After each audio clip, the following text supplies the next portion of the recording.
2 a.m. The girl was dragged into an empty alley by a group of thugs. Her clothes had already been half removed. She didn't speak to beg for mercy, her expression remaining cold and stubborn, but those slightly trembling fingers still betrayed her current emotions. Taken by this group of people into this deserted alley, she had already prepared for the worst. At this moment, I had just bought some late-night snacks and was heading home. Who would have thought I'd see a group of thugs cornering a young girl at the street corner? How can I, a person of integrity, stand idly by? He went up and gave those bullies a good beating. The gang of thugs fled in panic. The girl hugged her curled-up legs to her chest. The long-haired head was deeply buried within it. Standing motionless, letting the heavy rain pour relentlessly over the body. Gazing at the frail figure curled up like an injured fawn, my protective instincts also surged uncontrollably. I shielded the girl with most of the umbrella, then crouched down and asked softly, "Are you okay, classmate? Need some help?"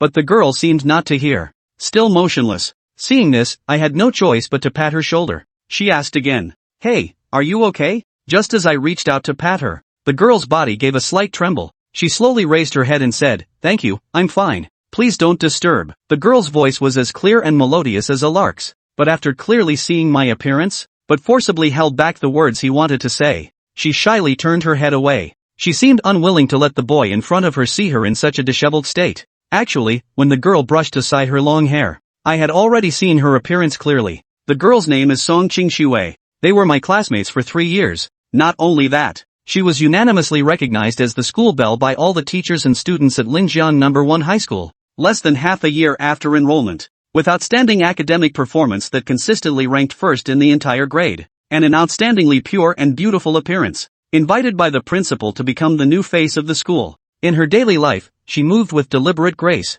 exquisitely elegant. Her personality was also icy cold, keeping strangers at a distance, and no one knows who spread the rumor. Her family circumstances are not very good. This instantly cast a pitiable aura over Song Qingxue, making her seem all the more delicate and vulnerable. Why hasn't she come home yet at this late hour? Although I was quite surprised and curious, yet did not dig deeper into the matter. Do you have anywhere else to go? Do you need me to call the police for you? The girl shook her head vehemently upon hearing this. What should we do? This is the Shuefu district. The hotels and inns are all far from here. Then I suggested again. Or if you trust me, let's go to my place first. But the moment these words left my mouth, I regretted them. Why do I feel like some creepy uncle trying to lure a little girl, with this overwhelming sense of guilt? I thought the girl would refuse. After all, going home with a guy she wasn't very familiar with seemed too unsafe. But who would have thought? She would hesitantly play hard to get, saying with slight embarrassment, "Is that okay? Is it too much trouble? I really have nowhere else to go. I have no money or phone on me."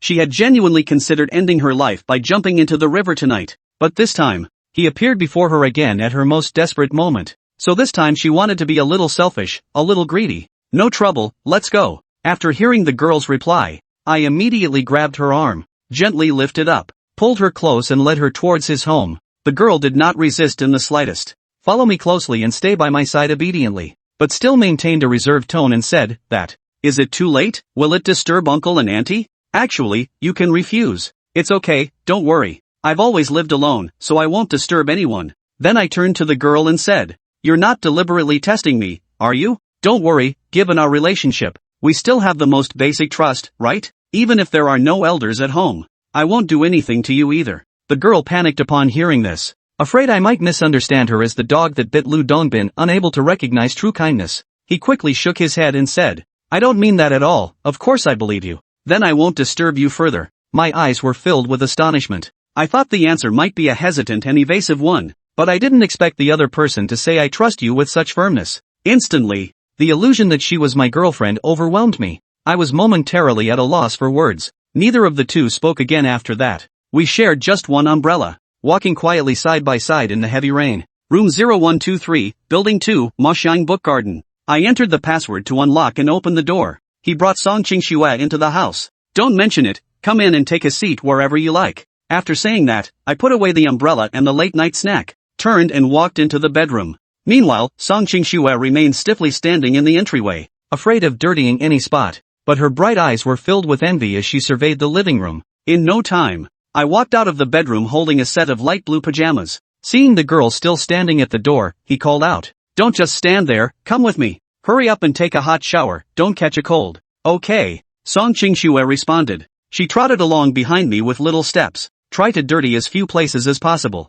entered the bathroom. I rummaged through the cabinet first to find a new towel and toothbrush, along with the pajamas placed on the towel rack. Then he turned to Song Qingxue and said, "The towel and toothbrush are both new, but there are no new pajamas. However, this set has been washed, so you can make do with it." Then, I pulled out a plastic basin and said, "Put the clothes and shoes you've changed into here first. I'll help you put them in the washing machine after you finish showering. They should basically be dry by tomorrow." After one last glance around, seeing there was nothing left to say, I grabbed the mop and instructed, "Alright, I'm heading out first. If there's anything else you don't know, just call me. Hurry up and wash now. Thank you." As I was about to leave the bathroom, Song Qingxue whispered her thanks in a voice as faint as a mosquito's. I heard it too, but I just waved it off indifferently, closed the door properly. He also turned on the bathroom heater while he was at it, and Song Qingxue felt the sudden warmth of the lights turning on. Instinctively glanced toward the door. A fleeting emotion flashed through the eyes. It hid away again. After mopping up the muddy footprints left by Song Qingxue,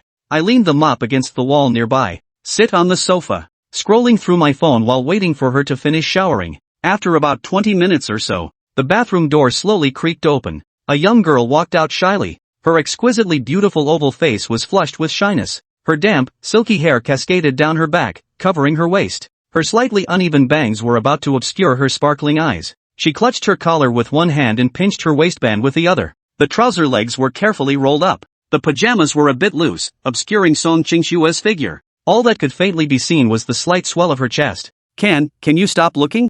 Song Si whispered softly, her voice barely audible, as she watched the boy staring intently at her. It wasn't that she didn't want him to see, but she was too shy. If this continued, she would faint. After admiring her for a moment, Gu Qingchen snapped back to reality. Seeing the girl with her head bowed, steam faintly rising from her forehead, he cleared his throat and pretended to be calm as he walked to the shoe cabinet by the entrance and pulled out a pair of slippers. "Sorry, I forgot to get them for you. It's my fault." Gu Qingchen apologized, placing the slippers by Song Si's feet.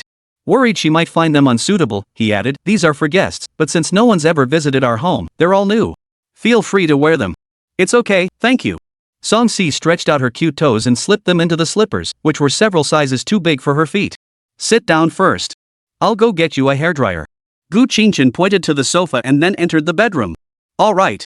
After taking a shower, Song Si no longer worried about getting anything dirty, so she relaxed and slowly made her way to the sofa. As soon as she sat down, she unconsciously relaxed her body. The feeling was like sitting on a cloud, soft yet firm in just the right way. "If only I could sleep here every day," Song Si thought contentedly to herself. Just then, Gu Qingchen emerged with the hairdryer. He plugged it in, turned it on, and then handed it to Song Si. While she was drying her hair, Gu Qingchen went back into the kitchen and reheated the midnight snack in the microwave. A moment later, seeing that Song Si had finished drying her hair, he called out from the kitchen, "Come over and eat something, Song Xiaohua." Song Si heard this and quickly replied, "No, I'm not hungry. Come on, I've already prepared everything." Gu Qingchen had already brought the food to the dining table. "Really, no need. You bought the midnight snack, what will you eat?" Despite not having eaten anything that night, Song Si refused politely, maintaining her feminine modesty. "If you're being polite, that's impolite. Why are you being so shy with me?" Gu Qingchen urged her again. Song Si, hearing Gu Qingchen speak like this, didn't insist further. She obediently came to the dining table, looked at the grilled cold noodles and iron plate squid, and murmured softly, "Thank you. Sit down and eat." Gu Qingchen took only 2 skewers of grilled squid and said, "I'll just eat these. The rest is all yours." "What? That's not right." Song Si immediately protested. She already felt embarrassed enough for getting a free meal, how could she possibly take it all? "It's okay, I'm not hungry. I already had dinner. This late-night snack is just a craving." Gu Qingchen waved his hand and explained. "But..." Song Si was about to speak again when Gu Qingchen interrupted her, "Alright, just eat. If I get hungry, I'll order takeout. Do you think I'll starve to death?" Song Si bit her lip, decided not to argue further, and picked up the bamboo skewer, taking small bites. However, she chewed each bite multiple times before swallowing, her face betraying a look of pure enjoyment, leaving Gu Qingchen utterly baffled. "Is this grilled cold noodle dish really that delicious? I didn't notice before?" He quickly stopped paying attention to Song Si, scrolling through short videos while focusing on finishing the grilled squid on his plate. After finishing in a few bites, Gu Qingchen pulled out a tissue to wipe his mouth.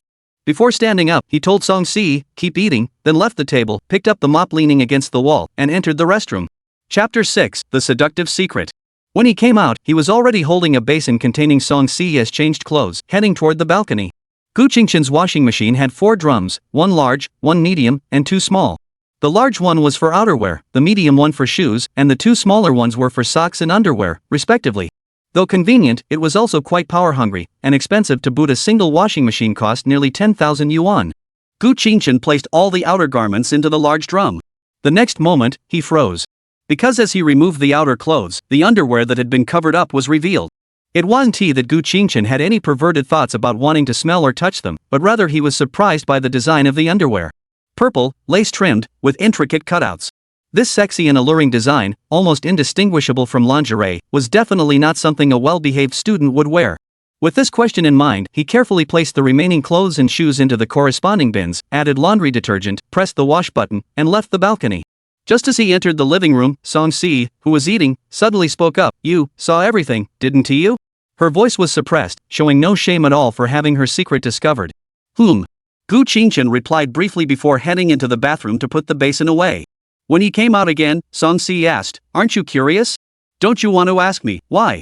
She was nervous, wanting to explain, afraid that the boy might think she was an immoral or irresponsible girl, but she was also afraid that saying it out loud would make him despise her, so she stammered. But Gu Qingchen didn't follow up on her question. Instead, he sat back down across from Song-si at the dining table and spoke softly to comfort her. "It's okay, relax. If you don't want to talk about it, you don't have to. I trust you completely. I don't deny my curiosity, but some secrets, while they may bring temporary sympathy when spoken, could also become a dagger that stabs you in the future. Whether to share them or not, you must consider it carefully. Of course, if you insist, I'll be a good confidant for you. Though I can't guarantee that in the future, I might act impulsively and use it against you again, but I can promise that it will never be spoken aloud."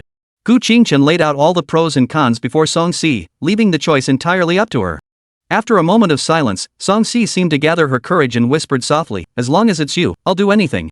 "What did you say?" Due to the soft volume, Gu Qingchen couldn't make out the words that sounded like a confession. "Nothing, it's nothing." Song-si's face turned red, and she almost buried her head in her chest. The courage she had mustered up earlier had vanished in an instant. Her mind raced, and she quickly tried to clarify, "I meant, would you be willing to be my confidant?" Gu Qingchen looked at Song-si in confusion and said helplessly, "Song-si, were you even listening just now? I made myself very clear, didn't I?" Song-si nodded seriously and said, "I said it clearly too, right? Are you sure?" Gu Qingchen asked again. "Certain, and definitely." Song-si's sweet, crisp voice carried an air of unwavering certainty. Whether in the past or present, Gu Qingchen had always helped her and cared for her, never once crossing the line or harboring any ulterior motives. Tonight was no exception. If he hadn't taken her in, she might have been drowning in the icy river right now. In this world, she trusted only him. Chapter 7, The Sick School Beauty.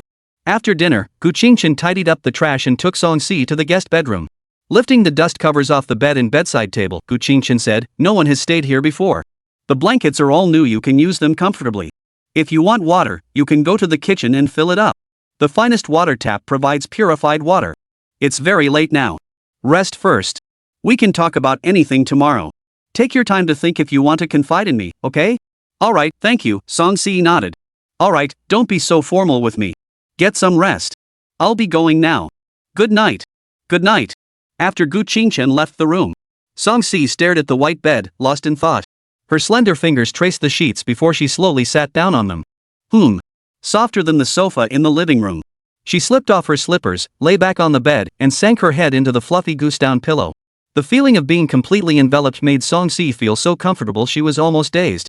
And despite not seeing any air conditioning, the temperature was pleasantly cool.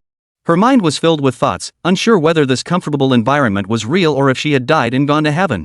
Would she wake up to find herself back in that nightmare of a home, or would she never wake up again? Gradually, Song-si drifted off to sleep, her eyes closing as she entered the realm of dreams. The morning sunlight streamed through the window. In the kitchen, a beautiful figure with loose hair stood there, one hand holding onto her waistband, the other holding chopsticks as she cooked noodles. Ding ding ding ding. As the sound of entering a password echoed, Song-si startled and quickly peeked out from the kitchen. As the front door opened, Gu Qingchen walked in wearing casual workout clothes and carrying a bag of fried dough sticks and soy milk. Seeing that it was the handsome young man, Song-si sighed in relief. She had thought it was Gu Qingchen's parents and was afraid of making a bad impression on them. "Weren't you sleeping?" Song-si asked, looking at the closed bedroom door. "No, I have a habit of going for a morning run. As long as the weather is nice, I always go out for some exercise." As he spoke, Gu Qingchen waved the breakfast in his hand and said, "I bought something to eat. Come and have some." Song-si felt a bit embarrassed and pointed to the kitchen with her chopsticks, saying, I didn't know you bought breakfast, so I cooked some noodles. What should we do? It's okay, I'll just heat it up for lunch. Immediately, Gu Qingchen furrowed his brows, looking at Song-si's face with a puzzled expression. Her cheeks were slightly red, but her eyes lacked luster. He quickly walked over to Song-si, placed the back of his finger on her forehead, and said in a slightly reproachful tone, You can't feel that you have a fever? I can. Feeling the strong scent of hormones from the young man in front of her, Song-si admitted dazedly. If you can, why aren't you resting in your room? Why are you out cooking? Gu Qingchen asked in confusion, thinking she hadn't noticed her illness. It's okay. I've always been like this. I'm used to it. I'll be fine in a couple of days. Song-si shrugged it off and headed back to the kitchen to finish cooking the noodles. What are you thinking? Gu Qingchen was startled by her words and wasn't about to let her continue. He grabbed Song-si's wrist and dragged her into the guest bedroom, pointing at the bed and demanding, Take off your shoes and lie down. Seeing the domineering young man, Song-si didn't insist anymore. She obediently kicked off her slippers and lay down, pulling the summer blanket over herself, looking like a little rabbit. Chapter 8, Both Best Friends and Father. Gu Qingchen turned up the central air conditioning in the living room by a few degrees. Then, he rummaged through the cabinet on the coffee table, retrieved a thermometer, and returned to the guest bedroom. Place it under your armpit and check your temperature. There's only one type of fever-reducing medicine at home, but it can only be taken if your temperature is above 38 degrees.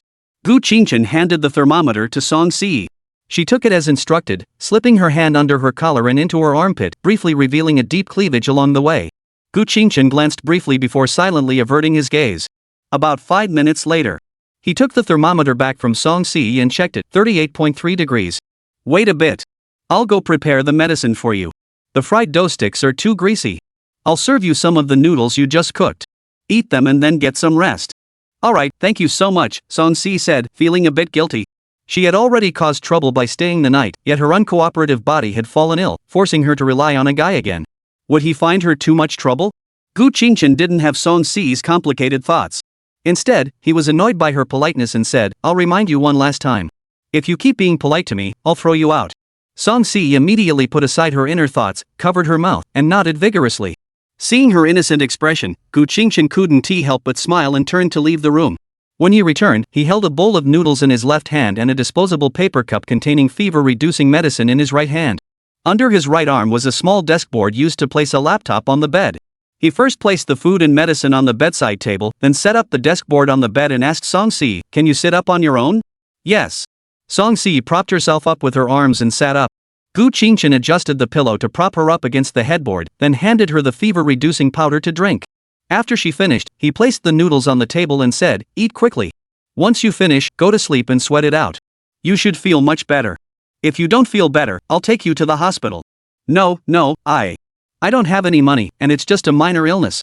There's no need to go to the hospital. Song-si hurriedly waved her hands to refuse. Gu Qingchen knew her temperament and didn't bother trying to persuade her. He spoke firmly, It won't cost you anything, and besides, I'm not asking for your opinion, I'm telling you what to do. Just do as I say. Now, eat and rest.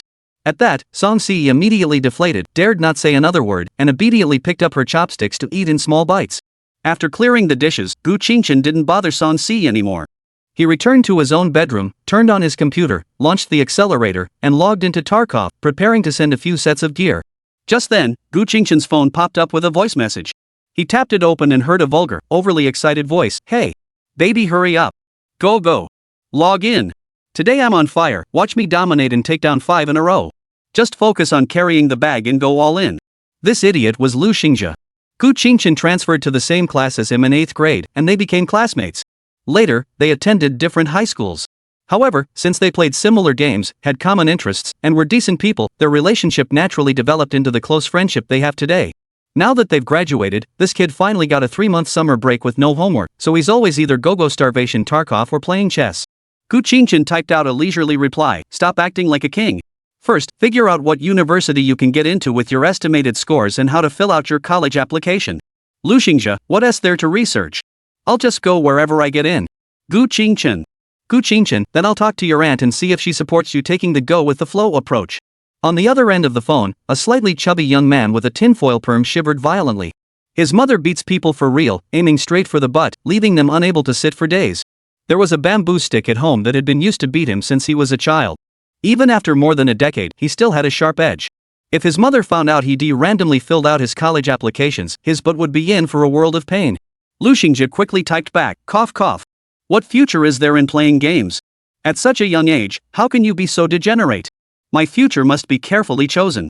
I'll go look at the school information now. Goodbye. Gu Qingchen. He put down his phone, muttered, what a fool, and logged into Tarkov to deliver packages.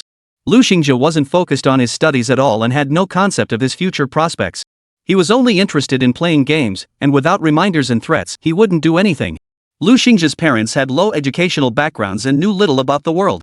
They entrusted several of their son's close friends to keep an eye on him. Gu Qingchen was one of them and the most responsible. After all, he was the one with the mature mindset, truly a best friend and a father figure all rolled into one. Chapter 9, The Scars on a Young Girl's Body. Time had unnoticed passed to noon. Feeling the urge to urinate, Gu Qingchen shut down the game and the accelerator, stretched lazily, and got up to go to the bathroom. Since it was a 2-bedroom, 1 living room, 1 kitchen, 1 bathroom layout, there was only 1 bathroom in the house. As soon as he opened the door, a soft ah sound drifted into his ears. Gu Qingchen, who had been feeling dizzy from playing games, immediately noticed the beautiful figure in the corner, wrapped in a towel with her hair tied up, crouching with her back to him. For a moment, he was completely mesmerized. However, it wasn't because of her sensual, graceful figure, but because her skin, as white as porcelain, was covered in bruises and scars, scattered across her sides, back, arms, and thighs. This was clearly the result of prolonged abuse. Song-si kept her head down, silent, trying to cover the scars on her body with the foam from the shower gel. I'm sorry, you go ahead and wash first. Gu Qingchen, with a solemn expression, didn't ask any further questions. He apologized in a heavy tone and turned to leave. Due to Song-si's injuries, he was not aroused by the sensual scene before him. Instead, he felt nothing but pity and compassion. Not long after, Song-si emerged wearing the loose nightgown from the previous night. This time, she hadn't washed her hair, only a few strands were slightly damp. Gu Qingchen was busy cooking in the kitchen, while Song-si sat quietly on the sofa, her gaze fixed on the busy figure in the kitchen. Embarrassed and at a loss after being caught bathing and having her secret exposed, she had originally wanted to help but felt too shy to approach him. When the meal was served, Gu Qingchen called out, "Let us eat." Okay. Song-si replied and stood up to sit down at the dining table. There's not much to eat at home. Usually, I order takeout or go out to buy something, but now it takes too long to order or buy, so I just made something quick. I'll order something better later tonight. Gu Qingchen, sitting on the other side of the table, pointed to the stir-fried green peppers with pork, scrambled eggs, and congee on the table. It's okay, it's already very good. Song-si wasn't being polite for her, it was indeed already good enough. After a moment of silence, Gu Qingchen apologized for what had happened earlier. I'm sorry. I didn't know you were taking a shower. I didn't turn on the light or hear any water running, so I didn't notice. Song-si shook her head dismissively. I'm not blaming you. I just got up and was sweaty, and since your door was closed and you didn't seem to be coming out, I thought I'd take a quick shower. I didn't expect it to be so coincidental. At this point, Gu Qingchen also asked with concern, by the way, how are you feeling now? Did you take your temperature? Yes, I checked when I got up. It's 36.8 degrees. I'm fine now. Song-si nodded. That's good. Then the two fell silent again, eating their meal in silence. After finishing their meal, Song-si sat on the sofa. Gu Qingchen took 2 bottles of iced cola from the refrigerator, opened one, handed it to her, and then sat down nearby. Can you tell me what happened to your injuries? Gu Qingchen took a sip of cola and asked softly. After all, she was once a girl he had liked. Even though his feelings for her had grown lukewarm, he still wanted to ask about the reason behind such a serious matter as suspected abuse. Song-si took a few sips of her cola, staring at the black liquid in her cup with a complex expression, then asked in return, would you still be willing to be my confidant? Perhaps once I've poured out my heart, the questions you're curious about will all be answered. If you've made up your mind, I'm always willing. Gu Qingchen nodded in agreement. Song-si remained silent for a long time before slowly beginning to recount her own experiences. Chapter 10, Song-si's Experience Part 1. The mother died from amniotic fluid embolism despite emergency treatment, but successfully gave birth to a 6.5-pound baby girl. Oh no, it's a girl. Can we not keep her? An old woman with a hunched back said. The doctor heard this and immediately lost his temper. Madam, what are you saying? Abandoning an infant is illegal. If you say that again, I'll call the police. At that moment, a middle-aged man hurried over to explain, No, my mother was just joking. Don't take her seriously. I would never abandon my own daughter. Then, he turned to his mother and whispered in her ear, Mom, let us keep her. We'll raise her like a pig. When she grows up, we'll sell her to a wealthy family in the village as a bride and demand a hefty dowry. Upon hearing this, the wife immediately lit up with joy. All right, let's do as you say. At the birth certificate registration office. Name, let's call her Song Si. That's what my wife came up with when she was pregnant. It's all your fault for not using protection. You got me pregnant with your child. The big boss who was secretly supporting me has abandoned me, so you must marry me. Otherwise, I'll go to your village and cause a scene. A woman dressed in a black cashmere coat and a body-hugging skirt, with black stockings on her legs, wearing high heels, and heavily made up, glared at the middle-aged man in front of her and said, All right. 9 months later. The mother has given birth to a healthy baby boy weighing 7 pounds and 1 ounce. Congratulations! That's wonderful. The Song family finally has an heir. Your father can rest in peace now, said the old woman, hunched over. The middle-aged man was overjoyed, almost ready to set off firecrackers to celebrate. Since he is my first precious son, let us name him Song Ziju and Son, handsome. My previous wife couldn't even give me a son after 5 years of marriage. She deserved to die. My current wife is so much better. You're a hero for the Song family. In a small living room, the walls were covered in children's scribbles and paint.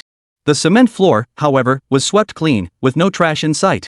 A pale-faced, 7 or 8-year-old girl, resembling a porcelain doll, sat motionless on a hard wooden sofa. She was none other than the young Song Si.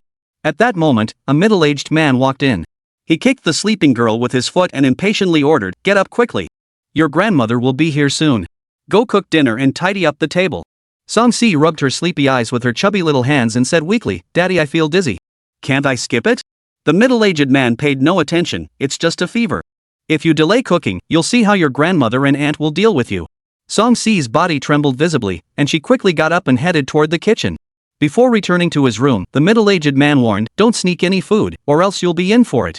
Song Si seemed accustomed to such words and didn't react much. She moved the small stool to the stove, stepped on it, turned on the gas, and lit the flame. Then she went to the refrigerator, took out the meat and vegetables, and skillfully chopped them on the cutting board before starting to stir-fry. At the same time, she reheated the leftover rice porridge from the previous day and sliced a piece of pickled vegetables. This was her lunch for the day. As the front door opened, an old woman with a hunched back and snow-white hair walked in. Immediately, a 6-year-old boy ran out excitedly. Oh, my dear grandson, did you miss your grandmother? Look what I brought you. She picked up the little boy with one hand and pulled out a bag of cream puffs from behind her. Keep it for yourself. Don't give any to your sister. Understand? The old woman tapped the boy's nose with her finger and instructed him. Grandma. Song Si also walked over from the side and called out. She had heard what was said earlier, but she didn't complain or act upset. The old woman merely glanced at her and said nothing. In the evening, the family of 4 sat around the dinner table, enjoying a meal together. The table was filled with various dishes, some cooked by Song Si and others ordered from takeout. But the girl could only crouch by the coffee table, sipping the leftover porridge and eating pickles. Oh my! It's so hot. Honey, Junbao seems to have a fever. What should we do? A woman dressed provocatively asked anxiously. Don't worry, let the child sleep it off. I'll go buy some medicine right away. If that doesn't work, we'll take him to the hospital. The middle-aged man didn't hesitate, immediately got dressed, and went downstairs. Why does my younger brother always get the good food? Why can't I eat the food on the table? Why can't I eat the things my brother leaves uneaten? Why can't I rest like my younger brother when I'm sick? Why can't I receive my father and aunt's care? Chapter 11, Song Si's Experience Part 2. 14 years old. Song Si entered the bedroom and cautiously asked, Auntie, I think I've started my period. Could you please buy me some underwear and sanitary pads? The woman, who had gained some weight, grew impatient and got out of bed. She walked over and pinched her body roughly a dozen times. Song Si endured it silently. After venting her anger, the woman finally rummaged through the closet and pulled out a few sets of underwear and some worn-out cotton garments. Some of the underwear was lace, some was semi-transparent, and some had intricate lace patterns. There were no normal cotton underwear at all. Here, what did you buy? I don't wear these anymore. You can wash them and wear them. And sanitary pads aren't free? Just sew a few pieces from the old cotton clothes and make do. There are a few sanitary pads left in the bathroom cabinet, they're all yours. Get out of here and stop bothering me. Just as she left the bedroom, a mischievous little boy came running in with a water balloon and smashed it hard on Song Si's head. Oh, I hit you. I hit you. The naughty child ran away, shouting excitedly. She ignored him and went to the bathroom, washing the underwear she had been given while tears fell down her face. Why does my younger brother get new clothes and shoes every month, while I can only wear the hand-me-downs from my stepmother?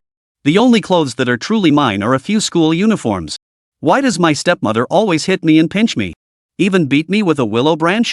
Why can my brother bully me whenever he wants? Honey, keep your voice down. Junbao is sleeping. Don't wake him up. Hee hee, it's okay, just put that on. Ugh. Listening to the lewd sounds coming from the bedroom, Song-si blushed and covered her ears, her heart filled with repression. Why don't I have my own room? Why is my bed this hard, narrow sofa? Why is my desk a coffee table? Why are my clothes piled on the floor? Teacher's office. Dad, it was him who drew on my clothes and hit me. I didn't even fight back. Why do I have to apologize? Song-si said with a face full of grievance. That's right, Mr. Song. You're being a bit too harsh, aren't you? The teacher beside him couldn't stand it anymore. Apologize quickly. I have to go to work. Because of you, I've been delayed for several hours. Hurry up. The middle-aged man seemed to ignore the girls and the teacher's complaints, demanding, I'm sorry. Upon hearing Song-si's apology, the other parent and the child's smug expressions grew even more evident. Why? I'm the one who was bullied, why do I have to apologize? At the milk tea shop. See, how should I pay you this month's wages? I don't have a cell phone. Can I pay cash? Sure. Soon, Song-si took the cash from the store manager and thanked him with a smile. Thank you, store manager. But when she returned home, the middle-aged man snatched the cash from Song-si's pocket, counted it, and found it to be exactly 2,000 yuan. That's enough. From now on, hand over all your wages. What does a girl need money for? Your younger brother has been begging for a new phone lately, so we can add some more money to that. You should find a wealthy man to marry in the future, support the family, and buy a house for your brother. That's what you should be doing. Song-si dared not speak up, clenching her fists tightly. She sat silently on the lime-covered ground, leaning over the coffee table to do her summer homework. Why do I have to hand over the money I earn myself? Can't I buy something for myself? Why do I have to use my money to buy my brother a new phone? I don't even have my own phone. Chapter 12, Song-si's Experience Part 2. 16 years old. Dad, first middle school doesn't allow students to go home for lunch. We have to eat at school. Can you give me some money for lunch? It's just one less meal. Think of it as dieting. Don't bother me. The middle-aged man shooed Song-si away and focused on his work. At school, the young girl watched her classmates rush to the cafeteria every day, while she could only drink water to distract herself from her hunger. She felt no envy or resentment, just buried herself in her studies. One day, she returned home. As Song-si entered the door, the middle-aged man closed the newspaper and said, by the way, the school wants you to be their spokesperson. The payment is 10,000 yuan. I'm your guardian, and I've already signed the contract on your behalf. Just follow the school's arrangements. Song-si was about to object, but she remembered the beatings her stepmother would give her when she returned, so she held back once again and silently went to the kitchen to cook. As long as this man was willing to pay her school fees, she didn't care about anything else. All she wanted now was to study hard, get into a good university, and leave them far behind, leave this home far behind. The confession ends here. Song-si's voice was now filled with heavy sobs. Tears streamed down her cheeks like falling onto her pajama bottoms. Her tone grew increasingly agitated, but last night, my father sold me to a coal miner in a mountain village, a divorced man in his 40s, for 150,000 yuan. Why? Why did he do this to me? Why? I'm also his child. If he doesn't like me, why did he bring me into this world? Why did he keep me alive? Why? I studied hard and tried not to make mistakes, just so he wouldn't take away my chance to go to school. Why? But why? What do I have to do for him to let me go? Why? I also want to be loved, I also want my own room and clothes. Why? I also want to eat good food and drink good drinks. Is that wrong too? Why? Why?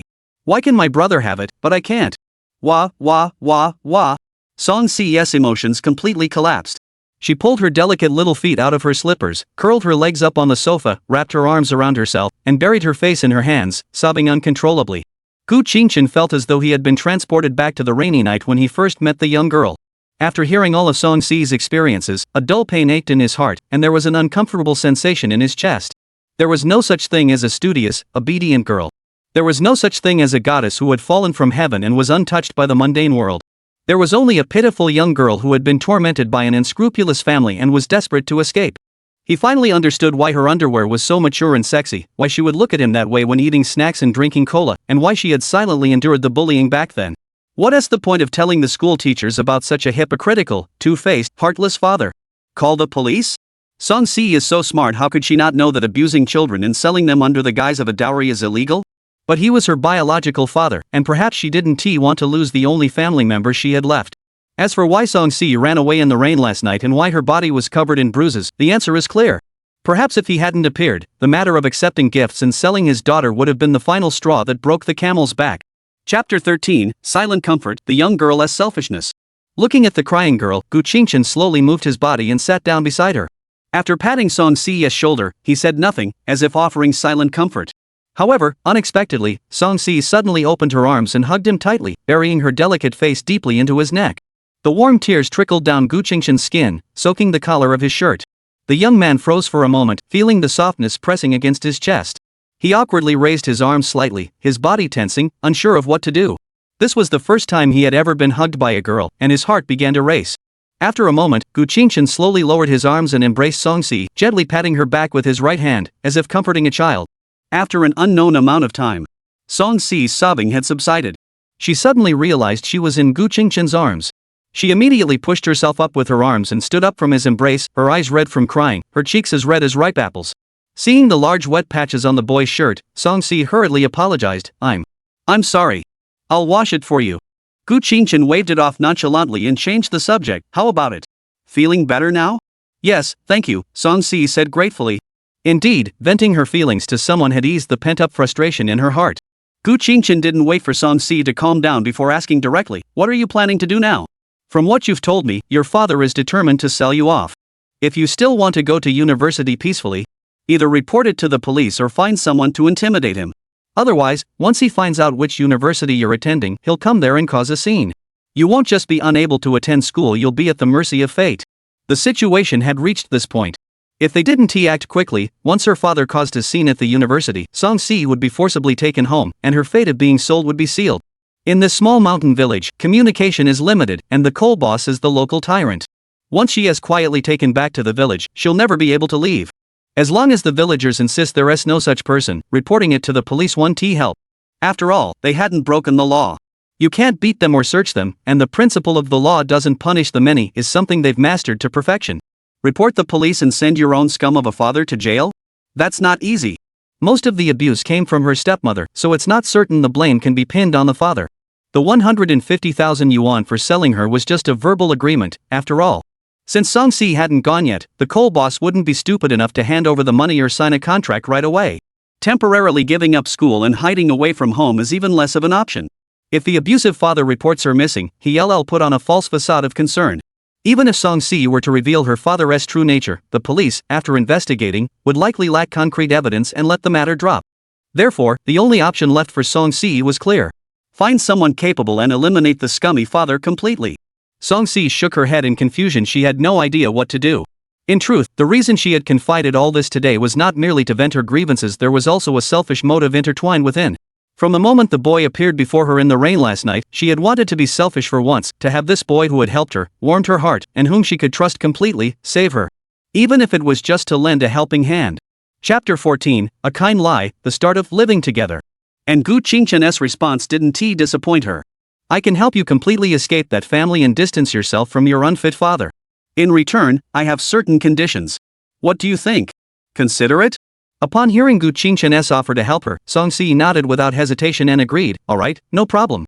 Alright, I'll help you solve your problems.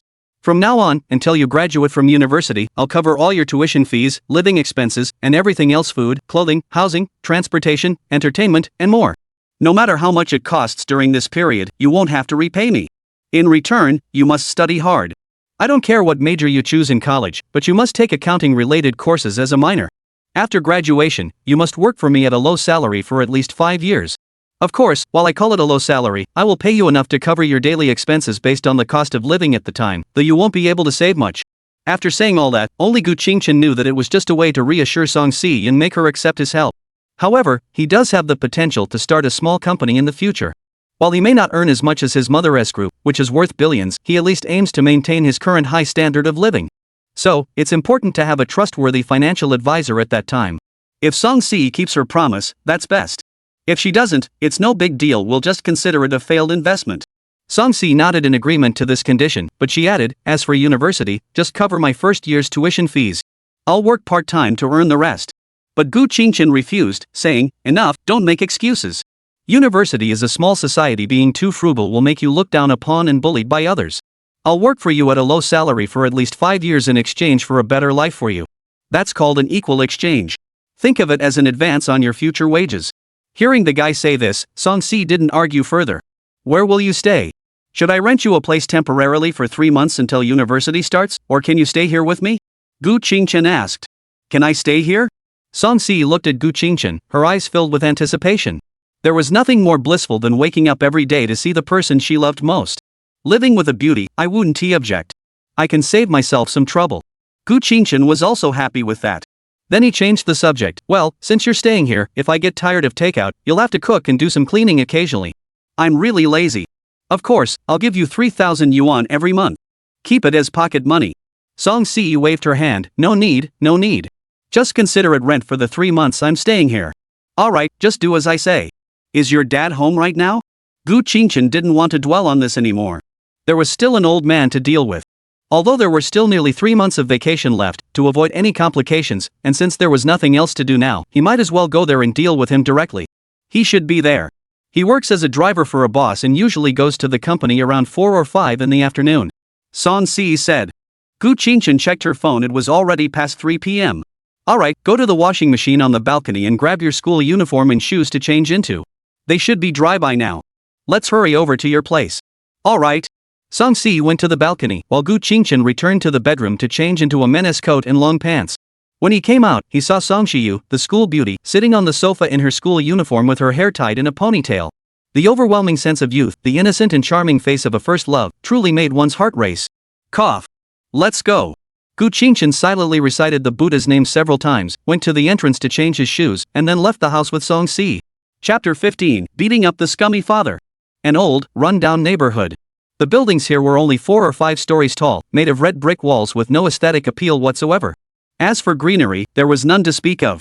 Trash was scattered everywhere, bicycles were parked haphazardly, and the narrow stairwells were dimly lit. Building 4, 3rd floor. Song-si gently knocked on the iron door of the eastern unit.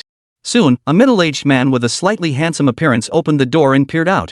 The moment he saw Song-si, he burst into a tirade. You still know how to come back? You ungrateful brat, you've learned to run away from home. If you delay Mr. Huang's wedding, I'll beat you to death. You're just like your dead mother, you need to be taught a lesson. Once you're married off, you'll serve Huang boss well and try to get as much money as possible for the family. Your brother is waiting for the money to buy a house and marry a wife. You worthless piece of trash, did you hear me? If one day Mr. Huang gets tired of you and kicks you back, I'll send you to a brothel to earn money. Song-si had become immune to the man's curses and showed no reaction. She just ignored him, thinking he was tired and about to grab her hair. Gu Qingchen quickly turned off the phone recording and pulled Song-si out from behind the door. Without saying a word, she delivered a powerful kick to the middle-aged man's chest. He was sent flying 3 or 4 meters away, landing with a thud on the ground. Song-si was startled by Gu Qingchen's sudden action, and the middle-aged man was also knocked senseless. You dare bring a white-collar guy back to hit. Gu Qingchen didn't give the man a chance to speak. He entered the room, grabbed both sides of his face, and pushed him backward. He didn't even give the man a chance to resist, slamming his head hard against the wooden sofa behind him. If you have the guts, kill me. Otherwise, I'll sue you until you're bankrupt. The middle-aged man, who had been hit hard, spoke in a hoarse voice, threatening him. Song-si rushed over and grabbed Gu Qingchen's arm, pleading, don't hit him anymore, or something bad will happen. It wasn't out of pity for her own worthless father, but because she feared the person she cared about might be dragged into this. Gu Qingchen knew when to stop. He leaned down slightly and said to the man, this is punishment for your insolence. Now, let's talk. You're just after the money, aren't you? I'll give you 200,000 yuan, and your daughter is mine. How about that? Song-si, upon hearing the offer of 200,000 yuan, quickly pulled at Gu Qingchen's sleeve and said, no. That's too much. It's not worth it. Gu Qingchen ignored her. He couldn't let his momentum falter, otherwise, the man would lose all respect for him. The middle-aged man, hearing the offer of money more than what Huang boss had offered, immediately changed his tone. 300,000 yuan. You hit me, that's for medical expenses. Otherwise, I'll call the police. Plus, you have to personally go find Huang boss and tell him, since she was his fiancée. You're pretty greedy. I already said that was punishment, there's no way I'm giving you money. Gu Qingchen sneered, I'm letting you off the hook. Stop trying to be clever in a fight between 2 tigers. I'm taking her with me. How you explain this is none of my business. You think Mr. Huang is hard to offend? I'm easy to offend. Then, Gu Qingchen leaned in close to the middle-aged man's ear and whispered, I'm a rich second-generation kid. Do you think I dared to pour cement into you and sink you into the river without a trace? Your son is pretty cute, just like your dog. I wonder if he's worth training. No. Fine, 200,000. Just 200,000. Don't touch my son. Seeing Gu Qingchen's fierce gaze and the ruthless way he had acted earlier, the middle-aged man realized that the boy in front of him, who was the same age as his daughter, was no ordinary rich kid. Moreover, his precious son was involved, so he immediately gave in. You're a smart man. Whether to call the police is up to you. Hand over the household registration book, I'll return it once I'm done. Stay away from Song Si from now on. Otherwise, I'll take your son home for a little visit. Alright. The middle-aged man swallowed hard, got to his feet, and headed toward the bedroom. Chapter 16, the joke went too far. See, go pack your things. Song Si stared at him blankly before shaking her head. There's nothing here that belongs to me. Hearing this, Gu Qingchen gently rubbed her head with a pained expression, saying nothing. The sudden affectionate head pat made Song Si blush and lower her head. After waiting at the door for a while, the deadbeat father finally emerged in a hurry with the household registration book. Gu Qingchen took it and asked again, by the way, what's the full name of the Huang boss you mentioned? Where does he live now? Where is the coal yard he runs? The middle-aged man dared not hesitate. His name is Huang Zhongxian. He lives in a small village called Yunshan Village near Shangping County. As for his coal yard, I really have no idea. Alright, give me his bank account number. The money will be transferred within 4 hours. You're on your own now. After getting the account number, Gu Qingchen coldly glanced at the scummy father and left with Song Si. The young girl watched the menacing boy the entire time and suddenly felt a sense of strangeness. As if this was the real him, or perhaps both were him. On the way, Song Si looked at Gu Qingchen, who had regained his sunny disposition, with a gentle expression and murmured, I know you're rich, but 200,000 is too much. Think it over? It's really not worth it for me. And it's such a waste to give it to that man. At that moment, she felt an unprecedented sense of relief, as if she had broken free from shackles. She was deeply moved by Gu Qingchen, but she didn't want the person she liked to sacrifice so much for her. Gu Qingchen transferred the money while joking, alright, just consider it repayment for your father's upbringing and the dowry. You're now my fiancé. But when he turned to look at her, he saw that Song Si's face was flushed, her pink lips slightly parted, and she slowly uttered "Oh, okay." He realized he had taken the joke too far. So he quickly tried to lighten the mood. Alright, I was just joking around. You're just grateful, not in love. If you still feel this way after some time, I wouldn't mind having a sweet romance with such a beautiful woman. Song Si heard this, her expression a mix of disappointment and relief, and she simply nodded softly, lost in her own thoughts. Meanwhile, Gu Qingchen didn't notice her emotional change and simply took out his phone to call Miao Shu. After a few system tones, a melodious female voice rang out. What's wrong, Chen Chen? Miao Shu sister, how's the old man doing? A soft sigh came from the other end of the phone. He's still in the ICU. The situation isn't looking good. It's probably just a matter of days. Gu Qingchen hesitated for a moment, but to avoid any complications, she decided to speak up. Miao Shu sister, I need to ask you for a favor. I'll give you the information of 2 people later. One of them is probably involved in illegal coal mining, otherwise there's no reason for him to be living in such a remote village. He must have a lot of skeletons in his closet, and he's likely bribed the villagers there. You'll have to put in some effort, but just make sure he ends up behind bars. Another individual suspected of child abuse and trafficking women under the guise of dowry payments should be dealt with first, ensuring he does not go to prison, so that he is unable to focus on anything other than himself. If that doesn't work, we'll have to send him to jail. After all, he is Song Si's biological father, and he raised her to this age. If he can be pacified, he naturally won't push things too far. If he can't be calmed down, let him rot in prison, or swallow his pride and beg his mother, then snap. The woman's voice on the phone fell silent for a moment before she replied, alright, don't worry about it. Send me everything you know, and I'll handle it. No problem. I'll send it to you once I get home. Alright, be careful on the way. Chapter 17, Ordinary People. After hanging up the phone, Song Si, who had been listening the entire time, said nothing, only moving closer to Gu Qingchen. Along the way, Gu Qingchen stopped by a pharmacy, bought a few bottles of blood-circulating and bruise-reducing spray, and then the two of them took a taxi back to the Moshang Academy. Upon returning home, Gu Qingchen immediately led Song Si into the guest bedroom. Song Xiaohua, please lift up the back of your shirt. Song Si complied readily, removing her jacket and slowly lifting her shirt to reveal her fair, smooth back. Gu Qingchen didn't linger to admire the view. He sprayed the blood-circulating ointment and told Song Si to put her clothes back on. He then handed her the medicine and said, the rest is up to you. He then casually asked, what's your father's name? Song Si replied, Song Taijun. Alright, keep the medicine. Apply it once a day. If there are any areas you can't reach, just come find me. Alright, the young girl blushed and nodded shyly. Then, Gu Qingchen sent the recording and all the edited information he had compiled to Miao Shu Jie's email. At the same time, he also notified her on WeChat, everything has been sent. The woman replied quickly, got it, leave it to me. I'll contact you if needed. Gu Qingchen, okay. Alright, everything's taken care of. Your dad probably won't be able to find any trouble with you for the rest of his life, Gu Qingchen said with a smile. Thanks. After thanking him, Song-si curiously asked, "That Myushu's sister is really impressive, isn't she? How did she manage to resolve everything with just a phone call?" Gu Qingchen gave a mysterious smile. "She's not just talented. She comes from a prominent family, and her father is currently the top official in the country. Many high-ranking officials in various important positions are either his former students or disciples. His influence is immense.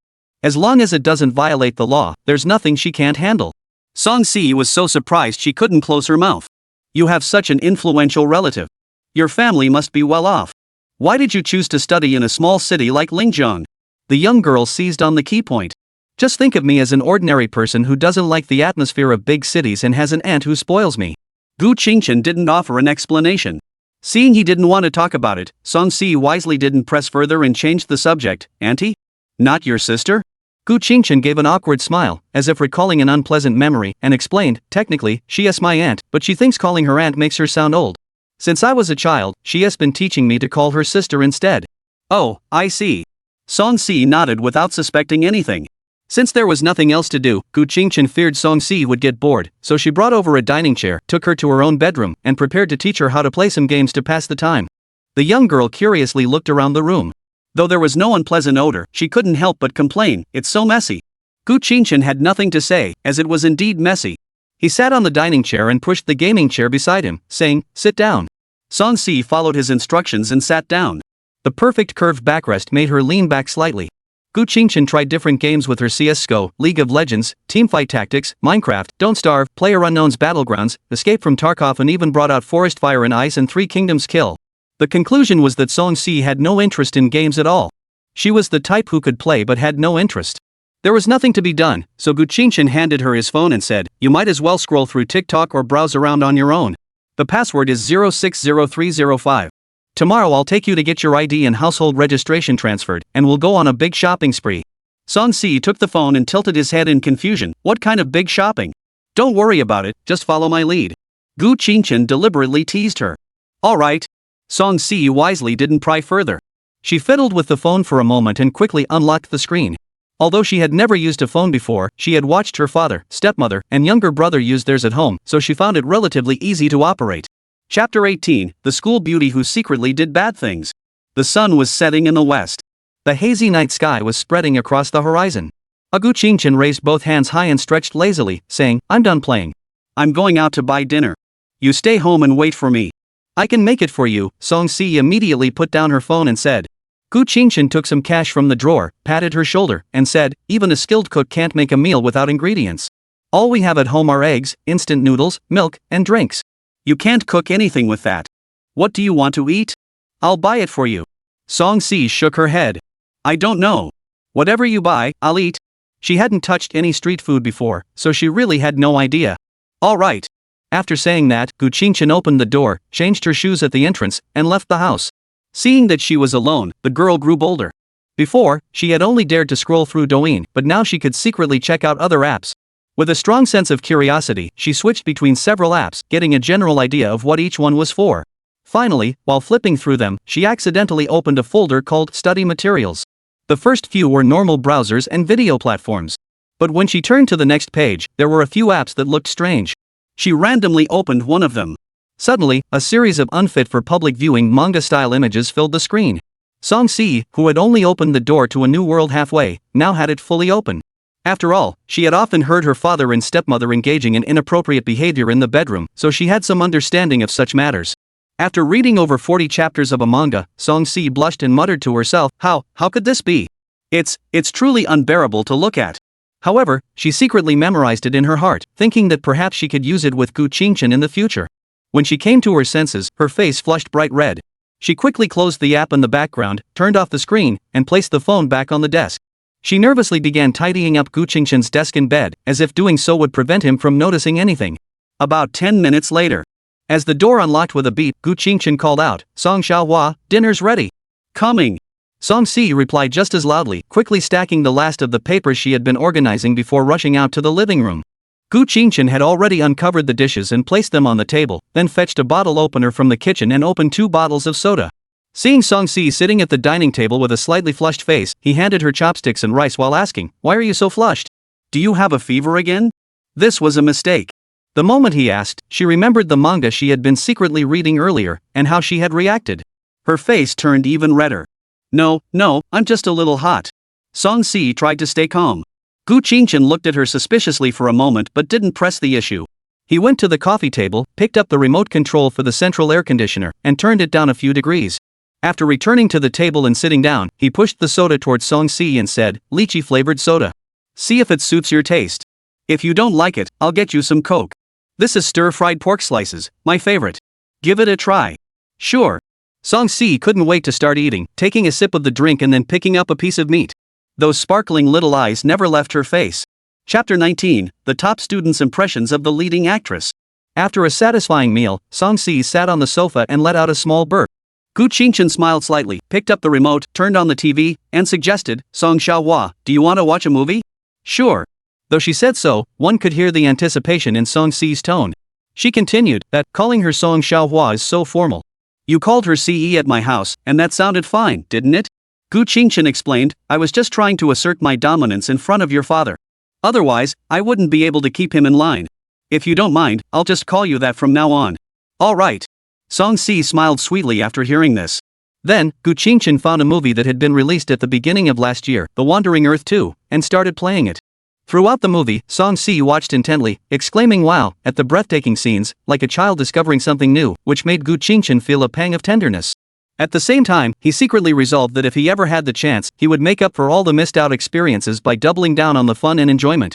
After the movie ended, Song-si still felt a bit reluctant to leave. She turned to Gu Qingchen and asked, "Is Yaya really back to life? Did she really reunite with her father?" You sure know how to ask a tricky question. Gu Qingchen didn't understand the way a top student thinks, but he patiently explained, "In my personal opinion, in a certain sense, they did come back to life. However, in terms of the meaning of life, every life is unique, and any other form of continuation is merely a substitute and cannot be considered resurrection. Or perhaps, from the moment they were born, they were already new individuals." Song-si pondered for a moment before nodding in agreement. "That makes sense. All right, top student, it's getting late. Get some rest. We've got shopping to do tomorrow." Gu Qingchen glanced at the time on the TV and said, "All right, good night." "Good night." After exchanging goodnights, both of them returned to their own rooms. As Gu Qingchen opened the door, he saw the neatly organized desk in bed. Books and test papers were neatly stacked in rows against the wall, and stationery was neatly arranged on the right side. The blanket was neatly folded at the foot of the bed, and the bedsheet was spread out perfectly flat, with hardly any wrinkles visible. "This girl." Gu Qingchen sighed helplessly, picked up the phone on the desk, took off his clothes, lay down on the bed, read a novel for a while, then turned off the light and went to sleep. Early morning. The sun was faintly visible, and the sky was gray and overcast, likely a cloudy day. After finishing her morning run, Gu Qingchen returned home and saw a figure in the kitchen, one hand holding up her pants, the other holding a frying pan, looking somewhat comical, with her long hair flowing freely. "I knew you'd get up to cook. Good thing I didn't buy breakfast," Gu Qingchen said as he approached Song-si. The young girl turned her head and smiled. "Fried eggs, but there's no bread, only milk." At home, she usually prepared these items for breakfast, though there wasn't any for herself. "It's okay, just eat something simple. After finishing work in the morning, I'll take you out for a proper meal at noon." After saying that, Gu Qingchen left the kitchen and went to the bathroom, taking a quick shower for a few minutes before returning to the bedroom to change out of her workout clothes. Gu Qingchen emerged wearing a white t-shirt and jeans. The table was already set with fried eggs and warm milk. Song-si sat obediently at the table waiting for him. Chapter 20, A Teenage Girl's Loving Glance. "Why are you waiting for me? You can eat first." Gu Qingchen pulled out a chair and sat down. "It's okay, I'm not in a hurry." Song-si gazed at him with soft eyes. For some reason, the young girl's tone was soft and gentle, no longer as formal as yesterday. It seemed that in just one day and 2 nights, she had come to regard Gu Qingchen as family. Seeing Gu Qingchen pick up an egg and shove it into his mouth without chewing, she quickly pouted, "Eat slower. You'll choke." As she spoke, she moved the milk closer to him. "It's okay." Gu Qingchen picked up the milk and took a sip, but when he ate the egg, he only bit off half. While eating, he sent a message to Shen Miaoshu, asking her to find someone to help relax the conditions and transfer Song-si's household registration out first, so that at least she wouldn't be too restricted by that good-for-nothing father in the future. Shen Miaoshu agreed readily. She first asked for a photo of the household registration book. Seeing Gu Qingchen go into the house and come out again shortly after, Song-si didn't pay much attention, just quietly eating her meal. After finishing their meal, Song-si returned to her room to change into her school uniform. After all, pajamas were too inconvenient, they were easy to expose while shopping, and besides, who goes out shopping in pajamas during the day? At that moment, Shin Miaoshu sent a message, find the chief of this police station. He LL help. If it doesn't work out, just call me directly. Gu Qingchen, alright, go ahead. I won't bother you anymore. Shin Miaoshu, you little brat. Don't you thank your older sister? Gu Qingchen, no need to thank me for a favor like this. Shun Miaoshu, looking for a beating. Knock emoji, knock emoji. Let us go. Looking at Song Si, who had changed into her school uniform and tied her hair into a ponytail, Gu Qingchen called out. Here I come. The young girl walked over to him with a cheerful little skip. They had just arrived at the police station. Without even making a call, a middle-aged man walked out. He extended his hand and said, hello, I'm the chief of the Shuefu Road Police Station. My name is Manhwa. You must be Mr. Gu Qingchen, right? This road is located between two residential areas known for their academic prestige, Moshang Academy and Runhuafu, as well as a high school and two middle schools, hence the name Shuefu Road. The police station is located here, hence the name Shuefu Road Police Station. Generally, people who have registered their household registration in this area need to come here to handle related matters. Gu Qingchen shook hands with Chief Ma and replied, yes, that's me. I've heard about your situation from above. We'll handle this as a special case. Follow me. Since Gu Qingchen's household registration was not in Linjiang, he couldn't transfer Song Si's household registration to his own. It had to be transferred separately. However, transferring her out separately didn't meet the criteria, so they had to find someone to handle it specially. After all, there was a valid reason for this, and no one would be so rigid as to insist on following the rules to the letter for such a minor matter. After a busy morning, Song Si's household registration was successfully transferred from the original household registration book. We also applied for an ID card, which should be mailed within about 2 weeks. After bidding farewell to Officer Ma, the girl skipped down the street, happily holding her own household registration book, her face radiating joy. She had finally escaped that home and was free from any constraints. Though she was still bound by blood ties, that despicable father could no longer force her to do anything. She knew that everything had gone so smoothly because of Gu Qingchen. Instantly, the young girl looked at him with eyes that didn't blink once, her gaze so tender and lingering it could have drawn threads. Gu Qingchen didn't notice this scene, as he was busy swiping his phone screen to call a ride. Chapter 21, Big Shopping Spree Part 1. After hailing a Didi, the two arrived at the largest shopping mall in the area, Fengyuan Shopping Center. Due to the summer vacation, there were many young people there, though they were likely mostly high school graduates who had just finished their college entrance exams, as students from other grades were still in school. On the way, many boys couldn't help but glance at Song Si as they passed by. After all, she was the school beauty. Her pure demeanor and face reminiscent of a first love were enough to captivate teenage boys, even without any fancy clothes to enhance her appearance. Besides, isn't the school uniform ugly? Don't you understand that it's a form of casual wear? However, Song Si didn't notice any of this. At that moment, she was busy taking in the vastness of the mall. This was her first time here. Previously, she had always gone to small, privately owned shops to buy groceries, which were cheaper. As for shopping for clothes, that was out of the question. The first floor was mostly food and beverage shops. Gu Qingchen bought a pearl milk tea from Mishi Bingcheng and gave it to Song Si, then led her to the second floor women's clothing section. As they stepped onto the automatic escalator, she hesitantly tested the steps before finally stepping onto the platform, finding it a bit amusing. Upon arriving at the nearest shop, a female sales clerk hurried over and greeted them. Hello, welcome. Hello, could you get this dress in a size similar to hers, please? Gu Qingchen pointed to a white floral dress and nudged Song Si beside her. Sure. The sales clerk took a quick look at the girl's figure and went to the stockroom to fetch the appropriate size. Buying clothes for me? Song Si, sipping her milk tea through a straw, tilted her head in confusion. Yes, everything today was bought for you. You can't even have some decent clothes. Gu Qingchen nodded. What? How could that be? Song Si was about to refuse, but was interrupted by Gu Qingchen, who had anticipated her response. Stop. Whatever I buy for you today, you take it. If I hear even the slightest hint of refusal, I'll spank you 10 times when we get home. Song Si blushed slightly at his words and replied shyly, but... Slap. Since she was holding the clothes, the sound wasn't very crisp. Gu Qingchen gently clenched his fist, appraisingly remarking, the texture is acceptable. Song Si froze for a moment, then covered her slightly sore little bottom with one hand, her face flushing bright red as she lowered her head deeply, her voice barely audible in shame and anger. Bad guy. Soon, a store clerk walked over with a dress. Gu Qingchen took the milk tea from Song Si's hand and had the shop assistant take her to the fitting room. Along the way, the shop assistant, noticing the blushing teenager, teased her playfully, first love, huh? Just changing clothes for him and you're this shy? Song Si glanced at Gu Qingchen secretly, didn't refute, and shyly nodded, uttering a soft mm. You must be graduating soon. Campus love is beautiful, but make sure to protect yourself, okay? Thank you. Song-si understood the female shop assistant's meaning but didn't take her advice to heart. Alright, the fitting room is inside. Let me know if it's too big or too small, and I'll help you change. The sales clerk pointed to a small room. Alright. About 2 minutes later, Song-si walked up to Gu Qingchen wearing a pristine white dress. How does it look? Turn around so I can take a look. Gu Qingchen tilted his chin upward and said. Song-si obediently spun around once. It suits you well. He then turned to the female sales clerk beside him and said, ring it up, and while you're at it, swap out the outfit I picked out earlier for her. Sure. Next, Song-si changed into a sleeveless tank top and jeans. After paying for the dress and the new outfit, Gu Qingchen carried the shopping bag in one hand and held the wrist of the girl who had changed back into the dress with the other, heading upstairs to the restaurant. Let's go eat first, we'll buy the rest later this afternoon. Gu Qingchen glanced at his phone and said. Alright. Song-si naturally followed Gu Qingchen's arrangements. Chapter 22, Big Shopping Spree Part 2. They arrived at a hot pot restaurant. Led by the waiter, they sat down at a table near the back. After picking up the menu, Gu Qingchen ordered a yin-yang hot pot, 4 portions of lamb, 4 portions of beef, and various hot pot staples like oil-blanched spinach, shrimp dumplings, and beef tripe, plus 2 bottles of iced orange juice. The server marked each item on their handheld electronic menu and then went to attend to other customers. Please wait, I'll go prepare the dipping sauce for you. Gu Qingchen stood up, took his own bowl and Song-si's bowl, and headed toward the condiment station. Soon, he returned with 2 bowls of prepared dipping sauce. Sesame paste, sweet vinegar, and sesame oil. I didn't dare to add chili flakes.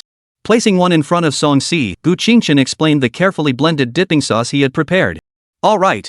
Song-si didn't know how to mix it properly, but since Gu Qingchen was there, she just needed to accept it.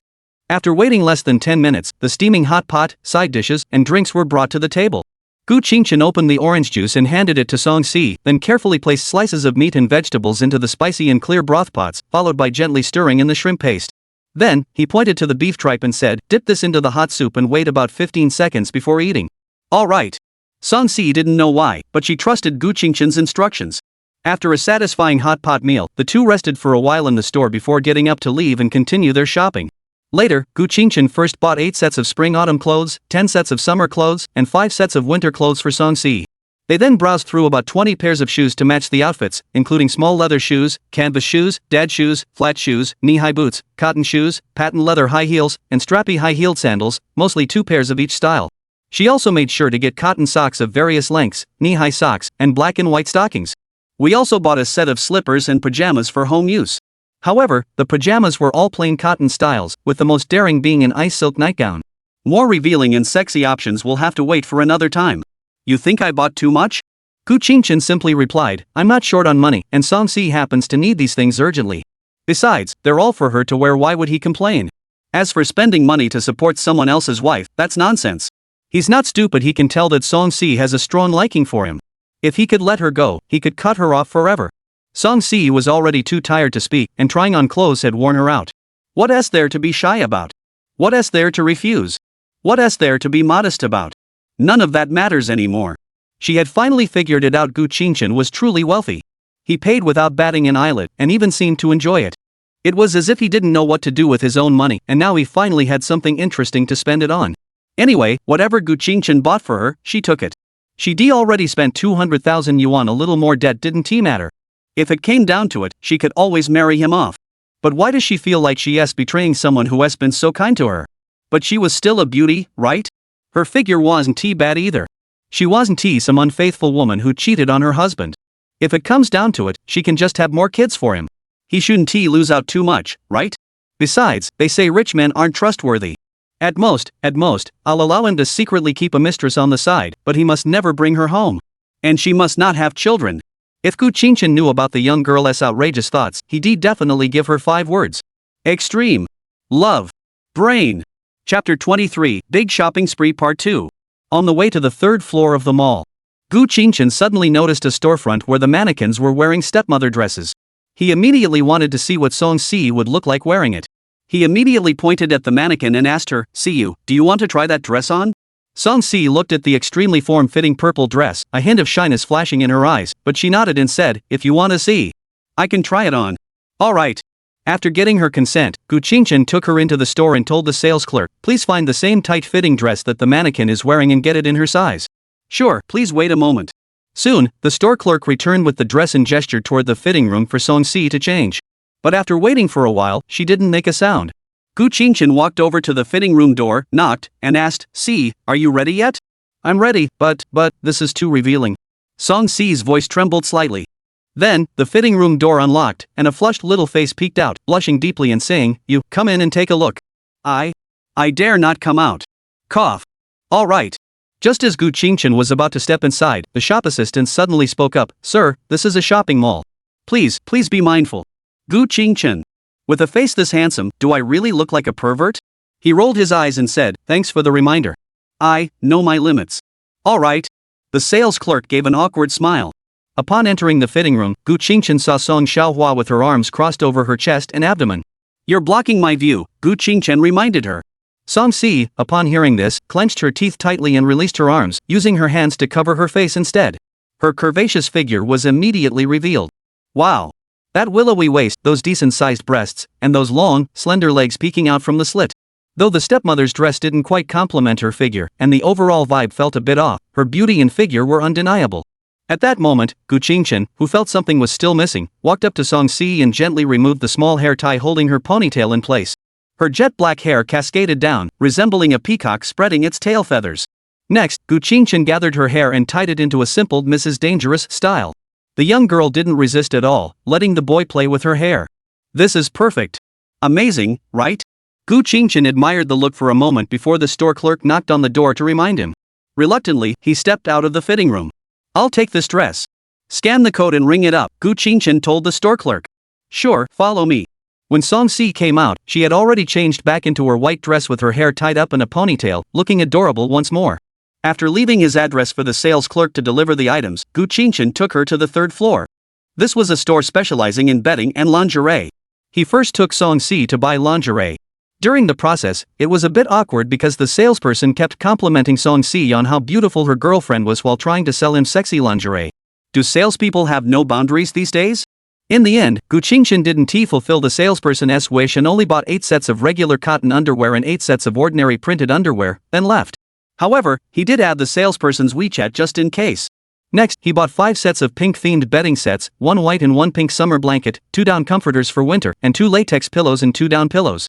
"Alright, let us head to the 4th floor to buy some electronics." Saying that, he took Song Si to the Huawei sales counter on the 4th floor. After listening to the salesperson introduce this year's newly released phones and tablets, Gu Qingchen decisively chose the MatePad 11.5 tablet and a newly released white Huawei Mate 60 Pro Plus with 16GB RAM and 512GB storage. The tablet was arranged for delivery to their home, while the phone was taken with them on the spot. Watching Song Si carefully cradle the phone in her arms and walk silently beside him, Gu Qingchen teased, "Why didn't you say it's too expensive? Then you could have kept making excuses." Song Si blinked, confused, and replied, "But you said that if you buy something for me, I'm not allowed to refuse, or else you'll spank me at home." Gu Qingchen sighed helplessly, ruffled her hair, and said, all right. Let's go buy you a laptop. You'll need it for college. I'll teach you how to use the phone in detail when we get home." "Okay." Song Si responded with a soft, sweet voice. They walked a few steps to a store called The Eye of the Spender. This time, Gu Qingchen didn't bother with the salesperson's recommendations. He directly selected a laptop with an i9-13900H processor, a 4090 graphics card, 64GB of RAM, 24TB SSD storage, and a dual-screen display with a 240Hz refresh rate. The only downside was that the design wasn't very appealing to girls, but performance came first. If the design was really that bad, she could always buy some laptop stickers online and decorate it herself. He arrived at the basement level.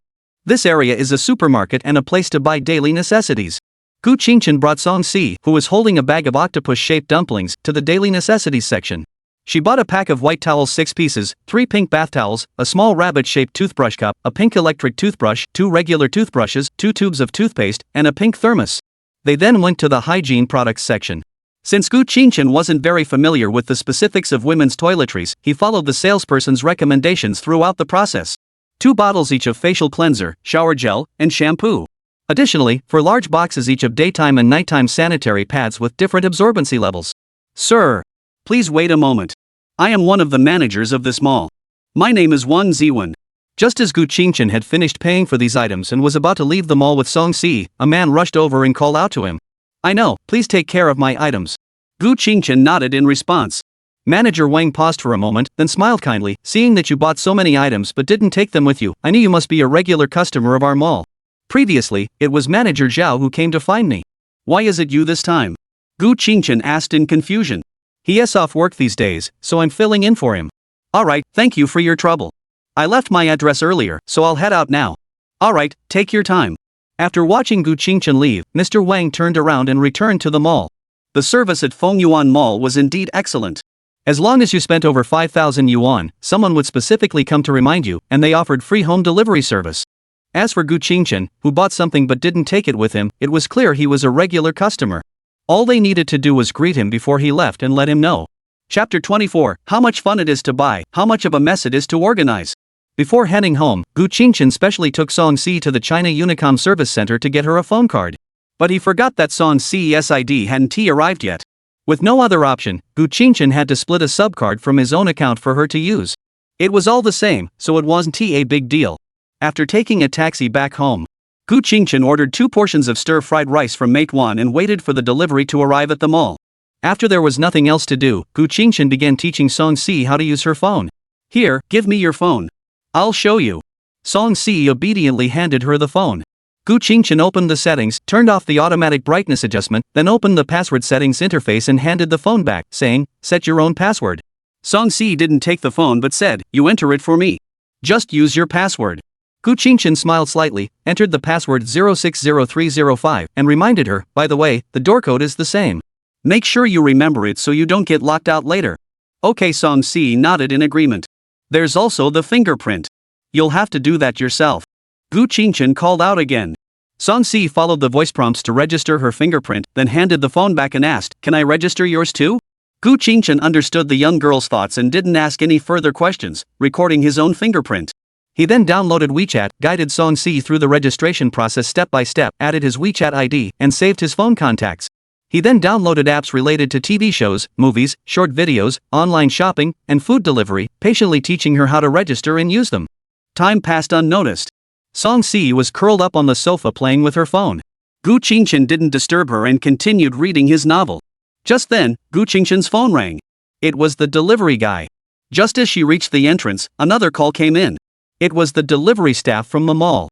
Fortunately, the elevator in the residential complex didn't require a keycard, so she just needed to open the door and wait. The delivery guy arrived first, handed over the food, and the delivery staff followed closely behind. Gu Qingchen first placed the takeout on the dining table before helping the delivery staff move the items. Song Si also quietly stepped forward to help. Although there were many items, they weren't heavy, so it didn't take long to move everything. Thank you for your hard work, Gu Qingchen said politely. No problem, it's my job. We'll be on our way now, we have another delivery to make. The delivery person responded politely and left. Looking at the pile of items on the ground, Gu Qingchen felt a bit overwhelmed. Shopping bags, shoeboxes, cardboard boxes, a huge pile of them. How satisfying it was to buy them, but how chaotic it was to clean them up. Gu Qingchen temporarily placed the tablet and laptop on the coffee table. All the boxes of sanitary pads were neatly stored in the storage room. Despite the layout being a 2-bedroom, 1 living room apartment, Gu Qingchen's room had a storage room, though it was quite small, just enough to store toilet paper, tissues, and wet wipes. The only issue was that she had bought too many sanitary pads, so the storage room was a bit cramped at the moment. The remaining clothes and shoes were sorted and packed by Song Si into the wardrobe in the guest bedroom, while the bedding was placed in the storage compartments under the bed frame. She then threw all the new underwear into the washing machine to wash. After putting all the toiletries back in the bathroom, the two sat down at the dining table to eat the already warm meal. Song Si had already changed into her own white cotton printed pajamas, but since all her underwear was in the wash, she was currently wearing nothing underneath. The old underwear and shoes were all discarded, leaving only a set of school uniforms as a memento of the 3 years spent with Gu Qingchen. Chapter 25, The Kitchen in a Food Crisis. Evening. Both of them were quietly playing on their phones on the sofa. Gu Qingchen was lying down, while Song Si was sitting up. The young girl, whose eyelids were drooping, couldn't stay awake any longer. She slowly stood up and said, I'm a bit tired. I'll go rest first. What would you like to eat tomorrow morning? I'll make it for you. Gu Qingchen waved his hand and said, no need. I'll go for a morning run and bring you some tofu pudding back. You can sleep in a bit longer. Alright, good night. Good night. Then, Gu Qingchen added, oh, by the way, I transferred 10,000 yuan to your WeChat. Consider it advance payment for 3 months' wages. Don't forget to collect it. Song Si opened her red lips, about to refuse, but was interrupted again by Gu Qingchen, who said, no excuses. Otherwise, I'll spank you the kind where I take off your pants. Alright. Alright. Thank you. Upon hearing this, Song-si instinctively covered her little butt and obediently agreed before returning to her room. Gu Qingchen didn't think this was any kind of lapdog behavior, he was just spoiling his future wife. If they could part ways amicably in the future, that would be fine. But if it was Song-si's fault, he would make her wish she had never been born, regretting every moment. However, Gu Qingchen didn't think such a day would come. After all, the girl had been tormented by her family for so many years. If her character was going to change, it would have already happened. Qingchen. Gu Qingchen, who had just woken up, stretched lazily in bed before getting up and going to the window. He noticed it was raining lightly outside. So yesterday wasn't he cloudy, it was overcast. Since morning jogging was out of the question, Gu Qingchen put on her pajamas and went to the living room to call a delivery guy, hoping he could go to that breakfast shop and bring back 2 servings of tofu pudding. There was nothing she could do after all. The boss was an old man who had no idea how to use delivery services. At that moment, the door to the second bedroom slowly opened. A young girl with long hair cascading down to her waist, still a bit groggy, emerged wearing a white nightgown and white slippers. Unfortunately, the pajamas were too conservative, revealing nothing but her stunning face and cute toes. Song-si, who was about to enter the bathroom, caught a glimpse of Gu Qingchen sitting on the sofa out of the corner of her eye. She turned her head and paused for a moment, then asked in confusion, "Huh? Didn't you go for your morning run? It's raining outside, I can't go." "Oh? Then wait here. I'll go to the bathroom and then make breakfast for you." Before Gu Qingchen could respond, Song-si had already entered the bathroom. Gu Qingchen looked at the delivery app on his phone and silently cancelled the order. A breakfast made by my future wife, could it be any better than what others make? Not long after, Song-si emerged from the bathroom and entered the kitchen. She used a small rubber band to neatly tie her hair into a ponytail, then rummaged around left and right. In the end, the house really had nothing but eggs, instant noodles, a half bag of rice, and less than half a bag of flour. These days, who doesn't keep some steamed buns or dumplings in the freezer? But Gu Qingchen didn't even have any steamed buns or dumplings. The freezer was spotless, as if it had never been used. Song-si felt utterly exhausted. Does he just survive on takeout? If this has been the case for the past few years, then standing here now, as strong as an ox, does that really mean his health is good? Why don't Gu Qingchen's parents take care of him? Are they too busy making money to have time? Or do wealthy people just raise their children this way?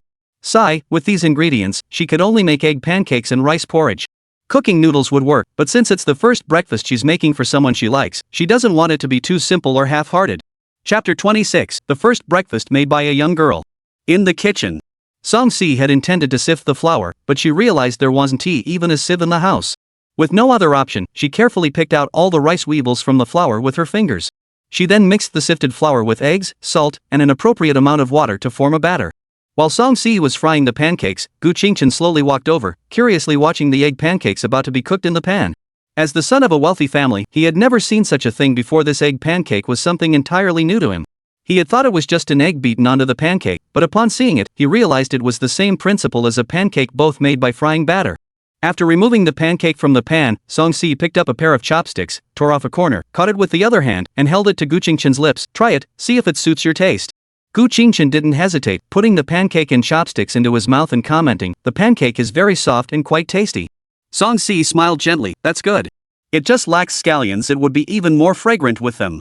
It's fine like this." "That's great. Could you please cook dinner? I'll go wash up." "All right." With that, Gu Qingchen left the kitchen and went to the bathroom. Meanwhile, Song-si continued to scoop a spoonful of batter into the pan. While waiting, she looked at the chopsticks that had been used by the person she liked. For some reason, she found herself slowly lifting her hand and putting the chopsticks into her own mouth. Then, she just stared blankly, holding it in her mouth, lost in thought. Until the egg pancake started to smell burnt, Song-si snapped back to reality, quickly flipped the pancake, and turned her face away, her cheeks flushing red. Seeing no one behind her, she shamefully covered her face with both hands and exhaled in relief.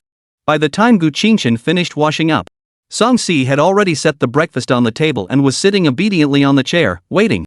"What are you waiting for? Eat quickly." Gu Qingchen sat down, picked up his chopsticks, and said, "Okay." Song-si blushed slightly as she picked up the chopsticks Gu Qingchen had just used and began to eat slowly. But as she ate, she asked again, "I want to go grocery shopping this afternoon. Is there a place to buy groceries around here?" "Yes, go out of the residential area and turn right. At the first intersection, turn right again, and there's a small shopping mall. The supermarket is on the first floor, and they have vegetables, eggs, and meat. There's also a vegetable market." Gu Qingchen was about to continue, but then decided it wasn't necessary to explain in detail. He changed the subject and said, "Never mind, there's nothing much to do anyway. I'll take you there this afternoon." "All right. After dinner." Song Si finished clearing the dishes and went to the bathroom to wash up. Gu Qingchen lay on the sofa, patting his slightly full stomach, and leisurely played with his phone. Just then, Lu Xingzhe suddenly sent a message, "Old Gu, want to go out for a drink at noon?" Gu Qingchen, what the hell are you talking about? That's disgusting. Gu Qingchen, why drink alcohol out of the blue? Given your usual behavior, shouldn't you be asking me to play games instead? Lu Xingzhe, because I found a new barbecue place that's offering a 50% discount today. Want to come? Gu Qingchen, sure, send the address. Lu Xingzhe, my uncle's barbecue place location. Gu Qingchen, that store name is priceless. Lu Xingzhe, hee, right? It was because of the name that I took a peek out of curiosity, otherwise I would have missed the 50% off deal. Lu Xingzhe, let's meet at the restaurant around 11 a.m. I need to stop by my dad's place first. Gu Qingchen, okay. Chapter 27, Going to the Drink State. Gu Qingchen put down his phone and stood up, heading toward the bathroom. Looking at the beautiful figure brushing her teeth, he said directly, "See, I'm going out for lunch with friends. Want to come with me?" Song Si, with her mouth full of toothpaste foam, asked indistinctly, male or female? But as soon as she asked, she realized she had spoken too quickly. What was her place to ask such a question? Gu Qingchen didn't seem to mind and replied, "A guy. He's a friend from middle school." Song Si saw he didn't react, quickly rinsed the toothpaste foam from her mouth, and changed the subject, "I don't know your friend, so I'll just stay here. Otherwise, you'll feel uncomfortable eating, and I won't feel at ease either. Alright, I'll order takeout for you at lunch." Gu Qingchen thought she had a point and didn't insist. He added, "We'll see about grocery shopping this afternoon. If it doesn't work out, I'll take you tomorrow, or you can go out and look for something yourself if you want." Alright. Noon. Gu Qingchen waited until Song Si's takeout arrived before leaving home. She hailed a passing taxi and headed straight to her destination. Arriving at my uncle's barbecue restaurant. Lu Xingzhe had already ordered various skewers and hot pots, along with a large box of beer and a bottle of white wine, all with the caps already opened. Gu Qingchen, who hadn't planned on drinking much today, couldn't help but feel a throbbing pain in his temples upon seeing this. Lu Xingzhe, this bastard, had acted without consulting anyone, cutting off his own escape route with such a calculated move. Now there was no way out. After sitting down, Gu Qingchen flipped him off. "Alright, old Gu, drink. No stopping until we're drunk. Drink my ass. If I get drunk, it'll be my future wife who has to take care of me. You're the one who left me behind last time." Gu Qingchen rubbed his temples in frustration.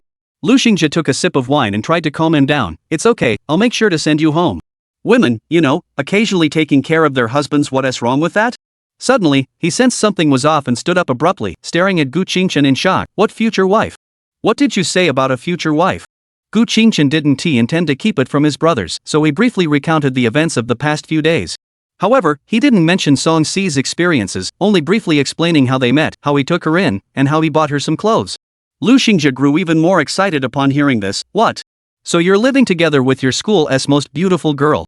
Gu Qingchen looked puzzled, picked up his drink, took a sip, and said, "Yeah, it's pretty complicated, but we are living together." Lu Xingzhe slammed the table in excitement. "Old Gu, what about our promise to stay single for life? You betrayed me." The commotion immediately drew the attention of all the diners around them.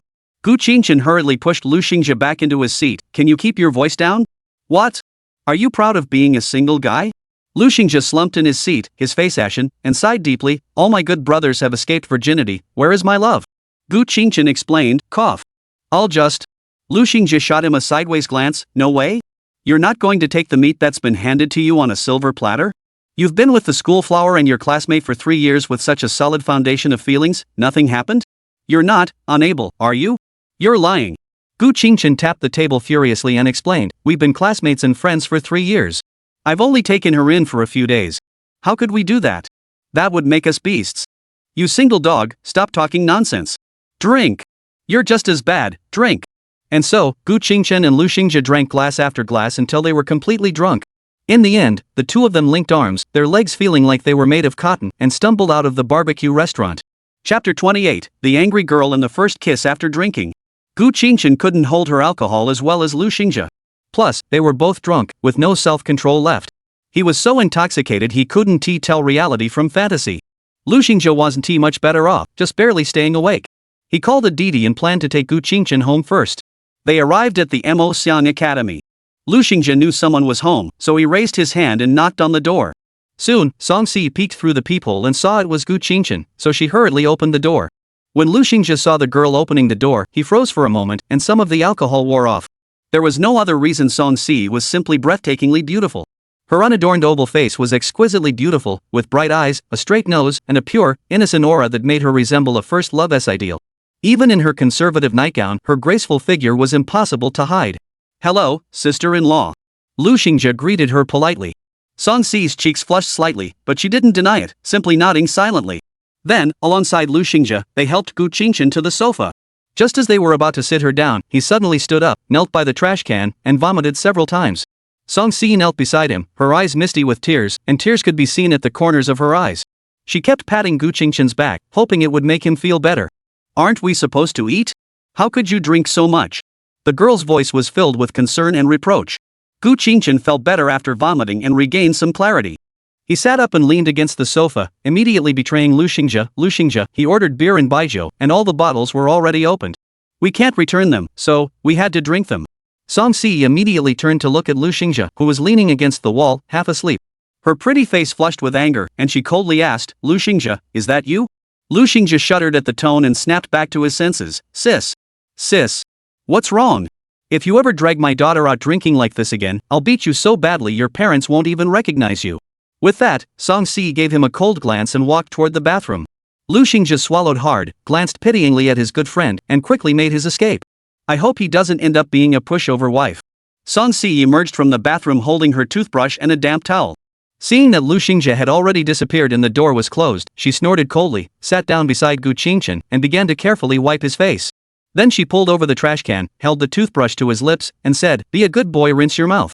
Gu Qingchen obediently took a sip, swished it around in his mouth, then leaned forward and spat it into the trash can. One more time, Song Si coaxed. Gu Qingchen obediently repeated the same action. Song Si took a towel to wipe his mouth, then laid him on the sofa and removed his shoes. Then, she picked up the towel, took the toothbrush, and returned to the bathroom.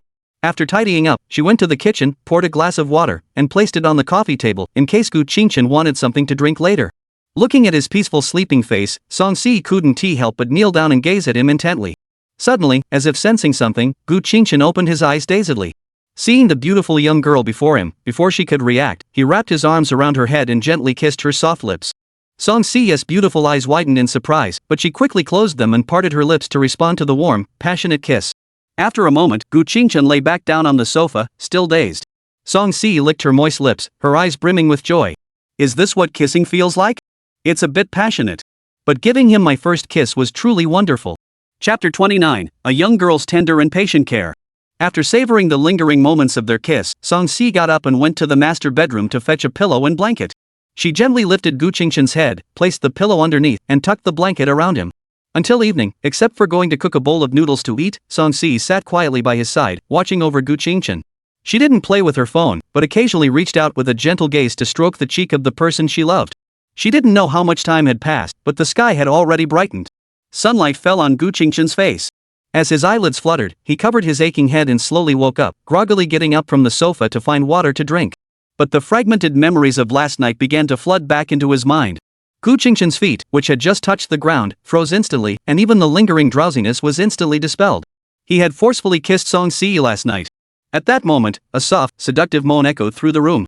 Turning his head, he saw the young girl lying sideways on the Empress daybed, rubbing her eyes as she woke up. Seeing that Gu Qingchen was awake, she got up and handed him the water cup on the coffee table, her voice still lazy. "You drank last night. Drink some water first. I'll go cook some noodles for you. It'll do for now. After all, you didn't eat anything last night." Saying this, Song Si didn't bother to wash up and hurried to the kitchen in her slippers. Gu Qingchen felt the warmth of her concern and silently drank the water. The guilt and unease he had felt from kissing the girl forcefully gradually faded away. Since they liked each other, a kiss should be okay, right? After finishing the water, Gu Qingchen took the cup to the kitchen and poured another one. Just as he was about to apologize for last night, Song Si spoke first. "Go sit down. The noodles will be ready soon." "All right." The apology was swallowed back by Gu Qingchen. He finished his water, put the cup away, and went to sit at the dining table. "Let us just keep things as they are. Forcing a kiss is something we shouldn't bring up again, lest both of us feel awkward." As Song Si brought over the noodles with a fried egg, the starving Gu Qingchen immediately started eating greedily. "Eat slower, no one's rushing you." Song Si propped her face up with both hands, smiling as she watched him eat. Since there was too much noodle soup, Gu Qingchen had some left after finishing, but he simply couldn't eat anymore. "I'm so full. I'll go take a shower. I'm all sweaty. Could you clean up after me?" Wiping his mouth, Gu Qingchen stood up and went to the bathroom. After watching him leave, Song-si didn't clear the dishes. Instead, she sat down at Gu Qingchen's previous spot, picked up the chopsticks he had used, and began picking up noodles to eat. After finishing the last sip of soup and clearing away Gu Qingchen's leftovers, Song-si finally picked up the bowl and chopsticks and went to the kitchen. Gu Qingchen, wearing a simple blue shirt with a white undershirt and a pair of black shorts, sat on the sofa scrolling through his phone. Song-si opened the door to the guest bedroom and walked out gracefully. She was wearing a white long dress with a matching blue cardigan, her long hair flowing freely, looking incredibly sweet. Maybe I should take her to get her hair cut and change her bangs, it would look better. Are you ready? Gu Qingchen asked, putting down her phone. I'm ready. Song-si nodded with a smile. After speaking, Gu Qingchen stood up and led her out the door. The two of them first went to the underground supermarket in the nearby shopping mall to take a look around. Inside, there were all kinds of vegetables, meat, and eggs, but the prices were significantly higher than at the vegetable market. However, the advantage was that if there was any issue, you could bring the receipt back to the store to request a refund. Beverages, snacks, seasonings, and side dishes were also easily accessible. After browsing around for a while without buying anything, they left the supermarket and headed to the vegetable market. Chapter 30, The Teenage Girl Who Bargains with Her Looks and Poise. Auntie, how much are these green beans per pound? Song-si rummaged through the pile of green beans and asked the elderly woman sitting on a stool with gray hair. 3.5 yuan per pound. How about 3 yuan? The old woman looked at Song-si's pretty face, didn't haggle, and instead smiled kindly. 3 yuan is fine. You're still young, so I wouldn't have given you such a good price otherwise. Thank you, Grandma. Song-si smiled sweetly and added, could you please pack 4 pounds for me? Sure. The old woman quickly took out a plastic bag, packed the green beans, weighed them, and handed them to Song-si. She then visited a few more street stalls, buying tomatoes, eggplants, potatoes, and other ingredients. Every single vendor was charmed by Song-si's sweet voice and adorable appearance, willingly accepting her haggling. Gu Qingchen, standing nearby, was completely dumbfounded. This must be a fox demon reincarnated. Regardless of age or gender, the shop owners couldn't haggle for more than a few rounds before meekly accepting Song-si's price. It was truly terrifying. Let's buy some more meat and eggs, and we can head home. Before long, Song-si returned with 2 bags of eggs. Gu Qingchen took the eggs from her hands and followed her like a loyal sidekick. At the butcher shop, Song-si used tongs to flip through a few strips of pork tenderloin, which all looked fresh, so she took them all. As they passed by the seafood shop, Gu Qingchen casually picked out about 20 crabs, handed the lighter vegetables and meat to Song-si, and carried the eggs and crabs out of the market. Back home. Gu Qingchen finished mixing the dipping sauce and crouched over the sink, carefully washing the crabs. Song-si steamed the rice, prepared the green beans, and turned on the stove to stir-fry them. The two of them busied themselves for about an hour. Gu Qingchen carried the steamed crabs and dipping sauce to the dining table but noticed that Song-si was nowhere to be found. He looked around briefly and saw the bathroom light was on. Assuming the girl was using the restroom, Gu Qingchen didn't start eating right away. He sat on the sofa, scrolling through his phone while waiting. But after a while, Song-si still hadn't come out. So, Gu Qingchen went to the bathroom door, knocked, and asked, Cici, are you okay? Originally feeling shy and unsure how to ask for help, Song-si took the hint and replied, I'm fine, I just got my period and my stomach hurts a bit. Could you bring me a pack of sanitary pads? Sure. Gu Qingchen went to the storage room, randomly opened a box of sanitary pads, took out a pack, and returned to the bathroom door. How should I give it to you? The door isn't locked. You, just come in with your eyes closed. You'll only be able to see your feet. Song-si hesitated for a moment before replying. When Gu Qingchen pushed open the door, half covering his eyes and looking at his feet as he walked in, Song-si's face turned bright red with embarrassment. She took the sanitary pad and hurriedly urged, Okay, get out quickly. Gu Qingchen didn't dare linger and immediately turned around and left the bathroom. He ran to the kitchen, took out a bottle of cola and a piece of ginger, and started busy preparing something. When Song-si came out and sat down at the dining table, Gu Qingchen handed her a glass of ginger-infused cola. Just drink this for now. We don't have any brown sugar or a hot water bottle at home. I'll go buy some after dinner. Ginger-infused cola also helps ward off the cold, but you should drink it in moderation. Just 1 cup today. Thank you. Song-si took the cola with both hands and started sipping it slowly. There was a hint of ginger, but mostly the sweet taste of cola, and the carbonation had faded, making it quite refreshing. Gu Qingchen, while peeling the crab, said, You're out of luck with the crab. You can't eat cold foods during your period. It's okay, I can eat green beans instead. Seeing Song-si's pouty expression as he imagined it, Gu Qingchen still dipped the 2 crab legs he had peeled into the sauce and placed them in her bowl. Just these 2. Try the flavor. If you want more, I'll make some for you after your period is over. Oh, okay, Song-si replied, a bit confused. She didn't understand why he had just told her not to eat it and now suddenly let her. Since dinner was early, neither of them was very hungry, so they just had a light meal. The rest could be heated up and eaten later that night. Noon. Gu Qingchen was lying on the sofa playing with her phone. Song Si was also playing nearby. At that moment, Lu Xingjia sent a message, "Old Gu, are you okay?" Gu Qingchen, ? Lu Xingjia, last night, your wife was so angry. She threatened to beat me so badly that my parents wouldn't even recognize me. It scared me to death. I just woke up and came to ask if you were still alive. Are you my brother or not? Upon seeing this, Gu Qingchen finally recalled some memories from last night when Song Si had snapped at Lu Xingjia. He turned to look at the calm and obedient young girl beside him, recalling how she had cared for him so tenderly last night. He couldn't help but feel that the cold figure in his memory didn't match the one before him now. Gu Qingchen, you deserve it. Who told you to act first and ask for permission later? If the alcohol could be returned, none of this would have happened. Lu Xingjia. Lu Xingjia, so, love disappears, right? Lu Xingjia, watch out or you'll end up being a wife's slave. Gu Qingchen, you're such a fool. I'm not talking to you anymore. I'm going out. He put down his phone and glanced at the young girl beside him, who was quietly playing with her phone with a gentle smile. A henpecked husband? Probably not, right? See, I'll go out and buy some brown sugar and a hot water bottle for you. You stay home and rest. Gu Qingchen put on the shoes by the sofa and stood up to say. Song Si rubbed her stomach. Actually, it's not that painful. You don't need to buy anything. I'll just drink some hot water to warm my stomach. It's fine. It's better to have it just in case. Why suffer when you can be comfortable? Just wait here. Alright, be careful on your way back. Upon hearing this, Gu Qingchen waved goodbye and left the house. About an hour later, he returned home carrying a bag of brown sugar and salt, along with a large plastic bag of snacks. Salt bag, it has the same effect as a hot water bottle, but it uses solid salt to generate heat. Gu Qingchen placed the brown sugar in the kitchen to be boiled later that evening, as Song Si had just drunk ginger-infused cola.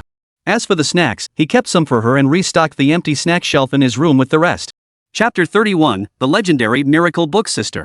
After dinner, Song Si lay on the soft bed, with the warm salt bag covering her stomach, feeling very comfortable. At that moment, the bedroom door opened. Gu Qingchen walked in holding a cup of ginger and brown sugar water. Song Si saw this and quickly sat up, leaning against the headboard, and reached out to take the cup he offered. Are you feeling better? Song Si sipped the slightly warm ginger and brown sugar water and nodded gently.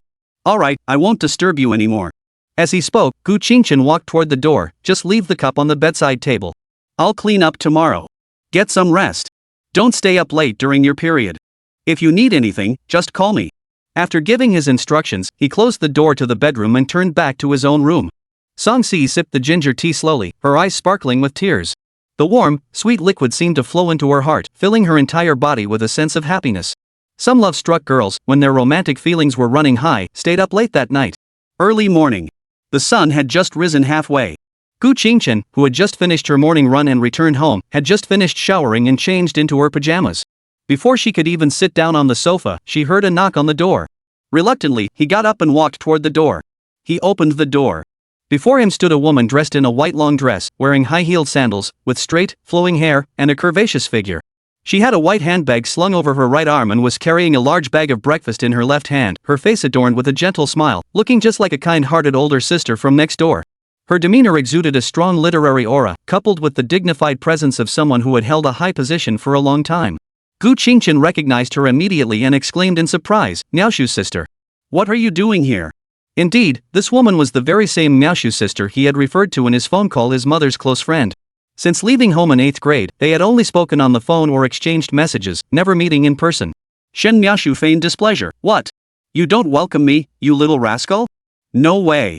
It's been 5 years, and you didn't even give me a heads up before showing up like this? Anyone would be startled, right? Alright, come in. Gu Qingchen stepped aside to let her into the house. He placed the breakfast he had bought on the dining table. Shen Miaoshu looked around the room as she walked over to the sofa and sat down. This little place is quite nice. Regarding Shen Miaoshu's first visit to Lijing without even asking where to go, Gu Qingchen didn't find it odd at all. After all, with her abilities, finding the exact address was a piece of cake. It can't compare to your palace, your imperial majesty. Make do with it, Gu Qingchen teased. Go get beaten. Go make tea for your sister, Shen Miaoshu ordered without hesitation. Gu Qingchen simply got up, went to the kitchen, fetched a cup of purified water, and placed it in front of her. We don't have guests at home, so we didn't prepare tea. Drink water instead, it's good for your health. Shen Miaoshu shot him a disdainful glance, picked up the water, and drank it as if it were tea. Then she set down the cup and said, "By the way, what about the little girl you took in? She's still sleeping. She must have had a bad night because of her period. Otherwise, she would have woken up by now." Shin Miaoshu nodded. "I'll take you out for a nice meal this afternoon. I just drove past a place with a decent-sized storefront on the pedestrian street next to the mall. The food should be decent." "Where did you get the car?" Gu Qingchen asked curiously. "The mayor's secretary lent it to me temporarily." Gu Qingchen. It's true that rank has its perks. Even at this early hour, the secretary has to get up and drive her around. Chapter 32, Shin Miaoshu peeled back half a layer of the window paper. After chatting for a while, Song-si also got up and came out of the guest bedroom. Seeing the stranger, she paused for a moment, then nervously greeted her. "Hello." Shin Miaoshu examined the young girl's face and figure carefully, then responded satisfactorily, "Hello, you must be Song-si. My name is Shin Miaoshu. Chen should have mentioned me to you. If you don't mind, you can just call me Miaoshu." Miaoshu's sister Song-si obediently called out. Such a good girl. Shin Miaoshu stood up, took her hand, and led her toward the dining table. "Let's have breakfast. We can chat while we eat." Gu Qingchen followed closely behind. At the dining table, Shin Miaoshu placed the steamed buns, congee, and pickles on the table. The steamed buns are filled with wild vegetables and eggs. They're also available in Shanghai, and they taste pretty good. I'm not sure how they are here in Linjiang, so if you don't like them, I can order something else from delivery. It's fine, just eat what's here. Gu Qingchen said. Shin Miaoshu rolled her eyes at him. "I wasn't asking you. I was talking to Si." Gu Qingchen. Forgetting the old for the new, no love left. Song-si waved her hand and refused. "No need, Miaoshu's sister. Breakfast is just a light meal." Shin Miaoshu thought the girl was being modest and didn't want to mention it, so she emphasized, "It's okay, don't force yourself to eat if it's not good. I'll get you something else. We're family, there's no need to be shy." Before Song-si could speak, Gu Qingchen interjected, "My sister, where does this family come from?" Shin Miaoshu looked at him in confusion. "Isn't Si your girlfriend?" Song-si, who had overheard this, blushed immediately and buried her face in a bun. Cough cough. Gu Qingchen also cleared his throat awkwardly. "We're just friends for now." "What? Friends? You're buying clothes and shoes for me, and even asking me to help you out? You're pulling my leg." "Oh, I get it now." Shin Miaoshu finally caught on. "Currently, right? So that means there'll be a girlfriend in front of it in the future? Just eat your food." Gu Qingchen immediately picked up a bun and stuffed it into her mouth. Shin Miaoshu didn't tease her anymore, just hummed lightly and started eating the bun in her mouth. After breakfast, Shin Miaoshu pulled Song-si into the guest bedroom to chat. Gu Qingchen was left alone, looking pitifully outside the door. He had wanted to press his ear against the door to eavesdrop, but unfortunately, the soundproofing during the renovation was too good, and he couldn't hear a thing. With no other option, he returned to his own room to play video games. It wasn't tea until nearly noon. Shin Miaoshu and Song-si, who had changed into fresh clothes, walked out of the room hand in hand, looking like close sisters. Clearly, the morning conversation had brought them much closer. Especially Song-si, wearing a sleeveless white t-shirt paired with a pink mini skirt and long white socks, her fresh and delicate outfit was clearly styled by Shin Miaoshu. Otherwise, she would never have worn such a revealing style at the moment. "Chen, let us go out for lunch." The two arrived at the master bedroom and Shin Miaoshu knocked on the door and called out. "Coming, I'll just change clothes." A moment later, Gu Qingchen opened the door, still wearing the same blue shirt and shorts from yesterday.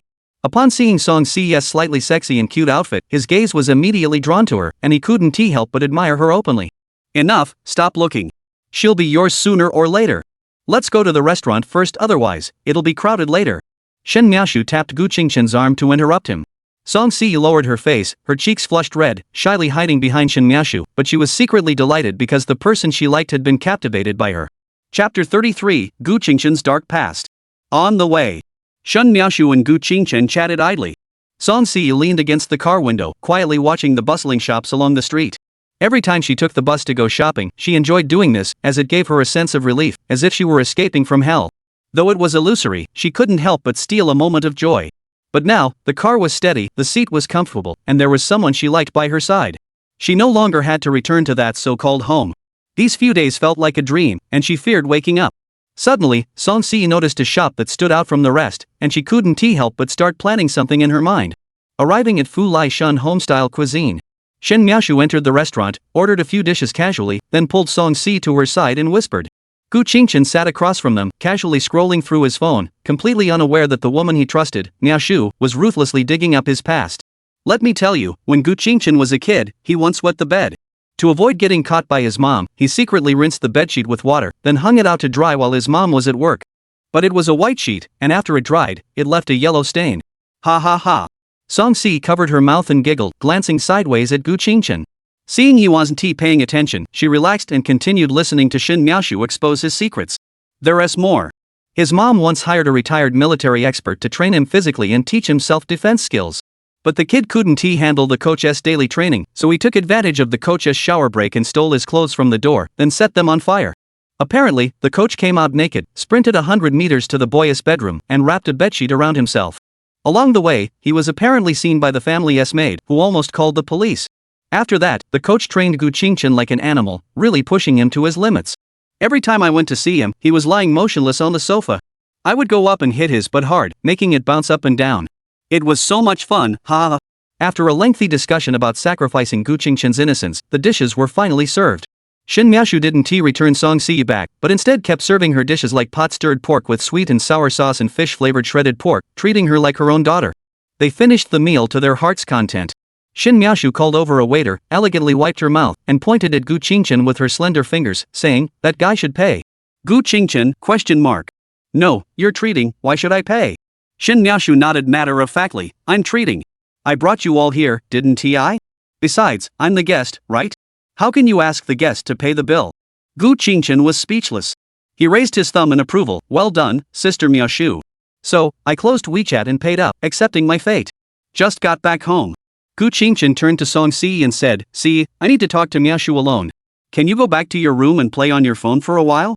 Ha? Sure. Song-si was confused but obediently nodded and returned to her room. Come with me, Miaoshu. Gu Qingchen said without looking back. Shen Miaoshu had no choice but to follow. Chapter 34, The Annoying Yet Cunning Old Man. After leading them to the master bedroom, Gu Qingchen saw Shen Miaoshu sitting on his gaming chair and immediately jumped back, plopping down onto the table. Miaoshu, standing beside him, extended her delicate hand and tapped Gu Qingchen's leg, speaking in a gentle tone, "You're such a naughty boy. What are you trying to pull? It's been years since we last saw each other, and you haven't changed a bit. I take good care of myself, and besides, I'm not that old, I'm only 36. In 4 months, you'll be 37, Gu Qingchen said quietly. Shan Miaoshu. She gave him a bright smile, looked at Gu Qingchen, but her fingers dug into his thigh, giving him a 360-degree twist. Ouch. I'm sorry. Gu Qingchen quickly pulled Shin Miaoshu's hand away and got straight to the point. Alright, we've seen each other, we've eaten. Let's talk. What brings you all the way to Lingjiang? Don't tell me you just came to visit me. I'm not that naive. A woman showing up uninvited like this couldn't possibly have no ulterior motives. It was likely related to his mother. Shen Miaoshu didn't deny it. She pulled out her phone and showed a photo of a middle-aged man with a bulging stomach, handcuffed, surrounded by a crowd of people dressed like local villagers. I've handled the matter you asked me to take care of. The owner of the illegal coal mine has been arrested. It took some effort, but the villagers in that small village were fiercely protecting him. They must have been promised a lot of benefits. If it were an ordinary police officer, they'd have to report it up the chain of command. Otherwise, there's nothing we can do about it. This scum has been taking advantage of the underdeveloped communication network to lure people here for illegal labor. He probably has blood on his hands, but we'll need to investigate further to confirm. She continued, as for CE's father, you said to avoid legal action if possible, but it'll take some effort. Let us wait a few more days. Rest assured, I guarantee you'll be able to marry her home safely. There won't be any trouble from that scum. Gu Qingchen ignored the woman's teasing and asked, what else? Shin Miaoshu fell silent for a moment before speaking slowly, your grandfather passed away yesterday. Gu Qingchen was taken aback for a moment, sighed, and said indifferently, is that so? So you came all this way just to tell me that? Shin Miaoshu paused and continued, he left the majority of his estate to your mother and gave the other children shares in the company. Upon hearing this, Gu Qingchen lost his composure. Did he lose his mind? Why would he give everything to my mother? Shin Miaoshu explained helplessly, put aside your prejudices. Your grandfather was a businessman, he wasn't stupid. He knew what his children were like. Dividing the inheritance equally would have meant that the fortune he spent his entire life building would be wasted. It's better to let the most capable child, your mother, take control, and give the other children shares in the dividends, ensuring they have a comfortable life. By clearly stating this in his will, it also avoids the children fighting over the inheritance and hurting each other's feelings. Gu Qingchen had to admit that the old man was indeed shrewd, even if he was unpleasant. Oh, and he left you an inheritance, a 2-story villa with a garden and a pool. As Shin Miaoshu finished speaking, there was a sudden clang as Gu Qingchen jumped off the table, staring in disbelief and exclaiming, what? That old man left it to me? It must be a fake. He never liked me, how could he leave it to me? Shin Miaoshu rolled her eyes at him and whispered, "Don't overreact. You scared me. Your grandfather did indeed dislike you, no, he hated you, but no matter what, you're still his grandson. He couldn't very well leave you nothing." Upon hearing this, Gu Qingchen finally relaxed, muttering to himself, thank goodness, thank goodness. I almost felt guilty for the rest of my life. Chapter 35, What is a Mother? Then he asked again, what else?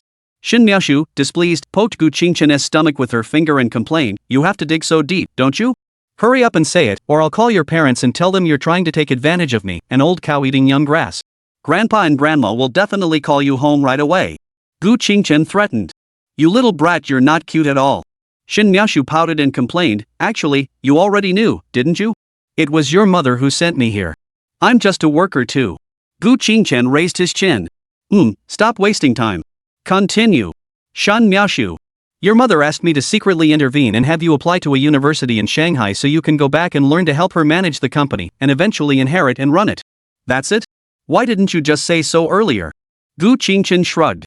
If I had told you, you would have been on guard. How could I have intervened? It's all your fault for forcing me to say it.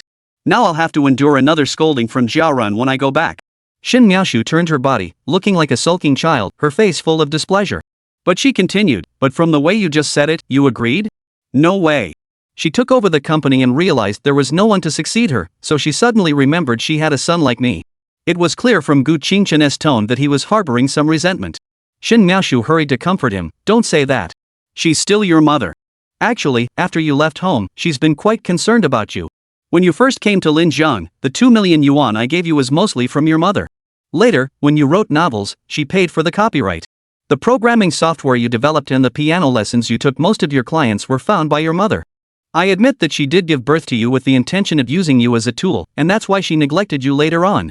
But her nature is just like that, cold and slow to react. Over the years, among her close friends, there's only me, her childhood friend who grew up with her. Over the years, she immersed herself in work. By the time she realized this was wrong and wanted to learn how to be a good mother, you had already grown up. So, she is just trying her best to make up for it, to be a good mother, and ensure you have a life of abundance and worry-free in the future. Gu Qingchen suddenly slammed her hand on the table, breathing heavily, her voice filled with anger.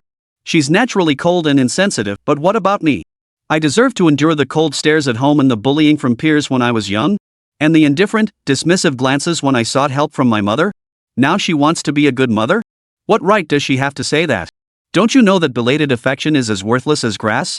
After venting her frustration, Gu Qingchen softened her tone and continued, alright, I know she had her reasons for giving birth to me. I understand, and I don't hate her. I'll accept her help as compensation and to make up for her own guilt. If she ever falls ill or needs help in the future, I will definitely return to take care of her and assist her wholeheartedly. But she shouldn't use that as an excuse to put on a good mother act and expect me to accept her back. I see you're planning to act as a go-between. I advise you to leave Linjiang as soon as possible and stop wasting your time here. Shin Miaoshu sighed heavily, stood up, and pushed open the door before turning back to say, think it over carefully. I'll stay in Linjiang for a while. Chapter 36, Strive to Pursue. Shin Miaoshu opened the door and immediately saw Song Si standing at the entrance, her hands clenched tightly across her chest, looking worried. She smiled slightly, stepped out of the room, closed the door, and pulled Song Si to sit on the sofa. Si, you like Qingchen, don't you? Song Si's cheeks flushed slightly, but she nodded firmly, yes. I don't know much about what's going on between you two. Can you tell me why you like him? Song Si hesitated for a moment before briefly recounting the events of the past few years and declaring that she could not live without him. She had bared her heart completely because she was Gu Qingchen's relative, and perhaps by speaking up, she might gain some acknowledgement. The result was exactly what she had hoped for. Shin Miaoshu listened with a pained expression, then embraced the girl tightly, patting her back gently and encouraging her, then go after him with all your heart and hold on to him tightly. I can tell that Qingchen also likes you. We, as family, can't always be by his side to take care of him. In the future, we'll rely on you to look after him. Shin Miaoshu's tone was filled with guilt and regret. Alright, I'll definitely take good care of him. However, Song Si didn't pick up on these emotions, taking them as the future boyfriend's family and trusting her with their care. Shin Miaoshu smiled and ruffled her hair, correcting her, I'm not asking you to take care of him. You're still a child who needs care yourself. What I mean is for you to be his emotional support. Don't underestimate Gu Qingchen now. He seems indifferent and unconcerned, but the wounds from his childhood cannot be healed. One day in the future, those scars might be exposed, but having a confidant by his side will help even the deepest wounds heal over time. You too, the wounds from your childhood are even deeper than his. I hope you can do the same, treat him as your solace, and don't give those wounds the chance to be reopened. Song Si nodded heavily. I understand, Niaoshu sister. You're such a good girl, don't worry about me. Take this opportunity to go comfort Chen Chen. Shin Miaoshu patted her hand and said. Thank you, Miaoshu. Song Si stood up, bowed in gratitude, and hurried toward the master bedroom. Shin Miaoshu watched the hurried young girl and couldn't help but smile wryly. She murmured softly, it's good. Let the emotions that overflow compensate for what was lacking in childhood. Alas. I was born too late for you, and you were born too late for me. Shin Miaoshu slowly walked to the entrance hall, then silently turned back to glance at the tightly closed bedroom door before gently pushing the door open and leaving Gu Qingshan's home. Gu Qingshan lay on the bed, staring at the white ceiling, his mind in turmoil. The person he hated most had passed away, yet they had left him a house. The love he had longed for from his mother in his childhood had finally come, but it was only after he had grown up and become mature. In fact, from the moment his first novel was published and the copyright was sold, and from the moment he launched his programming software and piano teaching business and immediately attracted major clients, Gu Qingshan had already realized that someone was secretly helping him behind the scenes. He had guessed who it was, but he had accepted the help without hesitation. He knew that no matter how he refused, as long as he wanted to make money, she, as his mother, would always find a way to get the money into his hands. Moreover, he wasn't disowning her as his mother, it was simply because of his childhood experiences that he couldn't accept her in his heart. If something were to happen to his mother, he would undoubtedly return to her side without hesitation. Chapter 37, Comforting with a Knee Pillow. At that moment, the door was gently pushed open. Are you okay? A clear, gentle voice followed. Gu Qingshan looked up and saw a graceful young woman walking toward him. What could I possibly be doing? I just had a little argument. Go rest. Don't worry about me. Song Si wasn't about to let him off so easily. She slowly sat down by the bed and said, I was worried about you. Gu Qingshan curled the corners of his mouth. Worried about me? What could possibly happen to me at home? Song Si didn't respond. She took off her slippers, climbed onto the bed, and sat beside Gu Qingshan's head, then said, if you have any troubles, you can confide in me. I can be your confidant, and you can be mine. What troubles could I have? I'm just tired and want to lie down for a while. Song Si didn't call him out on it. Instead, she gently placed her hand on Gu Qingshan's forehead and gently smoothed out his slightly furrowed brows. Feeling the comfort from the young girl, Gu Qingshan's lips, which had been trying to look carefree, finally relaxed. After hesitating for a moment, he finally spoke up. Do you want me to tell you a story? Sure, go ahead, Song Si replied in a soft voice. There was a boy who was born into a wealthy family. Though he received an elite education and had no material wants. But no one in the family liked him. The elders called him a bastard, and the children of his peers bullied him. Every time the boy sought comfort and help from his mother, he was met with coldness and indifference. Only his aunt showed him kindness and cared for him. As he grew older, his mother seemed to change her attitude toward him. She would arrange many things for him to learn every day and occasionally urge and tutor him. But sometimes, she would scold him for being noisy and send him away. The boy felt like a toy, summoned when needed and dismissed when unwanted. One day, he accidentally overheard his mother and aunt talking. He learned that he was actually a test tube baby, and his birth had merely been a means for his mother to escape an arranged marriage. The elders hated him so much because if that arranged marriage had succeeded, it would have multiplied the family's assets several times over. Upon learning the truth, the boy fled home. He didn't hate his mother, because if he were in her shoes, he would have done the same. But just as he had become independent and mature, living a peaceful life, his mother reappeared, demanding he return home to learn how to manage the company and strive to become a good mother. All these years, not a single phone call or message. She waited until the person who hated him most in the family had passed away before daring to say she wanted to be a good mother, and she even sent someone to deliver the message. How ironic. She still treats the boy like a toy, not changing a bit. After listening to Gu Qingshan finish his story, Song Si sniffled and couldn't help but lift his head onto her lap. Then, with soft hands, she cupped his cheeks and said in a voice trembling with tears, it's okay, don't cry, from now on, I'll take care of you, don't be sad anymore. The sniff here is just a sound effect for sniffing. Gu Qingshan rested his head on the girl's soft thigh, relaxing his entire body and feeling much better. Looking at the choking Song Si, he couldn't help but laugh. Why are you crying? Compared to you, I might as well be living in heaven, right? At the same time, Gu Qingshan raised his hand to gently wipe away the tears about to fall from the girl's eyes. But Song Si didn't agree with his words and immediately retorted, no. It's different. Everything I've gone through was to meet you, who shows mercy on me. But when you do this, it makes me feel really uncomfortable. So, please don't be sad anymore, okay? Upon hearing this, Gu Qingshan lifted his hand, which he had just lowered, and pinched her soft cheek playfully, his voice filled with affection. Alright, little love-struck girl, I'm not sad anymore. Don't cry either. Just let me stay here for a while. Suck, okay. Song Si tugged at his hair and replied obediently. From that moment on, their relationship seemed to have deepened significantly. Having learned about each other's pasts and understood their feelings, and with half the veil between them torn away by Shinnyashu, they naturally slipped into a state that felt like love, even without an explicit confession. Chapter 38, Pseudo-Love. They lay there for about an hour. Gu Qingchen got up from Song Si's lap. Just as he was about to reach out to help her up, she said in a soft voice, "Wait a moment, my legs are numb." "Sorry." Gu Qingchen smiled and knelt down, taking her slender ankle in one hand and massaging her thigh with the other. Sure enough, not only was it comfortable to rest her head on, but the feel of her skin was amazing. "Next time, I must try the black stockings and white stockings combination." They continued massaging each other's legs for a while. Song Si blushed slightly and whispered, It's okay, you can stop now." "All right." Gu Qingchen didn't press his advantage. He stood up, took Song Si's delicate hands, and pulled her off the bed.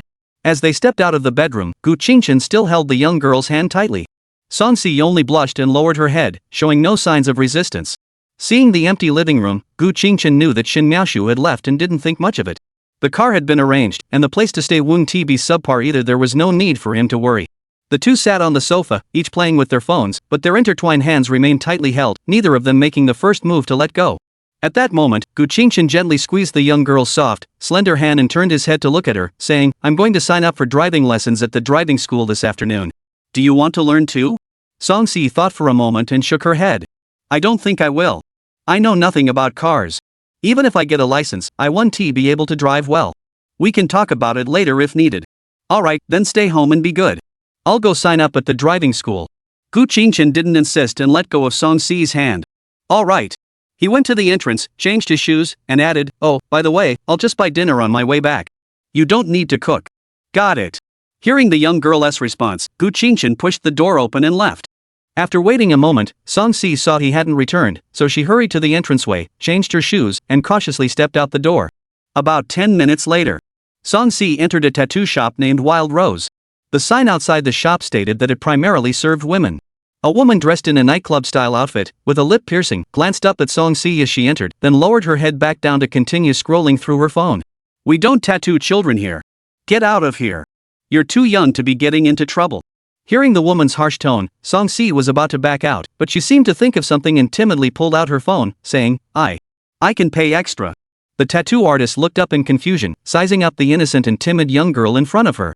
She thought that someone as pretty and shy as her wouldn't be the type to get into trouble. She put down the phone and asked, "Why do you have to get a tattoo? Is someone forcing you?" Song Si shook her head quickly and explained, "No one is forcing me. It's for someone who means more to me than my own life." The tattoo artist immediately guessed, "Did someone in your family pass away? You want to get a portrait tattooed? I can draw you a free painting. There's no need to get it tattooed on your body." "No. I want to get someone's name tattooed." The tattoo artist thought about it for a moment, figuring that a name wasn't too big, and even if she got it washed off later, it wouldn't be too much trouble. She agreed, "Alright, come inside with me." Saying that, she led Song Si into a small room. Chapter 39, The Female Tattoo Artist's Advice. After locking the door, the woman took a tattoo pen, disinfected it, and pointed to a recliner, saying, "Lie down." "Where do you want it?" Song Si lay down on the chair, shyly pulling open her collar, and whispered softly, on the center of my chest." The female tattoo artist furrowed her brows and confirmed again, "Are you sure?" Song Si nodded. "Alright, what should I get tattooed?" "Gu Qingchen." The female tattoo artist nodded in understanding and was about to begin. Song Si added, "Also, add hearts on both sides." This startled the tattoo artist, who quickly raised her hand and asked, "Who is he? Your boyfriend?" "Whom? No way, you're just a little girl. If you get this tattooed, you'll never find a good boyfriend if you break up." The tattoo artist sighed, pinching her temples, thinking, are all young girls these days so love-struck? But Song Si pleaded, "Please, sister, I'm not acting on a whim." She then briefly recounted her experiences and what Gu Qingchen had done for her, sharing everything with the tattoo artist. The tattoo artist felt sorry for her and gently stroked Song Si's head, saying, "From what you're saying, the guy does sound like a good person, but I still can't do this for you. Are you sure your boyfriend, who is so great, really wants you to get a tattoo? You don't need to prove anything to him. The prerequisite for him to love you is for you to love yourself. I believe your boyfriend wouldn't want you to tattoo his name on such a private part of your body. There are many ways to prove love. You don't have to get a tattoo. Cook him a delicious meal, remind him to dress warmly when it's cold. Aren't these actions more meaningful than a tattoo? Look at all the tattoos on my body. I didn't learn to behave when I was young, and now my boyfriend doesn't want me anymore. No one wants to marry me now. Aren't you afraid your boyfriend will break up with you because of this?" Upon hearing this, Song Si's thoughts vanished instantly. If there's a risk of being disliked by someone who likes you, then maybe I shouldn't get a tattoo after all.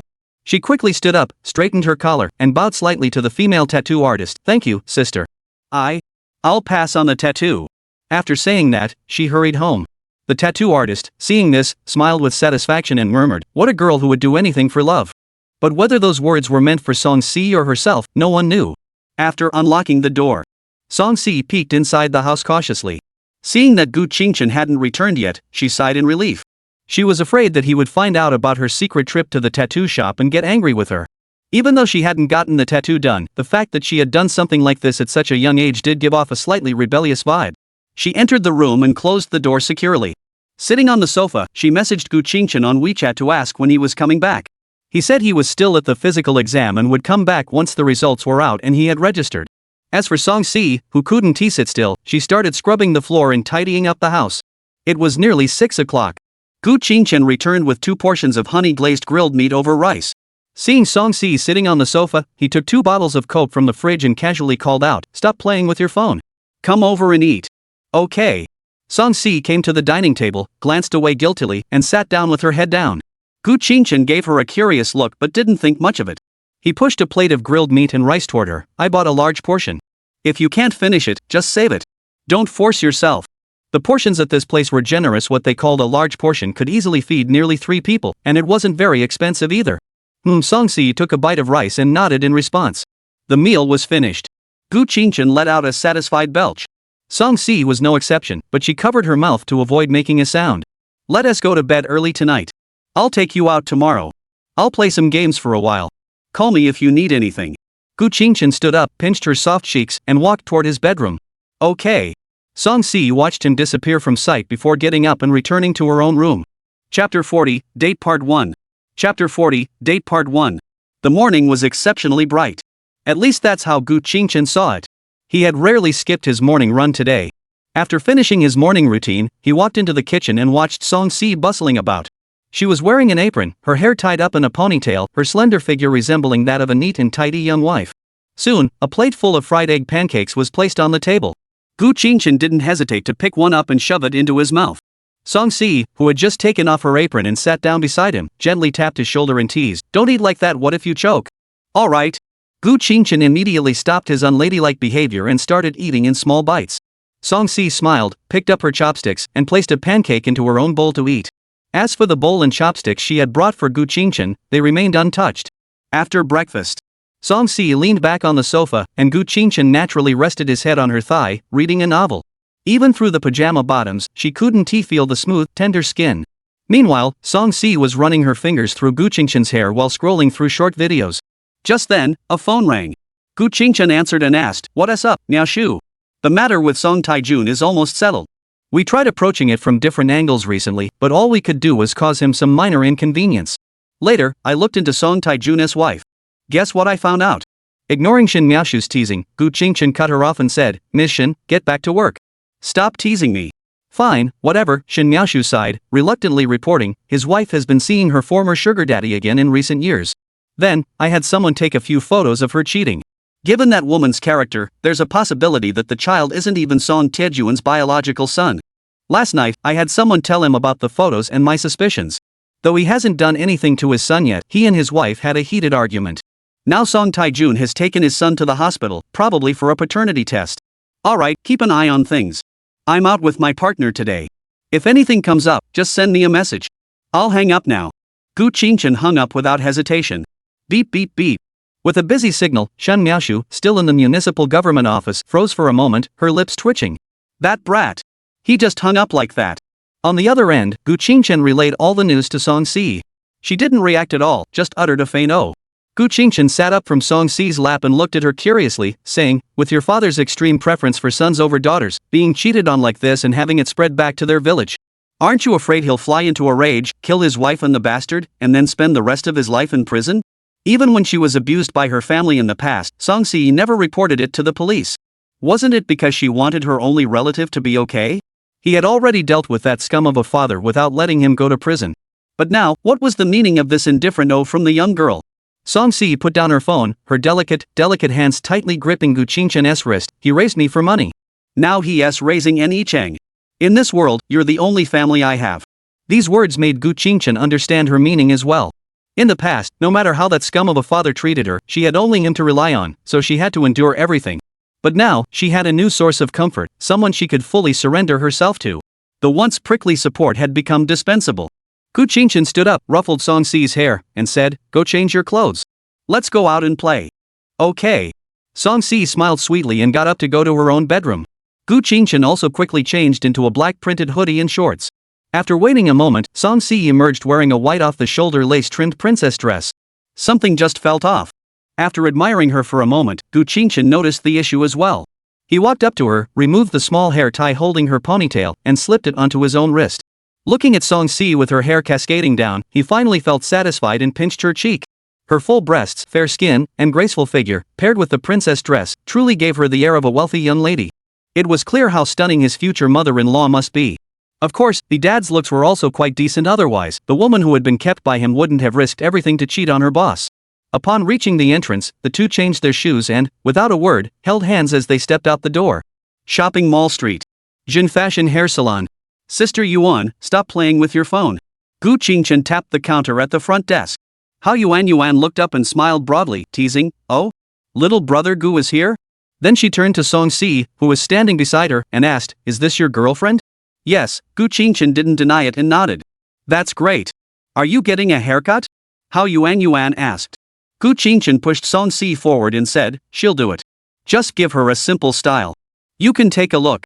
"Alright, I'll make sure to polish this raw gem into something beautiful," Hao Yuan promised with a smile. Song Si's long straight black hair looked great as it was, but the bangs at her forehead were a bit thick.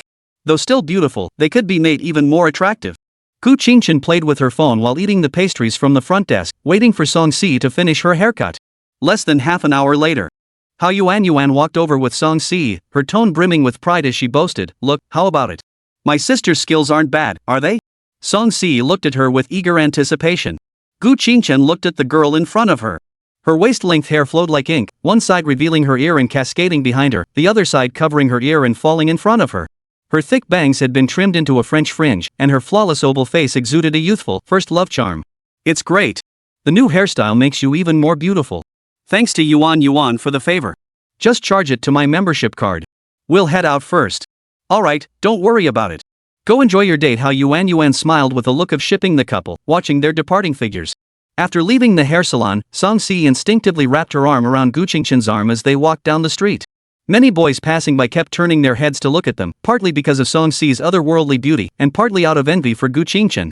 They really turned heads and left a trail of admirers in their wake. Later, Gu Qingchen took Song Si to the mall for a stroll and bought her a few outfits. Now he found himself increasingly enjoying watching the young girl change outfits for him. His girlfriend shouldn't count as being perverted, right? As they passed by a store selling high heels, Gu Qingchen took Song Si inside to take a look. Actually, high heels would look more elegant with a princess dress. Unfortunately, Song Si didn't know how to wear them, and the high heels she bought during the last shopping spree were still gathering dust in the closet. But today, Gu Qingchen wanted her to give it a try. Chapter 41, Date Part 2. "Excuse me, do you have this shoe in size 36? Gu Qingchen pointed to a pair of crystal-studded shoes and asked. The salesperson picked up the shoes, took a look, and handed them over, saying, "These are size 36. You can try them on first, and if you like them, I'll get you a new pair." "Alright." Gu Qingchen took the shoes and asked Song Si to sit on the sofa in the store. Just as she reached out to take the shoes to try them on, Gu Qingchen stopped her and said, "Let me help you." Cough. "It's just changing shoes for my future girlfriend. It's not because I'm trying to take advantage of her, and it's definitely not because I'm into feet. Absolutely not." Song Si blushed and lowered her head, letting him do as he pleased. Gu Qingchen knelt down in front of the girl, first removing her shoes and placing them aside, then her white socks, folding them neatly and putting them in his pocket. Next, he reached out, gently picked up Song Si's delicate, adorable little foot with its graceful arch, placed it on his lap, and slowly slipped the crystal-studded high-heeled sandal over her pearl-like toes, adjusting the heel. He did the same with the other foot. After all that fuss, Song Si's face was as red as a ripe apple. Gu Qingchen gently held her slender fingers and helped her to her feet, saying, "Try walking a bit. I'll hold you." "Alright." Song Si slowly took a few steps, walking steadily, though she occasionally stumbled, as if walking on a wooden plank in water. She was actually quite excited, as she was wearing an elegant dress and beautiful high heels, giving her a sense of novelty. It felt like her perspective had shifted, and her mindset had changed. She felt confident, no longer the plain, downtrodden girl she once was, but a fashionable, elegant young lady. She knew all of this was thanks to Gu Qingchen. If she weren't in the mall right now, the heart that had been dormant for 3 years might have already burst out in confession. Gradually, Song Si walked more confidently, no longer needing anyone to hold her hand. Gu Qingchen paid with satisfaction, packed the white shoes, and directly took Song Si's hand as they left the mall. The click-clack sound of the high heels hitting the ground felt like they were stepping on Gu Qingchen's heart. They didn't continue shopping. Instead, they went to the first-floor storage area to store their clothes and shoes, then took the elevator straight to the 7th floor. The entire 7th floor was filled with various restaurants. Looking around, there were still quite a few people. It was summer vacation, and the entire 8th floor was a cinema, so there were mostly students. After finishing their meal, Gu Qingchen took Song Si upstairs to watch a movie. They entered a sour cabbage fish restaurant. Many men's gazes were drawn to them, so much so that they didn't even notice their girlfriend's gentle nudges and expressions of displeasure. After all, Song Si was simply stunning. With her already striking appearance, paired with a princess dress, crystal-studded sandals, and high heels, her face, which looked like that of a first love, her pure and innocent aura, and her delicate, pink-tinged toes, were simply irresistible. Gu Qingchen went to the front desk to order the food, then led Song Si to a seat by the wall. "Sisi, sit here. You go inside," he said, pointing to the high-back leather sofa. Song Si obediently sat down. Gu Qingchen sat beside her, blocking many glances. The group of boys were considerate and didn't pay them any further attention. Song Si looked at Gu Qingchen, whose possessive nature was evident, and felt as though her heart was filled with honey. She wrapped her arms around Gu Qingchen's arm, gently resting her head on his shoulder, and waited quietly for the food to be served. Gu Qingchen smiled slightly, comfortably accepting the young girl's affection, and started scrolling through Douyin. Song Si followed suit. After the food was served, Song Si didn't eat right away. She picked up a piece of fish, carefully removed the bones, and placed the edible part into his bowl. Gu Qingchen, seeing this, freed one hand, pinched her soft, delicate cheeks, causing her 2 pink lips to pout. Song Si looked at him in confusion, not understanding. Gu Qingchen smiled slightly. "Don't pick fish for me. Eat it yourself." "All right." But the young girl agreed with her mouth, yet continued to do as she pleased. She picked a piece for herself, then picked another piece and placed it in Gu Qingchen's bowl, then picked another piece for herself, repeating this cycle until they finished the meal. No matter what Gu Qingchen said, it was no use, so he could only enjoy it. After finishing the meal, they rested for a while. The two of them held hands and went to the 8th floor. At the automatic ticket machine, Gu Qingchen swiped the screen and asked, "Comedy or romance? Can we watch a horror movie?" Song Si thought for a moment and replied, "Ha? You like that kind of movie?" Gu Qingchen was a bit surprised and thought to herself, "She's so delicate and fragile on the outside, but she's actually pretty bold. Is that what they call a contrast?" Song Si had never watched a horror movie before. She had only heard that couples going to the movies should watch horror films, so she said that. "Alright, I'll pick a domestic horror movie." Saying that, Gu Qingchen bought 2 tickets for a horror movie about paper dolls and took the tickets. With some time to spare before the movie started, he took Song Si to the arcade area. Most movie theaters have such areas to pass the time before the movie starts. They approached a claw machine. Gu Qingchen scanned the QR code to pay, ignoring the stares of those around him. He pulled Song Si close, wrapped his arms around her, leaned down, and whispered softly into her ear. "Come on, let me teach you how to play." As he spoke, his large, calloused hands covered her delicate, pale hands, gently guiding the controller up, down, left, and right. He paused above a seal plush toy, then took Song Si's hand and raised it, pressing it against the red button. As the hook opened and descended, it securely grabbed the toy and smoothly tossed it into the dispenser. Song Si immediately turned around and hugged Gu Qingchen's waist, exclaiming, "Wow, you got it on the first try. You're so good." Gu Qingchen was a bit dazed. "I was just demonstrating. How did I end up succeeding?" But since even the heavens were helping out, he wouldn't hesitate to take advantage of it. Gu Qingchen took out the seal doll and handed it to the girl. "It's for you. Consider it a memento of our first date." "Okay. I'll keep it safe." Song Si hugged the plush toy tightly to her chest, overjoyed. The two of them took turns trying again several times, but to no avail. "Let's stop playing and try something else." Song Si, afraid of wasting money, pulled Gu Qingchen's arm and went to play other games. She tried a water gun game where you sprayed the screen to defeat monsters and clear levels, and then a racing game with motorcycles.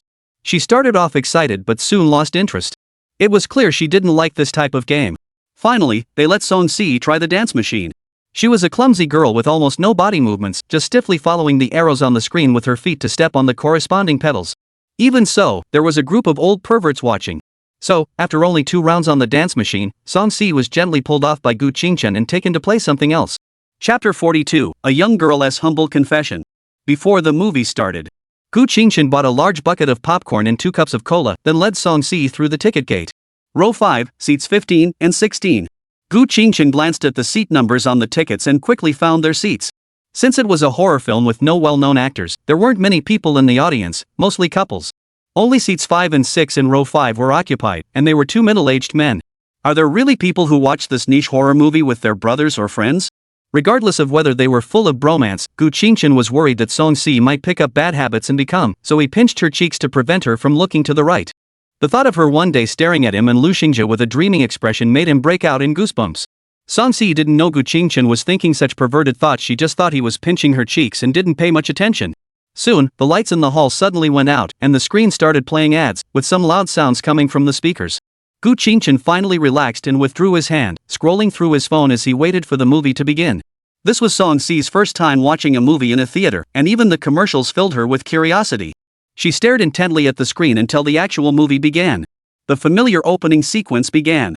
The plot unfolded, with the first part being rather ordinary and purely narrative. Later, when the scene shifted to the ritual of giving the paper figures their eyes, the atmosphere grew eerie. At this point, Song Si had already clung tightly to Gu Qingchen's arm, covering half her face with her hand, leaving only one eye exposed.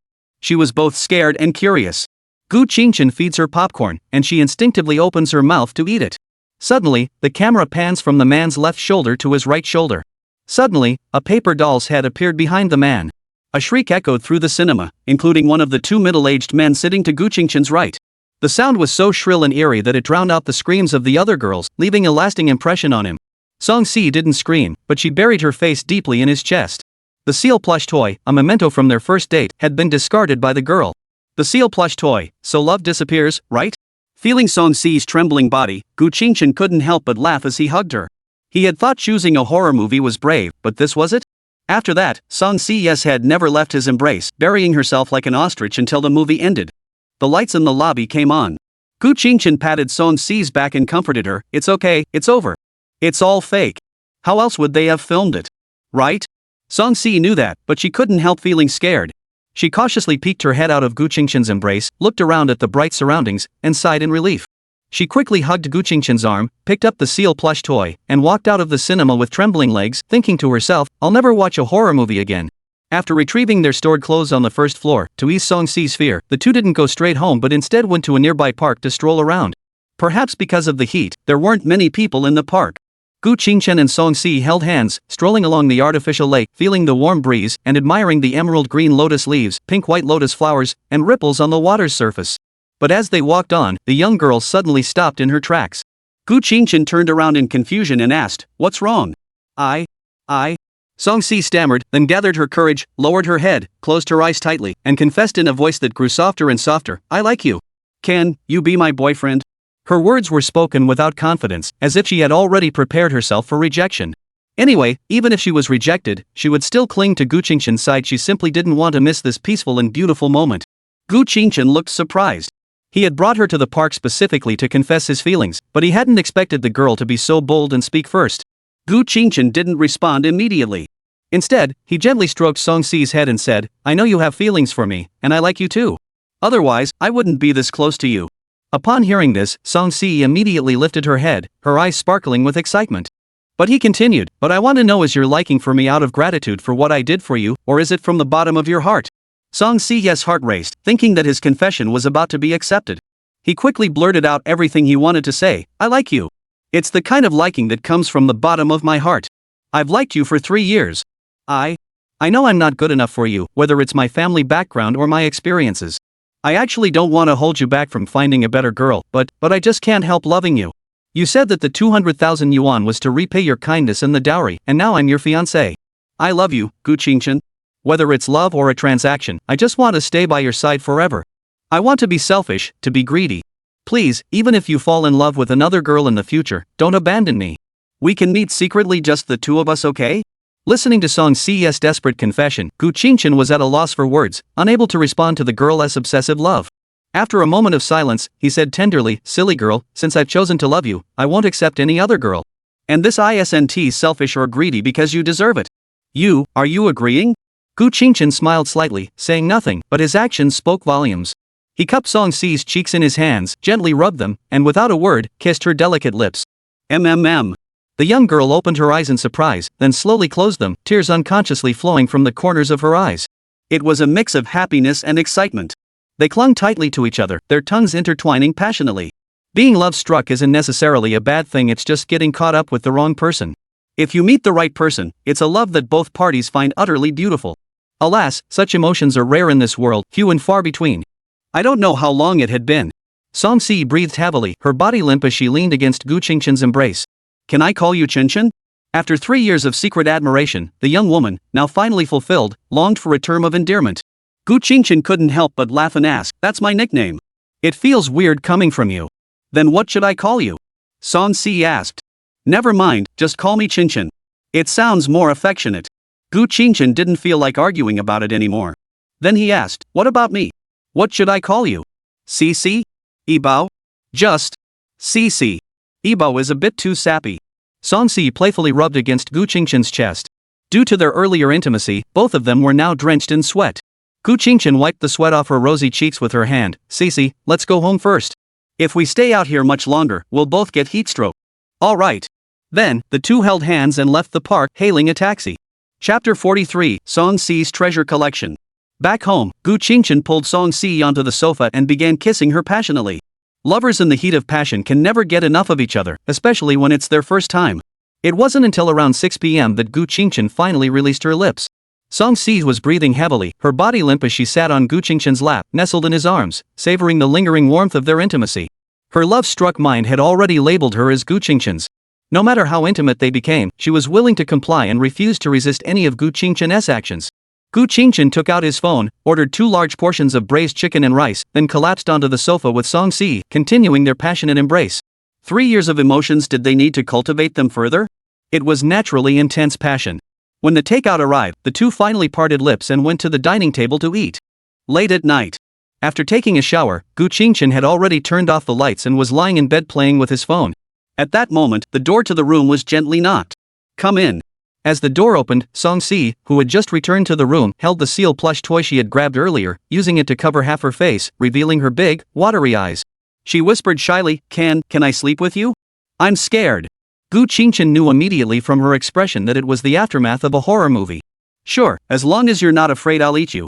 Song-si was taken aback for a moment but quickly understood the meaning of eat. After all, she had grown up with her abusive father and stepmother's late-night lessons, so she wasn't that innocent.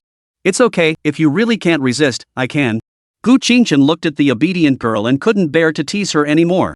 He immediately moved closer to the bed and patted the empty spot, saying, Come on, lie down here. Song-si gave a soft nod, kicked off her slippers, hugged her stuffed animal, and climbed onto the bed, settling down beside Gu Qingshan. Alright, go to sleep. Gu Qingshan stroked her head, as if soothing a child. Song-si let out a soft, contented sigh, wrapped her arms around his waist, and closed her eyes. However, this night was a torturous one for Gu Qingshan. A sunny young man, held in the arms of a beautiful young woman with a curvaceous figure all night long, the soft, exquisite sensation of those two mounds made it hard for him to stay calm. It wasn't until the early hours of the morning that he finally drifted off to sleep. But as soon as dawn broke, Gu Qingshan suddenly opened his eyes and thought to himself, this is bad. Seeing Song-si clinging to him like an octopus, he felt his world turn gray. One can be killed, but one cannot be socially killed. Gu Qingshan carefully shifted his body, trying to slowly extricate himself from the girl's embrace. But Song-si was sleeping lightly and was immediately awakened by Gu Qingshan's movements. She rubbed her eyes and murmured in a soft voice, What's wrong? Are you going to? Before she could finish, Gu Qingshan pushed her away and ran into the bathroom. Before leaving, he shouted, Go back to sleep. Song-si sat up, feeling dazed for a moment. Thinking about her boyfriend rushing off so hurriedly, she feared something might have happened to him and quickly got out of bed to chase after him. However, as soon as she entered the bathroom, she saw a pair of pants, one long and one short, hanging over the edge of the sink, and a scene she would never forget. I'm so sorry. Song-si's face turned bright red, and she quickly covered her face and hurried to the living room. She now understood why Gu Qingshan had rushed to the bathroom as soon as he woke up. So she hurried back to Gu Qingshan's bedroom, grabbed a set of clean clothes, and returned to the bathroom. Gu Qingshan was currently wrapped in a towel, frustrated that he had run out so quickly without taking anything, wondering how he was going to get out. Just then, Song-si pushed the door open again, holding out the new clothes. The atmosphere grew awkward.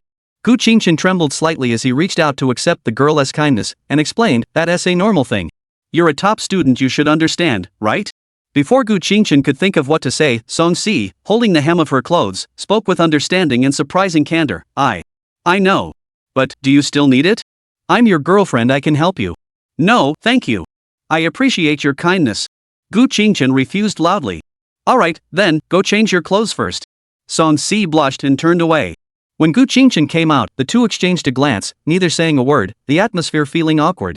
There was nothing he could do, so he forced himself to act calm and said, I'll go cook some noodles. You should try the food I made. After saying that, he rushed into the kitchen as if he were running a race. Song Si watched Gu Qingchen's back and suddenly felt that such a boyfriend was so cute, and a gentle smile appeared on her face. With the kitchen occupied, she had nothing to do, so she went to Gu Qingchen's bedroom. She replaced all 3 pieces of bedding on the bed with fresh ones, then carried the used sheets and blankets to the bathroom. She first picked out all of Gu Qingchen's underwear from the dirty laundry basket and placed them on the sink counter. Then, holding the dirty bedding in one hand and the laundry basket containing the remaining clothes in the other, she went to the balcony. She sorted everything neatly, placing all the outer garments and her own underwear into the corresponding laundry bins, added laundry detergent, and pressed the high-temperature wash cycle. Next, she carried the detergent back to the bathroom and began to wash Gu Qingchen's underwear by hand with great care. Coincidentally, while waiting for the noodles to cook, Gu Qingchen, who had come out to wander around, happened to see this scene. He wasn't embarrassed at all now. Thick-skinned people are like that. It's just a normal physiological phenomenon, proving he's a healthy man. Gu Qingchen walked over, holding his chopsticks against the doorframe and asked, Why are you washing by hand? Isn't there a washing machine? Song Si's face turned slightly red, and she replied awkwardly, I feel like the washing machine doesn't clean them properly, so I just washed them by hand. It feels safer to wear them that way. She didn't know why either. She didn't care how her own underwear was washed, but she had to wash her beloved's underwear by hand herself to feel at ease. Otherwise, she felt uneasy inside. Gu Qingchen leaned forward slightly, looking at the washing machine running on the balcony, and asked in confusion, Do you wash your underwear in the washing machine? This left Gu Qingchen even more baffled. You put your own underwear in the washing machine but wash mine by hand? Could she have developed some strange fetish? He didn't dare to ask further. After all, Song Si's love was a bit obsessive. Maybe she just liked it? If she wants to hand wash them, then so be it. I'll just think of it as the love of my future wife. It shouldn't be a strange fetish, right? But why am I feeling a little excited? Gu Qingchen silently returned to the kitchen to check on the noodles.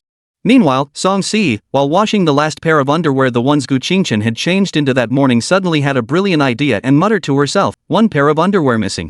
They probably won't notice, right? So, she folded the underwear neatly, peeked out cautiously at Gu Qingchen still in the kitchen, then hurried back to her own bedroom. She took out the treasure she had just obtained and stared at it blankly for a while. When she came to her senses, her ears and neck were flushed pink. She carefully stored it in the top drawer of her wardrobe, then threw herself onto the bed and buried her head under the covers. Recalling her actions just now, she was so embarrassed she felt like exploding on the spot. Cece, dinner's ready. The sound of Gu Qingchen's voice echoed from the living room. Coming. She responded loudly, patting her cheeks and silently reciting the outline of a plan for the state to force herself to calm down. When she sat down at the dining table, Gu Qingchen looked at Song Si, whose face was still flushed red, and assumed she was still embarrassed about what had happened earlier. He didn't ask any questions and quietly continued eating his noodles. However, what he didn't know was that the blush had another reason. Chapter 44, Top-Tier Girlfriend's Playdate. After finishing dinner, Song Si was cleaning up the dishes in the kitchen.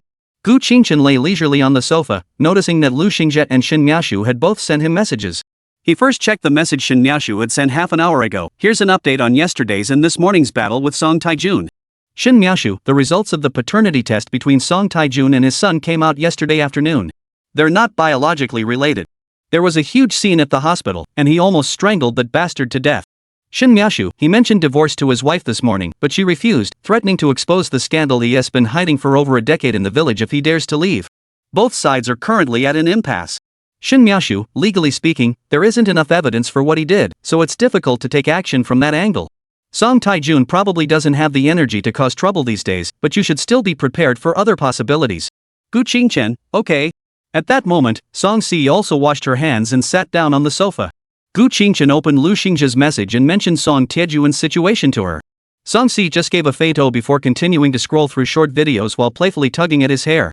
Gu Qingchen leaned his head on her lap and flipped through the messages Lu Xingzhe had sent. Old Gu, lonely buddy, log in and let's go. Lu Xingzhe, I got beaten up badly yesterday. Don't be all lovey-dovey with the school flower. Are you going to prioritize her over your friends? Lu Xingzhe, I've been with you for 5 years. You can't abandon me for someone new. Gu Qingchen. With things having gone this far, he couldn't bring himself to refuse. Gu Qingchen, alright, come on. After replying, he stood up and pinched Song Si's soft, delicate cheeks. Come on, let's play some games. And grab 2 bottles of Coke from the fridge while you're at it. Alright. While Song Si was getting the drinks, Gu Qingchen went to the bedroom first, took some snacks from the snack rack at the foot of the bed and placed them on the table, then switched the dining chair back to the gaming chair. When the girl returned, he moved the dining chair aside, patted his thigh, and said, "Come here, I'll hold you while we play. I've been wanting to do this for ages." Song Si put down the drinks, sat obediently on Gu Qingchen's lap, and leaned against him to look at the computer screen. Perhaps her hair was getting in the way. Gu Qingchen used his fingers to gather the girl's long hair together, then flicked it to one side in front of him. If he tied it up, it would have a hint of a married woman's charm. Once in the game, after receiving the invitation, Gu Qingchen also clicked to join the room. Immediately, Lu Xingjia's cheeky voice came through the speakers, "Old Gu. Open up. Watch me kill them all." Gu Qingchen immediately retorted, "As long as you don't get killed by them, I'll be satisfied.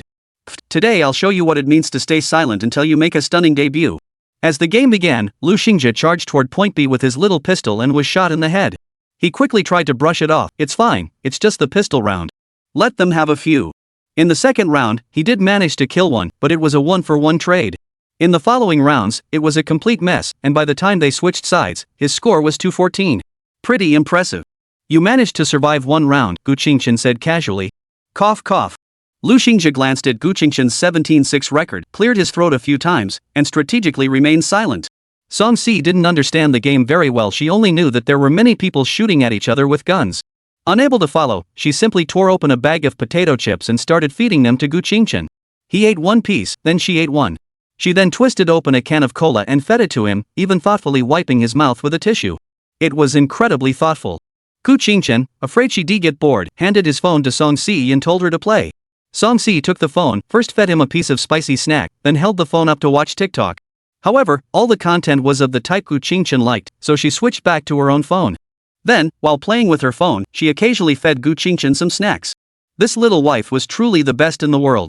It wasn't until nearly noon that Lu Xingjia logged off to eat, and Gu Qingchen realized his little wife had, at some point, adjusted her position to face him, her legs spread in an M shape across his lap, her small head resting on his shoulder, fast asleep. He couldn't T-bear to wake her, so he just kissed her soft cheek, picked up the phone that Song Si had already stopped playing with, ordered 2 portions of grilled meat and rice, and continued holding her while closing his eyes. About half an hour later, the phone rang. It was the delivery. Gu Qingchen gently tapped Song Si's little butt and woke her up. Ma. The young girl let out a soft moan and stretched lazily. "The food is here, I need to go get it," Gu Qingchen said gently. Song Si wrapped her arms around his neck and murmured sleepily, "Carry me to get it." Gu Qingchen was slightly taken aback. This was the first time she had ever acted so spoiled toward him. She must still be half asleep. With a sigh, he lifted Song Si's little bottom and stood up, heading toward the entrance. Thankfully, he had developed the habit of exercising regularly, otherwise, he might not have been able to carry her. Opening the door, the delivery guy was startled at first, thinking they were playing some strange game.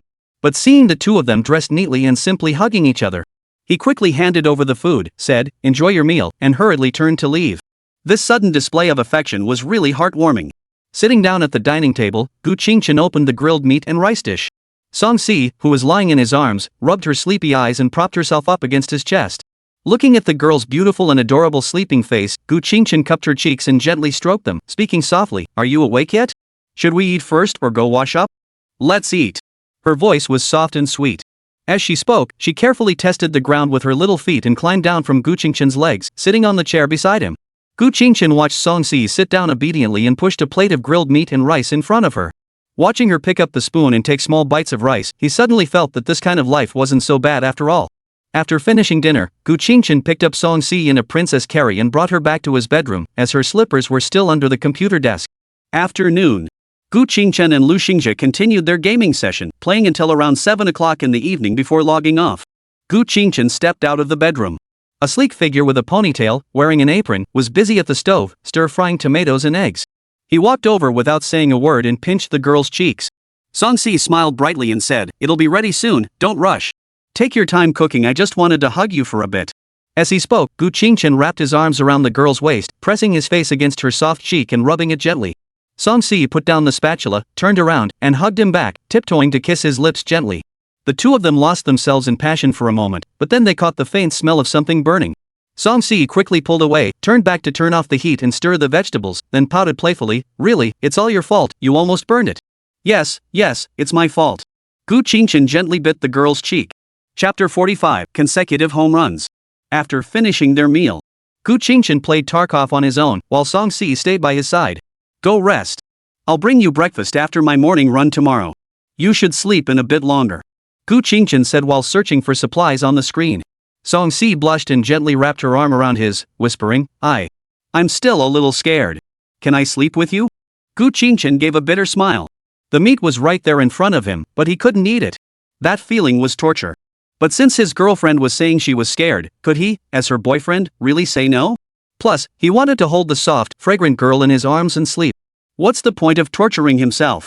Just sleep it off. So, Gu Qingchen clenched his teeth and agreed, alright. Upon hearing this, Song Si smiled happily, immediately walked to the bedside, took off her slippers, and climbed into the spot where she had slept the night before. Gu Qingchen had no mind for games anymore, he just turned off the game and went to sleep. Equipment? Who cares about that when you have a wife? He shut down the computer and climbed into bed, but Song Si naturally wrapped her arms around him and closed her eyes. Gu Qingchen propped his face up with his arm, lying on his side, and sighed softly, gently patting the girl's back to help her fall asleep. After a while, Gu Qingchen also let go of his arms, rested his head on the pillow, and closed his eyes. But Song Si hadn't fallen asleep at all. She felt the boy's restless movements and felt a pang of guilt. After all, it was she who had wanted to cling to Gu Qingchen to sleep, and despite his discomfort, he had still accommodated her. Song Si stared blankly at her boyfriend's profile, hesitated for a moment, then vanished like a fish slipping into water. A long time passed. Gu Qingchen, who had already woken up, gently pinched Song Si's flushed cheeks and said helplessly, "Aren't you going to brush your teeth and wash up?" The girl shook her head gently, unable to speak or look at him, burying her face in his embrace out of shyness. Gu Qingchen ruffled her fluffy hair and said affectionately, "Thank you, go back to sleep."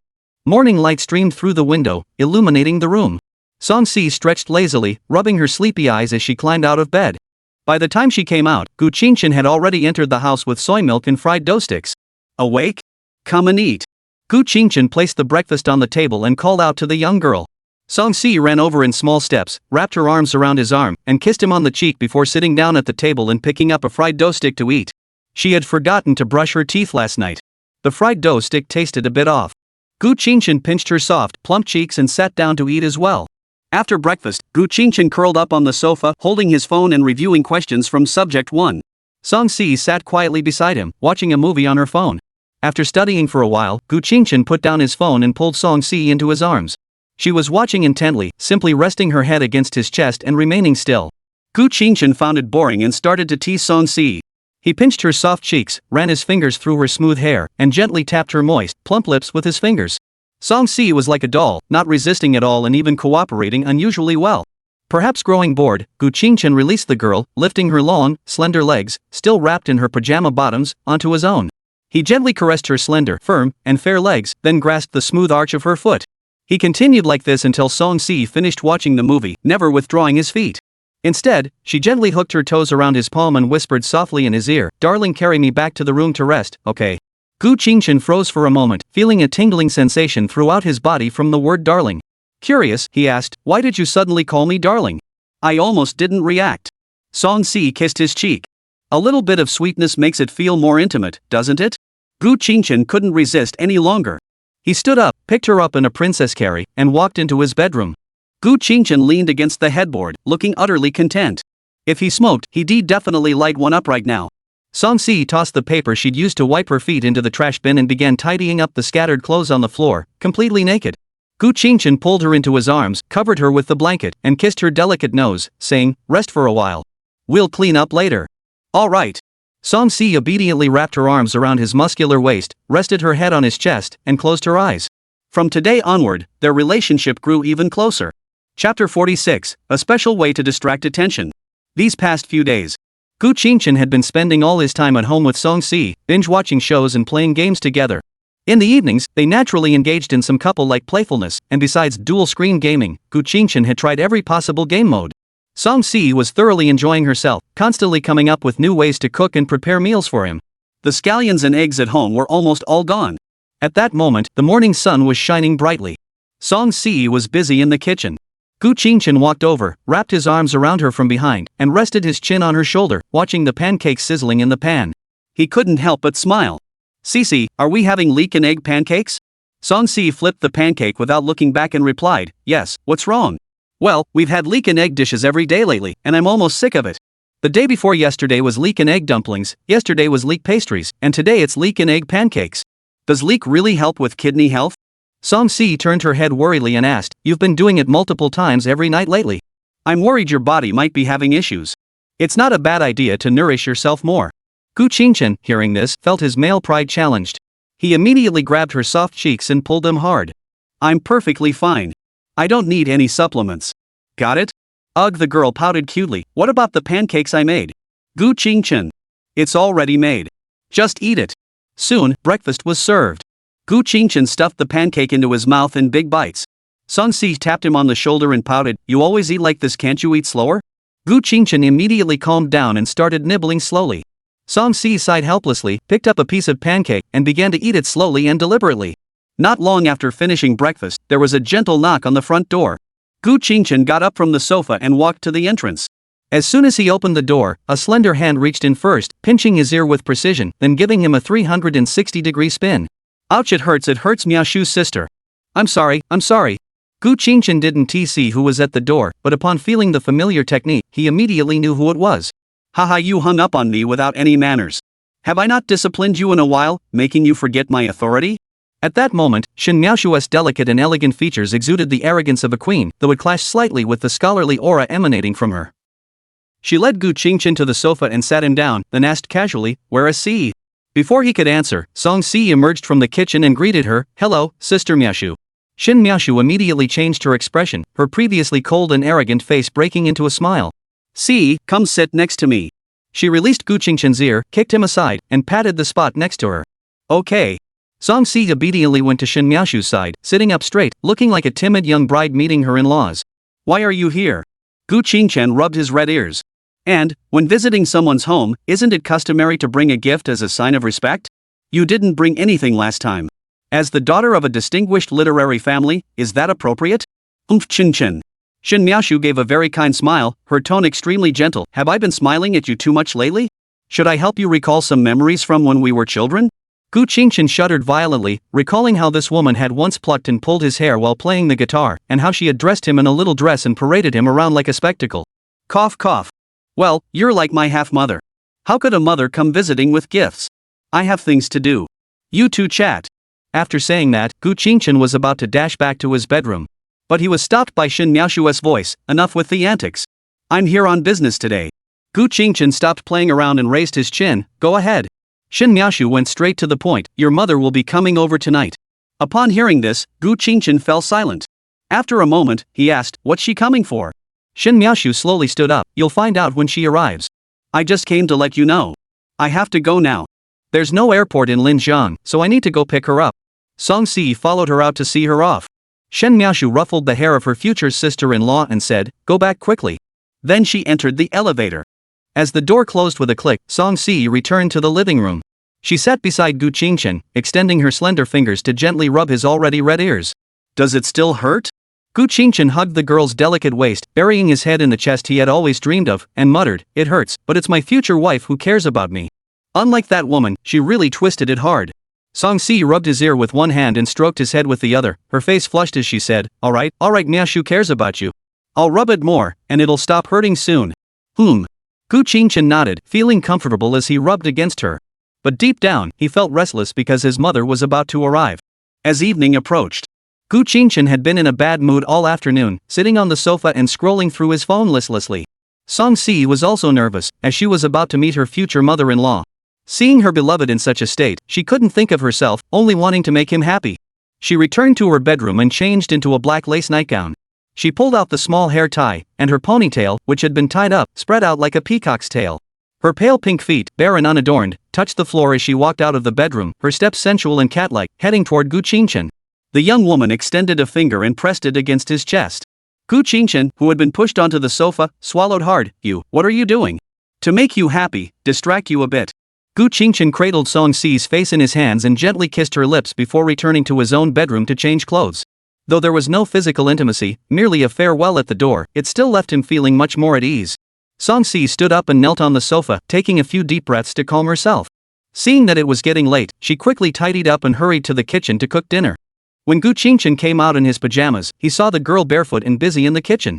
He hurried to the guest bedroom to fetch Song Si's slippers, then came into the kitchen, knelt down, placed them by her feet, and stood up to pat her little rounded buttocks, saying, "Put them on." Song Si turned and smiled, stopping what she was doing, and slipped her feet into the slippers. Chapter 47, The Cheap Mother Comes Calling.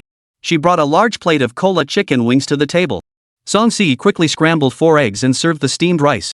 Gu Qingchen sat at the dining table, planning to buy all the necessary contraceptives tomorrow. Otherwise, if something happened, they'd end up with a child. Although he didn't care, it wouldn't be good for Song Si. While waiting, Gu Qingchen sent the front door password to Shin Miaoshu.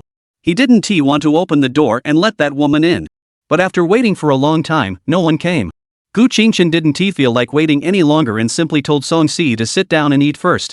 However, Song Si didn't want to leave a bad impression on her future mother-in-law, so she just sat down without eating. About 10 minutes later, the sound of the front door unlocking could be heard.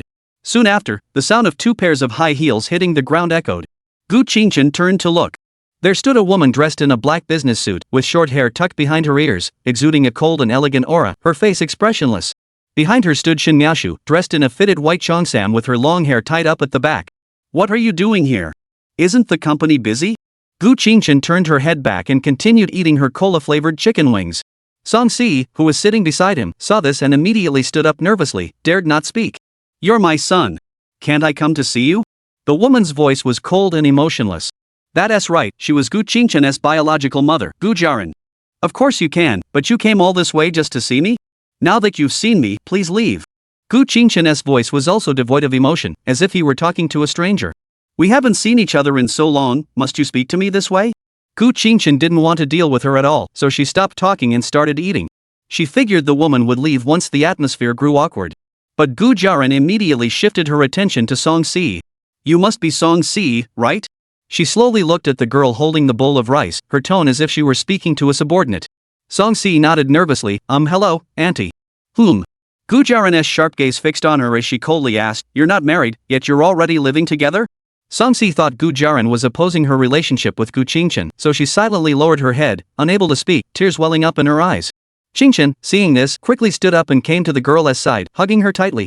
He looked at Gu Jiaran with a cold expression, his voice tinged with anger. "My personal affairs are none of your business." "What does cohabitation have to do with marriage? Do you really need to meddle in this?" Shin Miaoshu quickly interjected, "Qingchen, your mother didn't mean anything by it. She was just trying to find something to talk about." Gu Jiaran remained silent, effectively acknowledging the statement. Gu Qingchen finally calmed down, half believing, half doubting, and lowered his head to stroke the soft face of his girlfriend in his arms, comforting her. "It's okay, don't be sad. What others say is their business. I won't abandon you. If she interferes in the future, we can just not get married and run away together, right?" Song Si rubbed Gu Qingchen's palm and buried her head in his chest, murmuring, "Don't make such a big deal out of it. Just talk to auntie nicely." "All right." Gu Qingchen smoothed her hair and turned to Gu Jiaran, saying, "Let's talk inside." After speaking, he let go of Song Si and entered the bedroom. Gu Jiaran glanced at the young girl and followed closely behind. The living room was left with just the two of them. Song Si served a bowl of rice and said to Shin Miaoshu, "Sister Miaoshu, let's eat first." "All right." Shin Miaoshu sighed softly, sat down at the table, and began eating. She could only sigh helplessly at the mother and daughter. Song Si returned to the kitchen to prepare another dish. After all, her future mother-in-law was here, so she naturally wanted to make a good impression. In the bedroom, Gu Qingchen sat in the gaming chair, and Gu Jiaran sat on the edge of the bed. Neither of them spoke. As the atmosphere grew increasingly awkward, Gu Qingchen spoke first. "Tell me, what are you here for?" Gu Jiaran repeated her previous excuse, "I really just came to see you." "Hoof." Gu Qingchen mocked her without holding back, "Come see me? Where were you all those years ago? Now you're pretending to be a caring mother for who to see? Alright, I do have some resentment toward you, but I don't hate you. I just don't want to be around you anymore. If you have any ulterior motives, just say it outright. Maybe we can still negotiate. Don't try to play the emotional card with me now. Your feelings for me are nothing but blood ties. I'm just an IVF baby, a tool you used to escape an arranged marriage. Did you ever truly consider me your son?" Upon hearing this, Gu Jiaran fell silent. She asked herself honestly she had never truly regarded the boy before her as her son. The financial support she provided was merely compensation to ease her own conscience. After a moment of reflection, Gu Jiaran no longer adopted a maternal demeanor. Her tone grew serious: apply to a university in Shanghai, join the group to gain experience, and then take over everything. After all, you are my biological son. The family assets cannot be handed over to a good-for-nothing or an outsider. I can't marry, and you have the ability, you're my only option. As she spoke, she immediately added another condition. What about the girl you care about in the future? Even if her scum of a father goes to prison, how many years will he serve? As long as he doesn't die, Song-si cannot legally sever ties with him through blood. What if he becomes desperate and disregards the law? Without powerful connections and a strong background, what will you use to protect the girl you love? Can your wise older sister keep helping you forever? Each of these points is well reasoned. Better safe than sorry. Only by becoming strong yourself can you truly be strong. Relying on others is ultimately limited. It can only be said that businesspeople are indeed businesspeople. They can approach things from every angle. If the emotional card doesn't work, switch to the interest card. If that doesn't work, add the psychological card. If none of those work, resort to the threat card or even the murder card. Everyone has weaknesses and vulnerabilities. Gu Jiaoran wouldn't just stand by and watch such a massive business empire change hands. Now it's about using soft tactics, but later it might escalate to breaking ties, even resorting to any means necessary to target Song-si and force him to take over the group. After all, it's a golden opportunity to hand over money willingly. Why would Gu Qingchen refuse over an emotional issue and let things escalate? That's not how a little cutie behaves. At worst, she can just take the money while pretending to be happy. Alright, I'll follow your plan, but you're not allowed to interfere in my personal matters, and you must fully cooperate. Gu Qingchen said. Deal. Chapter 48, Mother-son relationship eases slightly. Then, Gu Jiaoran said, I'm still your mother. Can't I at least talk to my future daughter-in-law? Gu Qingchen nodded in agreement, of course. They left the bedroom. 2 more dishes were added to the dining table, and Song-si stood by like a little maid. Gu Jiaoran looked at her and slightly curved her lips. I'll call you Cici, just like Qingchen. Is that okay? Of course, I can. Song-si nodded obediently. All right. Gu Jiaoran pulled out a chair and sat down, then patted the seat beside her and said, sit next to me. Let's eat and chat. All right. Song-si nervously sat down next to her future mother-in-law, while Gu Qingchen sat down next to Shin Miaoshu. However, he merely glanced sideways at the traitor before picking up his previous bowl and chopsticks. Shen Miaoshu dared not utter a word, pretending not to notice, and continued eating calmly. The mother-in-law and daughter-in-law across the table, however, seemed to be getting along quite well. Gu Jiaoran picked up a piece of cola-flavored chicken wing and placed it in Song-si's bowl. Don't be nervous. I already explained our family situation to you this morning. I'm not a very good mother, so I won't interfere in your affairs. Thank you, Auntie. Song-si felt that her mother-in-law was acknowledging her, and a wave of joy welled up inside her. However, it was quickly crushed by Gu Jiaoran's next words. But apart from your looks and figure, you don't deserve my daughter Qingchen. You need to be clear about that. Gu Qingchen, who had been listening nearby, immediately flew into a rage. He slammed his chopsticks on the table and coldly said, Gu Jiaoran, if you're going to speak to me like this, then leave my house. But Song-si interceded for Gu Jiaoran. Qingchen, it's okay.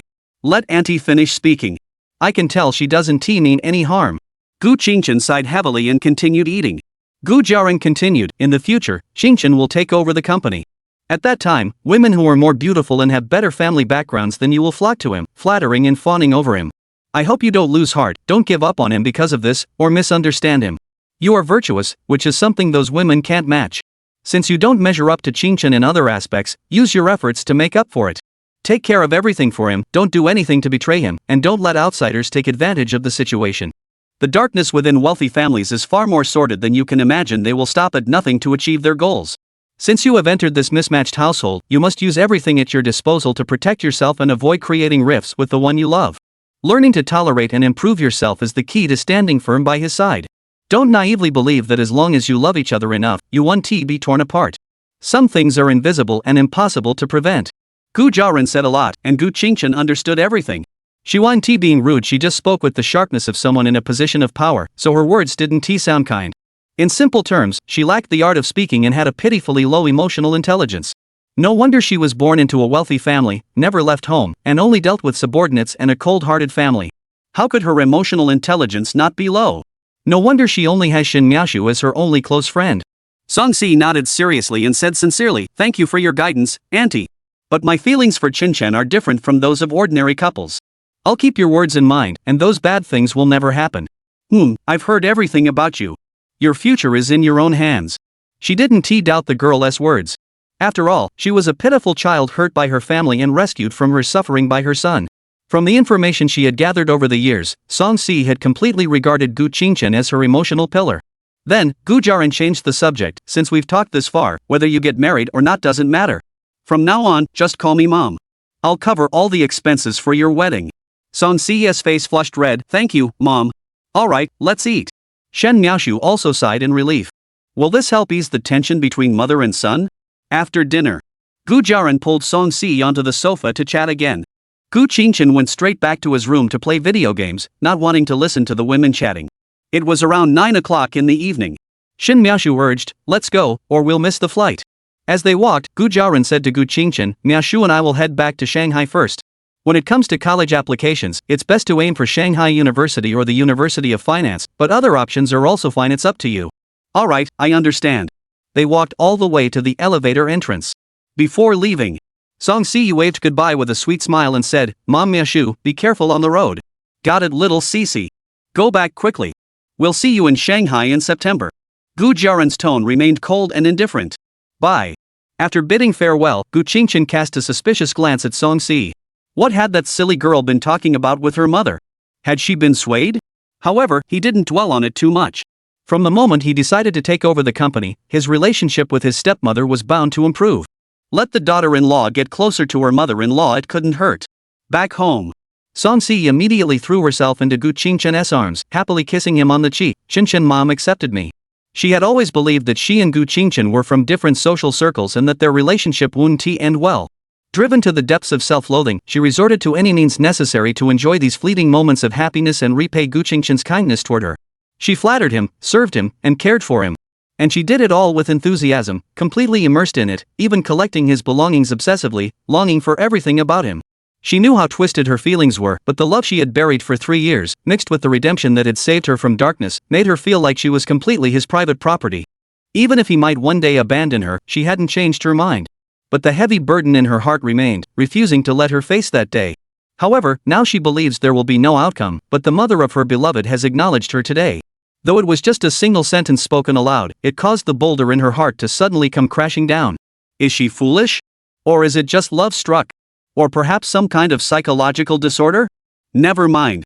It doesn't matter. This is enough. Song Si's tears streamed down the corners of her eyes, like a broken kite string, falling endlessly, no matter how she wiped them away with the back of her hand. Chapter 49, The First Time. Evening. Gu Qingchen finished showering first, lying lazily on the bed scrolling through her phone, waiting for Song Si, who had just gone to shower. About 20 minutes later, the bedroom door was slowly pushed open. Gu Qingchen turned her head to look and froze in place. There was no other reason, it was all because the girl who caught her eye was too beautiful. She was still wearing the same black lace nightgown from earlier, which clung to her curvaceous figure. Her jet black hair was loosely cascading down, some falling onto her back and some gathered in front of her. The girl, with her hands behind her back, her face slightly flushed, and her head bowed in shyness, resembled a budding flower about to bloom. Looking down, he saw a pair of long, slender legs wrapped in black stockings, with a hint of fair skin peeking through the gaps in the sheer fabric. Her cute toes, curled up in nervousness, were bare and pressed against the ground. This innocent yet seductive visual impact left Gu Qingchen struggling to control himself. His hands instinctively reached out to wrap around the girl's waist, pulling her into his embrace. Song Si obediently rested her pretty face against his chest and asked in a soft voice, "Am I pretty?" Gu Qingchen nodded vigorously, "You're absolutely stunning." He. Hearing the compliment, Song Si smiled brightly, her delicate lips pressing against his, kissing him passionately. Gradually, the atmosphere grew increasingly intimate. Song Si broke away from the kiss, cupped Gu Qingchen's cheeks, and whispered softly into his ear, "Take me." Startled by her words, Gu Qingchen looked at her in surprise. "Are you serious?" Song Si nodded, "I've wanted to give myself to you for a long time, but you wouldn't take me." Gu Qingchen let go of her, placed his hands on either side of her head, and looked down at her, saying, "Are you sure? Once you take this step, there's no turning back. Don't act on impulse." Song Si heard this and her lips immediately puckered, forcing out a few tears and a feigned pout. You regret it, don't you? You don't want to marry me anymore?" Seeing this, Gu Qingchen quickly leaned down and kissed her passionately, comforting her, "Of course not. If I want to, isn't that okay?" Song Si had also learned to change her expression. She immediately smiled, wrapped her arms around his neck, and cooed, "I love you so much." Gu Qingchen sighed helplessly and pinched her soft cheek. "You're impossible. Who would give themselves away for free?" A rustling sound followed, and their clothes were pushed out of the bed and fell to the ground. As Gu Qingchen's kisses fell gently, his movements grew increasingly tender. However, the girl still shed a few tears. The spring breeze blew gently, and the soft singing gradually came to a halt. Song Si clung tightly to Gu Qingchen's embrace, her eyes filled with longing as she gazed at his profile. "Qingchen, I love you so much." A girl who has finally gotten what she desires is always overflowing with tenderness. "I love you too." As he spoke, Gu Qingchen captured her lips, kissing her passionately. Song-si also wrapped her arms around his neck, tears of joy uncontrollably streaming down the corners of her eyes. After a long while, their lips parted. The young girl pressed her soft cheek against his face, her voice sweet and tender as she murmured, "If only time could stop right here." Gu Qingchen smiled, gently stroking her beautiful back, and said in a warm voice, "That's not possible. We still need to get married, have children, and grow old together. The future is long and full of possibilities. Let's go to sleep." Okay. Song-si buried her face in his neck and slowly fell asleep. Chapter 50, Morning Exercise. Perhaps it was a cloudy day. The morning sunlight wasn't particularly bright, filtering through the window in soft, dappled patches. Song-si woke up first. She wrapped her arms around Gu Qingchen's neck, let out a few lazy, soft murmurs, and buried her head deeper into her boyfriend's neck. Then, she lifted her legs, clad in black stockings, and draped them over Gu Qingchen's waist, tightening her grip on his hands. It seemed as though she wouldn't rest until she had completely melted into her boyfriend's body. Gu Qingchen, naturally awakened by her, murmured sleepily, "You're not even quiet in the morning. Are you a succubus reincarnated?" Song-si tilted her head in confusion and asked, "What's a succubus?" Gu Qingchen leaned in close to her ear and began explaining seriously. Song-si's cheeks gradually turned red, and she covered her face with both hands, protesting, I'm just like this because I like you." Alright, let me see how much you like me." About half an hour later, Gu Qingchen held the girl in his arms, savoring the lingering moments. Then, he picked up his phone and checked the time, realizing it was already past 10 o'clock. "Can we get up yet? We need to return your father's household registration book this afternoon." Gu Qingchen patted Song-si's little bottom and said, I'll do whatever you say." After speaking, she lifted her head and kissed Gu Qingchen's lips. As Gu Qingchen stepped back and got out of bed, he picked up the nightgown and underwear on the floor and handed them to Song-si before picking up his own clothes and putting them on. When Song-si finished dressing and stepped off the bed, her legs gave way, and she nearly knelt on the floor. Gu Qingchen hurriedly helped her sit back on the bed and asked worriedly, "What's wrong? Are you dizzy?" Song-si blushed and shook her head, pointing to her thighs. "My legs, they're sore and weak, and my waist feels numb. There's also some pain there." Upon hearing this, Gu Qingchen finally relaxed and playfully scolded her, "You played too hard, didn't you? I told you not to show off." He sat down on the ground, placed Song-si's black stocking-clad legs on his lap, and began massaging them gently. Song-si watched everything, but she only silently covered her eyes with the blanket, letting him do as he pleased while enjoying the ticklish touches. Later, Song-si lay face down on the bed, letting Gu Qingchen sit on her thighs and massage her waist. After enjoying her boyfriend's massage, she stood up unsteadily and went to the bathroom to wash up. Gu Qingchen followed behind, seeing that the girl didn't need his help, so he sat down on the toilet to relieve himself. Song-si glanced over briefly before picking up her toothbrush, squeezing toothpaste onto it, and beginning to brush her teeth. She then squeezed toothpaste onto Gu Qingchen's toothbrush and placed it across the toothbrush holder. Once he was done, Song-si handed him the prepared toothbrush and walked over to the toilet, lifting her skirt and sitting down. Listening to the gentle flow of water, Gu Qingchen leisurely began brushing his teeth.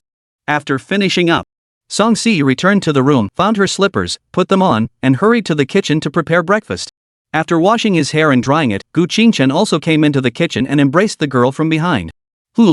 Song-si murmured softly, gently rubbing her nose against his cheek and pouting, "Stop teasing me, let me finish cooking first." Gu Qingchen looked at the innocent first love who had turned into such a seductive figure and teased, "I suspect you're a succubus reincarnated, specifically sent to seduce this pure young man." Song-si flipped the egg, turned her head, and bit Gu Qingchen's lower lip, mumbling, "Then I'll only be your succubus." Since being completely claimed by Gu Qingchen last night, Song-si had completely let go of her shyness and self-doubt. With her love-struck mind, she was already convinced that they would definitely get married, have children, and grow old together. If she had met the ending would definitely be a tragedy. But Gu Qingchen knew what it felt like to be valued by someone who didn't care, so he placed great importance on emotions. As Shen Miaoshu had said, he hoped they could become each other's solace. Girls are emotional, desperately lacking love yet yearning for it. Men are rational, desperately lacking love yet striving to fill that void. Perhaps this is the wonderful fate ordained by heaven. Dining table. Song-si sat obediently in Gu Qingchen's arms, taking a bite of the fried egg herself before feeding her boyfriend a bite. The bread and milk were the same.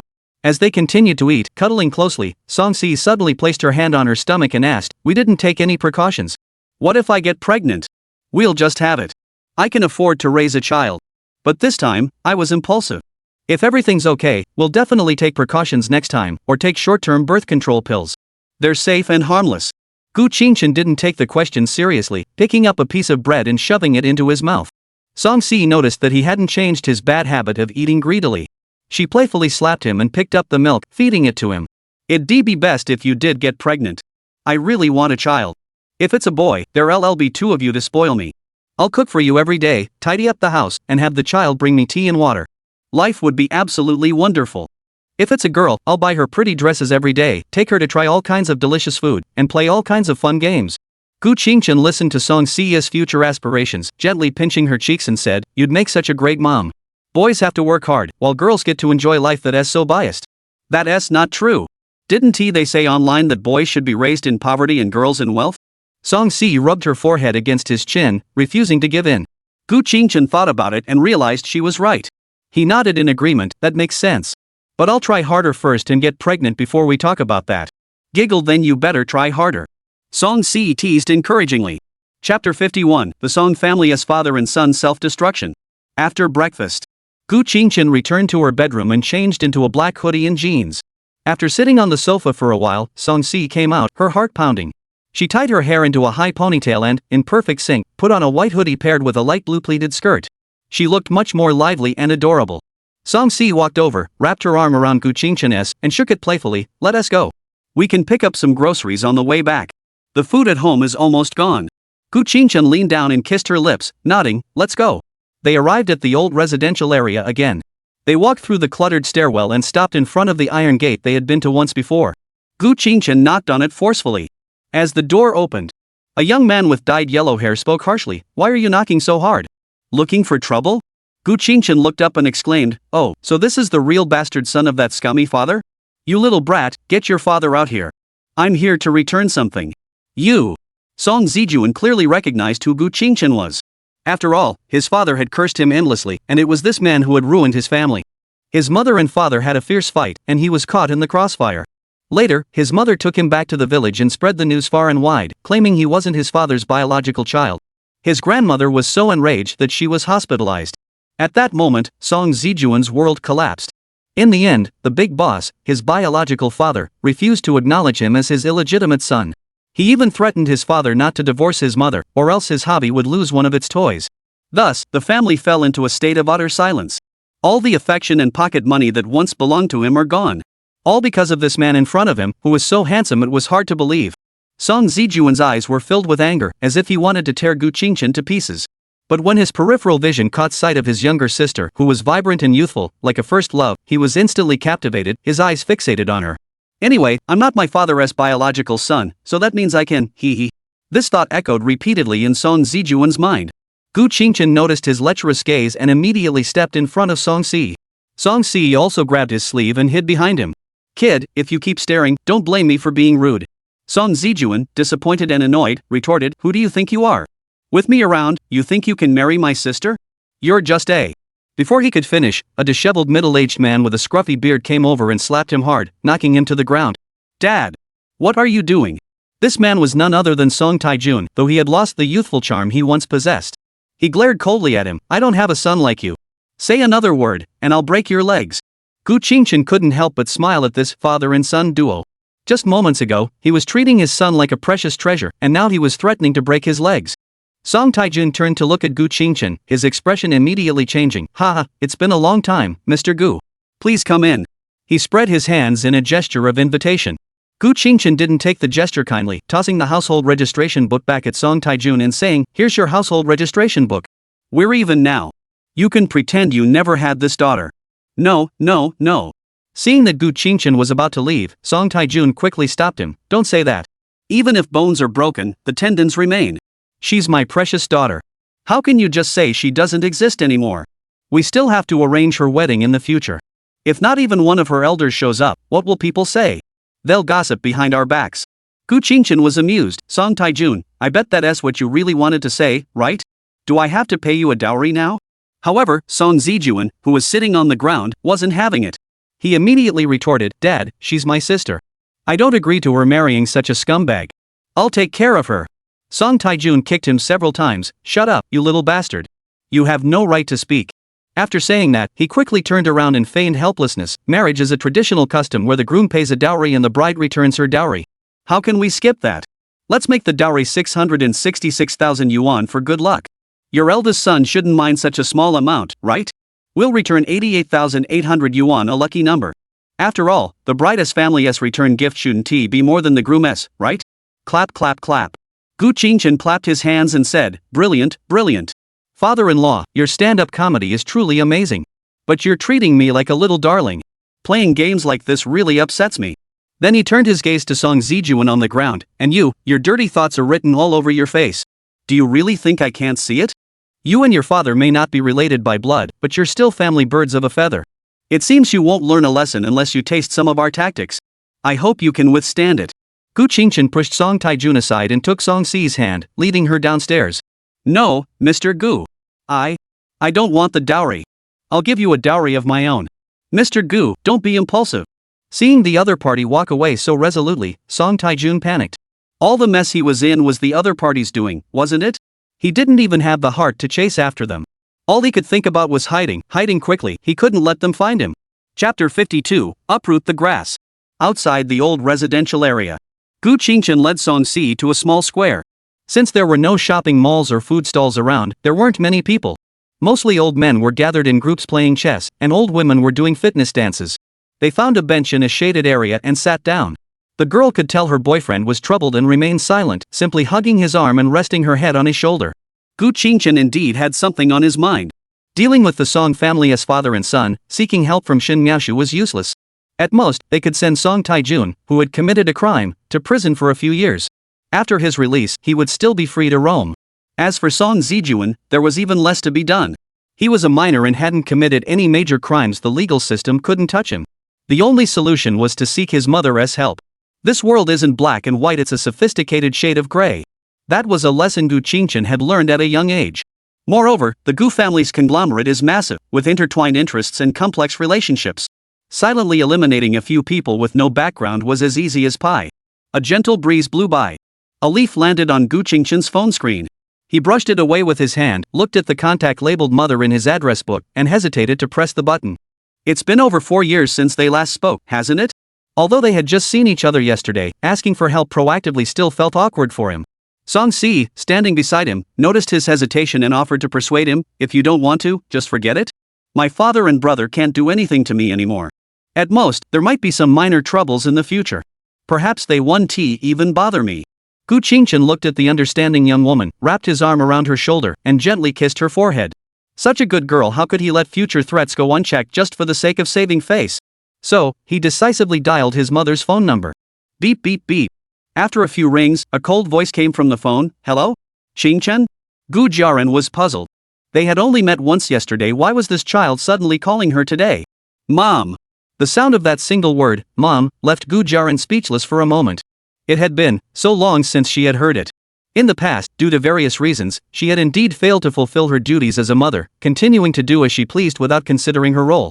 But on the day Gu Qingchen left, when this child who had always been by her side suddenly disappeared, she finally realized what it meant to feel unfamiliar, worried, and longing.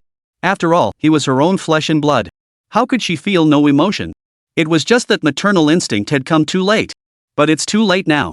The child has grown up, and she knows that Gu Qingchen strongly rejects her, so she dares not show her concern.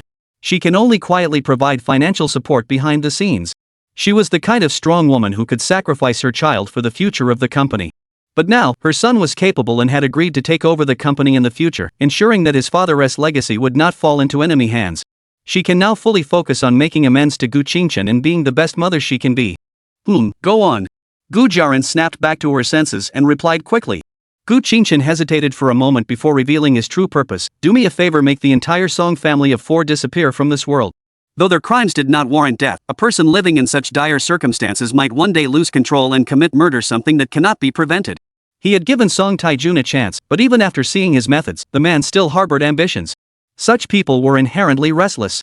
When it comes to the safety of the one he loves most, regardless of the likelihood or the trouble involved, the most reliable approach is to take proactive action using the most extreme measures. Gu Qingchen grew up in such an environment, exposed to too much darkness through eavesdropping or witnessing it firsthand. Some things are done without a single flicker of emotion. "Alright, I'll handle it within a month." Even someone with a little background wouldn't dare to do this, but for an ordinary family, it's no problem. Then, Gu Jiaran added, "Return to Shanghai as soon as possible. I'm worried about you there." "Got it." After hanging up, Gu Qingchen ended the call. On the other end of the phone, Gu Jiaran looked at the disconnected call, sighed, and dialed another number. Gu Qingchen put down the phone and turned to look at Song Si. "Will you blame me for being so ruthless? Song-si shook her head and instead worried, will you get dragged into this? She didn't care about that scum of a father. Whether he had a conscience or not, as long as the person she loved most was safe and sound, that was all that mattered. Gu Qingchen smiled slightly, rubbing her cheek and said, don't worry. The larger and more powerful the family, the more meticulous and reasonable they are in their actions. They have many methods you can't even imagine. Even if the truth comes out, they have ways to escape. Just wait for the news. Before heading home, Gu Qingchen first stopped by a pharmacy to purchase some emergency contraceptive pills and a few pregnancy test kits. However, these were all for emergencies and Shi Wen-ti used them lightly. While taking them as directed should be safe, they can also help regulate menstrual cycles and reduce the risk of conditions like ovarian and endometrial cancer. However, there could be side effects, so using them occasionally in emergencies was acceptable. Other contraceptive methods would be better purchased online. After all, Song-si had been blushing and burying her head in his shoulder ever since they left the pharmacy, insisting he walk her home. If she had to go to the mall again to buy a little umbrella, she would have been too embarrassed to show her face. By the time they got home, it was almost 2 p.m. Song-si didn't even change her clothes. She rushed into the kitchen to wash the vegetables and prepare dinner. Gu Qingchen stood by, helping her while asking, should you take the medicine first?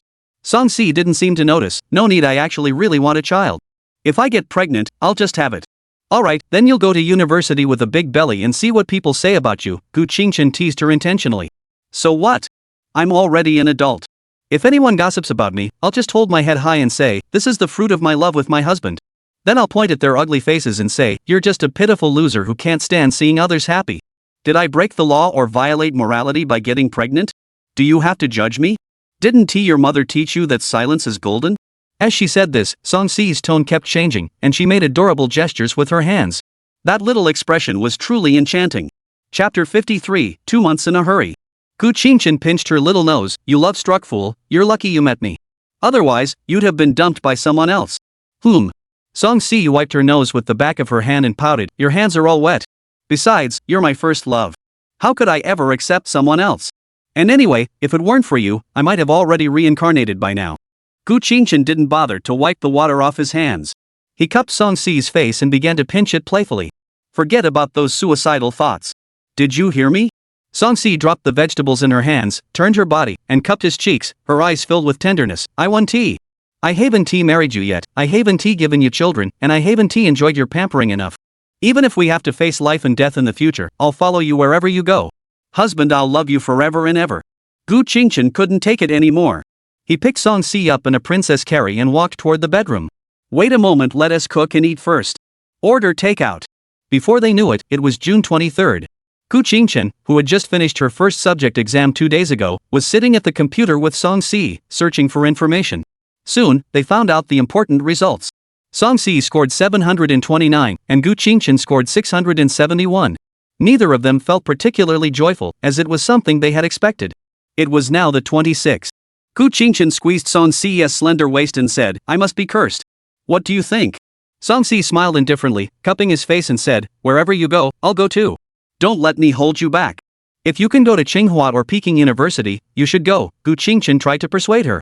Song-si tiptoed up and kissed Gu Qingchen firmly on the lips, then spoke each word with determination, I will follow you.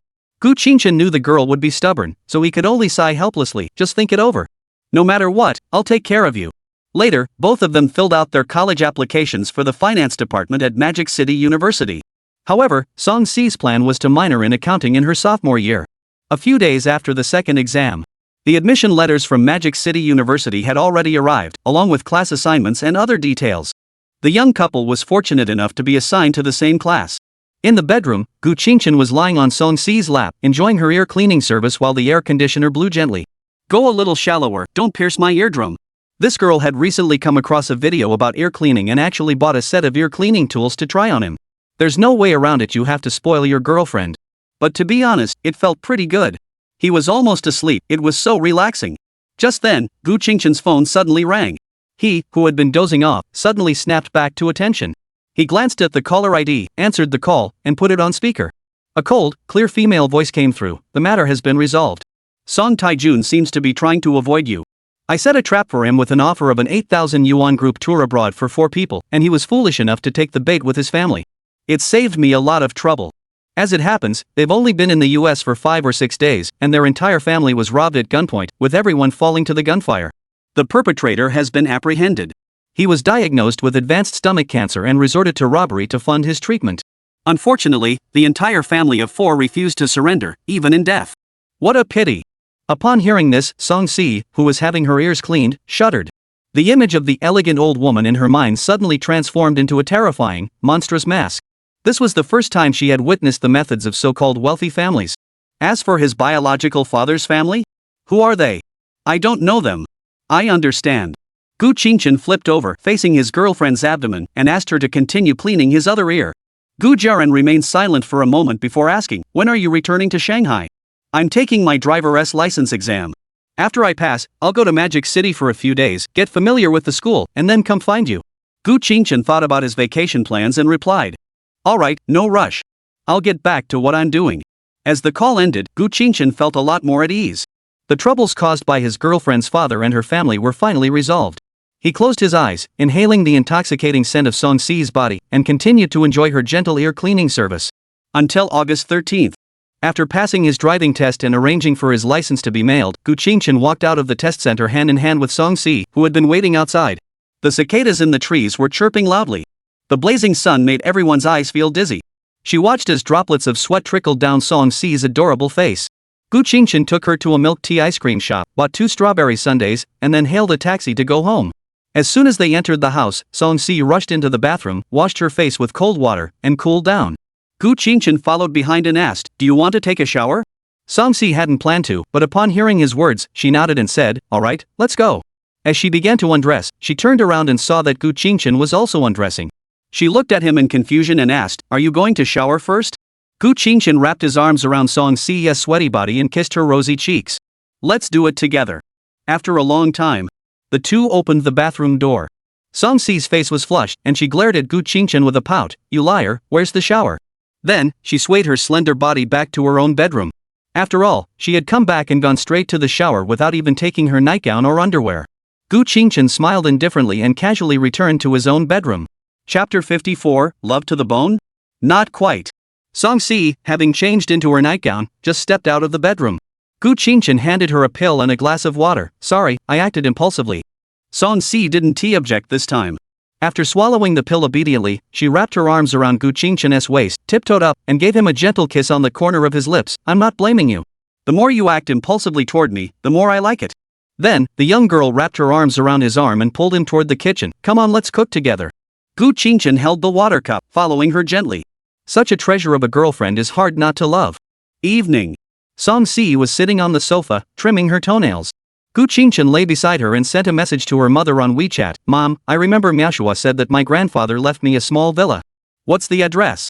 Cece and I will go back to Shanghai to live there so we don't have to look for a place." Soon, Gu Jiaren replied with an address, Yujing Haotan Villa Complex, Villa number 16. Bring your ID card to the property management office to collect the keys and property documents. Another message followed. "Do you need me to send someone to clean up and help with the move?" Gu Qingchen, "No need, we'll handle it ourselves." Gu Jiaren, "Alright, feel free to contact me if you need anything." Gu Qingchen, "Alright." After replying, Gu Qingchen booked a cargo van for tomorrow noon. He put down his phone, stood up, and picked up Song-si, who had just finished trimming her nails, and held her in his arms. She moved slightly, as she usually did, to find a comfortable spot to rest against Gu Qingchen's chest. Then, she took his hand and carefully began trimming his nails as well. Gu Qingchen cooperated while saying, "Pack your clothes tomorrow. We're moving to Shanghai. The high-speed train tickets are for the morning after tomorrow." Actually, the plane was faster, but he was worried Song-si wouldn't adapt well, so he chose the high-speed rail. Okay. Upon hearing that they could take the high-speed rail, Song-si's eyes lit up with anticipation. She had never ridden one before and wondered what it would feel like. Night was falling. Song-si finished trimming Gu Qingchen's toenails and then went back to the room to rest together. It's uncomfortable to sleep in clothes. Be a good girl. The soft, delicate body she had seen during the day left Gu Qingchen lingering in thought. He began to coax his girlfriend to relive the moment. Song-si naturally complied with everything he wanted. After some rustling sounds, she quietly pushed both her inner and outer garments out from under the blankets. Gu Qingchen, of course, was more than satisfied as he embraced the young girl's soft body. The sky had already turned white. Whether it was a cicada that had landed on the outer wall or not, the scorching sunlight had just begun to shine from the horizon. It began to chirp incessantly, like an alarm clock. On the bed. Her legs were tangled together, exposed outside the summer blanket. Ing. Accompanied by a lazy, soft moan, Song-si wrapped her arms around her boyfriend's neck, pressing her small head into the crook of his neck, her white, slender body tightly pressed against his chest. Gu Qingchen, who had been awakened by the commotion, yawned, feeling the softness before him. He wrapped his arms tightly around her waist and placed his other hand on her smooth, bare back. The two dozed off again for a moment. Song-si finally rubbed her sleepy eyes, sat up, and stretched lazily. The blanket slid down her skin, revealing her beautiful snow-white figure. She picked up the nightgown and underwear beside her, put them on, stood up, and stepped over Gu Qingchen to get out of bed. Upon entering the bathroom, Song-si first squeezed toothpaste onto her boyfriend's toothbrush and placed it in the toothbrush holder. Then she picked up her own toothbrush, squeezed some toothpaste onto it, and began brushing her teeth. Before long, Gu Qingchen also stumbled into the bathroom, looking at his girlfriend rinsing her mouth. He took the toothbrush from her hand, which was still foamy, and put it in his mouth to brush his teeth. Song-si watched the scene and quickly spoke up, "Hey, that's the one I just used. Don't you mind?" Gu Qingchen didn't respond, but instead wrapped an arm around her waist, rested his chin on her shoulder, and continued brushing his teeth with his eyes closed, his face pressed against hers. Song-si understood his meaning and couldn't help but curve her lips into a smile. She raised her slender fingers and gently stroked his cheek. Her boyfriend didn't seem to mind at all, using his own toothbrush that wasn't even rinsed off yet, making the young girl's heart flutter. He must love her to the bone, right? As for his toothbrush, of course she'd keep using it. She'd already done such a messy thing for him willingly, why would she care about this? However, Gu Qingchen insisted that he didn't love her to the bone, at least not yet. After all, he wasn't the type to fall head over heels, and love emotions had to develop gradually. The reason was that, to him, Song-si was as pure as a blank sheet of paper, having only been touched by him, so every part of her body smelled of his scent, and he would never find that repulsive. If it were a girlfriend with a romantic history, he wouldn't treat her this way. Who knows how many people had tasted those lips? No, he wouldn't date a woman with a romantic history at all. Why would he, a blank sheet of paper, go for a newspaper? If he were a newspaper, then he'd lower his standards and look for a newspaper. Fortunately, there were 3 suitcases and a few duffel bags in the storage room, otherwise, they would have had to go downstairs to buy some. After finishing their morning routine, the two didn't even eat breakfast. Each grabbed a suitcase and a few duffel bags and returned to their respective bedrooms to start packing. Song-si was the first to take out her precious collections and pack them carefully. Those were her most important possessions. They absolutely couldn't be discovered. She planned to bring them out later to admire and reminisce about the sweet past. Chapter 55, Song-si's Secret Plans. Noon. Gu Qingchen changed into a simple white t-shirt and black air-conditioned pants. Song-si changed into a loose-fitting white sleeveless top and a black skirt. All other clothes, bedding, and linens had been packed and tidied away. The dirty clothes were placed in a separate bag, ready to be washed at their new place in Shanghai. Gu Qingchen also stuffed some new dishcloths into his desktop computer to protect the graphics card. He also covered the coffee table, sofa, and the bed in the guest bedroom with white cloths. Only Gu Qingchen's bedroom was left uncovered for tonight's rest, to be covered again before leaving in the morning. Before long, the staff from Huolala arrived. After nearly an hour of hard work, everything was loaded onto the truck. Gu Qingchen gave the staff some extra money and arranged for tomorrow's delivery. After all, they wouldn't be leaving until tomorrow, and Huolala would be much faster. We couldn't just make them wait around, could we? They watched the truck drive away. The two, starving, first went to the courier station to retrieve the driver's license that had already been delivered. Then, holding hands, they went to the nearest hot pot restaurant to fill their stomachs. This time, Song-si went to get the condiment dishes, while Gu Qingchen waited at the table. Soon, the young woman elegantly brought back 2 portions of dipping sauce and sat down beside him. Take a look, the essential sesame paste, sweet vinegar, a touch of chili oil, and a few slices of chili pepper. Not bad, right? Gu Qingchen dipped his chopsticks into the sauce, tasted a bit, and pinched Song-si's soft cheek, commenting, "It's good, but you don't have to stick strictly to my taste. What you like is the best." Actually, the seasoning at every restaurant is a bit different. Anyway, he hadn't tasted the same flavor at any of the places he'd been to. Perhaps it also has to do with the different proportions of seasonings used each time? Song-si had no opinion of her own and said innocently, "No way, whatever you like must be the best." Gu Qingchen smiled tenderly, pulling her into his arms, his movements barely perceptible as he indulged himself. Song-si didn't resist, just blushing and pleading, "There are so many people here, can we go home and do whatever you want?" Gu Qingchen didn't make things difficult for her, letting go and holding her waist tightly. Soon, the waiter brought over the hot pot and various ingredients for dipping. Song-si skillfully sliced the lamb and began dipping the beef tripe into the broth with her chopsticks. After about 10 seconds, she caught the dripping soup with one hand and fed the tripe to Gu Qingchen's lips with the other. Gu Qingchen didn't hesitate, took a bite, and even sucked on the chopsticks. Song-si smiled happily and turned to continue cooking the other dishes. Once the lamb was cooked, Gu Qingchen picked it all out and placed it in Song-si's bowl. The young girl looked at him in confusion and asked, "Why are you giving it all to me? I can't eat that much. Let us eat together. If you cook it too long, the meat will get tough." "Oh, okay." Song-si obediently pushed the sauce dish to the center of the table, picked up her chopsticks, and began to eat. Gu Qingchen noticed that she often ate her hair along with the food, so he put down his chopsticks, gently tucked the strands of hair on both sides of her face behind her ears, and gathered the rest of her flowing long hair together, smoothing it for her. Song-si, seeing her boyfriend being so thoughtful, gave him a sweet smile and picked up a piece of lamb, feeding it into his mouth. Thus, the boy tenderly brushed her hair while the girl took a bite herself before feeding him another. Such a scene was enough to make many young diners around them envious. Seeing the loving couple, the woman from the neighboring table, who was part of a middle-aged couple, suddenly spoke up, "Young man, you really spoil your girlfriend." The young lady is also very understanding. I've seen many young couples before, but they all eat separately. Where else can you find such mutual care and affection? You two should really take good care of each other and aim to get married.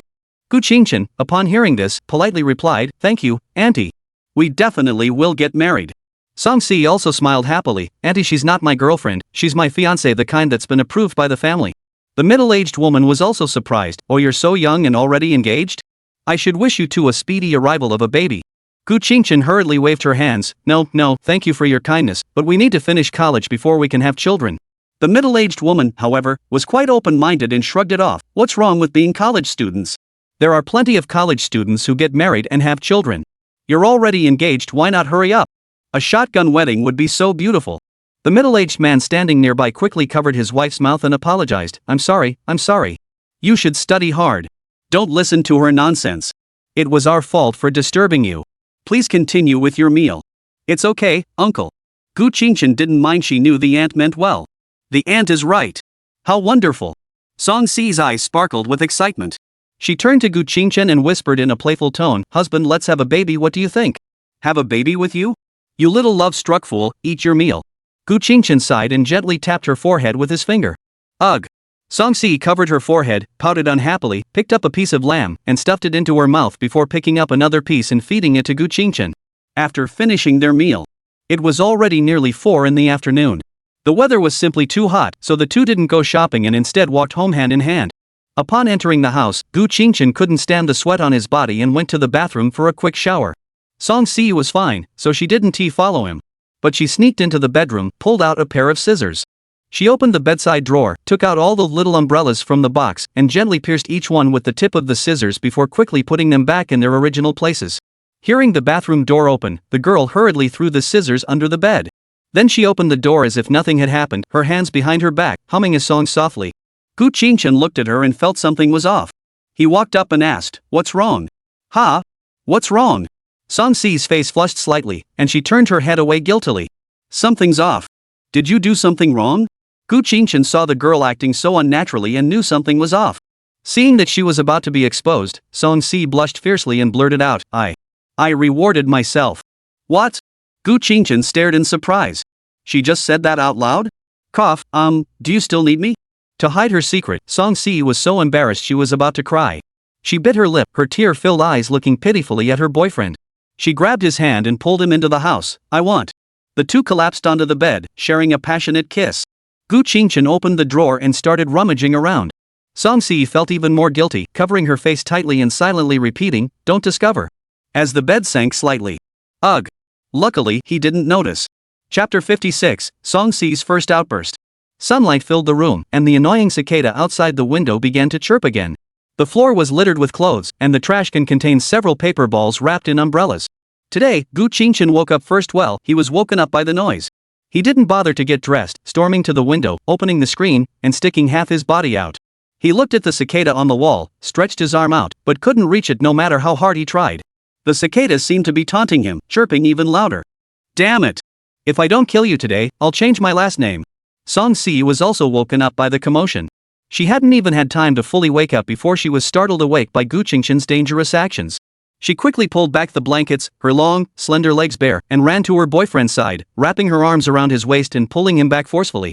Feeling the soft, slightly curved sensation behind him, Gu Qingchen followed the force and stepped back. "This is too dangerous. We're on the 10th floor. What if we fall? Do you know how scared I was just now? Can't you think about the consequences before you act?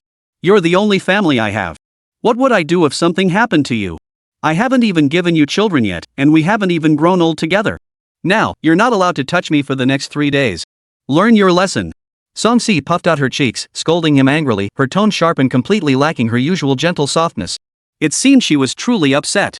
Gu Qingchen knew he was in the wrong, so he immediately wrapped his arms around her smooth back, burying his head in the dip of her collarbone, rubbing against it wildly, and whining like a big boy. I'm sorry, good CC, take back the punishment, I promise I won't do it again. Don't even try it. Song-si pushed his head aside, broke free from his embrace, sat on the bed, crossed her arms, and turned her back to him without saying a word. Gu Qingchen had never seen a young woman angry with him before, and found it somewhat intriguing.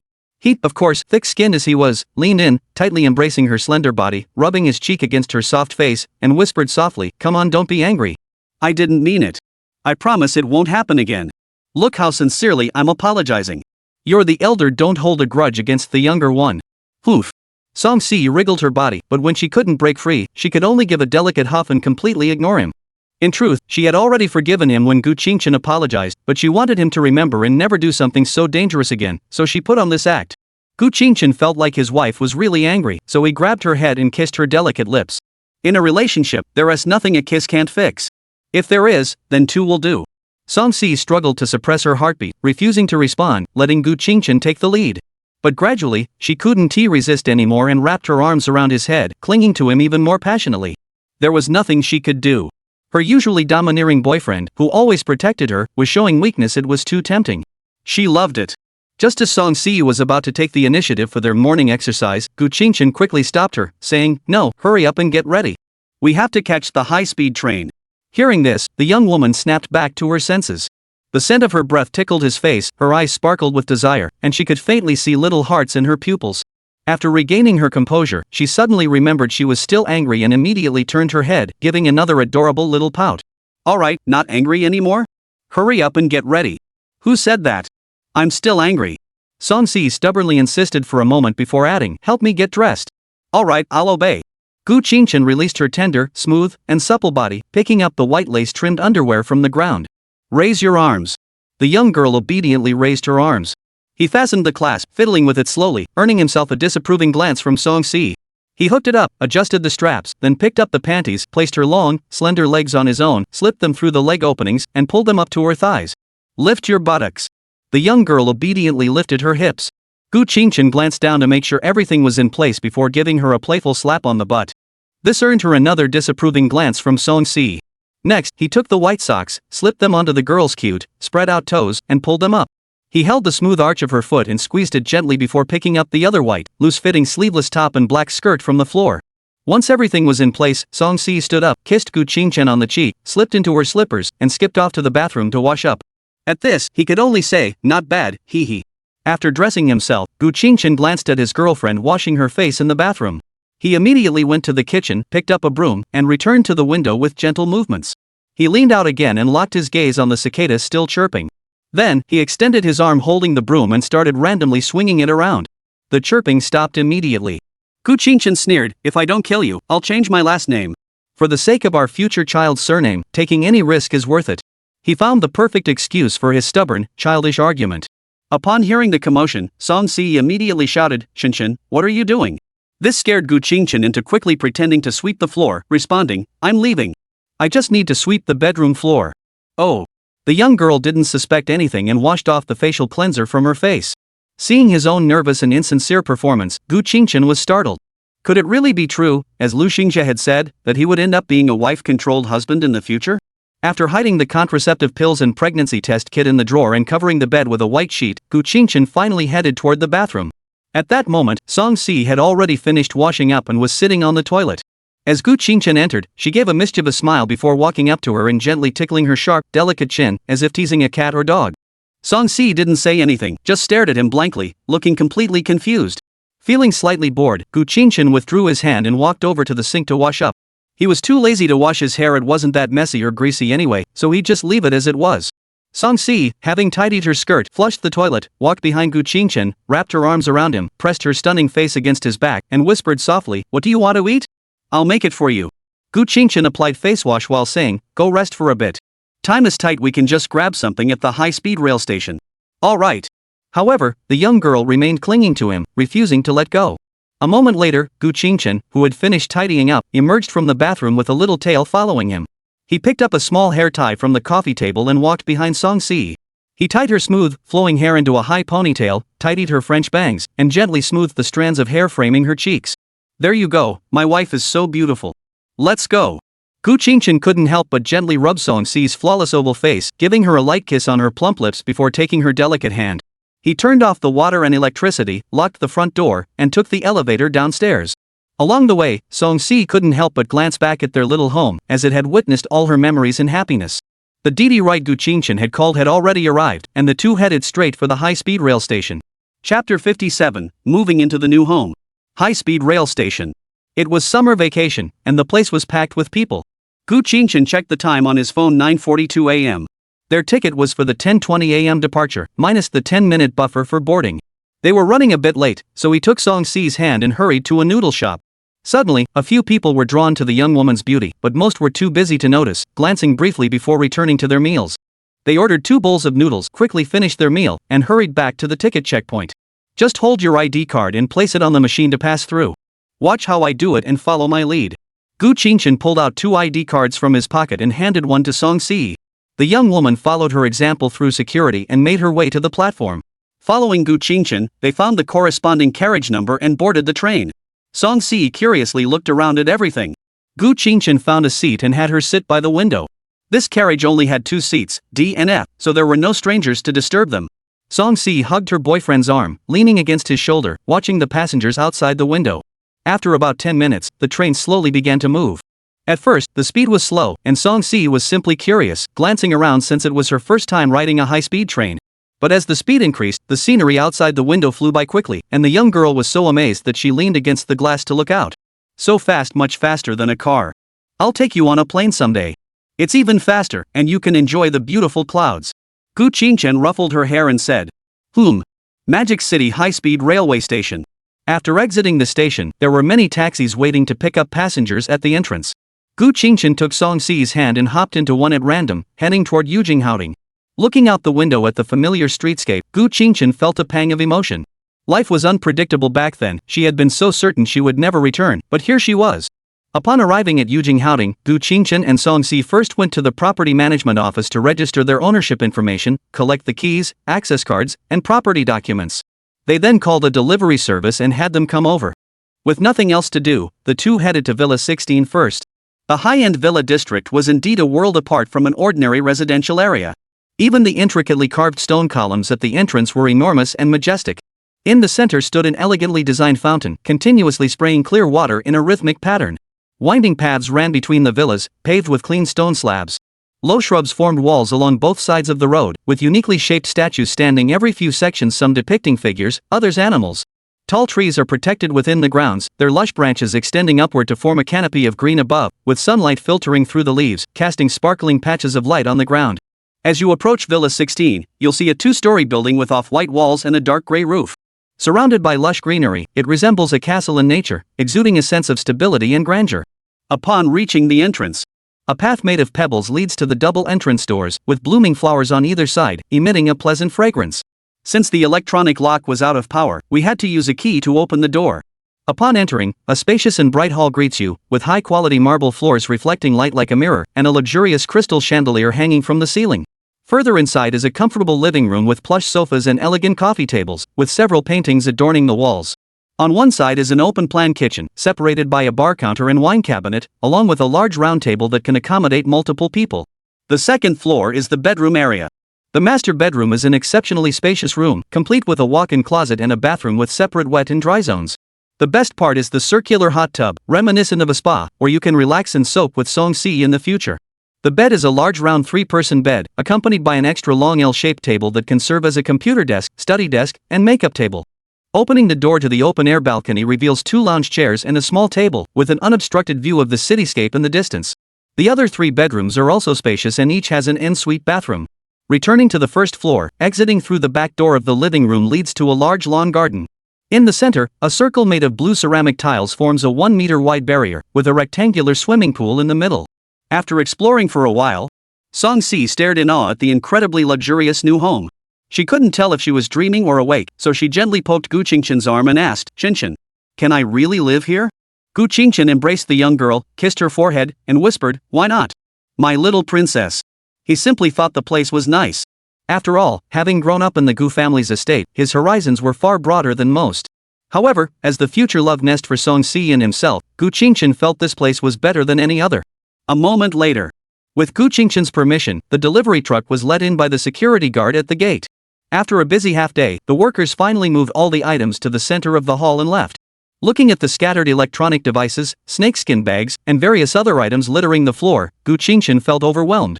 Fortunately, Song Si, the capable and thoughtful partner, took charge of organizing and sorting everything in an orderly manner, with Gu Qingchen moving the items to their designated places. By around 4 p.m., the computers, printers, and other electronic devices were all installed and placed on the desk in the master bedroom, along with the gaming chair. Toiletries were placed in the master bedroom bathroom, and pots, pans, and utensils were put in the kitchen, though these were all new, so they were simply stored away. Sanitary napkins, tissues, and wet wipes were all thrown into the storage room on the first floor. Contraceptive pills like Little Umbrella were naturally stored in the bedside drawer of the master bedroom. Clothes and bedding are currently being sorted by Song Si herself. She divided the walk-in closet into two sections, one for clothes worn when going out and the other for pajamas and nightgowns worn at home. Their underwear, socks, and stockings were all sorted and placed in several drawers. Since the bed is a large round bed, the bedding brought from home couldn't be used and had to be stored in the cabinet to gather dust. Additionally, Song Si's most important treasure collection has been secretly placed in a cabinet in a corner. The bedsheet with the first traces of a young girl's menstruation was carefully stored by Gu Qingchen in a suitcase and placed in the storage room. Chapter 58, After a Full Meal. Looking at the clothes filling half the wardrobe, Gu Qingchen wrapped his arms around Song Si's soft, slender waist from behind and teased, so we're living in the same room now? Do you think that's okay? Girlfriend? Song Si didn't catch the teasing in his words, her face brimming with anticipation and happiness. Let me correct you, I'm the officially recognized girlfriend, the fiancé, and if we get married, we'll have to move again, which would be such a hassle. Keeping the spare bedroom for our kids is a great idea, isn't it? That's a good idea. Upon hearing this, Gu Qingchen felt a warm current flow through his heart. One hand moved upward to wrap around her chest, while the other remained around her slender waist. He buried his face in the fragrant hollow of her neck, inhaling deeply while slowly drawing his arms closer, as if he wanted to merge her into his own body. Song Si seemed to sense Gu Qingchen's emotions, lifting her hand to stroke his cheek with a voice as gentle as a whisper. Cici loves you the most forever and ever. Little love struck fool, I'll always love you too. Gu Qingchen murmured. Ugh. Song Si pouted in protest, then switched from stroking to pinching his cheek. I confessed so sincerely you should respond properly. Little love struck fool. Ugh. Bathroom. In the villa's layout, the washing machine is here, not on the balcony. Since it's spacious enough, 4 different washing machines are arranged facing the sink. One is for light-colored clothes, one for dark-colored clothes, one is a dual tub washing machine specifically for underwear and socks, and one is a dedicated shoe washing machine. This villa has been unoccupied since it was renovated and completed last year. It is an investment property, so there are no hygiene concerns, everything is brand new. After taking a bottle of laundry detergent from the storage room, Song Si sorted the dirty clothes from the laundry basket and put them into the washing machine for a high-temperature wash. However, Gu Qingchen's underwear was set aside separately. At that moment, Gu Qingchen himself was leaning against the doorframe, watching the young woman vigorously scrubbing his underwear at the sink, and asked in confusion, Cici, you can just put them in the washing machine on high heat. Why go through all this trouble? This had also been the case when they were in Linjiang. His underwear was always washed by Song Si herself, while she could simply put her own in the washing machine. This was a question Gu Qingchen had wanted to ask for a long time, but he had forgotten about it until now. Song Si wrung out a pair hanging nearby, continued washing the next one, and spoke seriously, I wouldn't entrust the hygiene of my future happiness to a machine. I have to wash them myself to feel at ease. Gu Qingchen was at a loss for words, shook his head helplessly, and turned to go to the living room. He took out his phone, logged into the property management app, and ordered some food to be delivered. Joking aside, the property management fees here were exorbitant, and food delivery was the bare minimum. Just a few minutes later, the doorbell rang. Gu Qingchen got up to open the door and blurted out, Is your property management service this fast? The delivery man was taken aback, realizing he was a new resident, and immediately greeted him with a smile, explaining patiently, Sir, you may not be aware, but our Yujing Haotong has its own dedicated cold storage facility. All vegetables, eggs, and dairy products are replaced every 3 days. If residents need anything, we offer 24/7 delivery service. Alright. I guess that justifies the 5,000 yuan monthly property fee we pay you. There was no way around it. The villa's total square footage was 826 square meters, and at $6 per square meter, that added up to nearly $5,000. This is still better than some upscale neighborhoods that charge 12 yuan per square meter. For the wealthy, this is nothing. They really have money to burn. Plus, this area has both villa zones and apartment buildings, so the property management fees alone are a goldmine. Not to mention that any food left over for more than 3 days isn't wasted, it can be sold to other vendors. The only loss for the property management is the occasional premium service. Well, I won't bother you anymore. Feel free to contact the property management anytime if you need anything. Alright, goodbye. Goodbye, sir. Closing the door, he headed to the kitchen. Gu Qingchen rolled up his sleeves, ready to wash the vegetables, when Song Si, who had finished her chores, came downstairs from the upper floor. She looked at the vegetables on the counter and asked in confusion, "Huh? Where did these vegetables come from?" The property management ordered them, and they delivered them. Gu Qingchen turned on the faucet, washing the vegetables while responding. What? The property management offers this service? As she spoke, Song Si walked over to help wash the vegetables. Yes, I pay 5,000 a month for property management fees. I'll download the property management app for you later, and you can buy groceries from there instead of buying them yourself. Song Si's voice rose in surprise. 5,000? A month? Do we really have to pay that much? Gu Qingchen nodded, definitely. Song Si felt sorry for herself and pouted, "Then I'll have them deliver more groceries so we can get the money back." Gu Qingchen smiled and used his wet hand to gently scrape her little upturned nose. "Alright, you can boss them around as much as you want." Song Si wiped her nose with the back of her hand. "You better wash the vegetables properly." The couple bustled around for a while, and after being hungry for nearly a day, they finally sat down to eat. Celebrating their move into a new home, they naturally prepared a 4-course meal with soup. Steamed rice, sweet and sour pork ribs, stir-fried seasonal vegetables, tomato scrambled eggs, fish-flavored shredded pork, and winter melon meatball soup meatball-free version. Gu Qingchen, blinded by hunger, served himself a large bowl of rice, but by the end, he couldn't eat anymore and left some behind. He held his bloated stomach, feeling uncomfortable, and lay half-reclined on the sofa, unable to move. Song Si finished her own meal and then picked up the leftover rice from Gu Qingchen's bowl and began eating it. Fortunately, there wasn't much left, otherwise she wouldn't have been able to finish it either. She washed the bowls and chopsticks and put the leftovers in the refrigerator. Song Si slowly walked over to the sofa and sat down. She was also a bit full, but she still reached out with a warm heart to rub Gu Qingchen's stomach. As they say, a full stomach leads to. Though it was just a simple massage, it was enough to ignite the flames. After enjoying it for a moment, he stood up, picked her up in a princess carry, and walked upstairs. Song Si instinctively wrapped her arms around his neck and asked, "Where are we going?" Gu Qingchen sniffed her fair swan neck, his tone full of teasing, "Of course, to try out the new bed and see how soft it is, and kill some time." "Alright." Song Si's skin flushed pink, and she replied in a soft, seductive voice. He pushed open the bedroom door and used his foot to close it behind him. He gently placed the girl on the round bed as soft as cotton, and they smiled at each other before passionately kissing. Then, he pulled off the small hairband holding her ponytail, and her jet black hair cascaded down like a waterfall, smooth and flowing. As their clothes fell away and their passion reached its peak, Gu Qingchen suddenly pushed her away with a clear mind and said, "Wait, the umbrella." Song Si's rationality gradually returned. To avoid exposing the plan, she reached out and opened the drawer. "Let me help you." Chapter 59, All for Nothing. After a long while, twilight was completely enveloped by nightfall. As a pleasant, melodious voice echoed from the bedroom, the storm subsided. Gu Qingchen tightly embraced the soft, voluptuous figure in his arms, kissing her delicate cherry lips. But Song Si, who had been passionately responding, suddenly furrowed her brows and gently pushed him away. Gu Qingchen brushed his nose against hers and asked softly, "What's wrong?" "My stomach feels a little uncomfortable. I think my period is coming," Song Si explained. "What? We just started, and you're already here?" "It seems like it." Song Si blushed and buried her head in his neck, rubbing against him. Gu Qingchen felt a bit uneasy. Phew, that was close, he almost had to fight a bloody battle. Then he asked, "Should I go get a pad?" My legs are weak." "Carry me to the bathroom and bring me a sanitary pad while you're at it." Song Si pouted. "Sure." Gu Qingchen pulled back the blanket, picked up the girl, and carried her to the bathroom. He then went downstairs to the storage room to fetch some nighttime sanitary pads. Meanwhile, Song Si sat on the toilet, looking disappointed. Her plan had been perfect, but she couldn't overcome the obstacle of her period. Tonight was a complete waste of effort. Gu Qingchen returned to the bedroom with the sanitary pads, picked up Song Si's underwear from the floor, and then went back to the bathroom. "Here you go." He handed her everything and stood motionless. Seeing that he wasn't leaving, Song Si could only force herself to endure the shame, her face flushed, as she applied the sanitary pad. After putting on her underwear, her white, pink-tinged feet touched the ground. With her upper body completely naked, she wrapped her arms around Gu Qingchen's arm and pulled him out of the bathroom. "Take me to bed. Does your stomach hurt?" Gu Qingchen asked with concern. I'm fine, I don't get menstrual cramps. Alright, I'll have the property management send some brown sugar and dates tomorrow. I'll make you some brown sugar water. Oh, and don't forget the salt bag solid hot water bag. The next day. The sky was overcast today, so it was a bit gloomy outside. Song-si, who had just woken up, was a bit unhappy because of her period.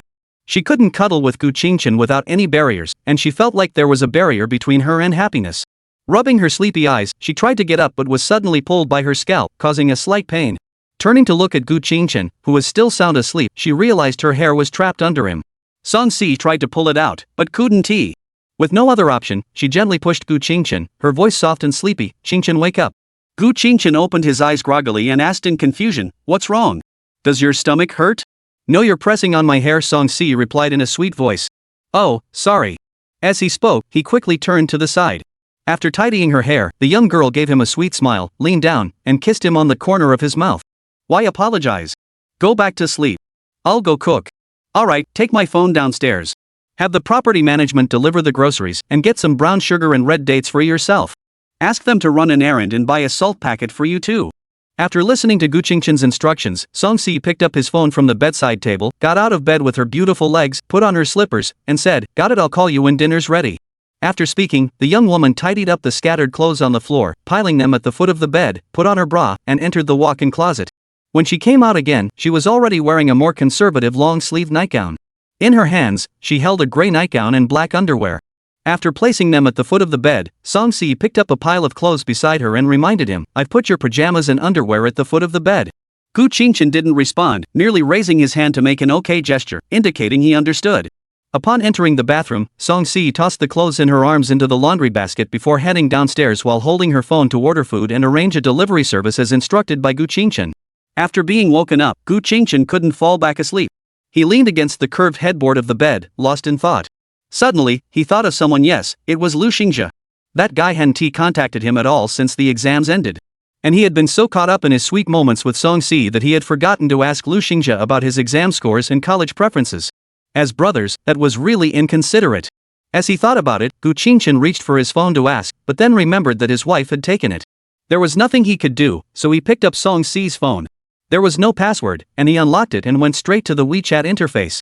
It was clean, with only one contact. He opened the search function, entered Lu Xingzhe's phone number, sent a friend request, and added the note, Gu Qingchen's wife. What? How could someone remember a brother's number? No way, it's just that Lu Xingzhe's phone number is too unique. The last 4 digits are all ones, and the middle digits are 2506. It's really memorable. Just a few seconds later, the request was accepted. Lu Xingzhe, sis-in-law? Gu Qingchen, it's me, Gu Qingchen. My phone is with Cece, so I'm using her number to talk to you. Lu Xingzhe, are you showing off how much you trust each other? Gu Qingchen didn't beat around the bush and went straight to the point. What have you been up to lately? You haven't contacted me for 2 months? How did you score on the exam, and what's your college choice? Lu Xingzhe, 588, a bachelor's degree in Shaanxi. Lu Xingzhe, hee, you didn't reach out to me either. I know you're busy with your relationship. To be honest, I'm in an online relationship too, and we're also very much in love. Gu Qingchen? Is it reliable? Lu Xingzhe, hey, looking down on me? A beauty like you, right? Gu Qingchen, have you met in person yet? Lu Xingzhe, no, just photos. We met through gaming. Gu Qingchen. Gu Qingchen, what about your alcoholic father, remarried mother, younger brother in school, and broken life? Don't believe any of that. Lu Xingzhe, I'm not stupid, please. Gu Qingchen, alright, be more careful. At that moment, Song-si entered the bedroom, completely oblivious to him playing with his phone. She immediately threw herself into his arms, her head bumping against him as she said, "It's time to eat, Qinshin." Gu Qingchen wrapped one arm around her back and replied to Lu Xingzhe with the other hand, "My wife is cuddling in my arms and calling me to eat. I've got to go. Bye. Lu Xingzhe. Lu Xingzhe, good dog. You. Die. Red exclamation mark. System, you are not yet friends with this user. Please send a friend request first. Once they accept, you can chat. Lu Xingzhe. Red exclamation mark. Chapter 60, Amusement Park Part 1. In the morning, Gu Qingchen left the house mysteriously without telling Song-si. He didn't return until noon. In the kitchen, Gu Qingchen, wearing a white t-shirt and black shorts, poured the boiled red sugar, jujube, and ginger thread tea into Song-si's pink thermos. Today's plan was to go to Disneyland, but since there was no Ferris wheel there, they decided to go to the amusement park instead and save Disneyland for another time. Since Song Si was on her period, she couldn't get her hands wet, so all the water-related activities at the amusement park were crossed off the list by Gu Qingchen. After securing the cup, she placed it in her backpack and checked the contents of her bag again. Sanitary pads, toilet paper, small rubber bands, a jacket, a power bank, etc. were all there. If anything was forgotten, they could buy it later. At that moment, Song Si also came down the stairs gracefully. She was wearing a white off-the-shoulder tank top paired with a pink pleated skirt, her long, slender legs wrapped in white stockings. Her long hair fell over her shoulders, and her delicate, oval face, free of makeup, was exceptionally beautiful. She exuded the innocence of a first love, yet there was a hint of the mature allure only a married woman could possess. Gu Qingchen admired her for a moment before suddenly asking, "Did you wear underwear?" "Yes, I am." Song Si nodded and casually lifted her skirt to show him the shorts underneath. Gu Qingchen then stepped forward, wrapped his arms around her slender waist, and gently pressed his nose against hers, whispering, "That's good. My girlfriend looks so beautiful today." How could a love-struck girl resist his words? She immediately puckered her red lips and kissed the lips she couldn't get enough of. The two of them kissed passionately for a while before parting.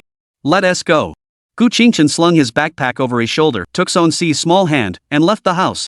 At the same time, in a cafe, Shin Miaoshu, with her long hair braided into loose cornrows resting on her chest, wore a white embroidered cheongsam.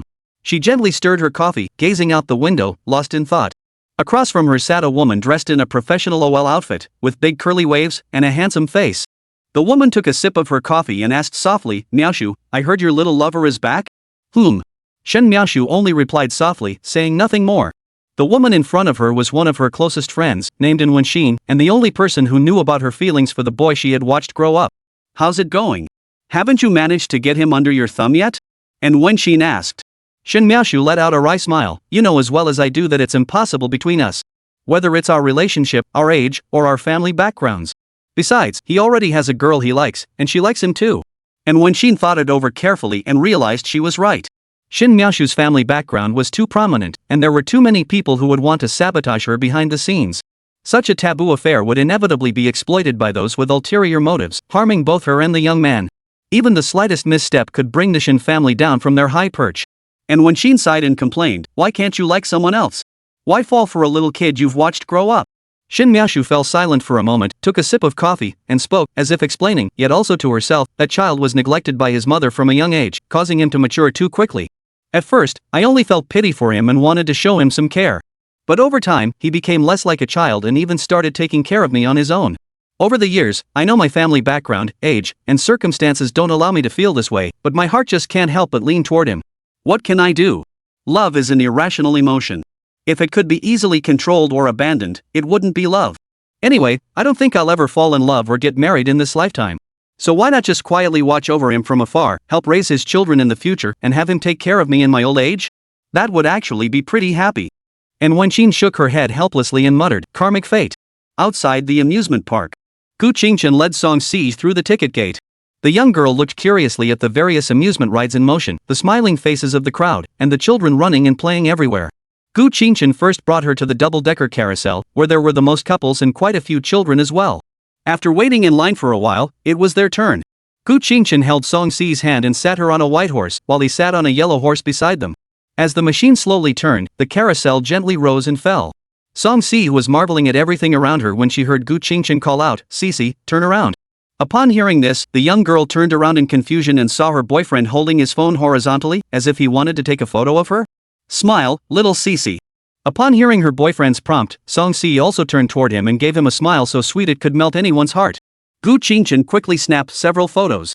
Then, under his direction, he took many more photos in different poses. Some had their hands raised in a victory sign, some held their cheeks and looked straight ahead, and some spread their arms wide with their hair flowing in the wind.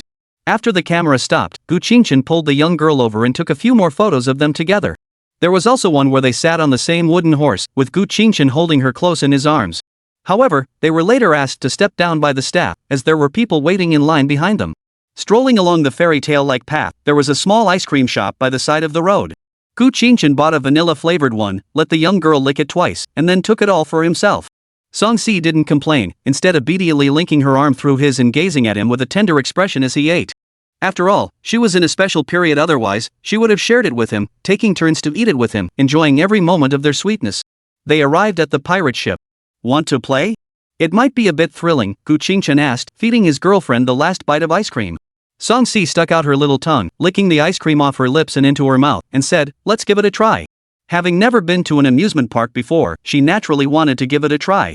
After queuing up to enter, Gu Qingchen deliberately chose the middle seat, where the thrill was relatively milder. As the safety bars dropped, Gu Qingchen wrapped his arms around Song-si's waist, letting her lean against his chest. Gradually, the pirate ship began to sway gently. At first, it was fine, and Song-si relaxed, enjoying the sensation similar to swinging on a swing. But later, she threw herself into Gu Qingchen's arms, burying her head in his chest, feeling the intense swaying, her heart racing along with it.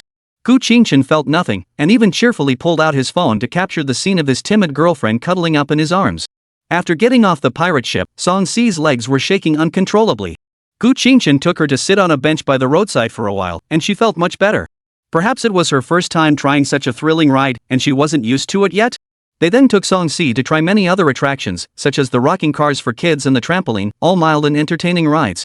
Of course, they took plenty of photos, all capturing her joyful smile. They stayed there until around 5 in the afternoon. As they passed by the roller coaster, Gu Qingchen shook Song-si's hand and asked, "You have to ride the roller coaster at an amusement park. Want to try it? It's even more thrilling than the pirate ship." Just thinking about the pirate ship made her shudder, but to avoid ruining her boyfriend's mood, she nodded and agreed, "Alright, let us give it a try." Chapter 61, Amusement Park Part 2. They queued up to enter. Gu Qingchen quickly pulled Song-si to the front of the car and sat down. There was no other choice. Although it was a bit thrilling, it was the safest spot. If anyone got sick, they wouldn't be able to reach her here. The safety measures on the roller coaster weren't like the pirate ship. Each person had their own seat.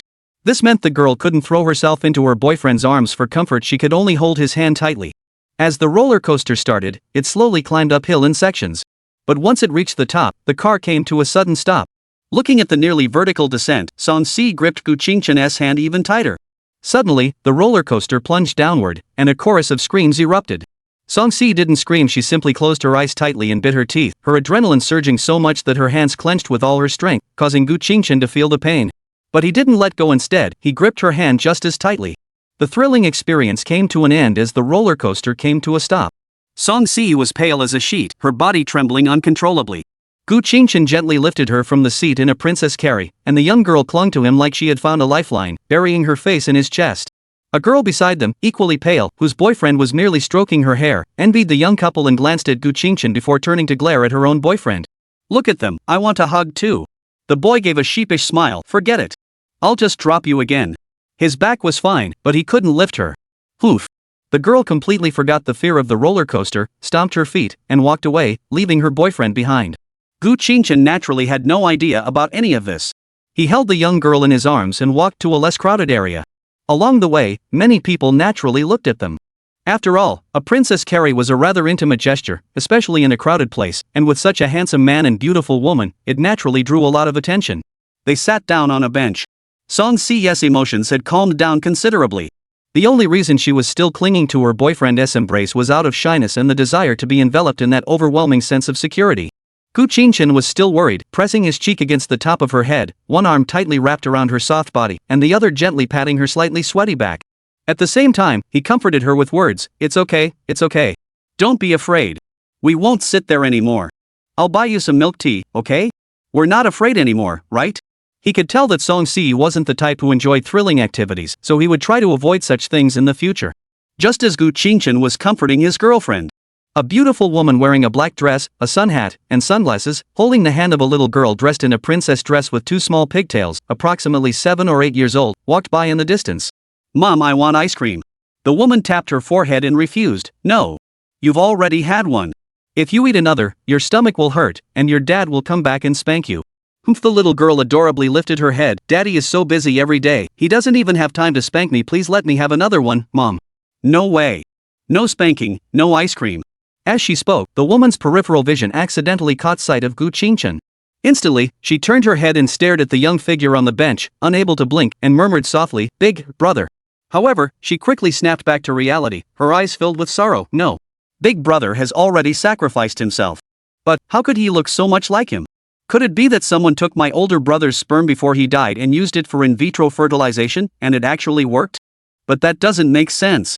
The doctor said the survival rate was almost impossible, and that the frozen sperm would lose its viability after 3 years. Mom, what are you doing?" The little girl, seeing her mother staring blankly, tugged at her skirt in confusion. Nini, be good. Mom's making a call. Please don't disturb me, okay? Okay. Seeing her mother was busy, the little girl obediently didn't disturb her, instead squatting on the ground to play with small stones. She was clearly a well-mannered child. As the phone rang, a deep, serious voice came from the other end. Hello, Hanin, what's wrong? Dad, I think I saw my older brother's child. The beautiful woman didn't beat around the bush and spoke directly. How are you sure? He looks just like him. He is around 20 years old, and the timing seems to match. Don't forget, your brother's case was 22 years ago. His sperm had a low survival rate to begin with, and after being frozen for 3 years, it would have lost its viability long ago. If he is really around 18-20 years old, the timeline doesn't match up. The beautiful woman interjected, Dad, there is also the 9 months of pregnancy to consider. There was a moment of silence on the other end of the phone before he said, even if that is the case, it's someone else who found the hospital, agreed to the sperm donation, and voluntarily conceived the child.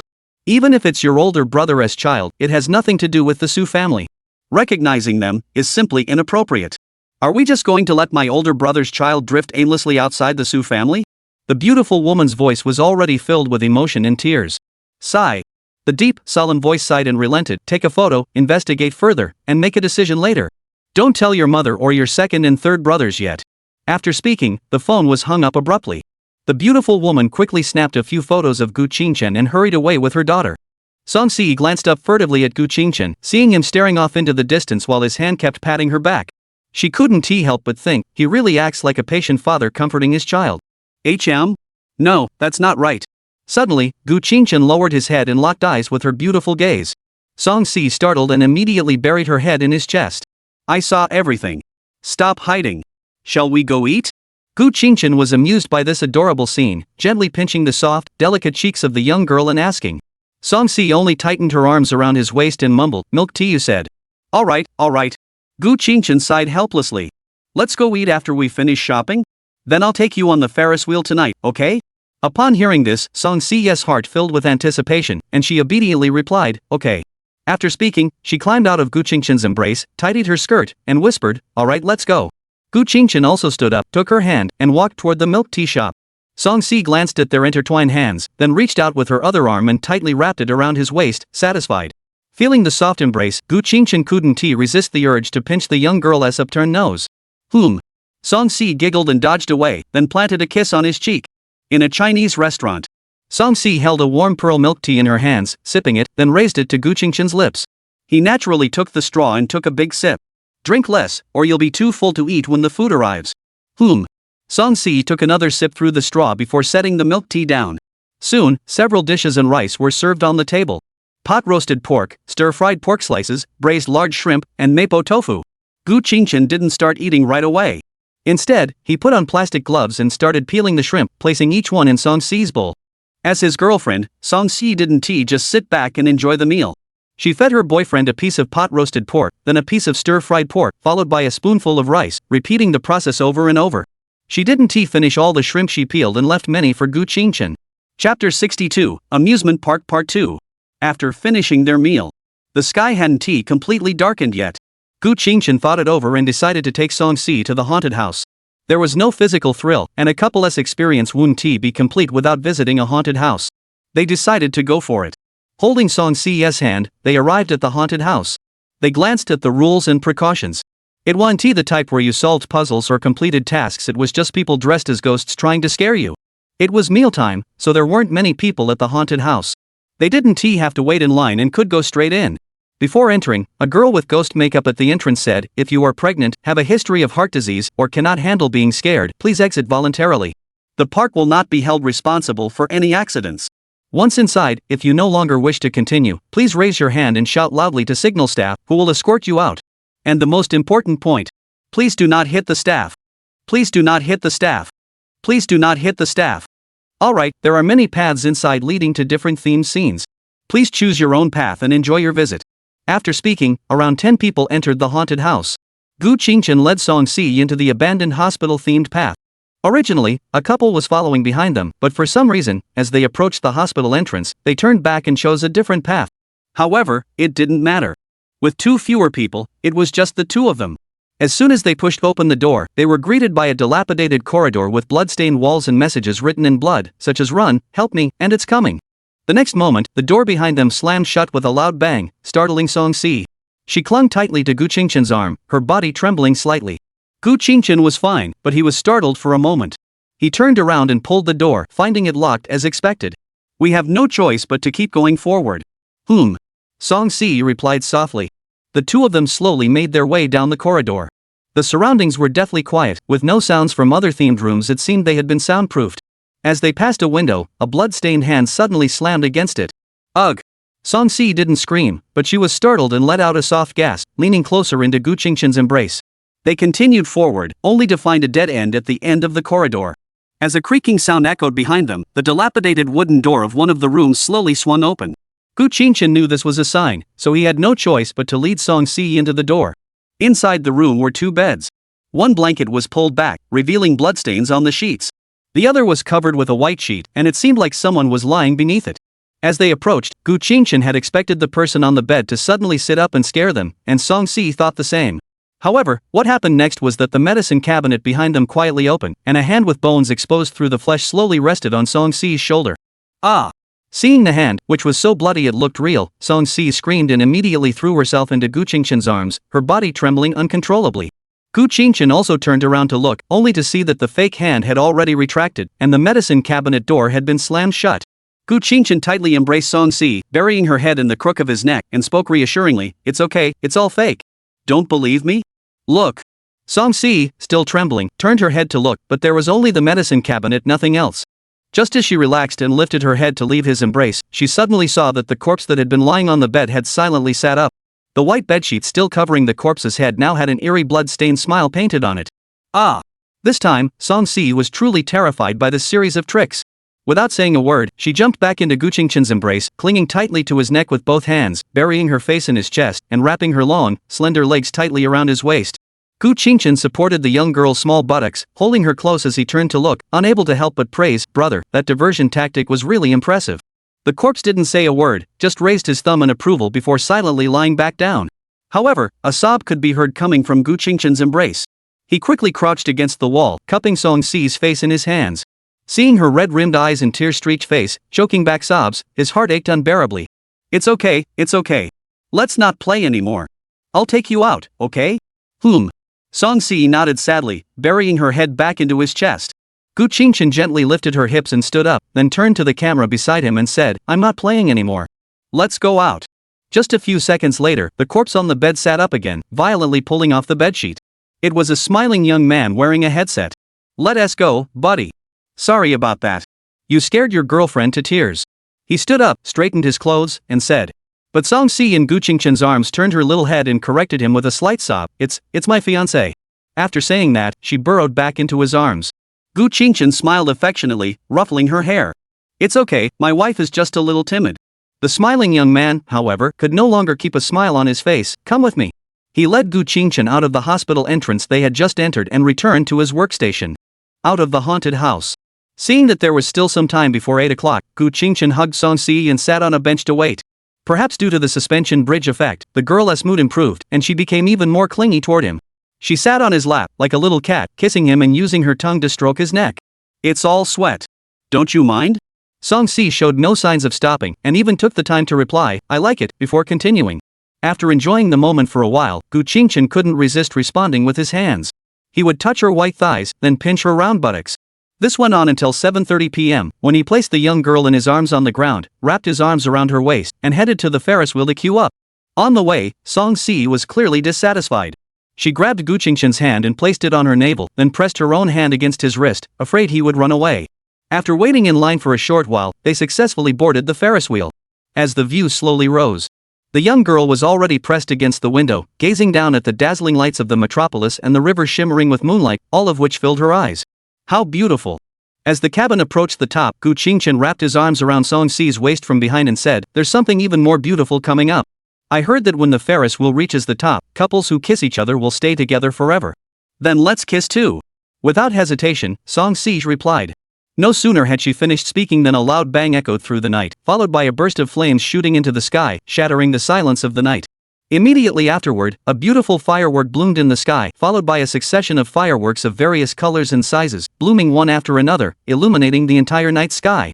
People in the amusement park quickly pulled out their phones to capture this breathtaking moment. How beautiful. I didn't hear about a fireworks show today. Who cares? Just watch it. Inside the passenger compartment, Song Si's beautiful eyes reflected the vibrant colors of the sky. Gu Qingchen pressed his cheek against her soft cheek, suddenly pinching a diamond ring with his fingers and slowly placing it before her eyes. Sisi, will you marry me?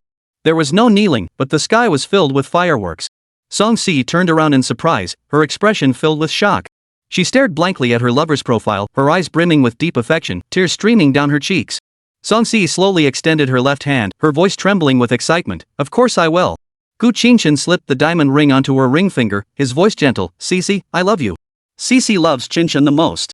As the cabin rose to the top and came to a stop, their lips pressed tightly together in a kiss. There was no passionate kiss, only the simplest touch of lips against lips. At that moment, the boy embraced the girl from behind, and she placed her delicate hands over his large hands on her waist. This beautiful scene would forever be etched in their memories. Chapter 63, Song Si's regret, such a waste. Back home, Gu Qingchen transferred the remaining 100,000 yuan for the fireworks show at the amusement park, didn't even take a shower, stripped off the clothes soaked in sweat from the day, and collapsed naked onto the bed in the bedroom without even changing into pajamas. He was truly exhausted. This was more tiring than shopping. Song Si went to the wardrobe to grab some clean underwear and a dress, secretly slipping a pair of black stockings inside. On her way, she deliberately stopped by the bed and kissed Gu Qingchen's lips before swaying her skirt and heading to the bathroom to shower. When she finished showering and drying her hair, she found Gu Qingchen still lying there, scrolling through his phone. Cough cough. Song Si coughed deliberately to catch his attention. Gu Qingchen was indeed drawn to her and looked over. There she was, wearing a form-fitting purple stepmother dress that accentuated her curvaceous figure to perfection. Her delicate, innocent face still bore the faint blush of having just stepped out of the bath, her long black hair cascading down one side and tucked behind her ear on the other. That innocent yet seductive aura was simply irresistible. Why did you decide to wear this? Aren't you afraid I'll take you right here? Gu Qingchen's eyes were fixed on her. Song Si, wearing shiny black stockings, walked seductively to the edge of the bed, knelt down, and climbed onto the bed, crawling to Gu Qingchen's feet. She sat facing him, her legs slightly bent. Gu Qingchen stared blankly for a moment, then said helplessly, "You're on your period. Be a good girl." He was truly afraid he couldn't resist the temptation and would harm her. Poof.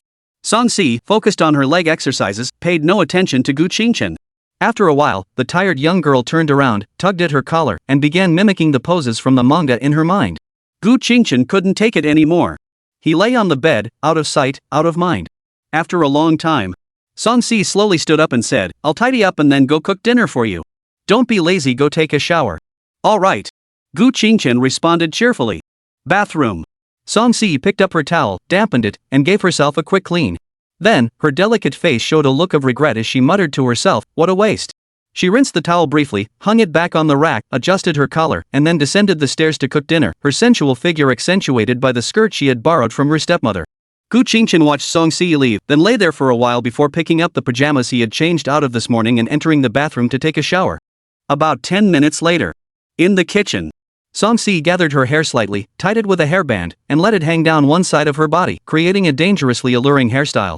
The waist-hugging, body-hugging long dress, which outlined her voluptuous figure, was half covered by a blue apron, revealing only her graceful back, slender waist, and rounded, firm curves from behind. This combination seemed to leave nothing to the imagination, yet it was more alluring than a full naked apron. The young woman, humming a tune in a melodious voice, was busily stir-frying green beans and pork in the wok. Suddenly, a broad embrace wraps tightly around her from behind, two large hands wriggling like snakes, while the other wraps around her waist. Feeling Gu Qingchen's cheek rubbing against her own, Song Si enjoyed his caresses while softly smiling and saying, "It's too late today, so I'll just copy a dish." I'll eat whatever you make." "Alright, stop being so clingy, go serve the rice, the dish is ready." Song Si freed one hand to stroke his cheek and said. Gu Qingchen gave a soft hum, released her, and then playfully gave her a light slap on her butt. "Ugh, you're so mean." Song Si rolled her eyes at him and ignored him. After dinner. After a day of play, both were tired. They shed their clothes, their skin touching, and embraced each other, drifting off to sleep. The next day, the birds outside the window chirped cheerfully. Song Si, still half asleep, stretched lazily, wanting to curl up in her lover's arms, but after searching for a while, she couldn't find the warm body. Confused, she opened one eye and found that the person beside her was gone. She didn't bother to get dressed, getting out of bed naked except for her underwear. She looked for the bathroom but didn't find him there. Hurrying downstairs, she finally spotted Gu Qingchen in the kitchen. Song Si ran over to him, her soft face rubbing against his back with love. Gu Qingchen finished frying the last egg before turning around to embrace her. But when he saw the snow-white sight, he playfully tapped her forehead with his finger. Why did you come down without getting dressed? What if someone was home? Go put something on. Song-si playfully stuck out her tongue and obediently ran upstairs. When she came downstairs again, she was wearing the same dress from last night. Gu Qingchen suppressed the flutter in his heart. Let's eat quickly. We need to go to mom's company later. Song-si sat down beside him, picked up her chopsticks, and asked while eating, can I come too? Yes, mom called this morning and said so. Okay. After finishing dinner, Song-si changed out of her stepmother's dress and into a simple, conservative white dress. Gu Qingchen simply wore a plain white t-shirt and jeans. They called a Didi and headed straight to the Gu group. They arrived at the building's entrance. Song-si linked her arm through Gu Qingchen's and looked up, her cute little mouth slightly open. Wow, so tall and big. Let's go inside, the environment is better. They entered the group. The front desk attendant smiled and asked, hello, may I assist you? I'm here to see Gu Jiaran. The receptionist followed procedure and asked, do you have an appointment? No. Then, what is the nature of your business with Ms. Gu? She's my mother. Gu Qingchen's simple statement startled the receptionist, who immediately bowed and apologized. I'm sorry, Mr. Gu. I'll inform Ms. Gu right away. After a call, the receptionist respectfully replied, Mr. Gu, please take the executive elevator to the top floor. All right. Actually, there was no need for reminders. Gu Qingchen led Song-si into the elevator with ease and pressed the button for the 50th floor. The entire floor was the president's office. The workstations outside were occupied by secretaries, with Gu Jiaran's office at the far end. Gu Qingchen pushed open the door and walked in confidently. The secretary nearby had already been informed and didn't stop him. Song-si followed obediently behind him, taking in the luxurious decor in the space, which was only slightly smaller than the school auditorium. Chapter 64. In some ways, being love-struck is truly a gift. Upon seeing Gu Qingchen enter, Gu Jiaran stopped what she was doing. She looked up, pointed to the leather chair in front of the desk, and said in her usual cold tone, you can sit here. Gu Qingchen sat down and waited for her to speak. Song-si also sat down obediently and spoke softly, Mom, good morning. Cici is such a good girl. Gu Jiaran rarely smiled, then turned to look at someone else. What about you? Gu Qingchen sighed helplessly and called out, Mom. Gu Jiaran nodded satisfactorily, handing a document to Gu Qingchen and said, take a look first. At least you should know what areas your company primarily operates in and what subsidiaries it has under its name. Focus on your studies for now, and occasionally come to the company to work as my secretary and learn how to manage a company. After speaking, she turned to Song-si and said, Cici, you also majored in finance. You can follow along and take a look. I heard you're planning to minor in accounting in your sophomore year, right? The young woman nodded, yes. Good. Study hard. When Qingchen takes over the company, the CFO position will be yours. What is a CFO? Song-si asked blankly. Gu Jiaran patiently explained, it stands for Chief Financial Officer. The primary responsibility is to manage all financial transactions and planning within the group, and you must also have expertise in various fields. Our group hasn't gone public yet, and over half of the shares are in my name. I have a veto power, so we haven't established a board of directors. Therefore, the finance department must be led by someone the leadership can fully trust. That's why you need to study hard, join the group directly after your senior year, and strive to be a capable assistant in the morning, serving as his ears and eyes. Whether they're entry-level employees or mid-level managers, you must listen to their suggestions and analyze the pros and cons. In a company where decisions are made by a single person, if we don't listen to others' opinions, we won't go far. Song-si heard this and immediately looked determined, saying, Mom, don't worry. I'll definitely try my best. Gu Qingchen, not wanting to put too much pressure on his girlfriend, stroked her head and said, relax, do your best, don't get too caught up in details, and don't put too much pressure on yourself. All right. Song-si gave him a sweet smile. Gu Jiaran watched the affectionate couple, slightly curving her lips, and continued with her work. The Gu Group currently operates primarily in the following industries: catering, hotels, e-commerce, technology, foreign trade, cosmetics, heavy industry, agriculture and animal husbandry, and overseas infrastructure. While it has also ventured into other industries, these are either low-profit sectors, experiencing market downturns, or already saturated and stable, leading the group to maintain the status quo. In summary, it is a highly diversified, self-sufficient conglomerate. Its development to date owes an indelible debt to the late Mr. Gu's contributions and extensive network of connections. Now that he has passed away, the Gu Group remains stable. This is not only due to Gu Jiaran's outstanding business acumen but likely also has something to do with Shin Miaoshu. Of course, the wise will of the old patriarch also played a role. However, how long this situation can be maintained remains to be seen. After reviewing the materials, Song-si felt her horizons had been broadened immeasurably. It seemed she must work harder, otherwise, how could she become a capable manager for her future husband? Gu Qingchen finished reading and silently returned the documents, asking, "Is it up to you or me to decide when to come over occasionally?" Gu Jiaran didn't even look up. "I decide. I'll notify you via WeChat." "Alright, then I'll go with CC first." "Wait." Gu Jiaran called him back and said, "I've transferred 8 million yuan to your bank card. Take some time to buy a car so it'll be more convenient for you to come to the company in the future." "Thank you, Mom." Gu Qingchen didn't refuse and pulled Song Si out of the office. He wasn't the kind of person who would betray someone. As a child, he was ignorant and did feel some resentment, but as he grew older, he became more understanding and learned the truth. The only thing left was the emotional scars and resentment from being neglected by his mother during his childhood. He didn't hate her to the point of cutting off all ties. What's wrong with being disrespectful to one's mother? Isn't rebellion allowed? What's wrong with occasionally eating his mother's food? That's called indulgent maternal love, don't you understand? Out of the company. Gu Qingchen headed straight to the Rolls-Royce dealership.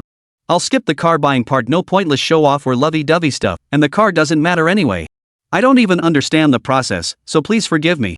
Upon entering the store, she specifically requested the Cullinan. SUVs are what men truly love.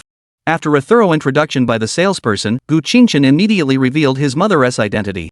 After confirming via phone, a contract for 5.8 million was drafted and placed on the table, and it was a ready-to-drive vehicle. After signing the contract, swiping the card, and handling all the insurance and miscellaneous paperwork, the salesperson respectfully escorted him to the lounge to wait, bringing various drinks and desserts.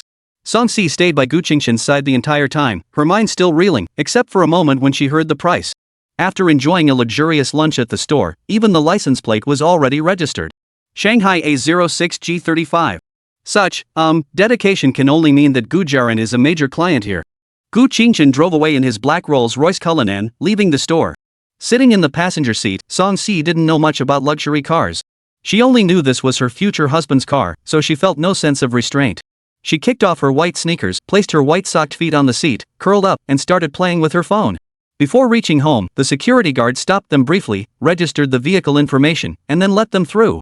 The villa area of Yujinghaoding didn't have an underground parking lot, but each house had 3 garages. However, since the roads were wide, most residents parked on the side of the road. Gu Qingchen was no exception. It was truly convenient. Parking and turning around were effortless, even for a novice driver. These past few days, Gu Qingchen and Song Si had finally found some free time. Every day, they either went out shopping or stayed home together, enjoying each other's company. During this time, Song Si also learned how to shop online. At such a young age, she had already adapted to the life of a wealthy housewife, buying a pile of clothes and shoes. A small portion were normal clothes, while the majority were various sexy nightgowns and black and white stockings. There were also some couple-themed props and contraceptives. In short, after Song Si's period ended, she didn't hesitate to torture Gu Qingchen, determined to carry out her plan. As for Gu Qingchen, he had also figured out the reason behind Song Si's bad influence. The short videos recommended on the teenager's phone were all of sexy women, so it seemed like she had learned her fashion sense from there. Additionally, in her browser, he noticed several familiar educational software search records, as well as the actual software hidden in a folder. She must have learned this by secretly looking at his phone. It can only be said that when it comes to pleasing their loved ones, those with a love-obsessed mindset truly have a natural talent. Even the new umbrella she had just bought had been secretly tampered with by Song Si, and naturally, Gu Qingchen was completely unaware of it. The dark days continued until August 31st. Gu Qingchen carried 2 mattresses into the back seat of the car, tidied up the bedding, and threw the luggage into the trunk before getting into the car with Song Si, heading toward Magic City University. Chapter 65, Orientation Day. Along the way, Gu Qingchen parked the car and bought a pack of Manhwa cigarettes and 4 cups of iced milk tea. Upon arriving at the entrance of Magic City University, the area was crowded with freshmen dragging their luggage, parents sending off their children, and senior students guiding the newcomers through the registration process. Gu Qingchen's Cullinan was simply too eye-catching, especially the small golden figure on the front grille. Even if one didn't recognize the model, they would definitely recognize that. He quietly lowered the golden figurehead and quickly drove to the school gate. The security guard, who had seen it all, immediately recognized it as a Rolls-Royce.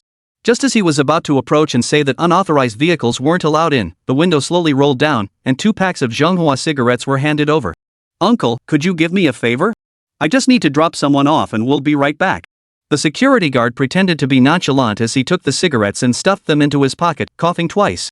"Alright, no rush, but keep it low-key." "No problem, uncle. I'll bring you some wine next time." The security guard quickly pressed the button to raise the barrier. "Got it, go ahead. Don't let our boss see us." Gu Qingchen didn't try to be friendly and drove straight in. Along with the admission notice came the class assignment, the classroom and time for registration, and the dormitory assignment. Even without the guidance of seniors, he could find his way using the map. He and Song-si were both in class 1 of the finance department, but they wouldn't go to the classroom until tomorrow. Upon arriving at building 3 of the women's dormitory, Gu Qingchen parked his bike. He let Song-si carry the milk tea while he carried her mattress and luggage out of the car. Naturally, many girls' eyes were drawn to the scene. After all, the Rolls-Royce model is quite distinctive. Some ambitious, materialistic women who were eager to try their luck stopped in their tracks when they saw Song-si. There was nothing they could do. This girl was simply too beautiful. She wore a form-fitting white dress with a bare shoulder, her long hair flowing freely behind her. The French bangs, gently swaying in the breeze, exuded both innocence and allure, something they lacked. All they could do was burn.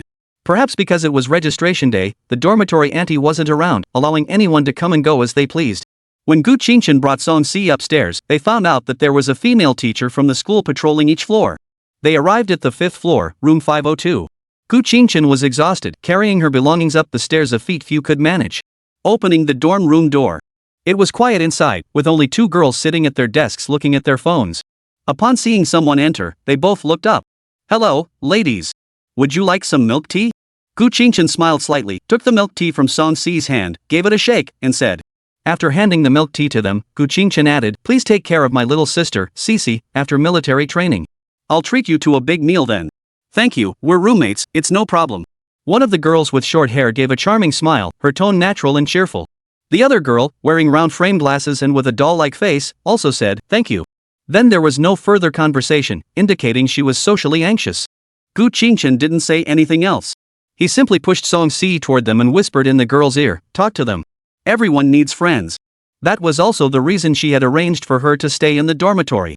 Freshmen were generally not allowed to apply for off-campus housing, but it could be arranged through connections. However, Gu Qingchen hadn't done that. In life, you can't get by without a few friends. No matter how many, even just 1 or 2 close friends are enough.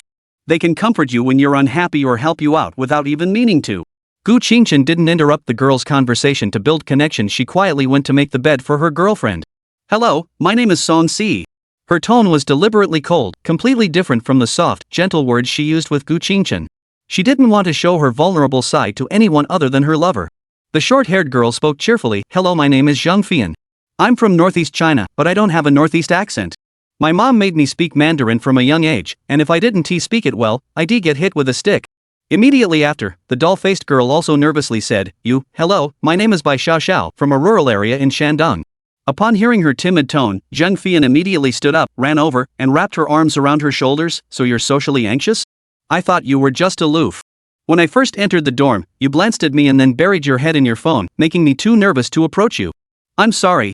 Bai Xiao apologized. It's okay.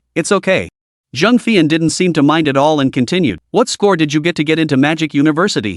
665. "That's pretty good. I scored 13 points higher than you." Then, Zhang Fian turned to Song-si and said, "Cici, is it okay if I call you that?" "Sure." Song-si nodded. "Alright, can I ask you how many points you scored?" 729. "What? Why didn't you go to Tsinghua or Peking University?" Zhang Fian was completely shocked. There was actually a top student in her dormitory. Before Song-si could respond, Gu Qingchen interrupted, "Sorry for interrupting your conversation." After saying that, he turned to Song-si and said, "I've already made your bed. I'll go back to my own dorm now. Get along well with your roommate, and if you need anything, just message me on WeChat. I'll go with you, that way you can chat with your roommates while I make your bed."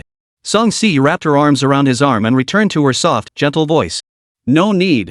If you go, you'll be like a lamb among wolves. Get along well with your roommates first. Be a good girl." Hearing this, the young girl pouted and reluctantly said, "Alright." After Gu Qingchen left, Zhang Fian approached with a curious expression. "Cici, is he your brother?"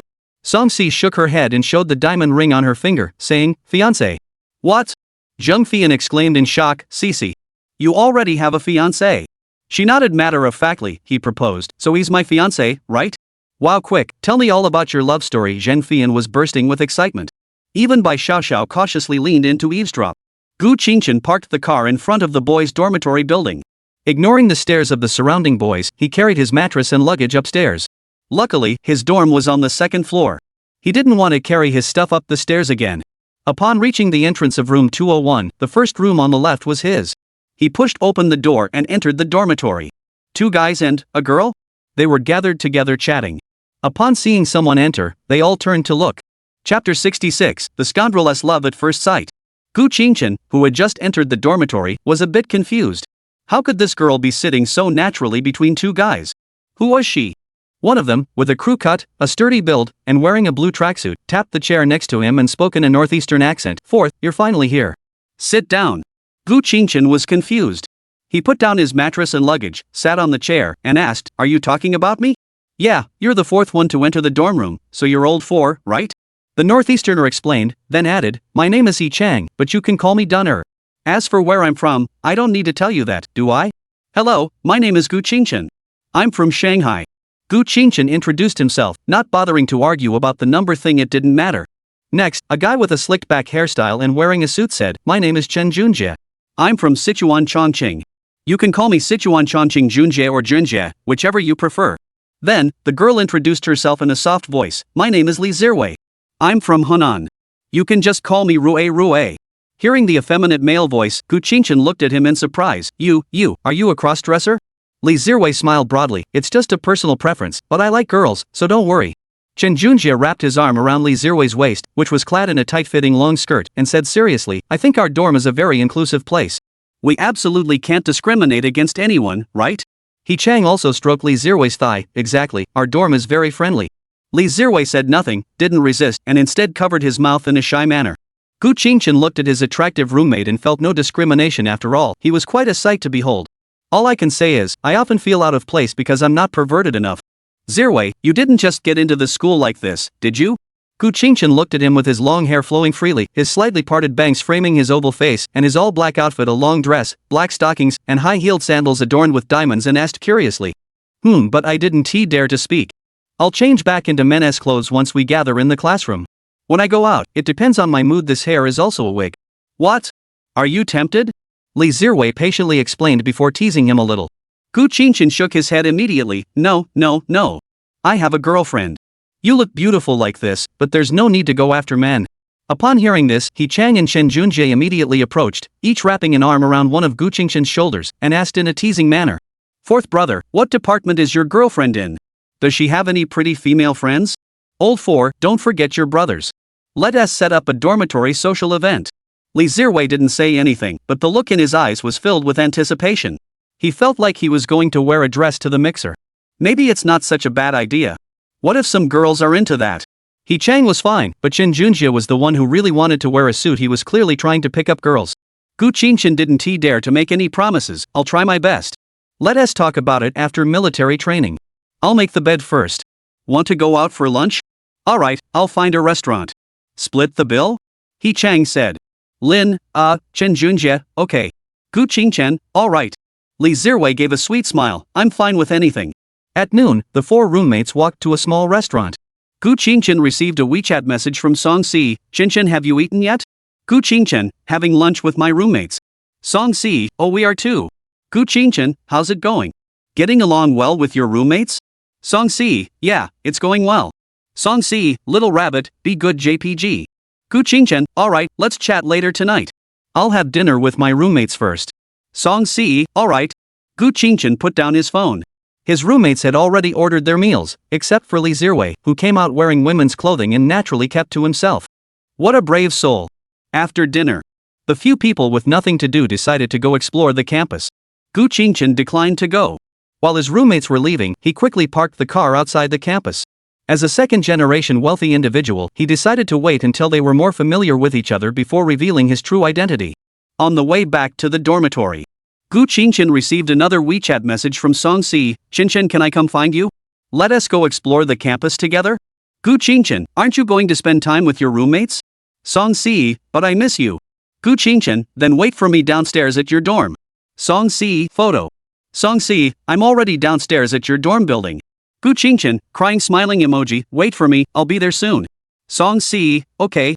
On the other side, Song Si had just put down her phone when a gentle breeze blew by, gently lifting her loose strands of hair, causing them to dance lightly in the air.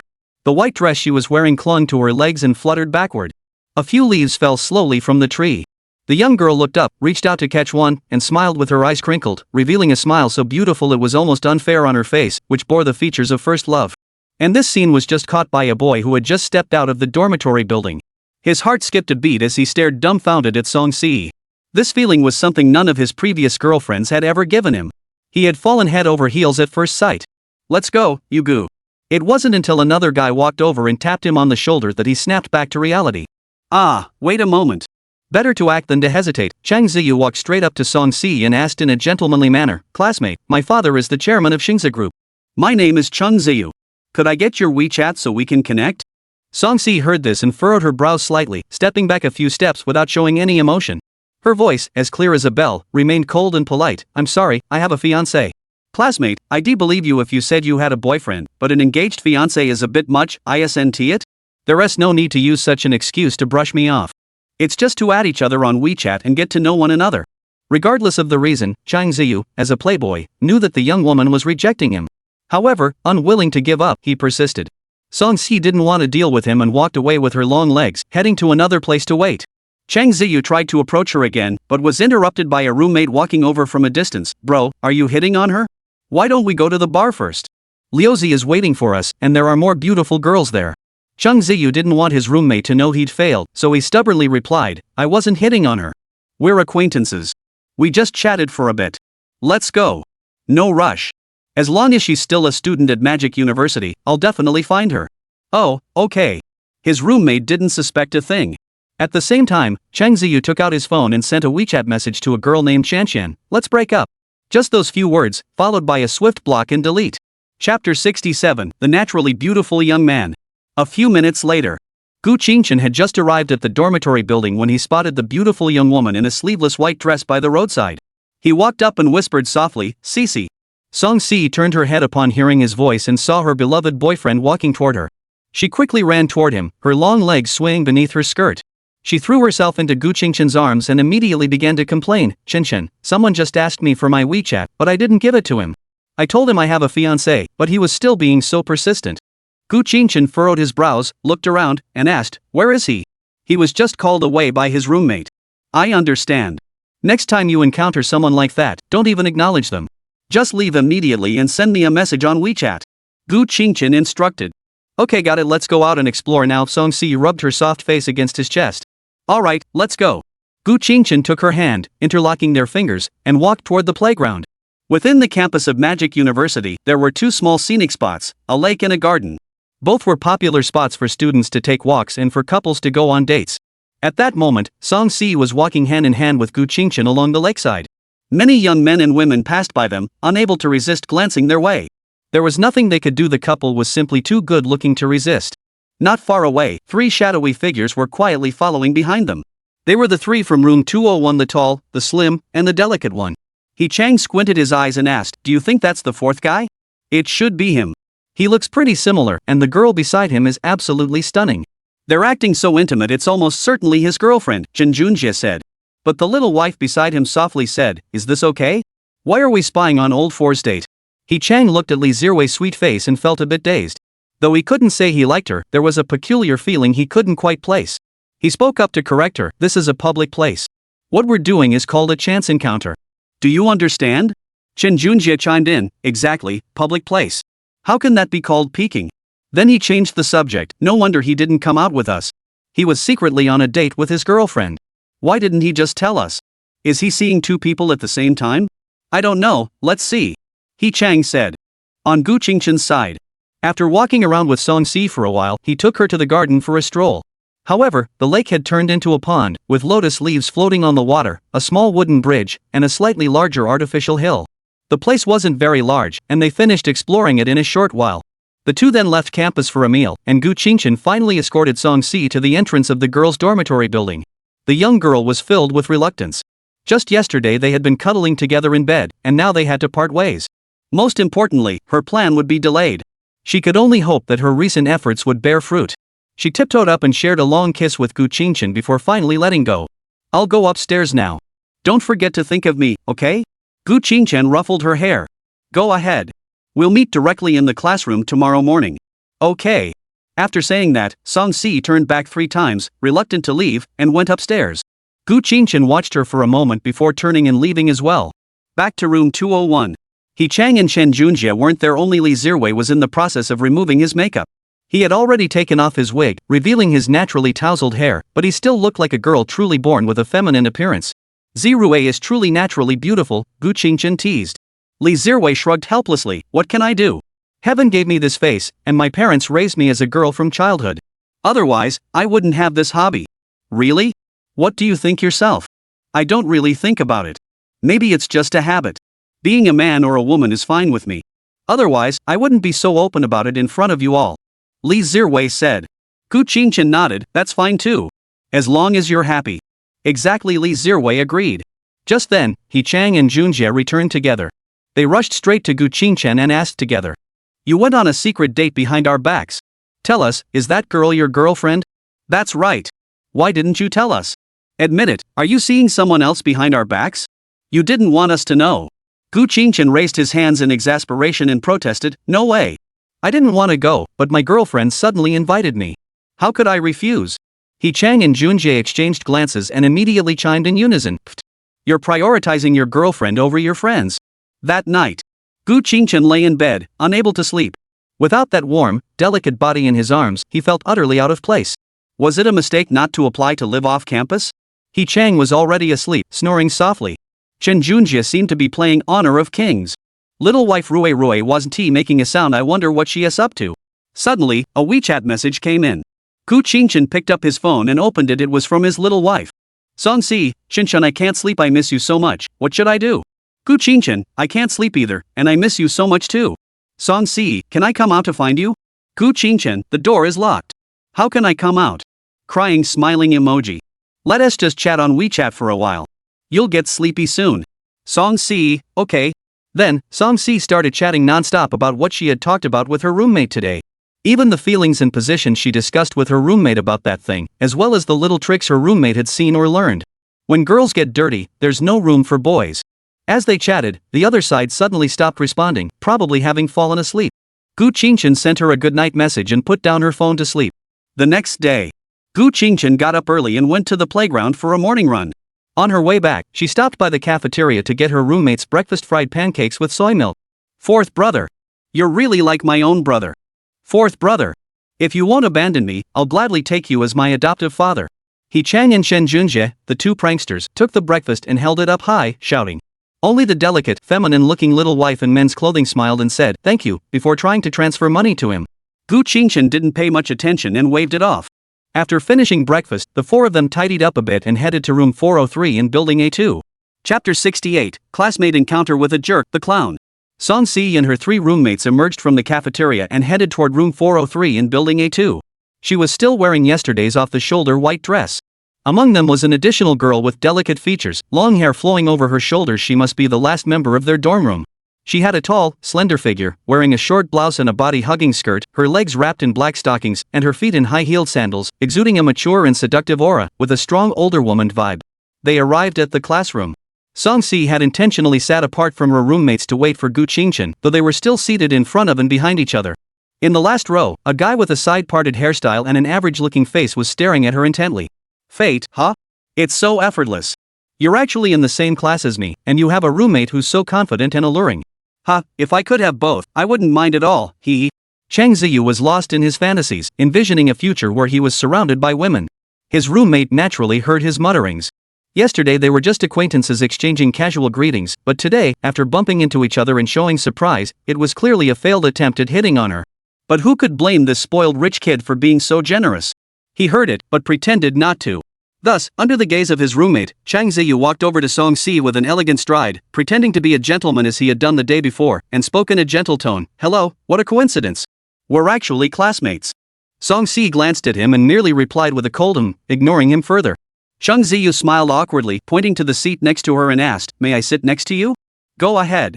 Upon receiving permission, Chang Ziyu's face lit up with joy, and he was about to sit down. However, the young woman stood up and moved to a seat 6 seats to his left, sitting down again. Chang Ziyu's lips twitched, but he didn't know how to approach her again, so he sat down and glanced sideways at the distant, cold, and expressionless beauty. At that moment, a tall, muscular figure with a handsome appearance walked into the classroom, immediately drawing the attention of many girls. He was accompanied by 3 other boys, one of whom looked like a delicate young girl, drawing the attention of several more girls. Chang Ziyu followed with his gaze, a flash of jealousy crossing his eyes. But before he could react, his fists clenched tightly, and the jealousy was quickly pushed aside. A surge of anger erupted in his mind. Because the incredibly handsome boy had actually sat down next to Song Si and was affectionately pinching her cheek. Not only that, but the cold and aloof girl also gave the incredibly handsome boy a smile that was 100 times sweeter than the faint smile he had seen the day before. Consumed by jealousy, Chang Ziyu didn't care what their relationship was. He slammed his hand on the table and stood up. Hey! Let go of her. Instantly, the entire class turned their attention to them. Song Si was startled and immediately hugged Gu Qingqian's arm, turning her head to look. Gu Qingqian coldly eyed the loud, strange boy, wondering what he was yelling about. Song Si whispered in his ear, "He is the guy who was bothering me yesterday. He was trying to bother me again just now, so I hid over here." I see. After speaking, Gu Qingqian stood up and calmly looked at Chang Ziyu. "I'm being affectionate with my girlfriend." "What does that have to do with you?" Before Chang Ziyu could respond, Song Si raised her left hand, waving the diamond ring on her finger, and corrected him, It's my fiancé, not my girlfriend." Gu Qingqian sighed helplessly, gently ruffling her hair with a loving smile. "Right, fiancé." Chang Ziyu watched this scene and felt his heart shatter. But after calming down slightly, he still said unwillingly, "As long as you haven't gotten married yet, I have the right to pursue her. Kid, the chairman of Xingza Group is my father. She can have anything she wants. I advise you to be sensible and leave her. You can't make her happy. Don't force me to take action against you." The graceful figure standing under the tree, holding a leaf, and smiling like a first love, was deeply etched in his mind. Letting her go was simply impossible. Because he had always been successful in pursuing women in the past, Chang Ziyu had an inexplicable confidence that whatever he set his sights on, he could eventually obtain. But this time, Song Si had left such a strong impression on him that Chang Ziyu had developed an intense sense of possession, unconsciously regarding her as his own. He wouldn't allow this pure blank canvas to be touched by anyone else. Gu Qingqian's eyes flashed with anger, just as he was about to retort. Song Si stood up first, pointing at Chang Ziyu with her finger. She abandoned her usual coldness and gentleness, her eyes reddening as she angrily shouted, "Who are you? I don't even know you. Are you out of your mind? You just come up here spouting all this self-righteous nonsense, causing misunderstandings. What does it have to do with you, you ugly face, that I'm being intimate with my husband? Is your mother mentally ill? You idiot." If the chair hadn't been fixed in place, she would have thrown it at him. After yelling, Song Si turned around and hugged Gu Qingqian tightly, lifting her face, tears streaming down her cheeks. She explained urgently with a trembling voice, "Qingqian, I don't even know him. Don't listen to him. Don't leave me. I'll be good from now on, stay far away from him, not say a single word to him. Whatever you say, I'll do. Please don't leave me, okay?" Gu Qingqian hugged the young girl tenderly, rubbing her head and comforting her. It's okay. Cece, be good. When did I ever say I'd leave you? Even if the sky falls, I won't leave you. I didn't believe that idiot's words. Stop crying. I'll take you home after class, and we'll have some alone time, okay?" Looking at his girlfriend, who was still trembling with fear, he realized how low her sense of security with him actually was. Otherwise, she wouldn't have been so scared by a stranger's words. Indeed, the trauma of childhood isn't something that can be easily erased. Song Si buried her face in the crook of his neck and rubbed it gently, indicating her agreement. At that moment, the three girls from room 502 also stood up from the front row and looked at Chang Ziyu.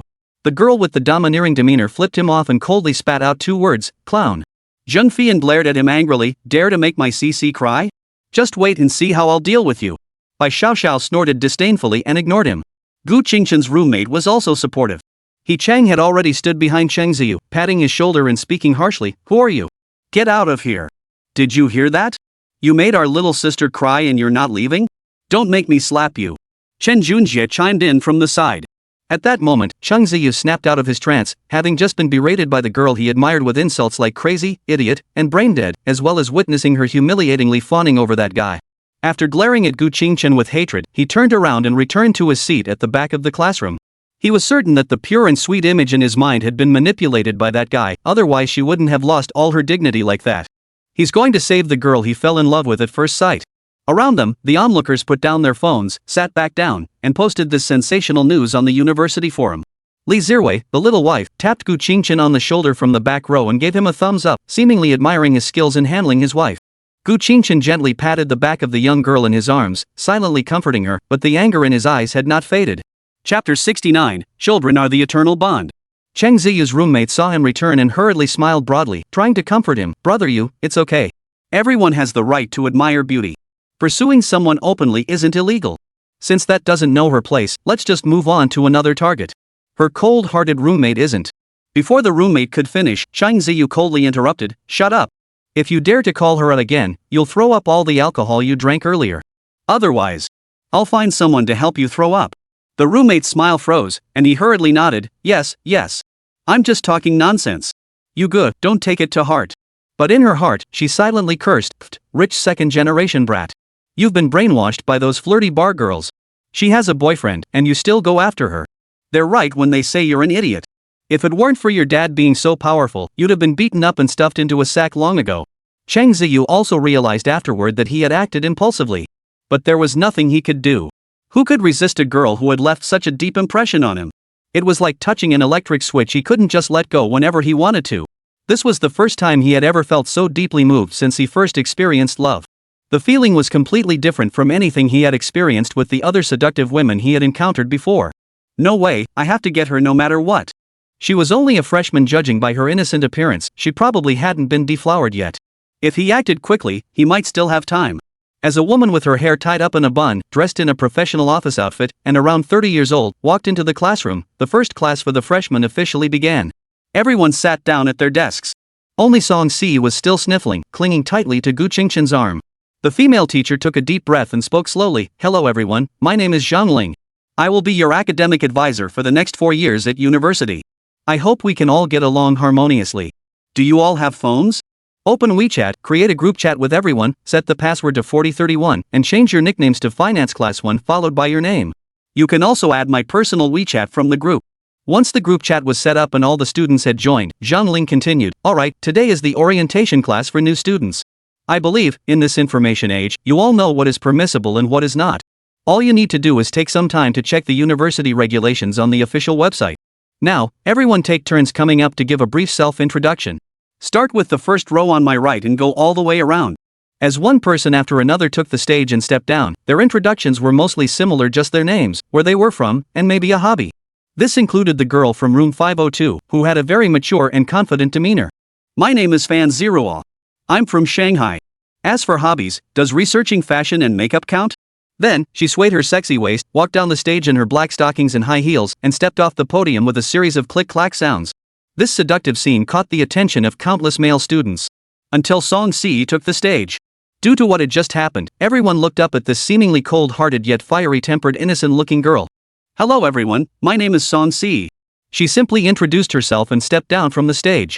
Chang Ziyu quietly noted her name. Next, Gu Qingqian walked onto the stage, her cold eyes fixed on Chang Ziyu in the back row. "Hello everyone, my name is Gu Qingqian. Especially you, the son of the chairman of Xingza Group. You better have something to show for yourself, or you'll regret it." Zhang Ling, standing beside her, furrowed her brows slightly, sensing something amiss, and asked sharply, "Gu Qingqian, what do you mean by that?" He merely smiled and said, "Just joking, teacher." With that, he strode confidently off the stage. Fan Zeruo watched Gu Qingqian's departing figure, her eyes sparkling with curiosity. Zhang Ling, who didn't understand what was going on, couldn't say anything and called the next student. After everyone in the class had introduced themselves, she returned to the podium and said, "Next, we will have a 2-week military training session for the new students. Tomorrow morning at 8 o'clock, everyone gather at the playground, find the sign for Class 1 of the Finance Department, and stand in line. Wait for the drill instructor's instructions. Now, let's elect a temporary class monitor and deputy monitor to distribute the military training uniforms today and handle all tasks over the next 15 days. Who is willing to take on this responsibility?" Upon hearing this, Zheng Fian immediately raised her hand. It was a great opportunity to build her resume, so she couldn't miss it. Surprisingly, she was the only one who raised her hand. "Alright, you'll be the temporary class leader for now." Then, Zhang Ling added, "Let's have a male student as the deputy class leader. Who's willing?" Gu Qingqian glanced back and whispered to Yi Chang and Chen Junjie, "Zheng Fian is pretty. Such a good opportunity. If you want to find a date, you should take the initiative." The two exchanged glances, and Chen Junjie immediately made a gesture inviting her forward. Yi Chang patted his shoulder and muttered, "Good buddy," before raising his hand high. Similarly, the only one who raised his hand in the entire class was Yi Chang. After temporarily deciding on the class president and vice president, Zhang Ling gave a brief talk on ideological education. Seeing that time was up, she announced the end of class. Gu Qingqian led the moody Song Si straight to the school gate to retrieve their car and return to Yujing Haoding. They entrusted their military training uniforms to Zheng Fian and Yi Chang, asking them to bring them back to the dormitory. Upon arriving in the familiar surroundings, Song Si finally felt a little sense of security. In the large round bed in the bedroom, she snuggled into Gu Qingshan's embrace, her arms tightly wrapped around his neck, her delicate face pressed against his as if it were glued there. Gu Qingshan, of course, wasn't he one to stay still. His hands darted around like a mischievous mouse. The young girl quietly enjoyed the moment, her mood improving significantly. Gradually, the two of them passionately kissed each other. As their clothes fell off one by one, they scattered on the ground. A summer blanket covered the beautiful scene. The sun was already on its way down in the west. The faint glow of twilight bathed the entire city. On the bed, Song Si's fair face was flushed, with damp strands of hair clinging to her cheeks. She struggled to rise from her weary body and picked up a couple of small umbrellas from the ground.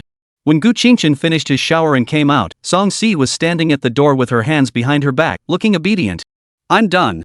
You can go now." "All right." Song Si shifted her gaze nervously and hurried into the bathroom. Gu Qingshan didn't notice the girl's unusual behavior. She tidied up the clothes and small props on the floor, threw the paper balls into the trash can, and lazily lay on the bed to order takeout. Perhaps the young girl was in a bad mood today. She had been playing endlessly and even forgot to eat lunch. In the bathroom, Song Si touched her stomach and murmured, "I hope I can get pregnant smoothly." Although she had tampered with the contraceptive, she still felt it wasn't reliable enough to rely on, which is why she had taken such precautions. In her mind, only a child could forever bind two people together in service or insurance against being abandoned forever. Chapter 70, Investigating the Xingzi Group. She ordered takeout. Gu Qingshan placed the entire Wallace meal on the dining table. At that moment, Song Si, with her hair disheveled and wearing only a nightgown, had just finished her shower and came downstairs in her wet slippers. The young girl was still filled with longing and didn't want to part. She sat directly on Gu Qingshan's lap, wrapping her arms around his neck, her small nose like a piglet, nuzzling his face. Gu Qingshan wrapped one arm around Song Si's slender waist and held an onion ring to her lips with the other hand. "Enough, let's eat first. You've been causing a fuss for half the day. Aren't you hungry?" Song Si quickly ate the onion ring and licked his finger, pouting, "Feed me." Gu Qingshan smiled affectionately and obliged, feeding her one pea at a time, then a piece of meat, and so on. After feeding her all the snacks, Song Si finally took the burger and started munching on it. After eating her fill, Song Si pulled Gu Qingshan back upstairs to change clothes, as they had to return to school shortly. In the walk-in closet, Song Si directly stripped Gu Qingshan's pajamas off and then stripped herself completely naked. First, she found a pair of underwear for Gu Qingshan, then, without any hesitation, she put on a set of pure white cotton underwear in front of him.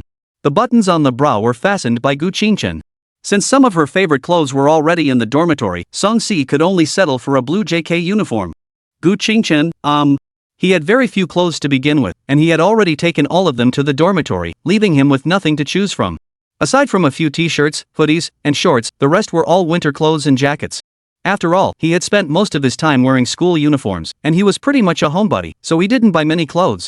Plus, during puberty, his body grew quickly, and he ended up discarding a lot of clothes that no longer fit, leaving him with a limited wardrobe. As for clothes for spring and autumn, do guys have this saying? Whether long-sleeved or short-sleeved, anything with fleece lining is winter clothing, and anything without is summer clothing. Such a simple distinction. Autumn underwear and pants are an exception. Gu Qingshan quickly threw on a white hoodie and jeans, then stepped out the door with Song Si, who was tying her ponytail as she walked. On the way to school by car, he took advantage of the mall not being closed yet to buy 10 bottles of sunscreen spray before returning to school. He parked the car outside the school as usual. He walked Song Si back to the dormitory building and took 5 bottles of sunscreen spray from the plastic bag in his hand. He handed the remaining bottles, still in the bag, to her and said, "Share them with your roommates.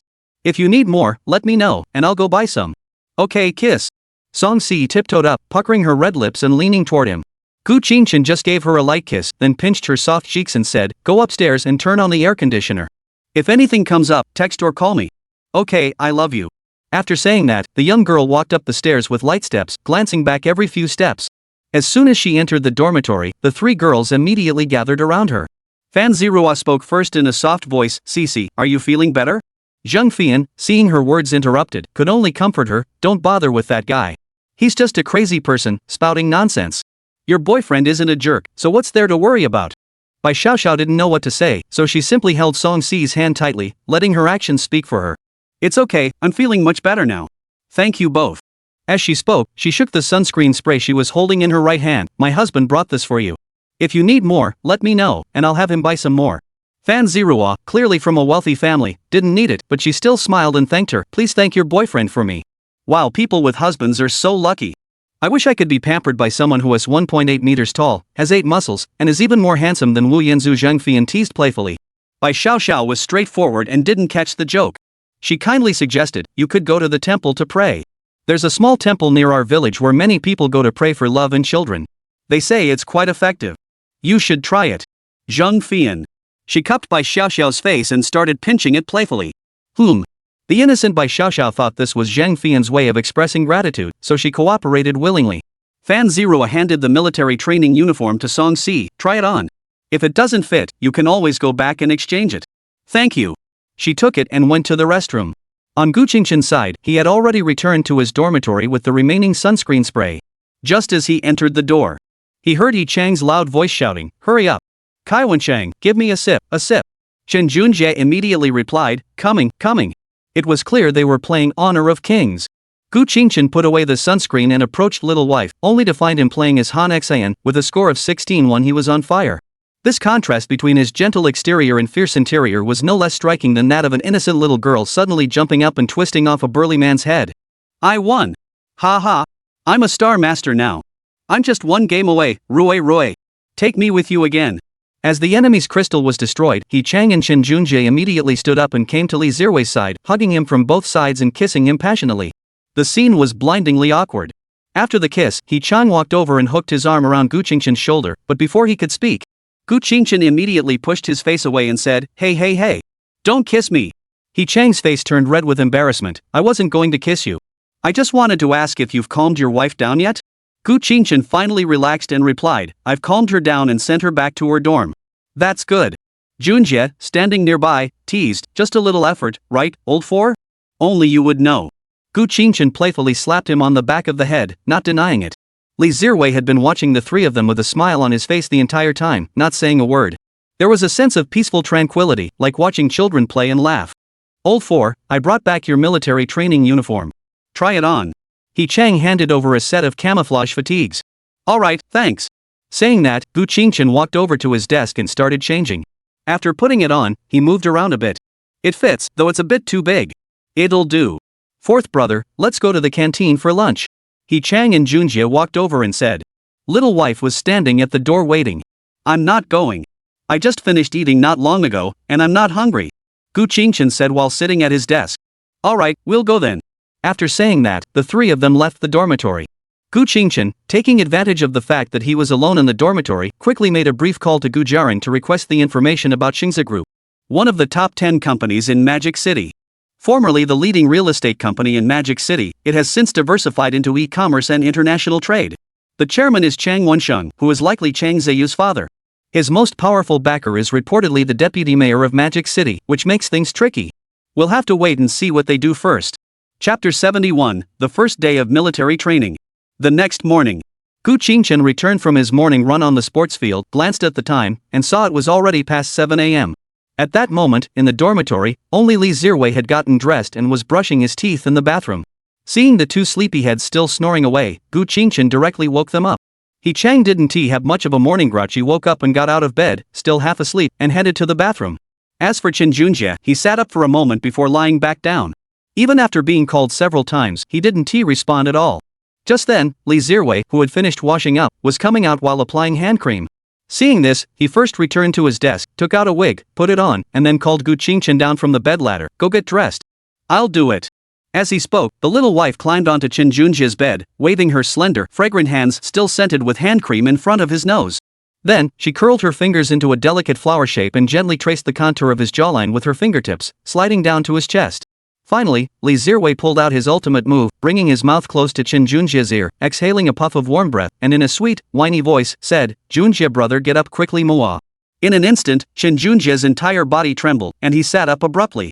Li Zirwei immediately retreated, removed the wig, and tossed it onto the table.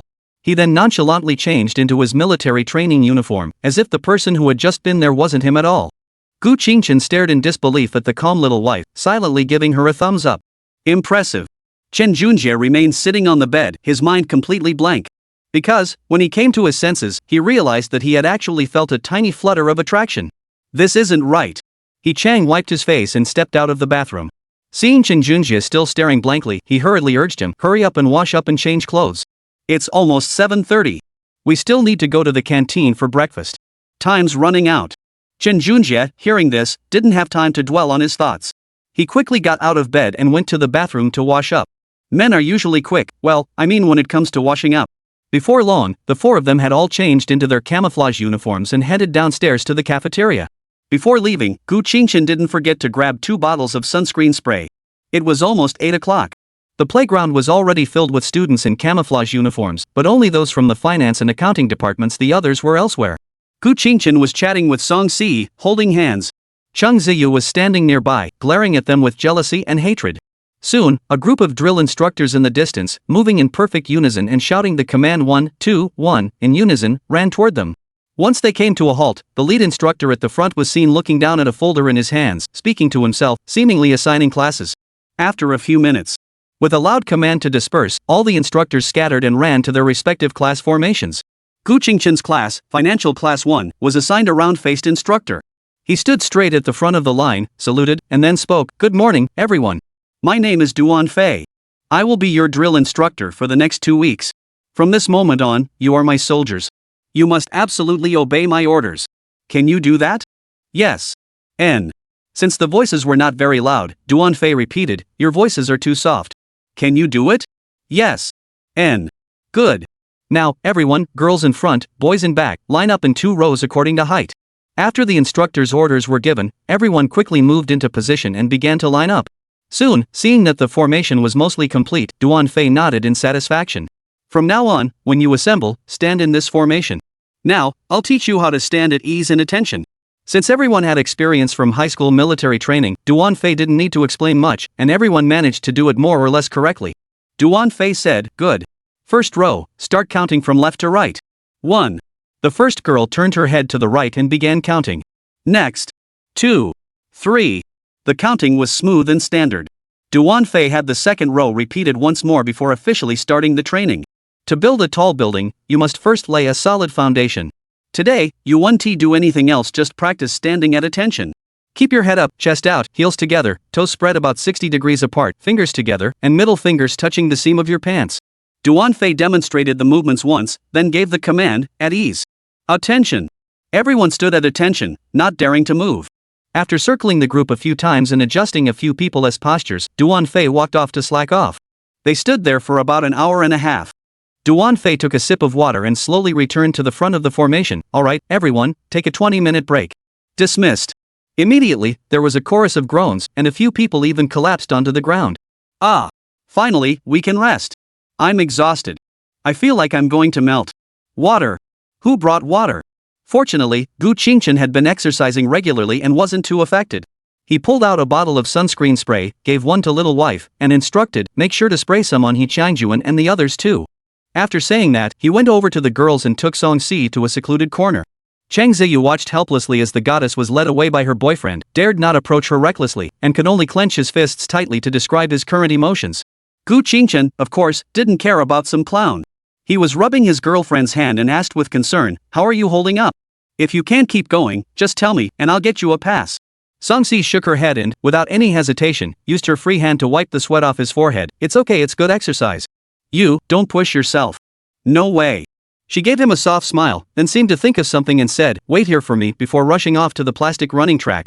There was a small area where the first-year finance class kept their water bottles. Since it was the first morning of military training, no one had noticed it, so there weren't many bottles there. Song Si picked up her own pink thermos cup and hurried back to Gu Qingchen's side. She unscrewed the lid and handed the cup directly to his lips. "Drink up." I filled it with mineral water. Gu Qingchen wasn't very thirsty, but seeing Song Si's concerned expression and the tilted cup, he reluctantly took a few sips before pressing down her hand that was about to lift the cup again. "That's enough, you drink it." "I'm not thirsty." "Really?" Song Si looked at him skeptically. "Drink until you're full. Don't worry about me if I don't have enough, I can drink from Yanzi's cup. I'm really not thirsty. You drink it quickly." "All right."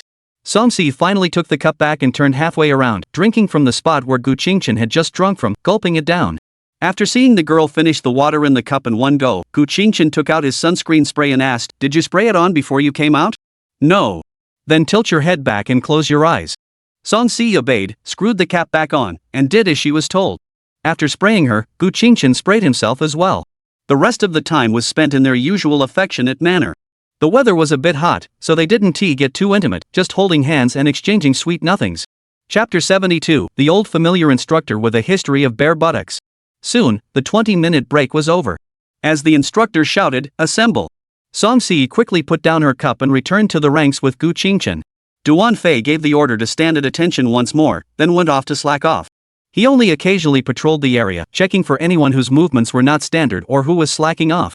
This time, they stood for a long time, until 12 o'clock, when they were finally dismissed for lunch and informed that they would assemble again at 2 p.m. Everyone dispersed quickly, not even bothering to complain, and rushed straight to the mess hall. After all, they were both hungry and thirsty, and survival came before idle chatter. In the canteen. Since there weren't enough seats for everyone, Gu Qingchen and Song Si sat with Li Zirui and Fan Zirui at one table, while the remaining four sat at the next table. Though they were separated, the two tables were only divided by a narrow aisle, so they could still talk to each other. There was also a bit of self-interest on Gu Qingchen's part. In truth, everyone could have sat separately, but for the sake of his siblings' happiness, he had persuaded Song Si to sit with her roommate. Whether or not they hit it off, getting to know each other first couldn't hurt. After all, there would definitely be a social gathering arranged later, and it would be less awkward if they already knew each other. But at first, no one spoke, making the atmosphere a bit awkward. It was Fan Zirua who broke the ice, looking at Li Zirui sitting across from her and bluntly saying, "You look very beautiful. I mean no harm. Are you suffering from any illness? You don't have to answer if it's inconvenient." Zheng Fian from the next table raised her hand curiously and chimed in, "I want to know too." She had wanted to ask all along but was afraid of offending someone, so she hadn't dared to. He Chang followed suit, weakly saying, "Cough. I also." Bai Xiaoxiao and Song Si didn't say anything, but their curious glances spoke volumes. Only Gu Qingchen was quietly eating her meal. Li Zirui didn't think it was a big deal and explained generously, "I saw a doctor when I was a kid, but I went to several big hospitals and had all kinds of tests done. They all said there was nothing wrong. It must just be how I was born." Chen Junjie chimed in, "It's truly a gift from heaven. With a wig and a dress, you'd be absolutely stunning. If you started a live stream, you'd definitely have a ton of viewers." But as soon as he finished speaking, he immediately covered his mouth, realizing he had spoken too quickly. Mainly because discussing such things was common in the dorm, with no taboos, but this time he hadn't thought it through before speaking. Now he's made himself stand out, but he's also sold out his roommate. Li Zirui was very understanding. He knew Chen Junjie didn't mean any harm, and besides, he had never thought of hiding his cross-dressing. He leaned over, stretched out his hand, and patted Chen Junjie on the shoulder through the hallway, while addressing the curious but shy girls who hadn't dared to ask further. "I do like wearing women's clothing, but it's not to the point of being obsessive. I just wear it for myself and others to appreciate. After all, many people called me a girl when I was young, so I tried dressing up and found it felt pretty good. I just treat it as a hobby to enjoy." In this day and age, people are pretty open-minded, so the girls didn't show any signs of disgust or dislike. On the contrary, they seemed a bit excited and curious. So, could you wear it once for us to see?" Zheng Fian, taking advantage of the situation, asked on behalf of her roommates. "A cross-dressing master. Rarer than a panda, we have to take a good look." "Of course," Li Zirui replied with a smile. The curious Zheng Fian also smiled happily and immediately turned to Chen Junjie and asked, Your name is Junjie, right?" Chen Junjie paused for a moment before nodding. "Yes, what's up? Are you a singer? Or is your family a singer?" Zheng Fian's eyes sparkled, feeling that today she hadn't just encountered a cross-dressing master, but also seemed to have stumbled upon a celebrity. University really is a magical place, you never know who you'll meet. "No, my family is in business, so of course I'm going home to inherit the billion-dollar family fortune." Upon hearing Chen Junjie's response, Zheng Fian's tone clearly betrayed her disappointment. "Oh, well, then you really are just taking up space and not contributing anything." Chen Junjie. Sorry, just kidding. A rich second-generation guy like Junjie shouldn't bother with a commoner like me. Whatever. Chen Junjie waved his hand helplessly, not even bothering to argue. Then, Zheng Fian, the little chatterbox, started chatting with this person, and the atmosphere became less stiff thanks to her. Suddenly, a muscular arm draped over Gu Qingchen's shoulder. Everyone around them, including Song Si and the 6 people from the 2 dorm rooms, were drawn to the man in the military uniform. Gu Qingchen turned his head to look, and the rice he hadn't finished chewing immediately sprayed onto his face. His eyes widened in shock. "Gong Dai too. What are you doing here? It's been so many years since we last saw each other. How did you become an instructor? Isn't private martial arts training profitable anymore? Did you lose your job?" This man was none other than Gong Honi, the retired military trainer who had once trained Gu Qingchen in military hand-to-hand combat and had his clothes burned off by him, leaving him naked. Because of his large head, he had been nicknamed Gong Dai Tu. Gong Honi wiped the rice grains off his face, his head full of black lines, and gritted his teeth. "You little bastard, after all these years, you still can't say a nice word. I've always been the chief instructor. Private coaching was just a side job. There's no such thing as being unemployed. As for you, you recognized me from a distance, and now you've fallen into my hands. Just wait and see how I'll train you properly. Gu Qingchen immediately refused to comply. Gong Daido's training was simply unbearable. He stood up and without a word, delivered a sidekick, catching Gong Hongi off guard and striking first. A retired military veteran wasn't someone to be messed with. He dodged the attack and countered with punches coming from every angle. Gu Qingchen parried each move, but the last one caught him off guard. He crossed his arms in front of his chest to block, but Gong Hongi kicked him, sending him stumbling back several steps. Though it seemed intense, it all happened in just a few seconds. However, the canteen was deathly quiet, with everyone's eyes fixed on the two men who had just been fighting. Gong Dai 2, you've gotten weaker. You used to be able to take me down in one blow. How did you get so weak? Gong Hongi retorted, it's clearly because you've grown up and gained a physical advantage. It's not that I've backed down. And dropped the Gong Big Head nickname. I'm still your master, show some respect. But Gu Qingchen rolled his eyes. Take me down first.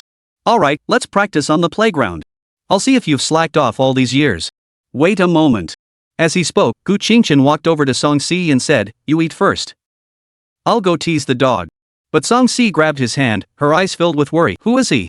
Why did they suddenly start fighting? Maybe you shouldn't go. What if you get hurt? He's just my old martial arts coach. Don't worry, we're just going to spar. He's an instructor, he knows how to control himself. Gu Qingchen ruffled her hair. Alright, but be careful. If you can't win, just admit defeat. Song Si bit her lip and urged him. Alright, I'm going. You should finish eating. After saying that, Gu Qingchen followed Gong Hongi out of the cafeteria, along with several others who had finished eating and were curious to watch the commotion. Chapter 73, Protecting Her Husband. The cafeteria returned to its usual chaos. Zheng Fian looked at Song Si in shock. My goodness. Your husband is so strong. Fan Ziruo was slightly surprised but said nothing, just staring at the entrance of the cafeteria, lost in thought. Bai Xiaoxiao wasn't the type to overreact, she just silently marveled in her heart.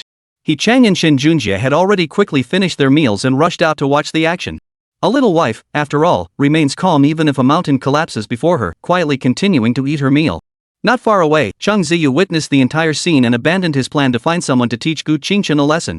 Song Si finished her own meal, picked up Gu Qingchen's tray, and finished off the remaining food. Zheng Fian finished her last bite and sighed, true love, huh? A husband's leftovers really do taste better. Song Si's face flushed slightly, wasting food is bad. Yes, Zirong, Xiao, and, what was your name again? Zheng Fian stumbled over her words. Li Zirwei. Right, Li Zirwei, have you finished eating? Let's go out and check out the commotion. Soon, the little wife followed the four women out of the cafeteria. At that moment, the playground was already crowded with people, and several instructors were watching their head instructor bully someone. Gu Qingchen delivered a straight kick but was caught by Gong Hongi. He then leaped up decisively and delivered a roundhouse kick toward Gong Hongi's head. Gong Hongi had no choice but to let go and raise his arms to protect his head. Just as he was about to counterattack, Gu Qingchen, who had been thrown heavily onto the grass, was no longer putting up any resistance.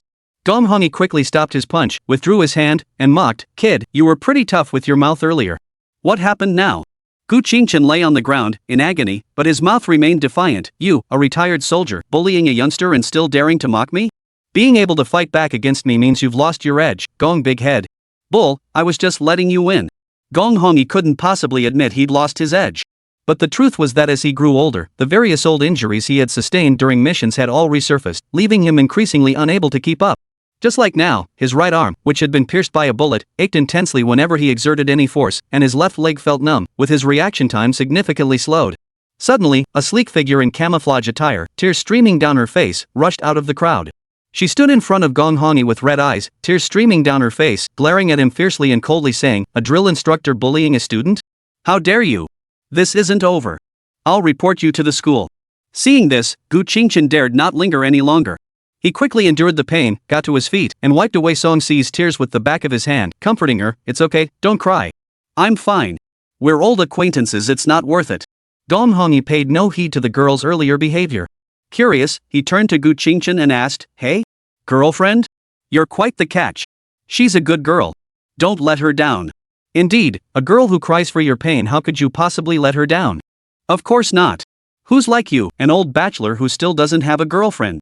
Gong Hongi, upon hearing this, was about to snap back. However, Song Si extended her hand, which was adorned with a diamond ring, and quietly corrected him, "She's not my girlfriend, she's the fiancée approved by Ms. Gu." Gong Hongi paused for a moment, forgetting Gu Qingchen's teasing, and burst into laughter. "Ha ha. Alright, what a cute girl. Alright, stop showing off your affection in front of me. I'll give you half a day off. Let your fiancé take you to the infirmary to get that checked out.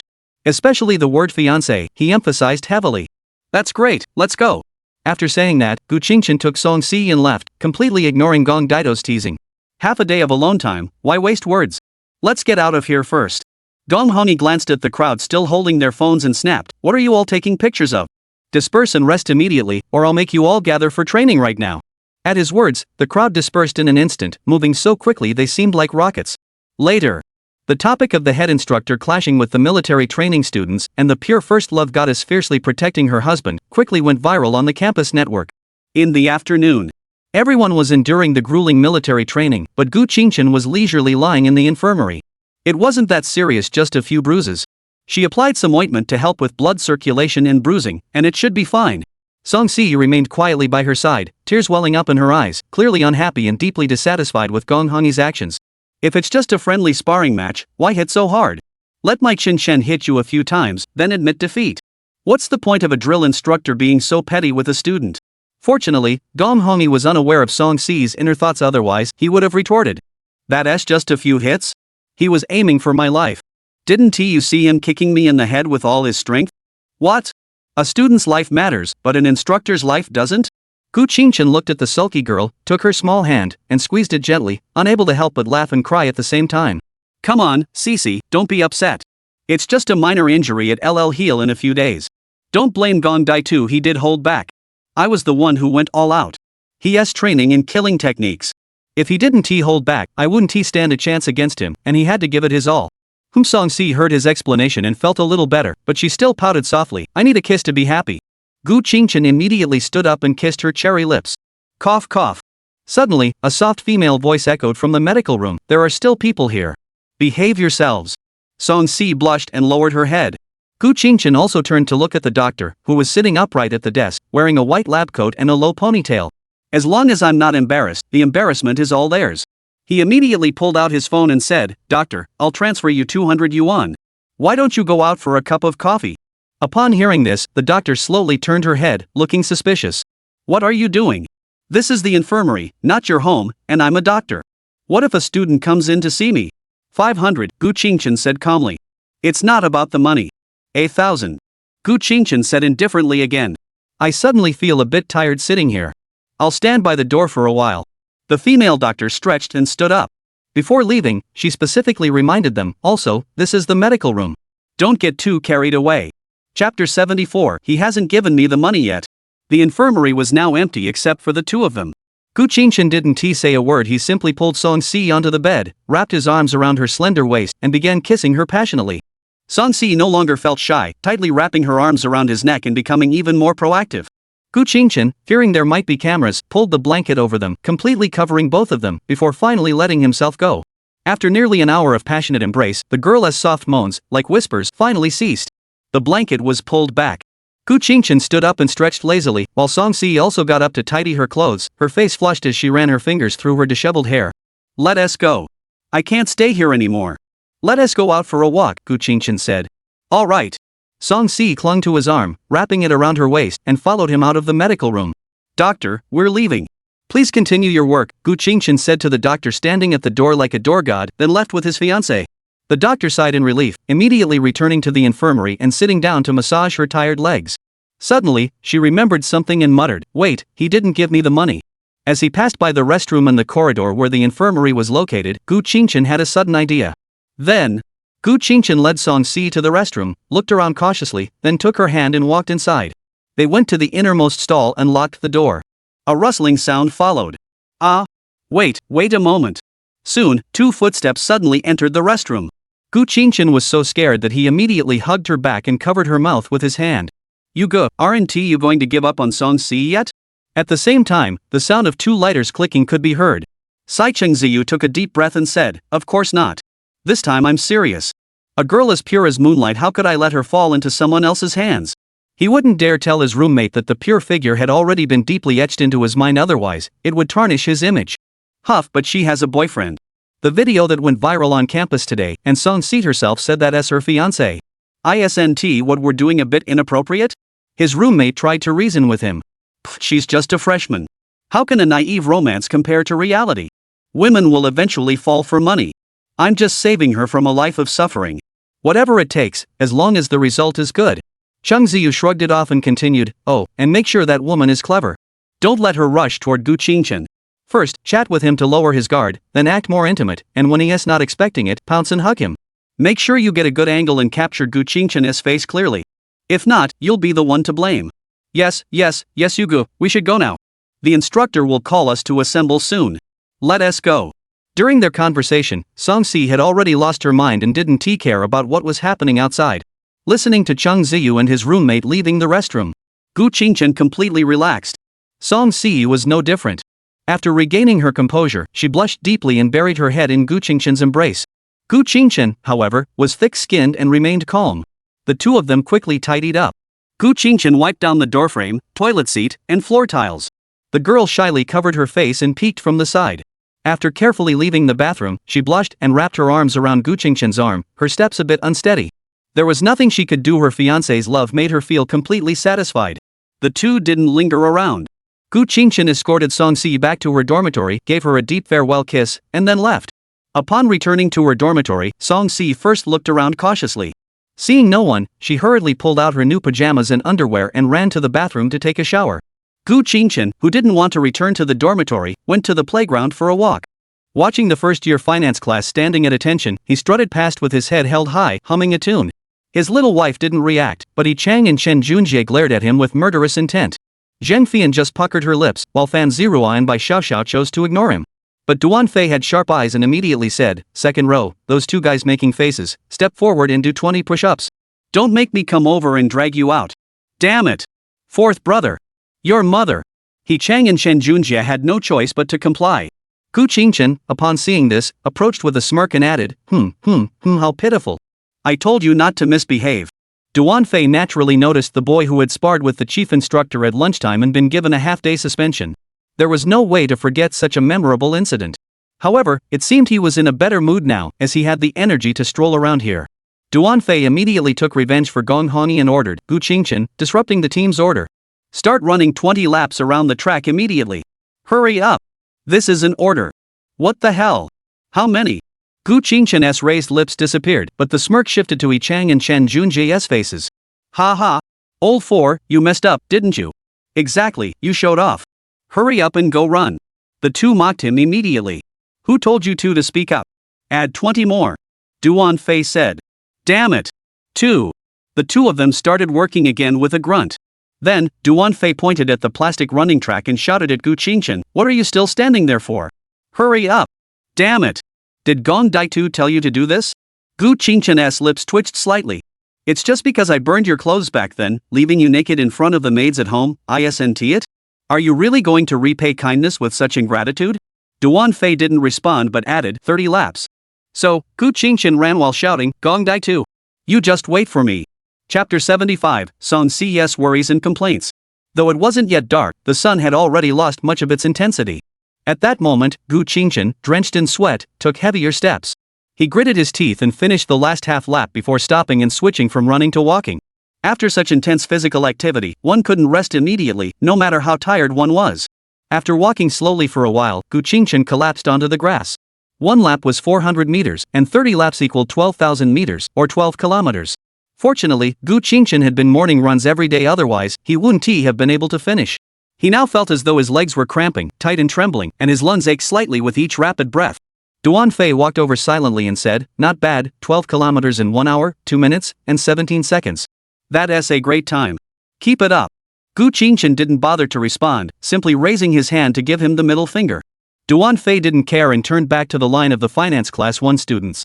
About an hour and a half later, as the instructors in the distance issued the dismiss command one after another, Gu Qingchen looked up at the clear blue sky and noticed several more heads in his field of vision, and even a finger belonging to someone he didn't recognize was placed just below his nose. Glancing aside, he saw it was Zheng Fian, the class clown. Upon noticing Gu Qingchen's eyes move, Zheng Fian immediately feigned surprise and exclaimed, "Oh, you're alive." Gu Qingchen was speechless. "I'm just too tired to speak or move. I'm not dead. Old Gu, you're really something. Not only did you take on the chief instructor alone, but you also ran 30 laps non-stop." "Exactly. If it were me, I'd be dead halfway there." He Chang and Shin Junjie, the two sidekicks, were bantering back and forth. They should have been doing stand-up comedy. Then, a delicate hand with manicured nails reached out and placed a bottle of mineral water on his chest. Fan Zero I knelt down and said softly, "Have a drink. I bought it during the break and haven't had a sip yet." "No, thank you for your kindness." Gu Qingchen refused without hesitation, then asked, "Is there any water in CC's cup?" Bai Xiaoxiao held Song Si's water cup and said, "Yes, it's full." "Great." Saying this, Gu Qingchen returned the mineral water bottle to Fan Zero, struggled to stand up with the help of his little wife, took Song Si's water cup, twisted off the cap, and began to drink. Fan Zero held the water in her hand, watching silently without showing any emotion. After finishing the water, Gu Qingchen called Song Si and told her not to come out, saying he would buy some food and have his roommate bring it back to her. "Let's go eat." He walked slowly with the others toward the cafeteria. After over an hour of rest, aside from some soreness in her legs, she felt fine. After finishing their meal, Zheng Fian carried the fried rice dish Gu Qingchen had bought and returned to the dormitory with Fan Zirua and Bai Xiaoxiao. As soon as she entered the door, she placed the meal in front of Song Si and began chattering excitedly, "Cici, your husband is so amazing.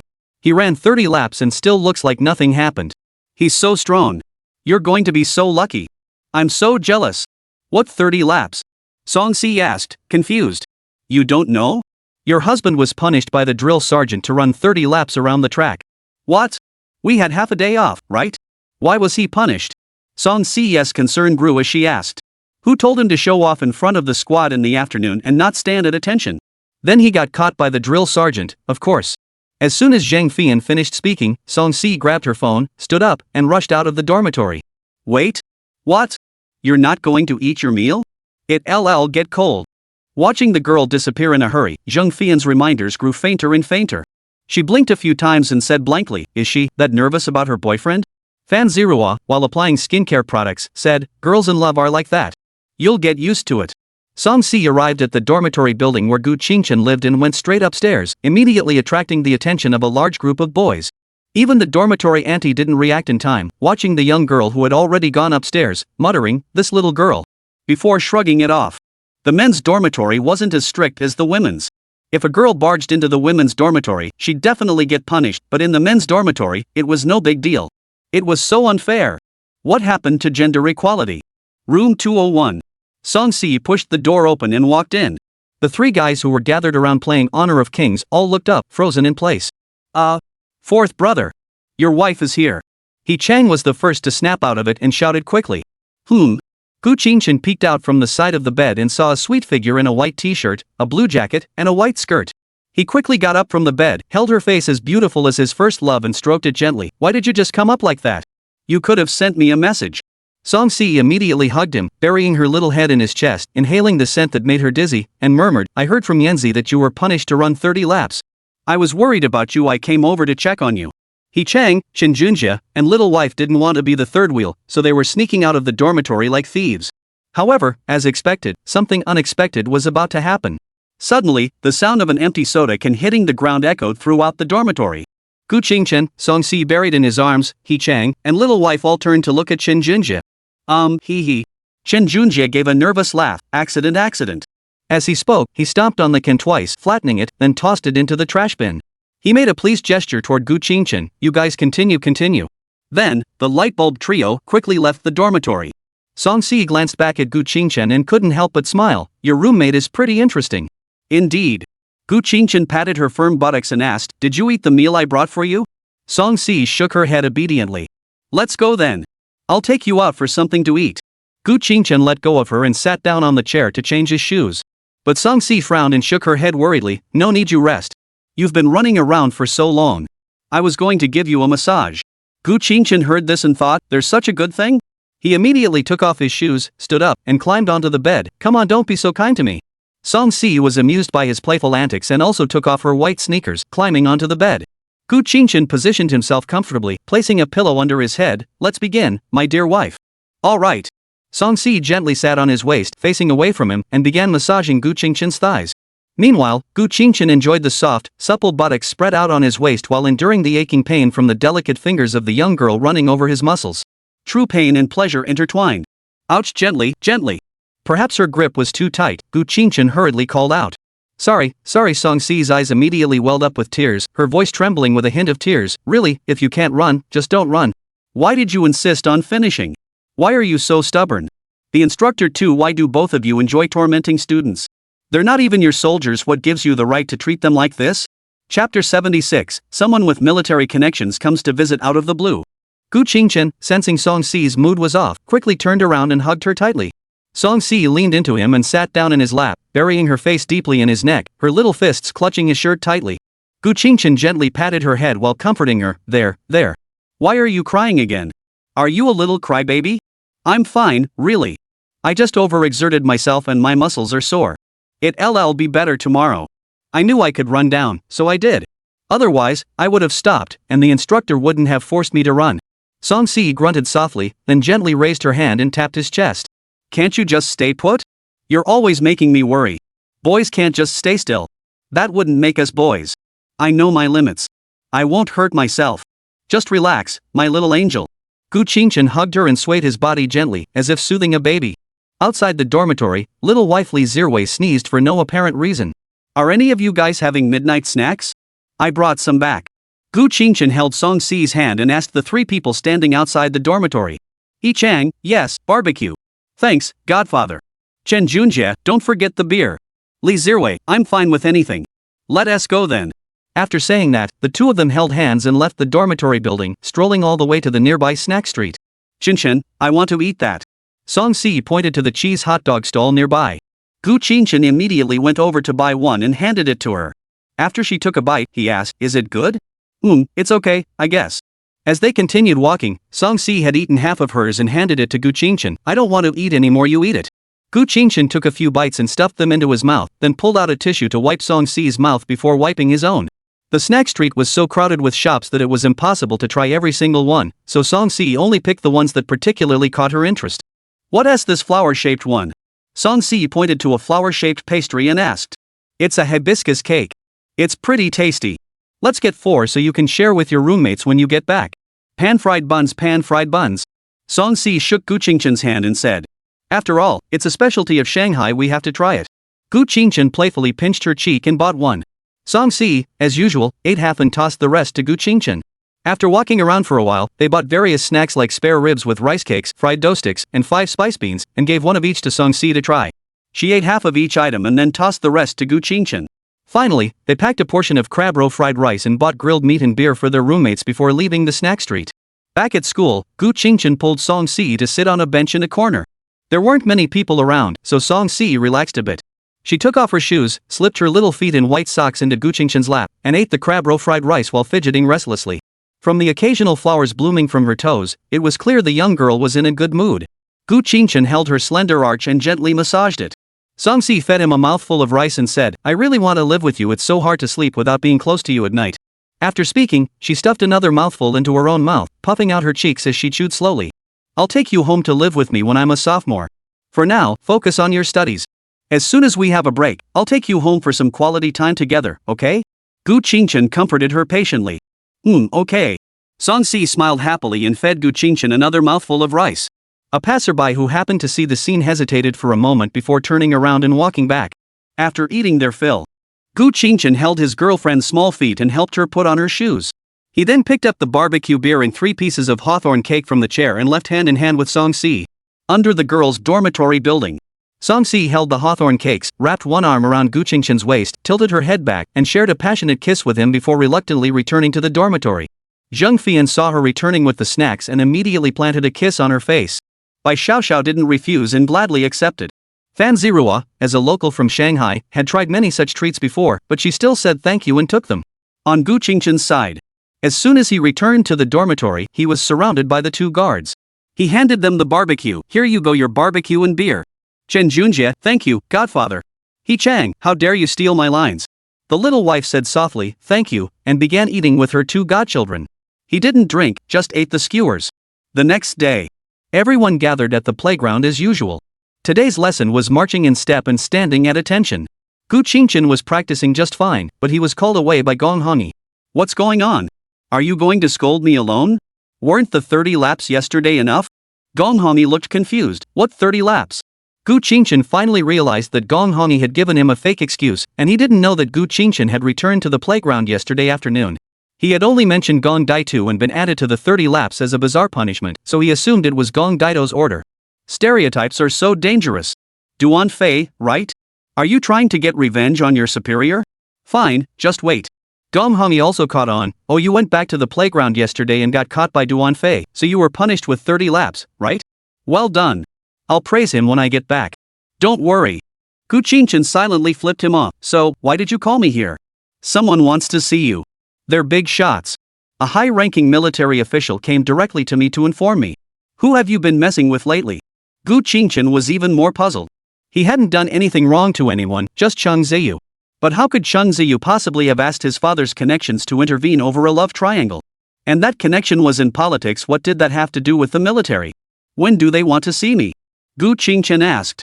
They didn't specify. They just told me to bring you over first. They should be here soon.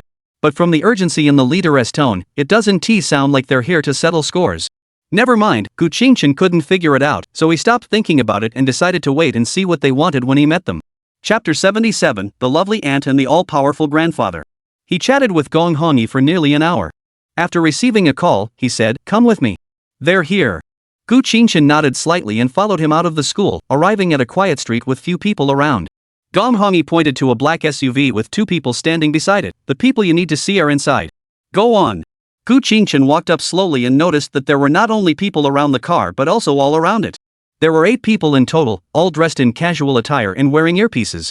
2 were guarding the entrance, while the others stood in different directions, scanning the area. As he approached the car door, one of them stepped forward and blocked her path, saying, "Hello, we need to conduct a search. Please cooperate." "Thank you." Gu Qingchen looked displeased. What kind of official authority did the people in this car have? Not only had they forced Gong Hongi to stay behind, but now they wanted to search him even though he had come to meet them. It wasn't even my idea to meet, and now they're pulling this on me? I'm not going to put up with this. As soon as the thought crossed his mind, Gu Qingchen turned to leave. At that moment, the window of the limousine lowered, and a woman with light makeup and a beautiful appearance quickly called out to him, "Young man, please stay. They're just following procedure. There's an important person in the car, and they must protect him. Please understand. Please cooperate with them. We really have something important to discuss with you. We will compensate you for the inconvenience." Would that be acceptable? Since they had gone to such lengths, Gu Qingchen had no choice but to comply. He could only walk back and cooperate with the men for a simple search before getting into the car. Inside the car, besides the woman from earlier, there was an elderly man with a tall, imposing presence who exuded authority without needing to raise his voice. His first impression was that he had emerged from a sea of corpses and blood. Under the old man's unblinking gaze, Gu Qingchen felt a chill run down his spine. The beautiful woman warmly grasped his hand and spoke in a friendly tone. "Hello, young man, my name is Su Yawan. This is my father, Su Zhangshan. You can call him Mr. Su." This sudden intimacy made Gu Qingchen feel a bit uncomfortable, but he still politely replied, "Hello, Miss Su and Mr. Su." Then he asked, "May I ask why you wanted to see me? Is there something you need?" The woman didn't respond, instead turning to look at her father.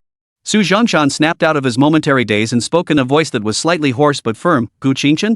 Is that the name your mother gave you?" Gu Qingchen nodded. "That's a bit careless." "Gu Qingchen. Old man? Are you being polite?" After speaking, Su Zhangshan opened his phone, pulled up an image, and handed it to him. Gu Qingchen took it with a puzzled expression, looked at the person in the photo, and suddenly widened his eyes in shock. There was no mistake, the man in military uniform, saluting, looked exactly like him, so much so that they were at least 7 or 8 out of 10 in resemblance. "What's this?" Gu Qingchen looked up at Su Zhangshan. Su Yawan, however, interrupted and explained with red eyes, "His name is Sui Feng. He was my older brother, but he died on a mission. Before he died, we decided to preserve his lineage by collecting and freezing his sperm. But my older brother never married, and we couldn't be selfish enough to use a surrogate or bring a woman into the Su family to live as a widow. So we chose to donate it. However, the sperm's viability was already very low when it was extracted, and the doctor said it would lose all viability after about 3 years of freezing. We had already given up hope, but recently, when I took my daughter to an amusement park, I saw you." The rest, Gu Qingchen already knew without the beautiful woman needing to say more. "So, you think I'm your older brother's child, so you came looking for me?" The beautiful woman nodded gently. "May I ask a bold question? Do you know how your mother conceived you?" The Su family had also investigated recently, but found nothing. One reason was that too much time had passed, and the other was that Gu Jiaren had never revealed the reason for her pregnancy to anyone. Gu Qingchen hesitated for a moment before replying, "It was indeed through in vitro fertilization." Su Yahwan immediately grabbed his hand excitedly. Then, can you come with us to get a paternity test? Even Su Zhongshan's hand tightened unconsciously. But Gu Qingchen shook his head. I need to ask my mother first. After all, she raised me, and I can't just go with you without saying a word. Su Zhongshan said, that's reasonable. We'll go visit your mother, but can we first go with you for a paternity test?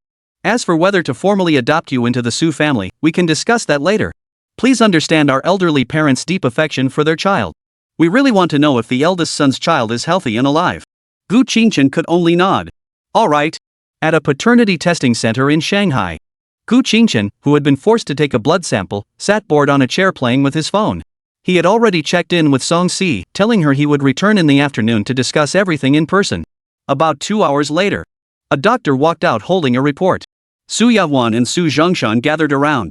Sir, out of the 4 blood samples you provided, your blood and the young man's blood have a paternity index of over 40,000. The DNA from the other 3 samples, which were from his aunts and uncles, also show a high degree of similarity. The doctor glanced at Gu Qingchen and added, additionally, the young man's appearance strongly suggests he is a member of the Su family. Thank you. Su Zhongshan thanked him. Sir, you're too kind. Su Yahwan immediately hugged Gu Qingchen without saying a word and started crying. Wah! My older brother finally has an heir. My older brother finally has an heir.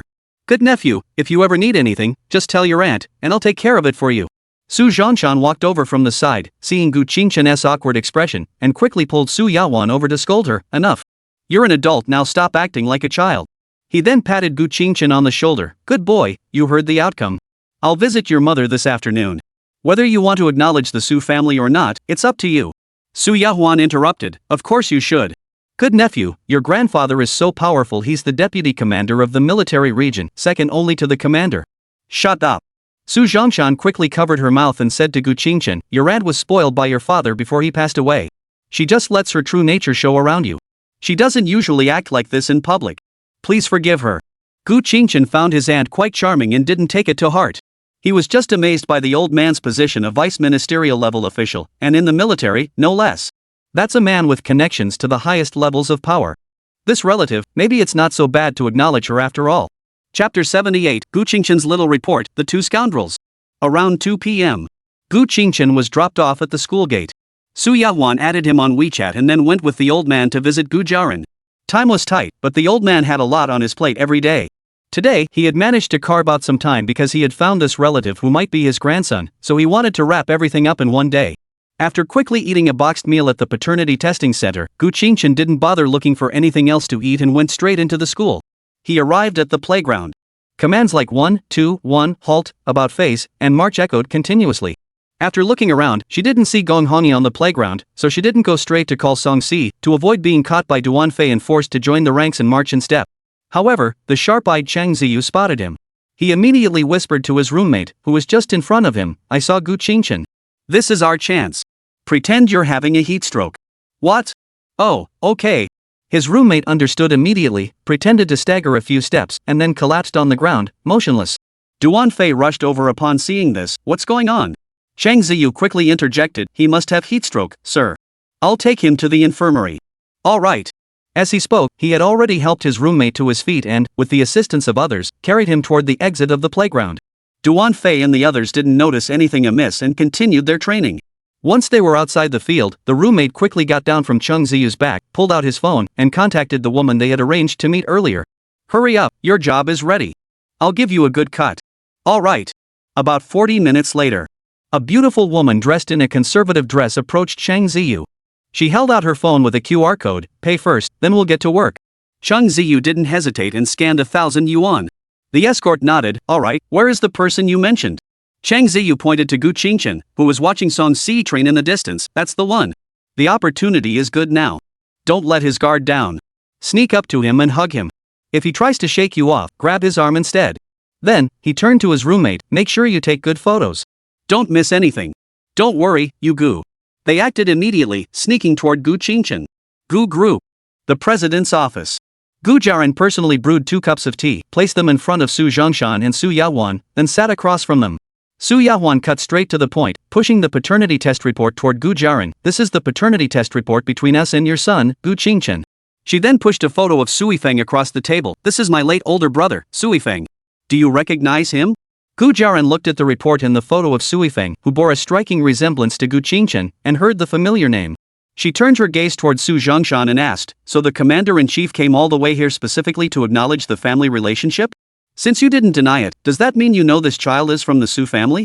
Gu Jiaran shook her head and explained, "I'm just familiar with the name Sui Feng. After all, I personally selected him back then." "You've presented the evidence right in front of me, isn't that enough to confirm it?" Su Zhongshan, hearing Gu Jiaran admit it herself, felt the heavy weight on his heart finally lift. "So, what does Ms. Gu mean?" Gu Jiaran replied without hesitation, recognizing the child is acceptable, "But I will not join the Su family. I believe you also do not want me to join the Su family. Moreover, it must be my son who agrees to the recognition, you cannot force him." Su Zhongshan said, "That's only fair. Ms. Gu truly is a strong woman, making decisions cleanly and decisively. Then we won't disturb you further. Please kindly ask Ms. Gu to speak with the child personally. Yahan, add Ms. Gu's WeChat so we can contact her if needed." After a brief exchange of pleasantries, Gu Jiaran personally escorted the two downstairs and watched them get into the car and leave. Gu Qingchen executed a shoulder throw, sending the woman on the outskirts crashing to the ground. "Ah! You're crazy. Why did you suddenly hit me?" Gu Qingchen, disgusted, brushed off his clothes and wiped his hands. "You're the crazy one. Why did you suddenly hug me?"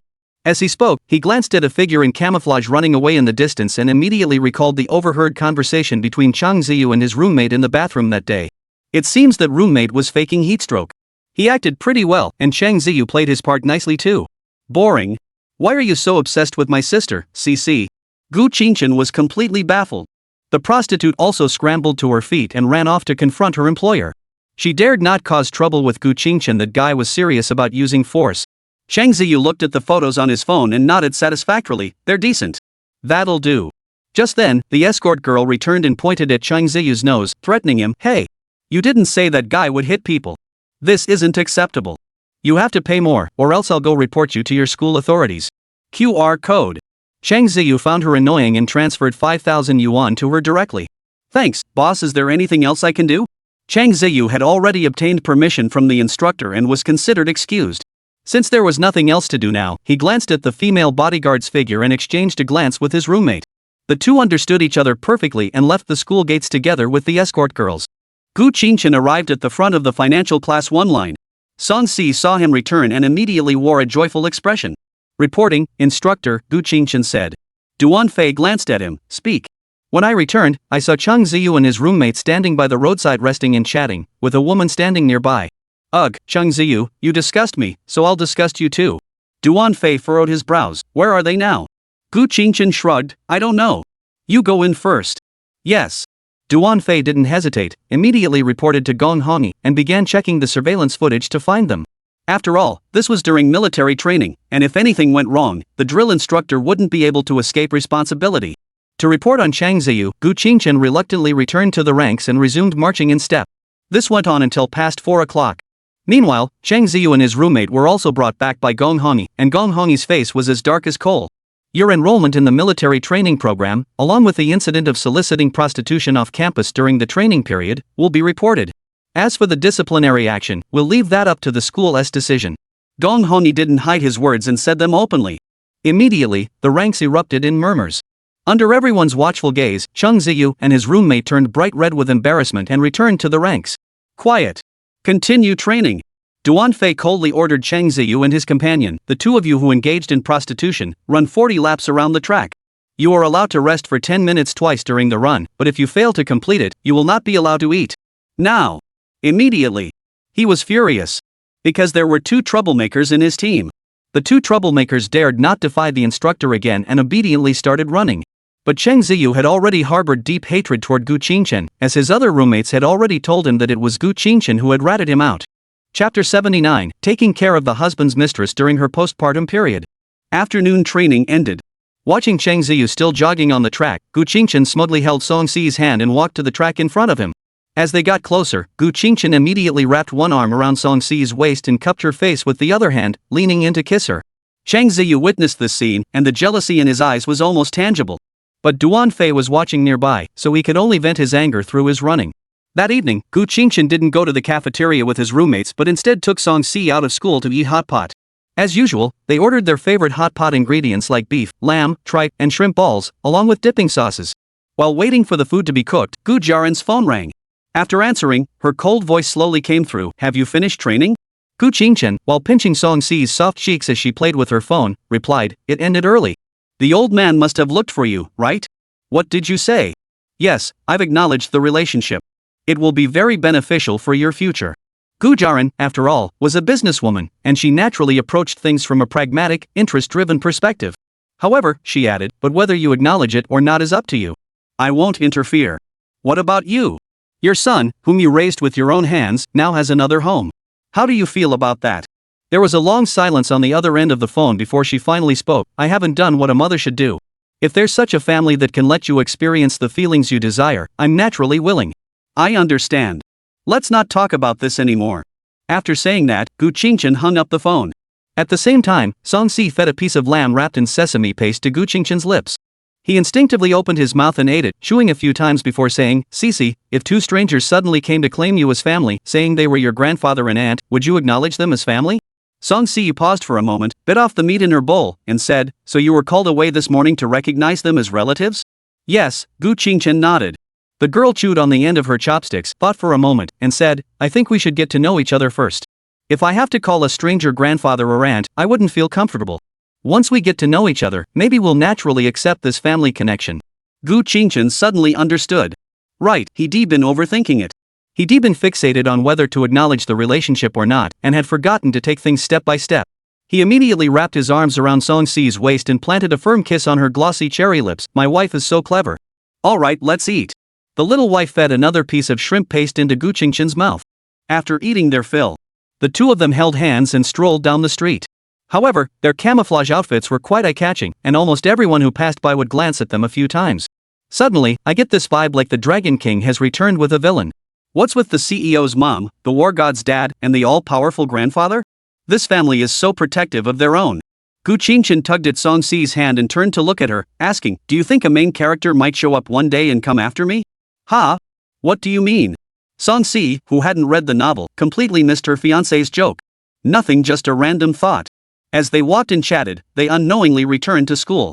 They sat down on the bench in the corner where they had been the night before.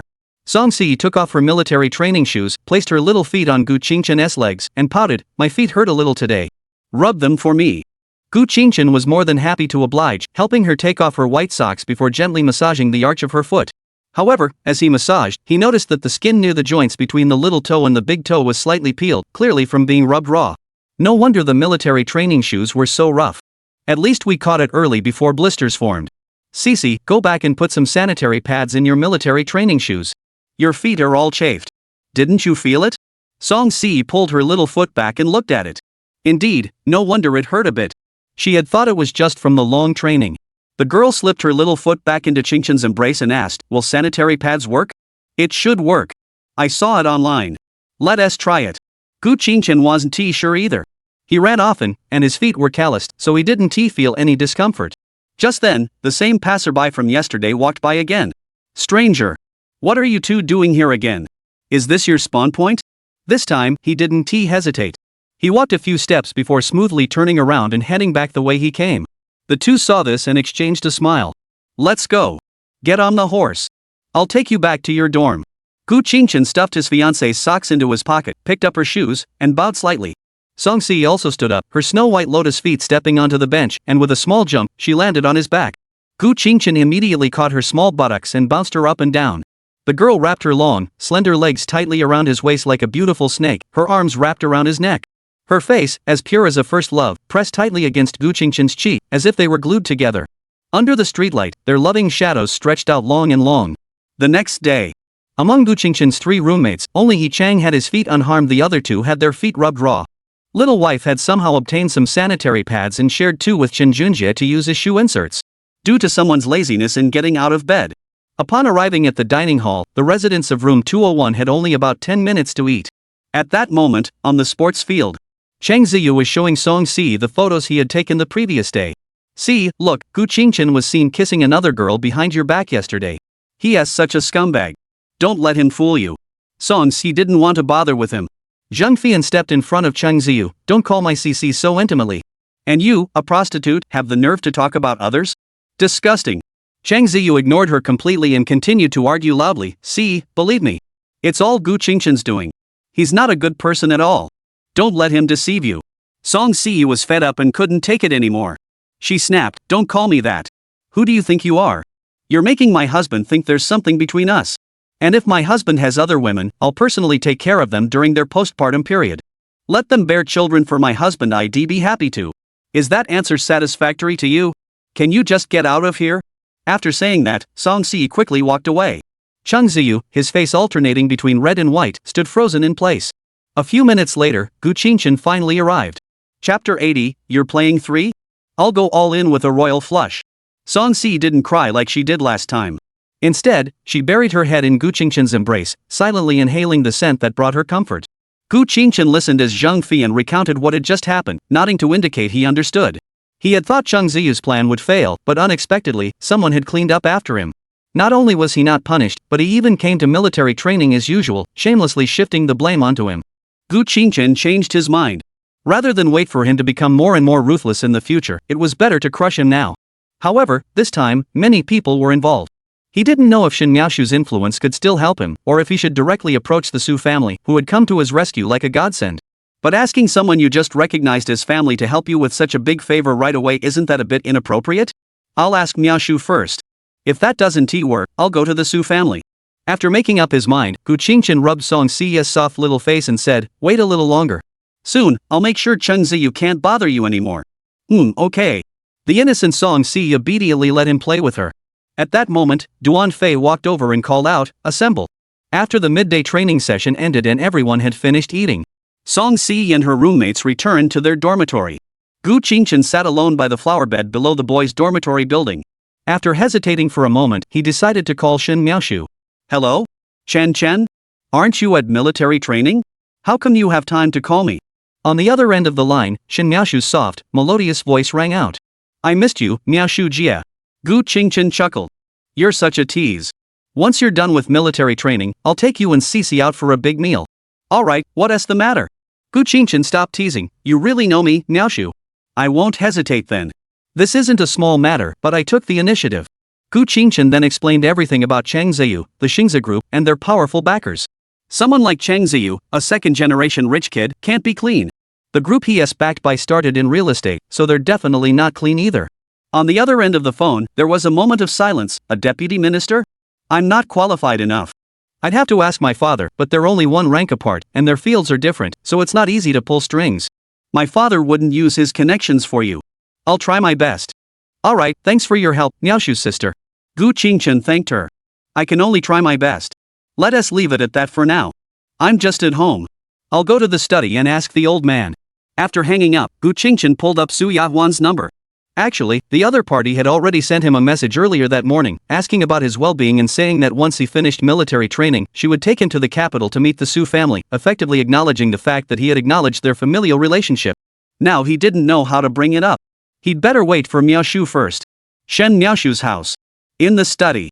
"Dad, that's how it happened." Shen Miaoshu finished telling his father about Gu Qingchen's matter.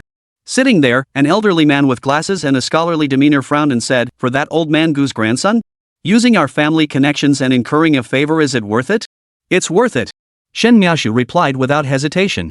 "Help him if you must, but let go of your feelings for him. Your ages, relationship, and family backgrounds are all incompatible. You know there's no future between you. And obey the arranged marriage I've arranged for you." Shen's father said indifferently. A father knows his daughter best. He could see clearly her feelings for the young man from the Gu family. But since the matter hadn't reached a critical point yet, he chose to turn a blind eye. "I can't let go of my feelings, but I'll keep my distance. Dating is out of the question. Don't even think about it. Mr. Shen.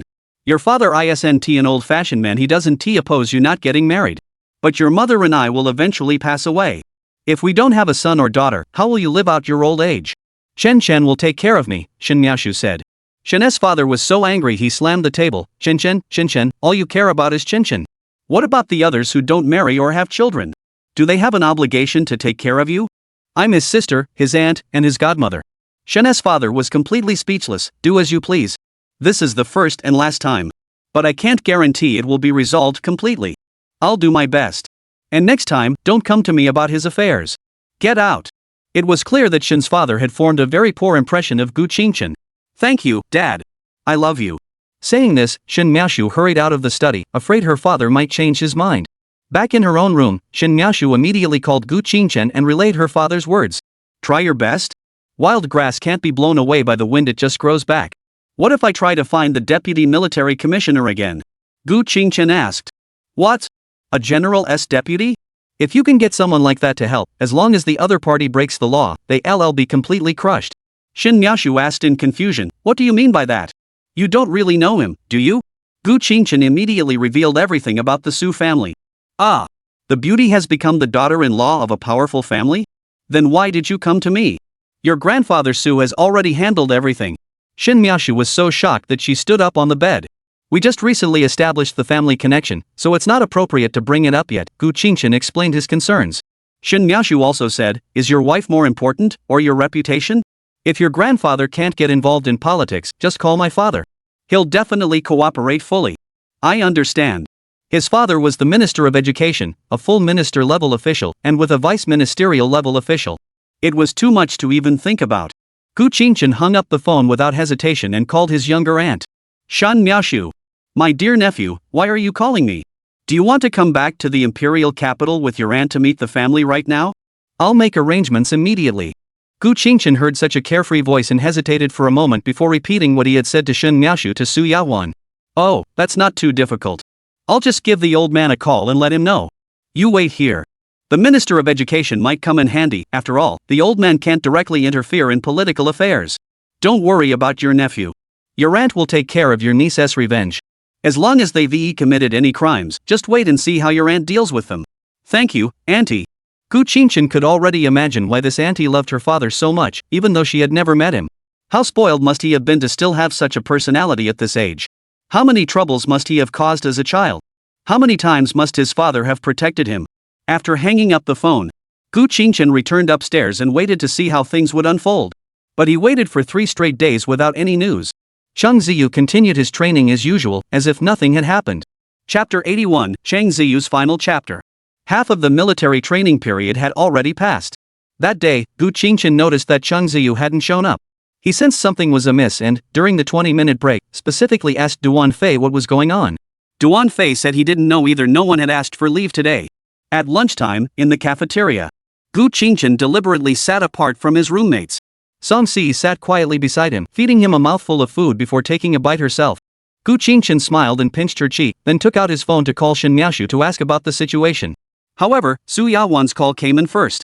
After the call connected, a voice with a hint of anger came from the other end. Good nephew, has your military training ended yet? I'm letting you know that the matter is settled. Cheng Shengtian, the chairman of Xingzi Group, has been found guilty of tax evasion, bribery of officials, and numerous other crimes, including the deaths of 37 people in a construction site accident over a decade ago, as well as his involvement in organized crime, including murder and drug trafficking. All officials associated with him, including the deputy mayor, have been arrested and are facing severe punishment. Chang Ziyu is just a little punk. He raped 21 people, seduced 9, and killed 2. He was a troublemaker in school and caused a lot of trouble, but his father always cleaned up after him. If it weren't for you, he wouldn't have known how to evade justice. However, be careful. Cheng Shengtian heard some rumors and hid his son last night. A man who has fallen from the pinnacle to the depths may resort to desperate measures. Stay out of sight and avoid leaving the school grounds recently. No need. Gu Qingchen looked at a man wearing a mask and a hooded jacket, standing a short distance ahead of him. Those eyes filled with hatred seemed ready to devour him whole. Chang Ziyu is at school. Saying that, Gu Qingchen hung up the phone. What? Hello? Hello? Su Yawan hurriedly redialed the number and quickly called someone to rush to the school. Gu Qingchen turned to Song Si beside her and said, Sisi, go get me some chicken legs and sweet and sour pork ribs. Sure. Song Si didn't think anything of it and obediently took the plate and left. Students who had finished eating kept moving around Chang Ziyu, though they found it odd that he was dressed like that, they didn't think much of it. Gu Qingchen stood up, about to step forward too. But Chang Ziyu suddenly unbuttoned his shirt, pulled out a dagger from his chest, and without a word, charged straight toward Gu Qingchen, stabbing at him. Gu Qingchen! I'll kill you! The students around them, seeing this, were both afraid and curious, stepping back to watch from a distance. The more timid ones ran out of the cafeteria. Gu Qingchen didn't seem surprised, or perhaps it was what he had expected. He had intended to disarm Chang Ziyu, but a sudden thought crossed his mind, causing him to step back and dodge the relentless swings. As he dodged and weaved, he even deliberately let Chang Ziyu slash him a few times. When the time was right, Gu Qingchen kicked Chang Ziyu to the ground, leaned over him, and pressed down on his hand holding the dagger, then stabbed it toward his own neck. What a pity. You got off so easily. As Gu Qingchen whispered, the blade slowly pierced the flesh. Cheng Ziyu's eyes widened, and he let out a few muffled cries with blood in his mouth before losing all signs of life. Blood flowed from his body.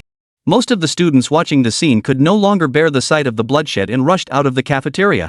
Gu Qingchen wiped the blood from his face, feeling slightly queasy. Killing someone for the first time, even if that person was a criminal, didn't feel good. Perhaps due to his extensive experience and military background, this feeling didn't last long. Suddenly, a slender figure ran to Gu Qingchen's side. She looked at the knife wounds on her lover's arms, abdomen, and chest, which were still bleeding profusely. Her entire body trembled uncontrollably, tears streaming down her face like broken threads. She was at a loss for words, unable to utter a single syllable. As the adrenaline began to fade, Gu Qingchen grimaced and raised his hand, but upon seeing the blood, he gently lowered it and whispered comfortingly, "It's okay, I made him do it on purpose. It's not deep. You'll be fine." Song Si dared not touch him, instead wiping away her tears and choking back sobs while clutching tightly to the hem of his shirt. Inside the hospital, Gu Qingchen had several stitches on the wound on his chest and abdomen, and the one on his arm was not deep, just bandaged. The police had also come to take a statement. Whether it was self-defense or excessive force would be determined soon. Su Yahuan was also deeply concerned about her nephew's injuries, but since she needed to handle the follow-up matters, she had to leave first. In the hospital room, Song Si, exhausted from crying, lay in Gu Qingchen's arms, sleeping deeply. Gu Qingchen tenderly stroked her soft face, a smile playing on his lips. Gong Hongyi looked out the window and suddenly said, "The things I taught you weren't meant to be used against a spoiled rich kid who's been corrupted by alcohol and women and can be taken down with a knife." Gu Qingchen traced his finger along Song Si's lips and asked, "What does Instructor Gong mean by that? You're bold and decisive, but aren't you afraid of being charged with excessive self-defense or even intentional homicide?" First, his knife never left his hand. Second, I was injured, and my counterattack was out of necessity. Third, my grandfather should be able to handle it. Gu Qingchen said calmly. Gong Hongyi? And that kind of scum, I wouldn't let him go to prison to enjoy himself. This hospital room was a special care luxury single room arranged by Su Yahuan, so Gu Qingchen wasn't worried about eavesdroppers. Gong Daitu wasn't stupid either. He knew Gu Qingchen had a powerful background, and since they had no prior grudges and could even be called friends, he wouldn't do anything foolish. Afternoon. The ward was now empty except for the young couple. Song Si slowly regained consciousness.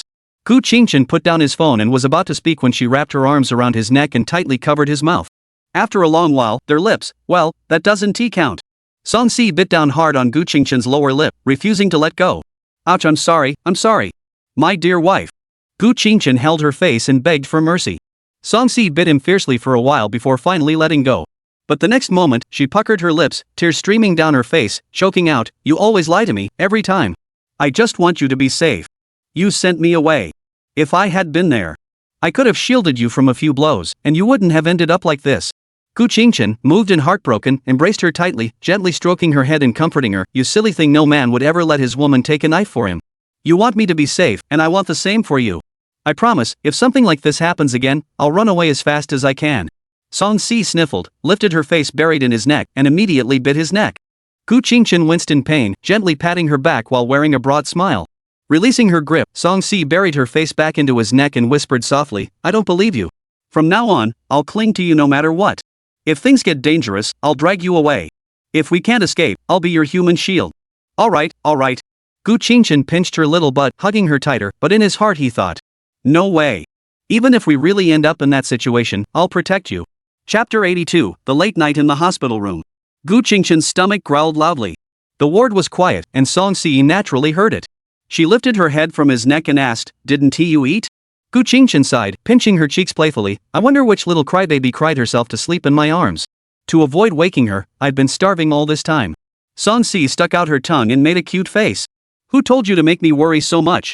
Starving you is your punishment. I'll go buy you something to eat right now." As she got up to leave, Gu Qingchen held her back. "No need. Mom and Miaoshu will be here soon with our meals. Let's wait a bit longer." "Oh." Song Si lay back down, hugging Gu Qingchen tightly. Besides, she didn't want to leave either. About 10 minutes later, the ward door opened, and Shin Miaoshu entered first. She walked straight to the bedside and twisted Gu Qingchen's ear 360 degrees. "You little brat. You fought with someone who had a knife? Are you crazy?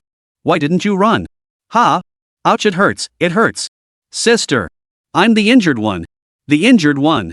Gu Qingchen cried out while trying to follow the force of Shin Miaoshu's grip. Song-si watched the scene with a smile, quietly getting out of bed and joining Gu Jaran, who had entered behind her. "Mom!" Song-si called out sweetly, taking the two three-tiered lunchboxes from her hands. "Did Cece get scared?" Gu Jaran asked with concern. It was said to be quite bloody, and she was afraid the innocent girl might be traumatized. "No, I was too worried about Chen to notice anything else." Song-si shook her head slightly, not trying to hide anything to spare others' concerns. At the time, she had truly gone blank, her mind filled with worry for Gu Qingchen, and she hadn't paid much attention to Chung Ziu's body lying on the ground. "That's good." As she spoke, Gu Jaran helped Song-si arrange all the food on the coffee table in the hospital room. Gu Qingchen had also broken free from Shen Miaoshua's ruthless grip, rubbing his ears as he sat down on the leather sofa. Song-si saw this and stepped forward to take his place, gently massaging her lover's ears. Gu Jaran pushed the food toward Gu Qingchen. "Eat quickly." Shen Miaoshu walked over from the side. "Cece, go eat. Don't massage him. Let him learn his lesson." Song-si gently ran her slender fingers through his hair once more before letting go and sitting down on the opposite sofa to eat. The meal consisted of stir-fried celery with pork liver and spinach soup, served with rice, all dishes known for their blood-nourishing properties. Gu Qingchen was certain that the meal was made by his mother, as Shen Miaoshu couldn't cook. Don't let Gu Jaran's cold demeanor fool you, she is actually a pretty good cook. While eating, Shen Miaoshu said again, "The mayor of Magic City and my father will be coming over soon. Get ready." Gu Qingchen asked in confusion, "What are they coming for?" Shen Miaoshu calmly looked at her phone. "Can they not come? After eliminating so many troublemakers, your grandfather has such powerful connections. They're coming to curry favor and to ensure their own scandals don't resurface." As evening approached, the two men arrived as expected. One was a middle-aged man who immediately approached Gu Qingchen with a string of polite inquiries and self-introductions. He responded politely. The other was slightly older, and Gu Qingchen recognized him as Shen Miaoshu's father, Shen Xinghua. Gu Qingchen has the dignity of his grandfather and the fearless determination of his great-grandfather. To bravely fight off armed thugs and turn the tables on them is truly impressive. If you ever need anything in the future, feel free to come find me. I'll handle it for you. Seeing Shen Xinghua's kind and affable expression, Shen Miaoshu's eyes rolled so hard they almost popped out of her head. "Dad. You didn't say that before." After a round of praise and small talk, the two didn't linger and left. Indeed, those in the bureaucracy are all shrewd individuals. With just one sentence, they subtly informed Gu Qingchen that he had acted in self-defense and done the right thing.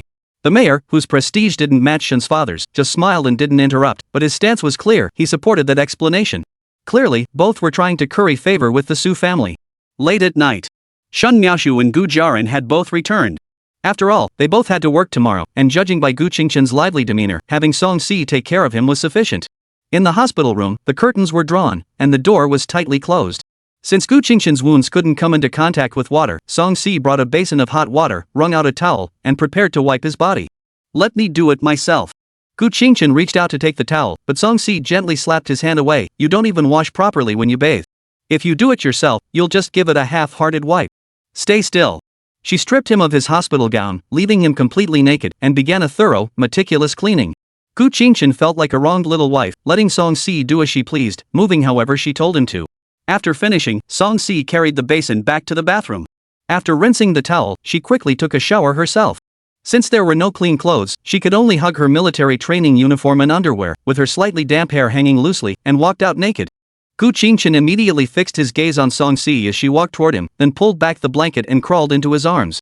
Skin pressed against skin, the man couldn't resist and began to touch her. Song-si gently tapped the hand that was misbehaving on her waist and said in a soft voice, "Stop it, be good, you're the patient." Gu Qingchen's breathing grew heavy. "Then why are you doing this?" He had external injuries, not internal ones. Who could resist that? Song-si pouted, "My clothes were soaked in sweat during the day, and it's uncomfortable to sleep in them. I don't have any clean pajamas. This is the only option. You've held me like this before, haven't you?" Gu Qingchen sulked, burying his head in her cleavage and rubbing against her, feigning innocence. "Once upon a time, there was a wolf who could eat meat until he was full every day. But one day, the wolf king couldn't catch any prey, and the wolf starved to death." Song-si. "Alright," she tugged at her man's hair, relenting, then quickly got out of bed, locked the ward door from the inside, and returned to the bed, sitting steadily on top of Gu Qingchen. "Ugh, don't move, I'm afraid you'll pull on the wound, and then we'll have to get stitches again. Automatic transmission is just better than manual." Gu Qingchen, satisfied, held Song-si tightly, her body sweaty, and kissed her lips. "Alright, go to sleep, I'm so tired." Song-si buried her head in his chest, her long legs wrapping around his waist. Overcome by fatigue, she soon drifted off to sleep. Today's events had left her emotionally shaken, and now that she had relaxed, sleepiness overtook her. Gu Qingchen wasn't very sleepy. He tucked a strand of hair from the corner of the girl's mouth behind her ear, gently patting her fair back like he was soothing a baby, savoring the warm afterglow. After a very long time, he finally drifted off to sleep. Chapter 83, A Roommate's Visit. Morning. The scorching sunlight streamed through the window, bathing Gu Qingchen in its warmth. Fortunately, the hospital room had air conditioning, otherwise, she would have been drenched in sweat. He slowly opened his eyes and was greeted by two large faces peering down at him from the bedside. It was He Chang and Shen Junjie, those two jerks. Gu Qingchen. He froze for a moment, then rolled over in silence. When did you two come? His smooth speech suddenly halted as he noticed three girls standing on the other side of the bed. Zheng Fian gave Gu Qingchen a wide smile, then held the hand of Bai Xiaoxiao, who was shyly looking down, and waved it like a lucky cat. Good morning. CC's husband. Fan Zirua also smiled and waved at him. Gu Qingchen. What the hell is wrong with you guys? Do you like sneaking around to watch people sleep? Unable to lie down, Gu Qingchen suddenly sat up. Fan Zirua reached out to help him, but he waved her off and said, "It's nothing, just a minor injury. It won't affect my movements." Although it hurt to touch the wound, it wasn't a big deal. Where's Cici? Gu Qingchen looked around and only spotted the figure of a man dressed as a little wife drinking water on the sofa. Li Zirwei took a sip of hot water from the paper cup without looking up and said, "I went out to buy food." He Chang and Shen Junjie walked over, chiming in excitedly. "Fourth brother, you were so cool yesterday. One swift slash, and you took down Cheng Ziyu." Exactly. It got my blood pumping. Though it was a bit gross. I almost threw up on the spot. Zheng Fian chimed in, Xiao Xiao and I were too scared to watch. We left the cafeteria right away. Just thinking about the blurred images on the school forum is enough to scare someone to death. Bai Xiaoxiao nodded nervously in agreement. Zi Rong was brave enough to watch the whole thing. Zheng Fian added. Fan Zero shook her head. I watched the beginning, but it got too gory, so I closed my eyes. Gu Qingchen didn't pay much attention, chatting with his roommates for a moment before suddenly remembering something and asking, "Wait, aren't you guys in military training? It's already this late?" Zheng Fian, the class monitor, explained, "It's been postponed for a day. All classes will have a meeting at 2 p.m. I guess they're going to talk about your incident." Gu Qingchen nodded, "I understand. The school doesn't want the matter to escalate and damage its reputation. They're telling you to keep quiet and not spread rumors." As he spoke, he pulled out his phone and searched for related information. Sure enough, whether it was short videos or news articles, there were only a few scattered posts, and not many people had seen them. It seemed like it had been suppressed by higher-ups. Just then, Song Si walked in, holding a steamer basket of dumplings and a bowl of porridge. Gu Qingchen saw her wearing a white t-shirt and a pink pleated skirt, and looked puzzled. "Aren't you supposed to have no clean clothes? Did you go back to the dorm this early in the morning?"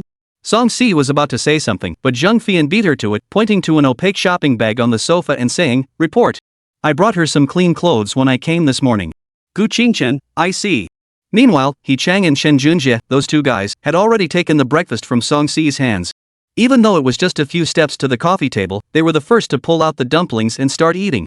Their hands were really fast. Little wife and the other girls also slowly gathered around to eat. Song Si directly took 2 bags of buns and 2 cups of porridge, sat down next to Gu Qingchen, inserted a straw into the porridge, and held it to his lips. Gu Qingchen took a sip, just as he was about to pick up a bun, only to see Song Si had already picked one up and held it to his lips again. Gu Qingchen helplessly ate it. Suddenly, Chen Junjie's teasing voice drifted over. "Hey old four, you're such a grown man, and you still need someone to feed you." Gu Qingchen took another sip of the porridge in Song Si's hand and retorted, "I thought when you visit a patient, you're supposed to bring something? You guys seem, and you're even eating the patient's food." This, sigh. The 6 freeloaders stopped what they were doing and looked at the one who had spoken. Chen Junjie. Did I say something? Little sister-in-law, feed him. Don't mind us. Keep feeding him. I'll feed him for you. Don't be polite. Cough cough. Why are you all looking at me? Eat, eat, eat. Everyone finally continued eating in silence. Song Si covered her mouth and giggled for a moment before picking up a bun and feeding it to Gu Qingchen. "Alright, you eat too. Don't just feed me." Gu Qingchen took the bun and brought it to Song Si's lips. She gave a sweet, syrupy smile and savored every bite as her future husband fed her. The two of them finished their breakfast by feeding each other dumplings and sharing the same bowl of porridge. After everyone else had finished eating, they sat together and chatted idly. It wasn't until nearly noon that the 6 people from dormitories 201 and 502 finally left and returned to school. During the day she was hospitalized recovering from her injuries. Song Si took leave from work to take care of Gu Qingchen the entire time. Gu Jiaran would bring homemade meals every noon and evening, but she would leave after staying for only a short while. During this time, Shen Miaoshu came more frequently in the evenings, as she was a government employee with regular office hours, so she had more free time. Su Yahwan only came once, staying for half a day before returning to the capital. She was a civilian employee in the military and had been delayed in Shanghai for a long time due to his matter, so she had to return to work. Mr. Su, the elder, had called twice. The first call was out of concern, and the second was to ask him to bring Song-si to the capital city during the National Day holiday to meet the Su family. Gu Qingchen naturally agreed. After all, he had done him such a favor, and although there was a blood relation, it wouldn't be right to turn on him like that. The morning of the final day of military training. Gu Qingchen hadn't fully recovered, but he insisted on being discharged from the hospital. He really couldn't stand staying there anymore. The two didn't return to school but first went back to Yujinghaotong. Upon arriving home, Gu Qingchen leaned back on the sofa, while Song-si gently wrapped her arms around his waist, snuggling into his embrace, with her head resting on his shoulder, quietly savoring the peaceful and beautiful atmosphere. They stayed like that for a while. Song-si gently kissed Gu Qingchen's cheek before getting up and heading to the kitchen to prepare breakfast. However, there wasn't much left in the house, and the only edible item in the refrigerator was some eggs, so she could only boil some noodles. Once the noodles were cooked and served, Gu Qingchen picked Song-si up and placed her on his lap, gently nuzzling her soft cheek with his nose and said, "Feed me." Lately, he had been mostly fed by his wife, and now he was so spoiled he couldn't go back. Song-si wrapped her arms around his neck and cooed softly, "These are freshly cooked noodles. How am I supposed to feed you? Just eat them yourself, okay?" Gu Qingchen didn't insist, picked her up, and placed her on a nearby chair. He playfully scraped her little nose with his finger. "Alright, I won't tease you anymore. You should eat quickly too." Song-si gave him a gentle smile, picked up her chopsticks, and began slurping the noodles. Chapter 84, Villa Life.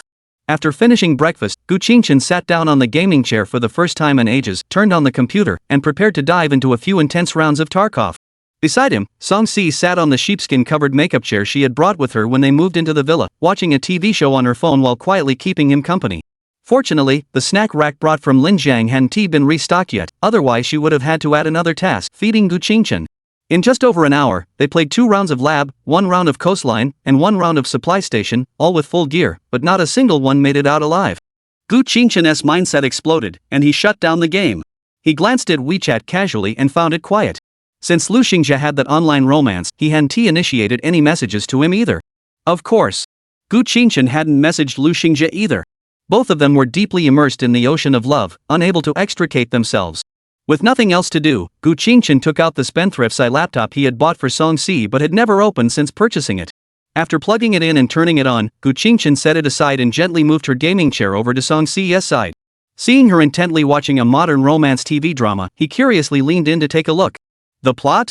I don't get it. The actors? I don't recognize any. I recognize one. Song-si noticed the handsome profile next to her head and immediately kissed him. Gu Qingchen shifted his gaze from the phone, cradled her soft little face, and said, "Kissing the face is so boring." After saying that, he directly captured her red, tender lips. Song-si wrapped her arms around his sturdy back, lost in the moment. As time passed, the two of them ended up on the large round bed, with clothes scattered everywhere. The scorching midday sun was blocked by the window glass. Gu Qingchen tossed the small umbrella into the trash bin, then picked up Song-si, who was limp as water and flushed with color, in a princess carry, and walked into the bathroom. The young girl exuded laziness, completely relaxed in his arms. After all, they were about to return to school, so they naturally wanted to indulge themselves one last time. Song-si, wearing a blue silk nightgown, sat on the makeup chair, shaking her wet hair and called out, "Husband, help me dry my hair." Coming. Gu Qingchen picked at the scabs on his body, fastened the buttons of his pajamas, and walked over with the hairdryer from the bedside table. As the hot air blew, his hands glided through her smooth hair, and a pleasant fragrance wafted into his nose. Song-si propped herself up on the chair with both hands, happily tilting her head from side to side, savoring her lover's attention. After finishing and putting away the hairdryer, the two lay in bed together for a while. Gu Qingchen went downstairs to fetch the groceries delivered by the property management. Song-si got up, picked up the scattered clothes on the floor, carried them into the bathroom, and tossed them into the laundry basket before gracefully descending the stairs. Watching Gu Qingchen busy in the kitchen, she walked over and picked up a large package that looked like seasoning. Reading the words on it, she asked, "Spicy hot pot seasoning? Can this be made at home?" Gu Qingchen, who was washing the vegetables, replied, "Yes, you can make water-boiled pork slices, old-style pickled cabbage, and more. Some restaurants have their own secret recipes, which taste better." "Oh, I see." Song-si really didn't know about these things. She had always thought that such dishes were only available at restaurants. "Help me chop the vegetables into appropriate sizes," Gu Qingchen said, placing the washed vegetables on the cutting board. After giving the instructions, he started boiling water in a pot to blanch the vegetables first. Song Si picked up the knife and started chopping the vegetables skillfully. The two of them worked together, one man and one woman, preparing the meal. Soon, a large bowl of spicy hot pot was served on the table. Song Si naturally sat into Gu Qingqian's embrace, picked up her chopsticks, and first fed him a piece of lamb before taking a slice of lotus root for herself. You cooked this really well. Gu Qingqian pinched her cheeks. The seasoning was already prepared by someone else, I didn't make it. Song Si didn't care about that. She placed a kiss on his lips and said, as long as it's made by my husband, it's delicious. You. Gu Qingqian smiled tenderly, gently patting her little bottom. Feed me another piece of intestine. Okay. Song Si immediately picked one up and fed it to him. Afternoon. The young couple snuggled up in bed, cuddling together, watching a TV show on Song Si's phone. Gu Qingqian now had a general idea of the plot. One loves this one, but this one loves another, and the other loves this one. A cheesy love triangle, huh? Although the TV show wasn't to his taste, having his wife lying in his arms made it bearable. Occasionally, he kissed her forehead and the corner of her mouth, or gently kneaded her soft cheeks. The girl obediently let him play with her, which was quite enjoyable. Husband, why do they have so many conflicts? Why not just be honest and open about everything, and keep a proper distance from the opposite sex? Song Si asked, twirling her slender fingers around Gu Qingqian's fingers. Gu Qingqian tidied her bangs and replied, because then the TV show could just end right away, and the more dramatic the plot, the more people will watch it. Really? Song Si tilted her head, not quite understanding. She just felt it was frustrating to watch, purely for the sake of the ending. If you don't like it, just switch channels. There are so many TV shows, there must be one you like. The girl was easily persuaded and immediately started watching another TV show. Until it was nearly dusk. Gu Qingqian reluctantly patted Song Si, who was completely engrossed in the show, and said, it's time to change clothes and go back to school. Ha! Song Si put down her phone, feeling a bit down because she wouldn't be able to cuddle with her husband to sleep once she returned to school. Be good, Gong Daitu knows I've been discharged from the hospital. At least show up before military training ends. Gu Qingqian gently rubbed her soft cheek against hers and coaxed. Then dress me up, the young girl pouted. All right. Gu Qingqian gently kissed her cherry lips and stood up, heading toward the wardrobe. He quickly changed into a white t-shirt and black shorts, then fetched a set of off-white underwear for Song Si, along with a white sleeveless blouse with spaghetti straps and a blue pleated skirt. When he emerged from the wardrobe, the young girl had already taken off her nightgown and was standing naked on the bed, waiting for him. Gu Qingqian walked over, tapped her small, pert buttocks, and began dressing her in the lingerie. He then put on the top and adjusted the skirt. Song Si jumped into Gu Qingqian's arms, wrapping her legs tightly around his waist, hugging his head, and giving him a passionate, suffocating kiss. After a long while, their lips parted. Gu Qingqian smiled as he placed the girl on the bed, picked up her two cute little feet, and carefully put on her white socks, then continued to carry her downstairs in a lazy bear hug. Chapter 85, Back to School. They arrived at the entrance. Gu Qingqian placed Song Si on the small stool by the door for changing shoes. He knelt down, held her delicate arch in the white socks, and gently put the shoes on her feet. Song Si stood up and leaned lightly against Gu Qingqian, placing a kiss on his lips and saying, "Thank you, husband." Good girl. Gu Qingqian ruffled her hair, then knelt down to put on his own shoes while asking, "What do you think? Should we keep the military training uniform?" Song Si pursed her lips, thinking for a moment, then said, "Let's keep them just in case. You wait here, I'll go get them." Saying this, the young girl took light, graceful steps and ran upstairs. A moment later, Gu Qingqian led Song Si, who was carrying a bag with 2 sets of military training uniforms and shoes, toward the exit of the residential complex. Since the courier had been left outside the school, the two had to call a ride-hailing service to return to school. They strolled leisurely to the playground. Gu Qingqian led Song Si to the line of Class 1 of the finance department and called out, "Report, instructor. Can we join the team?" Duan Fei turned to look at them and asked, "Are your injuries healed?" Gu Qingqian nodded, "Almost." "Where are your military training uniforms?" Song Si didn't say anything, just waved the bag in her hand. "Go to the restroom and change into them," Duan Fei said. Gu Qingqian glanced at his phone. "Instructor, it's almost 5:30. There's only half an hour left before dismissal. Is that really necessary? There's night training tonight. Go change." If it had been a few days earlier, Duan Fei might have let them leave first, but tomorrow was the military training performance, and there were details to go over tonight. However, Gong Hongi had told him that Gu Qingqian and his girlfriend didn't need to participate in the performance, to avoid falling behind in training and holding the class back.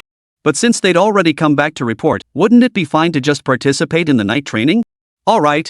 Gu Qingqian didn't think there was anything wrong with it and dragged Song Si to the nearest restroom. However, as soon as he entered the stall, Song Si followed him in and locked the door. Gu Qingqian cleared his throat twice. "Don't, let us not, okay? If we don't go back soon, the instructor will get suspicious." Song Si rolled her eyes cutely, pulled out her military training uniform, and handed it to him. What are you thinking? Hurry up and change.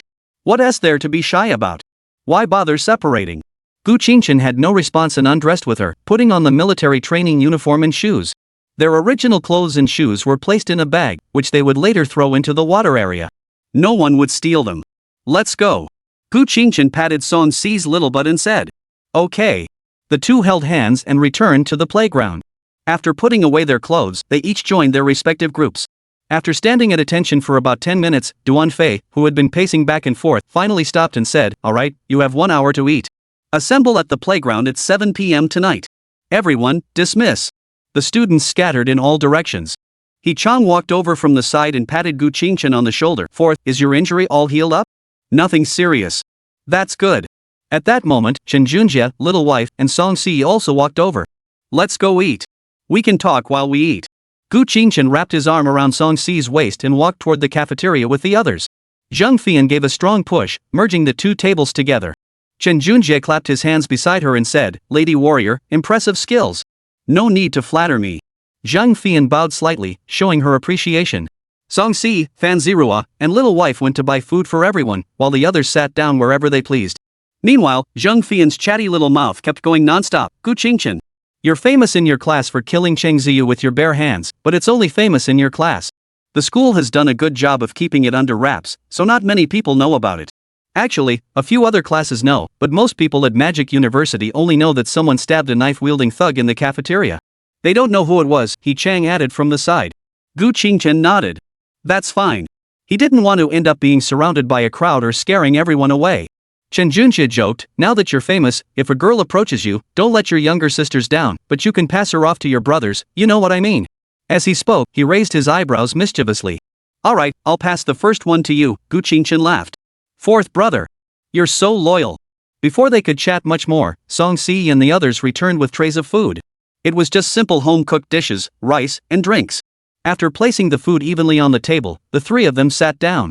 Song Si still acted like she was feeding a baby, sitting beside Gu Qingchen and feeding him. "Ken!" Everyone exclaimed in unison with envy.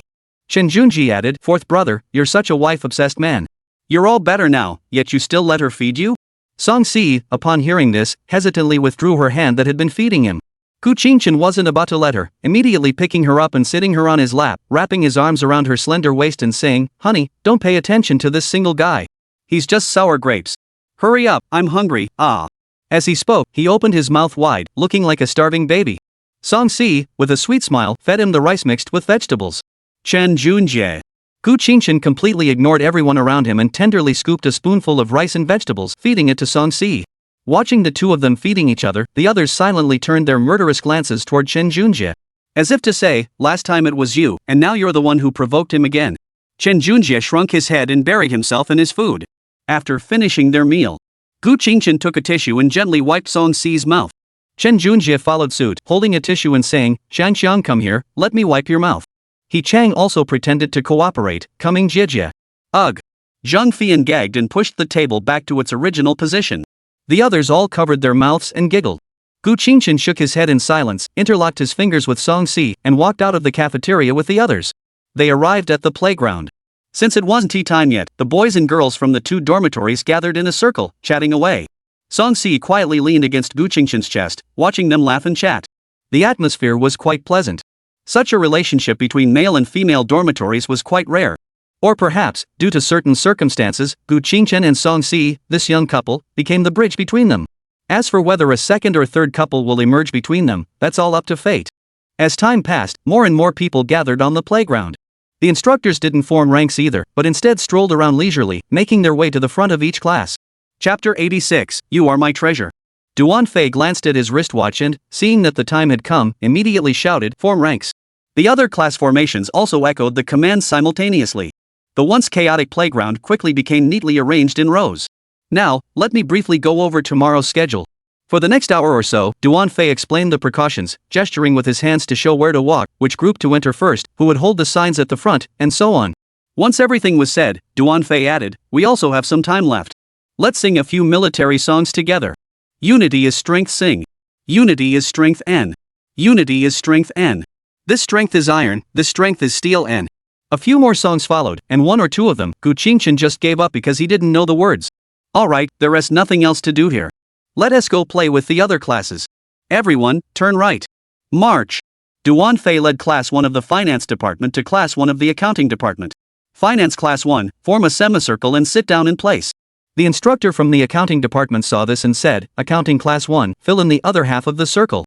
The accounting department had more female students, and when they spread out and sat down, they were all young and beautiful faces. As everyone settled down, Duan Fei took charge and said, Are there any volunteers who would like to come up and perform a show? Gu Qingchen heard this and saw his chance to settle a score, immediately standing up and shouting, reporting to the instructor, Shall we practice together? Let's warm up for the students, Before he could finish, a soft, white hand quickly covered his mouth. Feeling his head being pulled down, he found himself resting on a soft, fragrant headrest.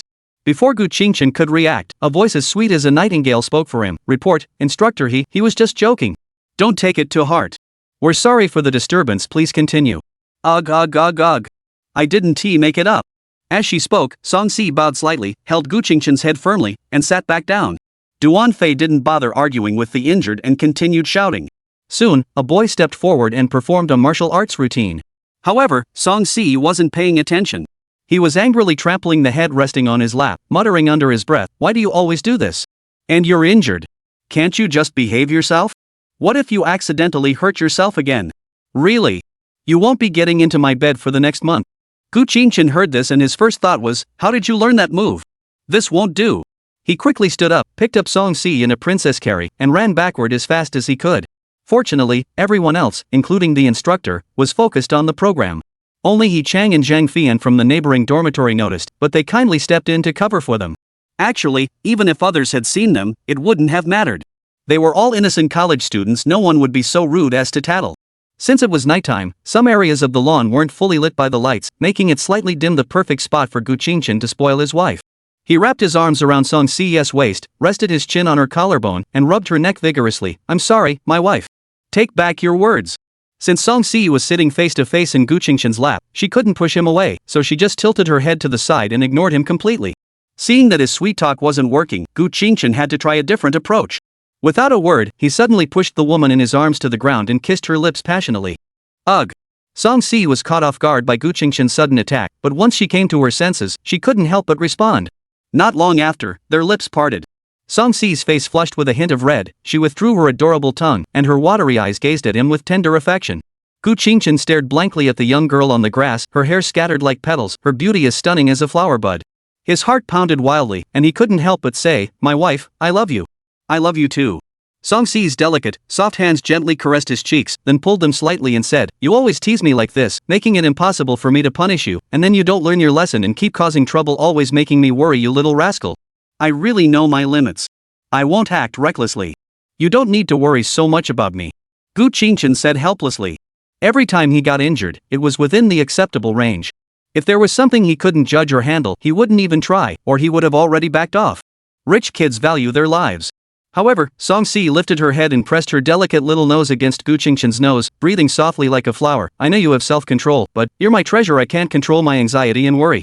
So, please be more careful in the future and don't make me worry so much, okay? Husband. Upon hearing this, Gu Qingchen's heart melted instantly. He tightly embraced her delicate body, gently kissing her ear and whispered. Alright, I understand. Chapter 87, If Gong does not reject me, Jia will willingly become his godfather. Gu Qingchen then took Song Si's hand and secretly returned to the group.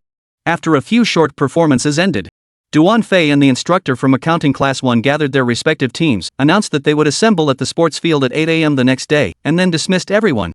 The next morning, the vast sports field was filled with all the first-year freshmen. Each class's group was lined up in neat rows according to their performance order. In an inconspicuous corner of the stadium, a picnic blanket was spread on the ground, with various snacks and drinks laid out on top. Gu Qingchen, dressed in a white shirt and black trousers, was lying comfortably on the long legs of Song Si's white dress, occasionally opening his mouth to catch the potato chips she fed him. Fortunately, the stadium was large, and no one noticed them, otherwise, they would have been glared at by the crowd. Soon, the performance began. Gu Qingchen sat up, sipping a straw while drinking cola and watching the performance. Song Si wrapped her arms around his arm, rested her head gently on his shoulder, and smiled tenderly, fixating her gaze on the boy's serious profile. During the performance, Gu Qingchen didn't forget to pass the straw in his mouth to his wife's lips, letting her take a few sips. Time passed slowly. As he watched Gong Daitu stand on the stage and announce the successful conclusion of the performance, Gu Qingchen let out a satisfied belch. He immediately stood up, helped Song Si to her feet, and without bothering to tidy up, grabbed the four corners of the picnic blanket, wrapped it around them, and hugged her tightly, saying, "Let's go quickly, or we'll be in trouble if we're discovered." Saying this, he hurriedly took steps and left the stadium first. Song Si pursed her lips, smiled gently, and followed Gu Qingchen at a leisurely pace. Woohoo! Military training is finally over. So refreshing. Tonight I'm going to let loose. Rue Rue. Take me flying. As soon as they entered the dormitory, He Chang and Chen Junjie, who was hugging his little wife, let out a triumphant shout. However, upon seeing the stunning figure sitting at Gu Qingchen's desk, they fell silent. Cough cough. Little sister-in-law is here, where is the fourth brother? He Chang asked in a subdued voice. Song Si politely turned around and replied, in the bathroom.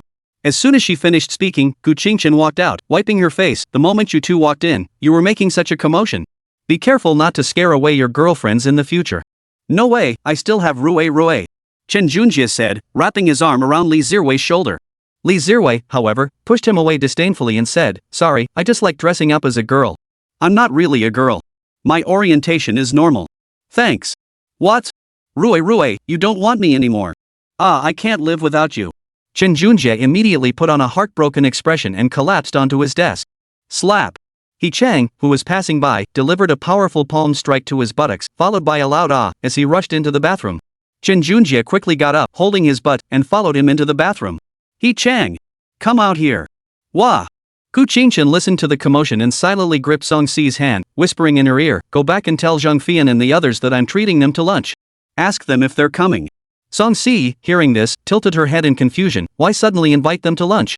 Gu Qingchen pulled her into his arms, stroking her soft cheeks and replied, "Of course, we're taking advantage of the few days off after military training to take my precious wife out for some fun, and bring along my 3 adopted sons and them too."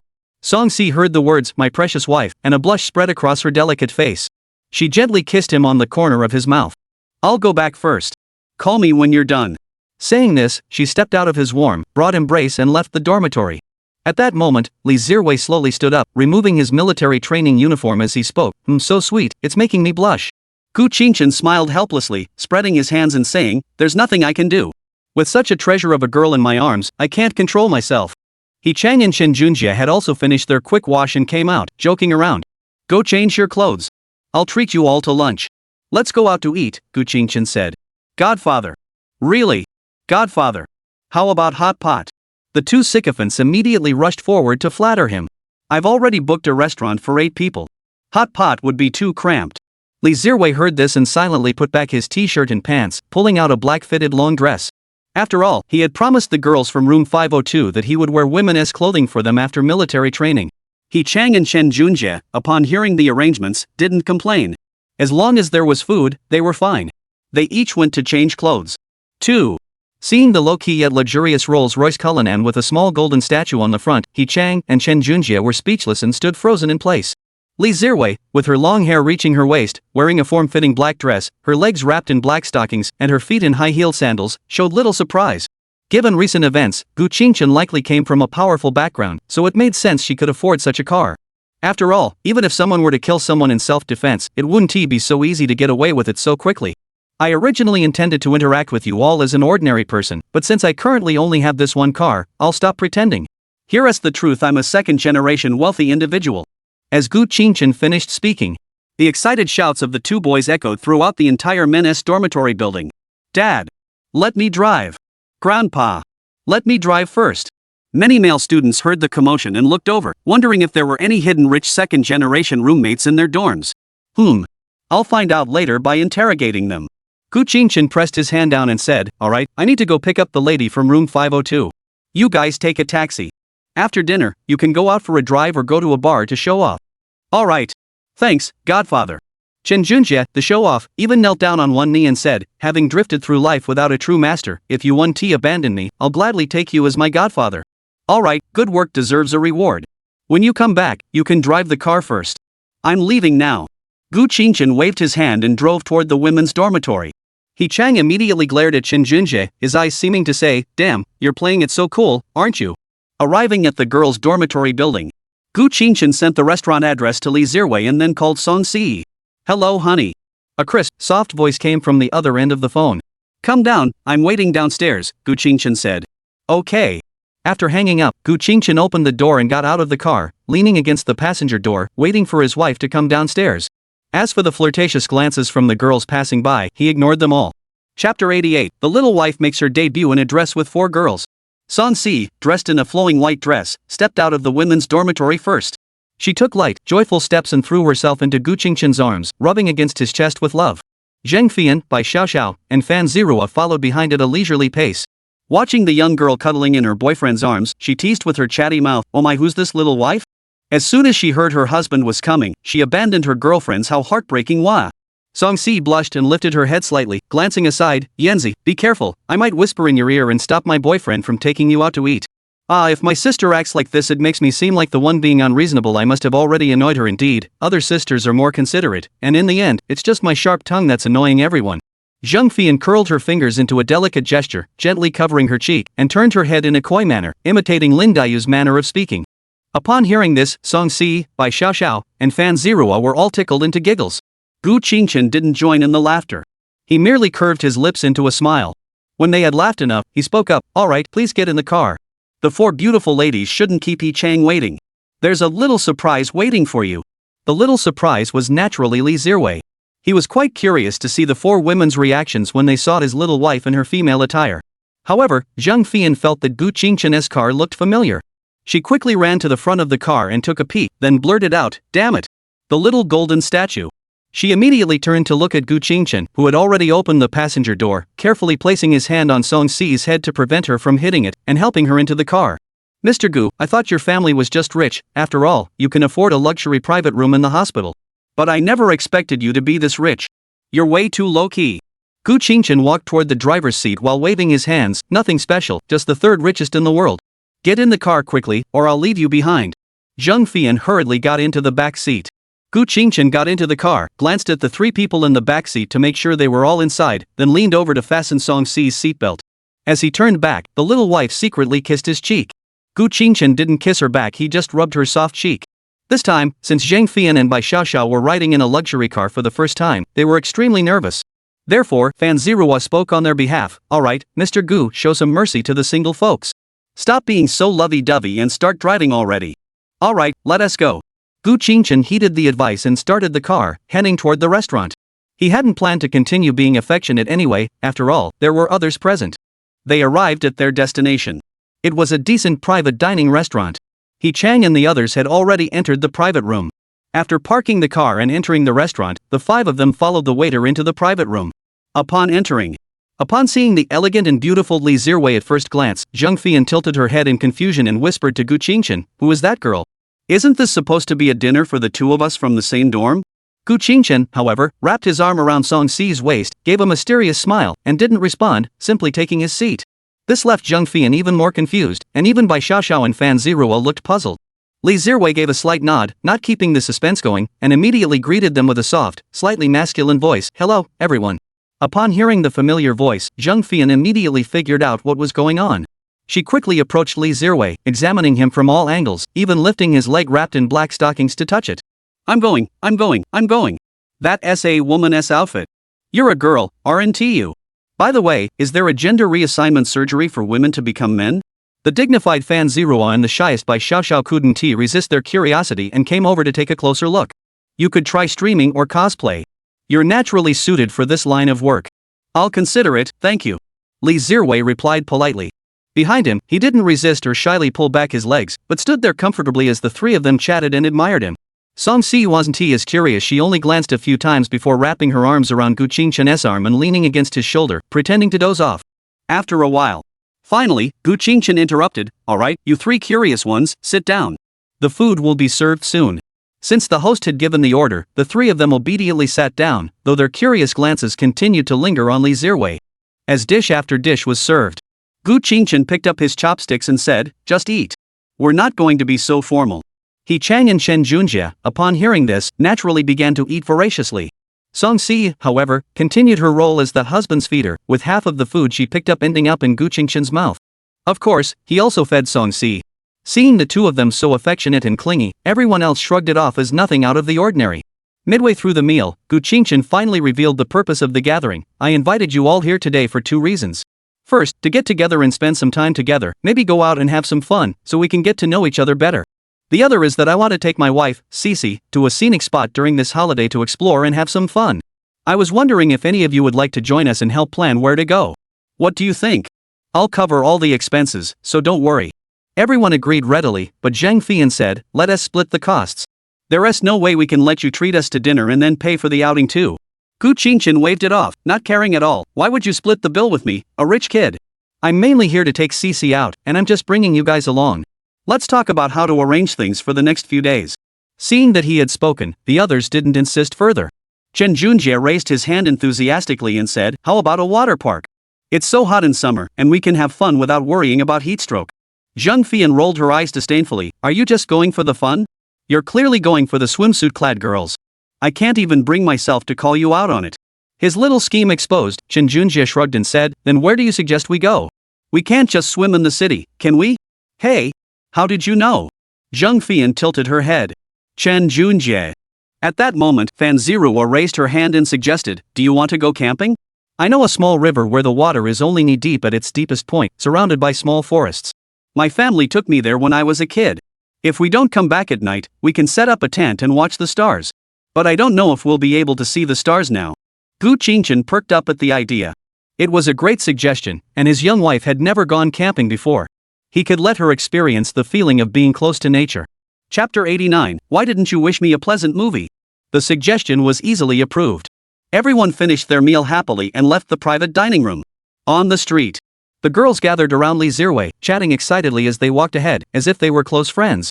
The 2 men, Manhwa, looked at Li Zirui with envy and followed behind them. Do you think I should wear a dress too? Chen Junjie blurted out unexpectedly. He Chang looked at him as if he were a little cutie. If Rui wears a dress, that's called natural beauty. You? That's called being a pervert. Chen Junjie. Gu Qingchen and Song Si held hands tightly, walking at the back, enjoying their own little world. They had originally planned to go to a KTV to sing, but Gu Qingchen couldn't sing at all, so the idea was immediately rejected. With no other options, everyone decided to go to the movie theater, then head to the mall to buy everything needed for tomorrow's picnic.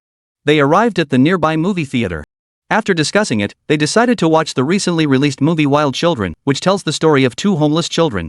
After buying the tickets, while waiting, they all went to play the claw machine again. Gu Qingchen didn't join in. He bought 7 buckets of popcorn, temporarily stored them at the counter, and then sat down alone at a massage chair. He contacted Gu Jiaran via WeChat and asked her to arrange 2 SUVs or large off-road vehicles for temporary use over the next few days. Song Si watched them play for a while, then decided it was more fun to accompany her husband, so she returned to Gu Qingchen's side and snuggled into his arms.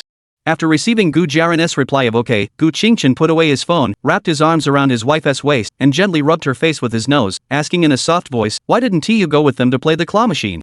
Song Si rested her head against his chest, listening to his steady, reassuring heartbeat, and murmured with her eyes closed, I want to stay with my husband.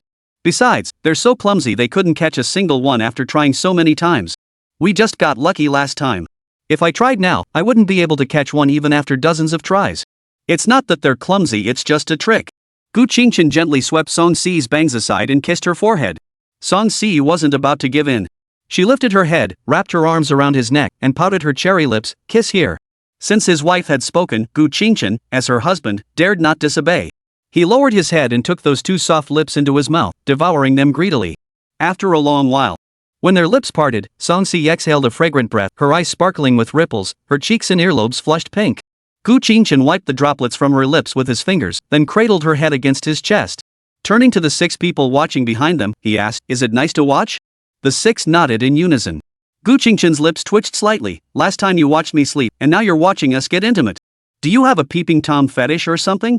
Zhang Fian explained, well, the movie was about to start, but you 2 were kissing so passionately that we didn't dare to disturb you, so we just watched. Gu Qingchen. He glanced at his phone.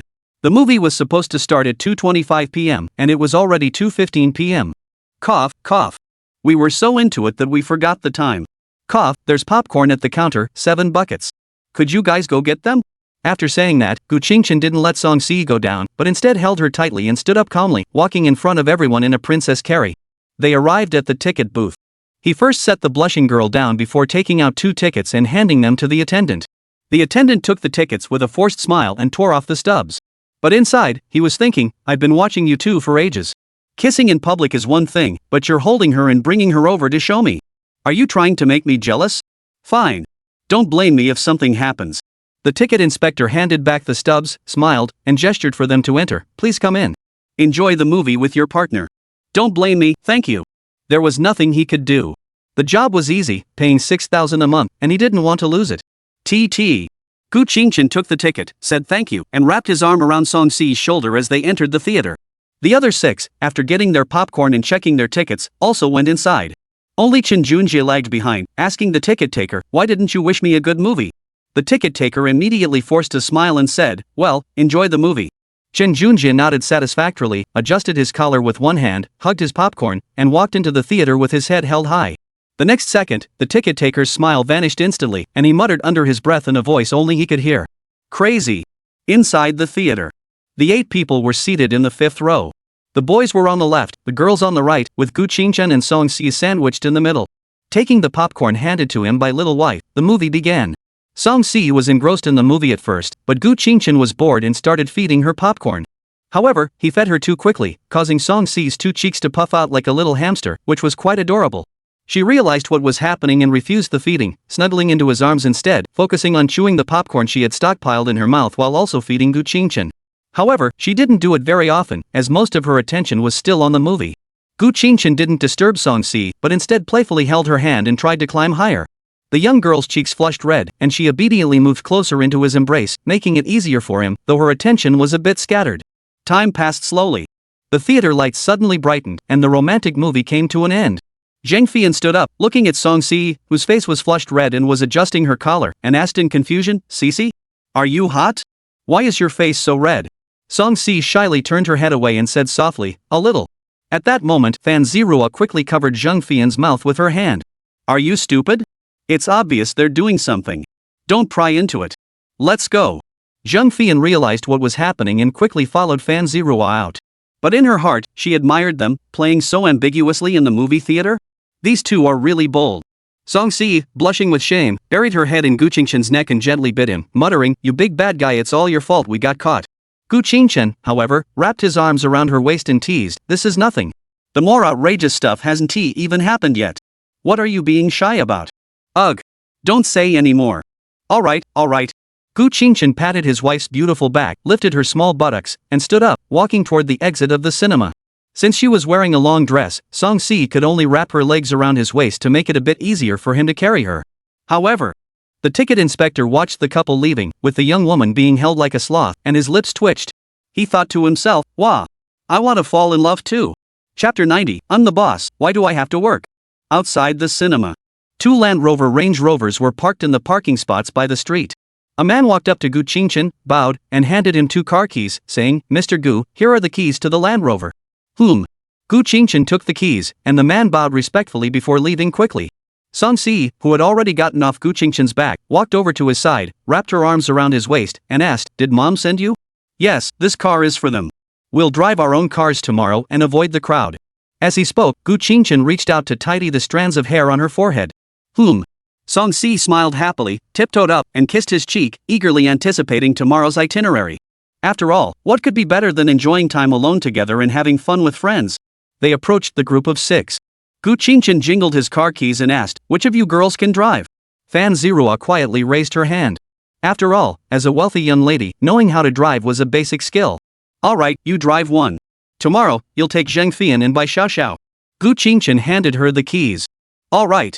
Fan Zirua took the keys and replied. Then, he turned to Yi Chang and Chen Junjie, who were looking at him expectantly, and asked the little wife instead, Rui, can you drive? Yes, I can. Li Zirui nodded, but then added, I haven't driven much since I got my license. Are you sure you want me to drive?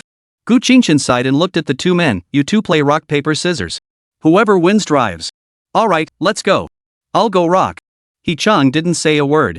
Chen Junjie paused for a moment, huh? Then I'll go with scissors? Whatever. Ready, go. Rock, scissors, paper. As Yi Chang finished speaking, both of them extended their hands simultaneously. Yi Chang chose rock, and Chen Junjie chose scissors. Damn it! You really went with paper? That's not fair, you tricked me. Best of 3. Chen Junjie exclaimed, glaring at him. Pfft, even if I tell you the answer, you'd still get it wrong. Little brother, you're so bad. Just practice more. If you can't handle losing, don't play. He Chang mocked him while taking the car keys from Gu Qingchen and strolled over to visit and pet his temporary wife. Shin Junjie wasn't about to be outdone. If it wasn't meant for him, at least he could touch it and sit in it. He Chang, you guys go buy some camping gear, like tents, lanterns, a barbecue grill, a small portable diesel generator, charcoal, and whatever else you think you need. Fan Zirua, you go buy a few large blankets to use as picnic blankets, and pick up snacks, ingredients, and skewers for grilling while you're at it. Coordinate with each other and figure out the details. I'll transfer the money to the two drivers later. Gu Qingchen finished giving everyone their tasks and then walked away with Song Si. Zheng Fian felt something was off the more she thought about it. She rubbed her chin in confusion and asked, "Ha? What are they doing?" At that moment, Gu Qingchen had already retrieved his car from the private dining room and was driving toward the riverbank with Song Si in the passenger seat. This was the reason he had insisted on bringing a friend along instead of enjoying some alone time. There you go, now he can just leave everything behind and enjoy himself. The faint twilight cast a golden glow on the calm river surface. A couple sitting on the grassy slope by the riverbank leaned against each other, quietly admiring the beautiful river view and the skyscrapers across the river. At that moment, Song Si lifted her snow-white, slender leg and gently brushed against Gu Qingchen's leg, asking in a soft, sweet voice, "Honey, can I go play in the water?" "No, this isn't the beach. You never know how deep the water is, it's too dangerous. I'll take you to the beach during the National Day holiday, okay?" Gu Qingchen hooked her legs around his thighs, pulling her onto his lap, and gently stroked her. Song Si curled her legs, letting him play with them, and obediently rested her little head against his chest. "Okay." Gu Qingchen pressed his cheek against her hair, inhaling the delicate fragrance of her black locks, too absorbed to touch her legs. He held her tightly, as if cradling a baby, clinging to his wife. Listening to the flow of the river, watching the beautiful sunset. Gradually, Song Si couldn't help but lift her little head, her eyes filled with tenderness as she actively kissed Gu Qingchen's lips. Just as the two were about to deepen the kiss, a phone ringtone sounded. Gu Qingchen reluctantly let go, licked her lips, and answered the call. "Hello? Have you finished buying?" While enjoying Song Si's gentle massage on his cheek, he heard Yi Chang's rough voice on the other end of the phone. "We're done. Please have the boss inspect it." "Alright, I'll be right over."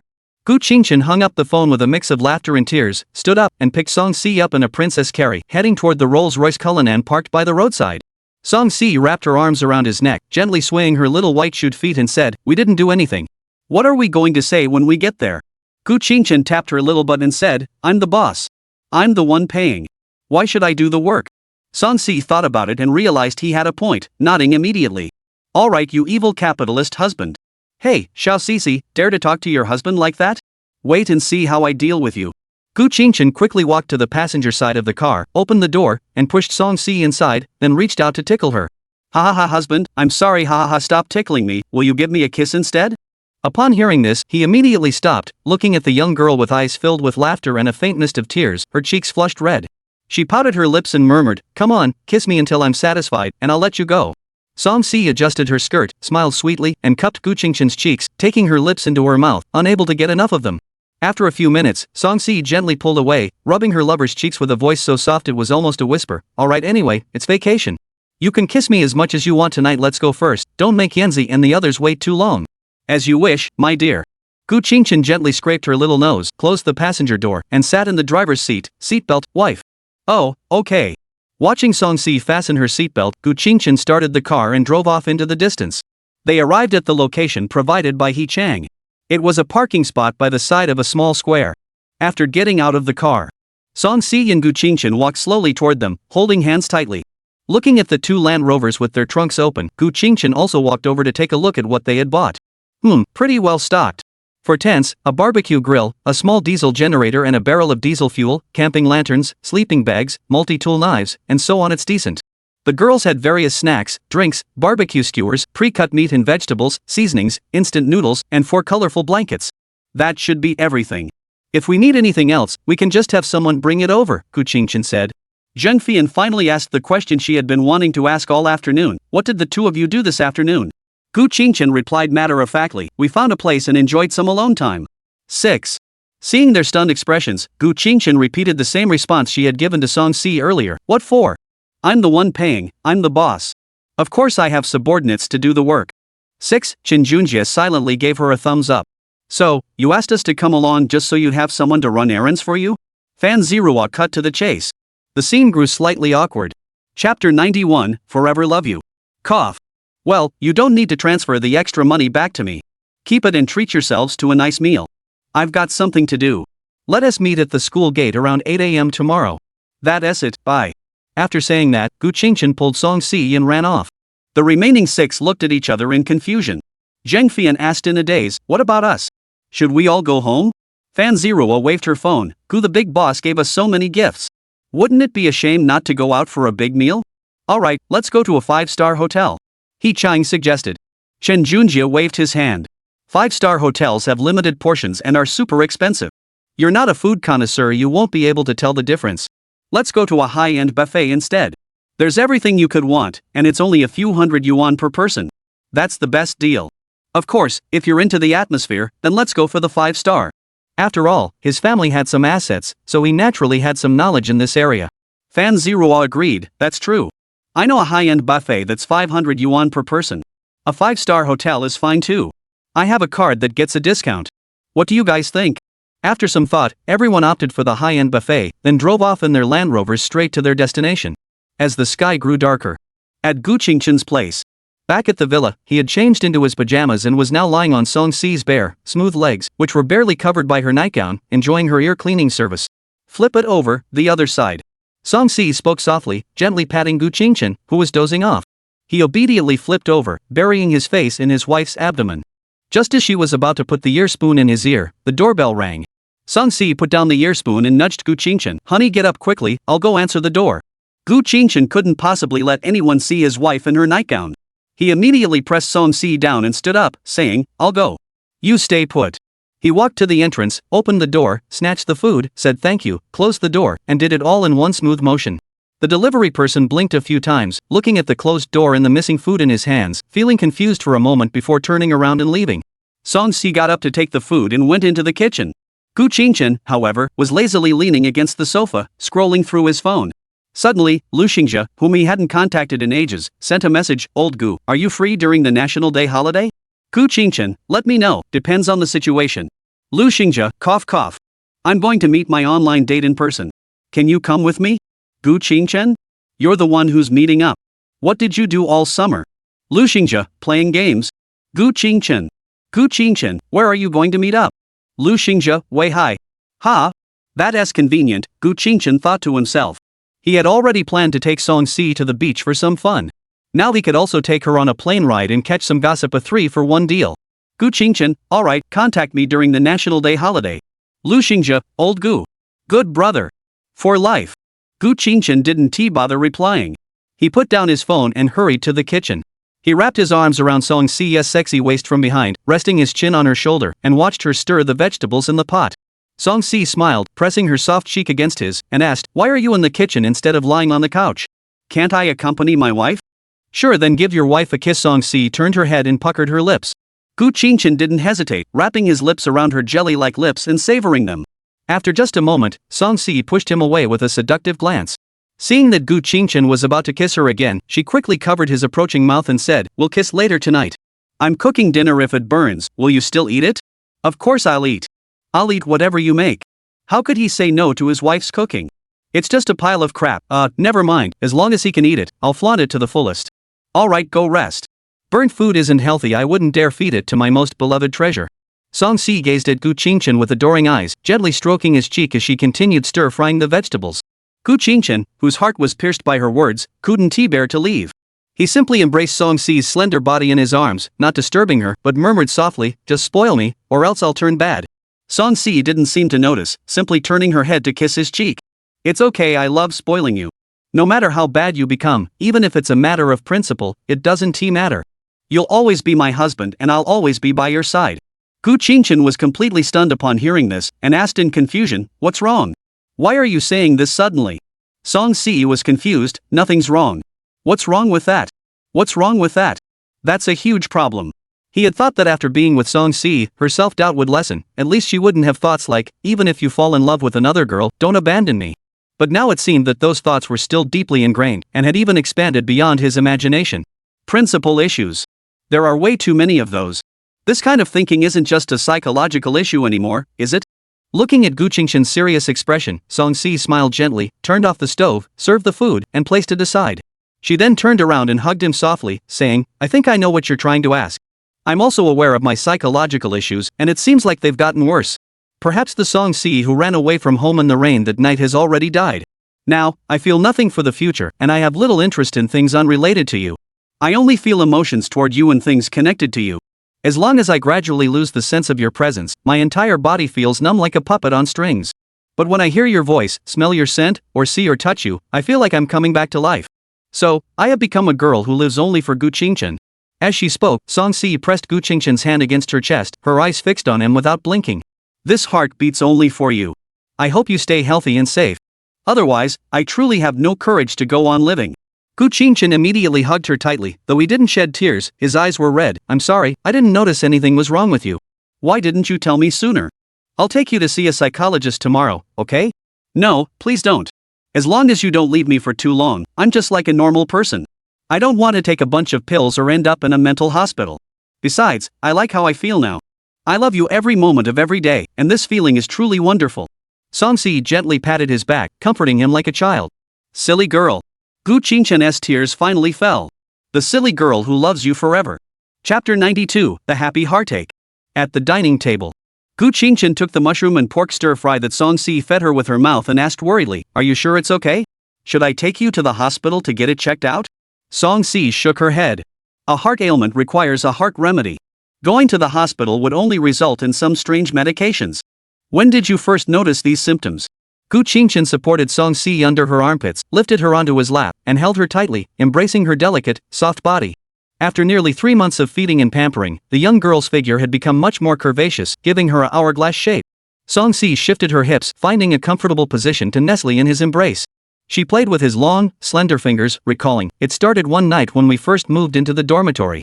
Actually, it might have been earlier, but we were always together back then, so I didn't notice. Why didn't you just tell me? Because it only comes up when you're away from me for a long time. But since we see each other again the next day, it doesn't feel like much. Song Si let go of Gu Qingchen's hand, picked up the rice mixed with vegetables, and fed it to him. After chewing and swallowing, Gu Qingchen asked, What exactly does that feeling feel like? Song Si fed him another mouthful of rice, thought for a moment, and said, It's like every action you take is your own choice, but the next second, you feel like it wasn't your own choice. It's like being controlled by someone else, with fear, anxiety, and dread constantly filling your heart. You want to express it, but you're like a machine, continuing the actions you did a second ago, even though you don't think they're what you wanted to do. However, the moment you appeared by my side, that feeling vanished without a trace, and immediately afterward, feelings of joy, happiness, liking, and even excitement began to surge up. If you were hurt, I would feel worried, anxious, and sad. In any case, I quite like this feeling. It's like right now, my heart feels as sweet and happy as if I'd eaten honey. Watching Song Si happily stuff a big mouthful of food into her mouth, Gu Qingchen felt a mix of emotions as he curved his lips into a smile and gently stroked her cheek. Now, the reason for being so deeply in love and crying hysterically whenever he gets hurt is clear. It sounds a bit like dependent personality disorder. After the picnic, I should take her to the hospital for a checkup. After dinner, Gu Qingchen placed the last washed bowl into the cabinet. Song Si handed him the peeled apple and said, Take a bite. I don't like fruits. You eat it. Gu Qingchen pushed the apple back. No, just take a bite. Watching his wife pout and hand the apple back to him, Gu Qingchen couldn't help but take a big bite. Song Si then happily followed the bite marks he had left, taking small bites one after another. Gu Qingchen scratched her chin, took her free hand, and led her upstairs. The young girl continued to nibble on the apple while blinking her innocent, doe-like eyes at him. Her long, slender legs moved in quick, light steps, closely following him. They entered the bedroom. Gu Qingchen took the apple from Song Si's mouth, quickly finished the last few bites, and tossed the core aside. He then gently removed her and his own pajamas and underwear. Oh, Song Si wasn't wearing any, she was naked. Let's go, time for a shower. As he spoke, Gu Qingchen picked up Song Xiaobai, who had a slender figure and smooth, delicate skin, and carried her into the bathroom. The bath took nearly 2 hours. As the bathroom door opened, Gu Qingchen carried Song Si, who was limp in his arms with a delicate, rosy face, out of the bathroom. He placed her on the large round bed, covered her with a blanket, then went downstairs to fetch a glass of water. He took out a short-acting pill from the bedside table and placed it next to the glass of water on the table, saying, I told you to take it after the shower, but you insisted. Now you have to take it obediently. Bring a box with you tomorrow and take one secretly every day. I'm going to find some clothes. Eat it quickly. After giving his instructions, Gu Qingchen entered the wardrobe and began selecting the clothes they would wear the next day. Gu Qingchen didn't have much to choose from. Most of it was similar, mainly Song Si's. Taking advantage of her husband being in the closet, Song Xiaojing quickly wrapped the short acting pill in toilet paper, threw it into the trash can, and gulped down 2 big mouthfuls of water to fake the scene. Meanwhile, while Gu Qingchen was looking for underwear for his wife, he suddenly came across his own missing underwear. He stared at it for a moment, but as an experienced man, he quickly figured out what had happened. Never mind. It's just his wife's little hobby. Let's pretend we didn't see it. After putting everything back in its place, Gu Qingchen walked out holding both of their clothes. Looking at the cup with the water level dropping, he didn't suspect a thing. He simply placed the clothes at the foot of the bed, picked up the hairdryer from the makeup area on the desk, and began drying Song Si's hair while she pretended to watch TV. Watching the smooth, fragrant strands of hair dry one by one, Gu Qingchen ruffled the obedient little wife's head and began drying his own hair. Boys' hair is just easier to dry than girls'. It didn't take long before it was dry. After putting the hairdryer away, Gu Qingchen finally finished his chores, climbed onto the bed, and satisfied, wrapped Song Si's white, naked body in his arms. Pressing his cheek against her soft, delicate face, Gu Qingchen snuggled up against Song Si, leaning against the headboard, watching the melodramatic TV show on their phone together. But Gu Qingchen's hands were restless, wandering everywhere. This caused the faint blush on Song Si's cheeks to reappear.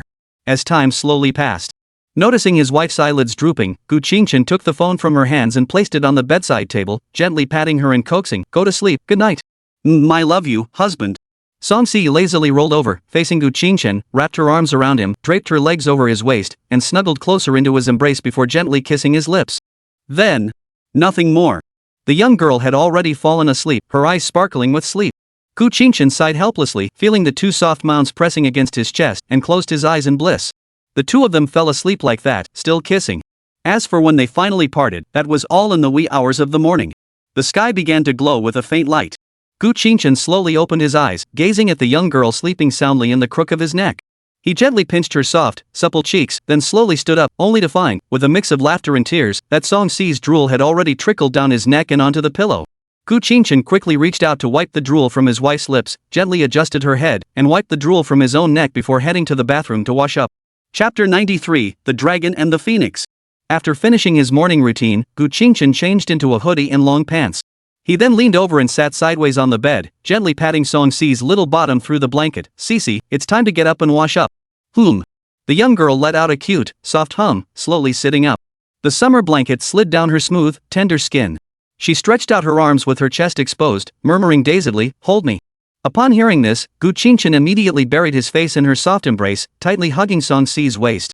Song Si was momentarily startled by the reverse hug, but she quickly wrapped her arms around Gu Qingchen's head, her slender fingers tangling in his hair, and her soft face pressed against his scalp. After enjoying the momentary tenderness, Gu Qingchen, slightly out of breath, stepped away from his wife's embrace. With the scent of milk lingering in his nostrils, he picked up the snow-white Song Si in a sloth-like embrace and headed to the bathroom to freshen up. "Step on my feet." At the sink, Gu Qingchen let his wife's delicate little feet rest on his instep, while he gently supported her small abdomen from behind with his left hand, helping her maintain her balance without effort. Then, Gu Qingchen handed her the toothbrush with toothpaste already squeezed onto it. "Ah." Song Si didn't take it, but instead tilted her head slightly, opening her cherry-red lips in anticipation. "Little lazybones." Gu Qingchen knew exactly what she meant, so he playfully scratched her belly, brushed her teeth himself, and then held the toothbrush cup for her to rinse her mouth.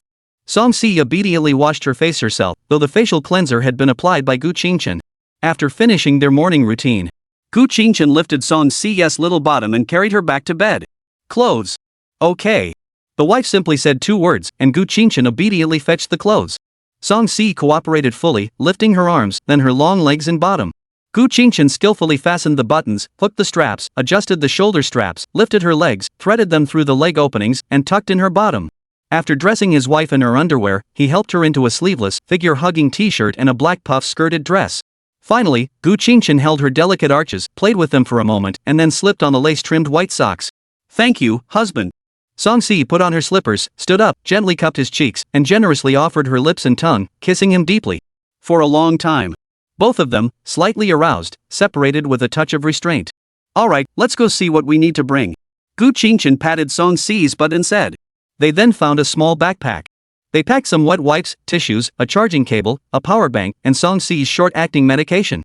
They had originally planned to bring some snacks and drinks, but there were none at home, so they had to go out and buy some at a nearby supermarket. Entranceway.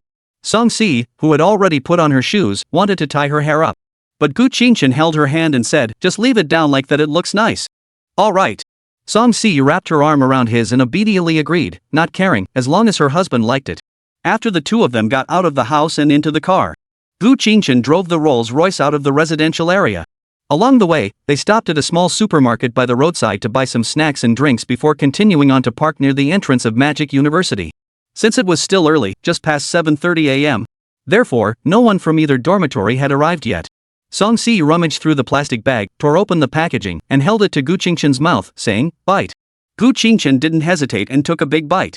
Song Si then withdrew her hand and began eating the remaining bread. Later, whether it was snacks or drinks, she would give Gu Qingchen the first bite of smaller portions and then finish the rest herself. For larger portions, they would share them, taking one bite each. By the time they had mostly filled their stomachs, it was already 7:54 p.m. At that moment, a Land Rover slowly pulled up beside the Cullinan. Gu Qingchen lowered the window, and the one across from him also lowered theirs, revealing a face with light makeup. It was Fan Zirua, the driver. "Mr. Gu, the big boss, arriving early not bad, huh? That's good. You're not late." Gu Qingchen replied indifferently. Song Si also leaned out slightly and waved hello.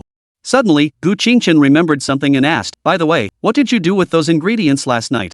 Leaving them out overnight shouldn't spoil them, right?" Before Fan Zirua could respond, Zheng Fian, sitting in the passenger seat, lunged forward, pressing herself against Fan Zirua, grabbing the windowsill with both hands, her face filled with anger. "You didn't tell me.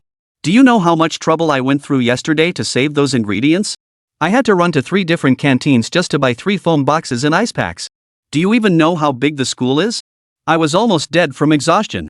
You heartless boss." Cough cough. Gu Qingchen gave a sheepish smile and joked, "Well done, Zheng Fian. The organization won tea. Forget your contributions. Also, why don't the 3 of you each go to a different cafeteria? Or just drive off campus to buy something?" Upon hearing this, Zheng Fian froze for a moment, then stiffly turned to look at Fan Zirua and said, "Right. Why don't we each go to a different cafeteria? Or just drive out to buy something?" Bai Xiaoxiao interjected, "Because you heard yesterday that leaving ingredients out overnight would spoil them, and you just ran out. We thought you could handle it, so we didn't bother." Zheng Fian immediately retreated to the passenger seat, slumping there without a tear, looking utterly dejected. Thinking about how she had scored nearly 700 points to get into Magic University, a top-tier university, she couldn't believe she had ever been so stupid as to cry over something so trivial. "Where are He Chang and the others?" Fan Zirua asked. Gu Qingchen shrugged and said, "I don't know. I'll give him a call." As he spoke, he pulled out his phone and dialed He Chang's number. "Hello? Old 4? When are you guys arriving?" To his surprise, He Chang's first words were a counter-question. "You're here? Where are you?" Gu Qingchen looked around, puzzled. "At the school gate." Gu Qingchen stuck his head out the car window and looked back, only to see the Land Rover parked right at the school entrance. "Gu Qingchen," he immediately said, "You and Zheng Fian are truly a match made in heaven. You just blocked the school entrance. How come the security guard didn't chase you away? We're parked right by the roadside. Could you take a look around?" Zheng Fian, who was eavesdropping, puckered her lips. "What? Really?" He Chang's voice came through the phone, and at the same time, a large head poked out from the Land Rover at the school gate. Soon, the last Land Rover also slowly pulled up. "Where are Jinjie and Ruerue?" Gu Qingchen asked. The window of He Chang's Land Rover slowly lowered, revealing Li Zirwei, dressed in casual clothes and a pink JK uniform, snuggled up together, sleeping soundly. "They stayed up late last night gaming and didn't get to sleep until late." "Wait a minute." Zheng Fian's voice echoed, followed by a phone peeking out from Fan Zirua's side. With a click and a flash of the camera, Chen Junjie and his little wife were cuddled up together in a sleeping beauty photo that would be passed down forever. Chapter 94 Fan Zhenghuan Shizenlang Zirua. "Fan Zirua, you lead the way up front," Gu Qingchen said. "Alright, I only remember the general route. We might have to take a detour, so just follow me." After speaking, Fan Zirua started the car and drove out of the parking spot. He Chang also started his car and followed closely behind, with Gu Qingchen's Cullinan bringing up the rear. On the road, the scenery outside the window quickly passed by, transforming from cityscapes into forests. Feeling a bit bored, Gu Qingchen moved his hand from the gearshift to Song Si's smooth, slender white leg and began to massage it. After driving for some time, Gu Qingchen suddenly felt something was off. Because he had already seen the same billboard by the roadside 3 times, and even some of the landmarks at the intersection felt familiar. It felt like he was lost and circling in the same spot. "Cici, call Fan Zirua on WeChat," Gu Qingchen said. "Sure." She immediately dialed the WeChat call. A few seconds later, the call connected, and Fan Zirua's voice came through the phone. Hello? What's up, Mr. Gu? Are you on the right path?" Gu Qingchen asked. There was no response on the other end for a moment. After a while, Fan Zero's voice, sounding a bit uneasy, said, yes, I just asked my dad specifically. Gu Qingchen was speechless. Zhenghuan Shizenlang, so you were just playing around with me and taking a detour? Ha ha. No, it's just that there was a little issue earlier, but it's all sorted out now. Gu Qingchen didn't feel like dwelling on the issue and said directly, give me a definite answer. Can you make it to the destination by noon? Sure, no problem. Alright, don't let me down, Zhenghuan Shizenlang. After saying that, Gu Qingchen let go of the foot he was holding, hung up the call, and then gripped it again. About half an hour later, they finally arrived at their destination safely. The scenery was indeed beautiful. A lush little forest surrounded a clear stream, with fallen leaves gently swaying on the water's surface. The riverbank was lined with small pebbles resembling goose eggs, and there were many wildflowers dotted among them. Instead of immediately unloading the picnic supplies, everyone got out of the car and rushed to the riverbank to play in the water. Chen Junjie, wearing shorts and flip-flops, plunged into the water. It's not very deep, it barely reaches my knees. It seems a bit shallower now. I remember it reaching my thighs, Fan Zero remarked. Are there any fish here? Zheng Fian, who was splashing water with Bai Xiao, asked excitedly. He Chang watched the small fish fry swimming past him and replied, there are some, I saw them, but they're very small. Li Zirwei also said, I saw one as big as a palm, but it disappeared in the blink of an eye. Gu Qingchen, who had just finished putting on Song Si's shoes and socks and was leading her slowly toward them, did not join the conversation. Instead, he turned his head toward his wife and asked, do you want to go down and play? I just want you to come with me, Song Si said softly.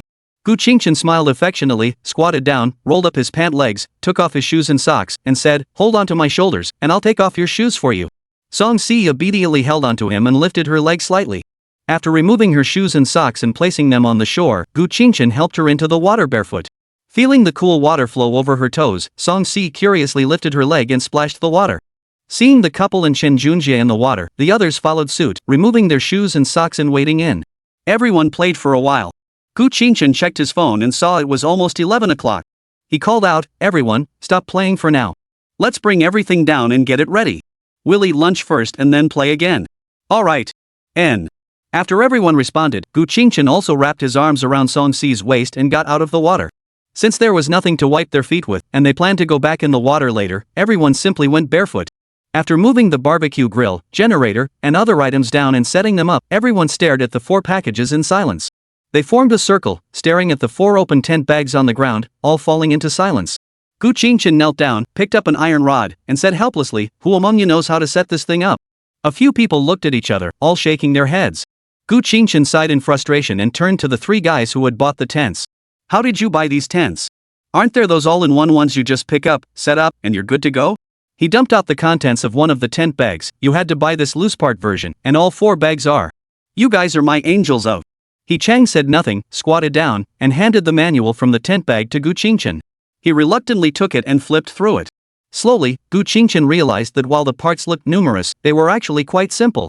He then directed the others to secure the ground cloth and stakes, lay out the inner tent, assemble the frame, and secure the inner tent. Finally, they draped the outer tent over it and secured it in place, and it was almost done. That's basically it. Got it? Gu Qingchen clapped his hands and said. Everyone nodded immediately and quickly set up the remaining 3 tents. However, Gu Qingchen thought of another issue. Cici should stay close to me for now. How will we sleep at night? With 4 tents, 2 people per tent, if she insists on sleeping with me, that would mean 1 man and 1 woman would have to share a tent. After hesitating for a moment, Gu Qingchen finally said, Cici is quite clingy to me. Could I request a separate tent for the 2 of us? Everyone exchanged glances, but no one objected. After all, the boss had spoken, and besides, it was understandable that a young couple wanted to sleep together. Thus, Fan Zirua took the initiative to arrange everything for everyone. The 3 of you guys can share 1 tent. Yanzi and Xiao can be together, and I'll take the other one by myself. Finally, she added in a flirtatious tone, you guys will let this girl have some space, right? Suddenly, everyone present except for Gu Qingchen's 2 half-grown men were charmed by Fan Zirua's coquettish words. You stay. Right, we guys aren't that sensitive. We can squeeze in. The little wife didn't say anything, which was taken as tacit approval. Chapter 95, Song Si's first makeup session. After resolving the tent issue, everyone started laying out picnic blankets, setting up the grill, and skewering food. Although the ice packs in the foam boxes had melted, there was still some cool air left, and despite the heat, the food remained perfectly fresh. Zheng Fian looked at Yi Chang's bamboo skewers, which were all loaded with meat, and said softly, Yi Chang, could you please not just skewer meat? As she spoke, she showed off her own skewers. Look at mine, 2 pieces of meat separated by a few slices of vegetables. That's how it's supposed to be. He Chang glanced at her and asked in confusion, are you from Northeast China? Don't people from the Northeast show off their meat more? What are you talking about? Do you know anything about balanced nutrition?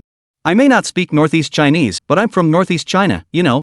He Chang glanced at Bai Xiaoxiao, who was busy nearby, and immediately raised his chin. Your little Xiaoxiao is also a pure meat skewer, isn't she? Zheng Fian retorted, you're just focusing on the meat, aren't you? She has one skewer of pure vegetarian and one of pure meat, okay? Then, He Chang looked at Fan Zirua, who was the same as Zheng Fian, one piece of meat, one piece of vegetarian. He then looked at Chen Junjie and his little wife, who were secretly trying to sneak in some extra points. Gu Qingchen and Song Si, the inseparable pair, were wearing fish slices and buns. It seemed like he was the only one eating pure meat skewers. Wait. I like eating pure meat, so what's the big deal? Why should I follow them? Then give me all the pure meat, okay? He Chang said helplessly. Zheng Fian immediately shook her head, no way. He Chang, then why did you say I should only wear meat? I just said you should have a balanced diet. I didn't say wearing meat is wrong. He Chang was completely speechless. Girls' thought processes are truly unique. Gu Qingchen finished putting on the last piece of fish, stood up, and tapped the two slackers on the shoulder. You two stop playing around. Get to work, go put on the chicken wings or something. Otherwise, there won't be any food for you. After saying that, he went to stir the charcoal to start the fire. Chen Junji and JK Fan Sweetly Zirwei exchanged glances and said in unison, let's finish this first. What's with this sudden CP vibe? Time slowly approached noon. Gu Qingchen carried the various skewers everyone had threaded and placed them next to He Chang by the grill. Keep it up. If you mess this up, it'll be a disgrace to all Northeasterners. He Chang patted his biceps, just watch. Natural talent doesn't lie. Alright, thanks for your hard work. After saying that, Gu Qingchen turned around and left, intending to spend some quality time with his wife. However, Song Si wasn't in the mood to pay him any attention. Because at that moment, she was being held by Fan Zirua, who was pinching her chin and forcing her to get makeup done. Zheng Fian and Bai Xiaoxiao were watching and learning. Gu Qingchen didn't disturb them, but stood curiously at a distance watching. He was also quite curious to see what Song Si would look like after her makeup. After a few minutes, Fan Zirua applied lipstick to Song Si, gave her a confident smile, and patted her on the shoulder. All done. Go show your husband. All right. Song Si softly replied. Just as she stood up and turned her head, she saw Gu Qingchen standing not far away, looking at her with affection. She ran toward him joyfully. Gu Qingchen saw this and hurriedly stepped forward to greet her. Slow down, it's all stones. What if you trip and fall? Song Si, unable to wait, tilted her little head and asked, husband, does it look good? Gu Qingchen took a closer look and was utterly captivated. The girl before him had eyebrows as delicate as distant mountains, and her eyes, like autumn water, seemed to faintly outline a gentle curve, reminiscent of the delicate brushstrokes in an inkwash painting. Her cheeks were dusted with a faint pink, like the clouds at the horizon. Her lips were adorned with lip gloss, resembling dewdrops on a morning rose, radiating a moist luster. Especially with her sweet smile, the entire makeup was perfectly showcased. Gu Qingchen didn't respond. Instead, he embraced the charming girl in front of him and began to taste the lip gloss she had just applied. MMM. Song Si wrapped her arms around his back, responding with perfect naturalness. The 6 people watching the scene, 5 people all wore expressions of anti-like joy. Only the elderly northeastern man, He Shifu, was busily grilling skewers. By the time he finished grilling all the skewers, the two were still kissing passionately. Now all 6 of them were bored, watching them kiss. Slowly, Zheng Fian, who was starving, couldn't help but shout, hey, you two, can you stop for a moment? Let's eat first, okay? Hearing this, the unmarried couple, still lost in the romantic atmosphere, snapped back to reality and quickly separated. Song Si, even more embarrassed, buried her head deeply into her husband's chest. Cough cough. Gu Qingchen cleared his throat awkwardly, picked up his wife, and sat down on the picnic blanket. We couldn't help ourselves. Let's eat. Everyone finally picked up their skewers and started eating. Zheng Fian, while eating, said, wow, He Chang, your cooking skills are amazing. You could open a barbecue restaurant and make a fortune. And CC, don't be shy, eat up. As she spoke, she handed a skewered piece of meat to Gu Qingchen. Song Si, with her cheeks flushed, peeked over and took the skewer, then brought it to Gu Qingchen's lips. You eat first. Gu Qingchen took a bite, praised it, and then moved the skewer to his wife's lips. You're really talented, He Chang. It's a shame you didn't open a barbecue restaurant. Song Si also took a bite obediently, her eyes sparkling. He Chang, still chewing on the skewer, pondered for a moment. Maybe I should try opening one during my sophomore or junior year? Hearing this, he too felt tempted. What if it worked out? Alright, I'll invest some money when the time comes. You can give it a try. You've got potential. Gu Qingchen said. At most, it would only be a few $1,000s, just a small investment. Fan Zirua also raised her hand. I'll invest too. Alright. Since both of you rich kids are saying that, I'll give it a shot too. He Chang wasn't the type to drag his feet or be indecisive, so he immediately accepted their offer.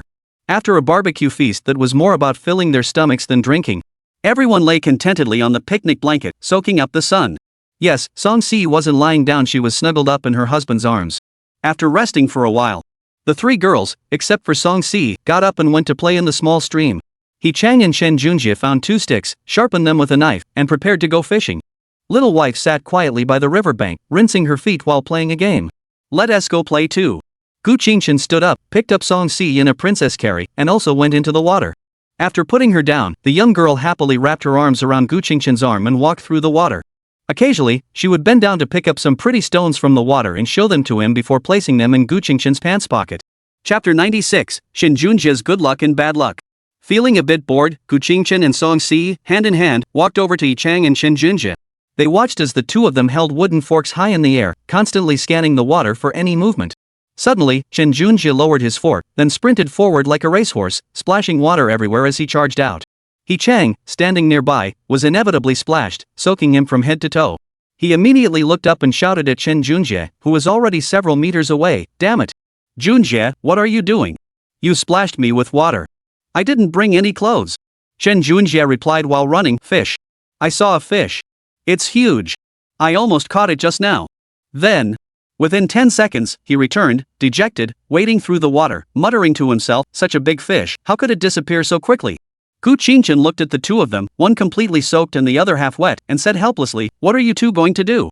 It seems like none of us brought any clothes." Yi Chang didn't seem to care. "No big deal, we can just sleep naked." Shen Junjie agreed enthusiastically, "Great idea." So, the two of them let loose completely. They jumped into the water and started catching fish with their bare hands. "Let's go. I'm not going to watch these two make a scene." Saying that, Gu Qingchen took Song-si's hand and returned to the shore. They took their shoes and socks to the edge of the picnic blanket. He held Song-si's snow-white little feet, which were sitting on the blanket, and moved them into his lap.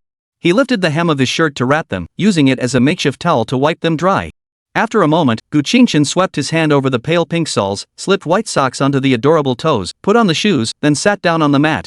He took a tissue to wipe his own feet before putting on his shoes and socks. Song-si looked at her thoughtful husband with a smile, unable to resist wrapping her arms around his neck from behind and turning his face for a side kiss. After their lips parted, Gu Qingchen pinched her cheek and asked, "What's wrong? Why did you suddenly kiss me?" "Nothing much, I just felt like kissing you," Song-si replied in a soft, sweet voice. "All right." Gu Qingchen stood up, pulled her to her feet, and prepared to stroll along the small river. But Zhang Fian suddenly darted over from the side, holding a flower crown in her hands, which she placed on Song-si's head. "Wow, you look even more beautiful, flowers really do complement a beauty." Then she turned to Gu Qingchen, stuck out her tongue, and said, "Sorry, we didn't pick many flowers, so there aren't any for the boys." Gu Qingchen pointed to Li Zirwei, who was sitting by the river, wearing a flower crown and playing a game, and asked, "But how did he get one?" "What? He's clearly a little girl with long flowing hair, long legs, and wearing a pink JK uniform, right?" Gu Qingchen. After giving the flower crown to Song-si, Zhang Fian really looked like a little swallow flying back to Fan Zirua and by Xiaoxiao by the forest. "Here you go, I'll bring it for you." Song-si thought he wanted it too, and was about to take off his own flower garland, but was stopped by Gu Qingchen with a smile. "I don't want it. I was just teasing her. You should keep it on. I wonder which one of them made it. They have pretty good craftsmanship. It must be Xiaoxiao. She grew up in the countryside, so it's no wonder she knows how to do this." It was her. Gu Qingchen pointed to Bai Xiaoxiao, who was weaving another flower wreath beside the flower bed. Song-si glanced over, then turned her little head up proudly. "See? I'm so good, right? My little Cici is so amazing." Gu Qingchen ruffled her hair, then wrapped his arm around her waist and walked toward the upstream of the small river. The two of them walked for a while before turning back. There wasn't much to see, and the scenery was mostly the same. Going further would be pointless if they couldn't find their way back, they'd be in trouble. Just as they returned, Gu Qingchen and Song-si saw and heard Shen Junjie surrounded by a crowd, laughing heartily. Upon closer inspection, they saw that he was holding a fish as big as 2 palms. "Fourth brother. Look! Such a big fish. Isn't that impressive?" Shen Junjie held up the fish by its mouth to show off to Gu Qingchen. "That's impressive. How did you catch it?" Gu Qingchen asked. He had struggled even to spear a fish before with his bare hands? This fish must have just jumped into his hands. Shen Junjie immediately excitedly explained, "I don't know either. I was looking for fish, and this one just leaped out of the water and landed in my arms, flapping around. I was afraid it would escape, so I quickly threw it onto the shore with all my strength and caught it." Gu Qingchen. It really was handed to him. He Chang, standing nearby, rolled his eyes and said, "Lucky bastard. Pfft, you're just jealous." Chen Junjie waved the fish in front of him again. But Zhang Fian interrupted, "Junjie, are you going to steam it or braise it?" Before he could respond, He Chang ruthlessly dashed Zhang Fian's hopes. "Forget it, we don't have the means. We'll just have to grill it." We just had barbecue for lunch. Are we really going to eat it again tonight?" Zhang Fian drooped her head, her words filled with disdain. He Chang pointed to the instant noodles on the blanket and said, "There you go, we'll eat this for dinner. We can boil the leftover ingredients together and just grill the fish later." Since he had acted as a barbecue chef earlier that day, he naturally assumed the role of a chef. "Well, I guess that's okay." The evening meal was decided. The board group gathered around the blanket, discussing other ways to entertain themselves. By the way, He Chang and Chen Junjie were sitting on the ground after all, the two of them were soaking wet. The sun was still pretty warm, so it was a good time to let them dry off. "Want to play truth or dare?" Fan Zirua suggested. Everyone agreed without objection. Fan Zirua then pulled out a deck of playing cards, selected the aces and eights of different suits, shuffled them, and brought out a large bucket of cola and paper cups. "Alright, whoever draws an ace asks a question or gives a punishment. Whoever draws an 8 chooses between telling the truth or taking a dare. If you don't answer or refuse the punishment, you have to drink a cup of cola. You have to drink it all in one go, no stopping, or else you have to drink another cup." After explaining the rules, Fan Zirua placed the cards on the blanket. "Everyone, let's start drawing." The result was Chen Junjie drew an 8 and Fan Zirua drew an ace. Chen Junjie said, "I'll choose truth." "Alright, who was your first love, the first person you ever liked?" Fan Zirua started with a sharp question. My middle school Chinese teacher." "Wow." He Chang patted Chen Junjie on the shoulder. "That's impressive, Junjie. What did the teacher look like?" "She wasn't particularly beautiful, it was just the excitement of youth." Chen Junjie blushed slightly as he recalled the memory, then quickly added, "Alright, next round." Fan Zirua shuffled the cards and placed them back in the center of the blanket. As everyone took their cards, Chen Junjie flung his cards onto the table with a sharp crack. "Damn it! Why is it always me? I knew that free fish came at a price." The card was an 8. Zhang Fian giggled and flipped over her card. "I have an ace. Do you choose truth or dare?" "Truth." "Are you still a virgin?"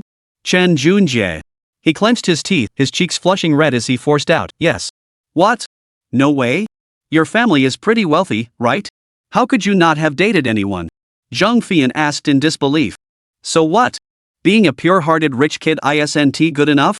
Chen Junjie retorted defiantly. "Besides, the money isn't even his, it's his father's. Now, his monthly allowance was strictly limited to a measly 2,000 yuan. Of course it's okay." Zhang Fian nodded with a smile. Chapter 97, Fan Zirua confesses, matchmaker Zhang Fian. As the cards were reshuffled. "Ha ha. It's not me." Chen Junjie threw the 3 in his hand, looking as excited as a child who had just gotten their way. Fan Zirua sighed helplessly and threw down her 8. "I chose truth." "Who is A?" Upon hearing this, Gu Qingchen flipped over the card in his hand. What's the name of the person you like?" Fan Zirua looked at Gu Qingchen for a moment, as if deep in thought, before finally speaking. "To be honest, I don't have anyone I like. At most, I just have a crush on someone." "What's their name?" Gu Qingchen asked again. But Fan Zirua evaded the question. "You're talking about someone you like, not just a crush." After saying that, she shuffled the cards again. After another 7 or 8 rounds, everyone had received all 8 cards, and the questions were all trivial. When was your first kiss? When was your first love? Share a little secret from your heart, and so on. However, aside from Gu Qingchen and Song Si, only Zhang Fian, Chen Junjie, and Little Wife had ever had a crush or felt attracted to someone, but none of them had ever dated anyone. Until Fan Zirua drew an 8 again. Holding the A, He Chang asked again, "What's the name of the person you have feelings for?" This time, she remained silent. Gu Qingchen seemed to sense her dilemma. "If you don't want to talk, just have a drink." However, Fan Zirua shook her head, hesitated for a moment, and then spoke softly. "His name is Gu Qingchen." The moment those words left her mouth, the entire room fell into complete silence. Everyone, except Gu Qingchen, looked at her in astonishment. Song Si tightened her grip on her husband's arm and looked at Fan Zirua in confusion. Fan Zirua's purpose was simple: to avoid unnecessary conflicts among sisters in the future. She decided to use this opportunity to clarify things. She continued to explain, "Don't worry, I don't like Gu Qingchen. I just have a crush on him. As for my family background, you should be able to tell. Although we don't have any well-known companies to boast about, our family is quite influential, and our wealth is on par with that of a wealthy family. The reason I was able to get into the finance class was also arranged by my father. For the sake of the family's interests, he gave me 3 targets to choose from, instructing me to get close to one of them, build a relationship, or even seduce them, to facilitate a future marriage alliance. Since I couldn't decide for myself, I might as well choose someone I could look up to, so I chose Gu Qingchen. As she spoke, Fan Zirua turned her gaze toward Song Si. I'm sorry. At first, I did want to compete with you for your husband, but you're too innocent, with your heart and eyes fixed on him. He spoils you so much, and I knew I had no chance. I'm telling you this today just so you don't misunderstand me. I actually don't want to date at all. I want to start my own company, grow it big and strong, and prove myself to my family. Let them know that even without an arranged marriage, I can still bring benefits to the family. Upon hearing this, Song Si didn't seem too bothered. She was just worried that Gu Qingchen wouldn't want her. As for whether Fan Zirua would end up with Gu Qingchen in the future, she felt a little jealous, but it didn't matter much to her. However, Gu Qingchen had already noticed Fan Zirua's unusual behavior from small details.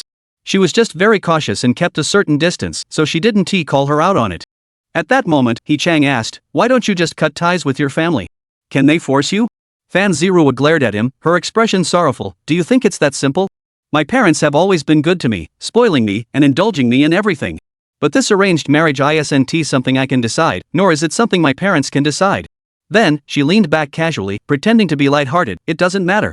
Anyway, the clan thinks I'm still trying to win over Gu Qingchen, so I can relax for a few years. Once I graduate, I'll just marry someone and live the life of a wealthy housewife. Gu Qingchen looked at Fan Zirua's composed expression and began to see her in a slightly different light. Out of sympathy for her as Song Si's roommate, he said, if you ever need any help, feel free to ask me. Fan Zirua perked up at the mention of Gu Qingchen, sat up straight, and smiled, with Gu the big boss saying that, I feel much better, come on, let's continue. After speaking, she scattered the cards again and tossed them onto the blanket. Gu Qingchen's lips twitched. So all that earlier act was just for his verbal promise? It seemed like this girl was trying to rebel against her family.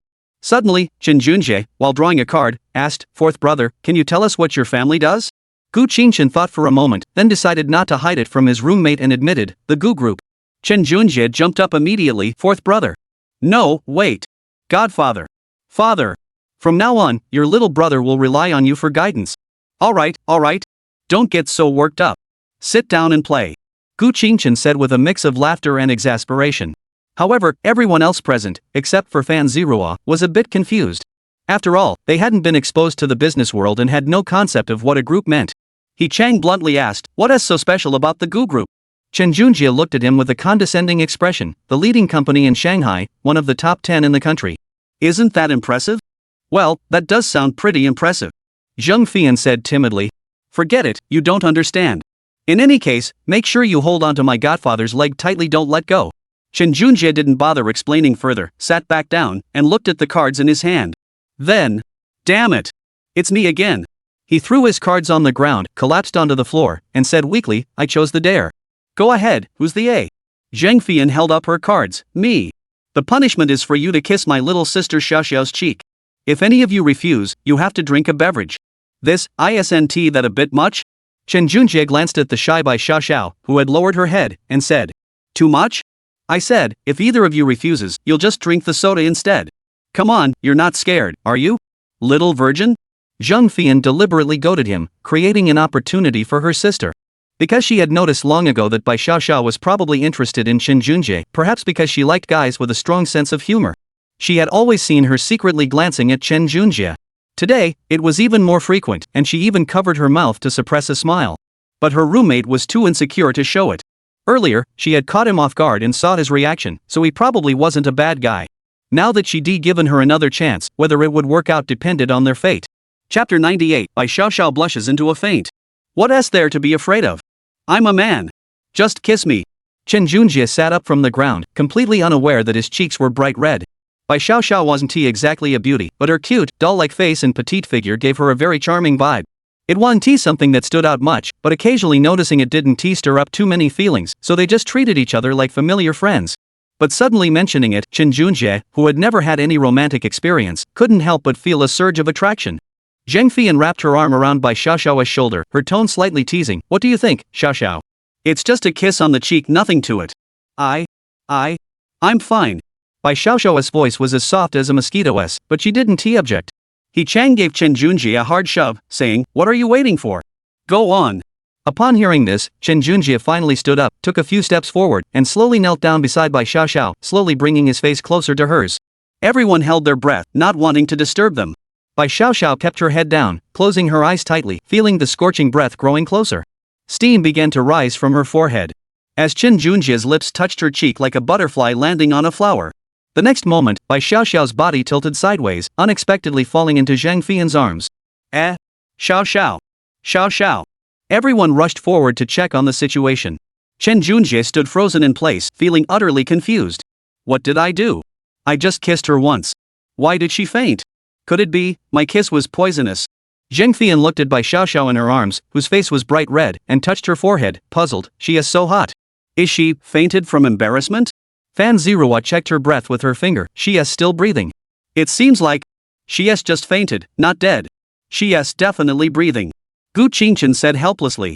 Oh. Fan Zirua scratched her face awkwardly. What should we do now? Just as everyone was at a loss. Songxi quickly pulled out a few tissues, ran to the river, soaked them in water, then ran back and placed them on Bai Xiaoxiao's forehead, cheeks, and temples. Cici, will this work? Gu Qingchen asked. Songxi hugged his arm again and shook her head. I don't know either.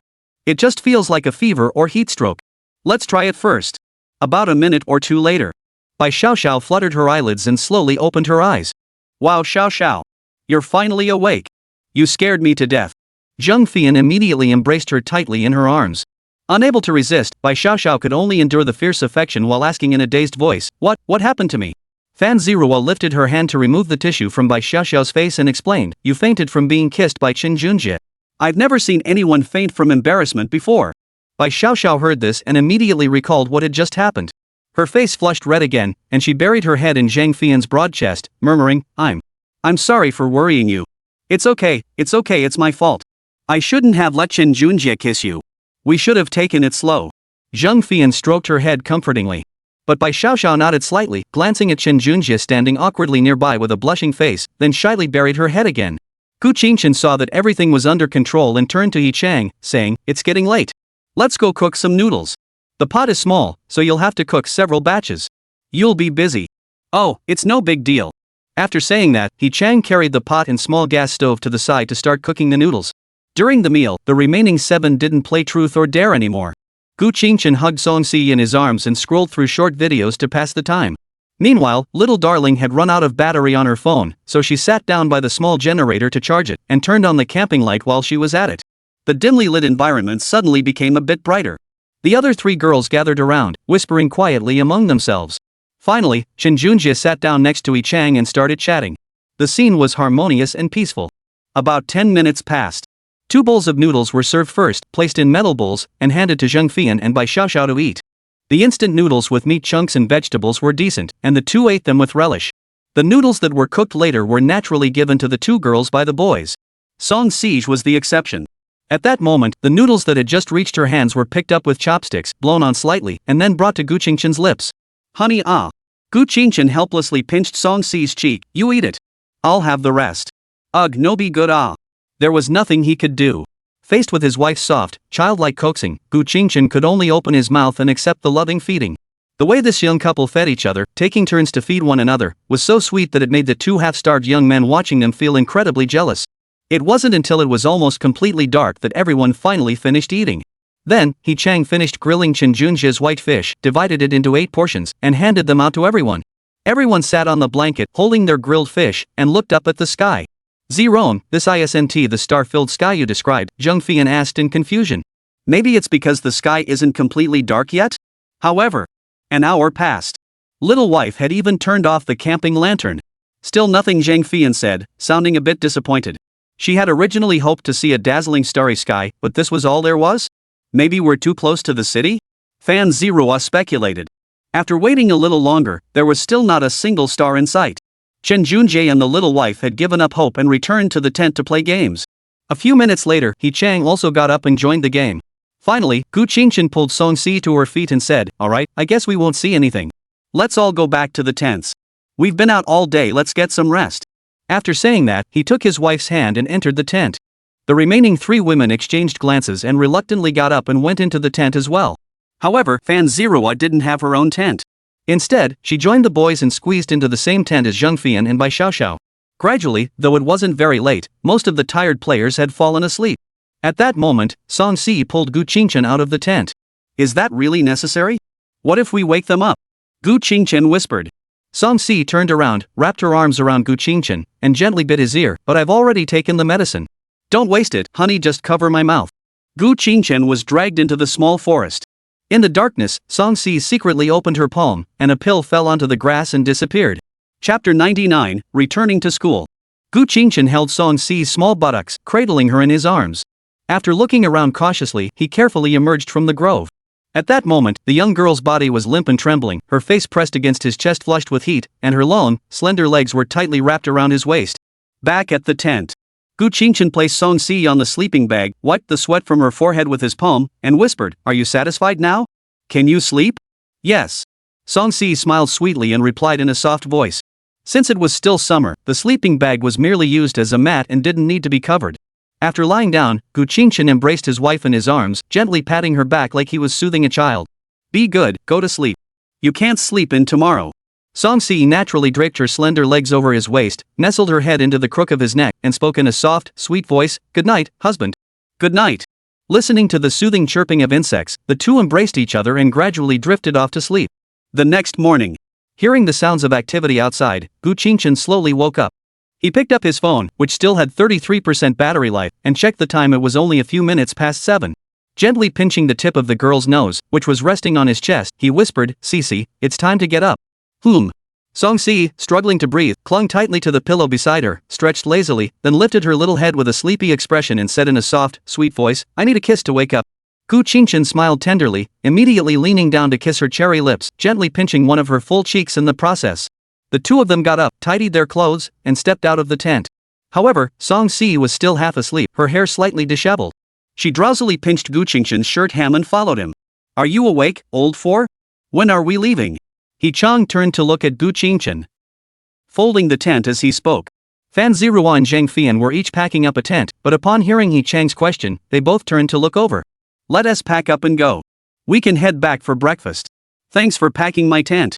I'll go wash up with Sisi." "No problem." He Chang gave an okay gesture.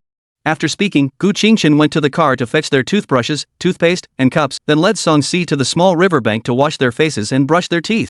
After finishing their morning routine, Gu Qingchen, who was being hugged by Song-si, looked around and asked He Chang, who was packing his tent into his bag, "Where are Junjie, Xiaoxiao, and Ruerue?" Fan Zirua interjected, "Chen Junjie and Xiaoxiao were stuffed into the car to have a romantic chat. We'll have Chen Junjie drive them later to build some rapport. He Chang and Xiao Rue can ride with us." As for Xiao Rue, just as she was struggling to find the words, Li Zirwei from the woods returned at the perfect moment.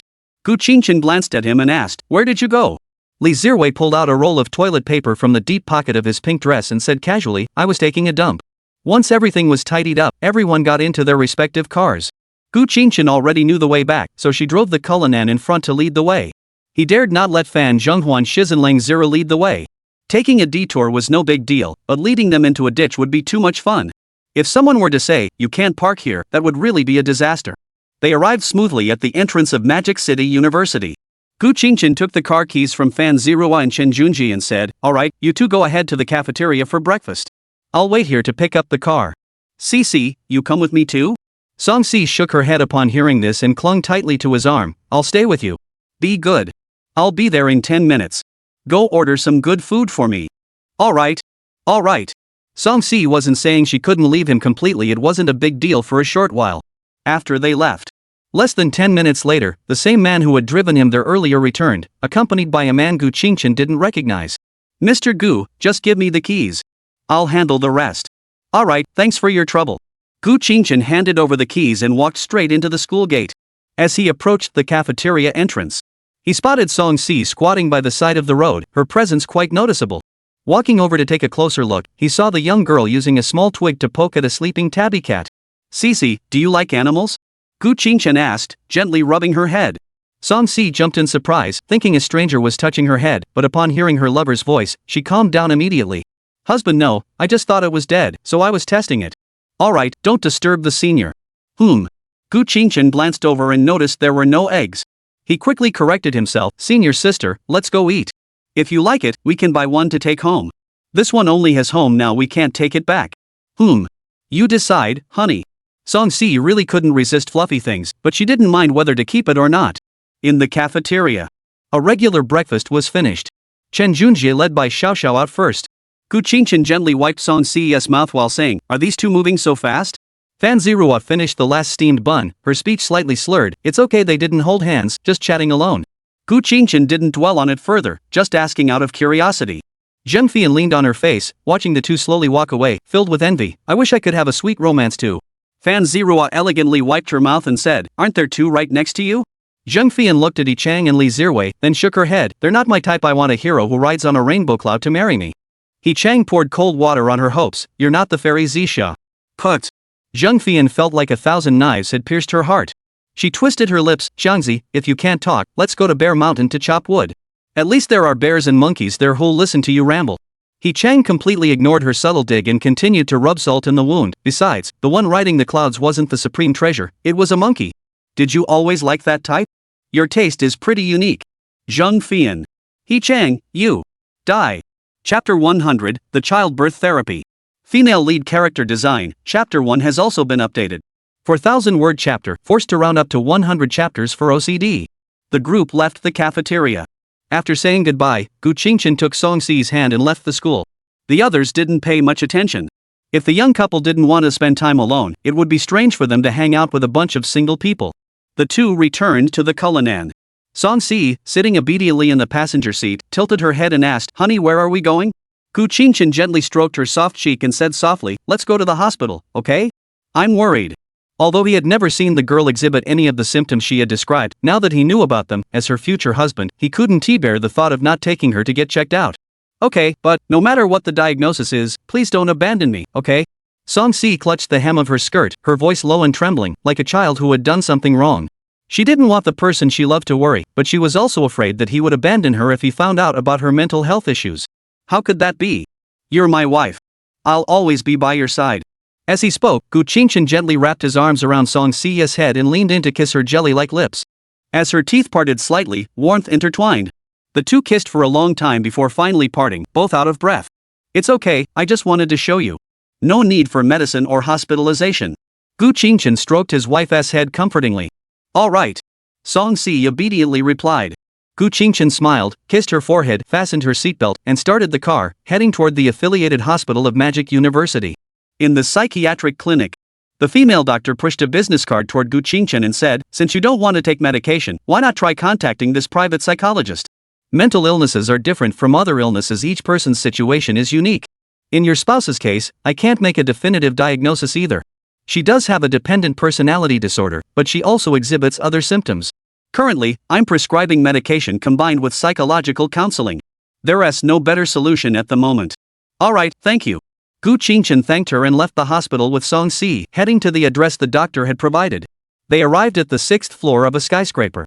As soon as they stepped out of the elevator, they were greeted by a wall with the words Anshin Private Psychological Clinic written on it. Holding Song Si's hand, they walked around the wall to reach the front desk. At that moment, the receptionist, who had been slacking off, noticed the guests and quickly stood up to greet them. "Hello, are you here for a psychological consultation?"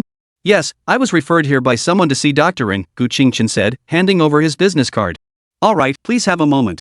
As she spoke, the receptionist picked up the phone, dialed a number, said a few words, hung up, and gestured, "Please follow me." Under her guidance, the receptionist led the two into an examination room and said, "Dr. In, the patient is here. I'll leave you to it." "All right." At that moment, a woman dressed in a professional, form-fitting office outfit with long, wavy curls, had just crossed her slender, fair legs and was slowly walking over in her leather-soled high heels. "Hey! Mr. Gu?" Dr. In exclaimed in surprise. Gu Qingchen paused for a moment, confused, and asked, "Do you know me?"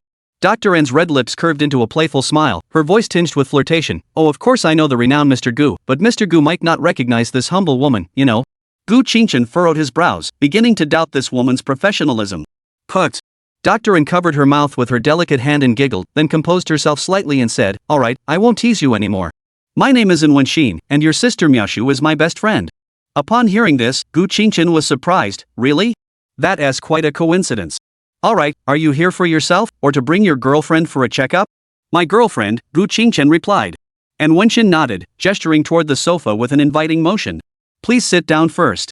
After speaking, she personally brewed 2 cups of tea, placed them in front of the two of them, then elegantly sat down on the single sofa beside them and said, "Tell me what's going on first."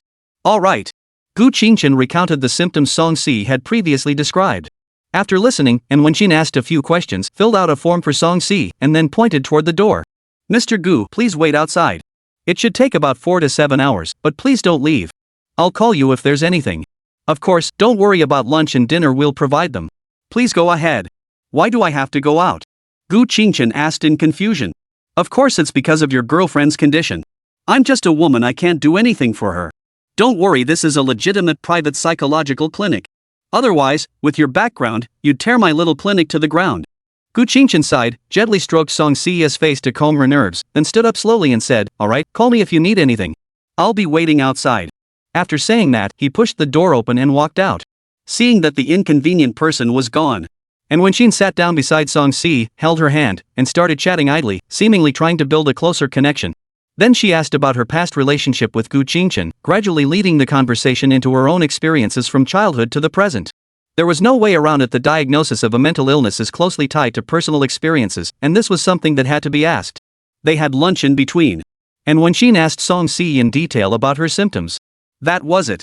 Gu Qingchen had been waiting since nearly 10 a.m. and didn't leave until after 5 p.m. The phone had been charged multiple times at the clinic, and I must have yawned countless times. Finally, the clinic door opened slightly, and Wen Xin peeked out and beckoned him with her finger. "Come on, my Mr. Gu." Gu Qingchen was truly speechless at this woman. Are all female psychologists like this? He stood up and followed her. Song Si saw him enter and immediately stood up from the sofa, rushing over to Gu Qingchen and tightly hugging his arm. "What's wrong?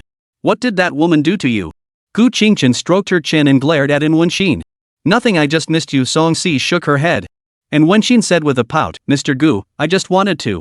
I didn't even have the tools to do it. How could you accuse an innocent person? Enough. Be normal. Tell me your diagnosis results."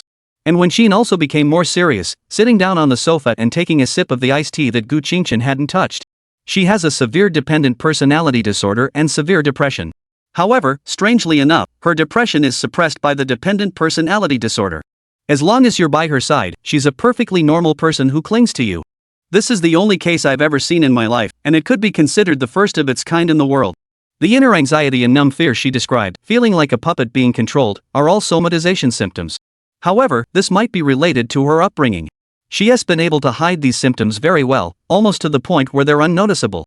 But if you leave her alone for an extended period, things might start to unravel. My advice has 3 points.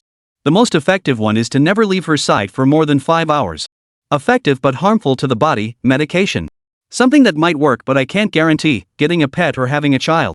Song Si heard this and immediately tugged at Gu Qingchen's sleeve, lifting her little head and looking at him with big, sparkling eyes, her voice soft and sweet as she pleaded, "Have a baby." "No. Why are you still thinking about that?" Gu Qingchen sighed helplessly, tapped her forehead with his finger, then turned to ask Wen Xin, "Does having a child really work?" And Wen Xin nodded and said, "Having a child creates a bond. Once maternal instincts are triggered, it may not necessarily cure the condition, but it will definitely alleviate it. Who knows, with time, it might even heal naturally. Pets can have a similar effect, but it varies from person to person. In any case, it's not as effective as having a child. Anyway, the government is encouraging childbirth now. According to what Mia Shu and your family SCE said, relationships like yours, which have a touch of illness, have an extremely high chance of staying together. Both of you have childhood traumas. One is a love-obsessed woman who can't live without you and will go to any lengths for you, while the other is a deeply emotional man who refuses to let you go, craves affection, and has strong possessive tendencies. To put it bluntly, you two are just an unmarried couple who are way too young, and you're perfectly suited for each other, aren't you?" Gu Qingchen. Song Si, happy face. "I understand. I'll keep an eye on it. How much is the consultation fee?" And Wen Xin immediately opened her phone payment code, on her 5,000 yuan. She scanned and paid 5,000 yuan. And Wen Xin also pulled up her QR code business card and said, "Add me as a friend. Feel free to ask anytime if you have any questions." She added her as a friend. Gu Qingchen said, "If there's nothing else, we'll be on our way." "Alright, Mr. Gu, take your time."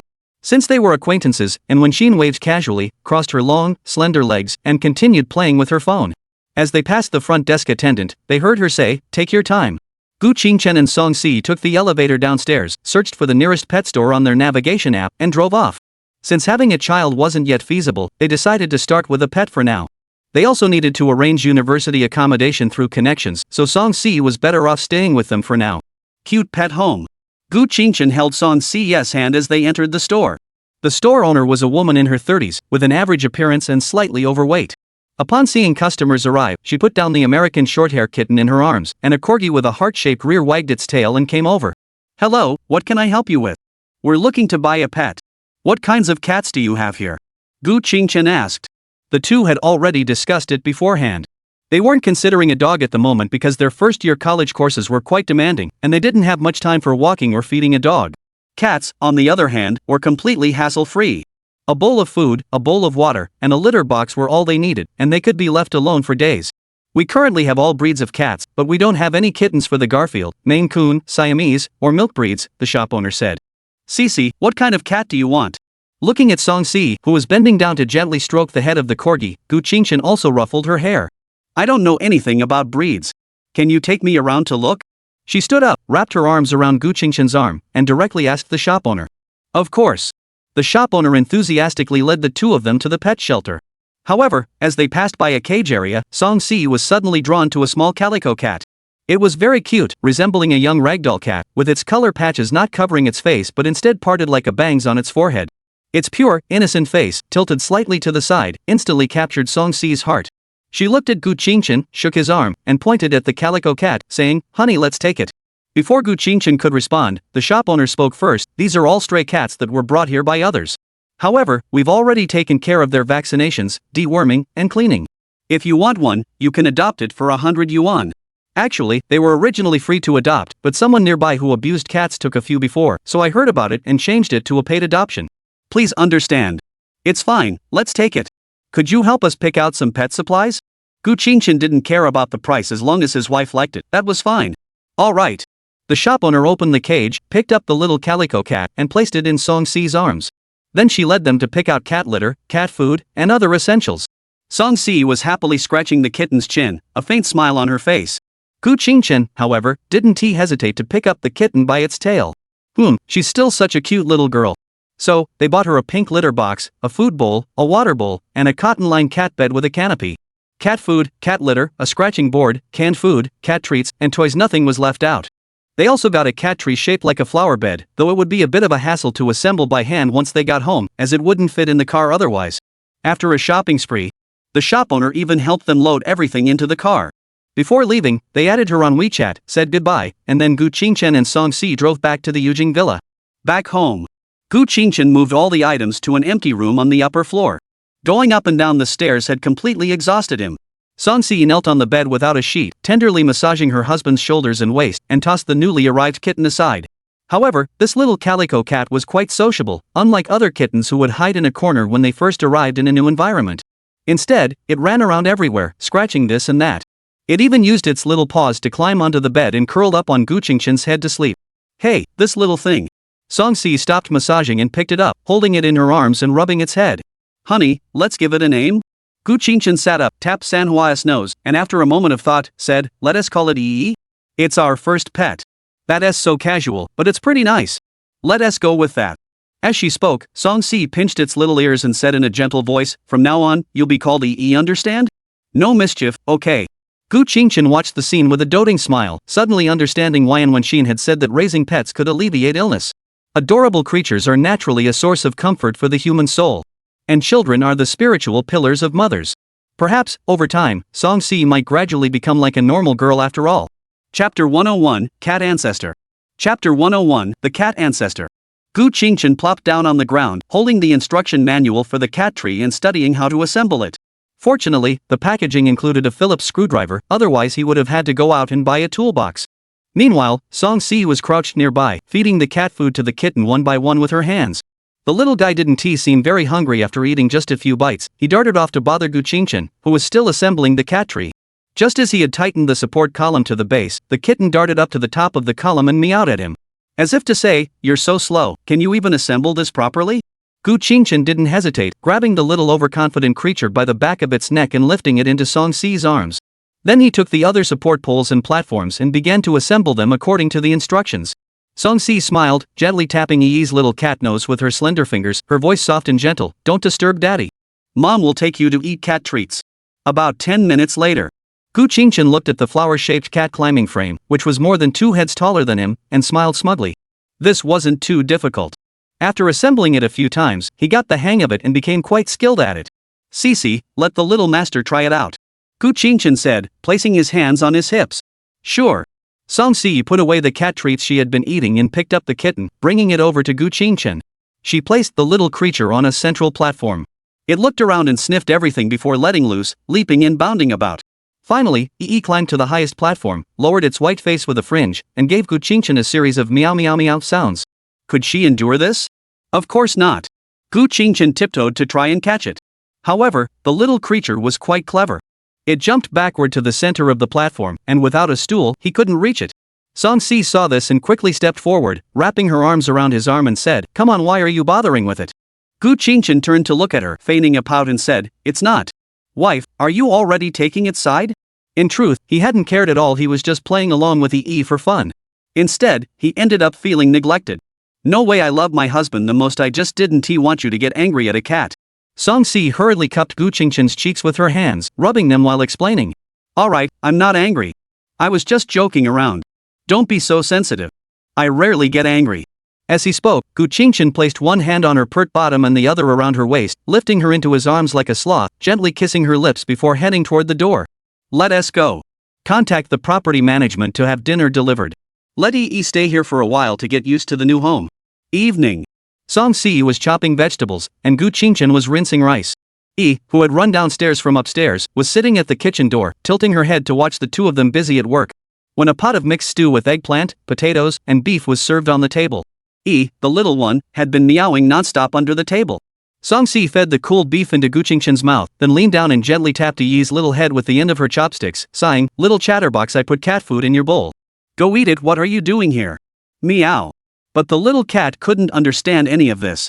It just wanted to eat meat, what was it supposed to do? So it continued meowing nonstop. Unable to bear it any longer, Gu Qingchen reluctantly placed the piece of meat his wife had picked out for him on the ground. Yi saw this, sprinted over, grabbed the meat, and ran off to devour it. Song Si smiled, took a bite of rice, and then picked up a few more pieces of meat for Gu Qingchen. Having a little troublemaker at home does indeed make the atmosphere much more lively. Dinner came to an end. Yi had eaten his fill of meat and was sprawled out on the sofa backrest like a cat. Gu Qingchen volunteered to do the dishes and went into the kitchen. Song Si, meanwhile, was kneeling on the floor, using tissues to wipe away the mess the cat had made everywhere. After a little while, Gu Qingchen dried his hands, wrapped one arm around Song Si's waist, and carried Yi by the back of the neck upstairs. Back in the bedroom, Gu Qingchen tossed Yi onto the floor and embraced Song Si's delicate body, heading to the walk-in closet to change into pajamas. Meow meow. Yi followed closely behind, growling angrily like a dragon. Gu Qingchen completely ignored it. After changing into his pajamas, he held his little sister in his arms and leaned back on the bedhead, casually scrolling through Douyin. The little guy, seeing that his owner wasn't paying attention to him, meowed a few more times before swinging his little tail and starting to patrol the area. Song Si was still somewhat interested in the kitten. She playfully kissed Gu Qingchen's neck, leaving a faint strawberry mark, then wriggled out of his embrace and crawled to the edge of the bed to watch Yi run around and cause mischief. However, her snow-white, delicate feet were resting on Gu Qingchen's abs, and her pearl-like toes opened and closed unconsciously, like little flowers blooming, clearly indicating that her owner was in a good mood. An old pervert wouldn't miss such an opportunity. Gu Qingchen directly grasped Song Si's smooth arch, gently rubbing her pink-tinged toes with his thumb, though his eyes remained fixed on the phone screen. Feeling the ticklish touch, the young girl did not withdraw her foot or resist, but instead blushed slightly and let him play with her. As time passed slowly, seeing Yi asleep on her slipper, Song Si reached out to stroke its cat-like head before crawling back to Gu Qingchen's side. She plopped down onto his stomach, shedding the only nightgown she wore, and propped herself up with her hands, her beautiful body half reclined on his chest. Looking at his wife with her seductive eyes, Gu Qingchen patted her pert buttocks and asked, "What are you doing?" "Having a baby." Song Si swayed her body like she was riding a horse, speaking in a playful tone. Gu Qingchen couldn't help but laugh and pinch her cheeks. "Stop thinking about that. Just study hard first. We'll wait until after you graduate from university. But you can still study while pregnant. At most, it'll only delay things by a month. Besides, Dr. An also said that giving birth can cure illnesses, right?"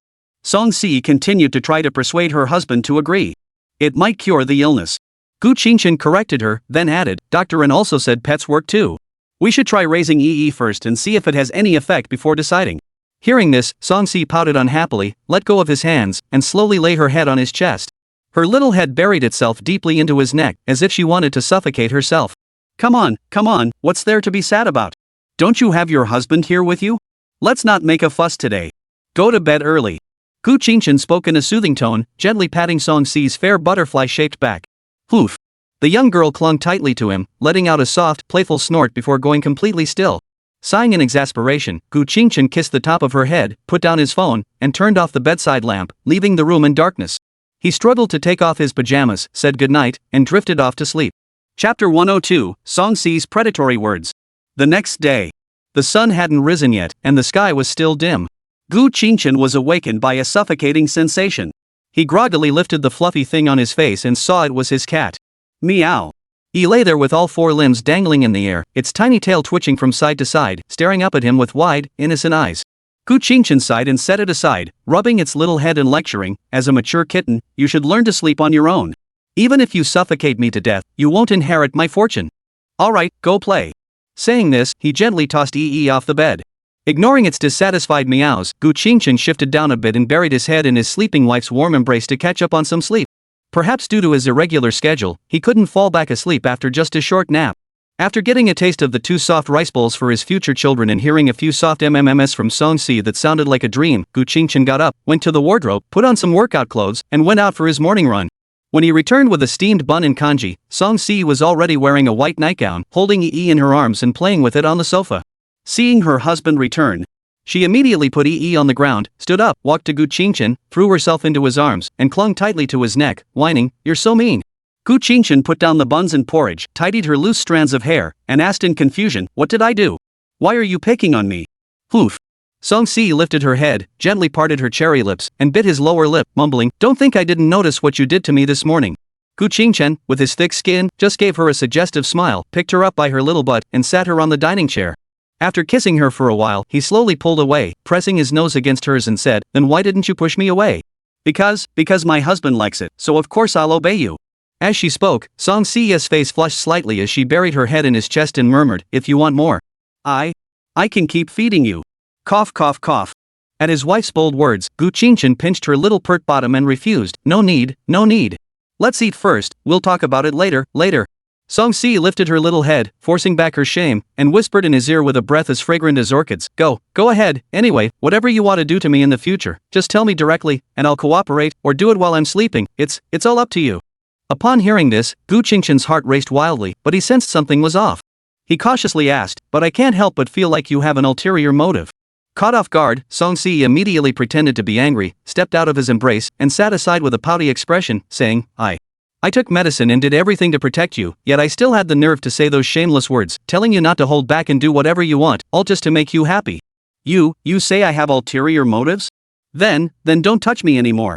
No, heaven is my witness, I was just worried about you, afraid you'd act impulsively. Having a child isn't something to take lightly. I was wrong, my wife. Gu Qingchen quickly embraced Song Si and spoke soothingly. But then he thought about it again. They had taken all precautions, there shouldn't be any accidents. He had overthought it. However, but as the saying goes, where there's a will, there's a way. Song Si had played all her cards, all for the sake of her great cause not being derailed. Alright, I forgive you, let us eat. Song Si didn't continue to argue, fearing she might give away her true intentions. She quickly picked up a bun and fed it to Gu Qingchen's mouth. After the ordinary breakfast ended, Song Si finished the half bun left by Gu Qingchen, then led Yi upstairs to eat, taking the opportunity to tidy up the house and wash the clothes and bedding. Mopping the floor and wiping the table could wait, she'd leave that to the property management. After all, the house was too big, it would take at least a whole day for one person to clean it properly. Meanwhile, Gu Qingchen curled up on the sofa and called Shin Miaoshu. After a while, the call was finally answered, and a gentle voice came through, "Hello? What's wrong, Chen? Miaoshu, I want to switch to commuting and not stay in the dormitory anymore." Gu Qingchen spoke directly. "Just that? I'll give them a call and let them know. The dorm room is still available for you too. You and Cece can stay wherever you like. If there's nothing else, I'll hang up now. I'm a bit busy today." "Alright." Beep beep beep. As the call ended, Gu Qingchen couldn't help but think to herself, no wonder she's the daughter of the Minister of Education. Whenever it comes to school matters, her efficiency is unmatched. But she seems unaware of Song Si's situation. It seems in Wenshin still has some professional integrity. After finishing his business, Gu Qingchen got up and went upstairs to find his wife. He saw Song Si had started washing his underwear by hand as usual. Gu Qingchen embraced her from behind, gently kissing her soft earlobe, and said softly, "Wife, there is really no need to wash them by hand. Just put them in the washing machine on high heat." But Song-si rubbed her face against his cheek and said, "It's okay. I only feel at ease this way. I'll wash them again on high heat after I'm done. Go teach Yi how to use the litter box. That little one still doesn't know how. Last night, he secretly peed in the corner of our bedroom. Luckily, I saw it." "Alright," Gu Qingchen replied, letting go of her soft body, and went off to search for Yi. But his wife's obsession with cleanliness in this area seemed to have gotten worse. Before, she would just rub her hands, but now she wanted to wash it again at high temperature. What if one day she suddenly gets the idea and does the same to him? I dare not think about it. Gu Qingchen searched everywhere. He checked everywhere under the bed, behind the door, even the cat's bed.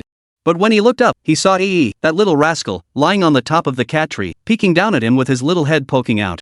He had even checked the cat tree as soon as he entered the room and tapped on it, but this little rascal didn't make a sound or move an inch. Gu Qingchen exerted tremendous effort to finally catch it. He walked over to the litter box, held Yi's little paws with both hands, and while scooping out the litter, said, "After you use the bathroom, you bury it like this." Fearing it wouldn't remember, Gu Qingchen even went to the bathroom, filled his hands with water, poured it over the litter, and demonstrated by burying it with his hands. Yi cooperated by sniffing it. Just as Gu Qingchen thought his teaching task was successfully completed.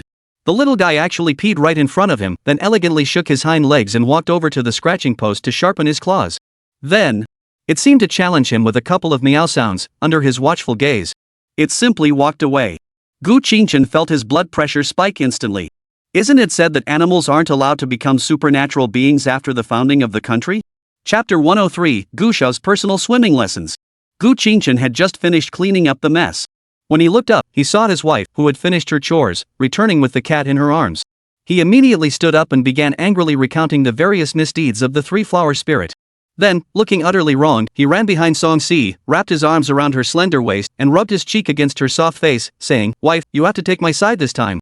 Song-si just sighed helplessly, smiled gently, and gently tapped Yi's head with her fingers. "Is that enough?" "Meow. Meow."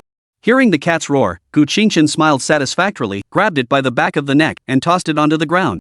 Then, he wrapped his hands around his wife's delicate wrists, turned his head, and gently rubbed her cheek with his nose, saying, "Another kiss to comfort you?" Upon hearing this, Song-si also turned her head without hesitation, tilted her chin slightly, and kissed Gu Qingchen on the lips. Watching the two humans intertwined in a kiss, the little one's tiny head was filled with confusion. What are those two-legged creatures doing? Today wasn't too hot, the temperature was just right. It wasn't sunny, but the sky was clear and cloudless. Just a short morning. Song-si taught the little kitten how to use the toilet. It was pretty simple.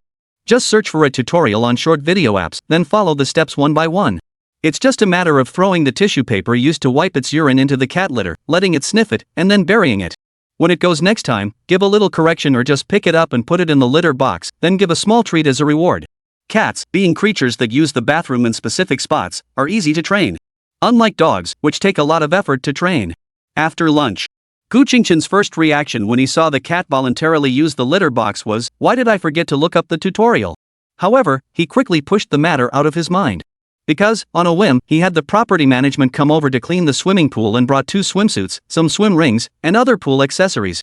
At that moment, Gu Qingchen, already changed into his swim trunks, was eagerly waiting outside. Not long after. As the wardrobe door opened. A young girl with long flowing hair, a blushing face, one hand across her chest, and the other covering her crotch, emerged with a slender yet curvaceous figure. She wore a white 3-piece swimsuit that showcased her sensuality to the fullest. Combined with her shy movements and innocent beauty, she was the epitome of pure desire. Gu Qingchen walked up directly, gently pulled Song-si's hands apart, and admired her for a moment before lifting her full, rounded hips and cradling her in his arms in a sloth-like embrace. His chin rested on her soft, full lips, and he raised his head to meet her wife's eyes, which were shimmering with moisture. Feeling her long, slender legs tightly wrapped around his waist, Gu Qingchen couldn't help but kiss her cherry pink lips, which were as delicate as a first love's. Song-si closed her eyes in lingering affection, wrapped her arms around his neck, and ran her slender fingers through his hair, gently tugging at it. After a long while, after parting their lips, the two of them, panting heavily, exchanged a smile and headed toward the pool downstairs, which had already been cleaned up, in Gu Qingchen's embrace. Song-si gently tapped the water's surface with her cute toes, feeling the cool temperature, then slowly stepped into the water with Gu Qingchen's support. The young girl smiled broadly as she submerged her body in the shallow water and made a few simple strokes. Giggle. Suddenly, she cupped her hands and splashed a handful of water at Gu Qingchen, then burst into a bell-like laugh before quickly swimming away to the side. Gu Qingchen, of course, wasn't about to be outdone, chasing after his wife with a steady stream of water. They played around for a while. He finally wrapped his arms around Song-si's waist, gently wiping the droplets of water from her face while saying, "Enough playing. Let me teach you how to swim, starting with the basics of breathing. Breathe in while on the surface, then submerge yourself underwater and slowly exhale. Repeat the cycle. Do you understand?" Song-si nodded her little head. "Okay, let's go, Mr. Gu." "Alright, hold on to the edge of the pool, and I'll support your stomach." Gu Qingchen demonstrated the movements. The young girl obediently followed her husband's instructions and, with his assistance, began practicing breathing while floating on the water's surface. After repeating this dozens of times, Gu Qingchen finally called her to stop. "Alright, now hold your breath, don't exhale, submerge your head completely underwater, and slowly relax your body." Song-si didn't ask what this was, for she obediently followed his instructions and did as told. As Gu Qingchen slowly let go of her hands, the young girl floated on the water's surface on her own. However, after just a few seconds, fearing she might choke on the water, he quickly reached out to hold her and helped her out of the water. The point of this exercise is to learn to float on the water. If your head and arms are too far out, your body will sink. The same applies if you ever drown. Don't panic. Slowly lean your body backward and relax, keeping your hands and feet underwater while only letting your face surface to breathe. Gu Qingchen explained the purpose of the exercise while also teaching his wife the basics of self-rescue in case of drowning. Song-si nodded. "I understand now." After repeating the exercise over 20 times. Once she had mastered the basic floating technique, Gu Qingchen gently supported her and began practicing gliding using the water's resistance. Next, they focused on mastering the key movements. By around 4 p.m., Song-si could already swim a short distance with some semblance of form. However, Gu Qingchen didn't let her continue practicing.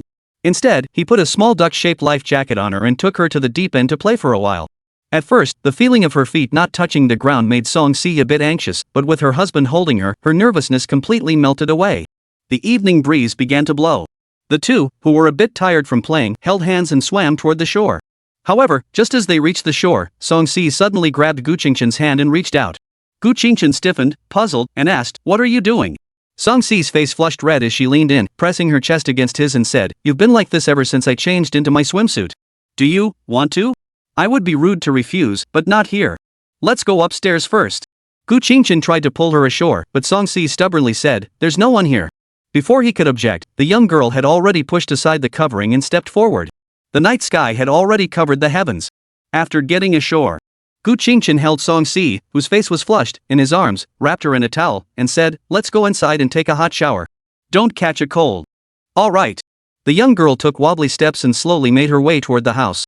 Meanwhile, Gu Qingchen re-entered the pool and drained all the water out. There was no way around it. The water was already unclean, and even the slightest contamination was unacceptable. It felt unsettling. Chapter 104, People Can't Help Their Nature. At the dining table. After working hard for over an hour, Master Gu and Master Song were too tired to cook, so they simply ordered a takeout of stir-fried pork slices. Just as Song-si was feeding her husband affectionately, Yi, the little cat spirit, was meowing incessantly beside them. Gu Qingchen finished the meat and rice his wife had fed him, then leaned down and tapped the kitten's head with his finger, scolding, "Stop meowing. You want to eat everything you see, but this is spicy. You can't handle it." "Meow." Yi indicated he didn't understand. Song-si wrapped her arm around his and said, "Alright, honey, stop teasing the cat, let's eat." As she spoke, she picked up a piece of meat with her chopsticks and fed it to Gu Qingchen's mouth. "Eat some yourself, don't just feed me." Gu Qingchen ate the meat and pinched his wife's soft cheek. Okay." However, she always agreed with her mouth but continued to feed him anyway. What Gu Qingchen didn't know was that Song-si insisted on doing this to save room in her stomach, in case he left any food behind that she couldn't finish. After all, she had once gone hungry. On one hand, she cherished food, and on the other, eating what her beloved had left behind brought her joy and fulfillment. After dinner, Song-si threw the dinner trash into the trash can and manually adjusted it to cover a small pill she had secretly discarded earlier. With her usual ease, she remained calm, interlocking her fingers with Gu Qingchen's and leading him upstairs. Yi was forgotten by the two of them, struggling to climb the stairs one step at a time, following behind them. On the way, she filled the cat's bowl with food and water. Gu Qingchen then picked up Song-si and carried her into the bedroom, closing the door tightly. All to prevent Yi from coming back in the morning to smother his face. The little cat didn't understand any of this. After scratching at the door a few times and getting no response, it wagged its tail and went to its own room to eat. The night passed without incident. The tired young couple fell asleep early, still dressed, or not dressed, their skin pressed tightly together in an embrace. Morning. Song-si changed into a more conservative blue dress, her hair tied up in a high ponytail, swaying gently, exuding youthful vitality. She exuded a gentle, mature charm from the inside out, pure yet alluring, an absolute goddess that no ordinary young man could resist. Meanwhile, Gu Qingchen not only embraced this flawless beauty freely but also wrapped his arms around her curvy body from behind, tilting their heads to engage in a passionate lip-locked battle. Since today was the first official class after the freshman military training, the two only shared a brief moment of intimacy before parting ways. After feeding the cat and filling its water bowl, they held hands and walked downstairs, then drove off to school. Second teaching building, room 201. When Gu Qingchen led Song Si into the classroom, the voices of everyone present immediately grew quieter. This ruthless person who had killed Cheng Ziyu truly instilled fear in the innocent college students. Gu Qingchen didn't bother with them and went over to her roommates from the two dormitories. He Chang, the man dressed as a little wife, Fan Zirua, and Zhang Fian were all sitting in a row. Chen Junjie and Bai Xiaoxiao, however, had already moved to a spot by the wall. They politely made way for the newly arrived couple, leaving the middle spot open. After sitting down, Gu Qingchen and Song Si asked, "Are Junji and Xiaoxiao moving so fast?" He Chang replied, "You don't know Chen Junjie has been grinning like an idiot all day and night." Zhang Fian chimed in, +1, my innocent and adorable Xiaoxiao is the same. Are they officially together? Gu Qingchen asked again. He Chang and Zhang Fian exchanged glances, but neither saw an answer in the other's eyes. He Chang finally replied, probably not. They didn't hold hands when they came to the classroom today, so they're probably still in the flirting phase. Gu Qingchen nodded, indicating he understood, and didn't ask any more questions about Chen Junjie and Bai Xiaoxiao's relationship. Instead, she teased the two who seemed to have a little chemistry, you two should hurry up too. Look at Junjie, now look at yourselves. Zhang Fian heard this and immediately retorted, don't play matchmaker. He's not my type. He Chang also chimed in, exactly, I wouldn't fall for someone whose ideal type is a monkey. I was talking about someone who rides on a rainbow cloud, not a monkey. The only one who rides on clouds is Sun Wukong, so of course it's a monkey. I'm talking about Jinju Bao, not a monkey. You're just a big brute who doesn't know anything. After saying that, Zhang Fian glared at Yi Chang, gave a dismissive snort, and turned her head away, refusing to acknowledge him. This is called being strong, you woman with no taste. Yi Chang muttered under his breath and turned his head to play with his phone. Watching the two of them bicker like a bickering couple, Gu Qingchen and Song Si exchanged a glance, both curling their lips into smiles, and leaned close together to whisper. Soon, Zhang Ling, the class advisor of Finance Class 1, walked in wearing high heels, followed by several students carrying books. The classroom fell silent. Just put them on the floor, Zhang Ling said. After placing the books as instructed, everyone left the classroom. The temporary class monitor and vice monitor, please come forward to distribute the textbooks. You were originally supposed to pick them up from the Academic Affairs office, but your schedule has changed, and it was only confirmed yesterday, so we've saved you the trouble. As Zhang Ling spoke again, Zhang Fian and He Chang stood up and began distributing the textbooks. After everything was done, Zhang Ling stood at the front of the classroom with her textbook in hand and said, we'll elect the official class officers at the next class meeting. This will give you all a chance to get to know each other better. As she spoke, she cast a complicated glance at Gu Qingchen. She finally understood what the child had meant during the opening class meeting when he said, you better have something to show for yourself, or you'll regret it. Xingza Group was a massive corporation, yet it collapsed in an instant, and even Cheng Ziyu was killed by the other side. Yet the other party came to class as if nothing had happened, and the school even stepped in to fully cooperate in suppressing the matter, which clearly showed that Gu Qingchen had connections that reached the highest levels. As her advisor, she felt immense pressure, fearing she might accidentally provoke the other party. Otherwise, the consequences wouldn't be as simple as losing her job. Zhang Ling was also puzzled. You have such a powerful political background. Why would you come here to study finance? Shouldn't you be studying political science or law instead? Seeing that all the textbooks had been distributed, Zhang Ling exhaled a sigh of frustration, suppressing her usual tendency to explode in anger, and spoke in a gentle tone, let's begin our first class. People are no exception to the ways of the world. In a society where connections matter, even the most impartial and arrogant individuals will bow their heads obediently, though they may not show it openly.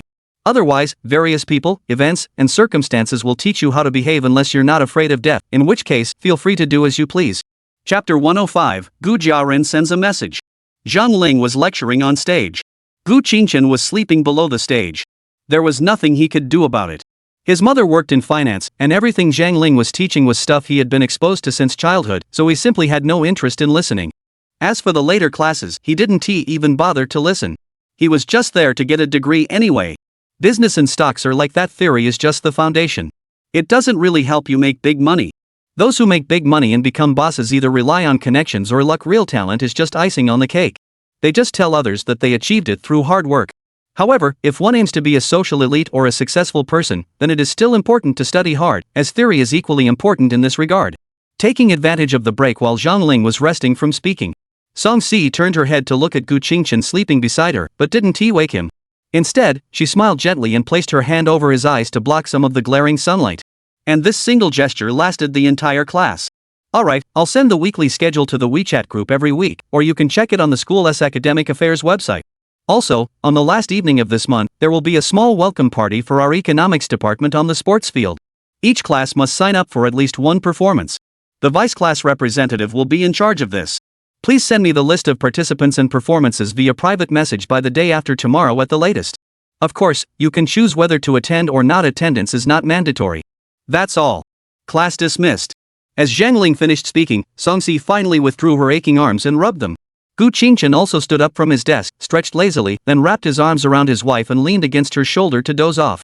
Song-si gently stroked his cheek, letting him rest there quietly. Suddenly, Gu Qingchen's phone rang. He forced his eyes open slightly, picked up the phone, glanced at it, then answered it and held it to his ear. What's the matter? On the other end of the line, a cold voice said, You don't need to go to class this afternoon. I've already informed the school. Come straight to the company. Gu Qingchen replied weakly, Got it, mother. After hanging up, he hung the phone. In the president's office of the Gu Group, Gu Jiaran saw her son hang up her call and sighed helplessly before putting down the phone and returning to her work. She put her phone back in her pocket. Before Song-si could ask, Gu Qingchen spoke first, I need to go to the company for work this afternoon. I shouldn't be gone too long. Will you be okay at school? Song-si opened her mouth slightly, swallowed the words she was about to ask, and nodded instead, saying, Sure, there's only one class this afternoon. After class, I'll go to the library to study accounting-related knowledge. You can come back from mom's place and meet me at the library. My little CC is so good. Come here for a kiss. Gu Qingchen completely ignored the students still lingering around and the stares of his two roommates. He pinched Song-si's soft cheeks with one hand and kissed her pouting lips. He Chang, Zheng Fian, Fan Zirua, and little wife Chen Junjie and Bai Xiaoxiao didn't even notice them, still immersed in their own little world, chatting and laughing. After a while, the newly separated couple finally joined the four single friends and the sweet future couple, heading toward the cafeteria together. However, after finishing their meals, Chen Junjie and Bai Xiaoxiao parted ways with the others and headed to another table to continue their romantic rendezvous. Zheng Fian poked at the rice in her bowl and sighed, Are these two really this lovey-dovey now? He Chan calmly took a bite of his chicken leg, It's the honeymoon phase. I get it. Fan Zirua, however, looked distressed and said, I feel like following you guys every day is corrupting my pure heart. Now I even want to fall in love. Just go for it. You're a spoiled princess, why are you so bothered by this? Gu Qingchen said as she ate the rice ball fed to her by Song-si. Do I dare? You know what my family's situation is. Oh, right. Gu Qingchen finally remembered that this Miss Fan had no choice, but still suggested, you could do it secretly. A secret romance is pretty exciting, isn't it? Fan Zirua shot him a disdainful glance, My dream is to build my own business empire. I'm not going to waste my energy on love and end up hurting myself and others. Then good luck to you. As he spoke, Gu Qingchen took another bite of the food Song-si had fed him. The others had long since grown accustomed to this odd pair, the baby who needed to be fed and the mother who insisted on feeding her. As long as they're happy. The meal came to an end. Gu Qingchen ruffled Song-si's hair, gave her a farewell kiss, and then left the cafeteria first, heading to the Gu Group. Zheng Fian, seeing this, asked curiously, Cici, where did your husband go? Song-si picked up Gu Qingchen's bowl, Mom told him to go to the company for training. After speaking, she scraped the last few bites of rice from the bowl, stuck out her cute little tongue to lick the rice grains off her lips, and wiped her mouth with a tissue. Zheng Fian was even more confused, Mom? Whose mom? Of course it's his mom. She's my mother-in-law. My biological mother died during childbirth when I was born, so I've never had a mother since I was a child. Song-si tilted her little head and explained. Oh. I'm sorry, Cici. I didn't mean to bring up something that hurts you. Zheng Fian apologized. It's okay. Song-si didn't seem to mind. It wasn't that she was heartless, it was simply because she had never met her biological mother, so there was no emotional bond. At most, she felt a sense of guilt for her mother's death during childbirth. Fan Zirua interjected, You call her mom, so have you met Gu Qingchen's mother? Yes. Song-si nodded. What kind of family are you from? Just an ordinary family. This left Fan Zirua feeling confused. That doesn't make sense. According to logic, Gu's mother wouldn't accept a girl from a humble background as her daughter-in-law. This is strange. But she kept these thoughts to herself and instead started chatting with Song-si about other things. Meanwhile, at the Gu Group headquarters, Gu Qingchen entered the president's office without so much as a greeting, then casually flopped onto the sofa in the reception area. Gu Jiaran looked at the documents in her hands without lifting her head and said, Have you eaten? If not, you can go to the company cafeteria for a bite. Gu Qingchen replied lazily, I'll come over after I finish eating. All right. Gu Jiaran tapped the table and said, bring over a chair. Once I finish this, I'll start teaching you, and you can also see how I work. Gu Qingchen hesitated for a moment before pushing a chair over and sitting down. However, he didn't immediately dive into the world of business. Instead, he casually pressed the call button on the desk phone and said, Secretary, please get me a cup of coffee, extra sugar and milk, thank you. The secretary's confused voice came through the phone, Mr. Gu, what? Gu Jiaran, while reviewing the documents in her hands, coldly replied, didn't you hear? Do as instructed. Yes. Gu Qingchen rolled his eyes. What? You listened to Mr. Gu but not to Mr. Gu? Just wait until I inherit the company and make your life miserable. Chapter 106, There's a little angel in my belly, and the dowry is only 880,000 yuan. Mr. Gu, your coffee. Seeing Gu Qingchen take it, Gu Zong's charming secretary stood respectfully by his side. However, seeing the young master with his legs crossed on the desk, lazily leaning back in his chair, and yet not reprimanded by Mr. Gu, her heart grew dark. Because this was the only person who dared to act so recklessly and disrespectfully in front of Mr. Gu without being scolded. Oh my god. Being spoiled by Mr. Gu into such a spoiled brat, what if he takes over the company in the future? Will I be subjected to the unwritten rules? Although I'm married, and Mr. Gu said he wouldn't take over for another decade or so, by then I'll be nearly 50. But what if he has a thing for me? If that day ever comes, should I just go along with it, or resist and then go along with it? Fortunately, Gu Qingchen couldn't hear her inner monologue, or he would have exclaimed, a pervert is right beside me. Thank you for the coffee. Is there anything else I can do for you? If not, you can go now. I'll call you if I need anything. Gu Qingchen took a calm sip of coffee and said, yes. As the secretary left, Gu Qingchen let go of her inhibitions and sipped her coffee like she was drinking soup. After finishing, Gu Jiaran had also wrapped up her tasks. She tapped her leg on the desk and said, alright, sit down. I'll teach you the basics of management first. Gu Qingchen set down his cup, sat up straight, and listened attentively to his mother's earnest instructions. After class in the afternoon, Song Si, accompanied by Zheng Fian, headed to the library to study. She had originally planned to go alone, but Zheng Fian also wanted to study on her own, so she decided to tag along. The two first went out of campus, bought 2 cups of milk tea from Milk Snow City, and then arrived at the library. Song Si found some books on accounting basics, while Zheng Fian continued to dive into her finance studies. They found a corner spot and settled in. Song Si got into her study mode first. However, Zheng Fian seemed distracted. Because she had just realized that she was the type who could only learn by being forced to study in high school. Self-study just wasn't working for her. Her attention kept drifting elsewhere. No way am I masochistic? The kind that needs to be hit or kicked to get going? Zheng Fian looked at the book in front of her with frustration, tried again for a while, and eventually gave up completely. During her high school days or when she was in class, she was completely unaffected. It seemed self-study was simply not meant for her. Suddenly, a fairly good-looking guy walked over from the side, stopped next to Song Si, and said, classmate? You're really pretty. Can I get your contact information? However, Song Si didn't even turn her head, completely ignoring him, and continued to study diligently. It was Zheng Fian who came to the rescue, saying, this is a place for studying, not for hitting on people. Besides, she's already pregnant. Don't disturb her. If she miscarries, her husband might come after you. What? The guy was stunned, quickly bowed and apologized, I'm sorry, I didn't know. I'm sorry for disturbing you. After saying that, he bolted away. Ha ha ha Sisi, he actually believed it. I'm dying of laughter.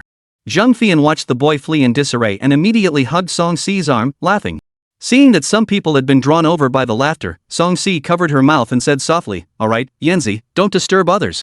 Seeing Zheng Fian nodding repeatedly, Song Si finally let go of her mouth. However, the occasional suppressed giggles still made Song Si sigh helplessly. And in just this short afternoon, Zheng Fian had already chased away 3 people who had come to strike up a conversation with Song Si. The reasons she used were exactly the same as the first time. The most outrageous one was, her boyfriend doesn't want her anymore, but there's already a little angel in her belly. Would you be willing to raise him her? The guy heard this and didn't say a word, turning and running away immediately. Song Si was so flustered by the commotion that she couldn't concentrate on her studies anymore. She closed her book and said, I'll take your good luck, Zheng Fian. If I really get pregnant, I'll give you the biggest red envelope first. No need, I want to be the godmother. Alright. Zheng Fian thought Song Si was just going along with her joke and didn't take it seriously, so she smiled and played along. But soon after, she realized that everything Song Si had said was sincere. And because of her own words, she was given the nickname Goddess of Childbirth by her roommates. Later, the 2 bored individuals took out their phones, each putting on headphones to watch a TV series. Not long after, the sound of footsteps stopping came from behind them again. Zhang Fian didn't even turn her head and said, "Sorry, the lady next to me was impregnated by a scumbag. If you pay 880,000 yuan as a dowry, you can have both the wife and the child. Consider it?" Immediately after, a magnetic voice echoed, "Zhang Fian, when did I become a scumbag? And what's this about getting someone pregnant?" Song Si heard that Gu Qingchen had arrived, immediately took off her headphones, stood up, and threw herself into his arms, burying her face deeply in his chest, inhaling the reassuring scent, and softly whined, "Husband, I missed you so much." "I missed you too." Gu Qingchen smiled affectionately, then while stroking her head, turned to Zhang Fian with a puzzled expression. "What did you mean by that earlier?" Zhang Fian shrunk her neck and gave a sheepish smile, but then thought to herself, "Wait a minute. I helped your wife get rid of the flies, shouldn't you thank me instead?" Then, she puffed out her little chest and said defiantly, "Humph, you're just a jerk. You left your wife alone and had to rely on me to chase away a few flies. If I didn't say that, those guys would have kept hitting on her nonstop." "Is that so? Well, thank you very much. I'll send you a red envelope later." Gu Qingchen didn't suspect a thing. There was no need to lie about such a thing. He thanks, boss." Zhang Fian, upon hearing that the big boss was giving a red envelope, immediately changed her expression, now full of flattery. Gu Qingchen couldn't help but laugh at this little troublemaker. Suddenly, he thought of a joke and teased, "I actually preferred your rebellious attitude earlier. Could you please go back to that?" Cough cough. Zhang Fian played along, placing her hands behind her back and puffing out her chest again. "Well, I won't disturb your lovemaking. I'll be on my way." Saying that, she left with a cheerful skip in her step. Gu Qingchen hugged Song Si and sat down on the seat, took out her phone, opened WeChat, and sent Zhang Fian a red envelope with 500 yuan. "Yan Zi, thank you, boss." Yan Zi, kneeling and bowing JPG. Gu Qingchen didn't respond to her. Instead, he took out his own phone, transferred 10,000 yuan to Song Si, and then picked up her phone to accept the transfer. Chapter 107, Gu Xiao's piano performance. On the tree-lined path of the campus, Gu Qingchen and Song Si held hands and strolled toward the school gates. "By the way, I asked Miao Shu to arrange for us to commute. From now on, we'll go back to our own homes to sleep at night. Of course, we can still stay in the dormitory if we want to. You can always go over and stay with your roommates for a few days if you like." Song Si's eyes lit up at the words, immediately letting go of his hand and wrapping her arms around his waist, tilting her head slightly and saying, "Really? "I love you, husband." Gu Qingchen dotingly pinched her cheek. "Let's go. While the mall is still open, let's buy some clothes to keep at home. Don't bother packing the ones in the dorm. If you stay for a few days, you can always change. We'll let your roommates know later so they won't worry if they see you not coming back to the dorm at night." "Okay, I got it." Song Si nodded in agreement. They then hurried their steps, left the school, and drove toward the nearest mall. Once they arrived at the mall, they went on a shopping spree. To save time, Gu Qingchen even called the manager in charge to accompany them. By the time the shopping was done, it was already past 7 in the evening. After slipping some money to the manager and giving him the address, they asked him to deliver everything to their doorstep as soon as possible. Then, Gu Qingchen took Song Si's hand and left the mall. They then found a nearby hot pot restaurant, had a quick meal, and drove back home. As soon as they parked and entered the door, who had been waiting at the door for a long time, immediately started meowing nonstop. "Can't you be quiet for a moment?" Gu Qingchen sighed and picked up the little cat, cradling it in his arms. Song Si, standing beside him, wrapped her arm around his waist and teased the chatterbox with her fingers. The two of them snuggled up and went upstairs, only to find the cat bowl empty. They quickly refilled it with cat food and water.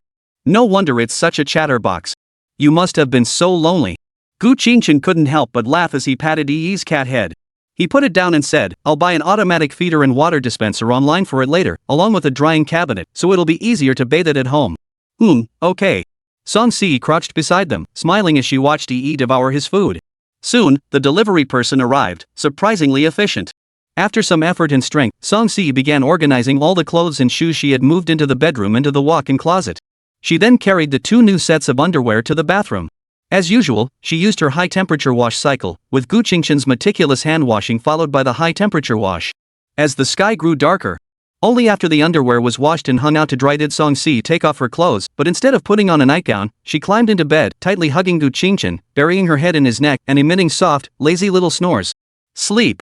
Gu Qingchen didn't feel like fussing anymore. He gently patted his wife's fair back and said, Song Si responded with a soft sound, then tugged at his pajamas and said, "Take yours off too, it's uncomfortable like this." All right. In the days that followed, Gu Qingchen would go to the company every afternoon to study for a while. Song Si had classes to attend when she had them, and when she didn't, she went to the library to study accounting on her own. In the evenings, the two would return home together, occasionally show some affection, and then fall asleep in each other's arms. However, in the middle of this period, He Chang, due to an issue with the freshman orientation event, desperately sought out Gu Qingchen for help, hoping he could use his financial resources or connections to get someone else to take his place. The submission deadline was approaching, and after waiting nearly 2 days without anyone coming forward to sign up, he had no choice but to resort to this desperate measure. Gu Qingchen sighed helplessly. There wasn't enough time to find someone else, so he reluctantly submitted his own name and program. After all, it was just a 3-minute piano piece, not like he was asking someone who couldn't sing to perform. It shouldn't be too much of a problem. He Chang was so moved he almost knelt down on the spot. As time ticked by, the day finally arrived at the end of September. At that moment, the playground was bustling with people, filled with the vibrant energy of youth. However, everyone was standing to watch, as the school hadn't provided any chairs. The stage had already been set up with the backdrop and equipment for the welcome ceremony. Below the stage, everyone from dormitories 201 and 502 had gathered together, except for Gu Qingchen. Which number is old for's performance? Chen Junjie had to shout because the noise was too loud. The 6. He Chang, the registration coordinator, also shouted back. Backstage in the room, Gu Qingchen and many students had already changed into their costumes and were waiting nervously in the green room for their performances to begin. Oh. Gu Qingchen wasn't among the nervous crowd. He was sitting cross-legged, leisurely scrolling through short videos. Everything was ready. A middle-aged man stepped onto the stage first. Huff, huff. He blew into the microphone and said, "All right, everyone, please quiet down." As the crowd fell silent, the middle-aged man continued, "Good afternoon, everyone. I am Chen Wei, the Dean of the School of Economics. First, let me welcome you all to the Magic City University family. I won't give a long speech here, I'm sure you don't want to hear that. I'll keep it brief. You've all worked hard for 3 years to get into Magic City University through the arduous college entrance exams. However, even though you've made it to university, don't slack off in your studies. You're all high-achieving students, don't let the lack of supervision lead you astray. Instead, discipline yourselves strictly. Alright, let us begin the program." After speaking, Chen Wei stepped down from the stage. As the principal exited, a girl dressed in a white evening gown, with a delicate and beautiful appearance, and a young man in a suit, with a handsome and composed expression, walked onto the stage together. Female, teachers. Male, students. All, good afternoon. It was the usual opening remarks. The female host then said again, "Now, please welcome our first performance, a lively group dance to get everyone excited. Let's give them a warm round of applause." Clap, clap, clap. As the applause filled the hall, 5 stunningly beautiful girls, wearing cropped t-shirts and white mini-skirts, walked onto the stage holding glowing colored balls. The music began, and their movements started to dance. Each bold move captured the attention of every guy in the audience. The fiery dance came to an end, but the boys were still eager for more. Next, skits, magic tricks, songs, and various other performances took the stage one after another. Until the female host returned to the stage. "Next, please welcome Gu Qingchen from the finance class, who will perform a piano piece titled Call of Silence." That's right, it's the ending theme song from Attack on Titan. Some of the more classical pieces were too sophisticated for the students to understand or appreciate, so they simply opted for a piano version of a popular song instead. After all, he was just there to go through the motions. Upon hearing Gu Qingchen take the stage, Song Si quickly raised her gaze and fixed her eyes on the podium. A piano was carried onto the stage and positioned in place. Gu Qingchen, dressed in a white suit, walked to the front of the stage, placed his right hand over his chest, and bowed slightly. He sat down at the piano, his long fingers resting on the keys, and began to play slowly. The low, somber melody of the prelude began, heavy, oppressive, ethereal, and mysterious, as if revealing the hidden secrets and emotions within the story. As the song progressed, the music faded away for a moment, followed by an intense and uplifting melody that resonated with a powerful rhythm, creating a sense of impact. There was a sense of rebirth, of breaking free from a cocoon to become a butterfly, filled with hope and determination for the future. As the climax subsided, the melody became gentle and soothing, with a lingering echo, hinting that the story had come to a temporary conclusion, yet its emotions and power continued to linger. As the music ends, thunderous applause erupts from the audience. Compared to the classical pieces they couldn't appreciate, pop music was clearly more popular. Watching the shining boy on stage, Song Si's heart beats wildly. Chapter 108, The Eve of National Day. Leaving the backstage, Gu Qingchen came over to where Song Si and the others were. He Chang saw him coming and asked directly, "Fourth brother, have you made plans for National Day? Want to go to Northeast China with me?" "No, I'm going with Cici to meet someone. We'll take a trip to the beach and then head to the capital to visit relatives. Time is pretty tight." Gu Qingchen shook his head and asked the others, "What about you guys? What are your plans?" Zheng Fian pointed at He Chang and said, "I'm going with him. We've already booked tickets to go back to Northeast China together." Chen Junjie said, "I'm going to visit Xiao Xiao's family." After spending so much time together, he already knew that Xiao Xiao's family wasn't well off. As a wealthy fiancé, he naturally wanted to help out, but he only said he'd go take a look, not mentioning anything else, afraid she might refuse. Bai Xiaoxiao didn't say anything, just blushing and looking down. The young wife said indifferently, I'll go home too. Fan Zero shot Gu Qingchen a glance, asking me is pointless, I'm from here. Where else could I go? Alright, then I'll go with Cece first. You guys can keep watching the show. Gu Qingchen had no interest in staying to watch the rest of the show.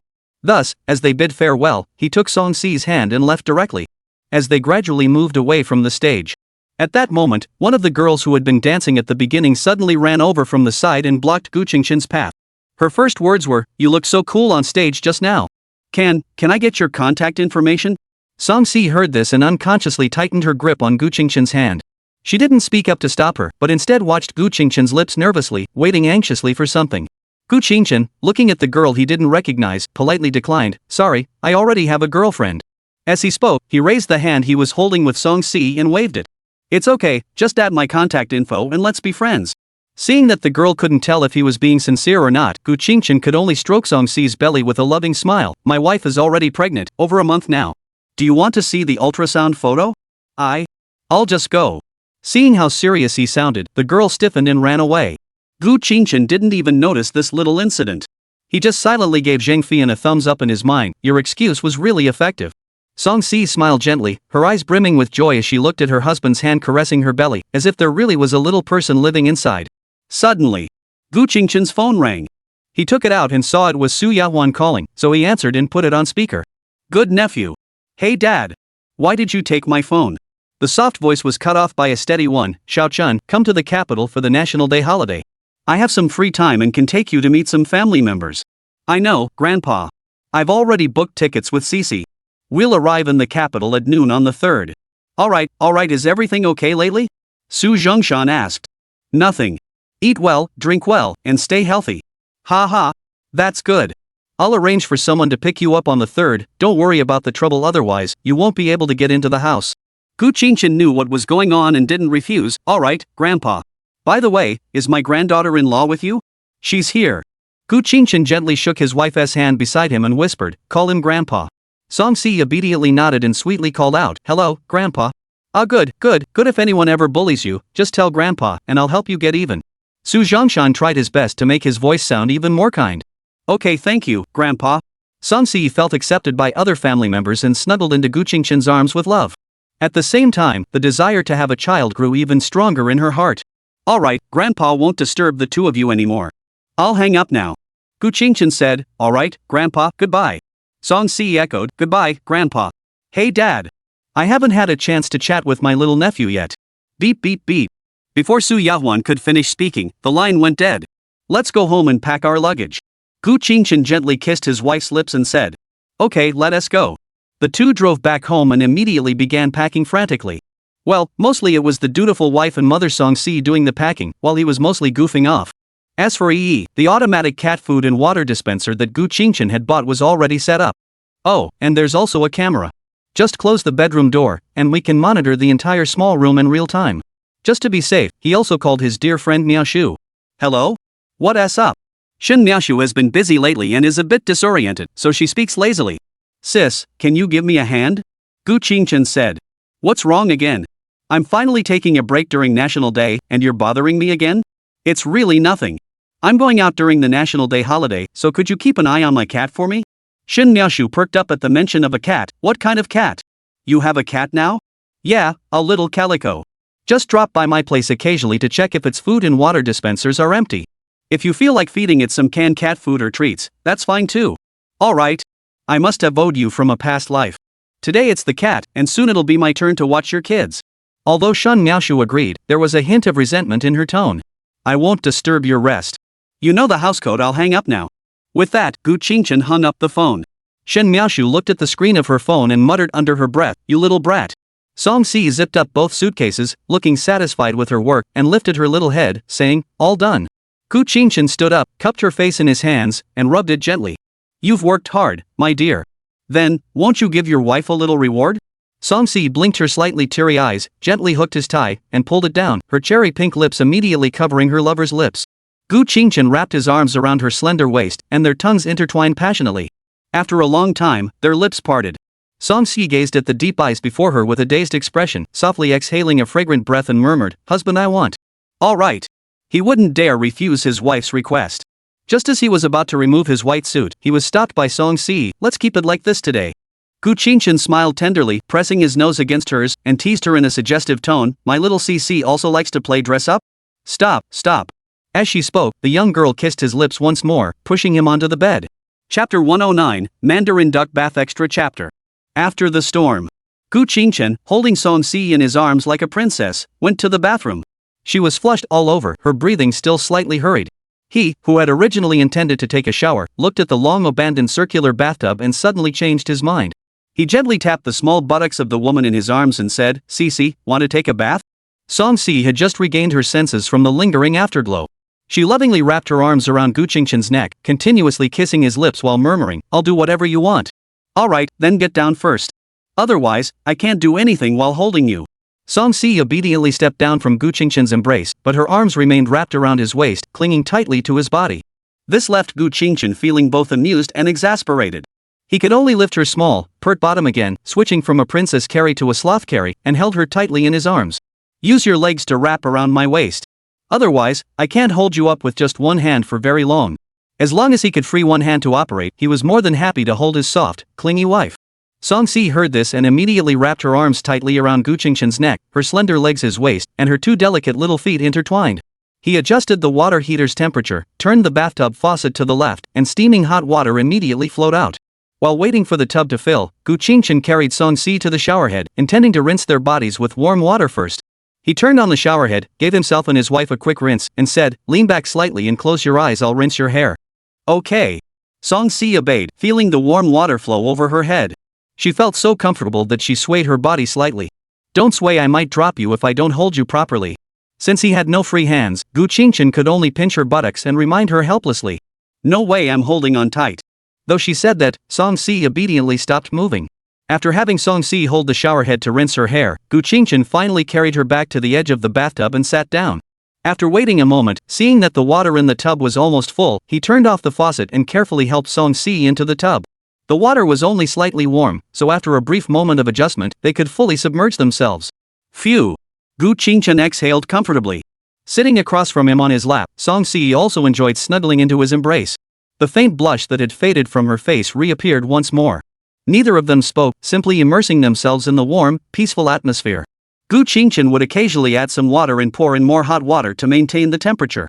Indeed, an insulated massage bathtub was more convenient. The only advantage of the regular bathtub was its larger space. After an unknown amount of time, the two of them, now a bit dazed from the soak, emerged from the water and sat on the edge of the bathtub. Of course, Song-si was still sitting face to face on Gu Qingchen's lap. "Wash my hair for me, and I'll wash yours later." Gu Qingchen rested his chin on his wife's soft neck and said, "Sure." Song-si took the shampoo, squeezed some into her hands, then gently embraced the head in her arms. Her slender fingers moved through the hair like butterflies, carefully lathering it. Due to their close proximity, some foam had also clung to her chest and arms. Gu Qingchen wrapped his arms around his wife's waist, closing his eyes in enjoyment. A moment later, Song-si took the showerhead and said softly, "Honey, close your eyes. I'll rinse your hair for you." Upon hearing this, Gu Qingchen reluctantly left the embrace, closed his eyes, and tilted his head back.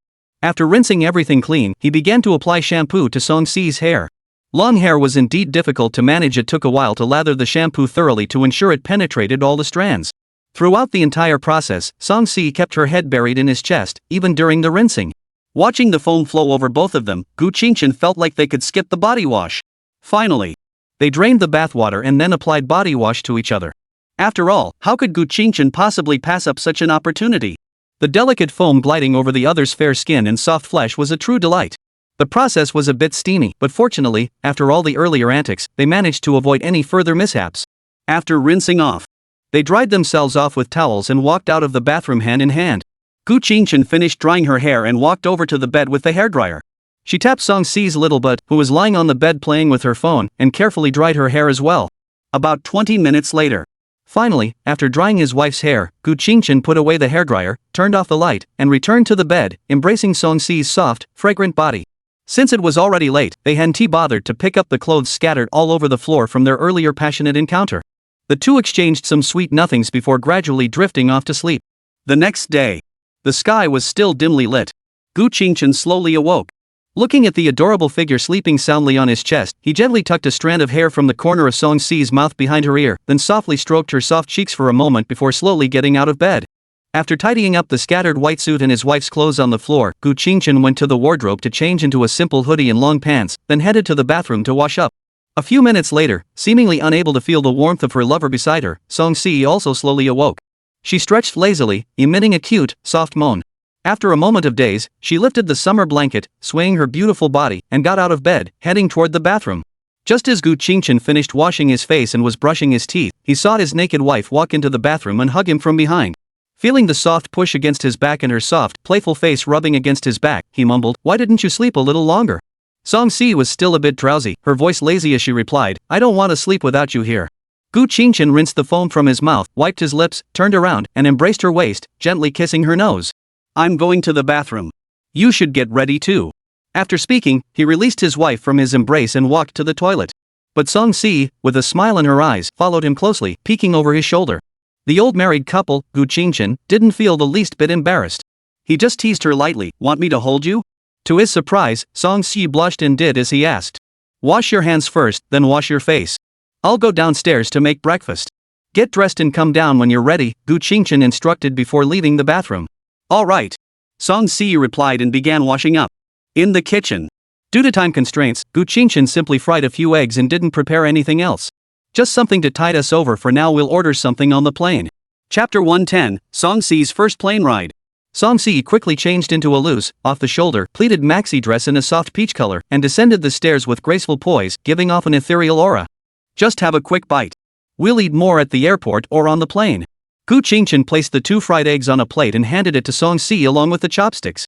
"All right." Song Si took the plate, picked up an egg, and fed him a bite before starting to eat slowly herself. A few minutes later, the two finished their simple meal and went upstairs to pull out the suitcase and backpack they had packed the night before. They also fed the little cat, filled its water bowl, and cleaned its litter box. "Be a good boy and stay home, okay?" Song Si knelt down, ruffled its little head, then stood up and linked arms with Gu Qingchen as they left the room. Watching the door close, didn't seem to mind. Its little tail wagged as it jumped onto the windowsill and lay down lazily to soak up the sun. The young couple, having left the house, hailed a Didi and headed straight to the airport. Paid and got out of the car. Gu Qingchen led Song Si into the airport's departure hall. The National Day holiday crowd was truly massive as far as the eye could see. It was like a sea of people. Fortunately, they had purchased business class tickets, so they didn't have to queue at all. They simply found the corresponding check-in counter to print their boarding passes and check in their luggage. After security, they arrived at the business class lounge and waited for the flight. "Everything here is free. Go ahead and take whatever you like to eat. Grab some for me too," Gu Qingchen said, sitting down and pulling out his phone. "All right, I'll wait here." Song Si put down her luggage, hurried to the buffet counter, and, noticing there weren't many people around, felt a bit shy as she started picking out food and drinks. Meanwhile, Gu Qingchen opened WeChat and read the message Lu Xingzhe had sent a few minutes earlier. "Old Gu, I've boarded the plane. What should I do?" Gu Qingchen, waiting for the flight in the lounge. Lu Xingzhe, "All right, I'll probably arrive before you. I'll wait for you at the airport. Send me a message when you land." Gu Qingchen, "Okay." Just as he put down his phone, Song Si walked over with a pile of various snacks and drinks. "So much?" Song Si sat down beside him, tilting her head and said, "But I didn't take much of each item." "You said it was free, right? It's fine, eat up, you little glutton." Gu Qingchen picked up a piece of food he didn't recognize and stuffed it into her mouth. Song Si, as always, maintained her good habit and started feeding him. The other passengers in business class watched them silently, some smiling openly, others more subtly, at the sweet young couple. Soon, the announcement came over the intercom. Gu Qingchen pulled Song Si onto the plane. Although the business class seats were individual, they were not too far apart. As soon as they sat down, a sexy flight attendant approached them, offering hot towels to wipe their hands, and asked if they wanted any drinks, meals, or blankets. It's safe to say that the treatment for the wealthy is truly different. After declining everything, Gu Qingchen turned to Song Si beside him, took her hand, and said, "Once we take off, it'll feel like riding a pirate ship, but more intense. If you're scared, hold on to my hand tightly." The young girl, who was flying for the first time, was indeed nervous and didn't refuse. "Okay, I'll try not to grip too tightly." Time passed slowly. As the announcement came over the intercom, the plane slowly took off. The intense sensation of weightlessness made Song Si feel anxious and unable to breathe, gripping Gu Qingchen's hand tightly. Gu Qingchen, worried, spoke reassuringly, "Relax, it's okay." Fortunately, this feeling didn't last too long. Song Si gradually relaxed, loosening her grip and exhaling. It didn't feel too bad. Try to sleep for a while, we should be there in about an hour, Gu Qingchen said, gently rubbing her hand with his thumb. Song Si murmured softly and obediently closed her beautiful eyes. About an hour and a half. The plane landed at the airport in Weihai. After collecting their luggage, Gu Qingchen held Song Si's hand and walked toward the location Lu Xingzhe had sent them. Soon. Not far away, they spotted a slightly overweight young man in a suit with a slicked-back hairstyle. Lu Xingzhe, you're dressed pretty flashy today, Gu Qingchen teased as he stood in front of him. Upon hearing this, Lu Xingzhe quickly looked up, stood up excitedly, and hugged Gu Qingchen, saying, Old Gu, it's been ages. Enough with the hugs, you big guy. Gu Qingchen pushed him away immediately. Then, Lu Xingzhe turned to Song Si beside him and smiled broadly, saying, Hello, Mrs. Gu. You look even more beautiful than the last time I saw you. Since her first impression of him wasn't good, Song Si responded indifferently. Lu Xingzhe didn't notice and pulled his luggage, saying, Let's go. First, we'll drop off our luggage at the hotel, then I'll go find my little treasure. Alright, let's go. Gu Qingchen said, and the three of them walked toward the airport exit together. Since they had to consider Lu Xingzhe's financial situation, both he and Song Si had booked standard rooms. There was no private car to pick them up, so they had to call a Didi. Upon arriving at the hotel, they picked up their room keys from the front desk and went to their respective rooms. Gu Qingchen asked Song Si to put away the luggage while he checked every corner of the room, including the bed and bathroom, for any hidden cameras. He checked every detail, including outlets, flower pots, and chandeliers, and upon finding no hidden cameras, he finally felt slightly reassured. Song Si was unaware of the dangers of the world. Though she didn't understand what her husband was doing, she obediently stood by and watched without interrupting. It wasn't until Gu Qingchen explained it to her that she felt a chill run down her spine and clung to his arm, feeling as though there were eyes watching them everywhere. Alright, I checked. There are no cameras. This kind of situation is rare, most places don't have them, so it's basically safe. Seeing his wife's uneasy expression, Gu Qingchen pinched her cheeks comfortingly. Though she said that, Song Si still felt a bit uneasy. After the two of them tidied up and left the room, Lu Xingzhe was already waiting outside the door. Where are we meeting? Gu Qingchen asked curiously. Lu Xingzhe opened his phone's location and handed it to him, saying, the back alley of a shopping mall. Alright, as long as it's not some secluded spot. After that, the three of them left the hotel, hailed a taxi, and headed toward their destination. Upon arriving at the location, it was indeed the back alley of a shopping mall, but for some reason, there weren't many people around. It felt like a ghost town, with wide streets and good landscaping, but no one around. Lu Xingzhe didn't go straight to the agreed-upon location but waited for a delivery person instead, who handed him a bouquet of flowers. Gu Qingchen saw this and gave him a thumbs up. Nice work, you're well prepared. Of course. Just watch me sweep the beauty off her feet. Lu Xingzhe smiled confidently. We'll hide and watch the show. Good luck. After saying that, Gu Qingchen patted his shoulder and dragged Song Si to a spot behind a green belt to hide. Chapter 111, the red-clothed, black-stockinged, high-heeled muscle man and his little darling. Lu Xingzhe sat on the bench by the roadside like a model student, holding flowers in his arms, his fingers twisting nervously, clearly showing his inner tension and anticipation. Meanwhile, in the grass, Gu Qingchen and Song Si each peeked out with two small eyes, secretly observing. Sisi, do you think the person coming is a beauty or a T-Rex? Gu Qingchen whispered. Song Si tilted her head in confusion. What's a T-Rex? She had recently been exposed to the internet and was still unfamiliar with some of the old slang.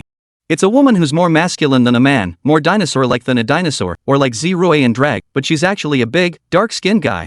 What? There are people like that? Isn't that deceiving people's feelings?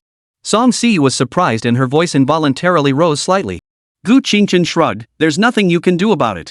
The world is full of surprises, and the internet is no exception. The chances of meeting a beautiful woman online are almost the same as winning the lottery. If things don't look right, we should just run. After all, they were two suspicious figures lurking in the bushes.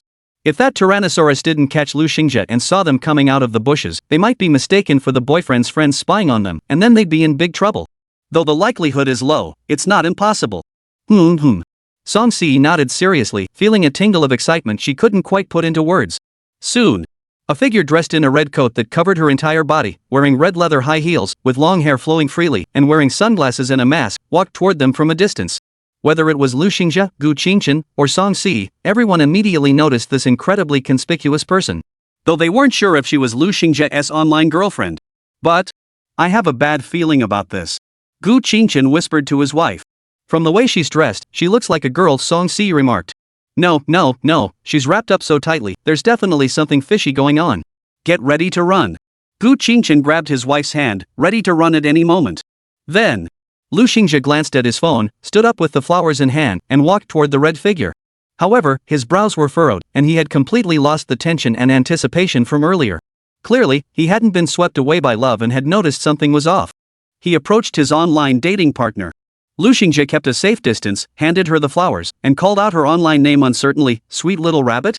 The red-clad figure, who was just a bit shorter than Lu Xingzhe, nodded but didn't speak. Could you take off your sunglasses and mask?" he asked again. The red-clad figure remained silent for a moment. Then, with lightning speed, she ripped off her sunglasses and mask, revealing a bearded man's face. She opened her arms, puckered her lips, and lunged forward, trying to hug Lu Xingzhe and kiss him. Fortunately, Lu Xingzhe, who had been prepared, immediately stepped back, threw the flowers he was holding, and turned to run away. He shouted at the top of his lungs, "Old Gu! Help me!" The red-clad man immediately gave chase, but high heels couldn't keep up with flat shoes, especially when the flat shoes were moving at full speed. In the blink of an eye, Lu Xingzhe was gone. The red-clad man, furious, stripped off his overcoat and threw it to the ground, revealing his relatively normal attire and rather obese figure beneath. Then, like a monkey, he curled his legs wrapped in black stockings, using the red lacquered high heels on his feet to leap up and down, jumping around wildly. At the same time, he shouted in a rough yet strangely high-pitched voice, "Ah! Husband! You unfaithful man! You don't want me anymore! You men aren't worth a single good thing!" The few passers-by nearby saw this and quickly moved away. Gu Qingchen, who had been hiding in the bushes watching the scene, quickly pulled Song Si, who had been startled by the sight, her mouth slightly open and her face filled with disbelief, and crouched down to sneak out of the bushes. But the next second, Lu Xingzhe's WeChat call came through. Since he was relatively close, the enraged man immediately turned his head and locked eyes with the sneaky Gu Qingchen. The atmosphere fell silent for a moment. Gu Qingchen quickly straightened up, grabbed Song Si, and ran off, simultaneously answering Lu Xingzhe's call and shouting, "Lu Xingzhe! What the hell is going on? Ah! You guys come back! Bring Jiabao back!" The man, realizing what was happening, charged after them like a demon. As the saying goes, high heels can't outrun flat shoes, especially when the flat shoes are in full sprint.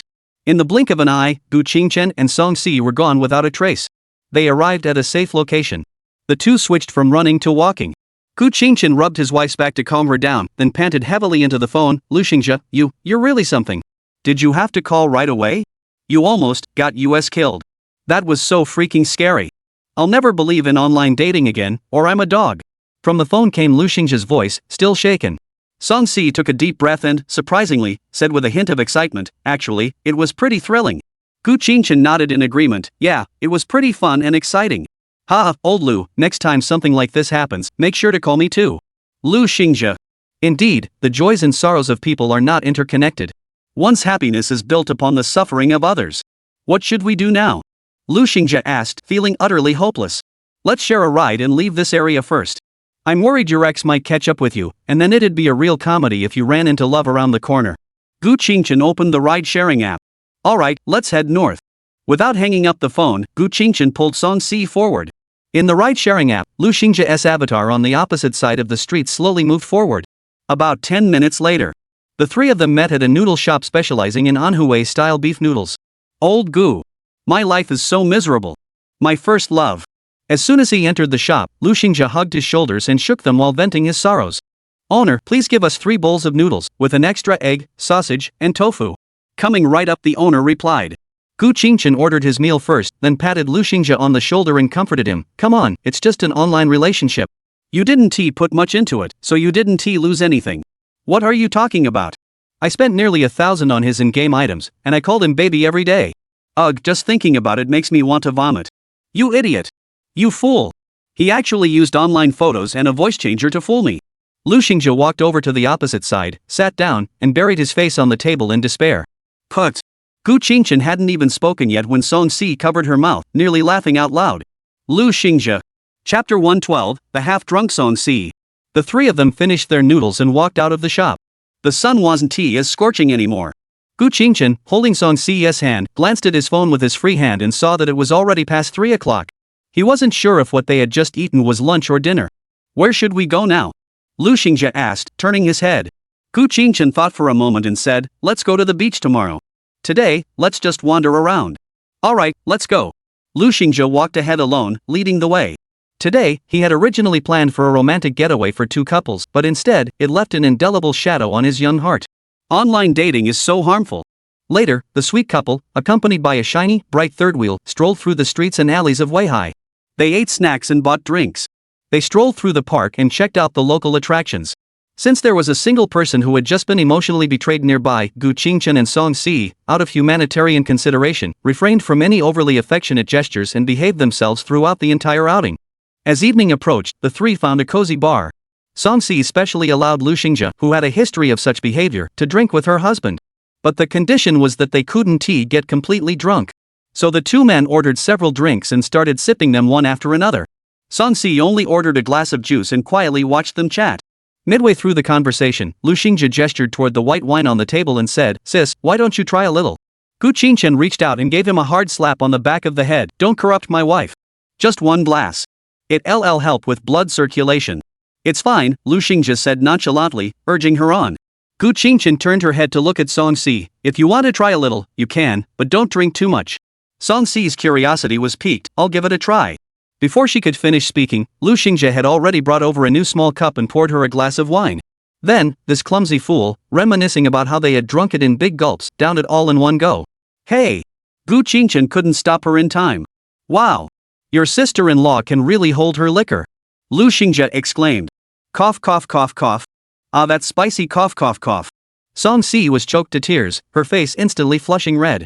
Gu Qingchen quickly patted her back to help her breathe. "Are you crazy? That's Baijiu. You downed it in one gulp on your first try? That's impressive. Are you okay?" After a while, she finally regained her composure. "Cough cough. Why do you guys drink so freely? Cough cough cough. Don't you feel the spiciness? We're used to it. You can't drink like that, and it's easy to get drunk that way." Gu Qingchen wiped the alcohol from the corner of his wife's mouth and explained. Lu Xingzhe, being the troublemaker, poured Song Si another glass. "It's okay, sister-in-law. Drink more, and you'll get used to it." Gu Qingchen nudged him with his elbow. "Drink your own. Don't get my wife drunk. You're just giving her an opportunity. How else will you get your way if she's not drunk?" Lu Xingzhe gave him a sly grin and whispered in his ear. Gu Qingchen sighed. "I don't need you to get me drunk to do whatever I want. It's unnecessary." Lu Xingzhe. He felt like he hadn't just eaten a mouthful of dog food, he felt like a clown. Song Si, who had stopped coughing, tried to drink a little bit at a time. Though it was much better, the taste of the alcohol was still unpleasant. After finishing the last glass, she turned back to drink her own juice. Gu Qingchen ordered another low-alcohol fruit-flavored cocktail for her to try. It was more to her taste, but still just average, only slightly better than the white wine. After a round of heavy drinking, Gu Qingchen and Lu Xingzhe both kept their limits, neither getting drunk, but Song Si was different. It was her first time drinking, and she was already feeling a bit tipsy, though not drunk, more like a half-awake, half-asleep state. After leaving the bar, Gu Qingchen, holding his wife in his arms, called a ride-hailing app and said, "Let us go back to the hotel. Cici can't go out like this. If you're hungry, just order takeout." "Alright, I'm a bit dizzy too. Let us go back and sleep." Lu Xingzhe also felt a bit unwell and squatted down. Once the Didi arrived, the three of them returned to the hotel to rest. Insert the room key card. As the lights in the room came on, Gu Qingchen, acting like a lazy sloth, carried Song Si and placed her on the bed. But Song Si sat up restlessly, her little fingers tugging at his shirt, adorably saying, "Husband, stay with me." Gu Qingchen cradled her warm face and rubbed it gently, soothing her with a soft voice. "Let's change clothes and brush our teeth first, okay?" "Okay. Cici is such a good girl." As he spoke, he knelt down, lifted her delicate ankles, removed her shoes and white socks, and gently massaged her fair, delicate arches. "Tickle, it's so ticklish." Song Si giggled and wiggled her little feet, but didn't pull them away. Releasing her delicate feet, Gu Qingchen rummaged through the luggage and pulled out Song Si's nightgown. "Stand on the bed yourself." Upon hearing this, Song Si obediently climbed out of bed and stood unsteadily on the bed. Fortunately, it was a dress, easy to take off. After stripping his wife down to her underwear and slipping the pajamas over her, Gu Qingchen helped her lie back down. He took the dress and underwear she had just changed out of and put them in the suitcase. Then he opened his own suitcase and changed into a set of pajamas. After everything was mostly tidied up, Gu Qingchen took the unopened bottle of Nongfu spring water from the bedside table, opened it, helped Song Si lean against his shoulder, and brought the water to her lips, saying, "Cici, drink some water." Oh. Half asleep, she began to drink noisily, but as she drank, she fell asleep. Gu Qingchen sighed helplessly, pinching her delicate little nose. "Silly wife." Then, he grabbed a wet wipe, quickly wiped her face in his own, but couldn't resist the urge to sleep. He wrapped his arms around her warm body and drifted off. Midnight. Song Si woke up groggily, still a bit tipsy. She sat up and shook the sleeping Gu Qingchen beside her, whining, "Husband, I need to use the restroom." Gu Qingchen was also woken up by the commotion. He rubbed his slightly aching head, got up groggily, and assumed his wife didn't know where the bathroom was, so he took her hand without saying a word and led her there. "You go ahead, I'll wait outside." As he was about to leave, he was pulled back by Song Si, who had lifted her nightgown and sat on the toilet. The young girl leaned forward, hugging Gu Qingchen's waist, burying her face in his stomach, as if sticking out her little bottom, and said in a soft voice, "Honey, stay with me." Gu Qingchen snapped back to his senses, smiled tenderly, and stroked her head. "All right, go ahead." As the stream stopped flowing, Song Si tugged at his clothes and said, "Husband, I'm done, wipe me." Gu Qingchen sighed helplessly and tore off a piece of toilet paper to clean her up. After helping his wife stand up and tidying her skirt, he lifted her little bottom and held her in his arms, then returned to bed to continue sleeping. Chapter 113, Beachside Routine. Morning. Song Si, who had drunk the least, woke up first. She lazily buried her head in Gu Qingchen's neck, emitting a soft, sensual moan. But as the memories of last night flooded back into her mind, her fair face turned bright red, and she buried her head even deeper. However, since they had already done more intimate things, this didn't make Song Si feel ashamed for too long. By the time Gu Qingchen slowly woke up, she had already finished her morning routine, wearing a white t-shirt and a black pleated skirt, her expression calm. "When did you wake up?" Gu Qingchen asked dazedly. Song Si sat beside him, gently stroking his cheek and said, "I just woke up half an hour ago." "Do you want to sleep a little longer?" "No, I'm up. I didn't eat anything last night. Let me take you out to eat something." "All right." As she spoke, Song Si stood up, knelt down by the suitcase, and dug out the clothes Gu Qingchen would wear today, placing them beside him. He lingered in bed for a moment. Gu Qingchen also got up, put on the white t-shirt and black shorts his wife had prepared, and went to the bathroom to wash up. Just then, the door was gently knocked. Before Song Si could ask, Lu Xingjia's loud voice already echoed, "Old Gu. Are you up yet?" The door opened. Seeing the graceful figure at the door, Lu Xingji grinned. "Sister-in-law, has old Gu gotten up yet?" "Yes, he is in the bathroom getting ready." Song Si stepped aside and gestured for them to enter. "Come in first. He should be done soon." "All right." A moment later, Gu Qingchen emerged from the bathroom after finishing his morning routine. He knew Lu Xingji had arrived and asked as soon as he stepped out, "How's our brother Lu feeling?" "He hasn't gotten over the breakup yet, has he?" "He's fine. I'm not that upset." Lu Xingji remained cheerful, showing no signs of despair. "That's good. Let us go have breakfast and then head to the beach." Then, Gu Qingchen thought of something and asked, "Should we buy swimsuits?" "Probably not. We'll just play in the water." "I changed into this specially." Lu Xingji patted his white t-shirt and green shorts. Gu Qingchen nodded in agreement. "I don't want anyone else to see my wife's swimsuit either." Song Si smiled softly and wrapped her arms around his arms. "Lu Xingji. I shouldn't be in the room, I should be on the roof." The three of them had a simple breakfast at the hotel and then took a taxi to the International Seawater Bathhouse. They got out of the car.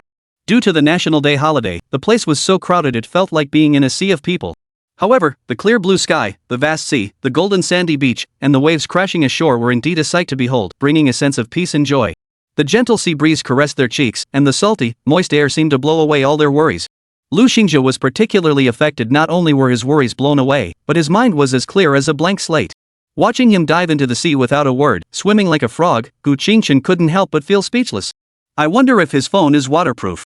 Song Si, on the other hand, was enjoying the peaceful moment. She scooped up a little seawater, stuck out her cute little tongue, and licked it, immediately wrinkling her nose. "It's so salty." Gu Qingchen was amused by this adorable scene and pinched her cheek. "Of course seawater is salty." "You're such a bookworm. Did you give all your knowledge back to the teacher?" "Well, practice makes perfect, right? I've never tasted it before." "Just because the book says it's salty doesn't mean it has to be, does it?" Song Si, dissatisfied, lifted the front of his shirt and wiped her wet hands on it. Gu Qingchen took her hands and lifted his shirt to wipe her hands for her. "My bookworm life makes a lot of sense. It seems like training you to be the company's finance assistant was a waste of your potential.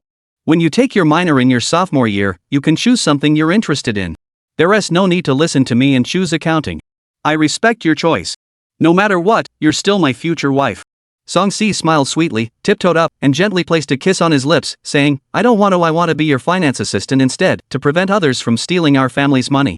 Since there were many people around, she couldn't kiss him for too long. "Alright, is the little finance girl ready to be exploited by a ruthless boss?" Gu Qingchen wrapped his arms around her waist and teased her with a playful smile. "I'll do whatever the boss says." Song Si smiled brightly and wrapped her arms around his arm in perfect harmony. "Let us go then. Today's unwritten rule is a date." Saying this, Gu Qingchen led Song Si toward the distant flock of seagulls. Along the way, they stopped and started several times. The young girl picked up several beautiful seashells and showed them to him, saying, I want to string them all together and make a small keychain to keep at home. How about it? Sure, as long as you're happy. Song-si smiled sweetly, stuffed all the shells into her pocket, then tiptoed up to kiss him on the cheek. You're the best, honey. Soon, the two arrived at the spot where the seagulls were gathered. Many people were feeding them bread. Yes, there was also a shady vendor secretly selling bread here, 20 yuan per bag. Gu Qingchen, being wealthy, bought a bag, but upon checking the expiration date, it was almost expired. No wonder he dared not sell it openly. Too lazy to argue with him, Gu Qingchen tore the bread into strips and handed them to Song-si, telling her to hold them up or throw them out. Taking advantage of the moment when the seagulls were eating, he snapped several photos of his wife. After finishing the bread in her hands, Song-si flipped through the photos Gu Qingchen had taken, wrapped her arms around his neck, and gave him a passionate kiss that lasted several seconds. As for the speedboat and water jet ski activities, Song-si refused outright, finding it distasteful to interact with other men. She only took some photos of others enjoying themselves. That was all there was to do at the beach. Seeing there wasn't too much else to do, Gu Qingchen simply took off his own shoes and socks, along with Song-si's, and held them in his hands as he led her into the water to splash around. Wow, it's so cold. Watching his wife's delicate little feet kicking the water, Gu Qingchen wrapped his arms around her waist and gave her a firm kiss on her soft cheek. Ugh, giggle, stop teasing. Song-si smiled happily and snuggled into his arms, watching the waves, a mix of blue and white, roll in. After playing in the water for a while, they found a secluded stretch of sand, lay down, closed their eyes, and snuggled together, basking in the sun. Before they could enjoy the moment for much longer, Gu Qingchen's phone rang. Without even looking, he knew it was Lu Xingzhe. He answered the call, and sure enough, that smug voice came through the phone. Old Gu, how's the romantic getaway going? Come join me for some coconut juice? Gu Qingchen didn't respond and instead asked, did your phone get wet? Damn it! I almost forgot. Thank goodness my phone is waterproof. Otherwise, this swim would have been a costly mistake. Then, Lu Xingzhe, the jerk, started complaining about him. Old Gu, why didn't you pull me out? Your eyes were only on your wife, weren't they? You're so blinded by beauty that you forgot your friend. Bull, you were like a monkey, just bolting out there. I didn't even have time to react before you were already in the water. What's there to pull? Gu Qingchen refused to take the blame. Chapter 114, The Social Butterfly. Lu Xingzhe. After a moment of silence, Lu Xingzhe awkwardly changed the subject. So, are you guys coming for some coconut juice? Sure, you're treating. Send the location. All right. It was only a few dollars, so he could afford it. Upon receiving Lu Xingzhe's location share, Gu Qingchen sat up, brushed the sand off her feet, and put on her shoes and socks. She then knelt down in front of Song-si, who had also sat up, took her delicate little feet in her hands, brushed the sand off the pale pink soles, and put her shoes and socks back on. Let us go. It's rare for Lu Xingzhe to treat us, so we should drink a few more coconuts. Gu Qingchen pulled his wife up from the sand, gently patting the sand off her back and little butt. Song-si also brushed the sand off his body, wrapped her arms around his arms, and said, let's go. The two followed the path out of the beach and arrived at the street. In the distance, they spotted an open-air coconut stall.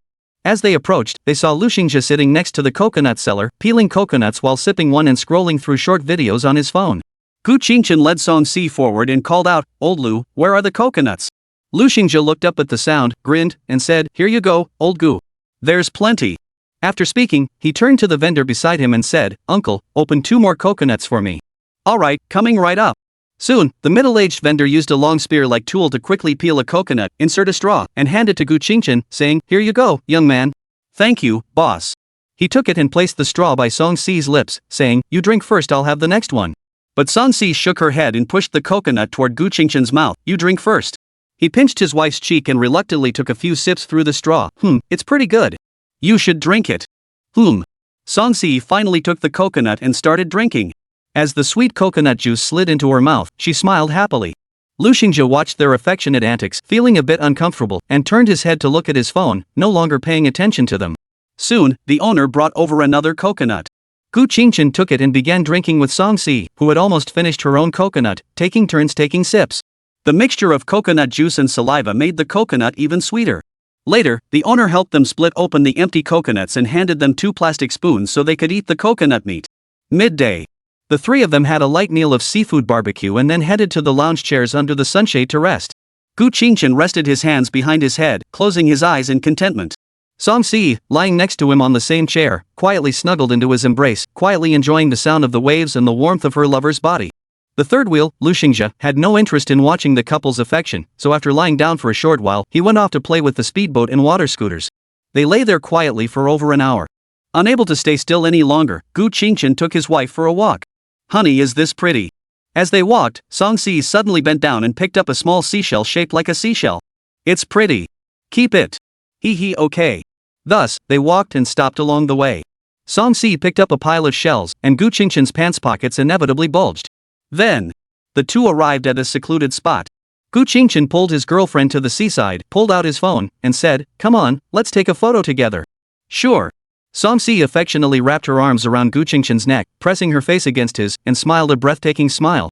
As the shutter clicked, a fresh, intimate couple's photo with the sea as its backdrop was captured. An afternoon passed. After wandering around and taking plenty of photos, Gu Qingchen and Song-si held hands and returned to the previous shaded area. As for Lu Xingzhe, that guy was nowhere to be found, probably off having a good time somewhere. Since they had to fly to the capital early the next morning, Gu Qingchen, who was planning to take Song-si back to the hotel to rest, sent him a message. Then, Lu Xingzhe, soaking wet, hurried back. "Where did you go? Causing trouble at the Dragon Palace?" Gu Qingchen asked curiously. "No way. I met someone and went diving with him in the sea, catching seafood," Lu Xingzhe said, wringing the seawater out of his clothes. "So you really did go cause a ruckus at the Dragon Palace? You're such a social butterfly, first the coconut seller, now a stranger you don't even know." Gu Qingchen sighed, but seeing his empty hands, she asked again, "By the way, where are the shrimp soldiers and crab generals you caught?" Lu Xingzhe waved his hands dismissively. "Oh well, I brought them back but they're useless, so I just gave them all to that guy." Gu Qingchen said helplessly, "Could it be that the big guy was a professional seafood catcher?" "Is that so? It doesn't matter to me. As long as I'm happy." Lu Xingzhe shrugged indifferently. "Alright, what are you going to do? We're leaving early tomorrow morning. Are you going to stay by the beach or come back to the hotel with us?" Lu Xingzhe scratched his chin and thought for a moment before saying, "You guys go back first. My flight isn't until tomorrow afternoon, so I'm not in a hurry. I'll use the time to explore the area and buy some seafood for my mom." "Alright, we'll head back to the hotel, pack up, and go to sleep. We won't bother you in the morning," Gu Qingchen said. "Alright, you guys go rest. See you later. Bye." After they parted, Gu Qingchen took Song-si by the hand and walked to the roadside, hailing a taxi and heading straight for the hotel. Back in the room, both of them took off their sand-covered clothes and went to the bathroom to shower. However, Song-si stayed huddled in the corner the entire time, pulling Gu Qingchen to block herself. Gu Qingchen held the showerhead, rinsing her body while sighing helplessly, "There is no hidden camera filming you. You were perfectly natural using the restroom last night. Why are you so concerned about this now?" Song-si's face turned red as she poked his chest with her fingers and pouted, I was a bit dazed last night. I didn't care about such things then. But now I'm awake, of course I care. Alright, I'll block you. You apply the shower gel and wash my hair." Gu Qingchen scratched her cute little chin and said, "Okay. Anyway, we just did this together 2 days ago, so it's no big deal." After finishing their shower, the two stepped out of the bathroom and changed into their pajamas. Gu Qingchen picked up the hairdryer on the bedside table and started drying her hair. Our diligent wife Song-si, on the other hand, fetched a plastic bag, carefully wrapped the clothes they had just changed out of, which were covered in sand, and placed them in the suitcase to prevent them from dirtying other clothes. Once everything was tidied up, she sat obediently on the edge of the bed, enjoying Gu Qingchen's hair drying service. After about 10 minutes, "That's enough." Gu Qingchen shook Song-si's silky black hair, leaned down to her hairline, and took a light sniff before placing the hairdryer back on the bedside table. He then pressed the button on the nearby phone to order room service. After the two of them finished their meal, they snuggled up together and checked their phones for a while. Gu Qingchen then wrapped his arms around his soft, fragrant wife and lay down on the bed, ready to sleep. Song-si, cradled in his arms, gazed at her husband's sleepy profile, curved her lips into a smile, and gently kissed his lips before burying her face in his chest and closing her eyes. Chapter 115, Finally meeting the Su family. The next morning, since they were going to meet their elders today, Gu Qingchen, who had already gotten up and finished his morning routine, deliberately changed into a simple white short-sleeved shirt and black trousers, looking neat and tidy. Song-si, wearing the same apricot-colored off-the-shoulder loose pleated long dress she had worn the day before, was combing her hair with a brush as she slowly walked out of the bathroom. "Let me comb your hair for you." Gu Qingchen saw this and stepped forward to take the comb from her hand, beginning to comb her hair. "Honey, do you think Grandpa's other family members will like me?" While enjoying the loving service of having her hair combed, the young woman raised her eyes to meet his gaze and asked with a touch of worry. Gu Qingchen parted a third of his wife's smooth, long hair, brought it to the front, and smoothed it out, then tidied her fluffy bangs. He then cupped her soft cheeks, leaned down, and gently kissed her cherry-pink lips, saying, "My little CC is so obedient, beautiful, and understanding. How could anyone not like her? That person must have poor taste." Upon hearing this, Song-si smiled brightly, wrapped her arms around Gu Qingshan's waist, and snuggled into his embrace, resting her small head against his chest. In a soft, sweet voice, she murmured, "Husband, I really, really, really love you even if Grandpa's family doesn't like me. Please don't abandon me, okay?" "How could that be? If they don't like you, I'd rather not acknowledge them as family." Gu Qingshan gently patted her back and said, "Alright, don't worry too much. They'll definitely come to like you. Let's go, it's time to head to the airport." After saying that, the two checked out of the hotel, dragged their luggage, and hailed a taxi, heading straight for the airport. On the way, Gu Qingshan also sent a WeChat message to Lu Xingzhe, "We're heading to the airport. Let me know when you wake up." After a while, seeing no response, he put away his phone and took Song-si's hand, playing with it. They arrived at the airport. It was the usual routine: checking in, checking luggage, going through security, entering the VIP lounge for a free breakfast, and boarding the plane. This time, Song-si no longer felt the tension and fear she had experienced on her first flight. She barely even noticed anything. About an hour and a half later, the two landed smoothly at the capital airport of the imperial capital. As Gu Qingshan and Song-si held hands and stepped off the plane, a man in plain clothes, wearing earbuds and sunglasses, with a bulge at his waist, approached them. He stopped, gave a brief military salute, and said directly, "Mr. Gu, I have been sent here by the commander to escort you. Please follow me closely from now on." Gu Qingshan hadn't expected this turn of events and reluctantly nodded. "Alright, thank you for your assistance. Lead the way." "Yes, please follow closely." With that, the man turned and led the way ahead. Gu Qingshan held Song-si's hand tightly and followed closely behind. They crossed the corridor bridge, boarded the shuttle bus, arrived at the VIP building, retrieved their luggage, and exited the lobby. What greeted their eyes was a black Hongqi car with a white license plate, accompanied by two military-style armored SUVs parked one in front and one behind at the main entrance. Several fully armed soldiers holding Type 95 rifles were on guard around the area. On either side of the entrance stood several men and women in suits, apparently airport management personnel, all keeping their heads down and motionless. The plainclothes man who had led them there opened the rear door of the Hongqi car, gestured for them to get in, and said, "Mr. Gu, please get in first." Okay, thank you." Feeling uneasy, Gu Qingshan hurriedly pulled his wife into the car. "Fall back." At the plainclothes man's command, the soldiers on alert around them quickly boarded the armored vehicles in front and behind. He also got into the passenger seat of the red flag car and said to the middle-aged driver behind the wheel, "Old Zhang, drive."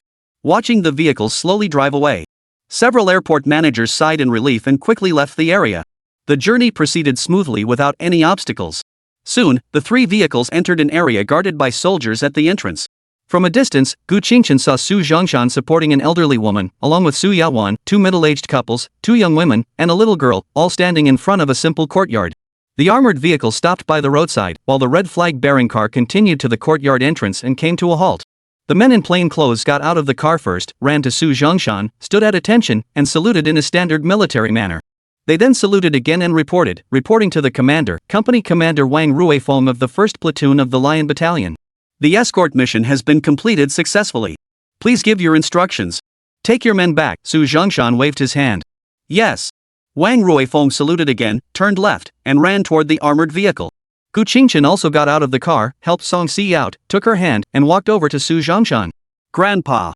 "Grandpa," hello, Song-si echoed. Good. Cece, don't be shy. Just act like you're at your own home." Su Zhongshan patted Gu Qingshan on the shoulder and quickly helped the woman beside him to her feet, saying, "This is my wife Musiai, your grandmother." "Hello, Grandma." Gu Qingshan hurriedly greeted her. "Hello, Grandma." Song-si did the same. But Musiai just stared blankly at Gu Qingshan, trembling as she extended her slightly sagging hand and gently stroked his cheek. It seemed as though she had recalled her eldest son who had sacrificed his life, and tears welled up in her cloudy eyes. "He looks just like him, such a good child, such a good child." As she spoke, she wiped away her tears and turned her gaze toward Song-si, saying, "My granddaughter-in-law is also very beautiful. Today, Grandma cooked for you all personally. Please don't be so polite." "Thank you, Grandma." Song-si smiled sweetly. "Such a good boy." Musiai smiled kindly, then supported Gu Qingshan's arm and pointed to the two middle-aged couples beside them, saying, "My dear grandson, let me introduce you. The man on the left is my second son, Su Igwa, and the woman beside him is his wife, Deng Kaixian. They have a son and a daughter. The boy isn't here today, but I'll introduce him to you another time. The tallest girl is their daughter, Su Jingwan, who is currently a third-year student at Qingbei University. The man on the right is my third son, Su Iran. The woman beside him is his wife, Meng Yin. The girl who is almost as tall as Jingwan is their only daughter, Su Shiyu, who just started her first year of high school. And the little one at the end."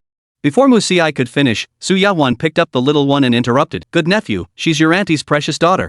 Her name is Su Yoru, and her nickname is Nini. She's 6 years old. Nini, say hello to your older brother and sister-in-law. Little Nini also said cutely, hello, older brother and sister-in-law. Hello, Nini, Gu Qingchen replied. Song-si looked at her with sparkling eyes and softly replied, I, hello. Immediately after, Gu Qingchen also addressed everyone present one by one, second uncle, second aunt, third uncle, third aunt, and my 2 cousins. Nice to meet you all. My name is Gu Qingchen. I assume you already know. This is my fiancé, Song-si. Please take care of us in the future. Song-si also obediently greeted everyone in turn. Except for the 2 cousins who nodded faintly, everyone else smiled and responded. Suigwa strode forward, placed his arm around Gu Qingchen's shoulder, and forcibly pulled him into the courtyard, saying, hey, we're all family. Why bother with formalities? Come on, let us go inside. The 2 of us will have a good chat. Everyone followed suit. Song-si supported Musi's arm and said softly, grandmother, let me help you inside. Alright, my granddaughter-in-law is clearly a kind and virtuous wife. Qingchen is truly blessed to have married you. Musi had already checked this granddaughter-in-law's background and was very satisfied with her. Song-si shook her head earnestly, Grandma, it's my good fortune to have met him. Musi was taken aback, then smiled warmly, then it's a blessing for both of us. As the 2 entered the courtyard, Su Zhongshan, who was trailing behind, watched the scene of the family reunion and couldn't help but smile. He looked up at the sky and murmured softly, Fonger, rest assured. Everything is fine at home. Chapter 116, Song-si suddenly feels nauseous. In the courtyard. Everything here was no different from an ordinary person's small courtyard house, except that it was slightly larger, filled with flowers and plants, and there was a slightly plump tabby cat sleeping on the steps. The group entered the living room. A large round folding table was already set up in the center. However, they first sat down on the wooden sofas and started chatting. There wasn't enough space, so Su Yawan held Nini, while Su Erin and the 2 aunts and cousins moved chairs to sit down. Musi listened for a while, then smiled and got up to head to the kitchen to help out. Song-si didn't interrupt the conversation. She just glanced at Gu Qingchen, then tapped her finger toward her grandmother's departing figure, giving her a subtle nod. After receiving her nod of agreement, she stood up and followed her. Su Yawan saw this, handed Nini to her second sister-in-law, and also stood up to follow. In the kitchen, Musi picked up the cleaver, preparing to continue cutting the meat that had been left on the cutting board when she went out to greet Gu Qingchen earlier. However, Song-si, who had followed her, took her hand and said, Grandma, let me do it for you. Oh, no need. There is no way the first time you come to your in-laws' house, you should be the one cooking. Go out and chat with them. Grandma can handle this alone. Musi hurriedly smiled and declined. Su Yawan also entered the kitchen. Sisi, I can help your grandmother. You go out and accompany my dear nephew. Musi patted Song-si on the back and agreed, yes, go ahead. Yahan can help me here.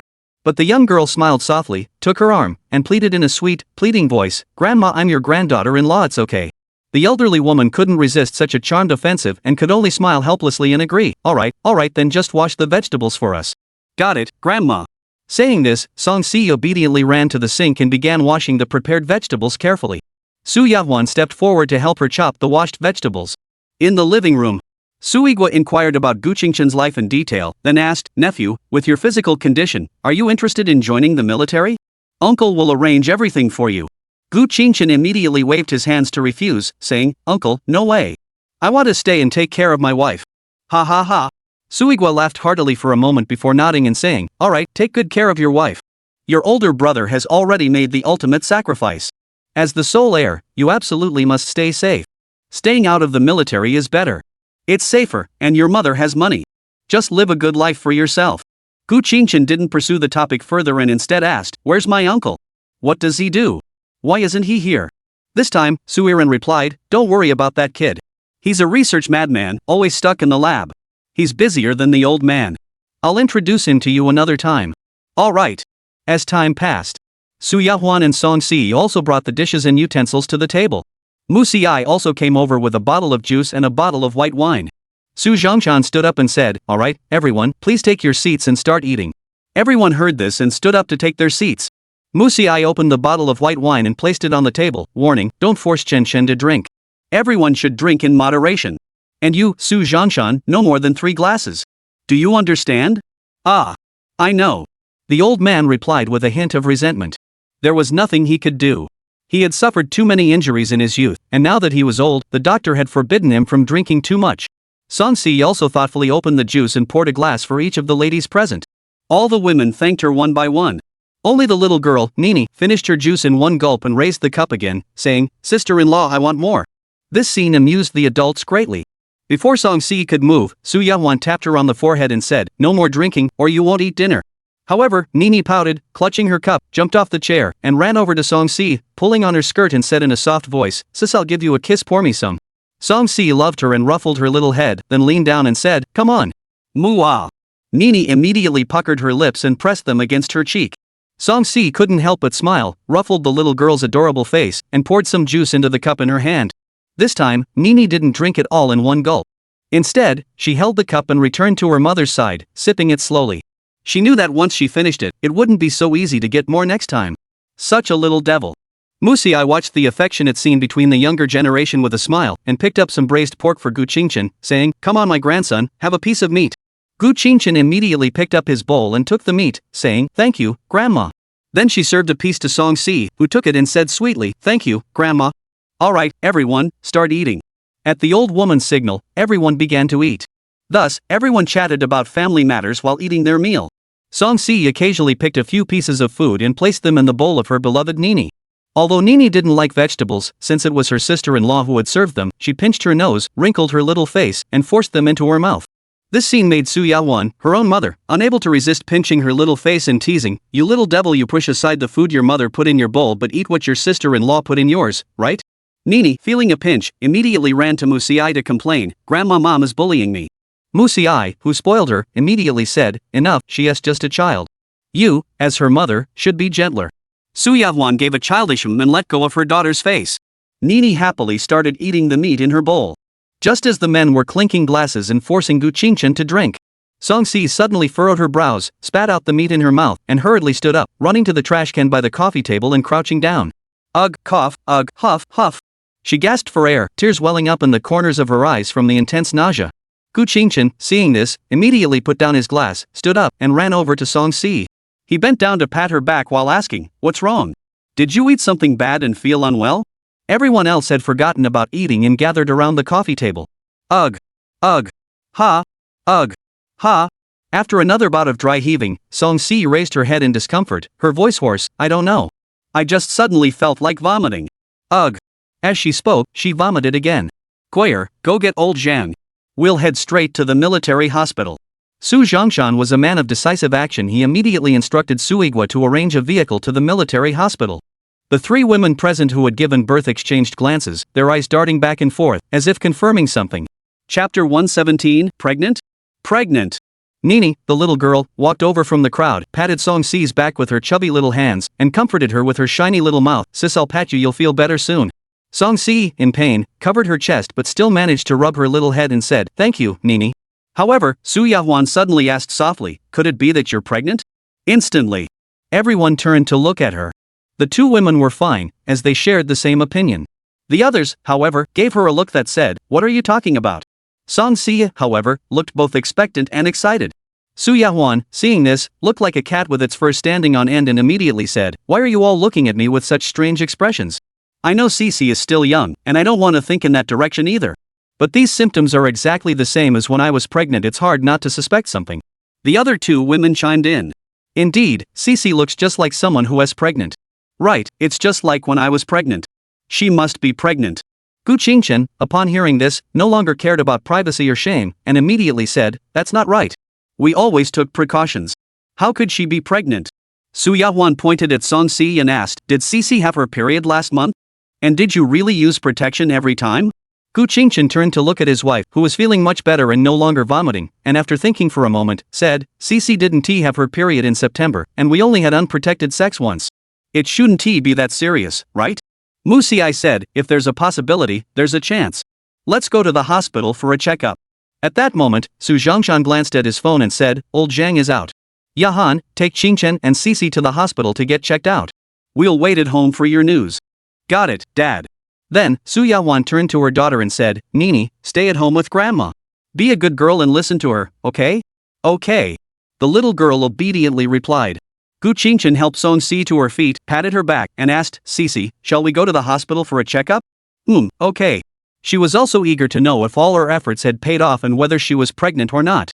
As they spoke, the three of them walked out of the courtyard, got into the red flag car they had arrived in, and headed straight for the military hospital. Upon arriving at the destination, the three of them didn't even bother to register. They were immediately scheduled for an ultrasound to confirm whether she was pregnant. The person conducting the examination was an elderly woman with gray hair, clearly a seasoned professional in her field. It could only be said that power was indeed a wonderful thing. As the elderly woman moved the instrument back and forth across Song Si's pale abdomen, she said, "This young lady is pregnant, approximately 1 month along. However, the embryo is still too small to see anything clearly. However, everything is normal. Go home and take good care of yourself. Come back for a thorough checkup once the pregnancy is more advanced."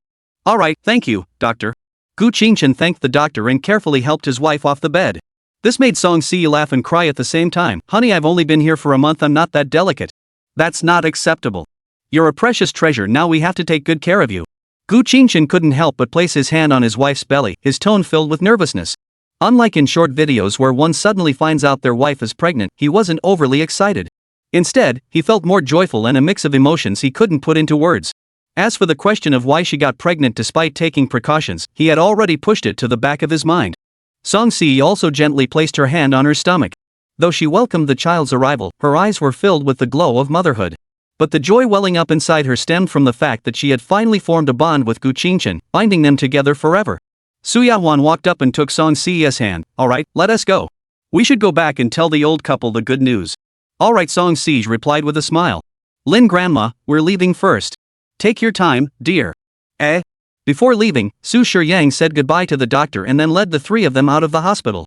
Zhang Shu drove them back to the compound. As soon as they got out of the car, Mu Xiai took Nini by the hand and rushed over, eagerly asking, "How was it? Are you pregnant?" Su Shiyang smiled and said, "Yes, you're going to be a great grandmother."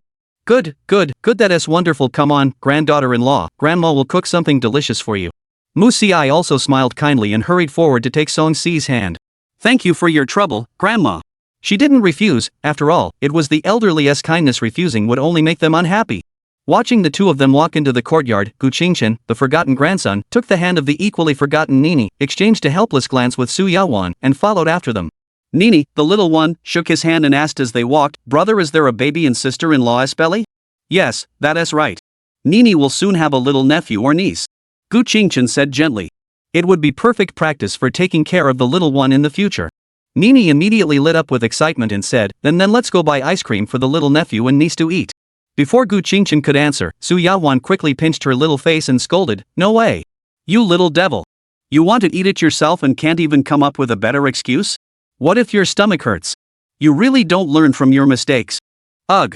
Nini, feeling the pain, pulled her mother's hand away and dashed over to Gu Qingchen's side, hiding behind him and sticking out her tongue at Su Yahuan. "Humph, bad mom, watch out or Nini will pull out your oxygen tube." Children influenced by short videos can be surprisingly bold. Upon hearing this, Gu Qingchen immediately looked over and locked eyes with Su Yahuan's dark gaze. "Over here," Nini waved Gu Qingchen's hand and pouted, "Big brother, you're the best, take me to buy ice cream, please." The next moment, Su Yahuan's cold voice rang out, "Su, I see you're itching for a spanking, aren't you?" The little girl, upon hearing her mother call her full name, immediately realized something was wrong. In an instant, she let go of Gu Qingchen's hand, ran into the house with her little legs, and shouted, "Grandma, mom is going to hit me." Su Yahuan immediately chased after her, shouting, "You little brat, just wait until I get you." Gu Qingchen followed them inside, but after looking around, he didn't see Su Zhongshan or the others. Upon entering the kitchen, she found Mu Xiai preparing to stew chicken soup. Nini was being held in Song Si's arms, dodging her mother's ruthless hands, and added a cruel teasing remark, "Mom, my sister-in-law has a baby in her belly. You can't hit me, can you?" Su Yahuan laughed in frustration, temporarily at a loss for what to do. "Grandma, where are Grandpa and the others?" Gu Qingchen asked. Mu Xiai was busy with her work and didn't even turn her head. "Oh, they're all so busy. There was an emergency at the military zone, so they ate quickly and left right away. Those two girls don't live here, so they had to follow them. We'll just let them know about Cece's pregnancy on WeChat later." Alright. Chapter 118, Different Treatment. As the chicken soup was served, the rich, fragrant aroma filled the entire living room. Since the chicken soup had been simmering for a long time, the leftover lunch was also reheated and brought out. Su Yahuan stirred the golden yellow soup in her bowl with a spoon, glancing at Gu Qingchen's portion. The same as hers. She then looked at Song Si and Nini and immediately complained, "Mom, you're being so unfair. Only Cece and Nini got meat, and Nini already ate lunch. Why didn't you give some to me and my little nephew?" Nini heard this and immediately protected the bowl in front of her, which was filled with chicken soup and meat, her bright eyes warily looking at her mother, who had taken some of her food. Musiai poured Songsi a glass of juice and said irritably, "You don't act like a mother at all." "What? Do you want to steal your daughter's food?" Songsi smiled, used her chopsticks to pull a chicken leg off, and placed it in Gu Qingchen's bowl. She then put half of the chicken body into her aunt's bowl. "Ah, thank you, niece-in-law auntie really loves." "Ah. Mom, what are you doing?" "That's what my niece-in-law gave me out of respect." Su Yawan's words of gratitude had barely left her mouth when, in the next second, a pair of hands holding chopsticks, with wrinkled skin, reached over and returned the tribute to its original owner. Musiai glared at her angrily. "As an elder, how dare you eat the younger generation's meat? You've been spoiled rotten by your 3 older brothers and your husband. You don't act like an adult at all." Su Yawan, scolded, dared not retort, and could only slurp the chicken soup with a pout. Gu Qingchen sighed helplessly, picked up the chicken leg his wife had given him, and placed it in his aunt's bowl. "Eat up." This time, Su Yawan had learned her lesson. She first stuffed the chicken leg into her mouth, then spit it out, and with tears in her eyes, thanked her. "My good nephew was so kind. Auntie really didn't spoil you for nothing." Musiai shot her daughter a disdainful glance, too lazy to acknowledge her, and began serving her granddaughter-in-law. "Thank you, Grandma, you don't need to mind me. I'll just take what I want to eat." Song Si waved her hand. "It's okay, Grandma has already finished eating. You're pregnant, so you need proper nutrition. You must eat a balanced diet and not be picky. Make sure to eat properly when you get home. If necessary, hire a nanny who specializes in cooking for pregnant women. She'll definitely have more experience than you." Musiai didn't mention her own experiences from when she was young and pregnant. After all, times had changed. Back then, they didn't pay much attention to such things, they just ate normally, worked when they had to, and farmed when they had to. Facing Musiai's reminders, Songsi nodded obediently and said, "I know, Grandma." Gu Qingchen, who wasn't being fed by his wife, drank a bowl of chicken soup without much taste, then wrapped his arms around Songsi's slender waist, gently stroking her smooth belly while scrolling through short videos about pregnancy. By the time they finished eating, it was already past 4 in the afternoon. On the wooden sofa, Su Yawan held Nini in her arms, and the mother and daughter played and laughed while watching their phones. Gu Qingchen and Songsi snuggled together, reading about pregnancy-related knowledge. Musiai, wearing a pair of reading glasses, sat on the single wooden sofa beside them. He posted the news about his granddaughter-in-law's pregnancy and the chicken soup he had stewed in the family WeChat group, and added Gu Qingchen and Song Si's WeChat accounts, pulling them into the group. Su Jingwan, welcome, sister-in-law. Fireworks JPG, fireworks JPG, fireworks JPG. Su Shiyu, welcome, sister-in-law soybeans holding a heart JPG. In the group chat, the 2 most idle cousins were the first to greet her. Gu Qingchen, what about me? Su Jingwan, welcome. Su Shiyu, +1. Gu Qingchen. Next came the 2 aunts. Mengyin, welcome, nephew and niece-in-law. Mengyin, niece-in-law, take it WeChat red envelope. Deng Kaixian, welcome nephew and niece-in-law to the big family. Deng Kaixian, for the niece-in-law WeChat red envelope. Deng Kaixian, your cousin is on a mission and probably can't use his phone. Your grandfather and the other old men are busy, so they should be back by tonight. Deng Kaixian, what should we pay attention to during pregnancy? We can't explain it clearly in a few sentences. Just ask Yahuan directly, she knows, or you can search online, most of it is accurate. Gu Qingchen, it's okay, we'll figure it out slowly online. Thank you both for the red envelopes. After sending the message, he pinched the soft flesh on his wife's waist and said, take it. It's the elder's goodwill. All right. Song Si accepted the red envelope and sent a message, thank you both aunts. Both were large red envelopes of 500 each. She immediately moved her phone in front of her husband and smiled sweetly while shaking it. Gu Qingchen stroked her cheek, keep it for yourself to buy something nice. But you're pregnant now, so even if there aren't many restrictions, you must eat in moderation, okay? Yes, yes. She knew that well. After all, this child was the guarantee that she could stay by Gu Qingchen's side, and she couldn't afford to lose it. At that moment, Nini, who had grown tired of being in her mother's arms, climbed down from Su Yawan's legs and held onto Song Si's slender legs, swaying back and forth. Sister-in-law, let's go out and play. Seeing the adorable little girl, Song Si also sat up from Gu Qingchen's arms, her maternal love overflowing as she gently rubbed her little round face and said softly, sure, where should we go play? Nini acted like a little adult, patting her own little chest and saying, just follow me, I know there are lots of delicious things on this street and there's ice cream that tastes like big white rabbit candy. Suddenly, a slender hand reached out, grabbed her little ear, and coldly said, Suyuru, you really are an incorrigible little thief. Was sister-in-law, save me. Little Nini didn't understand what unrepentant meant, but she knew her mom, the big boss, was angry again. She immediately hugged Song Si's leg and cried out. Musiai sighed helplessly and tried to persuade her, alright. Nini is just a child. She wants to eat ice cream. Let her have one. It's been so many days since she last had any. It's not a big deal. Mom, she just got over her stomachache half a month ago. It's not allowed. Musi, being the grandmother, was naturally more indulgent toward her granddaughter. She tried again, but Nini ate 3 ice cream bars in one day. This time, let her have one, and have Chenchen keep an eye on her. Since her own mother had spoken, Su Yahuan reluctantly agreed and turned to Gu Qingchen, saying, "Alright. Good nephew, make sure you keep an eye on the little one and don't let her eat too much." "Alright, don't worry, auntie. We'll go out for a walk then." Gu Qingchen smiled and stood up to agree. Then, Songsi took Nini's hand and stood up with her, heading toward the door. As she passed by Su Yahuan, she whispered in Gu Qingchen's ear, "Good nephew, let her lick a few times, then throw it away, okay?" "Alright." Gu Qingchen replied with a mix of laughter and exasperation. Just before leaving, the mischievous little girl Nini turned back toward Su Yahuan, pulled down her eyelids, and made a funny face. "You!" Su Yahuan jumped up from the table. "Ah, run!"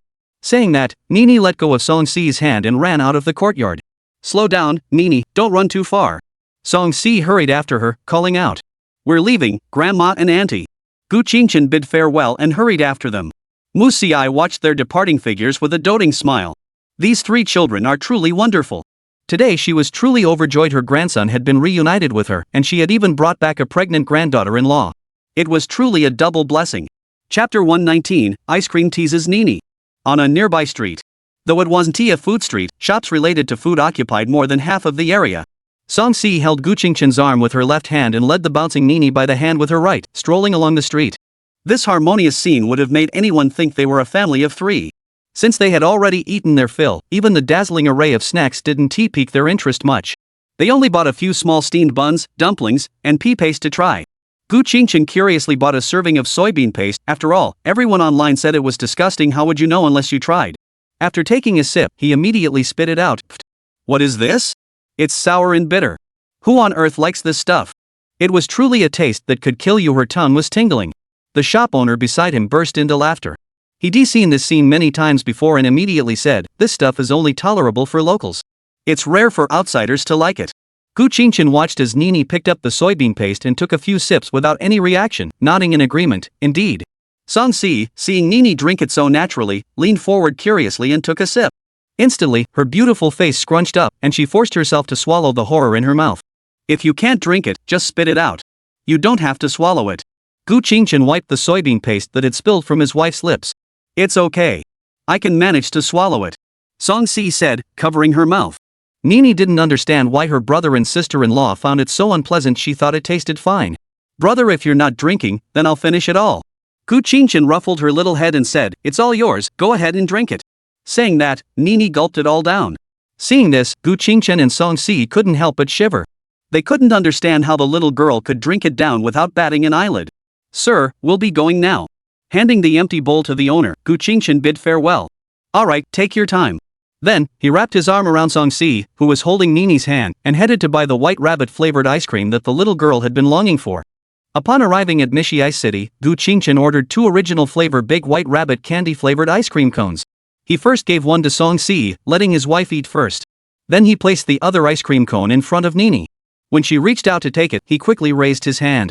He teased the little girl, who was jumping up and down and reaching out for the ice cream, like he was playing with a puppy. "Big brother, give it to me." Gu Qingchen ignored her pleading and continued teasing her. "If you can reach it, I'll buy you another one. How about that?" Okay, big brother keeps his word. Of course. But after a few minutes, no matter how hard she tried, she couldn't reach it, and she immediately got angry. She kept punching his thigh with her little fists, her eyes filled with tears as she angrily said, "Stupid big brother. Bad big brother. I'll beat you up. I'll beat you up." Unable to bear it anymore, Song Si patted Gu Qingchen on the shoulder and urged, "Enough, stop teasing Nini. Give it to her already." Since his wife had given the order, he had no choice but to comply. He quickly handed the already melting ice cream to the little girl. "Humph." Nini took it, turned her little head away from Gu Qingchen, and continued eating with a pouty expression, though her heart was bursting with joy. Song Si smiled gently at the little person in front of her, eating her own ice cream while feeding a few bites to Gu Qingchen. Soon, both of them finished their ice cream. But Nini pulled on Gu Qingchen's pant leg, pouting, "Big brother, buy me another one." Gu Qingchen held Song Si's face, gently wiping her mouth with one hand while saying, "Oh, was that little girl angry with big brother just now? Why are you begging big brother now?" Nini's face turned slightly red as she continued to pout. I didn't. I'm so cute, how could I be angry with big brother? Please buy me one." No, actually your mom only let you lick a few bites. It's just that your brother is soft-hearted and let you eat the whole thing, so you can't eat anymore. Gu Qingchen refused. Nini wasn't about to give up. She kept tugging at his pant leg. It's okay, big brother mom won't know. Songsi finally knelt down, rubbing the little girl's soft cheeks, and gently wiped the ice cream stains from her lips with her slender fingers, speaking softly to diffuse the situation. Nini, let's not eat anymore, okay? Otherwise, your stomach will hurt, and mom will worry. We'll have to go to the hospital for a shot and medicine, which will be so uncomfortable, right? Our Nini is the most obedient, isn't she? Sure enough, at the mention of shots and medicine, Nini immediately calmed down, looking down dejectedly and saying, "Alright. Nini is such a good girl." Songsi slowly stood up, holding the little girl's hand with one hand and Gu Qingchen's hand with the other, murmuring, "Let's go, honey, we've eaten the ice cream, and it's getting dark. We should go home." "Alright." After speaking, the three of them slowly made their way back along the same path. Back at the compound.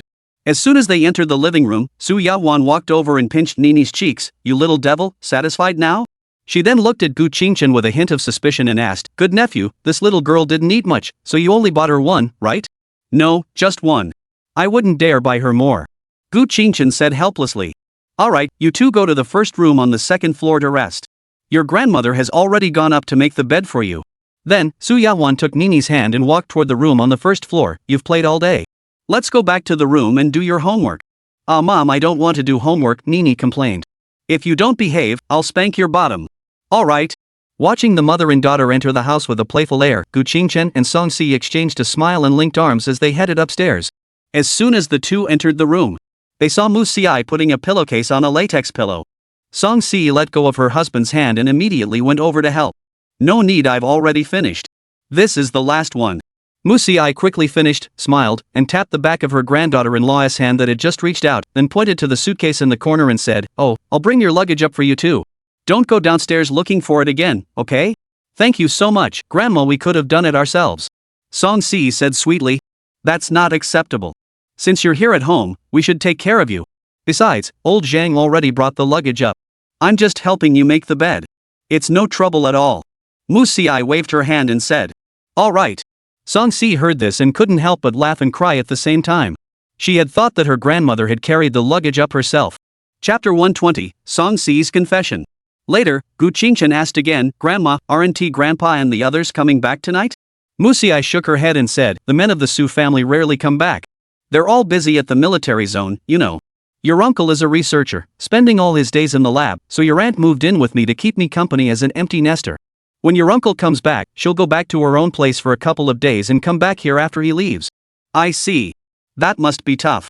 Gu Qingchen nodded. "Well, that's just how this family is. You'll get used to it." As she spoke, Mu Xiai walked toward the door and said, "Alright, I won't disturb your rest. If you get hungry, come downstairs and find me. I'll cook for you. Don't worry about bothering me, I wouldn't let my grandchildren go hungry." "Got it, Grandma," Gu Qingchen replied, watching the elderly woman leave. Songsi sat on the softer bedding, slowly leaned back, and lay down on the bed. "Are you going to take a shower? It seems like there's only one bathroom on the first floor." Gu Qingchen sat down beside his wife, tucked her bangs behind her ear, and leaned in to kiss her. "No, let's wait until tomorrow. We're only staying for a few days anyway. If it's really necessary, we can just go back to our place and shower then." As she spoke, Songsi shifted from lying on her back to her side, wrapped her arms around his waist, and rested her face on his leg, rubbing it gently. Gu Qingchen tucked her stray hair behind her ear, stroked her face, and said, "Alright, let's go change into pajamas, play on our phones for a bit, then go to bed early." Pregnant women need to get plenty of rest. But Songsi didn't move. After hesitating for a moment, she whispered, "I want to tell you something, but please don't get angry with me, okay?" Gu Qingchen looked puzzled and asked, "What is it? Why would I get angry with you?" His wife was always by his side, and there wasn't much she could hide from him. Whatever she was keeping from him probably wasn't a big deal. Songsi gathered her thoughts and said slowly, "It's just, those little umbrellas from before, I poked holes in all of them, and the short-acting pills, as long as you weren't watching me take them, I actually threw them all away secretly." Now that the big plan was accomplished, she didn't want to keep it from her husband anymore, lest he find out later and cause trouble. She also didn't want him to think that her pregnancy was the result of a momentary lapse in judgment, which would make him feel guilty. After all, getting pregnant at her age was a bit unusual. The room fell silent. Gu Qingchen's mind was in turmoil. From initial shock to a hint of anger, he quickly shifted to helplessness. He gently stroked the small head buried on his stomach, unable to look at it, and spoke softly, "There's really nothing I can do about you. If you really want to have the baby, I'll agree to it. There's no need to do it secretly. Song-si heard this and immediately lifted her little head to look at him. Then, you won't be angry with me anymore? Gu Qingchen sighed and said, a little, but I just worry that having a child so young might harm your health. I'm upset that you don't take care of yourself. But now that it's already like this, what can we do? Let's just take good care of it and give birth to it. Hee hee, you're the best, honey. Song-si immediately climbed up, sat down in Gu Qingchen's lap, wrapped her arms around his neck, and kissed his lips. Gu Qingchen held her head with one hand and wrapped his other arm around her waist, their lips meeting in a soft, lingering kiss. After a long time, both of them were flushed red, panting heavily as they parted. Go change into your pajamas. Bring mine out too. Gu Qingchen wiped away the saliva from the corner of her mouth, which belonged to neither of them, and whispered softly. Song-si obediently nodded, gave him a quick kiss on the side of his face, then got out of bed and walked over to the suitcase with a cheerful little skip to look for her pajamas. Meanwhile, Gu Qingchen took out his phone and sent a message to Gu Jiaran, Cici is pregnant. But she was busy, so she didn't respond for a while. Then, he sent the exact same message to Shen Miaoshu. Shen Miaoshu, ? Shen Miaoshu, pregnant? Did you sleep it off? Shen Miaoshu, by the way, I went to check on your little one today. The little guy is pretty cute, nothing wrong with him, just a bit aloof and doesn't want to interact with me. Before leaving, I added some food and water for him and cleaned the litter box. Gu Qingchen, thanks for your hard work, Sister Miaoshu. But Cici is really pregnant. Shan Miaoshu?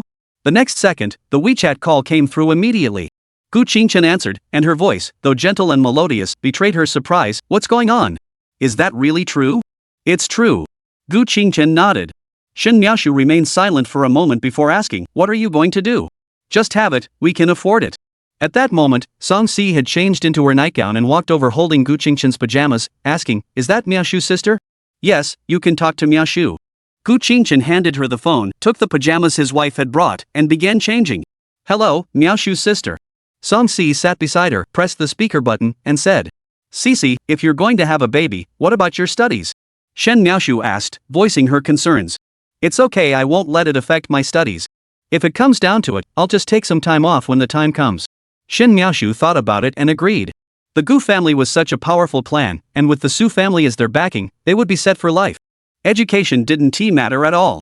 Alright, as long as you've thought it through, I won't disturb the pregnant woman's rest. Just make sure Cici doesn't have to do housework or cook in the future, and watch her diet. Alright, don't worry, Miaoshu's sister.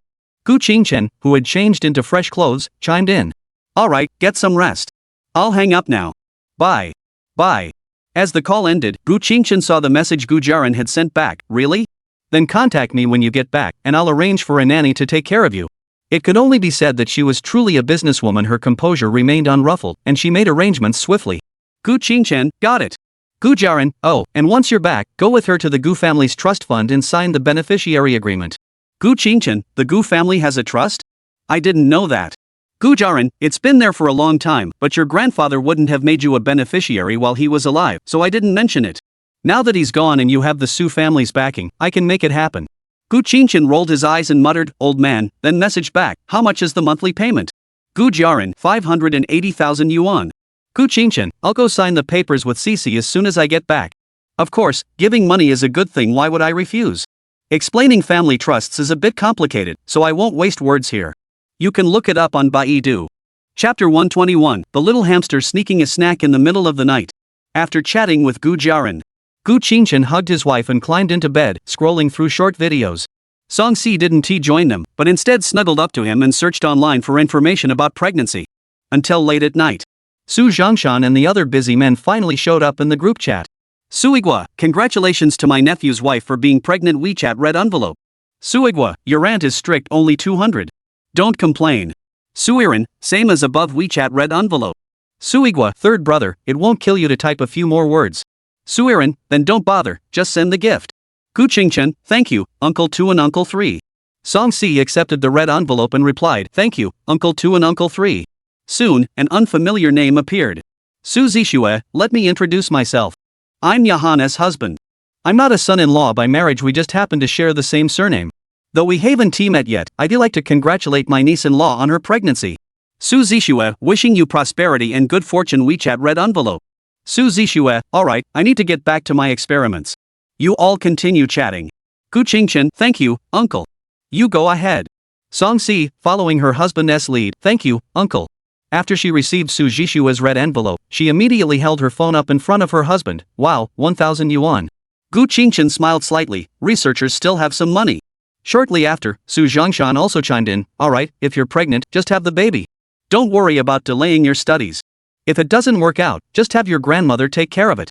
Once grandpa finishes his work tomorrow, I'll make time to come back and visit my granddaughter-in-law. Su Zhongshan, forget about the red envelope. Grandpa's money is all in your grandmother's hands, I can't give it out. Gu Qingchen, it's okay, grandpa. Just take care of yourself.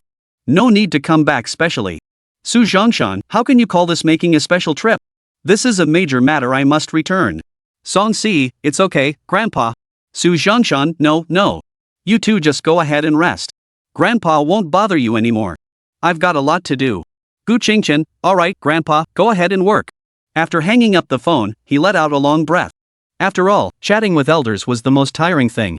At that moment, Song Si, who was in his arms, rubbed her white, smooth calf against Gu Qingchen's thigh and whispered in a playful voice, "Husband, I'm hungry, what should we do?" Hungry? Gu Qingchen frowned and glanced at his phone. It was almost midnight at 11 o'clock. He thought for a moment, realizing that delivery probably wouldn't be available at this hour, so he patted his wife's small butt and said, "Let's go downstairs to the kitchen and find something to eat." Don't wake grandma. Okay. As they spoke, the two slowly got out of bed. Gu Qingchen turned on the flashlight on his phone, gently took Song Si's hand, and left the room.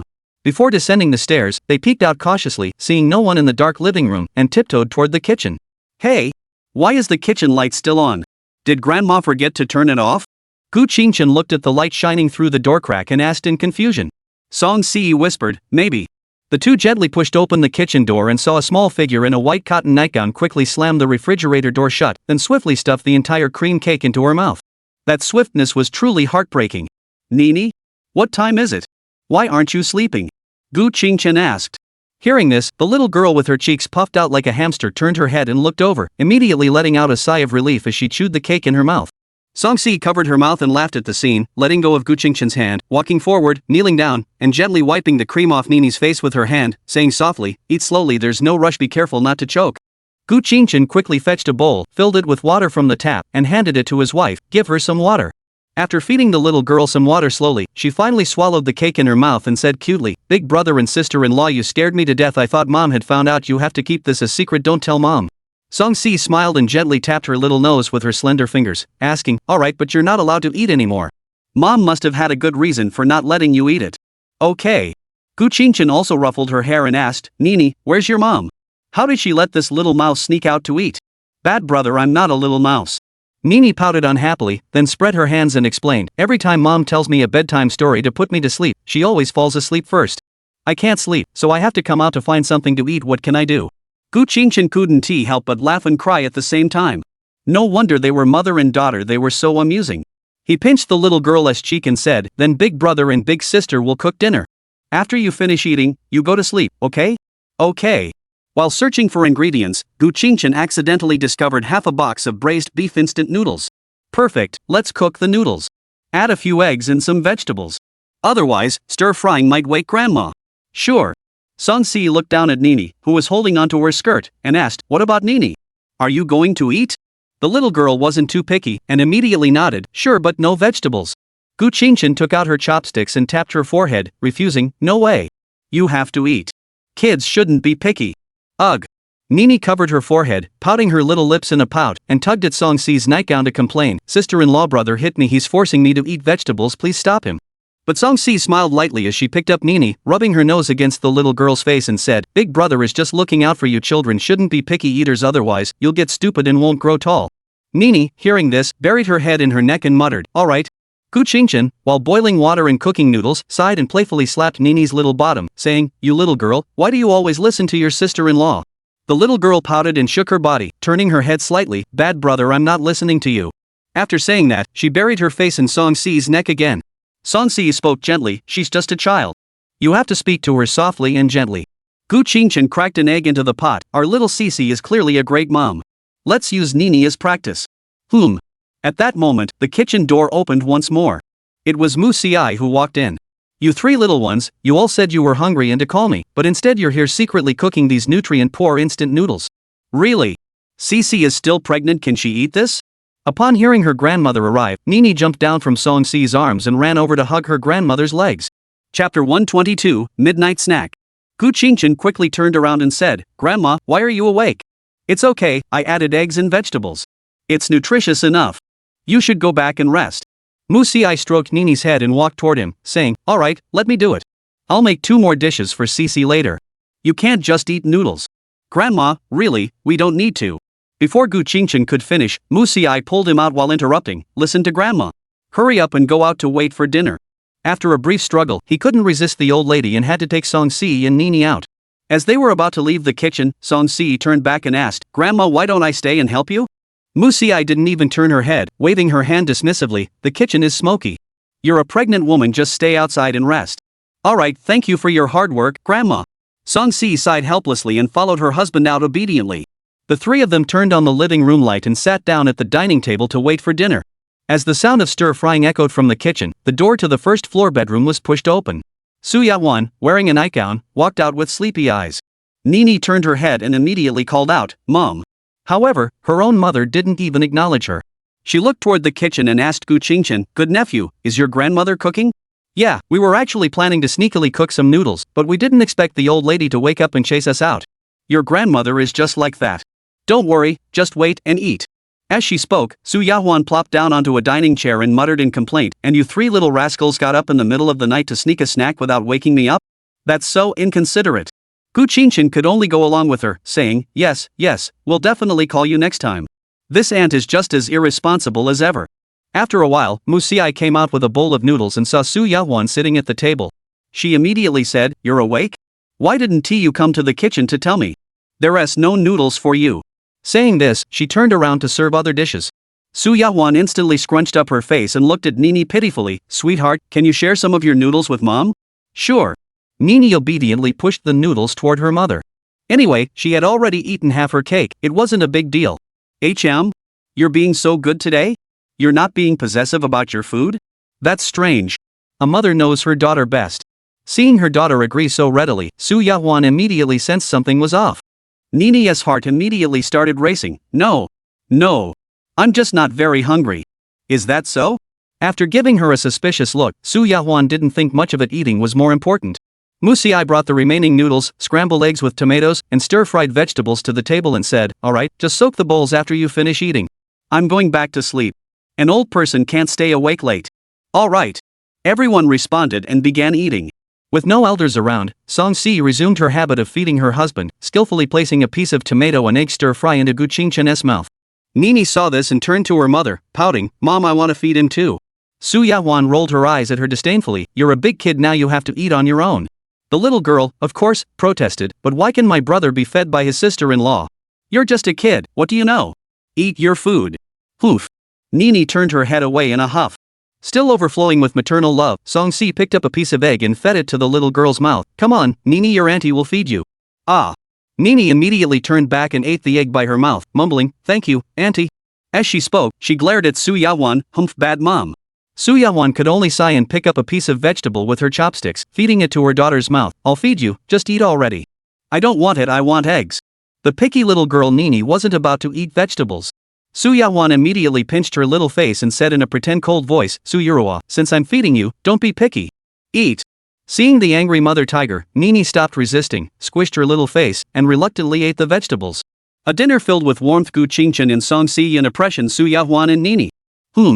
After the midnight snack, the 4 of them washed the dishes, turned off the lights, and went back to their rooms to sleep. Upstairs bedroom. Gu Qingchen lay on the bed, propping himself up slightly. Song Si sat beside him, gently massaging his stomach with her delicate hands. After all, his wife was pregnant, so she didn't massage for too long. Gu Qingchen gently pulled her into his arms, kissed her forehead, and said, "That's enough. Go to sleep. Staying up late isn't good for you." Song Si returned a kiss to his lips, closed her beautiful eyes, buried her head in his neck, and gently rubbed her nose against him. Then, inhaling the soothing scent that calmed her, the young woman draped one of her slender, white legs over Gu Qingchen's waist, as if hugging a large pillow, and slowly drifted off to sleep. Gu Qingchen gently patted his wife's back as if soothing a child, and soon they both drifted off to sleep. Who knows whose chickens are crowing? As several loud cockerels crowed, the sky gradually brightened. At some point, while Gu Qingchen was sleeping soundly with his wife in his arms, the little mischief-maker Nini quietly pushed open the door, climbed onto the bed, and pinched his nose, struggling to suppress her laughter. Feeling unable to breathe, Gu Qingchen suddenly woke up and opened his eyes to see the adorable face of the little girl pressed against his own. He immediately embraced Nini and tickled her ticklish spots. Ah! Big brother, ha ha ha, I'm sorry. Amidst the little girl's hearty laughter, Gu Qingchen's voice, still groggy from sleep, said, Nini playing tricks on your brother while he's sleeping in the morning? Wait and see how I'll deal with you. I'm sorry, big brother, haha, sister-in-law save me, haha. Song Si was also awakened by the commotion. She took Nini into her arms, kissed her soft little face, and said in a lazy, soft voice, Nini, be good, stay with your sister-in-law for a while. Nini hugged Song Si's neck and rubbed her own little face against her sister-in-law's soft, supple cheeks, sweetly saying, but sister-in-law, Grandma told me to come up and call you guys for dinner. We can't sleep anymore, otherwise, all the meat will be eaten by Mom. Song Si giggled, alright, I'll get up right away. After that, Song Si picked up Nini and got out of bed. Gu Qingchen also got up, quickly folded the blankets, and took them both downstairs to eat. Chapter 123, The holiday is about to end, returning to the metropolis. Just as they came downstairs, Gu Qingchen and Song Si saw Su Zhongshan, who had already returned and was sitting at the dining table eating buns and drinking kanji. Grandpa, Gu Qingchen called out. Grandpa, hello. Song Si put down Nini in her arms and called out as well. Come on, sit down and eat. Su Zhongshan greeted them, then turned to Song Si and asked, how is it going, granddaughter-in-law? Did you sleep well last night? Song Si, holding onto Gu Qingchen's arm, sat down and replied, it was great, Grandpa, it feels just like home. Ha, that's good. Old houses can't compare to high-rise villas, so please bear with us, granddaughter-in-law. Not at all, I actually quite like this little courtyard. Song Si wasn't being polite. This small courtyard truly had a unique charm, quiet, just the right size so it didn't feel empty, and with some flowers and plants, it felt like stepping into a garden. Pushing all the buns in front of him toward his granddaughter-in-law, Su Zhongshan said, you're pregnant, so you need to eat well. Have a few more. Your grandmother is boiling eggs, they'll be ready soon. Thank you, Grandpa. Song Si smiled sweetly, picked up a bun, and first handed one to Gu Qingchen before taking one for herself. Su Yahuan walked over with 2 bowls of porridge, followed by Nini. The eggs are inside, flip them over and eat them. Gu Qingchen and Song Si took the bowls, said thank you, and began eating the buns while slowly sipping the porridge. Soon, Mu Xiai also brought over 2 bowls of porridge. Su Yahuan finally sat down with Nini in her arms, drinking from the same bowl of porridge while chatting casually with everyone else. After finishing his meal, Su Zhongshan tidied up his clothes, stood up, and said, alright, I need to head back to the military zone. This time, I'll probably be there for a few days, so I won't be able to see you off. If there's anything you need, just ask Qingchen. Don't do it yourself. Make sure you eat properly and don't go hungry. If anyone bullies you, tell Grandpa, and I'll arrange for someone to teach them a lesson. Alright, thank you, Grandpa, take care of yourself, rest on time, and don't stay up late, Song Si said with concern. Haha, alright, Grandpa will remember what his granddaughter said. I'm off. Su Zhongshan laughed heartily and left the courtyard accompanied by Mu Xiai. Su Yahuan smiled and teased, our little Cici already has the demeanor of an old Su family daughter-in-law. Auntie, don't tease me. Hearing this, Song Si blushed and lowered her head, shyly holding her husband's hand. Gu Qingchen also smiled and handed her a bun, eat quickly, or the porridge will get cold. As for Nini, this breakfast was unexpectedly well behaved. She spent the entire time struggling with the bun, her little face stuffed full. After Mu Xiai returned from sending Su Zhongshan off in the car, everyone finished their meal while chatting. In the days that followed, Gu Qingchen and Song Si either occasionally took Nini out to explore and play, or stayed home together. Mu Xiai also cooked for them every day, coming up with new dishes, so even the chef who had returned after his vacation couldn't help out. On the 7th, the last day of the holiday, the young couple got up early today and, accompanied by Su Yahuan, arrived at the flag-raising ceremony. Seeing the crowd, they didn't feel like pushing their way forward. Instead, Gu Qingchen squatted down, patted his neck, and said, Cici, hop on. What? No need, I can just watch from here, Song Si waved her hand. It's okay, just get on. After his repeated urging, the young girl finally climbed up obediently. I'm getting up. Hold on tight. Gu Qingchen gave a quick reminder before wrapping his arms around his wife's 2 slender white legs and slowly stood up. Wow, so high. Song Si felt both excited and scared as she lightly gripped Gu Qingchen's hair, gazing at the red flag preparing to rise in the distance. Slowly, as the national anthem began to play, the tens of thousands of people in the square fell silent. As the first rays of sunlight touched the horizon, the gleaming national flag slowly rose, fluttering freely in the wind. The brief flag-raising ceremony concluded, and many people let out exclamations of awe. Song Si stepped down from Gu Qingchen's shoulders, wrapped her arms around his arm excitedly, and said, Honey, what's with the little bit of pride? That's fine. It's a normal emotion. Keep it up. Gu Qingchen smiled, gently stroking her soft cheek, and added, Let's go find your aunt and head back. We don't want to miss the flight. Okay. The young girl happily walked away from the square. In front of the compound. Driver old Zhang placed the 2 suitcases in the trunk. Mu Xiai held the hands of Gu Qingchen and Song Si and instructed them, the 2 of you should come back to visit whenever you have time, understand? And CC, you must eat well, rest well, and be careful in your daily life. Don't do any dirty or tiring work, just leave it all to Chen Chen. Don't worry, Grandma. I'll take good care of CC. Plus, my mom has already found a nanny. She won't let your precious great-granddaughter go hungry. Gu Qingchen said. That's fine. And little Nini, with her pouty little mouth and teary eyes, looked at Song Si and said, Sis, I'll miss you. Who knows if this little one is really leaving her sister-in-law or just the person who takes her out to play and buys her treats. Song Si knelt down, gently hugged her, wiped away the tears from the corner of her eyes, and rubbed her little head, saying, Nini, be a good girl, don't cry, I'll come over often, or you can go with Mom to play with your sister-in-law. As she spoke, she playfully whispered in the little girl's ear, I'll take you to eat 3 ice creams, and we won't tell Mom. Really? Nini immediately broke into a smile, completely unaware that this was another sweet promise from the mischievous adult. Really, so don't cry anymore, okay? Song Si stroked the little girl's face. I won't cry. Then, Suyawan hugged Gu Qingchen and said, Alright, good boy, let's go. We'll be late for the flight. When we have time, Auntie will bring Nini to play with you. Alright, anytime. Then, Gu Qingchen helped Song Si into the car and said to Mu Xiai, Grandma, we'll be leaving now. We'll come visit you again during the new year. Mu Xiai smiled kindly, alright, drive safely on your way. Alright. Bye, Grandma. Take care, Grandma. Gu Qingchen got into the car, and both he and Song Si said one last thing before closing the door. Let's go, Uncle Zhang. Gu Qingchen said to the driver, then waved goodbye to everyone through the car window alongside Song Si. Alright. Zhang Shu replied, started the car, and drove away slowly toward the airport. Chapter 124, A First-Class Experience at the Airport. Zhang Shu didn't take them to the terminal building but instead drove straight to the VIP lounge. Before Gu Qingchen could figure out what was happening, a middle-aged man in a suit, accompanied by a flight attendant, hurried over. He eagerly opened the car door, gestured for them to enter, and said, Mr. Gu, Mrs. Gu. The airport has already opened a green channel for you. Please follow me inside to rest for a moment and prepare for boarding. Gu Qingchen looked at the driver in confusion and asked, Uncle Zhang? What's going on here? Uncle Zhang explained, the airport staff took the initiative. We didn't arrange any of this, but since they're willing, we won't refuse. Just follow their instructions. Alright, thank you, Uncle Zhang. We'll go ahead then. As they spoke, Gu Qingchen took Song Si's hand and got out of the car.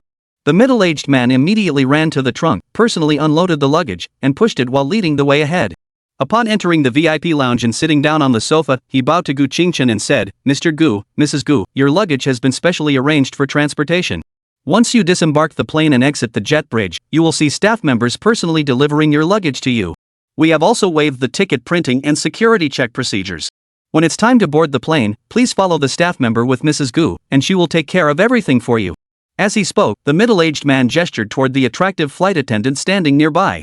The flight attendant didn't dare to delay, quickly bowing as she walked over and said in a soft voice, Mr. Gu and Mrs. Gu, if you need anything during the flight, please feel free to call me. I will be your personal attendant for this journey. Even someone with Mr. Gu's background felt a bit uneasy about such excessive service.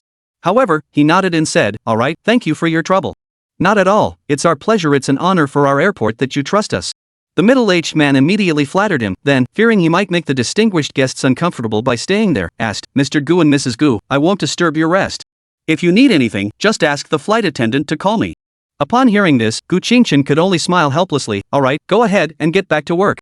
Alright, thank you for your understanding. The middle-aged man then turned and left. The flight attendant then approached and asked, Mr. Gu, Mrs. Gu, is there anything you'd like to eat or drink, or perhaps a blanket or something? I can get it for you. Gu Qingchen first glanced at his wife, who shook her head. He then waved his hand and said, No, thank you. We don't need anything. Alright, please let me know if you need anything. The flight attendant finished speaking and stepped aside, standing there like a little maid. Gu Qingchen wasn't the type to act superior, so he gestured to her, sit down. Relax. There's no need to be so formal. I won't complain about you. No need, Mr. Gu. This is fine. The flight attendant remained standing straight and upright. Gu Qingchen shook his head, too lazy to bother with her anymore. He wrapped his arms around his wife's slender waist and pulled her into his embrace, snuggling up together to look at his phone. Soon, a person wearing airport uniform and a reflective vest walked in and said, Mr. Gu, Mrs. Gu, I'll take your luggage and check it in. Alright, thank you for your help. Gu Qingchen glanced up at him, then lowered his head again as he watched the luggage being taken away. About an hour later, the flight attendant received the boarding reminder and escorted Gu Qingchen and Song Si to the shuttle bus at the gate, boarding the plane first.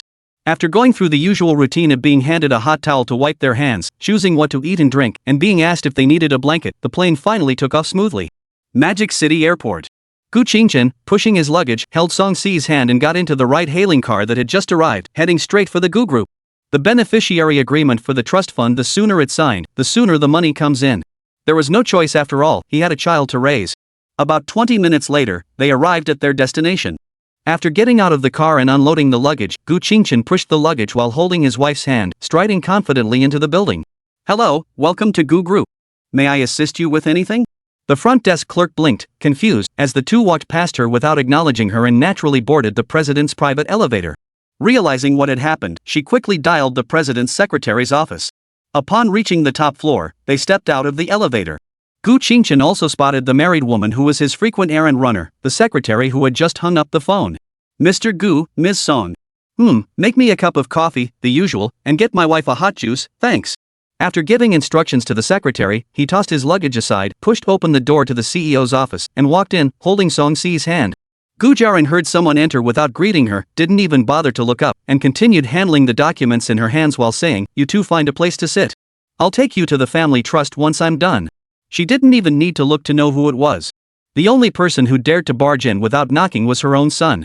Even she had to pamper this little tyrant now. After all, he was protected by the Su family. Gu Qingchen helped his wife sit down on the sofa and walked over to Gu Jiaran's side, leaning down to look at the documents in her hands. "Ha? Drones? Mechanical dogs? When did the group start producing military technology parts?" Gu Qingchen asked in confusion. Gu Jiaran explained while handling the documents, "It was your grandfather who initiated it. If it's successful, the group will join the list of companies collaborating with the military. At that point, the production won't be limited to these items, and our status in the business world will also rise significantly." Gu Qingchen nodded after hearing this. "That old man didn't even tell me." Gu Jiaran explained, "There was no need. You'll find out eventually anyway. Because the first project you'll be in charge of managing is this one. Your grandfather didn't give me this lucrative project just because I'm the Su family's daughter-in-law." "I understand. Let's talk about it in a few years. Anyway, you're still capable of handling it. I should enjoy my youth and spend more time with my wife and children." Gu Qingchen waved his hand dismissively. Gu Jiaran rolled her eyes at him in exasperation and lost interest in the documents. She stood up and walked over to sit beside Song Si. She gently stroked her abdomen, her tone unusually gentle. "How does it feel? What is it like to be a mother for the first time?" Song Si smiled softly. "I'm happy and excited inside, but physically, I don't feel much. Except for the severe nausea at first, there hasn't been much else. The little one must be worried about me. That's good." As she spoke, Gu Jiaran took Song Si's hand and helped her up, saying, "Let's go. We need to give the two of you some security." Gu Qingchen also hurried to follow, exiting the office together. The charming secretary, who had just finished preparing coffee and hot juice, watched the three leave and hurriedly asked Gu Qingchen, "Mr. Gu, what about the drinks?" He didn't even turn around, waving his hand and saying, "You can drink it yourself." Watching the three of them take the elevator down, the pretty secretary pouted and muttered, "What a spoiled brat. If you're not going to drink it, why did you make me make it?"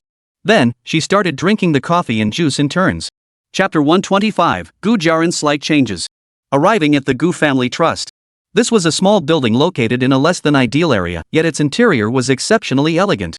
As Gu Jiaran entered with the young couple, a woman dressed in a professional office outfit greeted them, saying, "Mr. Gu, everything is ready. We can proceed at any time." As everyone entered the office, the woman placed the prepared agreement in front of Gu Qingchen and Song Si and said, "Please sign your names, affix your fingerprints, and provide your bank account numbers. We will handle the rest." Gu Qingchen glanced at the two agreements, saw no issues, and signed and stamped them alongside his wife. However, Song Si didn't have a bank card.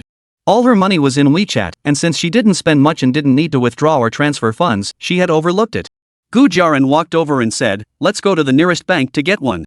It's just a small issue." After that, the three left the trust company, drove to the nearest industrial and commercial bank of China, and spent less than half an hour opening an account before returning. They entered the card number into the system. The woman looked up and said, "Mr. Gu, everything is taken care of. The money for this month will be transferred by the day after tomorrow at the latest." "All right." Gu Jiaran nodded in agreement, then turned to the young couple and said, "Let's go. Everything's taken care of. Let's go eat." "All right." Gu Qingchen held Song Si's hand and followed behind her. As they left the trust company and looked for a restaurant, Song-si hugged Gu Qingchen's arm and whispered in his ear, "Husband, what's the point of signing that?" Gu Qingchen pinched her cheeks and explained with a smile, in simple terms, "No matter what happens in the future, whether we get divorced or you end up in debt, you'll receive a monthly payment, and it won't be forced repayment. However, the amount of money depends on how the trust manages the funds, so it's not fixed." Song-si didn't care about the monthly payments at all. Instead, she tightened her grip on his arm and whispered back, "I'll never divorce you. I'll stick with you even if I die."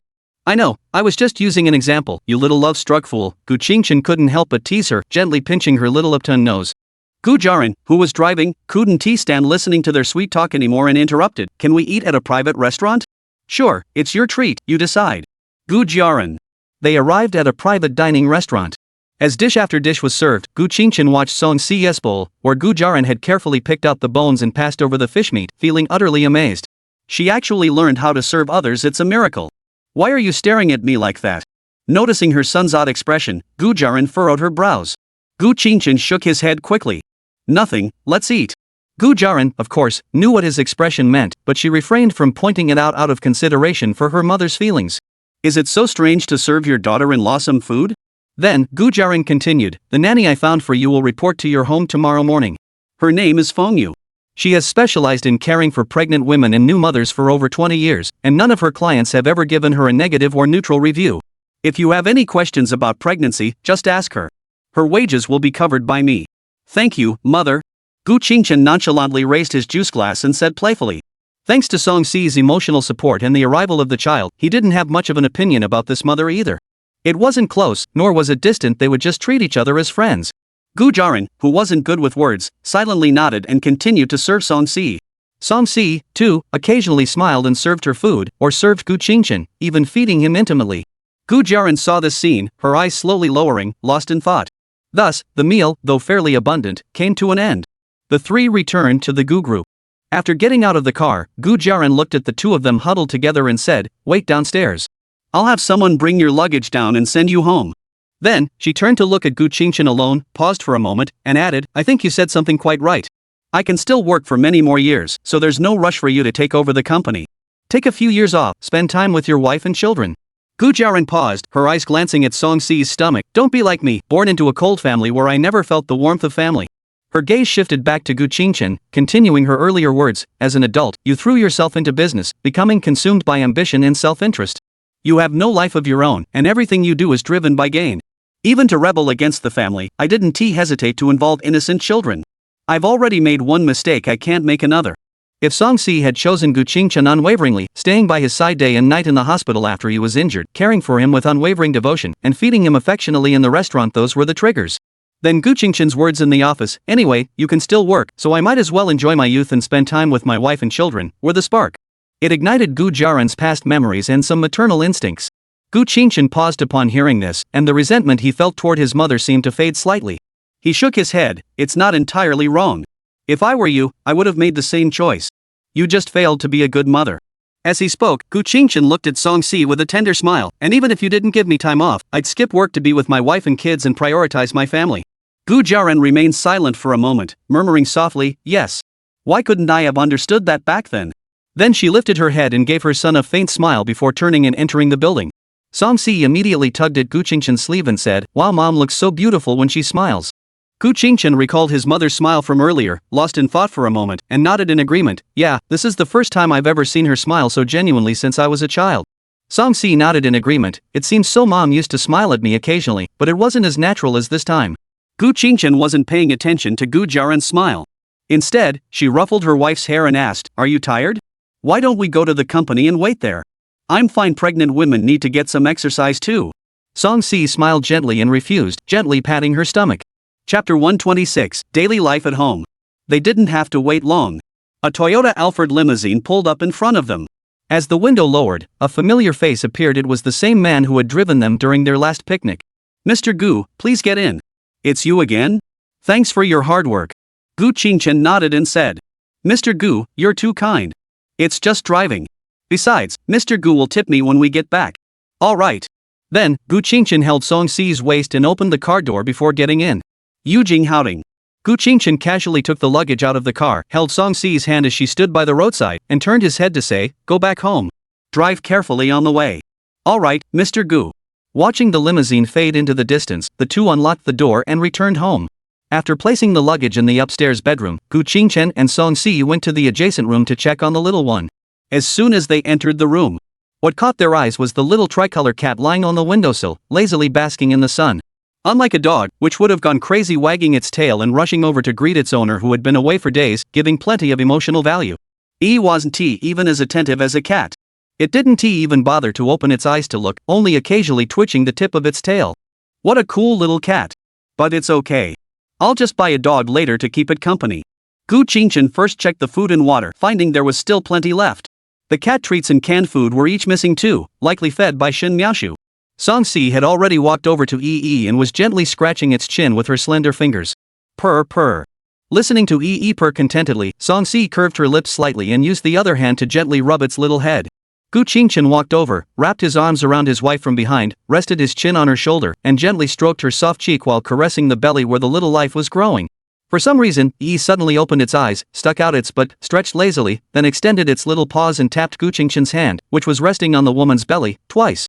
Once the obstructing hand was removed, it brought its little nose closer, sniffed Song Si's belly for a while, meowed twice, and began rubbing its head against it repeatedly. Gu Qingchen tapped Yi's little head firmly with her finger, scolding, "You know there's a baby inside, don't you? That's my child. Why are you hitting my hand? Meow." Yi meowed in protest twice, opening its mouth to bite the finger poking its head. Song Si smiled and kissed Gu Qingchen's cheek, saying softly, "Alright, stop fooling around. Let's go pack our luggage." "Alright." Gu Qingchen wrapped his arms around his wife and walked toward the door, glancing back to give the little one a stern look along the way. Seemingly unwilling to back down, jumped off the windowsill and sprinted over to Song Si, meowing at him incessantly. Gu Qingchen ignored it, made a U-turn, and returned to the bedroom to close the door. He listened to Yi's meows and scratching at the door while helping his wife pack their luggage. After putting away all the miscellaneous items, he carried the unopened clothes to the walk-in closet. Song Si, meanwhile, carried the worn clothes into the bathroom. She threw the outer clothes and her own underwear into the washing machine, then walked to the sink and began washing her husband's underwear by hand. Gu Qingchen finished hanging the clothes and also entered the bathroom, where he unsurprisingly saw his wife working hard. He sighed and walked behind Song Si, gently pinching her cheeks on both sides. "You're pregnant, take a break. Washing them in the machine on high heat is just as good." "Ugh." Song Si tilted her head back slightly, rubbing her forehead against his chin in a playful manner. "It's okay, let me wash them." "Then I'll wash them for you?" No, I've told you before, I only feel at ease if I do it myself." The pregnant woman shook her head vigorously. Hearing her say that, Gu Qingchen sighed and kissed her forehead, saying, "Then I'll go take a shower first. You can wash after I'm done." Since they were staying at the Su family compound, it wasn't very convenient, and they had only been there for a few days, so both of them had only done a quick wash. Gu Qingchen was also someone who valued cleanliness, and not having bathed for so many days was already his limit. Upon hearing this, Song Si grabbed his hand with her damp fingers and said, "Wait for me. I'll finish soon and take a shower with you." Gu Qingchen sighed wryly, "Let's not. You're pregnant, and I'm full of energy. What if I can't control myself?" "It's okay. I'll find another way to help you out." After saying that, Song Si began to scrub her underwear faster. In the end, Gu Qingchen couldn't resist the temptation and entered the bathroom with his wife. Looking at the little lamb kneeling before him, he exhaled, placed his hand on her hard-working little head, and ran his fingers through her black, smooth hair. As Gu Qingchen turned on the shower to rinse his body, he playfully slapped Song Si's butt and said, "Go brush your teeth first." She pursed her lips, swallowed a few times, then obediently opened the bathroom door, peeked out, grabbed the toothpaste and toothbrush from the sink, and retreated back into the bathroom. But how could such a simple action possibly calm the storm? About an hour and a half later, Gu Qingchen carried Song Si in her arms and walked out of the bathroom. She placed her wife on the bed and sat her down, then went to the wardrobe to search for underwear and pajamas. A moment later, "For safety's sake, you should dress more conservatively." Gu Qingchen, who had changed into his pajamas, emerged from the walk-in closet and handed her a set of pink, conservative-style pajamas, saying. Song Si looked at her husband in front of her, her heart filled with warmth. She took the clothes, her voice tinged with a hint of seduction, and said, "I'll do whatever you say, but if you want, I can help you anytime. You don't have to be so careful." "No, during this special period, we must exercise self-control. I know you feel it too, but I can't let you feel uncomfortable while I'm comfortable." Gu Qingchen shook his head and refused. Hearing this, Song Si felt as though her heart had been drenched in honey. She immediately wrapped her arms around his waist, rubbing her face against his abs, and spoke in a soft, pleading tone, "It's okay, husband, I'm willing as long as we don't go all the way. You can do whatever you want." Gu Qingchen couldn't withstand such soul-stirring words. He quickly patted his wife's white butterfly-shaped back and urged her. Alright, do as I say. Hurry up and get dressed. My wise man time is almost over. Pfft, giggle. Feeling her husband's embarrassment, Song-si lifted her stunning face and smiled broadly. Husband, help me put it on. Chapter 127, Shin Miaoshu's visit and naming the baby. Lifting Song-si's slender legs, Gu Qingchen helped her put on her underwear, then slipped the nightgown and pajama bottoms over her fair, graceful body. At home, a bra wasn't necessary, comfort was the most important thing. Just as the young couple had finished tidying up their hair and were about to snuggle up in bed to check their phones, they heard Shin Miaoshu's voice coming from downstairs. Chen, Cici, are you home? Gu Qingchen froze, looked at Song-si, and asked uncertainly, did you hear Miaoshu's voice?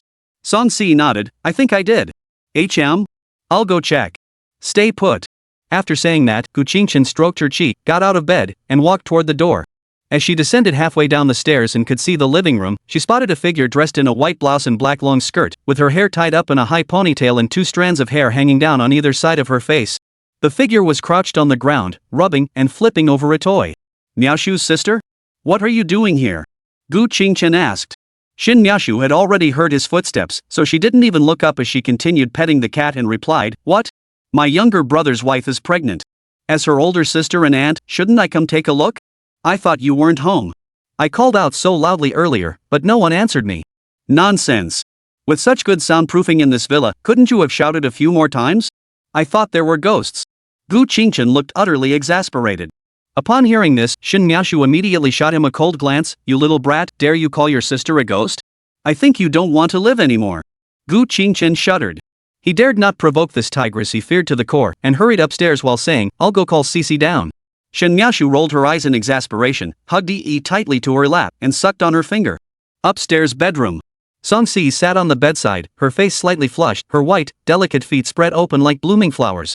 Gu Qingchen knelt on the ground, holding her delicate arch, gently touching her pearl-like toes, playing with them for a moment before putting the slippers on the 2 little cuties and helping his wife up from the bed. Let's go. Song-si wrapped her arms around his arm and walked downstairs together. However, as soon as they stepped downstairs and saw Shin Miaoshu, the young girl defected. She dashed down the stairs and ran to her side, smiling sweetly and saying, Miaoshu sister. Shin Miaoshu put everything down on the ground, stood up, and gently stroked her stomach, scolding her, You're pregnant, slow down. What if you fall? I won't be able to run after you. Yes, I know. Song-si nodded obediently. Gu Qingchen also came down the stairs, ruffling his wife's hair and said, Alright, Miaoshu, you said it all. From now on, whether it's the stairs or the ground, no running, got it? Oh, I know that too. Song-si hugged Gu Qingchen again in a pleading manner. You're impossible. Then, Gu Qingchen looked at the 2 large bags on the ground and asked Shin Miaoshu, Miaoshu, what did you buy? Oh, right, I almost forgot. Shin Miaoshu quickly picked up the 2 plastic bags and brought them to the sofa, dumping everything out in one go. She pointed to each item in turn and explained, This is a maternity pad, useful before and after childbirth.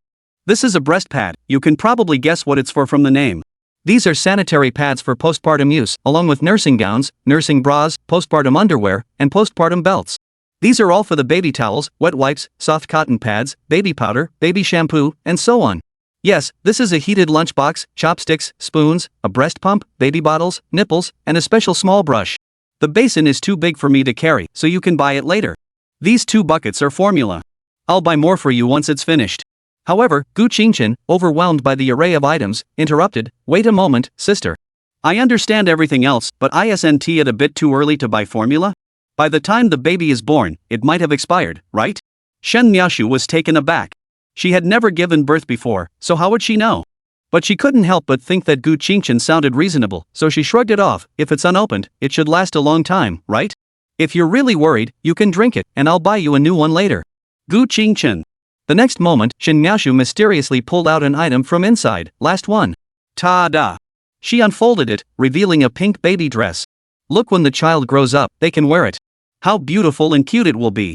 Just thinking about it makes me excited. Wow, it's so beautiful, thank you, Miaoshu. Song-si also walked over with sparkling eyes, admiring the little dress closely. But Gu Qingchen's one sentence shattered the 2 girls' beautiful fantasies. What if it's a boy? Shin Miaoshu. Song-si. Shin Miaoshu cast a piercing glance at her. That won't matter. Didn't I also make you wear a little dress and parade you through the streets when you were a child? There's no difference. Gu Qingchen. He didn't say anything, afraid that Shin Miaoshu would reveal something else. So the 2 women fiddled with the little clothes and chatted. Gu Qingchen sat aside, bored, scrolling through short videos. As time passed, they started talking about names for their children. And then, they actually skipped over him, the father, and started deciding on the child's name. Gu Qingchen quickly interrupted their cheerful conversation. Wait a minute, I'm the father, I haven't agreed yet. How can you just decide on a name? Shin Miaoshu turned her head and said, do you have a better name than Gu Qingyan? Gu Qingchen thought for a moment and quickly admitted, no, you guys continue discussing. Put. Shen Miaoshu rolled her eyes disdainfully and continued discussing the nickname with Song Si. After a few minutes of discussion, they settled on Tuenchuan as the nickname. Next, it was time to choose a male name. Shen Miaoshu searched on her phone for a moment and immediately suggested, how about Gu Zijuan? No way. 2. Without a moment's hesitation, Gu Qingchen and Song Si immediately rejected the name. Shen Miaoshu tilted her head in confusion and asked, why not? Why such a big reaction? Gu Qingchen pointed at his wife and said helplessly, my dear Miaoshu, you forgot? Cici's late good younger brother was named that. It sounds like a short life. Oh. Right, I remember now. After his reminder, Shin Miaoshu finally recalled the family of 4 who had already departed for the Western Paradise. Then she suggested another name she had searched for. What about Gu Wenchuan? Gu Qingchen shrugged indifferently, as long as it's not Zijun, it's fine. It's a boy anyway, and a vulgar name is easier to raise. Shan Miaoshu. Chapter 128, Shin Miaoshu's culinary skills soar. Shin Miaoshu gave Gu Qingchen a disdainful punch to the chest. Shut up. You've lost your right to name him. Go somewhere cool and stay there. Then, she dragged Song Si over, asking Baidu for suggestions while discussing names. But after flipping through countless options, there weren't many good ones, so they settled on Gu Wenchuan for now, planning to change it later if they came up with a better one. Meanwhile, the little one named Yi, who had wandered off to play somewhere, suddenly appeared, jumping onto the coffee table and startling the 2 women, interrupting their discussion about names. Little rascal, what's up? Do you want to give your opinion too? Shen Miaoshu quickly scooped Yi into her arms and roughly ruffled his fur all over his body. Yi hugged her hands and bit one of her fingers, kicking her legs repeatedly like a cat, indicating resistance. Song Si glanced at the time and smiled, saying, I'll have the property management send the food over. Miaoshu, why don't you stay home for dinner tonight? Shin Miaoshu, who was playing with Yi, nodded and said, sure, but I'll cook. You're pregnant, so stay out of the kitchen. Before Song Si could respond, Gu Qingchen spoke up first in a terrified voice, No, Miaoshu, I can cook too. Shin Miaoshu said calmly, alright, you two just wait and eat. My cooking skills have improved lately, so don't worry. Saying this, she put down Yi and gave Gu Qingchen a death stare. What? Or are you saying you don't trust your sister?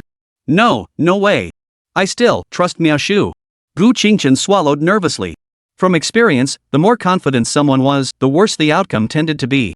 In the end, he managed to force out the words, I believe in Sister Miaoshu, through gritted teeth. Then, Song Si began teaching Shin Miaoshu how to order food and have it delivered by the property management. After a round of shopping spree, the 2 women switched to another topic. Meanwhile, Gu Qingchen hugged the child beside him, pretending to pet a cat, but in his mind, he was thinking about whether to have the 5-star hotel or another upscale restaurant send some food over. The property management's efficiency was still quite fast. Before long, the food arrived. Watching Shin Miaoshu turn on the living room light, carry the food into the kitchen, and push Song Si out, his heart raced with anxiety. Seeing his wife approach with a helpless expression, Gu Qingchen, who was hiding behind the sofa, gently pulled her into his arms. He cautiously peeked out to glance at the kitchen before whispering tenderly in her ear. Honey, why don't we just have the fancy restaurant deliver dinner? Song Si, unaware that Shin Miaoshu couldn't cook, asked in confusion, isn't Miaoshu cooking? Why order food? Gu Qingchen quickly recounted the horrifying experiences from when he was a child and in middle school, when he had to eat her terrible cooking, which was utterly unbearable. But the naive wife still asked uncertainly, is it really that bad? It's guaranteed to be awful. Trust me. Gu Qingchen nodded like a chick pecking at grain. Seeing this, Song Si could only go along with her husband and said, what should we do then? Isn't it impolite to just order food? Gu Qingchen replied, wait, you don't eat yet. I'll try first. If it's good, we'll just eat it. If it's bad, we'll order something else. But it's only been 5 years, I don't think Sister Miaoshu's cooking has improved that much. Alright. Song Si leaned her head against Gu Qingchen's shoulder and replied, whatever my husband says goes. The 2 of them sat quietly on the sofa, waiting for Shin Miaoshu's judgment. Just then, Yi slowly walked over from the sofa, carefully stepping onto Song Si's leg, rubbing against her stomach, and curling up into a ball. Gu Qingchen and Song Si both reached out to stroke this little guardian angel. Not bad, worth the effort. About an hour later, Shin Miaoshu came out holding a plate of food and called out, come on, young masters and miss, dinner is ready. Alright, coming. Gu Qingchen responded with a nod, giving Song Si a look that signaled to follow the plan. Upon receiving her understanding nod, he stood up first and walked to the dining table, picking up his chopsticks. Looking at the dishes on the table, which looked decent enough, he picked up a piece of stir-fried celery with pork and put it in his mouth. Time passed, 1 second, 2 seconds. Why does this taste good?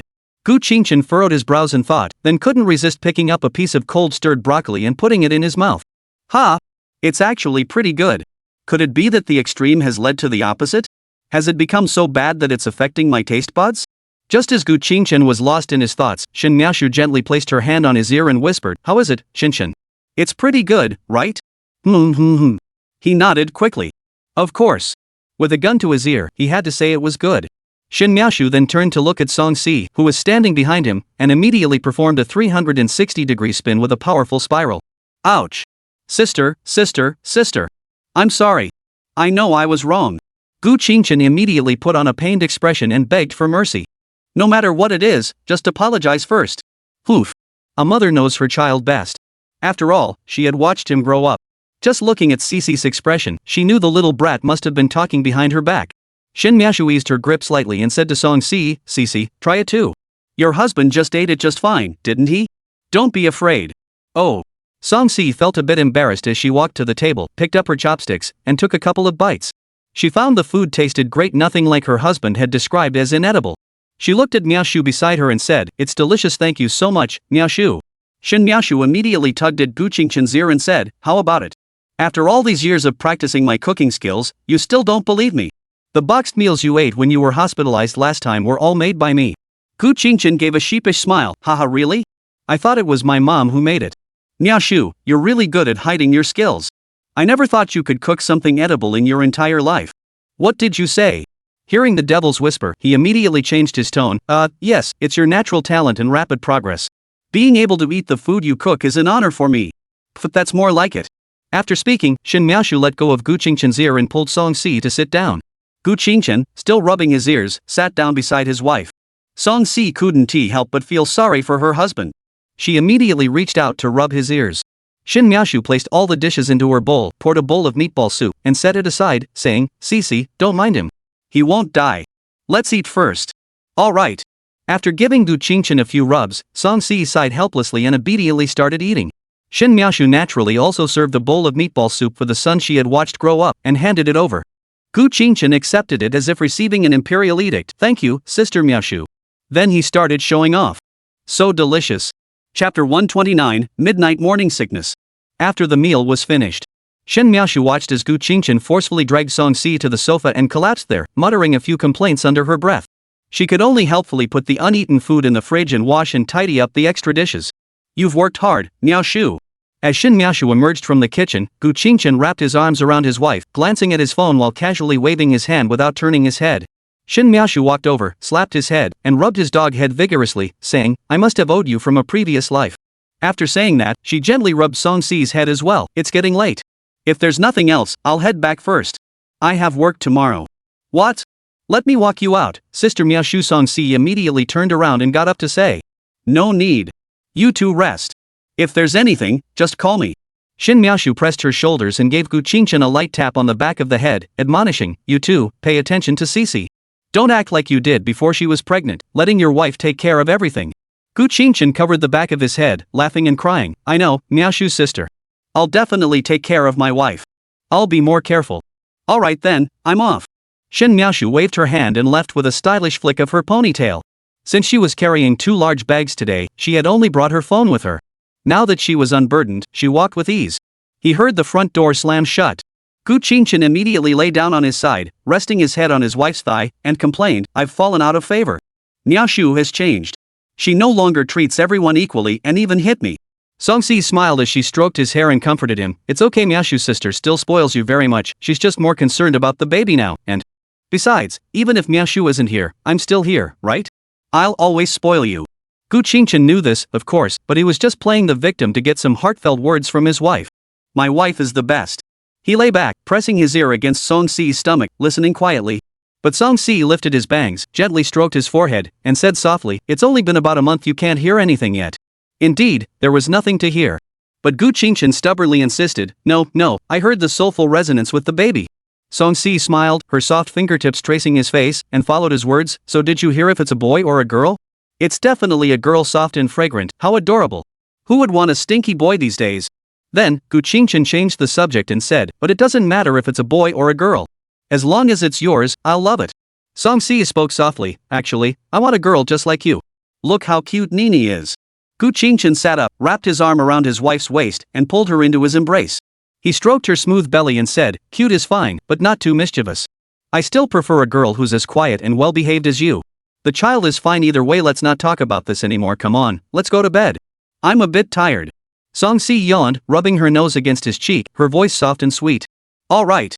As he helped his wife up to go upstairs, Gu Qingchen caught a glimpse of Yi hiding behind a pillow and sleeping.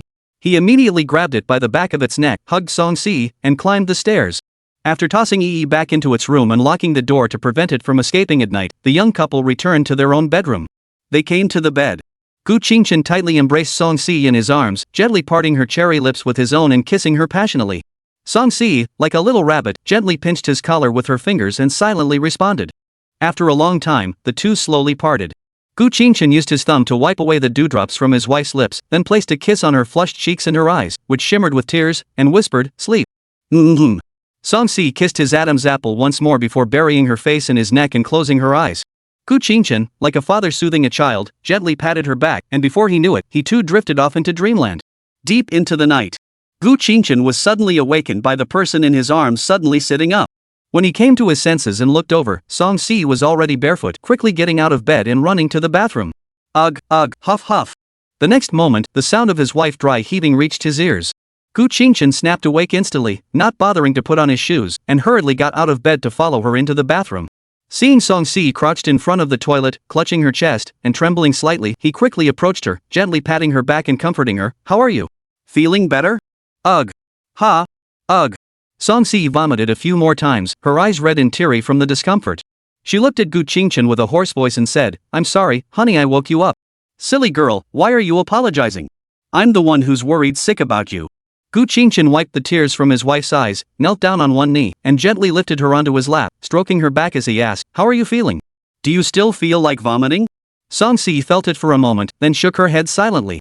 She immediately wrapped her arms around his neck, burying her face in his chest, her voice trembling with tears. Husband, I feel so terrible. Oh my little darling. That pitiful little voice melted Gu Qingchen's heart.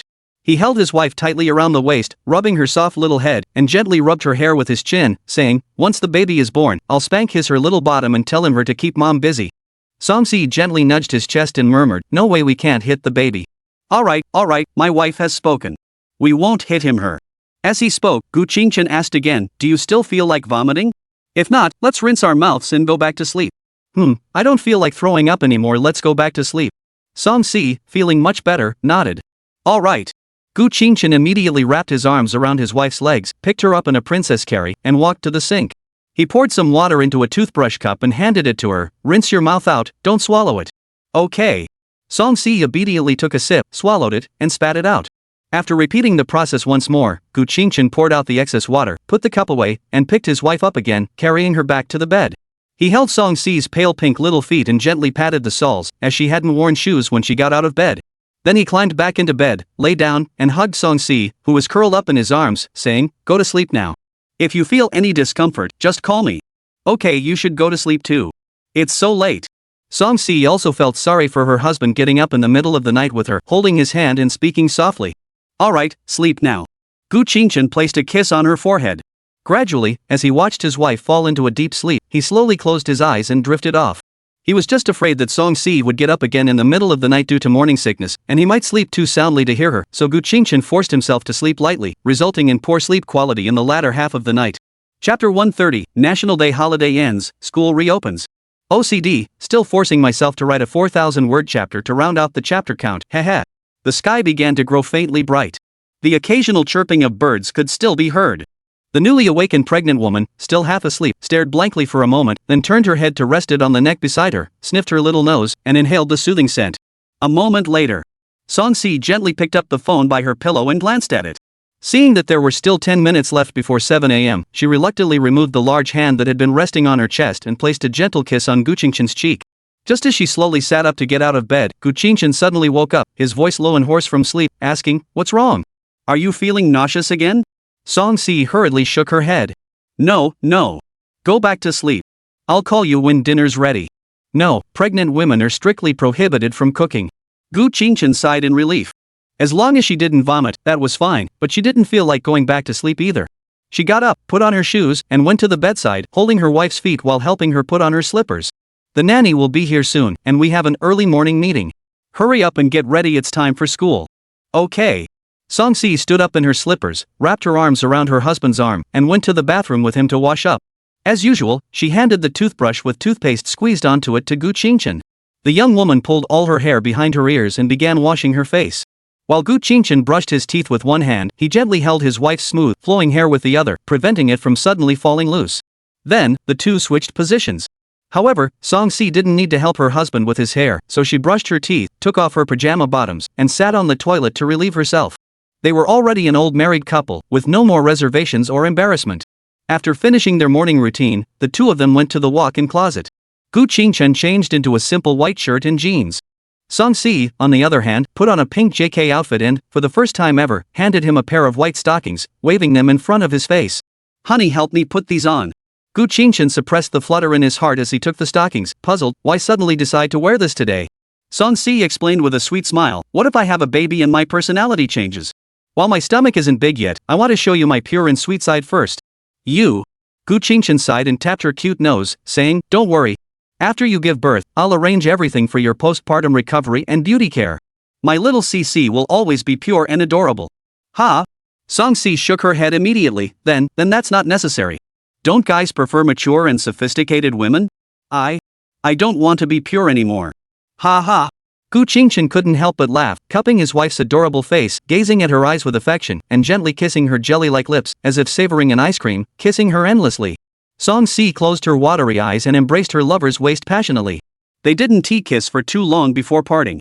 Wiping the moisture from his wife's lips, Gu Qingchen said softly, don't overthink it. My CC has a great figure, a beautiful face, and can pull off any style or image. She can be elegant or cute, salty or sweet, seductive or gentle. What is there to be afraid of? Song-si exhaled a fragrant breath, dazed, and asked, really? Of course. Would I lie to my wife? As he spoke, Gu Qingchen knelt down again and said, alright, we've wasted enough time. Hold on to the cabinet and lift your foot, I'll help you put on your socks. The young girl obediently kicked off her slippers and did as she was told.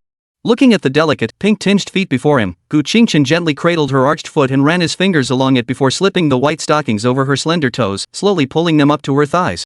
Song-si had indeed gained some weight. Her fair thighs were slightly outlined by the stockings. The other leg was done in the same manner, with no steps skipped. Next, he pulled out a new pair of white shoes with a hint of pink and helped his wife put them on.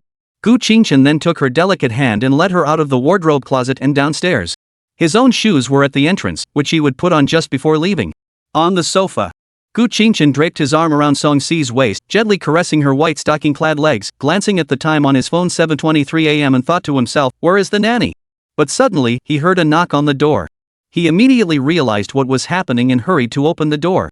Sure enough, as the door opened, an older woman was standing outside the door, holding a lunchbox and a suitcase. She stood with a dignified posture, her expression calm and showing no signs of impatience. You must be Ms. Fengyu, right? The soundproofing in this house is too good. You should just ring the doorbell directly, otherwise, we really can't hear the knocking upstairs, Gu Qingchen said. Yes, I'm Fengyu. Nice to meet you, Mr. Gu. The woman spoke in a very gentle voice again. I actually rang the doorbell, but it seemed like you didn't hear it. I didn't want to disturb you, so I knocked on the door instead. Oh, really? Maybe we were in the bathroom washing up at the time, and the sound of running water drowned it out. Sorry.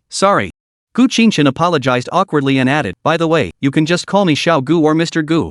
Adding sir feels too formal. You can also call my fiancée Xiao Song. Then, he stepped aside and gestured for them to enter. Please come in first. All right. Fengyu pushed her luggage into the living room. When she saw Song-si, she was also surprised by the young woman's beauty, but she quickly greeted her, hello, Miss Song. From now on, I'll be taking care of your daily needs during your pregnancy. If you have any questions, feel free to ask me. Alright, thank you for your trouble. Song-si responded politely. No need to be so formal. It's my pleasure. As she spoke, Fengyu placed the lunchbox on the coffee table and opened it. I was afraid I wouldn't have time, so I prepared breakfast at home and brought it over. Please have a quick bite first. Gu Qingchen looked at the bacon and egg sandwich in the lunchbox, picked one up, and handed it to Song-si, saying, eat. But Song-si first held it up to his lips. You eat first. Watching Gu Qingchen take a bite as usual, she withdrew her hand and began eating herself. The soft milk white bread with bacon and eggs was indeed delicious. No wonder she was hired by Mr. Gu. This was professionalism. While chewing on the sandwich, Gu Qingchen asked, Mrs. Fong? Is that okay to call you? Of course you can. All right. He pointed to a room on the first floor and said, you can stay in the first room. The only difference is that the master bedroom on the upper floor has a larger bathroom. All are fully equipped but only have one washing machine. Please bear with it. How is that inconvenient? It's already much more luxurious than my own home. Fong Yu shook her head. Alright, I'll add you on WeChat. I'll send you the property management app and some living expenses. You can just call the property management to deliver groceries when you need them. They have almost everything. Gu Qingchen took out his phone and said, Alright. Soon, the two added each other on WeChat. Gu Qingchen also transferred the app and 10,000 yuan for living expenses, along with the door password. That's all for now, Mrs. Fong. We have class in the morning and don't have time to stay. We'll take your lunchbox with us and eat on the way. Also, there's a kitten in the second room upstairs. Could you please take care of it while you're there? Just check the automatic feeder and water dispenser to make sure there's food and water, and refill if needed. If you want, you can feed it some cat treats or canned food. It's no problem. Although this wasn't part of her duties, Fong Yu wouldn't refuse such a small favor, and she actually liked animals, so she nodded and agreed. Alright, Mr. Gu, don't worry. Thank you for your trouble, Miss Fong. After speaking, Gu Qingchen closed the lunchbox, led Song-si, who was munching on a sandwich, to the entrance, where they changed their shoes and hurried out the door. On the way. In the passenger seat, Song-si ate while feeding Gu Qingchen, who was driving. By the time they were almost at school, the two of them had already finished all 8 sandwiches made by Fong Yu. Since they were in a hurry, Gu Qingchen waved to the security guard and drove the Cullinan straight into the school. Arriving at the school building. As soon as he helped his wife out of the car, he happened to bump into the 6 dorm mates rushing from the cafeteria to the classroom. Zheng Fian saw Song-si and her eyes lit up. She immediately ran over and threw her arms around her, jumping up and down excitedly. Cici. I missed you so much. Hey, hey, hey. Gu Qingchen quickly stepped forward, grabbed her by the collar, and pulled her out of his wife's arms, saying, calm down. Be careful not to hurt my baby. Zheng Fian still held her arms around Song-si, tilting her head in confusion and asking, what baby? Gu Qingchen gave her a sly smile and teased her. Didn't you say before that my Cici has a little angel in her belly? There you go, congratulations, your prophecy has come true. What? Zheng Fian wasn't stupid, she just pretended not to understand. In her heart, she had already figured out what he meant, but she dared not say it. She didn't know if this was a self-fulfilling prophecy or a clever remark coming true. She watched Gu Boss's reaction to decide whether to apologize or take credit. She's so smart. But Fan Zirua stepped forward and asked directly, are you pregnant? Yes. Gu Qingchen nodded. How could you be so careless? CC is only a freshman. This will really interfere with her studies. Fan Zirua glared at him, then turned to Song-si with a helpless expression and asked, what are you going to do? Abort it or keep it? Does your husband's family know? Gu Qingchen quickly interjected, no, why are you being so serious? It's making me feel like I've committed some terrible crime. Don't worry, my family knows and agrees. Cici has even signed as the beneficiary of the trust, receiving over 500,000 yuan every month. Rest assured, her future is secure. Fan Zirua looked at him in surprise and asked, the Gu family is so generous? You agreed to include Cici in the family trust? Gu Qingchen naturally couldn't reveal the Su family's background, so he just brushed it off and said, don't worry about it. It's already done. Really? Seeing he didn't want to say more, Fan Zirua didn't pry further. She nodded and said, alright, that's good. Don't worry, Dad. We'll take good care of your wife. I've got to go to class now. Saying this, she took Song-si's arm and walked toward the academic building. As Zheng Fian passed by, she smiled sweetly and said, Mr. Gu, don't forget to give me a big red envelope. Oh, and I want to be your godmother. Alright, I know. I'll definitely give you a big one to thank you for being our childbearing goddess. As for being godmother, ask my daughter Cici. If she agrees, it's fine. Gu Qingchen waved her hand dismissively. Fan Zirua playfully quoted his words and teased, hurry up and follow, goddess of childbirth. Ah. Can you please not call me that? It's so embarrassing. Zheng Fian hurried to catch up, wrapping her arm around Song-si's other arm. Chen Junjie, holding by Xiaoxiao's hand, walked over and gave Gu Qingchen a thumbs up, saying, nice work, old four. That was efficient. Gu Qingchen, however, looked at their intertwined hands and asked, are you together? Chen Junjie immediately raised his hand and shook it, of course. But we've only just started dating, we're just holding hands. As he spoke, he leaned close to Gu Qingchen's ear and whispered, I wanted to kiss her, but Xiao Xiao wouldn't let me. Old four, you have to ask your wife to teach my Xiao Xiao. However, Bai Xiao Xiao had heard everything, and her face turned bright red as she hurriedly pulled him toward the classroom building. Old four. Don't forget. Chen Junjie walked forward while pulling him along, shouting back. Upon hearing this, Bai Xiaoxiao pulled him even harder. Finally, the two of them caught up, each holding one of Gu Qingqian's arms. He Chang, old four. I want to be your godfather. And even if you have a child, you can't forget your brother's happiness. Li Zirwei said indifferently, let's talk while we walk. We're going to be late. On the way to the classroom. Gu Qingqian rolled his eyes at Yi Chang and said, you and Zhang Fian are a perfect match.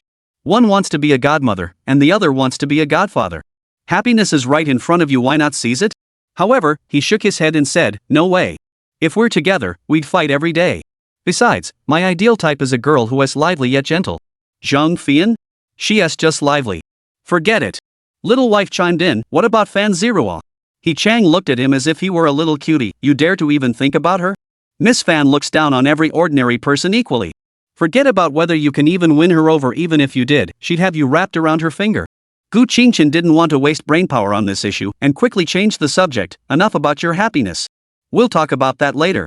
Let's talk about Chen Junjie instead. When did he start dating Bai Xiaoxiao? Upon hearing this, He Chang and his little wife both shook their heads. Oh my gosh, we only found out when we were going to the cafeteria and saw them holding hands.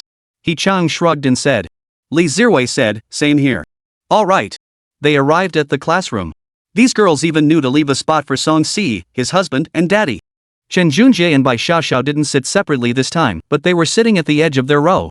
The specific arrangement was aisle, He Chang, Xiao Jiaoqi, Gu Qingqian, Song Si, Zheng Fian, Fan Zirua, empty seat, Bai Xiaoxiao, Chen Junjie, aisle. Not only could they chat with them, but they could also enjoy some alone time, flirt a bit, and strengthen their bond. It was absolutely perfect. Chapter 131, The New Prophecy of the Goddess of Mercy? Zhang Ling, dressed in a body-hugging dress, walked into the classroom. The entire class fell silent. She walked to the podium, placed her lesson plan and textbook on the desk, and instead of starting the lesson, she said, the last class of the afternoon will be a class meeting to officially elect the class committee. Those who wish to run for class president, vice president, life committee member, or cultural committee member should prepare a short speech. The entire class will vote at that time. As for the Youth League secretary and academic affairs committee member, I will appoint them directly this afternoon, so there is no need for you to run for those positions. That's all for now. Class dismissed. In reality, when selecting class officers, Zhang Ling could have easily delegated the task to the second and third year students. Or she could have the interim class president and vice president handle the voting, as it wasn't a major matter. But unfortunately, there's a big shot in the class. To avoid unnecessary trouble, she decided to handle it personally. As the lecture began, Gu Qingqian had been listening for a while, and combined with the lack of rest from the previous night, an overwhelming wave of sleepiness was now surging up. To stay awake, he placed his hand on his wife's smooth white silk-clad legs and began to gently massage them. Song Si didn't mind his playful touch, but seeing her husband dozing off, she leaned close to his ear and whispered, why don't you rest your head on the desk for a while? I'll take notes, and I'll catch you up later. Alright, just wake me up if you feel uncomfortable. Gu Qingqian really couldn't hold on any longer. After giving her one last reminder and pinching her soft thigh, he closed his eyes and rested his head on the desk. Zhang Ling, the tutor who was particularly attentive to him, must have witnessed the scene. But she continued with her lecture, completely ignoring him. Let alone in university, where there were hardly any teachers willing to bother with students sleeping in class. Even in high school, without the parents' permission, she wouldn't dare to intervene. Zhang Ling really wanted to vent, you guys are truly the hardest class I've ever taught in my teaching career. But as long as she can endure it, her resume will definitely have the most prominent entry, propelling her career forward.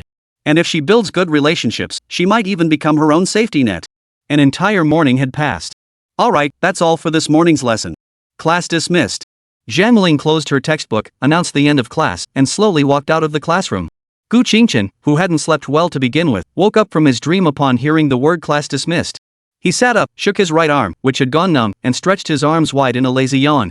Song Si, sitting beside him, smiled and reached out, cupping his face with one hand while gently tracing the red marks left by sleep on his cheeks with the tips of her fingers. Gu Qingqian silently enjoyed the moment for a while before taking her hand and saying, that's enough, don't bother.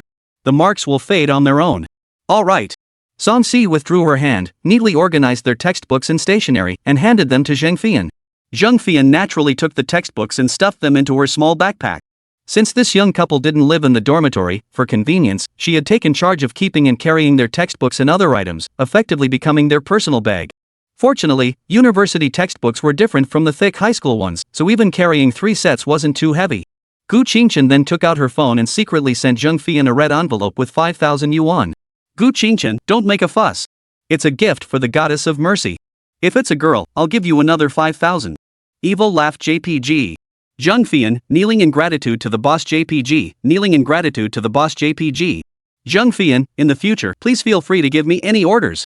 She didn't bother to be polite to Gu Qingchen, the big boss. There was no need. Just then, Fan Zirua finished packing her textbooks and peeked over.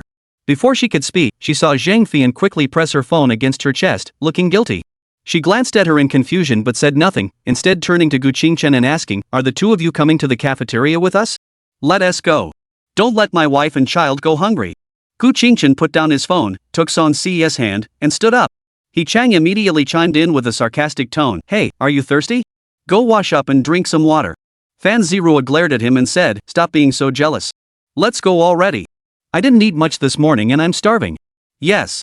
Since Miss Fan had spoken, he couldn't disobey. Soon, everyone left the classroom together and headed toward the cafeteria. Of course, this didn't include Chen Junjie and Bai Xiaoxiao, the two stragglers at the back of the group, the lovey-dovey couple. Upon arriving at the cafeteria, Gu Qingchen took over for Song Si and led He Chang and Chen Junjie to get their meals. However, when he returned after getting his food, he found his wife awkwardly holding her hands up, with three fluffy little heads peeking out from her stomach. Song Si couldn't help but laugh and cry as she looked at the three roommates crouched in front of her. "Don't listen. They're not even formed yet, you can't hear anything." Fan Zirua was just curious, so she obediently stood up and sat down, saying, "Your belly hasn't moved at all. I'm starting to wonder if you're really pregnant. Have you had it checked yet?" Gu Qingchen put down the tray piled with food and replied, "Of course we checked. Otherwise, we wouldn't be so confident in saying that Zhang Fian is the goddess of childbirth." "Oh, well, that's good then." As she spoke, Fan Zirua had already started eating the food without hesitation. Not long after, He Chang and Chen Junjie returned with trays in hand. Gu Qingchen immediately turned to the two little ones still clinging to his wife's stomach and said, "Enough. You won't hear anything new even if you listen for another hour. Let's eat." "Got it, cheapskate." Zhang Fian stood up and playfully stuck her tongue out at him. Bai Xiaoxiao also stood up, but instinctively rubbed her own stomach, lost in thought. Zhang Fian, with her sharp eyes, noticed this and teased her immediately, "Xiaoxiao, don't rush it. It's only a matter of time. When the time comes, have a big, fat baby boy for me to play with." Upon hearing this, Bai Xiaoxiao blushed and lowered her head, then ran over to sit beside Chen Junjie. "Haha Xiaoxiao, you're so funny." Zhang Fian couldn't stop laughing. Everyone else watched the scene with smiles on their faces. Chen Junjie stepped in to defend his wife. "Please, stop teasing my Xiaoxiao. She's so shy." Yes. Zhang Fian and the others stopped laughing. Only Gu Qingchen looked at the goddess of mercy with suspicion. Is this mouth going to get me into trouble again? However, this thought only lingered for a second before he shook his head and dismissed it. After all, Song Si's pregnancy was planned, just a coincidence. He was overthinking it. Then, Gu Qingchen began serving his wife a balanced meal of meat and vegetables. He also ate the rice that Song Si had fed him with her own hands. Chapter 132, Yu Haven Tea even kissed her lips. He ate the large shrimp that Song Si had peeled and fed to him. Gu Qingchen turned to Chen Junjie and asked, "Junjie, why don't you tell us about your trip to Xiaoxiao's house during the National Day holiday? How did you two end up together?" No one else spoke, but everyone turned to look at him, clearly just as curious. However, Chen Junjie first glanced at Bai Xiaoxiao, who nodded in agreement, before straightening his collar and standing up, as if ready to give a speech. Cough cough, listen up, I'll tell you all about it. It's such a sense of accomplishment. I first entered Xiaoxiao's village. The neighbors and passers-by saw me in my suit and praised me as a handsome young man, saying that Xiaoxiao had brought home a wealthy suitor. Zhang Fian tapped the edge of her bowl with her chopsticks, interrupting, Hey, get to the point." Chen Junjie rolled his eyes and skipped the part about his handsome appearance, continuing, "Later, when I entered Xiaoxiao's house, her parents were very hospitable. Yes, there was also a 9-year-old brother and an elderly grandmother. But they were all in good health, no major issues. We chatted for the rest of the afternoon, getting to know each other better. Her family didn't have that outdated preference for sons over daughters. They were all honest, hard-working people, which was nice.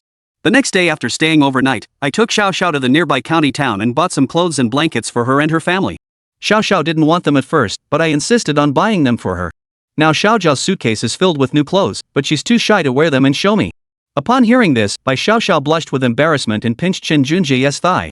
Ouch. He winced in pain, held Bai Xiaoxiao's hand, and continued, "Later, I also wanted to buy some new appliances to replace the old ones in Xiaoxiao's home. But Xiaoxiao got angry, so we didn't end up buying them hee. Except for Gu Qingchen, Song Si, and Fan Zirua. Is this considered a Versailles moment?" Gu Qingchen nodded, indicating he understood, and asked, "So? You still haven't said how you ended up with Bai Xiaoxiao." Chen Junjie waved his hand and said, "Don't rush, listen to me continue. Later, uncle and aunt received the clothes, but they refused them several times before finally accepting them reluctantly.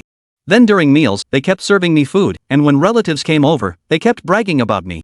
I was about to experience what it feels like to be proud for the first time.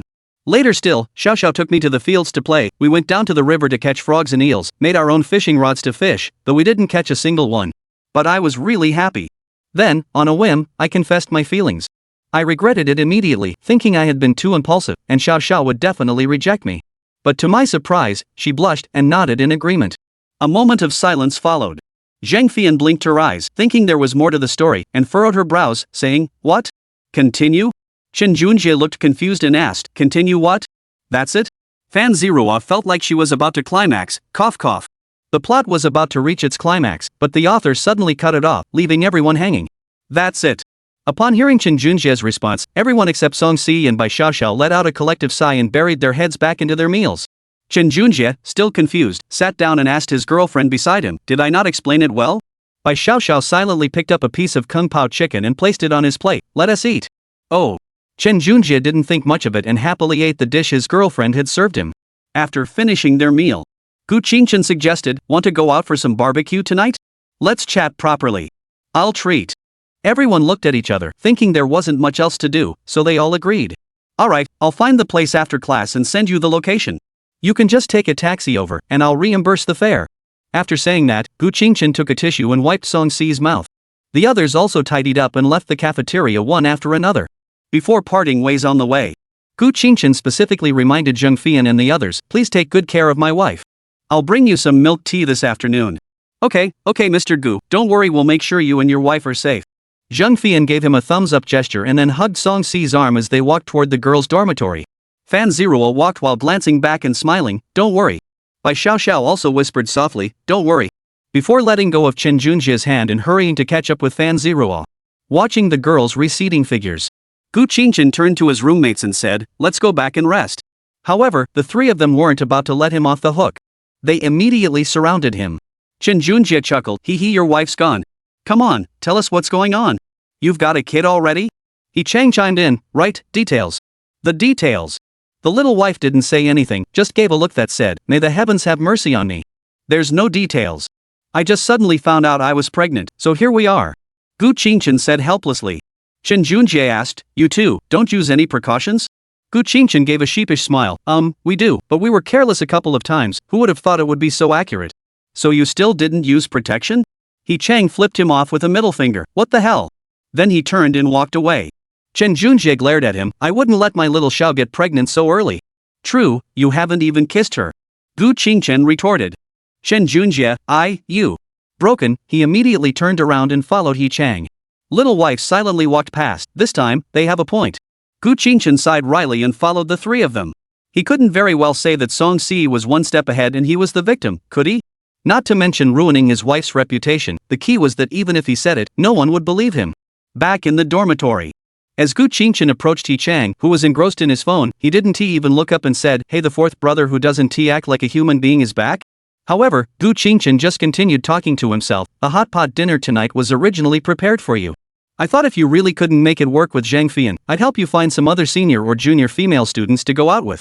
It seems I was wrong after all. Big brother will just have to forgive his younger brother for being naive." After saying that, he turned around and left, feigning regret.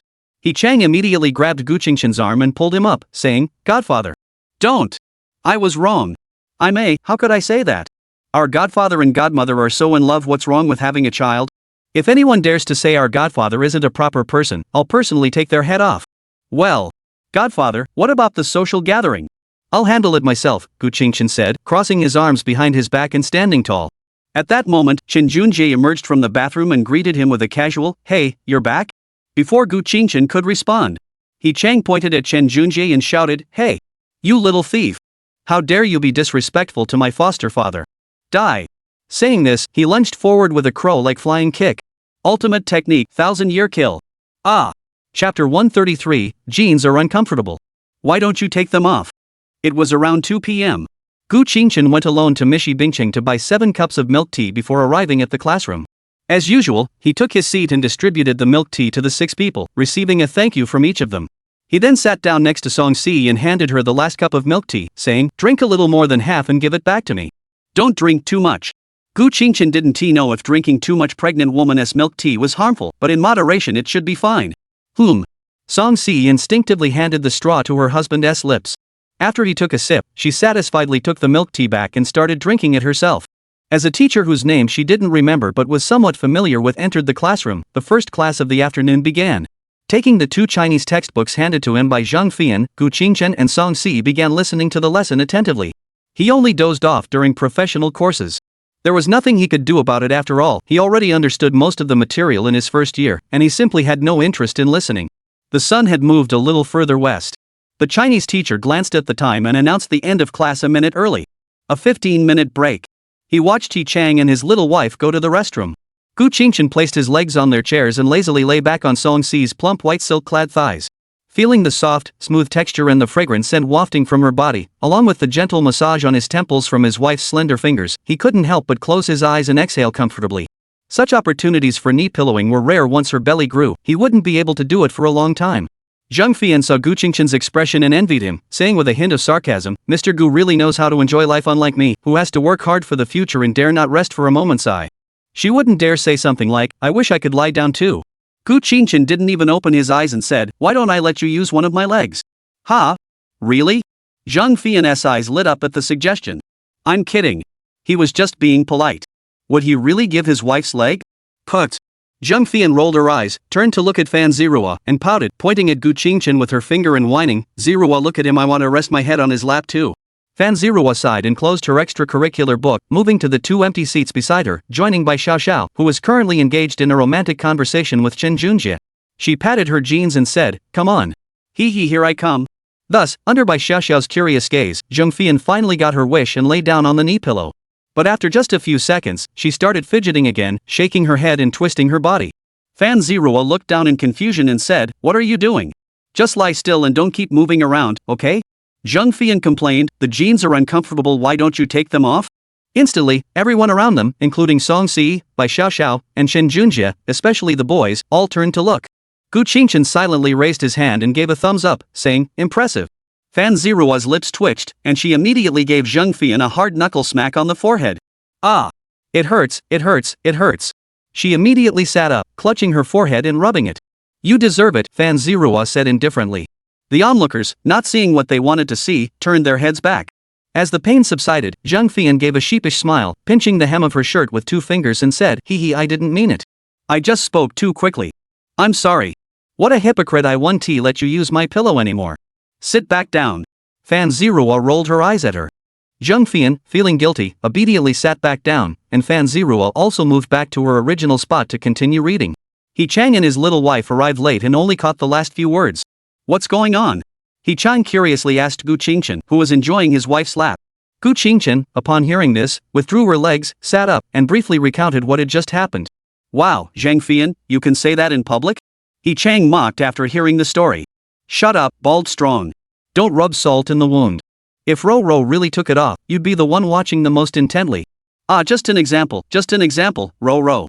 Before Zhang Fian could finish speaking, she was silenced by Fan Zirua, who grabbed her waist. "Don't slander me.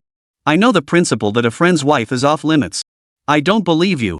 Zhang Fian dared not argue with He Chang anymore, fearing that Fan Zirua would attack her again. As the break ended, Zhang Ling walked into the classroom, and the class fell silent. "Alright, let's start electing the class committee now. I'll give the Youth League secretary position to Ding Jia. She was the Youth League secretary in middle school, so she's the most suitable candidate. The study committee will go to Song Si, who had the best entrance exam scores in our class. Now for the other positions." Zhang Ling was about to continue, but was interrupted by Song Si, who said, "Instructor, can I not be the academic committee member?" After all, she was pregnant, and becoming the academic affairs committee member wouldn't look good. Of course that's fine. Then we'll give it to Kong Qingguen, who came in second." Zhang Ling dared not ask why. "Just follow orders and it's done." Kong Qingguen dared not object. "Just obey and take it, and it's done." The election continued. Zhang Ling took out her notebook and pen, preparing to take notes while asking, "Those who want to run for class president, please raise your hands." The result? Just like when they elected the temporary class monitor at the beginning of the semester, only Zhang Fian raised her hand. Zhang Ling sighed and waved her hand. "Put your hand down. You don't need to give a speech. You can just be officially appointed. Thank you, teacher, thank you everyone. Zhang Fian stood up happily and thanked everyone. Zhang Ling continued, next is the vice class monitor. Those who wish to run, please raise your hands. This time, only one girl raised her hand. Gu Qingchen glanced at Yi Chang beside him and kicked him, saying, raise your hand. What are you waiting for? I don't want to. If I end up paired with Zhang Fian, we'll never stop arguing. Gu Qingchen was speechless. Even when he created an opportunity for him, he wasn't moved. What a useless teammate. Then, he raised his hand and recommended, Instructor, Yi Chang also wants to run for deputy class monitor. Before he could finish speaking, Gu Qingchen glared at him and mouthed the word social gathering in a threatening manner. Yi Chang immediately changed his tone and said, I'm running for office. Alright, you two go up and give a brief speech each, Zhang Ling said. Following the principle of ladies first, the girl went up first. After a standard speech concluded, it was Yi Chang's turn. He stood at the podium, thinking for a moment, then spoke slowly, cough. I don't really know what to say, but if I'm elected vice class monitor, I'll definitely assist the teacher and class monitor, and complete all assigned tasks to the best of my ability. In the future, if anyone has any issues, feel free to come to me. I'll take on anything the class president can handle, and even things the class president can't handle, I'll handle them too. As he spoke, Yi Chang clapped his hands and said, hey? Right. Why can't I be the class monitor? What do you all think? Right in. Everyone else chimed in to support him. It can only be said that he truly lives up to his reputation as a Northeasterner. The spontaneous speech is truly one of a kind. Chapter 134, The Tattooed Thugs Cause Trouble. Bald Strong. You dare to insult this old lady. Seeing Yi Chang trying to her class monitor, Zhang Fian, who was also from Northeast China, couldn't contain her temper and immediately stood up and slammed the table. Hearing this, Zhang Ling would have flown into a rage under normal circumstances, but there was nothing she could do. Both of them had backers. She could only force a serious expression and say, Zhang Fian, please sit down. Don't start calling your classmates nicknames or using vulgar language. Your class monitor won't change, so don't worry. Being a counselor is so tough. After the vice class monitor election concluded, Yi Chang was unsurprisingly elected as vice class monitor. Next up were the Life Committee member, Cultural Committee member, and Sports Committee member. The process remained the same, a brief speech on stage followed by a show of hands for voting. After the remaining 3 committee members were confirmed, Zhang Ling gave another political education talk. As soon as the class ended, she announced the dismissal. Around 5:30 p.m. At the entrance of the teaching building. Thinking and I will go find a cleaner barbecue place first. You can rest somewhere nearby. I'll send you the location later. Gu Qingchen said goodbye to everyone, then took Song Si's hand and got into the car, driving toward the school gates. The remaining people exchanged glances. Chen Junjie took Bai Xiaoxiao's hand and said first, we'll go explore around. Once the fourth one sends the location, we'll head over directly. Don't worry about us. The two waved goodbye and left to enjoy their time alone. The 4 single people stood there dumbfounded. It was Yi Chang who suggested, why don't we find a coffee shop or something and sit there for a while? Sure. Anywhere is fine. Fan Zirua and Zhang Fian agreed. Little wife nodded in agreement. With everyone in agreement, the 4 of them headed out of the school grounds. They drove around for half a day. They finally found a relatively clean barbecue restaurant. Although it was open air, the kitchen and grill were clean. After sending a message to Feng's mother to let her know they wouldn't be coming home for dinner, Gu Qingchen shared the location with all 6 of them and sent each person some money for transportation. While waiting for everyone to gather, Song Si, sitting in the passenger seat, leaned her head against his shoulder, rubbing her small belly, and said in a soft voice, Honey, is it okay to eat barbecue while pregnant? Gu Qingchen pinched her little nose and said, It's fine. Pregnant women don't have to be so picky. Just don't eat too much. Moderation is key. Alright then. Suddenly, an empty wine bottle was smashed on the ground, and several men with tattooed arms started playing rock paper scissors and drinking loudly. Gu Qingchen furrowed his brows but didn't pay much attention. Open-air barbecue stalls were usually like this. As long as they didn't disturb others, it was fine. As time passed, Chen Junjie arrived first with Bai Xiaoxiao. Gu Qingchen saw that someone had arrived, so he got out of the car with Song Si and claimed a table. Let us order first. Yi Chang and the others should be here soon. As he spoke, he called over the waiter. Just as he spoke, Yi Chang and the others arrived. After sitting down, the 4 of them looked at the menu one by one and started ordering. Waiter, could you bring us 5 more cases of beer? Yi Chang shouted after finishing his order. Gu Qingchen added, and 1 bottle of orange juice with fruit pieces. Coming right up. The owner replied. These calls caught the attention of the tattooed men at the neighboring table, but they only glanced over discreetly before returning their gaze and continuing to drink. Soon, the waiter brought over the beer and drinks. Come on, let's drink. Yi Chang grabbed 8 bottles at once, poured some for Gu Qingchen and Chen Junjie, and started drinking. As a woman from northeast China, Zheng Fian wasn't about to miss out. She slammed her cup down in front of He Chang. Fill it up. You? Can you handle it? He Chang shook the beer bottle, teasingly looking at her. Hey, looking down on me? Pour it. If I don't drink until I pass out today, I'll take your last name. Zheng Fian raised her head, her eyes filled with defiance. Alright, let's go. After pouring Zheng Fian a glass, he turned to Bai Xiaoxiao and asked, Xiaoxiao, want some? With our big star here, you can drink freely. Why not give it a try and see what it tastes like? Bai Xiaoxiao didn't say anything, but instead looked at Chen Junjie, as if asking for his opinion. Chen Junjie wasn't the type to be rigid, so he immediately said, if you want to drink, go ahead. Your boyfriend and roommate are here, so it's okay if you get drunk. Alright. I'll have a little then. Actually, she had already tried baijiu with her father at home. She wasn't the type to drink 1,000 cups without getting drunk, but she could handle a little. But she was afraid her boyfriend would misunderstand, so she pretended not to know how to drink. I'll have some too. Seeing everyone else drinking, Fan Zeroa didn't want to be left out. Of course, Song Si, the pregnant woman, was the exception. She could only drink soft drinks. As everyone clinked their glasses, the grilled skewers and hot pots were brought out by the waitstaff one after another. With some food to line their stomachs, they started drinking even more freely. Bai Xiaoxiao watched as her boyfriend had already started drinking with He Chang and Zheng Fian, completely ignoring her. She no longer held back, silently eating meat while downing one bottle after another. It truly proved the saying, those who remain silent at the table, or claim to have a low tolerance for alcohol, are often the ones who can drink the most. At that moment, Song Si tugged at Gu Qingshan's sleeve and whispered in his ear, Honey, I need to use the restroom. Alright, I'll take you. Gu Qingshan hadn't drunk much. He'd just taken a sip when it was his turn in the drinking game. So he wasn't even tipsy. He stood up and led his wife to the nearest public restroom. At that moment, a man at the neighboring table noticed the two leaving and immediately nudged the bulliest bald man beside him with his elbow. Knife brother. The prettiest girl is leaving. If we don't hurry, it'll be too late. The man known as Knife Brother downed a mouthful of alcohol, exhaled with a drunken gaze, and said, Damn it, stop rushing. Let's go, guys. Instantly, 5 tattooed men stood up and walked over. Bai Xiaoxiao noticed first and clung to Chen Junjie's arm in fear. The next moment, the drunk men also noticed the hostile group approaching. But it was already too late to leave, as 4 of the men immediately surrounded them. Diao Ge, with a blood-red face and a dazed expression, staggered over from the side, clearly drunk. He leaned on the table, his eyes fixated on the girls present, especially Fan Zeroa, speaking in a lecherous tone, Hey, little sisters, why don't you join us for a drink? What's so fun about hanging out with these kids? After we finish drinking, we can have some fun. Let me take good care of you. Exactly, don't be afraid. Maybe we'll be in a good mood and give you some money to spend. Ha ha ha. Ha ha ha. One of the henchmen chimed in, prompting laughter from the others. Zheng Fian's temper flared up instantly. She grabbed an empty bottle and pointed it at them, shouting, Get out of here. Don't make me beat you up. You're such a little firecracker, so full of spunk. Big brother loves you even more now. I hope you'll be just as spicy in bed later, haha. Hearing the vulgar words coming out of the knife-wielding man's mouth, Zheng Fian didn't hesitate, smashing the bottle onto his bald head. As the bottle shattered on the ground, Knife Brother felt the blood trickling down his head and immediately flew into a rage. He grabbed an empty bottle from the table and threw it at her.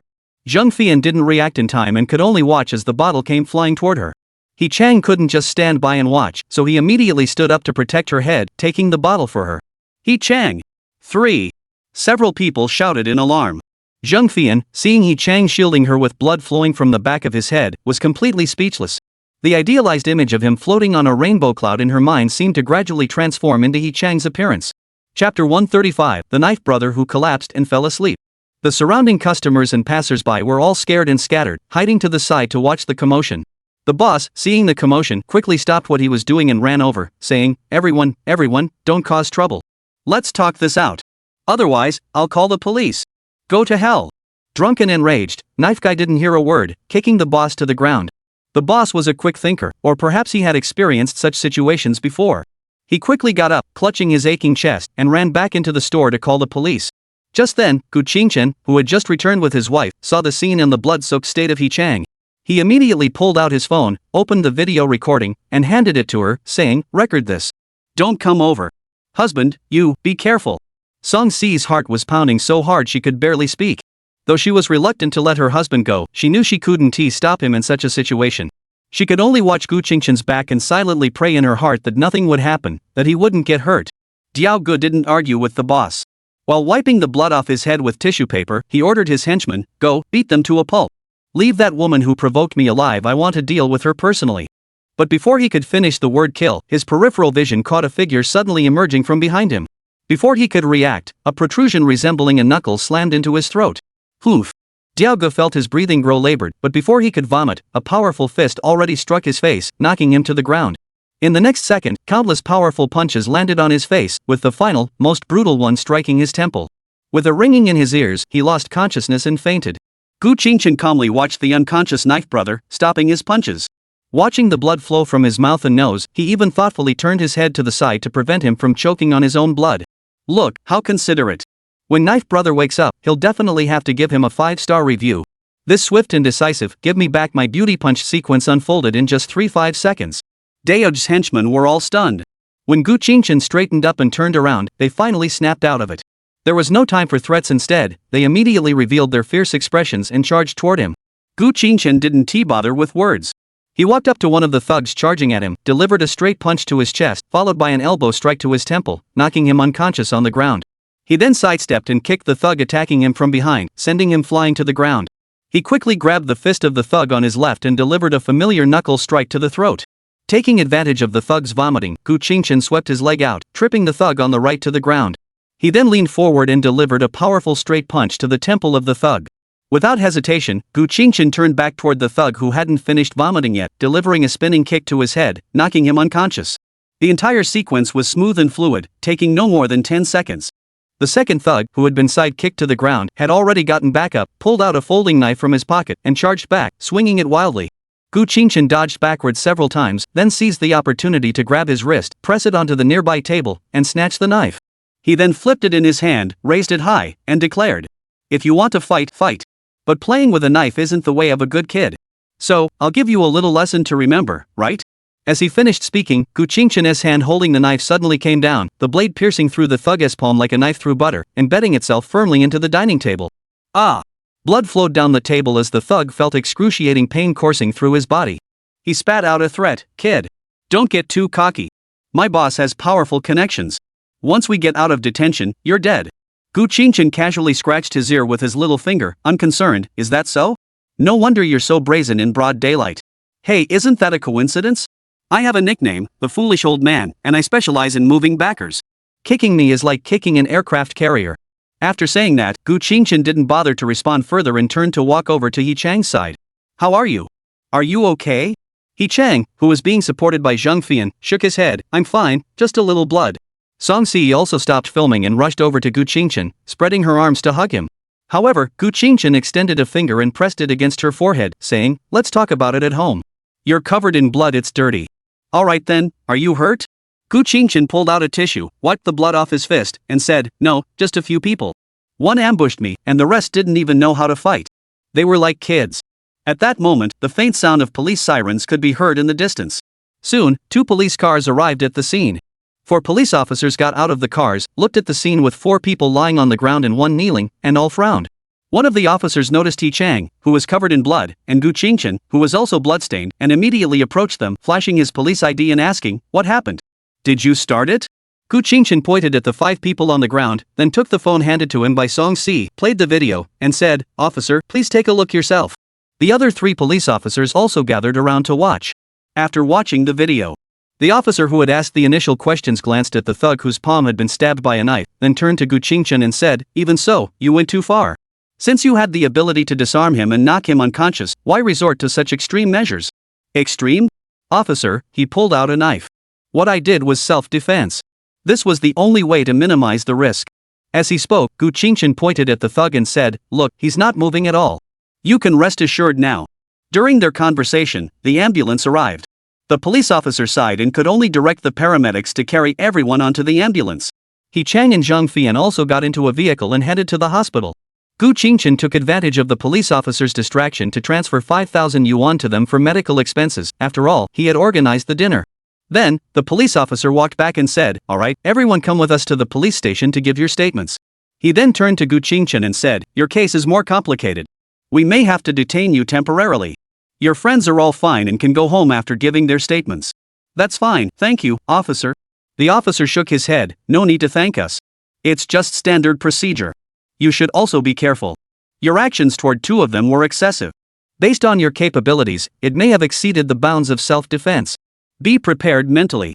Song Si heard this and immediately gripped Gu Qingshan's hand tightly. Gu Qingshan quickly leaned in and whispered to his wife, "It's okay. Don't you remember who our grandfather is? It's just a minor issue."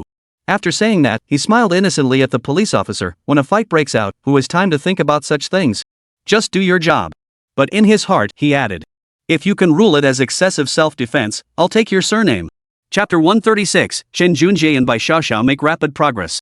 At the police station. After finishing the statement, Gu Qingshan called Shin Miaoshu. After all, this was a matter of some significance, and directly involving the Su family felt like using a cannon to kill a mosquito. It simply wasn't necessary. Song Si and the others had also finished their statements and were on their way out. In the lobby of the police station, Fan Zirua held Song Si's hand and asked, "Aren't you coming with us to the hotel to rest?" She shook her head. "No, you go rest. I'll wait here for my husband." Given Gu Qingshan's background, he won't be in trouble, but he definitely won't be able to leave tonight. Just go with us to the hotel and rest. After all, she was a well-educated wealthy young woman who knew the general procedures. However, seeing Song Si's completely unmoved expression, Fan Zirua no longer tried to persuade the stubborn girl, but sighed helplessly, "There's really nothing I can do with you." After speaking, she turned to Chen Junjie, Bai Xiaoxiao, and Li Zirwei, "I'll transfer the money to you. Go to the hotel and rest for the night. Oh, and send a location to Yi Chang and Yanzi so they can handle their injuries and come find you. I'll stay here with Cici tonight." Song Si, upon hearing this, hurriedly waved her hands and said, "It's okay, Zirong. You go rest at the hotel. I'll stay at the police station by myself." "It's fine. That won't do. If Mr. Gu comes out and finds out that we didn't take good care of you, a pregnant woman, he'll blame us to death." Song Si thought about it and realized there was a possibility, so she didn't refuse. "All right. Thanks for staying with me." "No problem." Fan Zirua smiled. Li Zirwei suggested, "Why don't we stay too?" "No need. Why stay up all night? We'll definitely have to take the day off tomorrow. You guys can finish taking notes in class, and we'll copy them when we get back," Fan Zirua said. "All right." Li Zirwei nodded. "We'll go then. Call us if you need anything." After saying that, the three of them left together. They arrived at a decent hotel. The three of them each booked a room. Now that their nerves had relaxed, Chen Junjie and Bai Xiaoxiao felt the effects of the alcohol kicking in again. Li Zirwei, who was quiet and reserved, didn't join in the fun, so he was similar to Gu Qingshan. He hadn't drunk much and wasn't intoxicated. They arrived at the door of their respective rooms. "You, come to my room first. I'll boil some water for you to drink, then you can go back to sleep." Bai Xiaoxiao seemed uneasy about Chen Junjie and pulled him by the arm into her own room. Before entering the door, she turned back and asked, "Zirui, do you want to come in for some water too?" "I didn't drink much." "Thanks for your concern." Li Zirwei shook his head. "All right then." With that, the two closed the door. Li Zirwei didn't think much of it. A girlfriend worrying about her boyfriend was pretty normal, right? Then he opened the door to his own room, sent a location to Yi Chang, and jumped onto the bed to play games. Meanwhile, in Bai Xiaoxiao's room, she looked around but couldn't find the kettle. Chen Junjie finally turned on the water heater in the room, handed Bai Xiaoxiao a bottle, and said, "Even if there was one, I wouldn't dare use it. Who knows if it's clean? Just drink this." "All right." Bai Xiaoxiao held the water bottle and sat down next to her boyfriend, taking small sips. Bored, Chen Junjie immediately found a romantic campus love movie and started watching it with Bai Xiaoxiao. As time passed, after enduring the melodramatic middle part, the male and female leads finally ended up together, embracing and kissing each other. Instantly, Chen Junjie and Bai Xiaoxiao blushed and locked eyes with each other. Perhaps due to the alcohol, both of them slowly moved closer to each other. As their lips touched, Chen Junjie lost control and pushed Bai Xiaoxiao onto the sofa. The atmosphere grew increasingly intimate and intense, and under the influence of alcohol, they became increasingly entangled, completely losing their senses and succumbing to their desires, kissing passionately as they stood up and walked toward the bed. At the hospital, Yi Chang had already finished bandaging his wounds. Since the wound was close to his scalp, he now looked like he was wearing a white headband. His appearance was somewhat comical, causing Zheng Fian, who was standing nearby, to want to laugh, but she dared not, instead covering her mouth with a smile. Fortunately, the wound wasn't deep and no glass shards had entered it. It just looked like there was a lot of bleeding, but it wasn't serious. "All right, let's go. Don't get it wet. Come back in 3 days for a dressing change," the doctor said while packing up the bandages and medicine. "Thank you, doctor." Zheng Fian thanked him and reached out to help Yi Chang up. But Yi Chang waved his hand and refused, saying, "It's nothing. Just a scrape. It's not a concussion. I don't need help." "Pfft, who needs your help? Let's go to the police station to find Cici and the others." Zheng Fian blushed and let go of his arm, but she still stayed close to him. Yi Chang took out his phone and handed it to her, saying, "No need. Zirui sent us the location. Let's go to the hotel to find them." "All right." As they spoke, the two walked out of the hospital, chatting along the way. Second floor of the inpatient ward. Damn it. Drinking really is harmful. How could I not control myself down there? At that moment, Knife Brother was wrapped in a blanket, his face swollen like a pig's head, lying on the hospital bed. He could still see a few missing teeth, and his speech was slurred. What about tomorrow, Dao Gu? Should we go to the police station and apologize? No way, Knife Brother. I've already made threats. I can't just apologize like that. The other men had also sobered up and gathered around the bed, one of them still wrapping his right hand. Apologize? What the hell are we apologizing for? Do you want me to lose face? Don't worry, I'll find someone to pull strings, and he'll have to apologize to us. Ugh, that kid really hit me hard. As Brother Knife spoke, he couldn't help but smile triumphantly, but it tugged at his wound. He immediately pulled out his phone and called his sister's husband, embellishing the entire story with dramatic details. On the other end of the line, a deep voice said, I know. He is just a college student. We'll go to the police station with you tomorrow. And Hu Han, you better behave yourself lately. The person we brought in from Xingza Group ended up like this, and it's only been about a month. Because of this incident, many officials are currently under investigation and supervision. In such a tense period, if I get caught because of you, do you think your matter can still be kept secret? Yes. I understand, brother-in-law. The once fierce Knife Brother now sounded as obedient as a child. Be more careful. Keep your men in line. As long as we get through this period safely, I won't short you on your allowance. Yes, yes, yes. Thank you, brother-in-law. Knife Brother immediately responded excitedly. Every time the brother-in-law says enough, it's always at least $1 million in pocket money. Chapter 137, He Jiman in Zhangjingjing. Police Station. Fan Zirua hugged Song Si's arm, resting her head on her shoulder, boredly scrolling through short videos. Song Si, however, was completely unfazed, staring blankly in the direction of the office. Just then, the police station door swung open. A woman wrapped in a windbreaker, wearing, slippers, with her toes painted red and a glimpse of purple pajama bottoms peeking out, walked in with a look of resentment on her face. Upon seeing her, Song Si immediately stood up and waved her hand, saying, Miaoshu's sister this. Seeing Shin Miaoshu approach, Fan Zirua also stood up and added, Hello, Miaoshu. You're Cece's roommate, right? Thank you for staying with Cece. Shen Miaoshu smiled politely. It's nothing, it's what I should do. But Song Si was too preoccupied to chat. She grabbed Shin Miaoshu's hand and shook it. Miaoshu sister, is Chen Chen okay? Can he come out tonight? I'm not sure, but since his grandfather is there and they provoked him first, it shouldn't be anything serious. Then, Shin Miaoshu turned to Fan Zirua and said, Could you please stay with Cece for a while longer? I need to go inside and check on the situation. All right. As soon as she entered the office, Shin Miaoshu saw Gu Qingchen sitting in the chair, leisurely sipping tea from a paper cup. Gu Qingchen also noticed someone entering and turned to see Shin Miaoshu, who was dressed in an unusual manner. Hey Miaoshu, you're here? What's with the outfit? A trench coat, pajama bottoms, and slippers? Pretty unique. Shin Miaoshu's lips twitched, and she grabbed his ear, pulling it hard and said, You have the nerve to say that? On the phone, you called me Miaoshu's sister.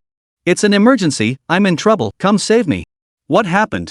I rushed out the door, and you finally explained the whole situation to me. Did you have to start from when you were eating barbecue? Couldn't you just say someone got drunk and caused trouble?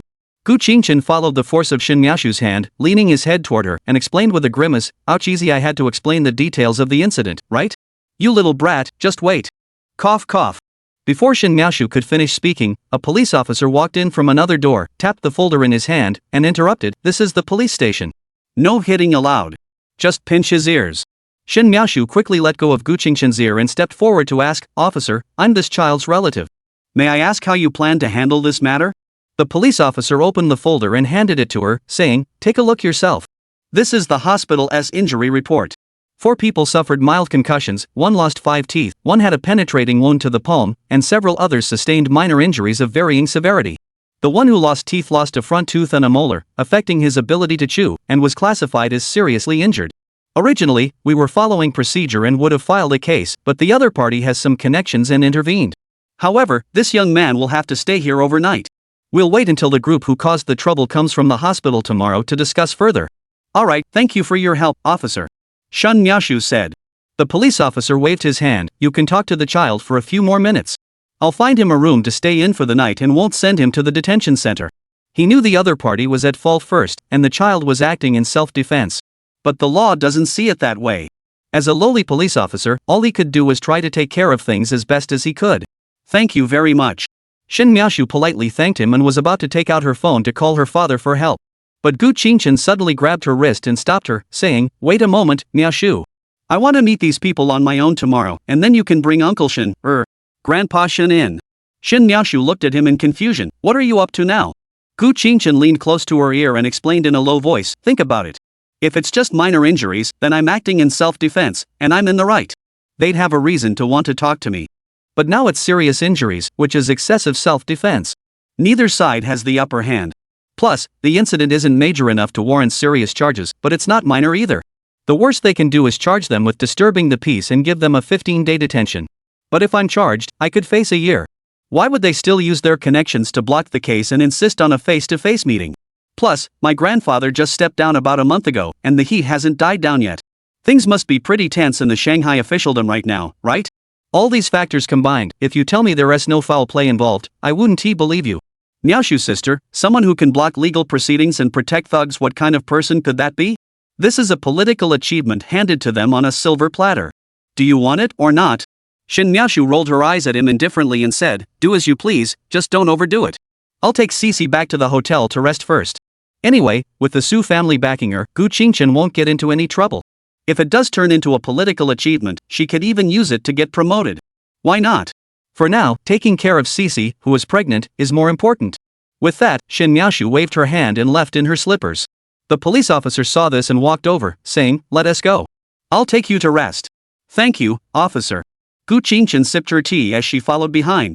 In the police station lobby, Shin Miaoshu explained the current situation, mentioned the risky plan Gu Qingchen wanted to try, and after some persuasion finally convinced Song Si, the stubborn girl, to leave the police station and go home to rest. Fan Ziruo felt awkward following along, so she went to the hotel to find her roommate.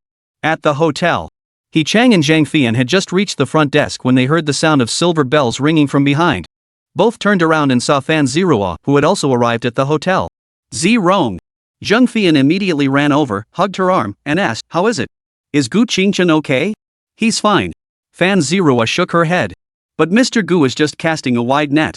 Don't worry about him." "What do you mean?" Zhang Fian was confused. "Nothing."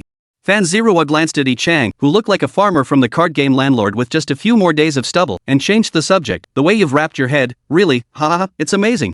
Yi Chang had no defense, rolled his eyes in silence, turned around, and showed his electronic ID on his phone to the front desk, then booked a room. Fan Ziruo did the same. Only Zhang Fian remained calm, taking her ID card out of her wallet and handing it to the front desk. "You carry your ID card with you all the time?" Fan Ziruo asked curiously. "I always carry my wallet with me, okay? The ID card is just an extra." "All right."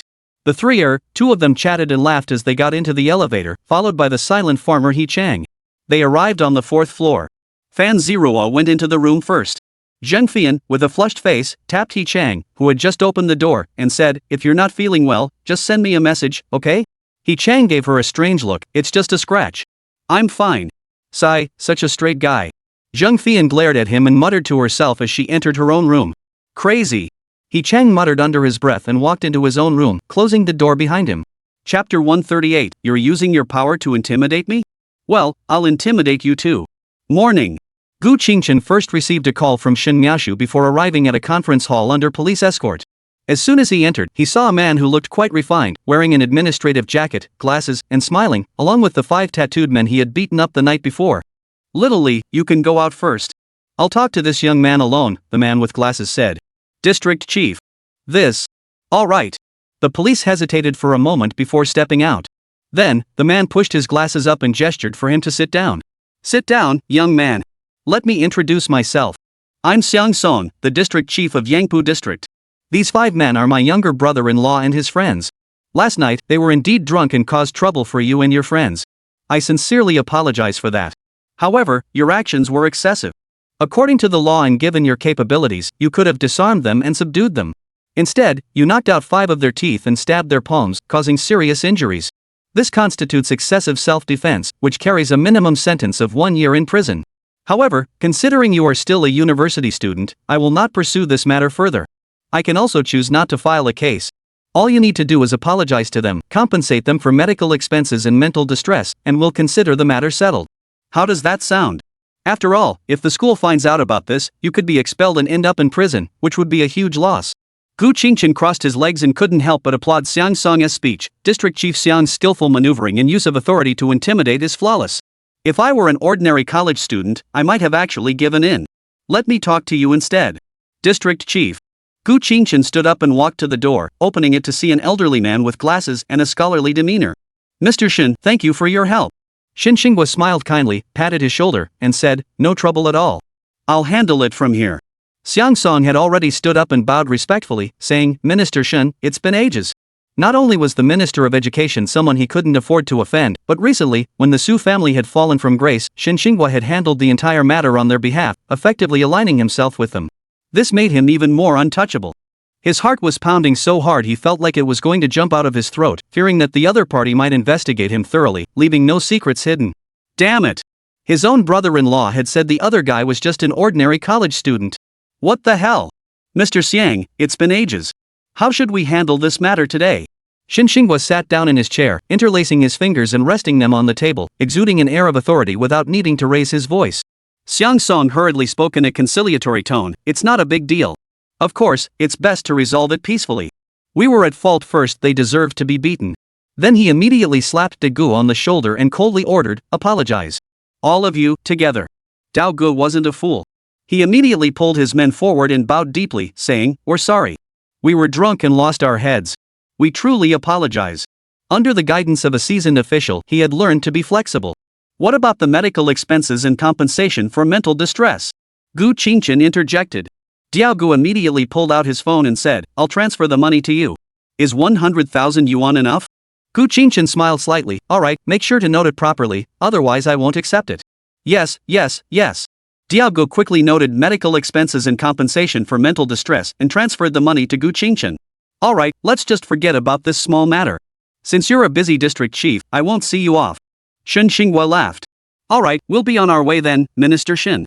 After speaking, Xiang Song didn't dare to linger for a moment, hurriedly leading the 5 people out of the police station. Gu Qingchen also transferred the money he had received, giving 20,000 to Yi Chang and 16,000 each to the other 5. He also told them it was compensation for last night's incident, to take it and keep it, then put away his phone and looked at Shin Xinghua. Grandpa Shin, you investigate. This Xiang Song isn't simple, he's definitely a big fish. I won't get involved. I'll go home and spend time with my wife. Alright, the little girl is at your sister's place. Go pick her up. Alright, thank you for taking care of me, Uncle Shin. Since the Ministry of Education had been conducting its work in Shanghai for the past few years, Shin Miaoshu was currently living with her parents, so the thank you was appropriate. Leaving the police station, Gu Qingchen first hailed a taxi and returned to the barbecue shop. The mess from last night had already been cleaned up. Looking at the owner who was busy running the shop, he scanned the payment code and transferred 1,000 yuan to cover last night's meal and the damage table. Then, amid the boss's cheerful farewells, Gu Qingchen got into his Cullinan and drove toward Shen Miaoshu's house.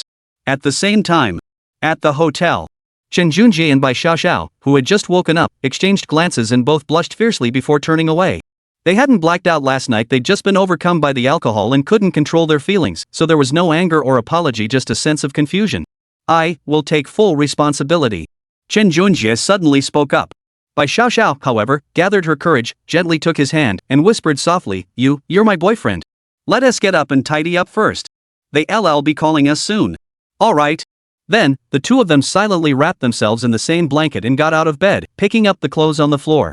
Then, one crawled back under the blanket, while the other ran into the bathroom.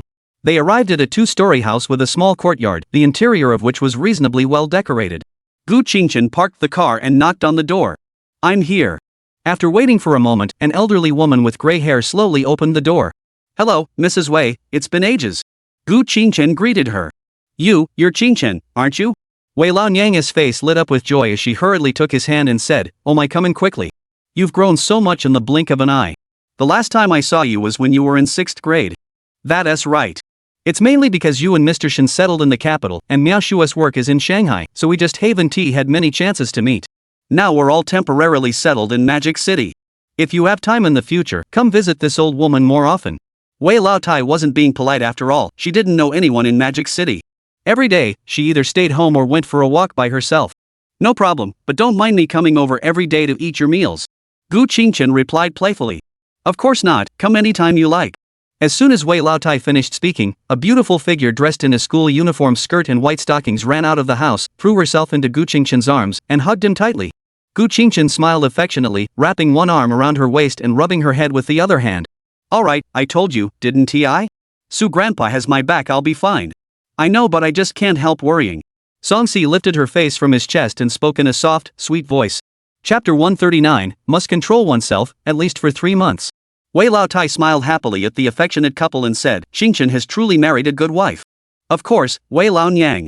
My CC is both virtuous and sensible, gentle and kind-hearted, and as beautiful as a fairy. I truly have found a treasure. Gu Qingchen didn't hesitate to shower his wife with praise. Songsi blushed and buried her head back into his chest, gently poking his waist with her fingers. By the way, Grandma Wei, where's Sister Miaoshu? Did she go to work? The old man has already gone. You won't have any trouble, so she didn't need to take the day off. Wei Lao Tai nodded and said. Alright, then we won't bother you anymore. We have class this afternoon. No need to mention it since you have class, this old woman won't keep you. Also, has Cece had breakfast? Don't give her any more to eat. If she overeats, it might be bad for the baby in her belly. Wei Lao Nyang reminded them. I understand. Thank you for taking care of my daughter Cece. I'll bring her over to visit you and Grandpa another day. Gu Qingchen replied politely while wrapping his arm around Song Si's waist and heading toward the door. Alright, we'll be waiting for you at home with the old man. Wei Lao Tai smiled warmly, seeing them to the door and watching them get into the car. Before leaving, Gu Qingchen rolled down the car window and said, We're leaving now, Mrs. Wei. Song Si also turned her head and waved goodbye, saying, Grandma, bye. Alright, bye. Wei Lao Tai immediately waved her hands in response. As the vehicle slowly drove away, Gu Qingchen rolled up the car window and handed his phone to Song Si in the passenger seat. We only have one class this morning, so we definitely won't make it. Let's ask the instructor for a leave of absence. Also, create a group chat for the 2 of us and our roommates and tell them to collect the compensation money. Alright. Song Si unlocked her phone with ease and followed her husband's instructions one by one. The group name was simply and bluntly named Room 201 in 502 group.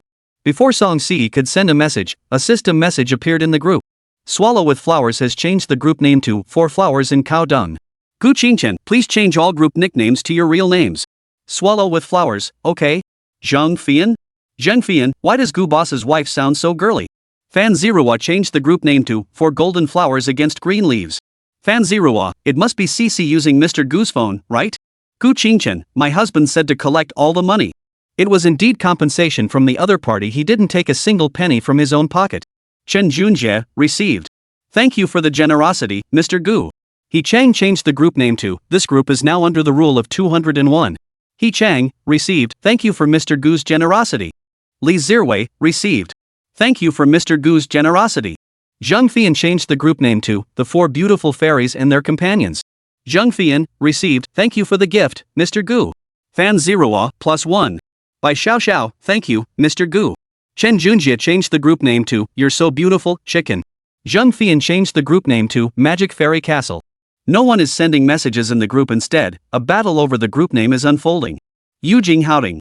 Gu Qingchen carefully helped Song Si out of the car and just opened the door to return home. The little guy immediately flew over, hugged his legs, and started biting and kicking. Gu Qingchen sighed and lifted it by the back of its neck, handing it to his wife and said, This little guy only loves you. Every time I try to play with him, he either ignores me or gives me a good beating. Song Si smiled as she scratched its chin, following her husband and comforting him. That's not true. Just feed it a few more times, and it'll be fine. What daughter doesn't love her father? I'm not asking for much. As long as it doesn't beat me up every time it catches me. As Gu Qingchen finished speaking, Feng Mai emerged from the maid's room. She hurried over and asked, Mr. Gu, Miss Song, would you like me to prepare dinner? As a qualified nanny, she wouldn't dare to ask why the master and mistress hadn't returned home all night. Just prepare something simple. I haven't had breakfast yet. Cece has eaten, but you can make it a bit less. Thank you for your trouble, Mrs. Feng. After giving his instructions, Gu Qingchen took Song Si upstairs. He needed to take a shower and change clothes. After all, last night had been a brutal battle, even though it was a one-sided rout, and he couldn't avoid getting bloodstains on himself. Song Si had originally wanted to follow him, but Gu Qingchen firmly refused. He couldn't guarantee he wouldn't be tempted by his beautiful wife standing naked in front of him. Song Si, looking unhappy, went to the wardrobe and changed out of her JK uniform, putting on a cute apricot yellow dress and white socks. She also found a white t-shirt, a black and white and gray checkered shirt, and a light-colored jeans for Gu Qingchen. Thus, the pregnant teenager placed the clothes aside, faced the bathroom, and sat on the bed with Xiao Sanhua in her arms, petting the cat while waiting for her husband. Soon, Gu Qingchen, who had finished washing up, walked out wearing only his underwear. Fortunately, Song Si was a Gu Qingchen enthusiast, not a muscle enthusiast, otherwise she would have rushed forward impatiently to touch her husband's evenly toned, muscular body. Seeing that his wife had already prepared all the clothes, Gu Qingchen first leaned down and gave her cheek a firm kiss, then began dressing while saying, "You're so thoughtful. I really can't live without you from now on." "Then don't leave. Just take me with you wherever you go." Song Si put down the items she was holding, stood up, and tidied the collar of Gu Qingchen's shirt as he was putting on his pants. Ah! The next moment, after tying his belt, Gu Qingchen immediately wrapped his arms around his wife's waist, picked her up, and spun her around in a circle. Then, he lowered his head, gently took her delicate lips into his mouth, and savored them slowly. Song Si wrapped her arms around his neck, closed her eyes, and actively leaned in to respond. Since Feng Ma had prepared breakfast, lunch, the two didn't linger too long and parted ways. Looking at her eyes filled with love and ripples, and her slightly parted lips, revealing her delicate tongue and breathing out a fragrant scent, Gu Qingchen couldn't help but feel a surge of desire. Gu Qingchen patted her small buttocks and said softly, "Let's go eat. If we don't go down soon, Feng Ma will suspect we're engaging in daytime indiscretions." Hearing this, Song Si's already flushed cheeks spread all the way down to her snow-white swan-like neck. "Let's go quickly." Fearing that Feng Ma would misunderstand, the young girl quickly hugged her husband's arm and hurried downstairs. Feng Ma, who had already prepared breakfast and was waiting by the dining table, saw the two of them come downstairs, especially the blush on the face of the young pregnant woman she needed to take special care of. She immediately stepped forward and said directly, "Mr. Gu, Miss Song is only just pregnant. She absolutely must not do that. At least wait until after 3 months when she's more stable." Such words had been repeated countless times in Mrs. Feng's career, so she no longer felt the need to avoid or feel embarrassed about saying them. But the couple was different. At that moment, both of their faces flushed with embarrassment and shame. "I understand, Mrs. Feng. I'll control myself." Gu Qingchen made his promise, then quickly took Song Si's hand and sat down on the chair. "That's best." Mrs. Feng nodded and said no more. Chapter 140, Zhangjin, the goddess of mercy who sends children, Fei Yan. Time flew by, well, not that fast. Anyway, in the routine of classes, meals, and sleep, over a month of boring days passed in the blink of an eye. Today, although it was raining lightly, it was a Saturday with no classes. In the living room, Gu Qingchen lay sideways on the sofa, resting his head on the smooth, exposed thigh of Song Si's nightgown, listening to the gentle patter of rain while enjoying her long-awaited ear-cleaning service. Yi had completely turned into a pile of cat dough, lying on the sofa backrest, swaying her little tail as she dozed off. Feng Ma walked over from the side, placing a plate of sliced oranges, apples, and honeydew melon on the coffee table. Song Si paused her actions, raised her eyes, and smiled sweetly. "Thank you, Mrs. Feng. Please sit down and eat as well."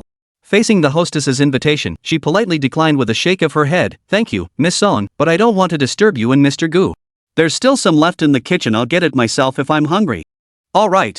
Song Si didn't say anything else, as over the past month, Feng Ma had never once acted as a third wheel between the two of them, always politely declining their invitations. She had grown accustomed to it, so she only asked politely each time. Seeing Feng Ma turn and return to her own room, Song Si was just about to use a toothpick to pick up a piece of honeydew melon to feed Gu Qingchen when she saw a sneaky hand reach out, pick up a piece of melon, and put it into his mouth.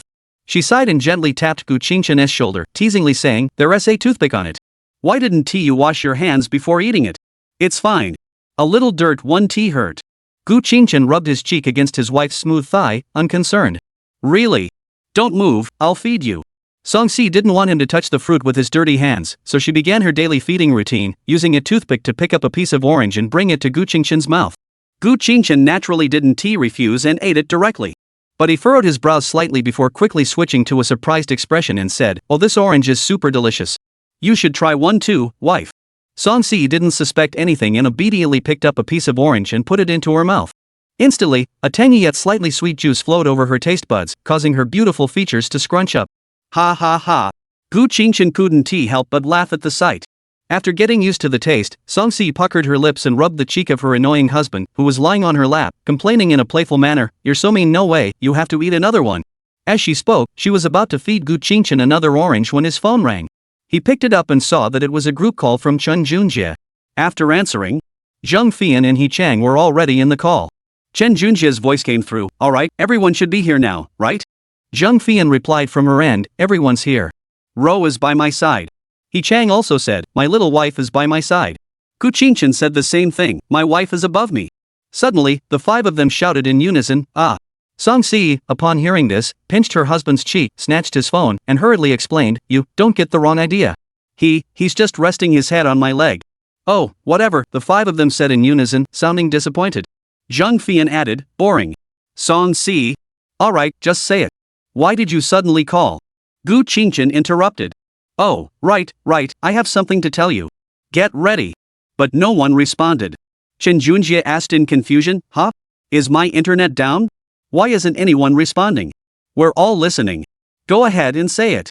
Zheng Fian was busy with something else, but the sound of the keyboard could still be heard. Xiao, she's also pregnant. Instantly, no one spoke again, not even the sound of keyboards. A moment later, Zheng Fian's startled cry rang out. What pregnancy? Who is pregnant? I'm asking you, who is pregnant? Then, He Chang snapped out of his shock and asked, whose? Get lost, of course it's mine, Chen Junjie snapped. But, you two haven't even kissed yet. This child can't possibly be a gift for topping up your phone credit, can it? Fan Zirua asked doubtfully. Well, actually. Chen Junjie, to avoid being falsely accused of infidelity, confessed everything that had happened over the past month, how he had stayed in a hotel with Bai Xiaoxiao because of Gu Qingchen. FCK. Shen Gushing, you're something else. You hit it well. Over a month, and you didn't let a single word slip out, and you even got it right on the first try. He Chang cursed. Gu Qingchen chimed in. Zheng Fian is the real deal, right? She just says someone's pregnant, and it happens. She's the real goddess of mercy who grants children. Maybe Bai Xiaoxiao's family should stop worshipping the goddess of mercy at their little temple and just worship you instead. Accurately predicting 2 pregnancies, is that a coincidence? Isn't that the reincarnation of Guanyin? In room 502. Zheng Fian, doubting herself, hugged her head and muttered, what the hell is going on? My mouth must be cursed. My mom never told me about this. Could I really have said that someone is pregnant? As she spoke, she slowly turned her head toward Fan Zirua beside her. She couldn't help but think, maybe. I should try again? What are you doing? Fan Zirua looked at Zheng Fian's sinister gaze with suspicion and shuddered. Wrong.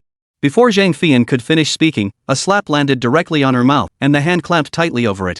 The owner of the hand immediately followed up with the other hand, shaking her head violently and shouting, don't say a word. Don't even think about it. Forget everything. Did you hear me? Ugh. I understand. Zheng Fian nodded repeatedly. Fan Zirua, seeing this, finally let go but didn't immediately step back, ready to cover this jinx at any moment. On the phone, Gu Qingchen asked Chen Junjie, what are you going to do now? Just give birth, what else can we do? Chen Junjie shared the same mindset as Gu Qingchen. After all, their family was wealthy, so it didn't matter. Just have the baby. But the next moment, his worried voice came through, but the main problem is, I don't know how to explain this to the other person or my own family. What else can you explain? Be honest and face the consequences. There's only one way out. Gu Qingchen said. Fortunately, he didn't have these worries. He laughed to death. After all, he had actively planned to marry his future father-in-law. Alright, I'll let my family know first, then I'll inform Xiaoxiao's family. Gu Qingchen asked again, do you need me to arrange everything for you before and after the birth? I'll do my best to make sure Xiaoxiao has a healthy delivery. Giving birth at 18 is indeed quite taxing on the body, mainly due to physical development. However, those with money and power can mitigate these risks through proper nutrition, supplements, advanced medical care, and postpartum recovery programs, reducing the harm to an almost negligible level. Currently, Song Si is receiving daily healthy meal plans from Mrs. Fong and being fed various nutritional supplements. It can only be said that the life of the heavenly court is not something ordinary people can peek into. Chen Junjie, however, refused, saying, that's not necessary, is it? My little Xiao is already 20. Almost 21. That's not considered early childbirth, is it? Ah. The 5 of them spoke in unison again. I only found out today from the medical report and ID card that Xiaoxiao was born in 2003, just with an earlier birthday in mid-December. She said it's because her family is poor and couldn't afford to send her to school until later, so that's why. I ended up getting into this unexpected older sister-younger brother romance, and ended up with a gold digger. Chen Junjie explained helplessly. However, he wasn't too concerned about the age difference. After all, it's a different time now. An older sister who cares is the best, right? Chapter 141, Imported Honeydew Melon. What? Then I have to call her Xiao Xiaojia, right? Zheng Fian felt a bit awkward. It's like having a younger sister you've watched grow up since childhood, and one day your mother comes over and tells you she made a mistake, and from now on you have to call your sister. Gu Qingchen chimed in, it's not just you, we all have to call her that, right? Question, what is it like to be the oldest person in a group, yet the smallest in stature, with a baby face and an introverted personality? Answer, it's actually not that bad, just a bit surprising and novel. But calling her sister is absolutely out of the question. He Chang didn't care about the sister issue and asked, where are you now? Zheng Fian also chimed in, what about Xiaoxiao? Is she with you? Chen Junjie replied one by one, at the hospital, she's there. Why is it so quiet around you? Why isn't she saying anything? Chen Junjie. He answered each question again, because I'm in the safety corridor. This is the 4th floor, and there aren't many people around. Xiao Xiao is just too shy to speak. Oh. 2. Gu Qingchen immediately teased with a smile, Jiangzi and Yanzi, you two are truly a perfect match. Your chemistry is amazing. As he finished speaking, he also fed her a piece of apple. Chen Junji also said, alright, I was just telling you guys about it, looking for some advice, venting a bit. I'll hang up now, I need to call my dad and figure out what to do. We'll talk about it tomorrow or during class. Gu Qingchen, good luck. He Chang, good luck. Zhang Fian, luck? Chen Junjie. As the group call ended, Gu Qingchen instinctively reached out to grab a slice of honeydew melon but was gently slapped on the back of his hand by Song Si, no touching. I told you, either use a toothpick or I'll feed you. Alright, What could he do? He was helpless too. He could only obey his wife's orders and open his mouth obediently, waiting for her to feed him. Soon, those slender fingers held a toothpick, carefully placing the sweet melon into his mouth. But just as he did, the doorbell rang. Gu Qingchen quickly chewed the fruit in her mouth and got up to open the door. Hello, Mr. Gu, is the last 4 digits of your order 7,349? Your wicker chair has arrived. Would you like me to help you carry it inside? The delivery person, wearing a raincoat, tapped the large box beside him, pulled out his phone to verify the information, and asked. No, I'll handle it myself, Gu Qingchen declined with a wave of his hand. Alright, I won't bother you then. Goodbye. After watching the delivery person drive the truck away, he dragged the box into the house. This thing looks big, but it's not that heavy. He could carry it by himself. Song Si stuffed a piece of apple into her mouth, stood up, tidied her nightgown, and walked over curiously. Looking at the box, which was almost as tall as she was, she tilted her head and asked, what did you buy? Gu Qingchen fetched a folding knife, opened the box while replying, a hanging double rattan chair. Once assembled, we'll put it in the small courtyard. You can relax on it and soak up the sun when you have nothing to do. It'll also serve as decoration. Otherwise, the entire courtyard would just have a bare swimming pool, which looks so ugly. I also asked the property management to send some flowers and plants. Since we're bored anyway, we can transplant them ourselves later. Oh, okay. Song Si perked up at the mention of flowers. After all, what girl doesn't love flowers? As Gu Qingchen took out the deep green wicker chair shaped like a large oval, the young girl leaned forward curiously to take a closer look. Gu Qingchen pinched his wife's soft cheeks affectionately and smiled, pointing to the unopened blanket and pillows inside and said, lay out the blanket first, you can try lying down in it. Oh. Song Si obediently unwrapped the blanket and spread it out, then crawled inside and lay down, hugging the cotton candy-like pillow to her chest. She relaxed her body and said, wow, it's so soft, curling up like this does feel pretty comfortable. Right? Once your belly gets bigger, you can lie on it every day, swaying gently in the sun. How nice. Gu Qingchen spoke while picking up the crosshead screwdriver the merchant had given them and began assembling the support frame shaped like tree branches. Even the little one, stretched lazily, jumped down from the sofa backrest, and walked over with graceful cat-like steps to join the fun. It sniffed around the wicker chair, then stood up elegantly and sharpened its claws. This triggered the male owner's shout, hey! My new wicker chair! The little guy was so scared that he immediately darted into the wicker chair and curled up on Song Si's stomach. Gu Qingchen leaned forward to touch the spot where had scratched. Fortunately, the rubber was still firm and hadn't torn. Then, he reached out and poked the cat's head on his wife's stomach, scolding, from now on, you're not allowed to sharpen your claws anywhere other than the scratching board. However, remained unfazed and replied, I have no idea what you're talking about. About 10 minutes later, Gu Qingchen assembled the support frame and hung the wicker chair in the air using 5 iron chains. Since it was still raining lightly outside, he simply moved the wicker chair to the sliding door leading to the small courtyard and climbed inside to test its weight capacity, stability, and comfort. After jumping and shaking it around without any issues, Gu Qingchen finally felt confident enough to wave to his wife, Sisi, come over here. Song Si took a bite of the honeydew melon and obediently walked over. Gently wrapping his arms around her waist, he lifted her into the wicker chair and immediately kissed her lips, which were glistening with moisture. He then swept the imported melon she hadn't finished eating into his own mouth. The sensual, intoxicating atmosphere was just beginning to build when it was suddenly interrupted by the sound of a message notification. Gu Qingchen released Song Si's lips, sighed, and pulled out his phone. It was a message from Lu Xingzhe, the idiot, old Gu. You've got to save me. Lu Xingzhe, my phone is dead, and I spent all my money on a new one. Why JPG? Lu Xingzhe, hurry up and lend me 1,000 yuan. It's an emergency, old Gu. Lu Xingzhe, otherwise, I'll have to eat dirt for the next half month. Gu Qingchen, transferring 1,000. Gu Qingchen, how did it break? Did you drop it? Or did a car run over it? Lu Xingzhe, neither. Lu Xingzhe has received your transfer. Lu Xingxia, last time I went to Weihai, it got soaked in seawater. Today it won't turn on at all. When I took it to get fixed, they said the parts were corroded by the seawater. The repair cost is almost as much as a new phone, so I just bought a new one. Lu Xingxia, no need to thank me. As soon as my dad sends me next month's allowance, I'll pay you back right away. Gu Qingchen, no problem. Gu Qingchen, great. Lu Xingxia. Turning around, Gu Qingchen put down his phone and shared the news with his wife with a smug grin.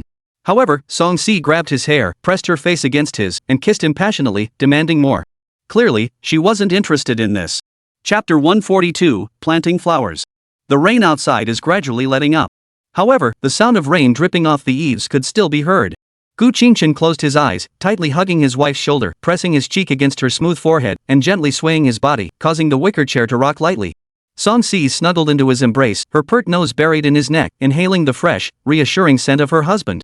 Suddenly, Yi also jumped onto the wicker chair, wanting to curl up on Song Si's stomach. But before she could steady herself, Gu Qingchen grabbed her by the back of her neck and lifted her up, saying, "Don't disturb our alone time, little lightbulb."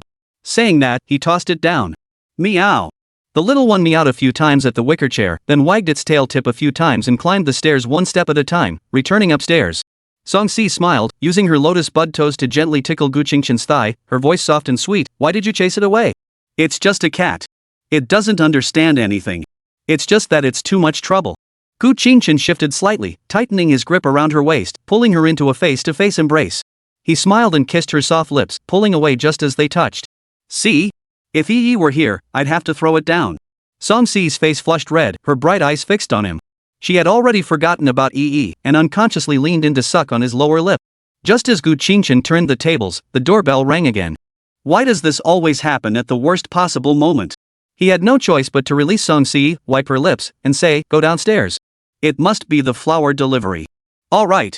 She first slowly extended her white, rosy lotus-like feet, then slowly moved them to the edge of the wicker chair, put on the slippers on the ground, stood up, adjusted her skirt, and sat down on the sofa. Gu Qingchen was more efficient. He jumped out of the wicker chair, put on his shoes, and went to open the door for the property management. "Mr. Gu, the flowers you ordered have arrived. Do you really not need our professionals to transplant them for you?" "No, thank you. We'll plant them ourselves." Gu Qingchen declined. After all, his purpose was to enjoy the process, not whether the flowers were transplanted properly. "All right, shall we help you bring the flowers inside? Thank you for your trouble. Just place them in the entranceway." After the 9 boxes of flowers and plants, along with the small shovels, trowels, and gloves, were all brought inside and arranged, the property management staff finally took their leave.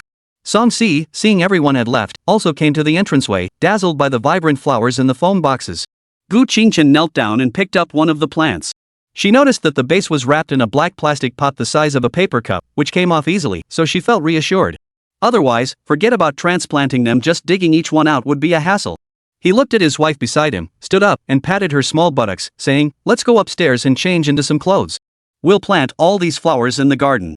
"All right." Song Si happily linked her arm through Gu Qingchen's and skipped up the stairs. But Gu Qingchen held her back and whispered, "Be good. Our child is still young and can't handle the roller coaster excitement."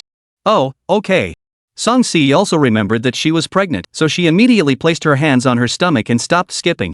Gu Qingchen sighed and tapped her nose, causing the young girl to smile brightly. Not long after, the two of them, having quickly changed into a t-shirt and long pants, walked downstairs hand in hand. Song Si still had a sun hat with fake flowers pinned to it on her head, giving her a rather cute little gardener vibe at first glance. Gu Qingchen picked up a box and followed her to the small courtyard. By then, the rain had mostly stopped, with only a few scattered drops falling, which didn't matter. After putting gloves on Song Si, he leaned down and gently touched her nose with his own, instructing her, "Move carefully and slowly, okay? Little pregnant lady?" "Yes, I know." As she spoke, the young girl puckered her lips and kissed Gu Qingchen's lips, then squatted down and picked up the small shovel from the ground, beginning to dig a hole. Gu Qingchen gave her a loving glance before heading to the entrance to move the remaining flowers over. After finishing his work, he came over to Song Si's side. She had already marked out a small area and dug several holes. "How are you going to plant them?" Gu Qingchen leaned on his knees, looking at his wife and asking. Song Si stood up, wiped the sweat off her face with the back of her hand, not noticing the dirt that had smudged onto her, and pointed to her plan, explaining, "We'll place the wicker chair diagonally in the middle, leave a small path in the middle, and plant flowers of different colors in alternating patterns on both sides and around the perimeter. Then, plant the remaining flowers more densely on the other side. That way, we can curl up on the wicker chair and enjoy the flowers later." "All right, I understand. The wicker chair side is all yours, little flower cat. I'll handle the flower viewing part. Gu Qingchen nodded with a smile. Song Si tilted her head and looked at him. What little flower cat? Gu Qingchen wiped her cheek with his finger, only to make it even messier. He suppressed a smile and showed her the dirt on his finger. Look, the dirt got on your face. You're the little flower cat. Ah. Song Si seemed to have forgotten she was wearing gloves and reached up to wipe it off. Then, the little kitten turned into a big kitten. But. Ha ha. Gu Qingchen finally couldn't hold back her laughter and said aloud, now I finally know what they mean by pregnancy makes you dumb for 3 years. Poof. Song Si pouted in displeasure, dropped the spatula, and, taking him by surprise, reached out with both hands to cup his cheeks and give them a quick wipe. Giggle, you're a little kitten now too. Seeing the obvious muddy handprints on her husband's face, the young woman burst into laughter again.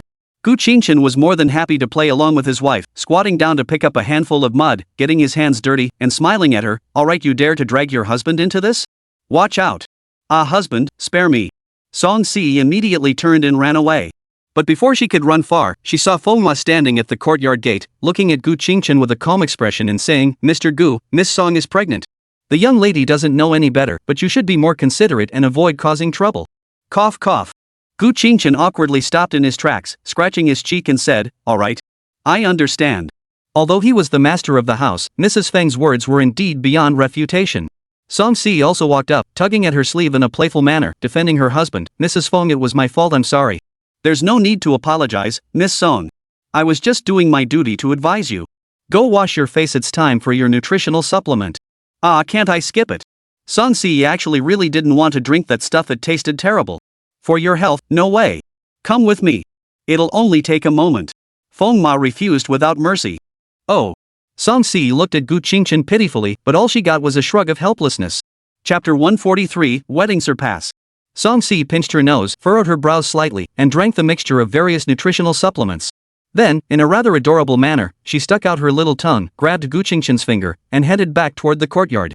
This time, she didn't even bother to put on gloves. She simply squatted down, picked up a small shovel, and started digging a hole. Be careful, I'll go dig a hole on the other side.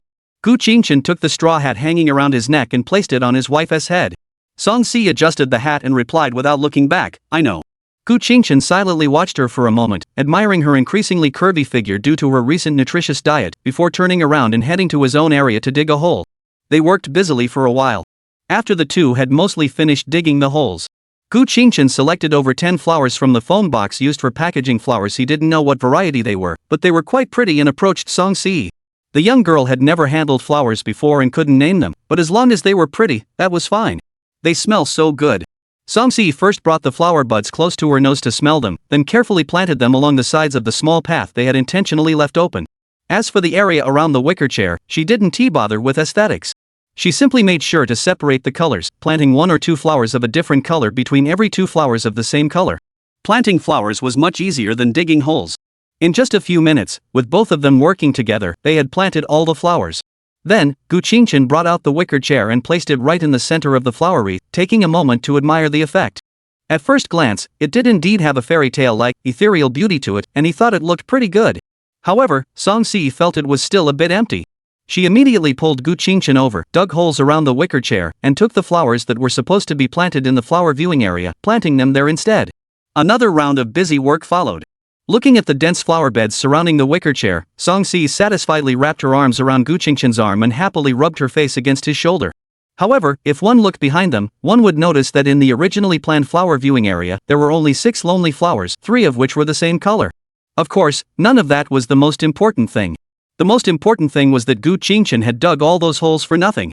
Actually, it wasn't entirely wasted. They could just buy some more flower seeds from the property management tomorrow and plant them. But the problem was that Song Si, in an effort to maintain the overall aesthetics, had kindly filled all the holes back in. Why didn't Gu Qingchen stop her? Because he also filled in all the holes before realizing it. It seems like this pregnancy-induced stupidity lasts 3 years, and it's even contagious. 2 p.m. Feng Ma didn't want to disturb the two of them while they were planting flowers, so she deliberately postponed lunch by 2 hours. The two of them quickly washed up, sat down at the table, and started eating Mrs. Feng's special pregnancy meal. Gu Qingchen was playing with her phone, searching online for rain covers to drape over the wicker chairs in case it rained, so the cotton blankets and pillows inside wouldn't get wet. Song Si, as usual, picked up some food with her chopsticks and brought it to her husband's mouth, beginning her habitual feeding routine. Feng Ma, who was watching this scene, had already grown accustomed to it. After all, during the previous laundry session, Song-si had stubbornly refused to let go of Gu Qingchen's underwear, insisting on washing them herself. No amount of persuasion could change her mind. In comparison, feeding someone was just a minor issue. But every time she thought about it, she couldn't help but sigh inwardly, rich people sure know how to live it up. Fortunately, Gu Qingchen couldn't hear Fengma's thoughts, or she would have immediately protested her innocence.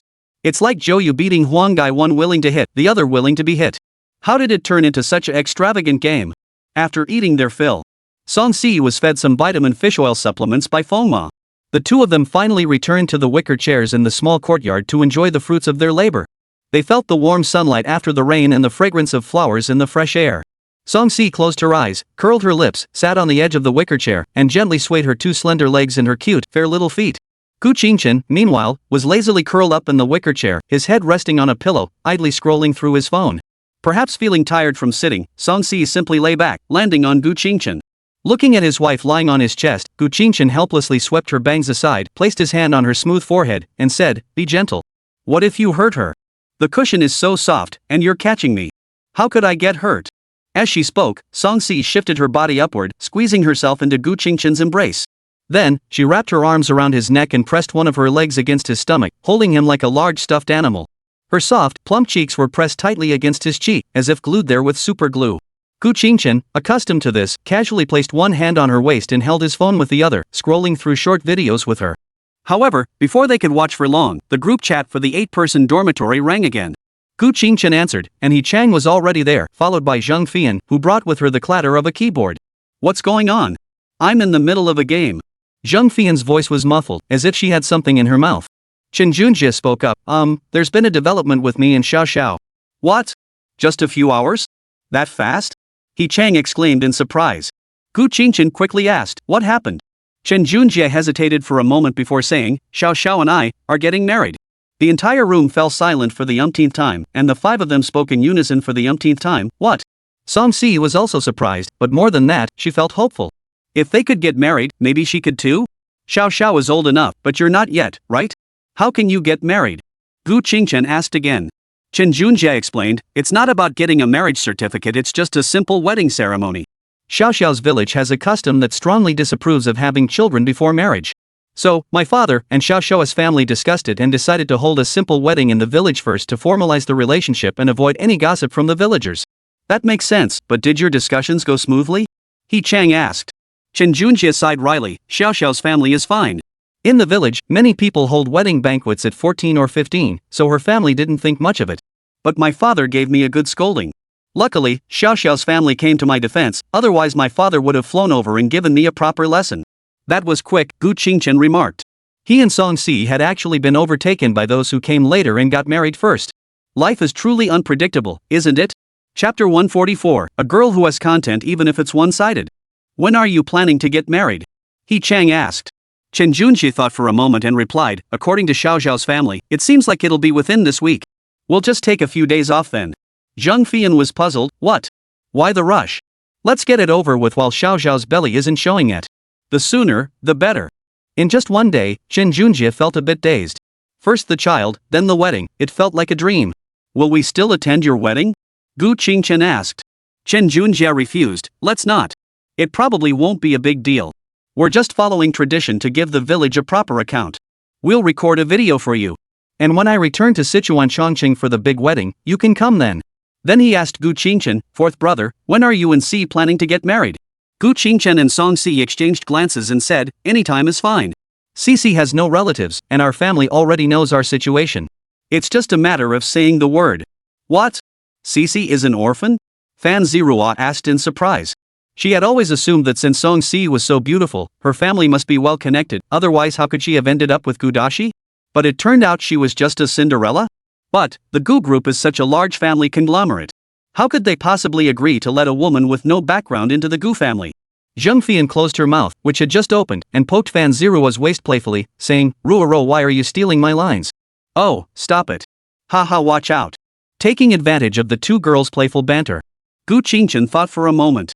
It seemed he hadn't mentioned Song-si's background to them before, so he decided not to explain and just pretend she was an orphan. "So, we think getting married is pretty simple, there's no rush." "Alright, but you better treat Si well, don't be a jerk," He Chang admonished. "Exactly. If you mess her up, you'll be a real jerk, He Chang added. Alright, don't worry. We have a child now, she's not an orphan anymore.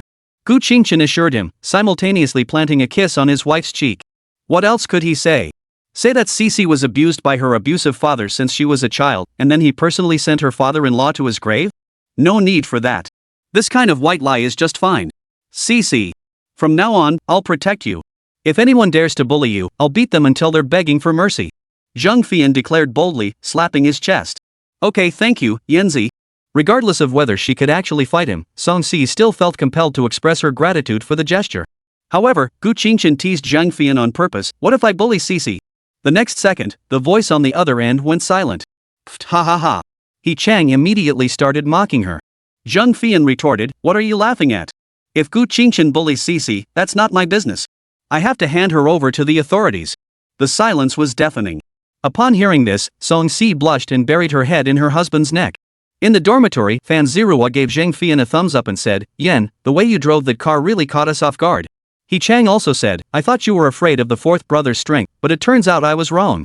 You're truly the goddess of childbirth, you never miss a beat. I'm truly impressed. As soon as he finished speaking, Zhang Fian exited the voice chat.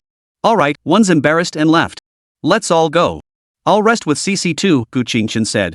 He Chang, alright, I'll go play games with my little wife too. Chen Junjie, bye. As the group chat disconnected, Gu Qingchen patted his wife's little butt and said, alright, it's disconnected. Take your head out. But Song Si reached down and grabbed his hand, her soft lips sliding up his neck, whispering into his ear, honey, you're like this, do you want to? No, I'm fine. It's just a normal reaction. Let's go upstairs. Gu Qingchen didn't give Song Si a chance to refuse, hugging her and moving her toward the wicker chair. Alright. Seeing that he had already started moving, Song Si could only mutter dejectedly before obediently getting off the wicker chair first and putting on her slippers. When Gu Qingchen also put on his slippers and came down, she walked up to him, tightly hugging his arm, softly and intentionally brushing against him as they walked toward the house together. In truth, due to psychological reasons, even if it was one-sided service, she could still derive some satisfaction. But unfortunately, Gu Qingchen didn't believe her. Upon reaching the upstairs, Gu Qingchen, to distract himself, picked up Taco for the first time in ages. He hadn't even played the Halloween zombie event from earlier. Meanwhile, Song Si was sitting beside him on a makeup chair, rubbing her legs and belly, snoring comfortably. On the table in front of her lay a freshly opened bag of potato chips. Gu Qingchen, while getting ready, said, just eat one bag. Feng Ma doesn't let you eat snacks. If she finds out, I'll get scolded again. This was also something he couldn't understand. It was his wife who was sneaking snacks, yet he was the one getting scolded. It's okay if Feng Ma finds out, I'll say it was you who ate them. As she spoke, Song Si picked up a potato chip and offered it to Gu Qingchen's mouth as a bribe. Despite accepting the bribe, Gu Qingchen still went back on his word, that's not allowed either. Just one bag, and no other snacks either. I've already been lenient with you. Poof. Song Si gave a playful snort, stood up, threw Yi out of the room, locked the door, and walked into the bathroom, presumably to do something. However, just a moment later, she emerged from the bathroom, a small rubber band in her mouth, her hair gathered and tied into a ponytail. Then, she suddenly knelt on the ground, crawled under the table, and sat sideways on Gu Qingchen's feet. Meanwhile, Gu Qingchen, who was busy fighting with someone else in the building, had no time to pay attention to his wife's actions. The next second, his already taut nerves tightened even more. Ugh! He pulled out a grenade and threw it into the room. However, the person immediately chose to change locations and flee. Gu Qingchen quickly gave chase. Thus, they chased and stopped, fought and retreated, running back and forth between the first and third floors, neither of them willing to leave the main building first. Until there were only a few minutes left in the match, they remained locked in a standoff. In the end, naturally, neither of them managed to escape, and they were all lost. Phew! Gu Qingchen exhaled a breath of stale air and gently stroked his wife's head. Watching the beautiful figure happily licking her lips as she walked toward the bathroom, Gu Qingchen didn't know whether to feel helpless or happy. Chapter 145, The Little Girl Who Snacks in Secret, The Mischievous Little Cat Spirit. The next morning. The weather was still a bit cloudy, but it hadn't rained like the day before. Gu Qingchen, who had just woken up and was still groggy, felt the warm, soft body in his arms disappear. A series of clatter-clatter sounds followed, and he immediately snapped awake, lifting his head to look in the direction of the sound. There, a little girl dressed in a nightgown with her hair scattered about, resembling a little hamster, was crouched in front of the snack shelf, watching a TV show on her phone while shaking her head and sneaking snacks. Several empty snack bags were scattered around her, indicating she hadn't eaten lightly. Gu Qingchen, barefoot, quietly got out of bed and approached his wife from behind, reaching out to grab the potato chips she was holding in her hands. Ah! Song-si was startled at first, but realizing there was no one else in the room besides her husband, she quickly understood. She puckered her lips, gave a slightly pitiful expression, and turned to coax, "Husband, good morning." Gu Qingchen sighed and tapped her forehead. "You were just sneaking a snack. Why make such a scene? I'm not blind or deaf. You're not Feng Ma. I know it's no big deal if you find out. Besides, I can't just go eat in the bathroom, can I?" Song-si held his hand with her greasy little hands, her voice soft and a bit spoiled. Feng Ma doesn't let you eat too much for a reason. "Control yourself, or else I'll turn on you and spank your bottom." But the little wife immediately turned around, sticking out her bottom slightly, and said, "Then, if you spank me, can I eat snacks whenever I want?" Gu Qingchen playfully slapped her, pinched her, then grabbed her red cheeks and gently tugged. "Did you learn that from Nini?" "I'll tell Feng Ma. "If she says so, I'll let you." Song-si shook her head immediately. No, otherwise, Aunt Feng will scold you again, and she'll probably scold me too. You still care about me, the father of your child?" Gu Qingchen picked up his wife and a Princess Carrie, sat her on the nearby gaming chair, and let her snuggle into his embrace. He wrapped his arms around her slender waist and said, "Watch your little greasy hands. Don't rub them on my pajamas. Also, you're not usually such a greedy person. Why are you suddenly being so disobedient?" Song-si obediently placed her little hands on her stomach and rubbed her smooth forehead against his chin, saying, "I don't know, I just suddenly felt like eating, and I couldn't control myself." "Why don't we ask Mrs. Feng?" Gu Qingchen asked worriedly. "Ha?" Song-si was startled by his question, bit her lip hesitantly, and murmured, "Well, just say I couldn't control myself and wanted to eat a snack, but don't say I've already eaten." All right. He didn't understand such things either, so it was better to ask a professional. If anything was wrong, they should go to the hospital immediately. Then, Gu Qingchen picked her up again and was just about to head toward the bathroom when the door was gently knocked. "Mr. Gu, I need to talk to you. Can you come out for a moment?" Feng Ma's voice came from outside. Gu Qingchen had no choice but to put his wife down and pat her on the back, saying, "Go wash your hands yourself." Oh. Song-si obediently went to the bathroom on her own. Gu Qingchen opened the bedroom door and asked, "What's the matter, Mrs. Feng?" "Mr. Gu, please go downstairs and take a look, but be prepared." "What's going on?" Gu Qingchen was completely confused and immediately followed Feng Ma downstairs. What greeted their eyes was a house filled with cat paw prints. Not only were there countless prints on the floor, but the sofa, coffee table, carpet, dining table, and kitchen were all covered in them. Even the walls had a few scattered prints. Oh, and there was a potted plant next to the TV wall that had been knocked over, with soil scattered all over the floor. But compared to this scene, that was nothing.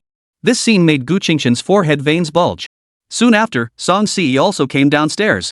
Looking at the mess, she opened her mouth in confusion and wrapped her arms around her husband's arm, asking, "This? Did someone break in?" "Yes, a little cat thief." Gu Qingchen turned to look at Feng Ma and gritted his teeth. "Feng Ma, where's Yi?" Feng Ma sighed helplessly and pointed to the bathroom on the first floor, saying, "I locked him inside." Upon hearing this, Gu Qingchen immediately headed toward the bathroom. She opened the door. Goodness! A small cat, with only its back and half its head clean, the rest covered in mud, was sitting on the sink, fiddling with the faucet. Gu Qingchen immediately walked up with a stern expression, grabbed the kitten by the back of its neck, and lifted it up, saying, "Did you have a good time last night?" Meow meow. Seeing this mischievous little creature with its tail between its legs, his anger instantly turned into helplessness. Yeah, what else can you do? A cat doesn't understand anything when it gets angry, it can only get angry for a moment. It's your own cat, you have to spoil it even if it makes you cry. If only it were a dog, they're tougher and you can give them a good beating. Sigh. Gu Qingchen sighed deeply. Never mind, I'll go upstairs and give it a bath. From now on, I won't let it roam freely anymore. We'll wait until it's a bit older. As he reached the door, he turned back to Feng Ma and instructed, "Feng Ma, call the property management to come over for a thorough cleaning this afternoon. Don't bother cleaning it yourself." "All right." After saying that, Gu Qingchen carried the little muddy cat upstairs, since its pet shampoo and such were all up there. Song-si went out to the yard to take a look and noticed a muddy puddle by the wall, realizing how Yi had gotten so covered in mud. Fortunately, the flowers she had planted were all still intact and hadn't been ruined by that little rascal. Upstairs, Song-si was holding a hairdryer, drying the fur of Yi, who had just finished his bath on the cat tree. It wasn't afraid at all, lying flat like a pancake, enjoying its mistress's attendance. Gu Qingchen finished cleaning the bathroom and came out as well.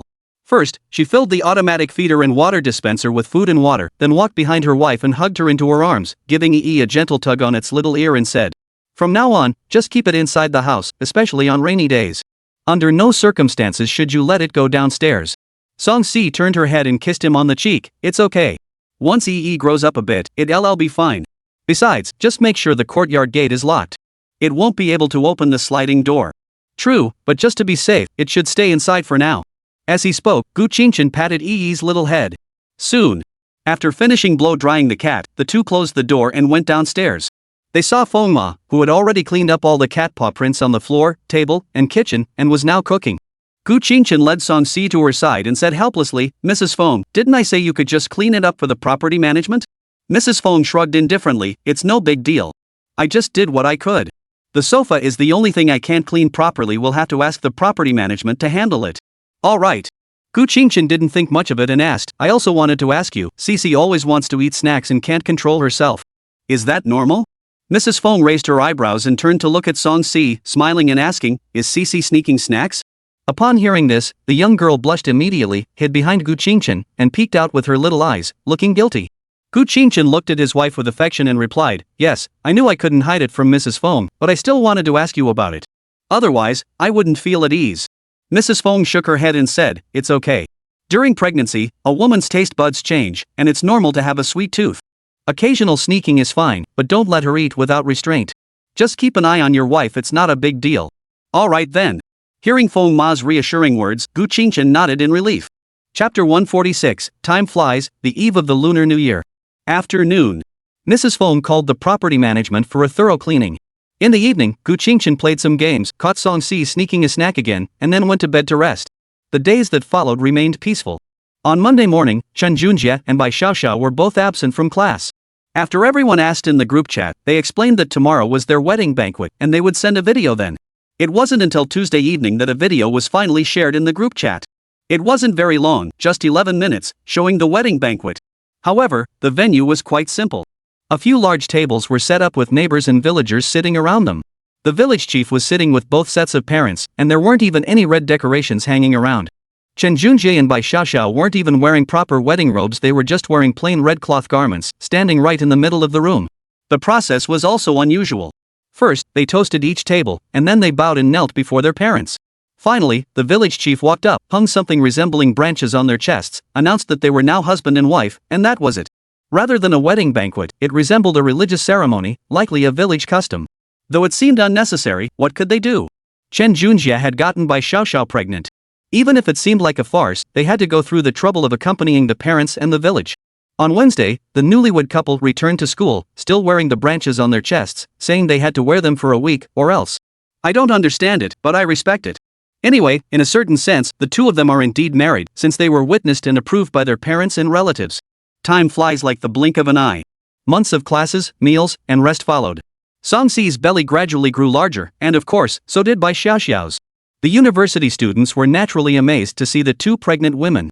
After all, a pregnant woman in university was already quite rare, and now there were two in the same class, a probability lower than winning the lottery. However, there was nothing to be done. Gu Qingchen had connections, and all the news was suppressed by the school. After all, pregnancy isn't illegal. At first, there were some whispers, but eventually, everyone grew accustomed to it. Before they knew it, it was the day before the Lunar New Year. Feng Ma had naturally gone home for the New Year. At that moment, the sky was overcast and a slight cold breeze rustled the tree branches, indicating that snow was on the way. Inside the house, Songsi was wearing a light nightgown, sitting on the sofa, enjoying the villa's underfloor heating and air conditioning, knitting a pink scarf that was almost finished. He, who was lying on her big belly, had already grown into a fluffy three-colored cat that looked just like a stuffed animal, joining the ranks of beautiful cats. If she were let out, she would probably charm all the stray cats in the neighborhood. Unfortunately, Gu Qingchen, who was sitting in front of the TV playing Black Myth, Yukong with a controller, had already had it neutered and dewormed last month. A few minutes later. Songsi finished knitting the last few stitches of the scarf, put away the yarn, picked Yi off her belly, and stood up, holding her belly, then rushed over to Gu Qingchen and wrapped the scarf around his neck. What's up? Gu Qingchen paused the game and looked at the scarf around his neck, puzzled. Of course, to see if it fits.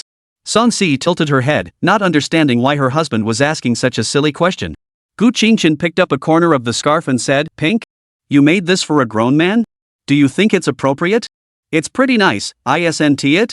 Besides, if others see you, a guy, wearing a pink scarf, they'll definitely know it's something your wife knitted for you." Songsi rubbed her stomach proudly.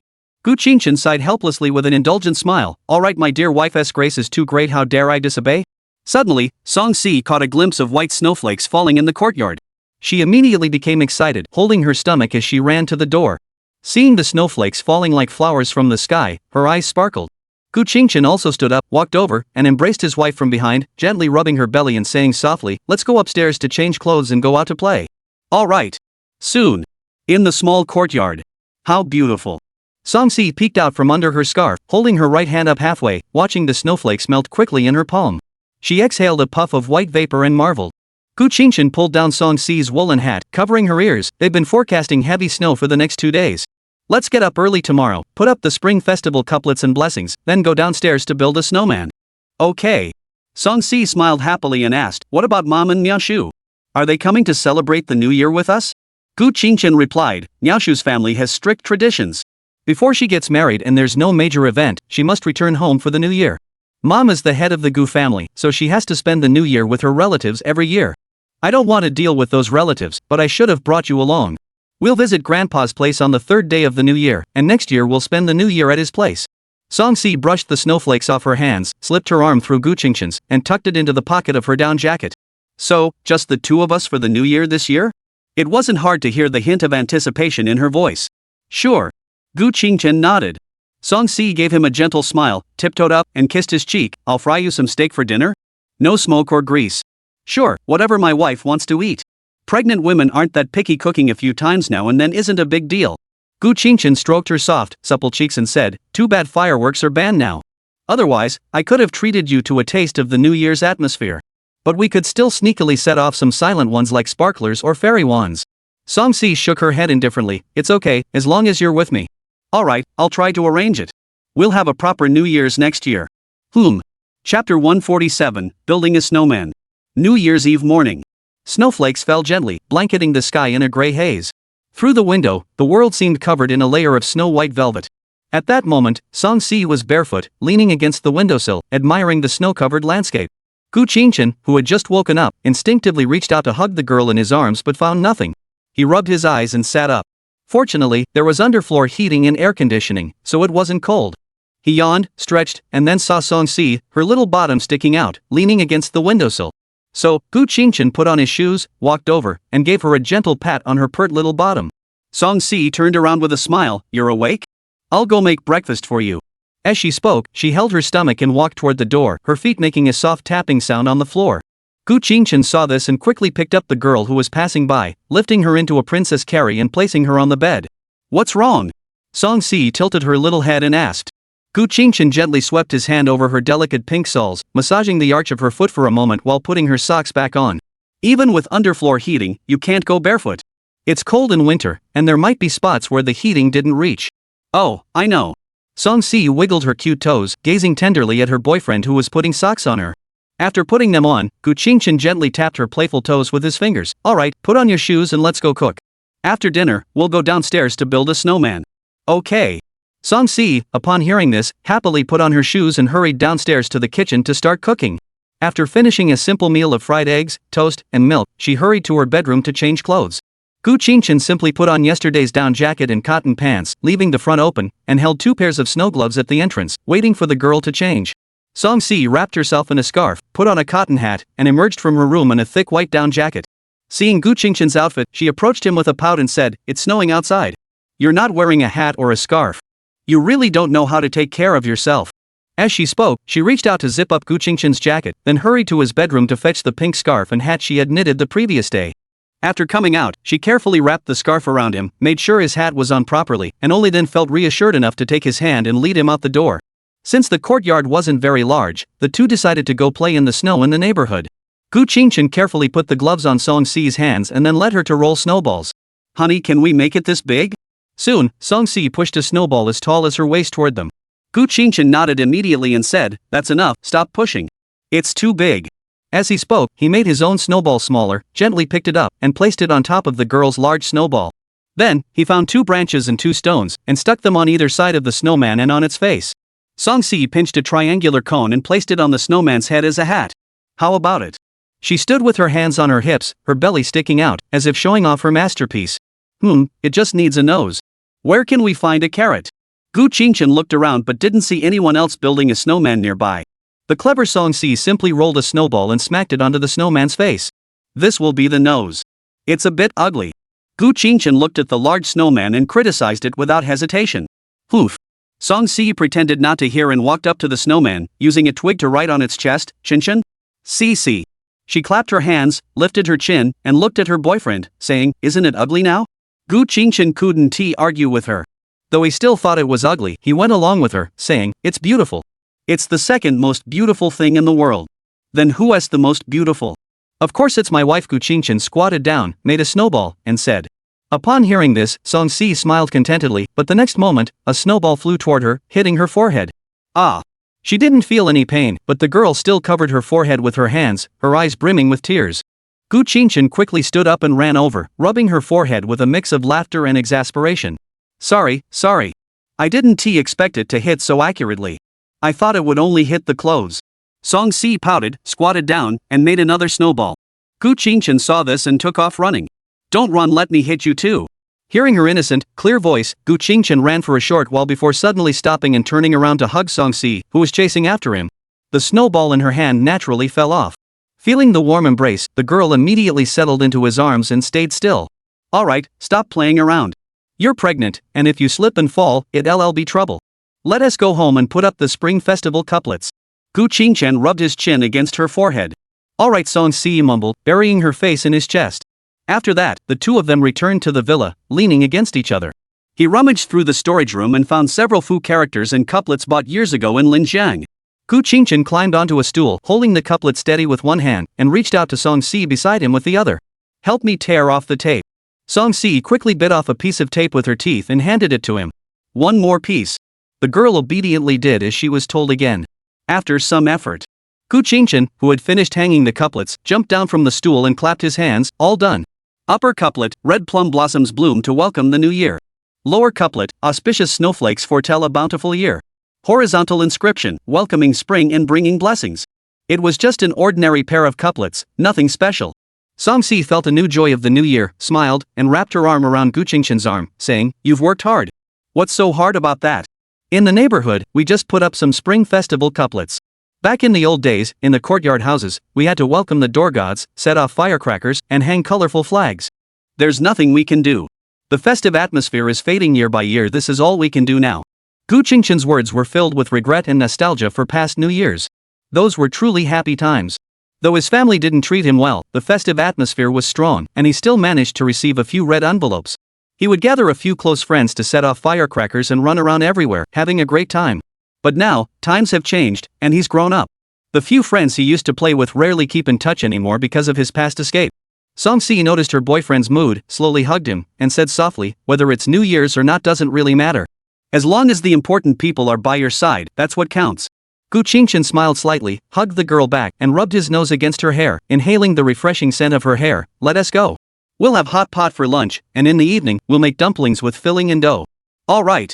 The hot pot base and ingredients had already been purchased by Gu Qingchen and stored in the freezer, waiting for the new year. He set up the electric stove, brought out the double boiler pot, prepared the sesame sauce, and took out the beef and lamb slices, tripe, and some crab sticks and shrimp dumplings, the essential snacks for hot pot. Song Si also washed some vegetables and brought them over. Gu Qingchen took 2 bottles of chilled juice from the refrigerator, opened one, handed it to the girl, and sat down beside her to start cooking. Chapter 148, New Year's Eve. While waiting for the vegetables to cook, he also contacted Gu Jiaran via WeChat to ask if anyone was selling fairy wands or similar small fireworks.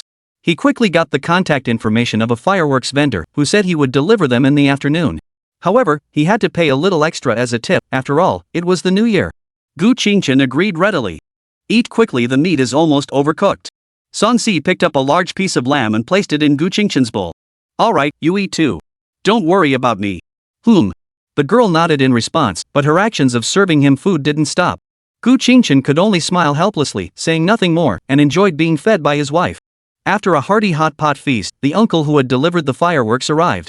Gu Qingchen gave him 500 yuan as a tip, and the uncle left happily. What's this? Song Si asked Gu Qingchen, who was holding a black bag. Fireworks. The silent kind that girls like to set off on Douyin. Gu Qingchen explained. Oh, so we'll set them off tonight? Yes, you can set them off now, but they won't look as good. Song Si shook her head upon hearing this. Never mind, let's save them for tonight. Gu Qingchen put away the fireworks, grabbed the girl's hand, and led her toward the bedroom. Come on, let's play some games. All right. Song Si obediently followed his footsteps. Around 6 p.m. The sun was obscured by clouds, and the golden hues of sunset were nowhere to be seen, but the night sky had already begun to spread across the horizon. The heavy snow had long since stopped, but the blanket it had woven was now more than a layer thick. In the kitchen, Gu Qingchen was vigorously kneading a ball of dough, occasionally sprinkling some flour into it to prevent it from sticking too much. Song Si was chopping meat nearby, with a basin of chopped scallions beside her. After a busy while, Gu Qingchen covered the kneaded dough with another bowl. Song Si also placed the seasoned meat filling into the refrigerator. It was a bit early to start making dumplings, so they planned to wait until the Spring Festival Gala began before wrapping and cooking them. Anyway, the Spring Festival Gala was getting more and more boring, so they might as well use it as a pastime while making dumplings. Come on, honey, let us go set off some fireworks. Gu Qingchen put on his down jacket and called out to the girl. Coming. Song Si also got up from the sofa, put on her down jacket, grabbed a small woolen hat, and picked up a pink scarf, coming over to Gu Qingchen and wrapping it around him thoughtfully. Aren't you going to wrap yours? Gu Qingchen didn't refuse, looking at the girl with her fair neck exposed and asking. She shook her cotton hat and said, no need, the cotton hat is enough. We're not playing in the snow, so it's fine. Alright, if you get cold, I'll give you the scarf. Boys are more resistant to the cold than girls. Alright. When the two of them arrived at the small courtyard carrying fireworks, Gu Qingchen pulled out a fairy wand from his bag and handed two to Song Si. After lighting them with a lighter, vibrant fireworks burst into the sky. Song Si stared blankly for a long time until the fireworks burned out and faded away. Gu Qingchen, who had been watching nearby, handed her two more. Try waving them around. What's the fun in just holding them? As the fairy wands were lit again, Song Si began to wave them gently in the air. Giggle.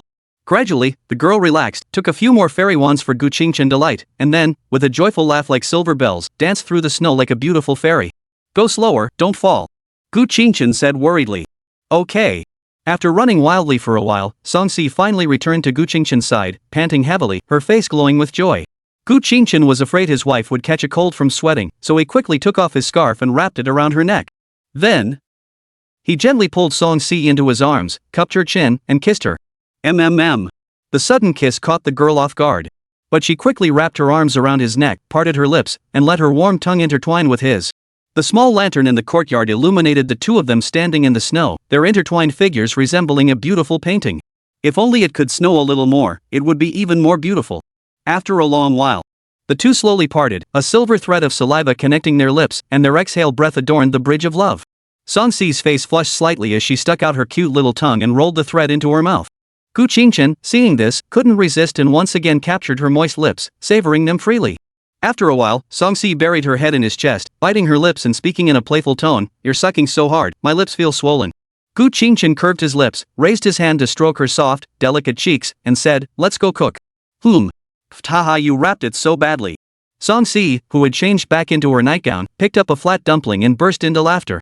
Gu Qingchen, standing beside her, cleared his throat awkwardly and explained, After all, I don't cook often. Simple things are okay, but making dumplings isn't my forte. Song Si suppressed her laughter and pushed the dough toward him. You must know how to roll out the dough, right? I can do that. Gu Qingchen nodded, took the rolling pin, and began rolling out the dough. Song Si watched the Spring Festival Gala while skillfully filling and sealing the dumplings. He made one dumpling every 3 seconds, not only efficient but also neatly shaped, each one plump and round with thin skin and generous filling. In the end, the task of boiling the dumplings naturally fell to Gu Qingchen. About 10 minutes later, the cooked dumplings were served on the dining table. Gu Qingchen set out the vinegar dishes and called out to Song Si, who was watching a sketch on the sofa, Dinner's ready, honey. Coming. Song Si got up from the sofa in her slippers, sat down at the table, and began eating the dumplings while watching TV. Gu Qingchen also started watching. To be honest, this year's Spring Festival Gala was really not that great. I have no idea how she managed to watch it. After finishing dinner and washing the dishes, Gu Qingchen sat down on the sofa and casually pulled Song Si into his arms. She watched intently, simply resting her head against his chest and remaining still. Gu Qingchen was bored, so he teased her gently, pinching her cheeks and running his fingers over her soft thighs. Thus, the Spring Festival Gala came to an end. Song Si pressed her delicate body against Gu Qingchen's arm and whispered softly in his ear, Husband, Happy New Year. Happy New Year. After speaking, Gu Qingchen kissed her lips. At that moment, Shin Miaoshu also sent a WeChat message, simply saying Happy New Year, along with a red envelope. Gu Qingchen replied with the same message and accepted the red envelope. This sister-brother and mother-son duo always did this every year. 1,000 yuan, why not take it? Song Si was no exception and also received Shin Miaoshu's New Year's blessing red envelope. Lu Xingjia, the joker, didn't even bother with a greeting. He simply typed 4 words, send the red envelope. Gu Qingchen, red envelope JPG. On the other side, Lu Xingjia's face lit up with joy, but when he opened the red envelope, the payment interface didn't appear. Confused, he exited and tried again, but it was still the enlarged red envelope interface. Only then did Lu Xingja realize it was just an image. Lu Xingja, knife emoji. Lu Xingja, you thief. How dare you trick me? Gu Qingchen, going to cuddle with my wife. Single dog. Lu Xingja. Lu Xingja, your mother's a. Lu Xingja, old Gu.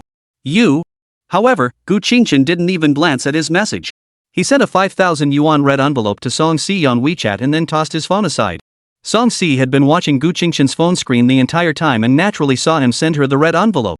However, she simply buried her head affectionately in her husband's neck and snuggled up to him. Nonsense, this child is already on the way, a little red envelope is nothing. Chapter 149, Gu Jiaren's brief visit. I wonder if people still stay up all night on New Year's Eve these days. Anyway, pregnant women definitely don't do that. She carefully closed the door to the cat room. Gu Qingchen carefully helped his wife back to the bedroom. Watching Song Si swiftly support her stomach as she sat on the edge of the bed, kick off her slippers, and wiggle her cute, delicate little feet like a caterpillar as she climbed onto the bed. Gu Qingchen didn't even have time to take off his slippers. He quickly knelt on the bed to support her, sighing helplessly, "My dear, this isn't when you were just a few months along.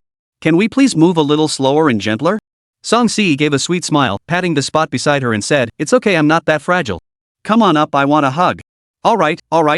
Gu Qingchen took off his slippers and threw them onto the bed, then slowly crawled over to lie down beside his wife. Song Si immediately snuggled up to him, rubbing her little face against his chest, and gently lifted her pregnant belly to rest against him, easing the burden. This was one of her favorite positions when sleeping. Another one was lying on her side with her back against him, letting her husband's leg rest on hers, and holding him tightly. Though neither was as comfortable as facing him and snuggling in his arms, her belly had grown too large, so she had to settle for the next best thing. Gu Qingchen gently stroked his wife's belly with his fingers, faintly feeling the little one moving inside. Song Si lifted her eyes, which were glistening with tears, and looked at his profile. "Husband itchy." Alright, I won't touch it anymore. Let's sleep. As Gu Qingchen withdrew his hand, Song Si grabbed it again and placed it on her delicate cheek, whispering softly, "Don't touch the baby, touch this baby." Gu Qingchen smiled affectionately, gently rubbing her smooth skin with his thumb and said, "This child hasn't even come out yet, and you're already jealous. What will happen when it's born?" "No." Song Si rubbed her palm against his palm. "I don't care, you must put me first." Alright, I'll definitely put you first. Hee, I love you. Song Si planted a kiss on his cheek. It seemed that since she became pregnant and her belly started to show, her mental issues had improved significantly. I wonder if it's because she has a child, or because having a child makes her less afraid of being separated from Gu Qingchen. The first day of the Lunar New Year. Gu Qingchen had just finished his morning run and was strolling leisurely down the street. But as he walked, he suddenly spotted a figure dressed in a black long-down coat, wearing black high-heeled boots, with hair elegantly pinned up at the back like a lady of means, holding a black handbag, standing by the roadside with a smile on her lips, looking at him. Seeing this, Gu Qingchen hurried over to the woman, hooked his finger, and asked, "Where is the red envelope?" Gu Jiaren was startled by his words, feeling a bit embarrassed, but she maintained her composure and replied, "I forgot. Sorry. Never mind, I was just teasing you. I know your temperament. Let's go inside first." Gu Qingchen smiled faintly and led the way ahead. Back at the villa, Gu Qingchen went upstairs first to change clothes. Gu Jiaren changed her shoes, took off her down jacket, and wandered around the house in a low-neck sweater. This was her first time at the villa. Back then, the old master had purchased it to enjoy a quiet retirement, and she had been responsible for the interior design. Unfortunately, the old man fell ill shortly after, and she no longer had the heart to pay much attention to the place. If it weren't mentioned in the will, she would have almost forgotten about this house. In the bedroom, Gu Qingchen changed into her pajamas, lay down on the bed, and pinched her sleeping wife's little nose. Song Si slowly woke up, stretched lazily, then grabbed the hand pinching her nose, squinting her sleepy eyes, and said in a soft, sleepy voice, "Husband. Get up, mom's here." Gu Qingchen tucked the strand of hair at her lips behind her ear and spoke softly. Upon hearing this, Song Si immediately held her stomach, sat up from the bed, and shuffled to the edge of the bed. She wiggled her pale pink little feet and said, "Husband, put on my shoes." "Yes, my dear wife." Watching his wife's adorable, spoiled expression, Gu Qingchen smiled gently, got out of bed, knelt down, and held her delicate arch, slipping the slippers over her cute toes and onto her feet. Then, he took Song Si's hand and carefully helped her up from the bed, walking downstairs together. In the kitchen, Song Si let go of Gu Qingchen's hand, ran over to Gu Jiaren, who was preparing breakfast, and sweetly called out, "Mom." Gu Jiaren flipped the fried egg, then used her free hand to gently rub her stomach. "Slow down, your belly is getting big. Be careful." "I know." Song Si obediently replied. Gu Jiaran smiled, ruffled her hair, and said, "Go wait outside for a bit. The kitchen's a bit smoky. We'll chat later." But that is too much trouble for you, Mom." "It's okay." Song Si obediently left the kitchen and sat down at the dining table next to Gu Qingchen, resting her little head on his shoulder, waiting for dinner. Soon, Gu Jiaran brought the breakfast to the dining table. She sat down next to Song Si, picked up a fried egg, and asked, "Are you feeling okay with the pregnancy?" Song Si shook her head. "No, just a bit tired, everything else is fine." "That's good." Gu Jiaran nodded. "It usually gets more uncomfortable in the later months. If you feel any discomfort, make sure to tell Qingchen." "Okay." Then, Gu Jiaran turned to Gu Qingchen and asked, "What about your grandfather's side? You have to go visit him during the new year, right?" Gu Qingchen stuffed a fried egg into his mouth and mumbled, "I'm taking a flight tomorrow morning, staying for a few days, and will spend New Year's Eve at my grandfather's house next year." "As long as you have plans," Gu Jiaran nodded in agreement. "What about you? Do you want to come with me to visit my grandfather?" Gu Qingchen asked. Gu Jiaran shook her head without hesitation. "No, it wouldn't be appropriate. Besides, I'm a businesswoman, and I should avoid having too much private contact with your grandfather. It wouldn't be good for him or the Su family." "All right." Gu Qingchen didn't press the matter further. Such matters seemed to indeed require some caution. After finishing their meal, Gu Jiaran transferred 10,000 yuan to Song Si via WeChat as a red envelope, then stood up and left decisively. She had come over today during the new year just to see her son and daughter-in-law, whom she hadn't seen in a long time. Now that the goal has been achieved, there is no need to linger any longer. This goal is clear, and the decisive action is almost uncharacteristic of a woman. In the bedroom, Song Si placed 2 suitcases on the bed and began to neatly fold her clothes. Gu Qingchen had wanted to help, but his wife wouldn't let him, insisting that he was too careless and that she wanted to do it herself. So, Gu Qingchen leaned against the bed and started playing with his phone. Two loving families, dorm rooms 201 and 502. Shen Junjie, Happy New Year to everyone. May there always be toilet paper when you go to the bathroom. May your bowel movements be smooth. May you pass all your exams. May you not lose points while AFK in honor of kings. May you be reincarnated into A after death. He Chang, 6, Happy New Year. Zheng Fian, not happy. I have to do a big cleanup on New Year's Day. Fan Zirua, Happy New Year to everyone. Li Zirwei, fun. By Xiao Xiao, Happy New Year. Gu Qingchen, Happy New Year WeChat red envelope, 6. Gu Qingchen, 1 per person, be considerate. Instantly, everyone sent back, thank you, boss. 6. Chapter 150, The Treasure of a Sister. The second day of the Lunar New Year. The young couple got up early and went to the bathroom to take a shower. Last time they went to the Su family's house, they stayed for a few days, so they didn't take a shower. They didn't know how long they'd be staying this time, so they decided to shower first before leaving. As the shower head was turned off, Gu Qingchen knelt down in front of his wife's large belly, listening to the sounds inside. "How about it? Did you hear anything?" Song Si asked, grabbing his wet hair. Gu Qingchen shook his head, "Nothing. After all, it's only been 5 months, so the fetal movements won't be very noticeable yet." "Then don't listen anymore, hurry up and apply the shower gel. We need to dry your hair and get ready, we might not make the flight in time." Song Si, now with a large belly, found bathing somewhat inconvenient. Plus, Gu Qingchen was worried she might slip and fall, so he felt safer washing with her. It definitely wasn't because he was tempted by his wife's beauty. Wait, what's wrong with being tempted? Can't he be tempted? After that, he applied the shower gel all over Song Si's body, taking full advantage of the situation. Only then did Gu Qingchen, with his wife's assistance, apply shower gel all over his own body. What a sensual scene. Their bath finally dragged on and on. Song Si sat on the edge of the bed, enjoying her husband's hair drying service while checking her luggage for any missing items. Next came changing clothes, feeding and watering the children, and entrusting them to Shin Miaoshu, all done in one smooth motion. Shin Miaoshu couldn't help but chuckle, almost blurting out, "Why don't you just give me the cat?" Finally, she glanced at Yi, who was curled up in the litter box, and the two, no, just Gu Qingchen, dragged 2 suitcases and a pregnant woman carrying a small backpack out of the house. They took a taxi all the way to the airport. After going through ticket booking, resting, security check, baggage check-in, boarding the plane, disembarking, and retrieving luggage, the 2 of them arrived back in the capital city. Before they even exited the VIP lounge, a little girl with pigtails, bundled up like a little penguin, ran in and shouted, "Sis-in-law, I missed you so much." Just as Nini was about to give Song Si a bear hug, Gu Qingchen quickly grabbed her little head, preventing her from moving forward even a step. "Ugh, brother, what are you doing?" The little girl crossed her arms, her eyes wide as she looked up at him. Gu Qingchen tugged at her little face and admonished, "Your sister-in-law's belly is already showing she can't handle your rough hugs. You're a big kid now, you need to protect your sister-in-law's little nephew and niece inside her belly, right? Nini lifted her little head and patted her chest. Of course. I'll protect the little nephew and niece. Hearing this, Gu Qingchen couldn't help but laugh helplessly.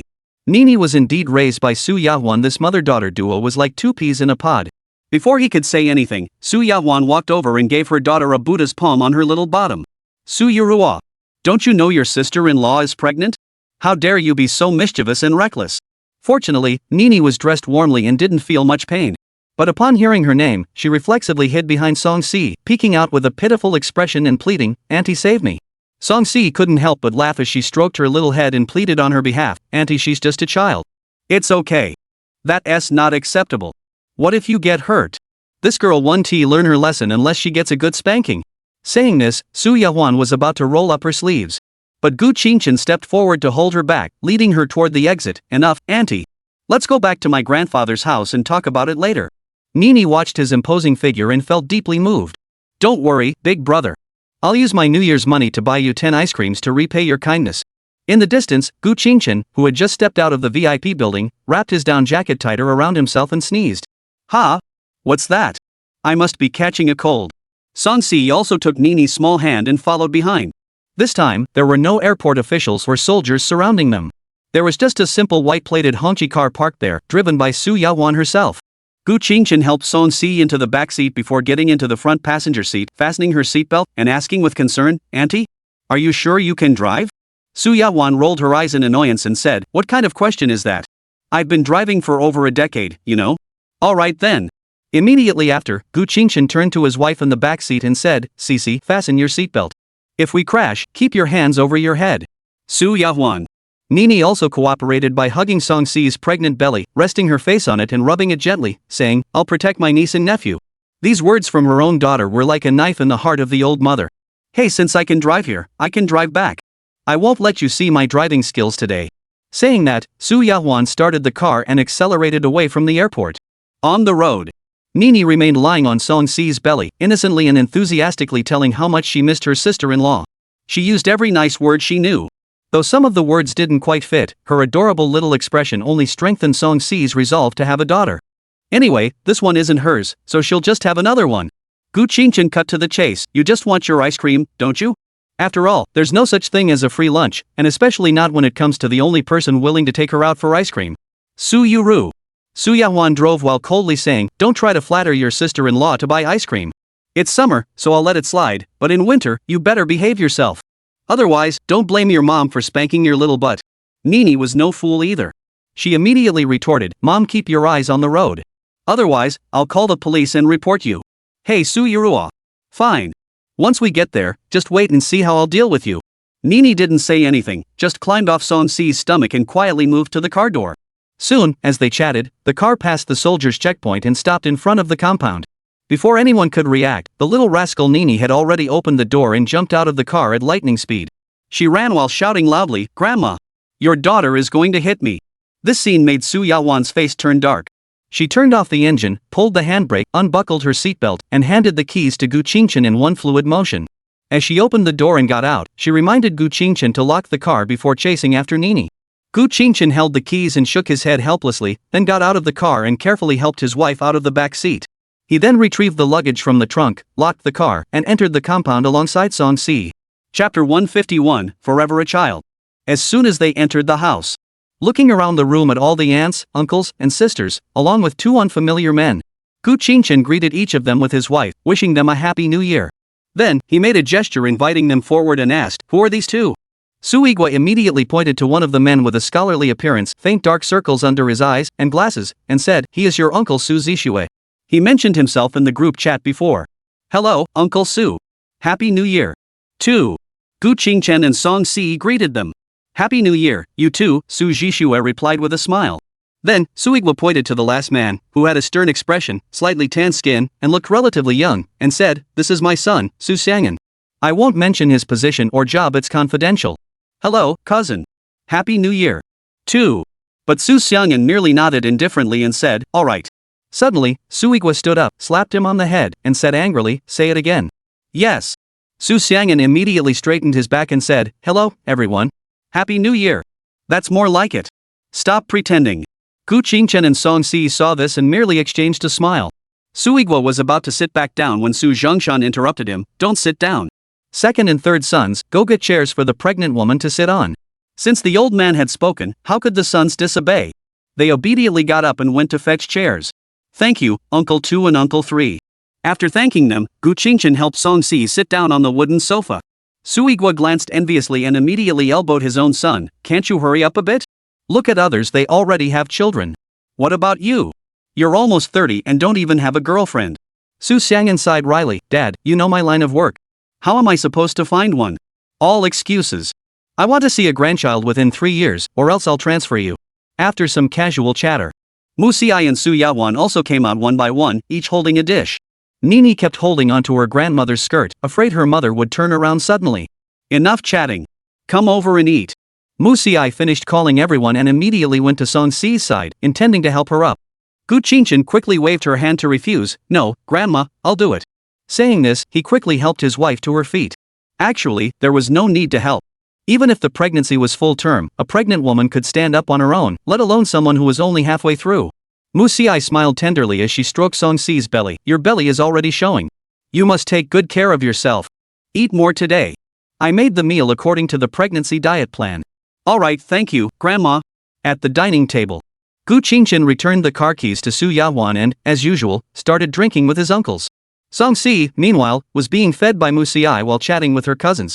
During the meal, Mu Xiai slipped her a red envelope. She initially tried to refuse, but was persuaded by Gu Qingchen to accept it. After all, it's the new year, so there's no need to refuse. The amount wasn't large, just 400 yuan. It was probably including Su Zhongshan's share as well. After dinner, everyone gathered around again to chat.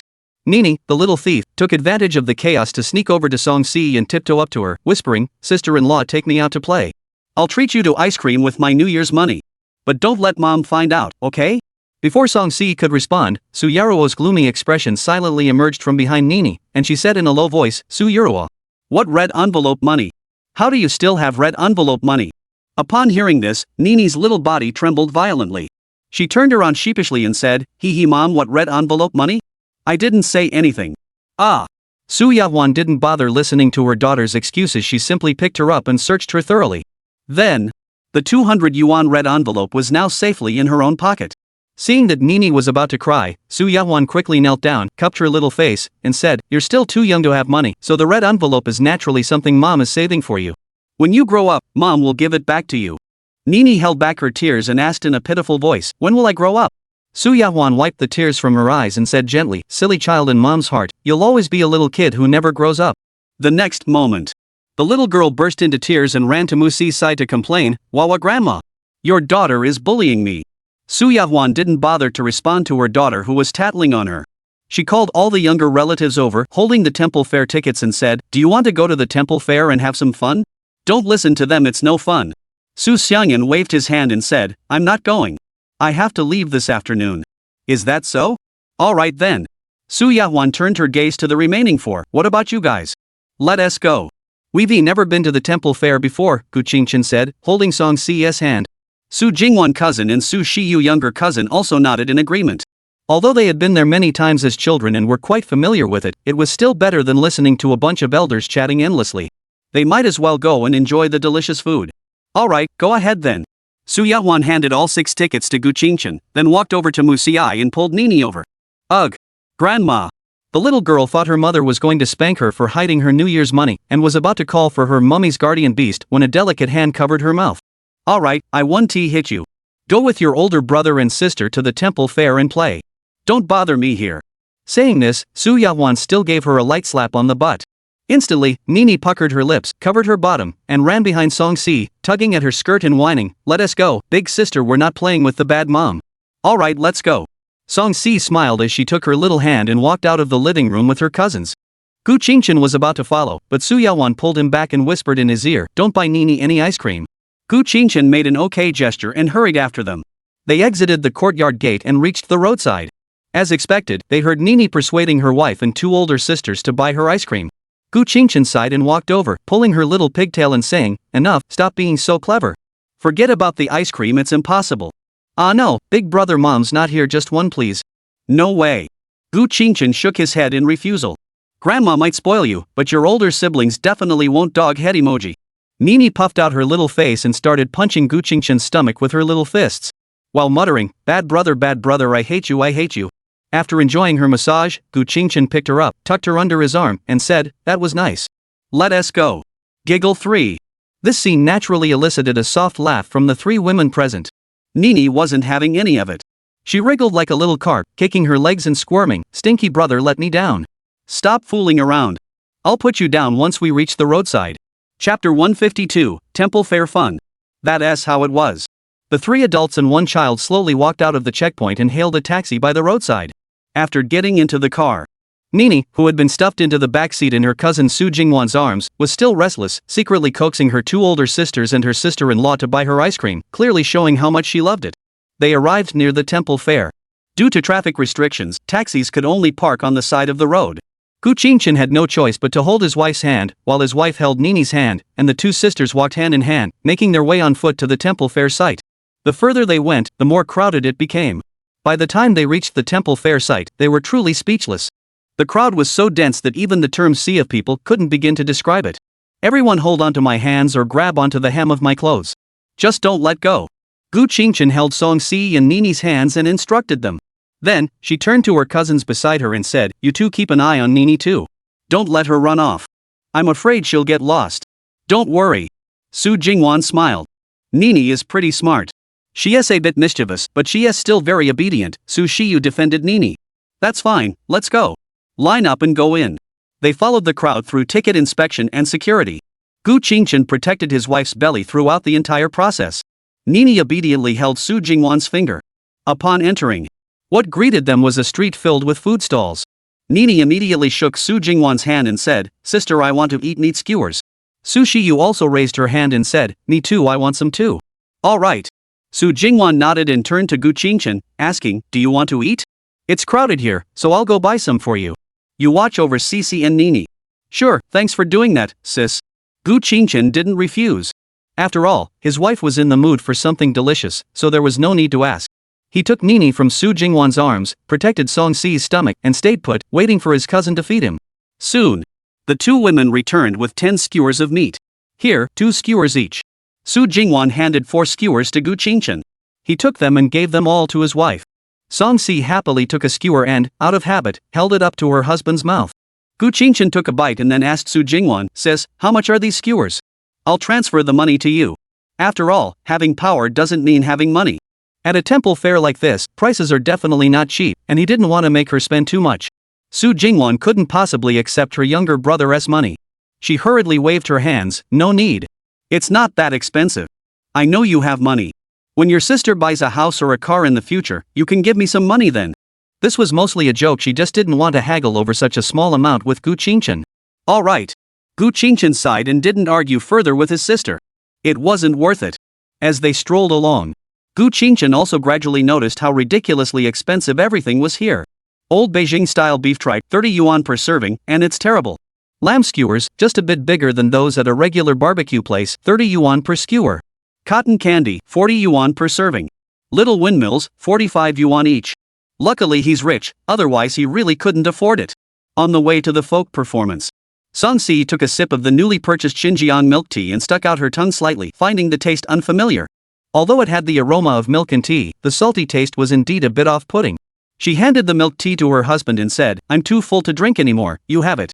Gu Qingshan couldn't help but laugh as he took the milk tea his wife had discreetly rejected, sipping it himself. It's not bad, I can handle it. Meanwhile, Nini held up her little hands, waving a windmill, her eyes fixed on it as it spun endlessly. Fortunately, Su Jingwan was holding onto her collar from behind, otherwise, the little girl would have let go and fallen. They arrived at the folk performance venue. There were so many people here. Gu Qingshan and the others could only squeeze to the back to watch.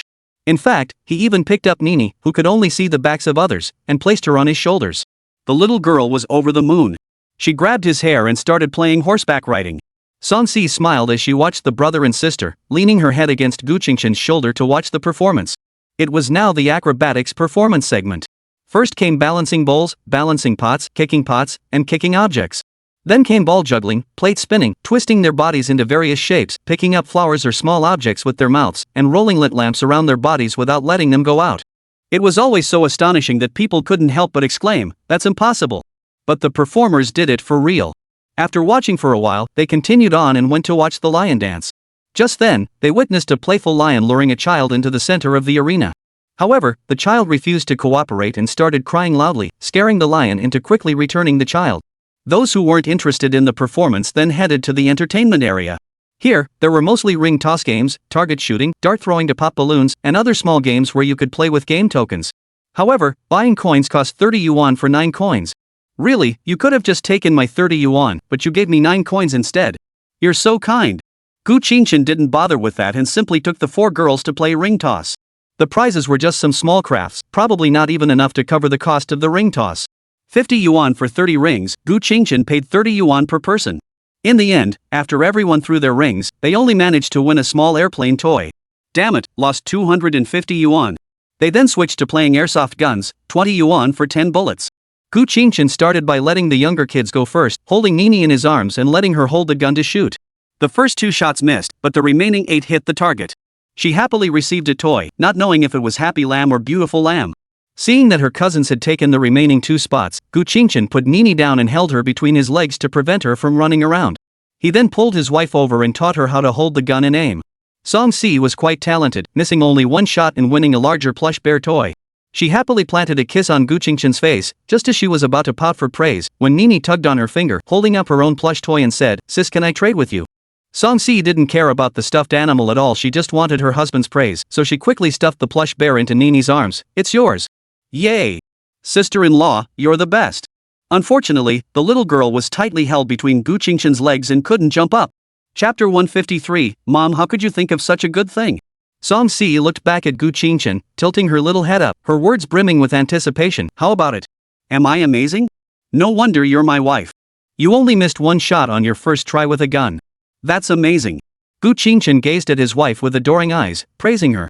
Then, should I get a kiss as a reward? As she spoke, Song Si had already leaned her face closer. With so many people around, kissing on the lips felt a bit awkward, so a kiss on the cheek was more appropriate. Gu Qingchen didn't hesitate for a moment, kissing her soft, fragrant cheek. He then gently turned her face with his hand and kissed her pink lips. Caught off guard, Song Si's pretty face immediately flushed a lovely shade of pink. Instantly, the surrounding crowd erupted into a chorus of gasps, cheers, and teasing shouts. Meanwhile, Nini, who was being held between Gu Qingchen's legs with her little head tilted up, covered her eyes with her hands and adorably murmured, "Shy." Meanwhile, Su Jingwan and Su Shiyu, 2 cousins who had already finished shooting and were holding their prize dolls, watched the couple openly displaying their affection in broad daylight, drawing a crowd of onlookers.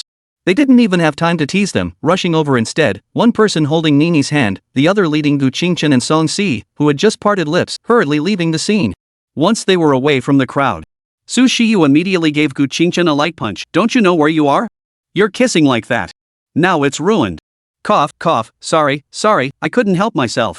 Gu Qingchen apologized once, ignoring Su Shiyu's complaints, and turned to his wife, who was clinging to his arm and shyly keeping her head down. "Watch where you're going. Don't close your eyes and let me lead you. If I don't catch you in time, it'll be trouble. Do you think everyone is as thick-skinned as you?" Su Shiyu muttered, then walked over to Song Si's side and wrapped her arm around her other arm. "It's okay, sister-in-law. I'm here too. Thank you, but I'm fine. I'm watching the road," Song Si said, her face still flushed with embarrassment. Then, Su Jingwan asked, "We only missed the altar and the cultural activities. But the groundbreaking ceremony is only in the morning. Should we go take a look?" Gu Qingchen thought for a moment and said, "Let us take a quick look. We've never seen it before, so we'll just take a peek and leave." "All right." After that, the 4 adults and 1 child arrived at the altar. There wasn't much to see. It was just a small, elevated platform resembling an ancient sacrificial altar, with an incense table and offerings on it, and no one was allowed to enter. The cultural and creative exhibits were just displays of local customs and personal creations, nothing particularly interesting. At least Gu Qingchen couldn't bring himself to look. After wandering around for a while, they left the temple fair and took a taxi back to the compound. Upon entering the house, the adults who had been chatting stopped talking. Everyone asked back, "How was it? Was the temple fair fun?" Su Zhongshan took a sip of tea and asked with a smile. "It was pretty fun, but the prices were a bit outrageous," Gu Qingchen replied. "Ha ha." Upon hearing this, Su Zhongshan burst into laughter. "You're a rich kid and you're still worried about the price?" "It's not entirely my money, so of course I have to care," Gu Qingchen explained. Su Zhongshan waved his hand dismissively. "Don't worry. Since we're out having fun, there's no need to worry about money. The Su family may not compare to your Gu group, but we still have some savings. Besides, the government provides decent benefits for us officials. We don't have to pay for food, electricity, or water, so we can save quite a bit. Alright. Gu Qingchen replied with a mix of laughter and tears. True to his reputation as an old cadre, his salary was all pure profit, and he probably didn't even have to pay for medical expenses. He helped Song Si sit down on the chair. Nini ran over to her mother, holding a small windmill and a doll in her hands, and said, "Mom, look, the little windmill and the little bear auntie gave me." Alright, go play by yourself. Don't show off to me here." As Su Yahwan spoke helplessly, Nini stuffed the windmill and teddy bear into her mother's arms. "Ha?" Su Yahwan asked in confusion, "Are you giving these to Mom?" Nini stared at Musiai, who had just come out of the kitchen holding a plate of sliced fruits and cake, and gave her a cute little roll of her eyes. "Mom, how could you think of such a good thing? I just wanted you to hold these for me so I can eat the cake with my hands free." Su Yahwan's forehead veins bulged as she grabbed her little face and pulled it hard, saying, "Su Yurua, do you want to get spanked? Ouch, it hurts, Grandma." Nini saw the situation was bad and immediately called for her guardian. "Enough, stop bullying your daughter." After speaking, Musiai placed the fruit platter and cake on the coffee table and gestured, "Everyone, help yourselves. If there's not enough, I'll cut more." Then, she snatched Nini from Su Yahwan's arms, hugged her close, and sat down on the wooden sofa. Nini, now free from Musi's grasp, rubbed her cheeks, stuck out her tongue at Su Yahwan, and made a funny face before picking up the cake and eating it with relish. Su Yahwan gave her a forced smile and glared at her. "You're only allowed to eat one piece of cake, did you hear me?" Oof. With her protector watching over her, Nini wasn't the least bit intimidated. She turned her head arrogantly and continued eating. Su Yahwan clenched her fists tightly, thinking to herself, "Just wait. I'll show you what I'll do to you before bed tonight." Gu Qingchen massaged his wife's delicate hands, glanced around, and noticed someone was missing. He asked, "Grandpa, did my cousin leave?" Suigwa replied directly, "Yes, his vacation is over, and he's gone back to report for duty. We'll leave soon too, we have to return to the military zone tomorrow." Gu Qingchen was puzzled. "It's only the third day of the new year. Your positions aren't so demanding that you can't even take a few days off?" Suigwa shook his head and explained, "It has nothing to do with our positions. After all, we're in the military zone, we can't afford to let our guard down for even a moment." "Alright, I understand." In the evening, except for Su Zhongshan and Su Zishu and Nini's father, everyone else had already left the compound and returned to their respective homes. After all, the house wasn't very big, with only 4 rooms upstairs and downstairs, and it simply couldn't accommodate everyone. In the courtyard, Su Zhongshan, on a whim, began coaching Gu Qingchen in martial arts. The family's free-roaming tabby cat was curled up beside a flower pot, quietly watching them. Of course, it wasn't actual sparring, it was just verbal instruction and demonstrations. After all, the old man's age was a factor. No matter how rich his martial arts experience was, his physical abilities couldn't keep up. Chapter 154, Is this the son following in his father's footsteps? Inside the house, Su Yahwan brought Song Si, who had just finished washing her face, to the wooden sofa and sat her down, holding a bowl of sliced cucumbers in her hand. "Auntie, does this really work?" Song Si knew nothing about skincare. She didn't understand how cucumber slices applied to the face could possibly be good for the skin. "It works. Just listen to me and tilt your head back and close your eyes." Su Yahwan held Song Si's head and carefully placed the cucumber slices one by one on her face and around her eyes. At that moment, Nini also came out of her grandmother's room. She glanced at her mother as usual and casually picked a few cucumber slices from the bowl and stuffed them into her little mouth. "Hey Su Yurua, you always take my cucumber slices when I'm doing my face mask. Are you that greedy?" Su Yahwan tapped her daughter's little head and asked. Nini tilted her head in confusion and said, "But Mom, you never use them all up anyway, you just throw them away. What's wrong with me eating a few? But there's your sister-in-law too." "Oh." The little girl paused, spit out the cucumber she had already chewed a few times into her palm, and handed it to Su Yahwan, saying, "Here, I'll give it back to your mom." Looking at the cucumber pulp covered in saliva, Su Yahwan pushed her daughter aside with her finger, disgusted. "I don't want to eat what you've already eaten. I don't want it either."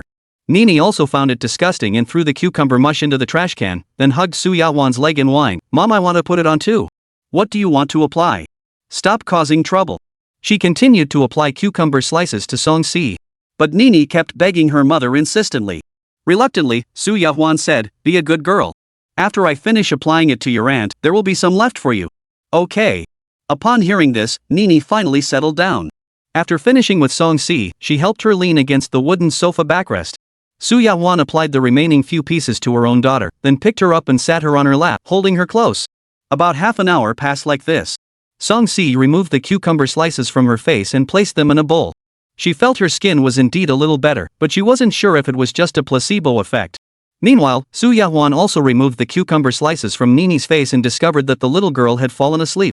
She tossed the cucumber into the trash can, dared not make a sound, and simply pointed toward the bedroom on the first floor, mouthing to Song Si, "I'll take her to bed," before picking up her daughter and leaving. Just as Su Yahwan had entered her bedroom and closed the door, Gu Qingchen and Su Zhongshan happened to finish their practice and walked in. "You have a good foundation, but you're not very skilled yet. Keep practicing."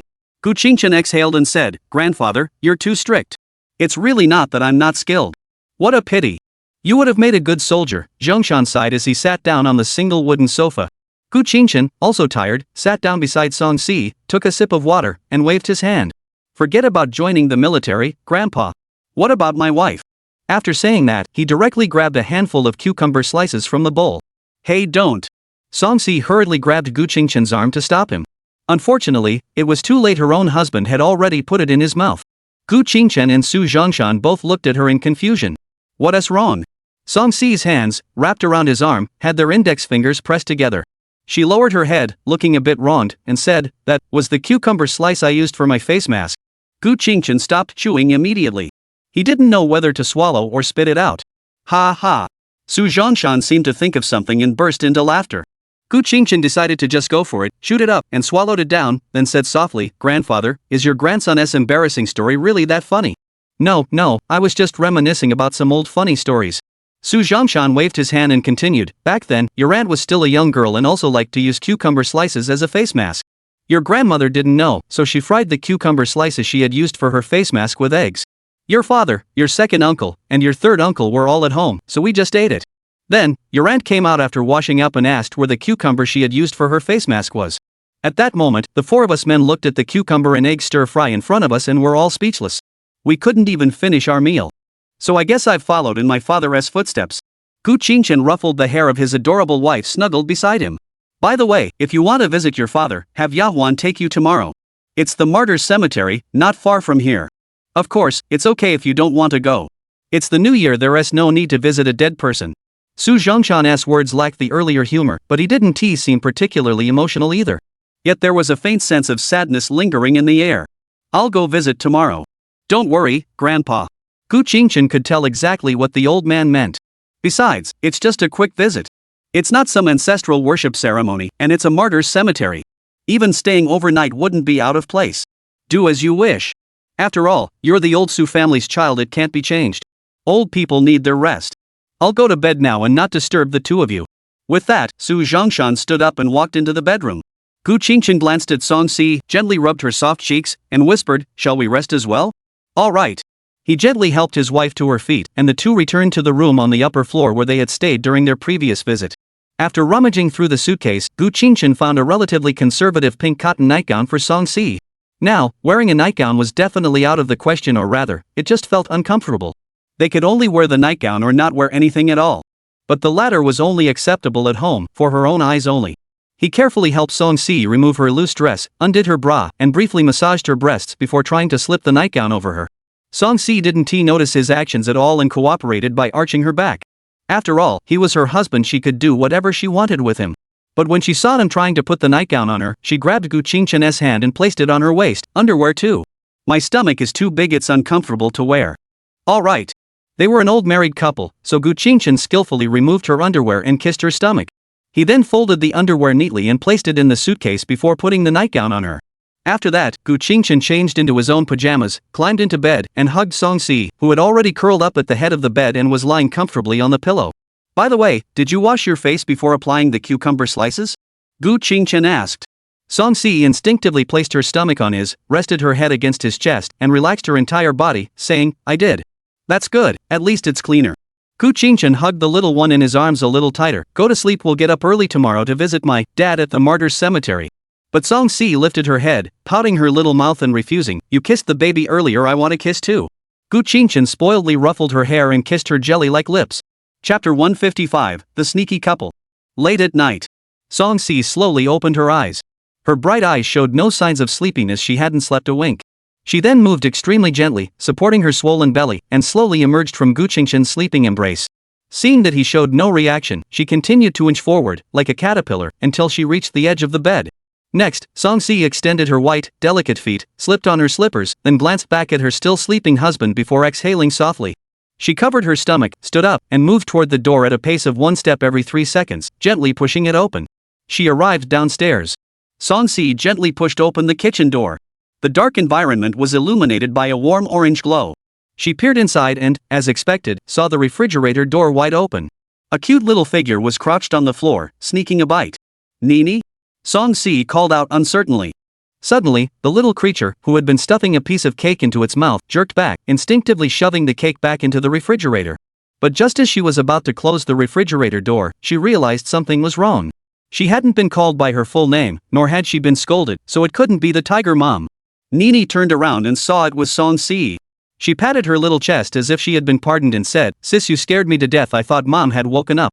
After saying that, she took out the cake she had just stuffed back in and waved at Song-si, saying, "Come quickly, there are still a few pieces of cake left." So, Song-si also walked over and joined the group of sneaky eaters. Since her big belly made it impossible to squat down, after taking the cream cake from Nini, she could only stand and eat. Using a plastic spoon, she scooped a piece of cream into her mouth. The cool, refreshing taste from the chilled cream made Song-si close her eyes in delight. Nini's eating style was a bit more unrestrained. She simply bit into it, leaving her mouth and nose covered in cream, looking like a little kitten. Soon, both of them finished their cakes and were about to eat the second one. The kitchen lights suddenly turned on. The two sneaky eaters quickly stuffed the unopened cake back into the fridge and closed the door. One was afraid of her mom, and the other was afraid of her husband. "What are you two doing?" A voice with a magnetic, slightly deep tone echoed. Nini's heart skipped a beat, while Song-si felt a chill, but both maintained a calm expression. The little girl turned around boldly, holding out her little finger and said, "Big brother, if you want to know what we're doing, you can ask, but you can't tell mom, promise." Gu Qingchen looked at her face covered in cream and shook his head immediately, saying, "No need. I already know you were sneaking a piece of cake." "Ah? How did you guess, brother? Why does it have to be cake?" Nini's face fell. Song-si pulled out a napkin from the kitchen, bent down to hold her little head, and gently wiped away all the cream from her face. "You're covered in it yourself, but others won't notice at first glance?" Gu Qingchen walked over, wiped the cream off his wife's lips with his index finger, and showed it to her, saying, "You have the nerve to say that to Nini? You're no better yourself." Song-si's face flushed red.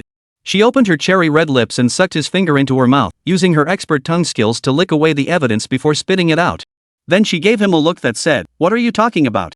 I have no evidence that I was sneaking a bite. I was just supervising Nini to make sure she didn't eat too much."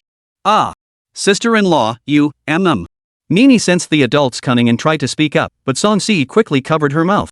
Gu Qingchen looked at the finger covered in saliva, pinched his wife's cheek with the other hand, and couldn't help but laugh. You're getting smarter and smarter. But in the military, counter-terrorism doesn't require evidence.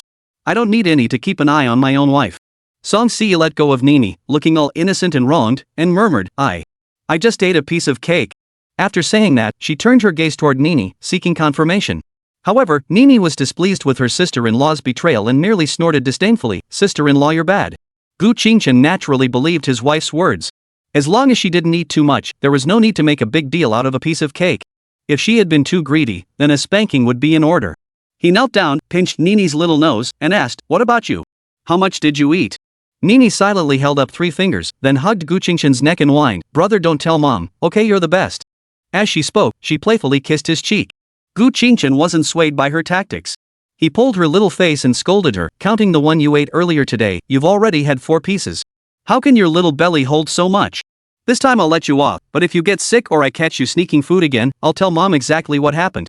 How about that?" "Okay." Nini immediately agreed. But in her heart, she was secretly plotting, "Next time, I'll hide and eat secretly. Let's see how you stinky older brother, catch me. Alright, go back to bed. No more sneaking out to eat." Gu Qingchen patted her little head and said, "Okay." The little girl obediently walked toward the door. Just before leaving the kitchen, she turned around and complained in a babyish voice to Song-si, "Sister-in-law, you shouldn't sneak out to eat either, otherwise, if brother catches you, you'll drag me into trouble too." Then she ran back to her parents' bedroom. Song-si puckered her little lips, which could hold a bottle of oil, and clung tightly to Gu Qingchen's waist, lifting her face and pleading for comfort. "Husband, Nini was mean to me." "What's so mean about that? You interrupted my sneaky eating plan. Don't you let me complain a little?" Gu Qingchen couldn't help but laugh as he held his wife's face and rubbed it gently. "I didn't know you'd wake up. I was being so careful. I didn't make a single sound." Listening to his wife's adorable mutterings, he gently patted her belly, which was pressing against his own, and said, I couldn't feel its weight or your soft, supple body, so of course I woke up. Song-si pouted, can't you just let me have my way once? You're always watching so closely. No way. Gu Qingchen refused firmly, you're pregnant. Cake isn't healthy to begin with, let alone one taken straight from the fridge. I won't let you get away with it this time, or next time. What if you get sick from accumulating these little things? Even if you don't think about the baby, you should think about yourself. I don't want my precious wife to get sick and end up crying in my arms. Just thinking about it breaks my heart. Hearing this, Song-si felt guilty and gently rubbed her nose against his, speaking softly, I'm sorry, I'll try to control myself from now on. Gu Qingchen gently kissed her lips, I'm not blaming you. I just want you to listen. Don't do as I say and then keep doing your own thing. At least try to restrain yourself for a few days first. It's not that I don't want you to sneak a bite, but you need to be more restrained and reduce the frequency. I know. Song-si couldn't help but kiss Gu Qingchen back. Chapter 156, Visiting an Unfamiliar Father. Morning. Gu Qingchen, who had stayed up late the previous night, gradually woke up. But then, he felt something heavy pressing against his stomach. Opening his eyes, he saw his wife sitting on his waist, her hands resting on his large belly, her eyes closed and motionless. Gu Qingchen, puzzled, gently patted her white, smooth thigh and asked lazily, Wife, what are you doing? Song-si slightly opened one eye, her body swaying slightly, her voice soft and sweet, I'm so sleepy, you poking me like this will help me wake up. Gu Qingchen sighed and adjusted his tone, aren't you afraid I'll eat you? You dare to tease a man who just woke up in the morning? Song-si adorably tilted her head, thought for a moment, and said, well, maybe it's not that bad, the doctor said it's okay to do it moderately during the middle of pregnancy, right? Gu Qingchen was defeated by his wife and conceded, but that's not safe. Let's not do it. You keep sleeping. I'll go to the martyrs' cemetery by myself. No way meeting the parents? As your wife, how could I possibly be absent? Song-si patted her own cheeks, forcing herself to perk up, and slowly got out of bed to change clothes. It was still a simple dress, or rather, just a dress. After all, as a pregnant woman, this was the only thing she felt comfortable wearing. When going out, she would just put on some thermal pants and wrap herself in a down jacket.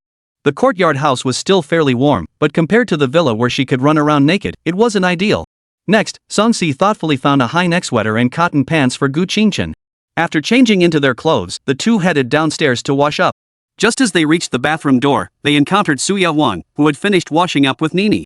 Gu Qingchen immediately called out to her, Auntie, can you take me to the martyrs' cemetery to see my dad later? Sure, I'll take you after breakfast. Suya-won didn't refuse, she could also go take a look at her older brother. After getting ready, everyone sat down at the dining table to eat breakfast. Only Su Zhongshan was missing. Gu Qingchen looked at Mu Xiai in confusion and asked, Grandma, where is my grandfather? I haven't seen him. He hasn't shown up yet. He probably left before dawn. Don't worry about him. The old lady calmly sipped her porridge, as if it were routine. All right. Then he turned to Su Zixue and asked, where's your uncle? They've all gone back to work. Why aren't you going back? Su Zixue peeled an egg, stuffed it into his mouth, and said, I'm a researcher. I have a lot of days off. I have to go back to work on the 6th day of the new year. It's not like the old folks who can just go back to the military base whenever something comes up. Oh, I see. Gu Qingchen also ate the egg that Song-si had peeled for him in one bite and nodded indistinctly.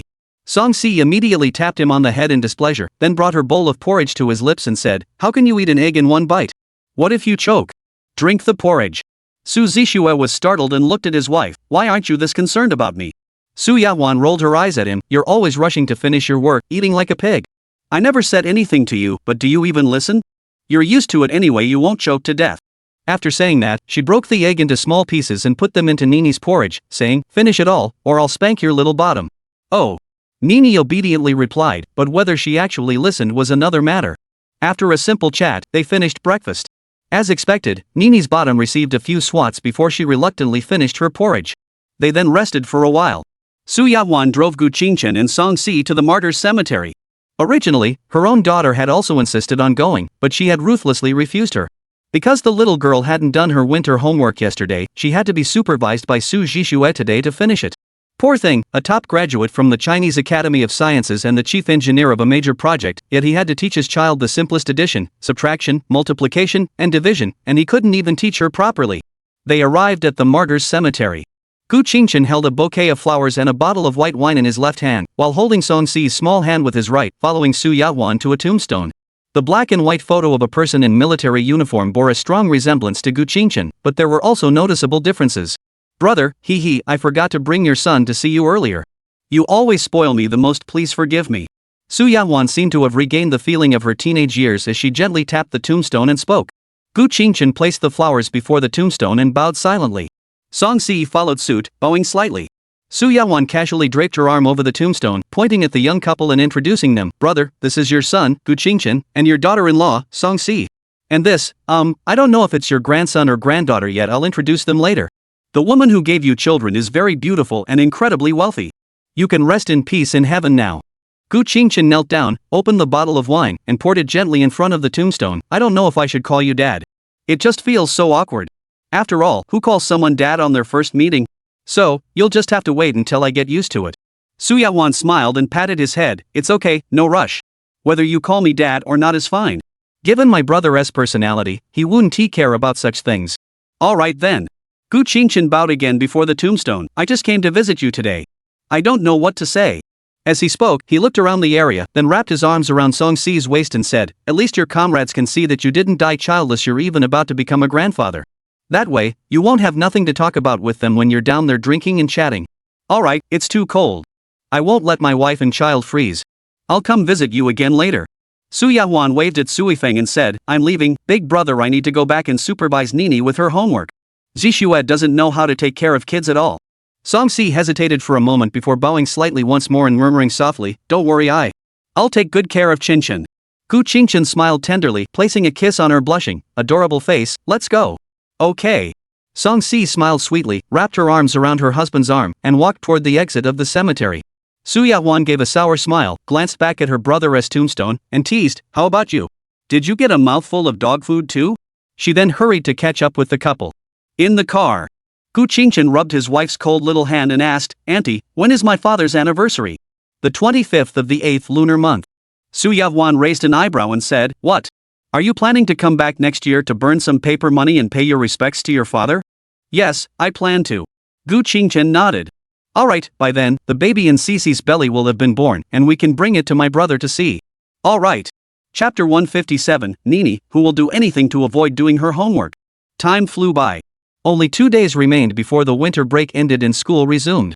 Gu Qingchen and Song Si, who had originally planned to stay for a few days before returning home, ended up staying in the quiet yet somewhat boring compound for over 10 days. Now, it was time to head back. But an unexpected incident occurred along the way, and they had to bring along a little tag-along. The reason was that Nini, the little girl, suddenly insisted on going to Shanghai with them for fun. With school about to start, no amount of persuasion worked. She even threw a tantrum on the ground, crying hysterically, and even getting a spanking didn't help. There was no choice but to give in. Su Yahwan agreed to let her daughter take a few more days off. Gu Qingchen and Song Si also agreed and bought Nini a plane ticket. Here she comes. The little girl, dressed like a penguin, was already dragging a small suitcase and running over, holding Song Si's hand.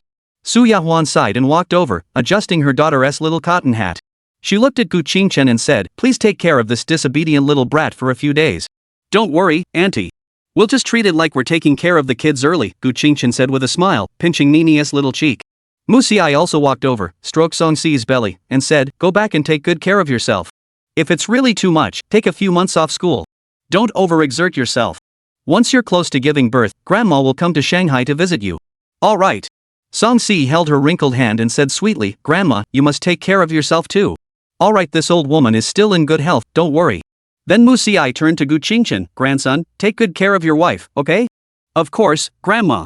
We should go now, otherwise, we'll miss the flight. After speaking, the three of them got into the red flag car. Su Yahwan walked up, knocked on the glass, and pointed at Nini, admonishing her, behave yourself, follow your brother and sister-in-law closely, got it? Don't act up at someone else's house, or else when we get back, I'll spank your little bottom until it's red.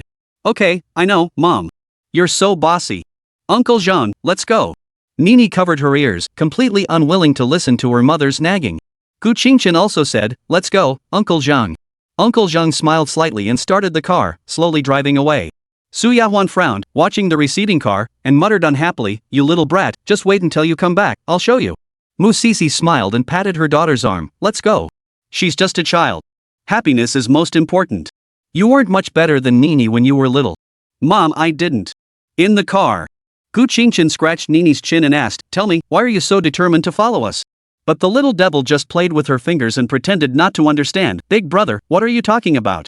I just don't want to leave you and your wife. Oof. He turned to Uncle Zhang and said, Uncle Zhang, turn around and take her back. But Uncle Zhang didn't do it. He could tell it was just a joke, and it was just to scare the little girl. Ah. But Nini didn't understand. She fell for it immediately, grabbing her brother's sleeve and whining, Don't, big brother, I'll tell you, but you can't tell mom. After saying that, she turned to Uncle Zhang and said, Uncle Zhang, you're the worst. You always tell mom on me. If this were at school, no one would want to play with you. Gu Qingchen also chimed in, Uncle Zhang, it's no big deal. There's no need to tell my aunt. It's fine. I understand, Mr. Gu. There you go, can you tell me now? Gu Qingchen said while rubbing Nini's cheeks. Alright, actually. I still have a lot of homework left to finish. I want to hide for a few days. Maybe when I go back to school, the teacher will forget about it. Or I could hide my homework at my brother's house and say I lost it when I come back. Then neither the teacher nor mom can do anything to me. Gu Qingchen. Songsi covered her mouth and giggled for a moment, then cupped Nini's cheeks with both hands and persuaded her, Then I'll try to get you to stay a few more days. We'll catch up on the homework, okay? Ah. Sister-in-law don't.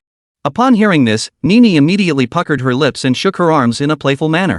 She was so determined to go to Shanghai with them, wasn't it just to avoid doing her homework?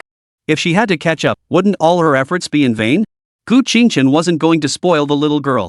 He immediately patted her head and decided, Alright, go to Shanghai and let your sister-in-law supervise you while you do your homework. I'll give you a few extra days. This is your chance to make up for lost time. Make the most of it. Bad brother. Oof. Nini didn't understand what mending the fence after the sheep are lost meant, but she did understand the part about being supervised while doing homework. Knowing the decision was final, she stopped resisting and turned her head away, completely ignoring Gu Qingchen. At the airport, they followed the procedures and boarded the plane. Songsi helped Nini to her seat, fastened her seatbelt, and then sat down in her own seat. Gu Qingchen refused the hot towel offered by the flight attendant, turned to Nini, and said, If you need anything, call your brother, got it? Oof. Nini still didn't want to acknowledge him, clearly still upset about being forced to do her homework. Songsi smiled at her husband and said, It's okay, I'll keep an eye on her. Alright. Gu Qingchen sighed and shook his head helplessly. Kids these days, they're really hard to handle. Yujing Houting. Nini dragged her small suitcase with one hand and held Songsi's hand with the other, skipping and jumping down the street. Songsi seemed to have caught the cheerful mood as well, unable to resist happily waving her little hands and taking light, joyful steps. Gu Qingchen followed behind them, pushing 2 suitcases, silently watching them with a smile on his lips. Back at the villa, Feng Ma immediately came to greet them. Mr. Gu, Miss Song, and who is she? Gu Qingchen knelt down to help Songsi change her shoes while replying, It's been a while, Feng Ma. This is my younger sister, you can call her Nini. Thank you for taking care of her. Hello, Mrs. Feng. Nini politely greeted her. Hello, Nini. Mrs. Feng smiled and replied, then asked curiously, Does Mr. Gu have a daughter? No. Gu Qingchen hurriedly waved his hands to explain, She's my cousin, not my mother's biological daughter. Alright, I shouldn't have asked. Please forgive me, Mr. Gu. Mrs. Feng bowed slightly. It's no big deal. Asking is no trouble at all. Gu Qingchen changed Nini's shoes, patted her back, and said, There aren't any shoes for you at home, so just wear your socks. There's underfloor heating anyway. Oh, okay. Nini immediately tiptoed into the living room, curiously looking around. Mrs. Feng, could you watch Nini for a moment? I'll go upstairs with Cici to pack our luggage. Gu Qingchen said. All right. After saying that, Gu Qingchen pushed the suitcase and took Songsi upstairs. Chapter 158, The Age When Dogs and Cats Are Both Annoying. Songsi took all the clothes out of the 2 suitcases. However, she only sorted them roughly, taking out her husband's underwear that needed to be hand-washed later, and left the rest completely untouched. Since they were all worn, she planned to take them directly to the bathroom to wash. Including the clothes they had been wearing for 3 days. Songsi was also a clever one. She had already taken action and stripped herself completely naked. Gu Qingchen came out after washing his face and saw the scene, looking helpless. He hurried over to help her into the walk-in closet. Nini is still at home. What if she suddenly comes in? Be careful. Oh, okay. Songsi didn't pay any attention, directly grabbing the hem of his thermal underwear and pulling it up. Then, she swiftly pulled his pants and underwear down to his knees and said, The rest you can take off yourself, I can't squat down. After saying that, she turned around and started looking for pajamas and a nightgown for her husband and herself. Gu Qingchen. Once both of them were dressed, Gu Qingchen suddenly noticed a bag of unknown contents in the corner of the cabinet. He picked it up and realized it was the seashell his wife had picked up during their recent trip to Weihai. Wife, why did you put the seashells there? Gu Qingchen handed the bag over, looking puzzled. Oh. Songsi excitedly took the bag. Oh, it was here. I was looking for it earlier but couldn't find it. I thought I left it in Weihai and didn't bring it back. You're really as clumsy as a pregnant woman losing things all the time. Gu Qingchen held Song Si's face and laughed. I'm not silly, I just forgot. Yes, my wife. Before Gu Qingchen could finish speaking, a cute, childlike voice interrupted. Big brother and sister-in-law, what are you doing? Meow meow. The two looked down at the sound. There stood Nini, using her short, chubby arms to wrap around E's neck, holding him in her arms in a hanging position. E had a strawberry-shaped hairpin pinned to his head, his face looking utterly dejected, with his tail and limbs drooping limply, having completely given up struggling. But Song Si covered her mouth and burst into laughter. Gu Qingchen couldn't help but laugh and rubbed Nini's little head, admonishing her, be gentle with the kitten. If it struggles, don't hold it too tightly. Okay. The little girl obediently replied. Go downstairs and play with the cat. If you want to eat, drink, or watch something, just ask Aunt Foam. She'll take care of it. I'll be down shortly with your sister-in-law. But hurry up, okay? After saying that, Nini hugged and carried Ee out of the room. As expected, kids know how to handle cats. Ee has found his match now, Gu Qingchen remarked with a sigh. Song Si smiled, tiptoed up, and kissed him on the cheek. Let us go. I'll go wash the clothes. You go downstairs and play with Nini. Alright, but what about this shell? Gu Qingchen asked, pointing at the bag in her hand. Song Si thought for a moment and said, you can play with Nini later. First, help me clean them all thoroughly, and while you're out, could you buy some fishing line? Later, I'll string all the shells together to make decorations. And when the baby is born, I'll hang them on the crib as toys. Alright, I'll ask the property management to run an errand for the tools and fishing line. After all, we don't pay the property fee for nothing. That's fine.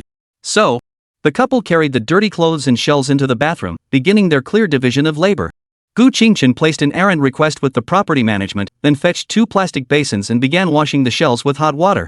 Song Si threw all the clothes into the corresponding washing machines, then went to the sink to scrub her husband's underwear. They worked busily for a while. The clean shells were rinsed briefly. The scrubbed underwear was also thrown into the washing machine for a second high-temperature wash. The two of them carried the washed shells downstairs. Just as they entered the living room, they saw Nini kneeling in front of the sofa, rummaging through her suitcase, and carefully attaching many cute hairpins one by one to her own hair. After all, children love fluffy, cute little animals. Although Grandma's house also had a tabby cat, it never played with children. So, having finally caught a cat that would let her play with it, she naturally wanted to put all her favorite hairpins on it. Unfortunately, the little cat just lay there motionless on the sofa, silently enduring the little girl's forced affection of covering it in hairpins. Feng's mother, leaning against the wall, sat beside them, smiling at the amusing scene. Enough, Nini, stop bothering my cat. Let's go shelling with us. Gu Qingchen helped Song Si sit on the sofa and placed the shells on the coffee table.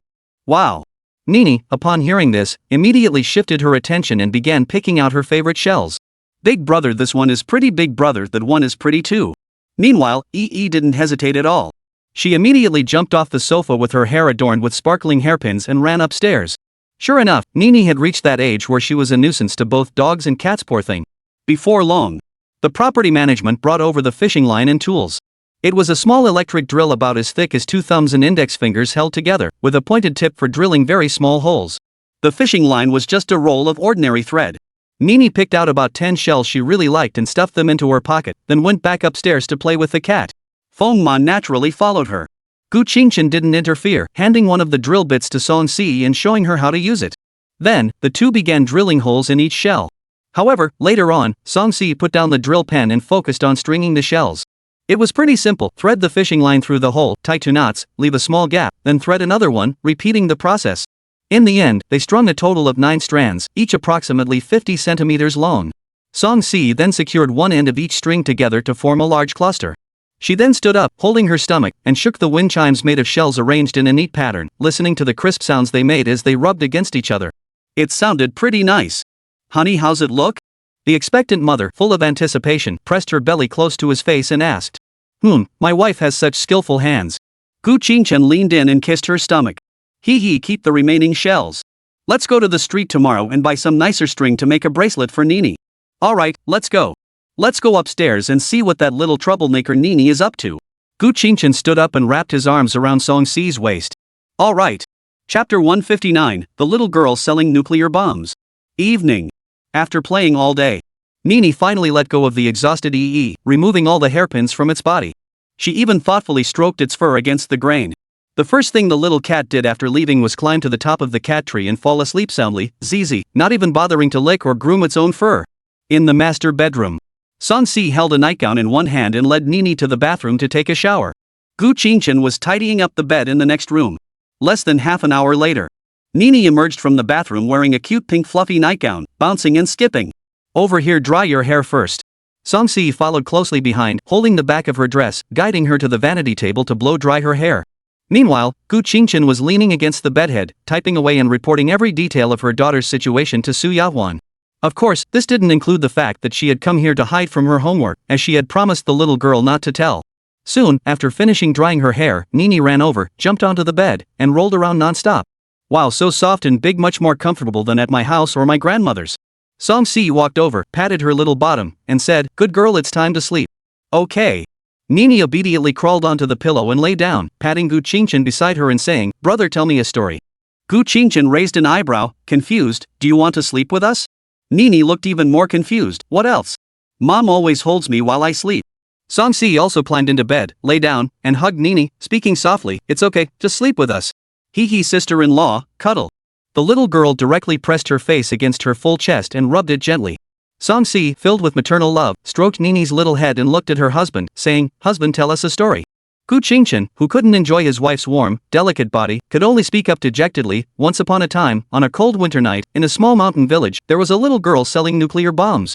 Before he could continue, Song-si interrupted, "Selling nuclear bombs? Isn't it selling matches? Let me finish." After saying that, Gu Qingchen continued, "One day, she passed by a house and saw a family of 4 inside, laughing and enjoying the warmth of the fireplace while eating a feast of 6 dishes and 2 soups. Moved by the scene, the little girl missed her grandmother and lit a nuclear bomb. Then, ha ha ha. That night, everyone in the village saw her grandmother, ha ha ha." Though it was an old joke, sharing it with his wife and sister, who had never heard it before, made him laugh out loud. Song-si smiled and playfully tapped his chest. "Stop it, there are children around, tell it properly." Gu Qingchen held his wife's hand and rubbed it, saying, all right, I'll tell you the story of Little Red Riding Hood and the Big Bad Wolf, no, the Big Grey Wolf." This time, he really told the story properly. He even pulled out his phone to look it up and read it aloud. However, as time passed, Gu Qingchen turned his head and saw that his wife had fallen asleep, but Nini was still wide awake, staring at him with her big, watery eyes. Gu Qingchen sighed and ruffled her hair, saying, "Why aren't you asleep yet?" "But, how can I sleep without finishing the story?" Nini replied matter-of-factly. "That makes sense." Then, Gu Qingchen forcefully covered the little girl's eyes, "But that's not allowed either. Children aren't supposed to stay up late. Go to sleep." "Oh." Nini immediately turned around and burrowed into her aunt's warm embrace, whispering, "Good night, big brother." "Good night." Without his wife's embrace, Gu Qingchen lay on his back, feeling slightly uncomfortable, staring at the ceiling, gradually drifting off to sleep. The sky brightened.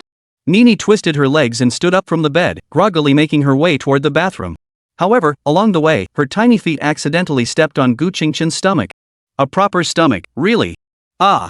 Gu Qingchen was suddenly awakened by the pressure, clutching his stomach as he sat up and said, "Little girl, are you trying to kill me?" "I'm sorry, big brother, I really had to pee." Nini didn't have time to apologize properly. She quickly waved her hand and jumped off the bed, running into the bathroom. Song-si was also woken up by the commotion. She held her stomach and moved over, leaning against her husband's chest. She extended her fair hand and rubbed his stomach, asking, "Are you okay?" Gu Qingchen pulled his wife closer into his embrace, rubbing his cheek against her forehead and said, "I'm not okay. I need a kiss to feel better." "Really?" Song-si glanced at the bathroom, then lifted her head and gently kissed his lips for a moment before letting go. "That's enough. If Nini comes out and sees us, it won't be good." "Alright, once Nini's gone, you've got to make it up to me." Gu Qingchen pinched his wife's soft cheeks, still wanting more. "Alright, I'll obey my husband's orders." At that moment, Nini, yawning cutely, emerged from the bathroom. Without saying a word, she climbed onto the bed, pushed Gu Qingchen aside, and snuggled into Song-si's arms, continuing to doze off. Gu Qingchen rolled his eyes and playfully tapped the little girl on the head, saying, "You stepping on me is one thing, but stealing my wife? That's too much." Ugh. Nini covered her head and immediately went to Song-si to complain, "Sister-in-law, brother hit me, help me get revenge." "Hey, you're tattling on me." Gu Qingchen immediately reached out and tickled her waist. Giggle, brother, I'm sorry." Nini wriggled back and forth in Song-si's arms, laughing so hard tears streamed down her face. "Come on, let's go eat. Danti, my wife." Saying this, Gu Qingchen picked up Nini and headed downstairs. Song-si smiled gently, placed her hand on her stomach, and stood up to follow them. Downstairs, Fengma sat on the sofa, silently staring at her phone. Seeing someone coming downstairs, she quickly stood up and greeted them. "Mr. Gu, would you like breakfast?" "Yes, thank you for your trouble, Mrs. Feng." It's already ready. Please wait a moment, Mr. Gu. She then went into the kitchen and brought out the breakfast she had prepared. But just as she placed Nini in the high chair, the little girl jumped down and ran toward the stairs. Hey, where are you going? Gu Qingchen turned around in confusion and just caught sight of Nini running up the stairs with all her might. He couldn't help but laugh and called out, Nini, stop teasing the cat. Come and eat your breakfast. Coming. Chapter 160, can't you go somewhere farther away if you're going to sneak a snack? At the dining table. Yi couldn't escape Nini's clutches and was tightly hugged around the neck and held in her arms. Songsi smiled as she rolled up the slightly larger vegetable and egg pancake and placed it in the little girl's bowl. Then she rolled up another one and brought it to Gu Qingchen's lips. Finally, she rolled one for herself and began eating it in small bites. However, Nini, the little picky eater, only took a few bites of the vegetable and egg pancake because it had vegetables.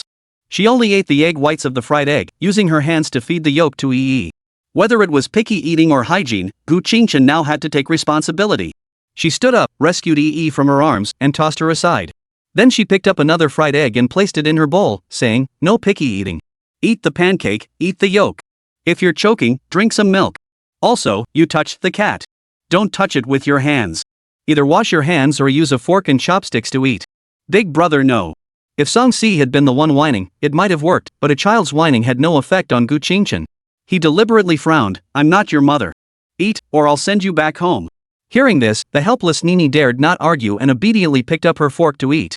Songsi stroked her head and sang in a gentle voice, our little Nini is still growing. If you want to grow up to be beautiful, you have to eat your food properly. Then when you go back to school, lots of kids will gather around you, compliment you on how pretty you are, and want to play with you. Really? Nini tilted her head and asked. Of course it's true, so we have to eat nicely and not be picky, okay? Songsi continued to coax her, no. Persuade her. Alright then. So, Nini began to frown and struggle to put food into her mouth. Gu Qingchen admiringly gave his wife a thumbs up, and after receiving a subtle wink from her, he returned to his seat and continued eating his breakfast. Wink, a playful, cute single blink of the eye.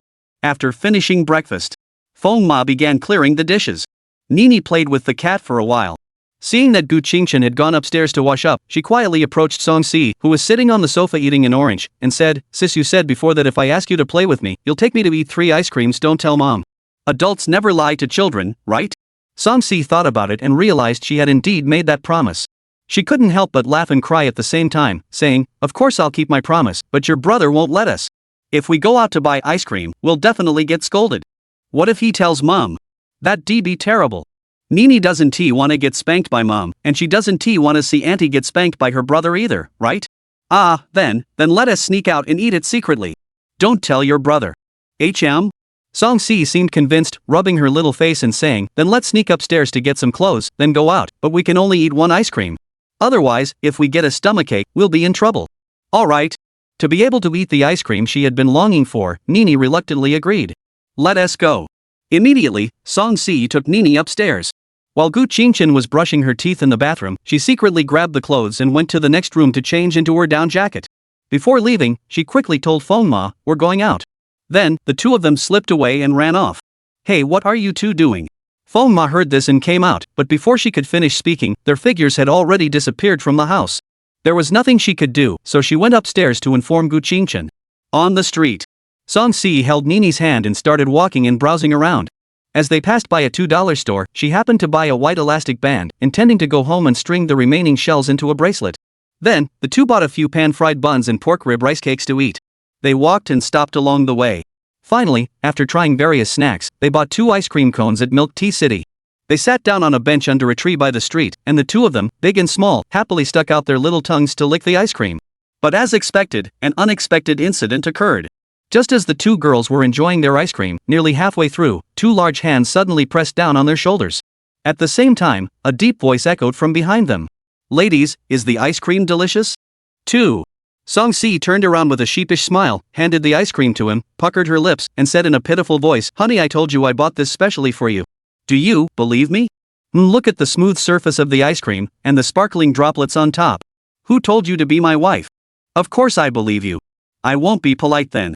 Thank you, my dear wife. After saying that, Gu Qingchen kissed Songsi's cool little face and playfully confiscated the ice cream. The little pregnant woman saw this, puckered her lips, and sulkily lowered her head, angrily pinching the hem of her shirt. Then he turned to Nini, what about you, little girl? Did you buy this for me too? However, this little devil didn't follow the script at all. She directly shoved the uneaten ice cream into her mouth, causing her entire face to wrinkle up. Gu Qingchen was startled and quickly held his hand in front of Nini. Spit it out immediately. Are you stupid? You can't eat ice cream like that. The little girl obediently spit it out. Gu Qingchen sighed and walked over to the nearby trash can, tossing the ice cream inside. The wipe in her hand could only be wiped unhygienically on a tree by the street. He ate the remaining ice cream left by Song Si while returning to Nini's side and said, "You already bought it. I wouldn't take it from you. Why are you making such a fuss? Now look at us, there's nothing left to eat." Nini pouted her little mouth in displeasure, blaring at him with a mix of innocence and defiance. "It's your fault for not being clear, you have to buy me a new one." "No way, there's only one. It's your fault for not cherishing it. Ugh, sister-in-law brother is bullying me." Nini immediately hugged Song Si beside her, pleading for the honorable judge to intervene. Gu Qingchen patted her little head and said, "Enough, asking your sister-in-law won't help. She can't even save herself. If you two want to sneak around, just do it, but go somewhere else. If you're caught around the house, don't blame me." Song Si poked his waist with her finger and said, Then let's go somewhere far away now and pretend we never came here, okay?" Gu Qingchen finished the remaining ice cream in one bite, then pinched his wife's cheeks and said, "What do you think? Let's go home quickly. Besides the ice cream, I bet you two didn't eat much else." Actually, Gu Qingchen had already noticed them and had been secretly following them. Otherwise, he wouldn't have suddenly appeared to stop them when there was still half the ice cream left. He had already been quite indulgent toward these two greedy little hamsters. Chapter 161, Uncle He Chang. The next day. Winter break officially ended, and school returned like a superhero, never missing a beat. Gu Qingchen was brushing his teeth while watching his wife put the seashell bracelet she had strung the previous day on Nini and help her put on her small backpack. "Don't make any noise during class. After all, there are many older brothers and sisters who need to study. Just behave yourself and do your own homework. If you don't understand anything, ask your aunt quietly. Can you do that?" Song Si tidied up her down jacket, adjusted her little hat, and gently reminded her. "Okay, I know." Nini nodded obediently. "Such a good girl, go play for a while first." After speaking, Song Si turned to Gu Qingchen and said, "Honey, hurry up and get ready, or we'll be late." "All right." After discussing it last night, the two decided to take Nini to class. After all, leaving her alone at home was simply too worrying. Fengma couldn't keep this wild and unruly little girl in line.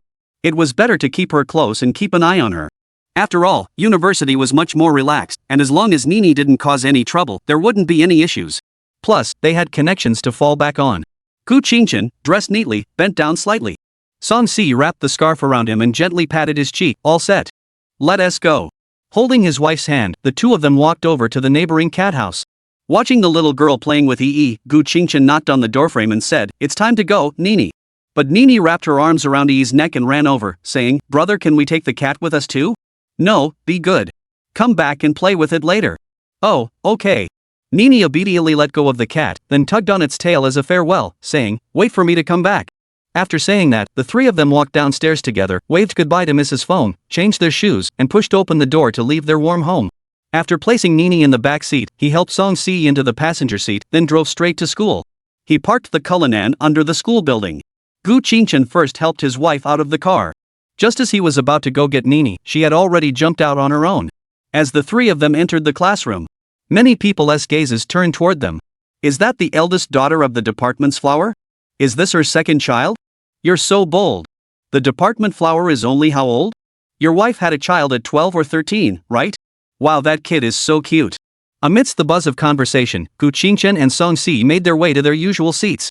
Since the roommates from the two dormitories hadn't arrived yet, there was no need to give up a seat, so Nini sat down next to Song Si. Then, under her urging, they started doing their homework with pouty lips. Soon, 5 figures, one of them with a large belly, also entered the classroom together. Everyone had grown accustomed to it and continued with their own business. However, when He Chang saw Nini sitting next to Song Si, he blurted out the same curse as the others in the classroom earlier. "Damn it. Old 4. When did your wife give birth? The baby's already this big?" Zheng Fian jumped up and gave him a knuckle smack. "Are you stupid? Do you think she's Ultraman, who can grow bigger in an instant?" "Exactly, Xianzi, we should have some common sense. Don't go around saying I'm your roommate and godfather, I'd be embarrassed." Chen Junjie chimed in. "Ouch, easy there, I know that. I was just joking around." Fan Ziruo walked over and asked, "Who's this kid?" "My cousin. She's my aunt's child. You can call her Nini. She insisted on coming to Shanghai with me, so I had to bring her along." Gu Qingchen explained. "Oh." Fan Ziruo immediately waved at the little girl and greeted her, "Hello, Nini. Nini was only too happy to be rescued from her homework and immediately responded enthusiastically, "Hello, sister." She then greeted Chen Junjie by Xiao Xiao, Li Zirwei, and Zhang Fian one by one with, "Hello, older brother sister." But, to Yi Chang, she simply said, "Hello, uncle." "Hello, uncle. Uncle. Uncle." Suddenly, Yi Chang felt as if he had been struck by lightning, frozen in place like a statue, unable to move. Ha ha ha ha ha and Chen Junji and the others, along with the people sitting around them, all burst into laughter.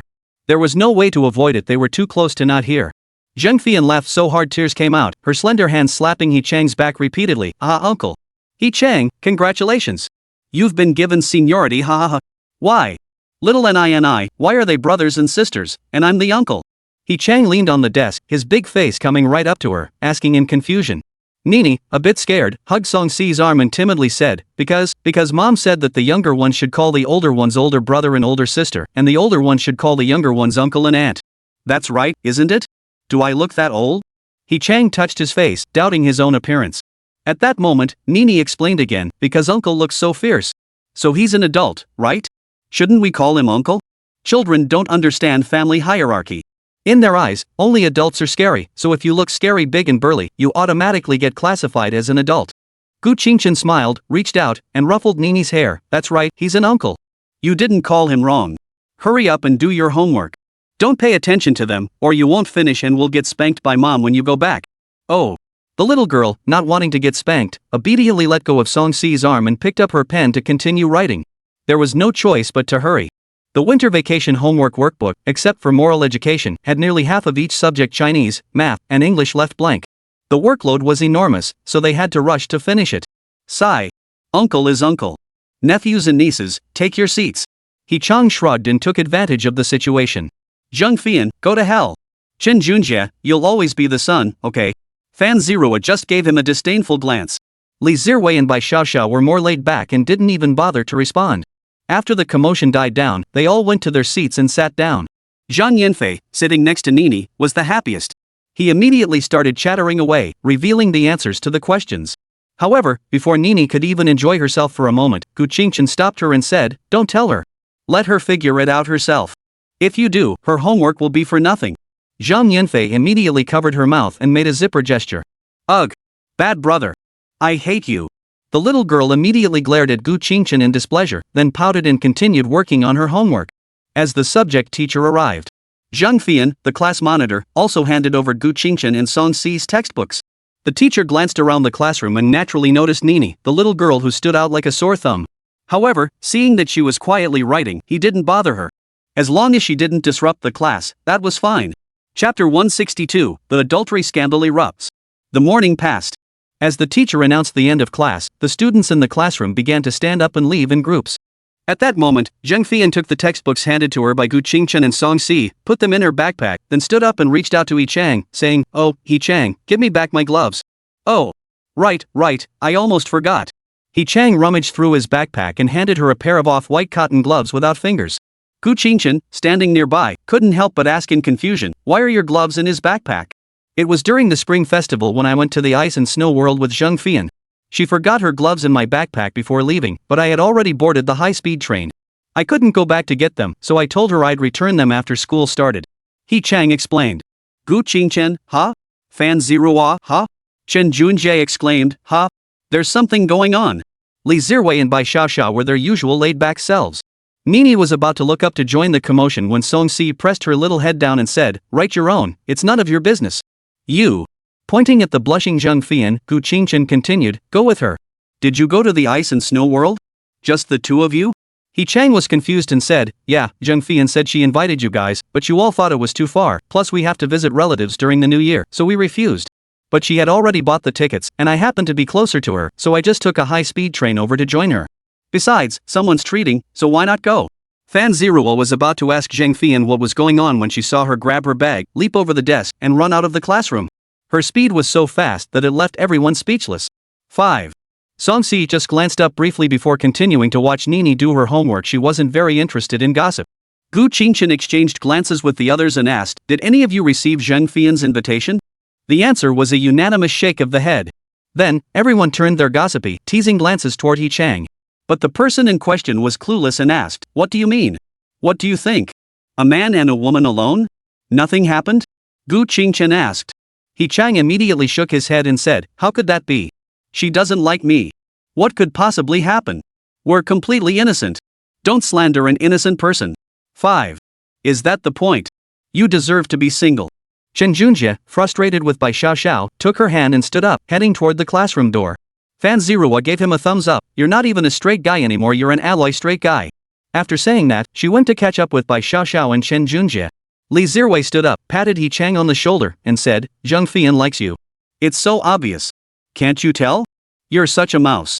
The little wife also left. At that moment, Song Si collected Nini's homework, put it into her small backpack, then took her hand and asked, let's go eat. Nini must be hungry. Alright, let's go. Gu Qingchen nodded, stood up, and said to He Chang, don't just stand there. Follow us. Oh, okay. He snapped out of it, stood up, and followed after them. On the way. He Chang still couldn't believe it and asked, Old 4, does Zheng Fian really like me? Gu Qingchen slipped his wife's small hand into his pocket and rubbed it, saying, it's pretty much the same, right? Otherwise, why didn't she invite us to go out and play, but only called you? Plus, look at how she blushed and ran away when her little feelings were exposed. You should be able to figure it out, right? Don't tell me you don't believe me, or else you can go stand over there and be a straight guy, don't come looking for me. No, I believe you, but what should I do? He Chang, this typical northeastern straight guy, is easy to deal with as long as the relationship isn't clear. He can be casual and act like a friend. But once the relationship is clear, he has completely lost, like his brain was eaten by a zombie. What else can you do? Either she confesses, or you confess, or you spend more time alone together, and things will naturally progress. Gu Qingchen said. Old 4. Military strategist. Godfather. You've got to help me. He Chang grabbed his arm excitedly. Gu Qingchen, however, turned the question back on him, do you like Zheng Fian? Ha? He Chang was a bit confused and stammered, I guess I do, right? What do you mean I guess? If I help you two get together and you end up not liking her, and you break up, what then?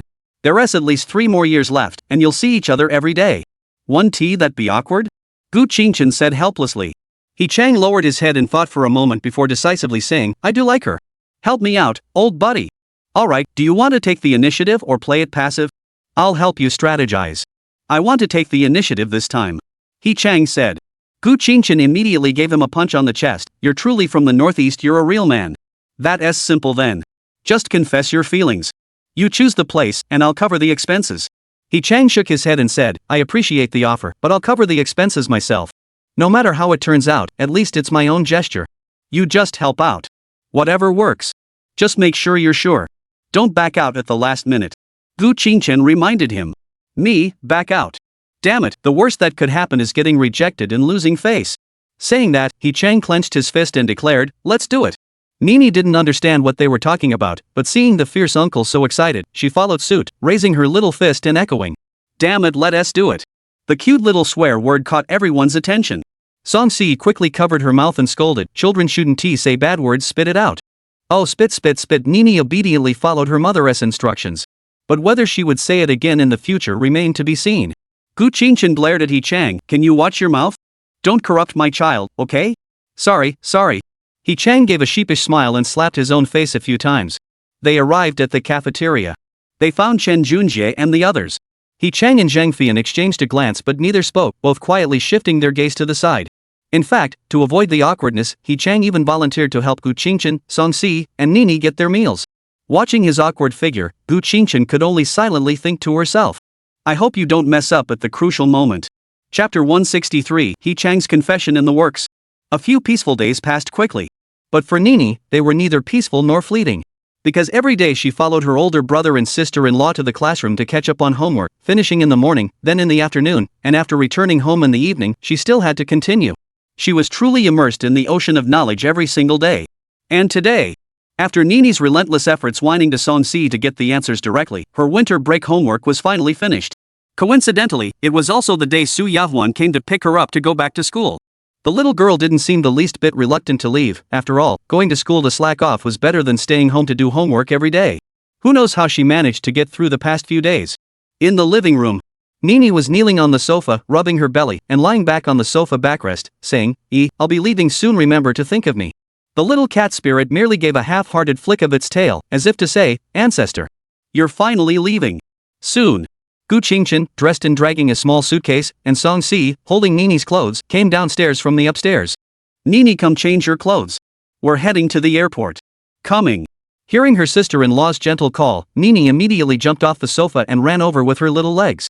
After carefully dressing her and putting her small backpack on her back, Song Si wrapped a small scarf around her. All set, let's go. Okay. Nini held Song Si's hand and waved goodbye to Yi. Bye, Yi, I'll come find you to play next time. Meow. This time, the little cat spirit obliged with a response, though it was weak and half-hearted, still very half-hearted. As they drove along, they arrived at the airport. As soon as they entered the terminal building, Su Yahuan came to meet them. Good girl Cici, give me Nini. I'll take her to board the plane right away. We're already a bit late, and we don't want to keep others waiting. Thank you for taking care of this unruly little girl these past few days. Let's chat on WeChat when you have time. Before the young couple could respond, she hurriedly grabbed her small suitcase, took Nini's hand, and ran into the airport. Gu Qingchen watched his aunt rush off, sighed helplessly, and shook his wife's hand, saying, "Let's go to school too." All right. Arriving at school. Since there were no classes this morning, Gu Qingchen parked the car under the girls' dormitory building and called Zhang Fian on WeChat. After a few seconds, the call connected, and a slightly excited voice came through. "What's up, Mr. Gu?" Hey! You damn fireball. You're really a genius, aren't you? You're trying to make me lose my cool, aren't you? Cough, cough, what's up, Mr. Gu? Gu Qingchen paused for a moment and said, I'm sorry for interrupting your game. Could you come downstairs to pick up my wife? I'm not comfortable letting her climb 5 flights of stairs while she's pregnant. Oh, no problem at all. Then, she shouted loudly, Ruoro. Come downstairs to pick up CC. Thank you. Then, wrapped in a cotton pajama robe, wearing cotton slippers, and with her hair wrapped in a towel, Fan Ziruo emerged from the building. Gu Qingchen got out of the car, carefully helped Song Si out of the passenger seat, and handed her to Fan Ziruo. Thanks for your help. No problem, let's not talk about it. I'll take your wife upstairs quickly, otherwise, this cold wind will make me catch a cold or have a stroke, and you, Mr. Gu, will have to take care of me personally. Fan Ziruo waved her hand, wrapped her arm around Song Si's arm, and entered the women's dormitory. Gu Qingchen watched his wife's figure disappear before getting into his car and driving back to the men's dormitory.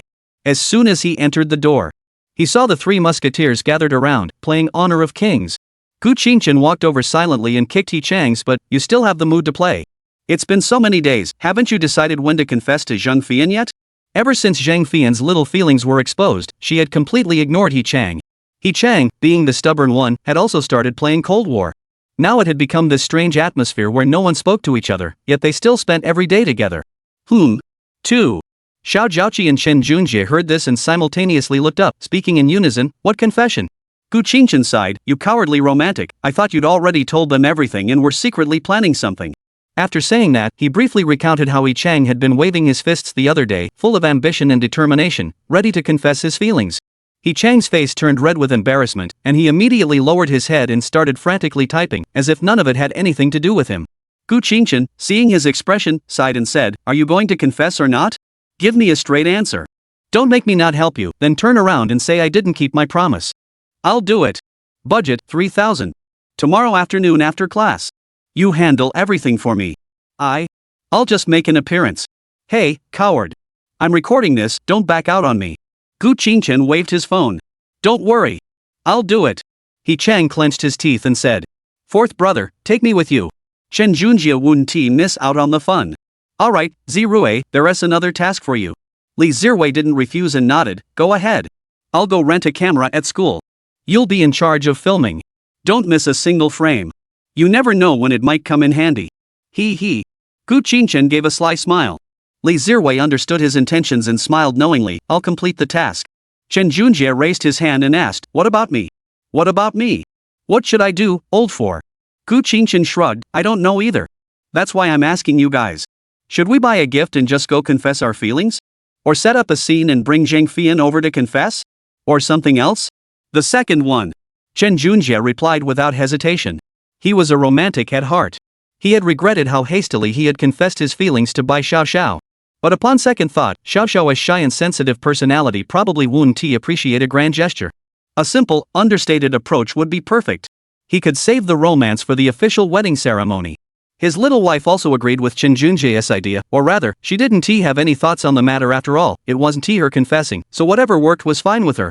Gu Qingchen also leaned toward the second option, nodding immediately and saying, alright, unanimous approval. Let's discuss the location and specifics now. If it exceeds the budget, I can chip in a bit more. Anyway, it wouldn't be too much. To him, it was like a few dollars, no big deal. After that, the three of them quickly browsed through some online confession scenes for inspiration. Then, based on the budget, they settled on the simplest option. Heart-shaped candles, roses, and a white cardboard sign with the words Zhengfian, I like you spelled out using roses as the background. If there was any budget left, they would buy gifts, with a necklace being the most appropriate choice. Chapter 164, the 300 yuan backdrop is complete. After the plan was finalized, the three of them got to work immediately. Gu Qingchen went to the school's equipment management office to handle the camera. Chen Junjie went to buy roses and candles. Li Zirwei went to arrange the backdrop. As for He Chang, he searched online for materials and carefully under Gu Qingchen's coercion prepared his words and actions. The school equipment was easy to handle. Gu Qingchen rented a mid-range camera for 200 yuan for 3 days, asked for instructions on how to use it, and left smoothly. However, Chen Junjie encountered some unexpected issues. He called Gu Qingchen directly and said, "Old 4, I went to 3 flower shops and a few dollar stores. A bouquet of 99 roses is no problem for 299 yuan, but they don't have rose petals. If I buy them, I have to buy roses for 3 yuan each and pluck the petals. The candles are the same, they're all thin ones, no thick ones. What should I do?" Gu Qingchen thought for a moment and replied, "Go check at a wedding planning company, they should have them. Go take a look. Why didn't I think of that? I'll go right now." As the call ended, Gu Qingchen called Li Zirwei again. "Zirwei, how's it going over there?" Li Zirwei's end was a bit noisy, probably on the street. "I haven't seen any place selling white cardboard, and the size we need isn't too small, is it?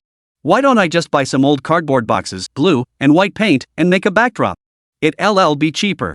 Gu Qingchen immediately praised him. "Genius, that's doable. What do guys love more than DIY? This is way more fun than just buying it. I'll go check out the scrapyard."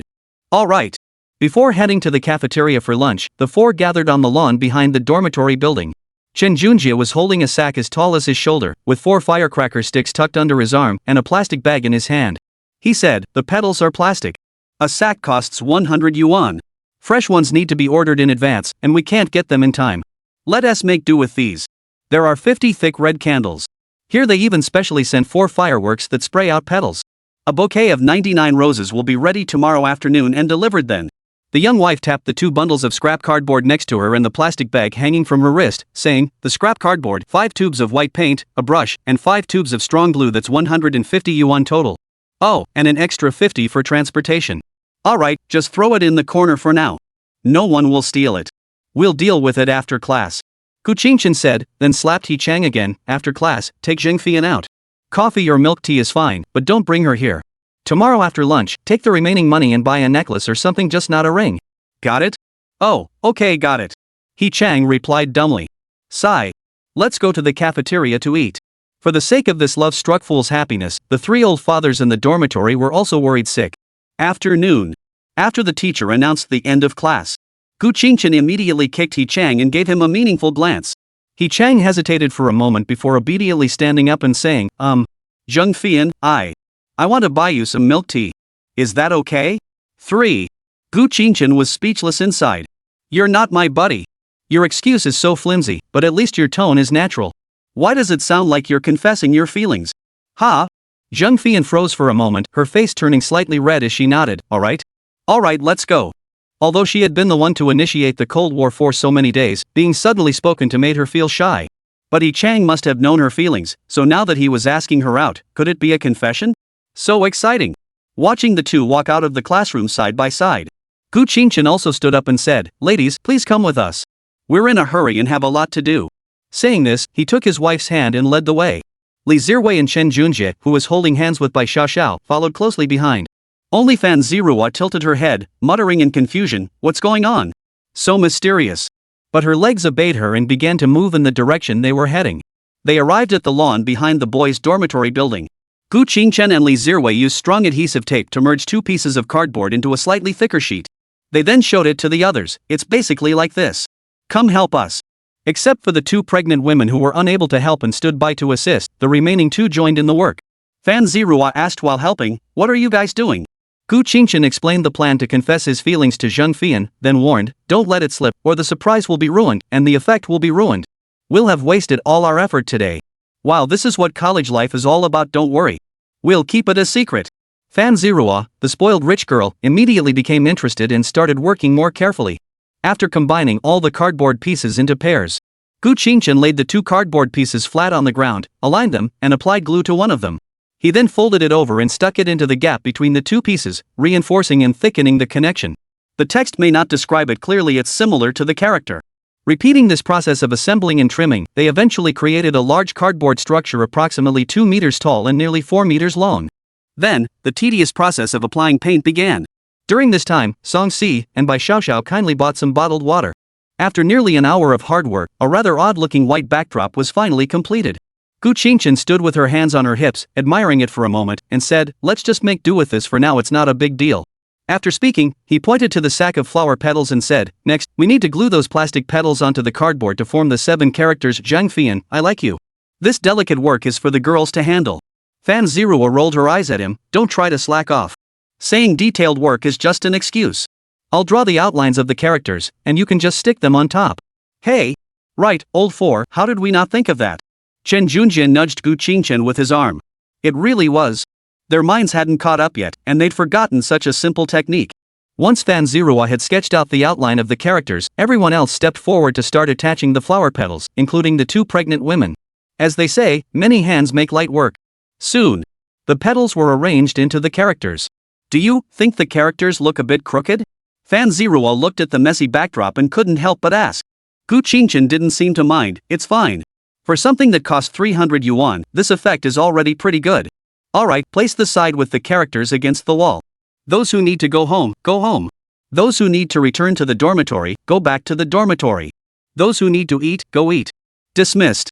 After saying that, Fan Zirua bid farewell and walked back to her dormitory, waiting for Zheng Fian to leave.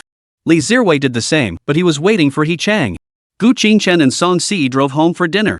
Chen Junjie and Bai Xiaoxiao held hands and strolled toward the new school district house their wealthy father had recently purchased for them, located just outside the school gates.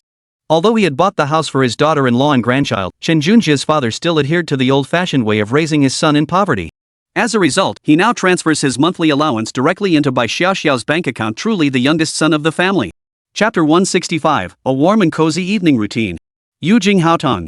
As soon as they entered the door, Gu Qingchen and Song Si saw the dinner that Feng Ma had already prepared on the dining table.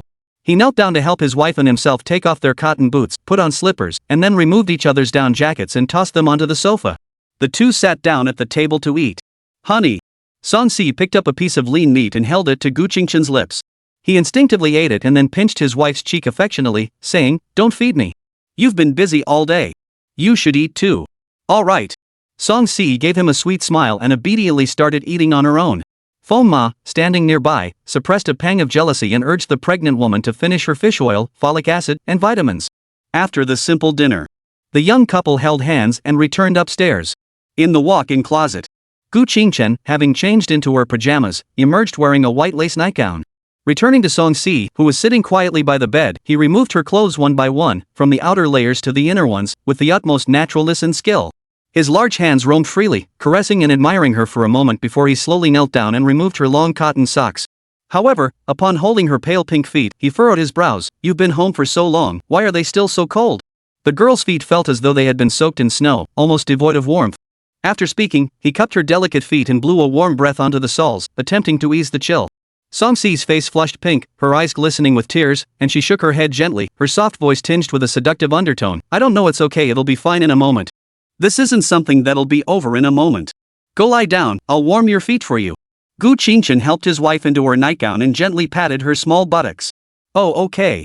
Song Si obediently moved to the center of the bed and lay down.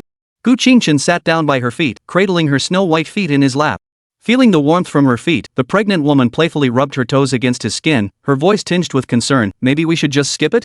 I can cover myself with the blanket for a while. Don't get sick." Gu Qingchen teased with a smile. "Oh? Is that the little cutie? Worried on the outside, but your feet won't stop?" Then he reassured her, "Don't worry, my constitution isn't that weak. Just lie still and enjoy it." "All right." Song Si, upon hearing this, immediately settled down and began to idly lift the hem of her skirt, fiddling with the patterns on it. Gu Qingchen glanced at her large belly and the area that hadn't been covered for a long time. He sighed and pulled the blanket over her, reminding her, "Be careful. You're only wearing a nightgown, you're completely exposed." "Oh." Song Si didn't seem to notice at all. She even pulled the blanket off her body and continued to pick at the patterns on her dress with her nails, saying, "The blanket is too hot, let us just leave it like this." She wasn't saying this to show off to her husband on purpose. It was simply because the room was extremely hot, with underfloor heating and central air conditioning, making it feel like summer.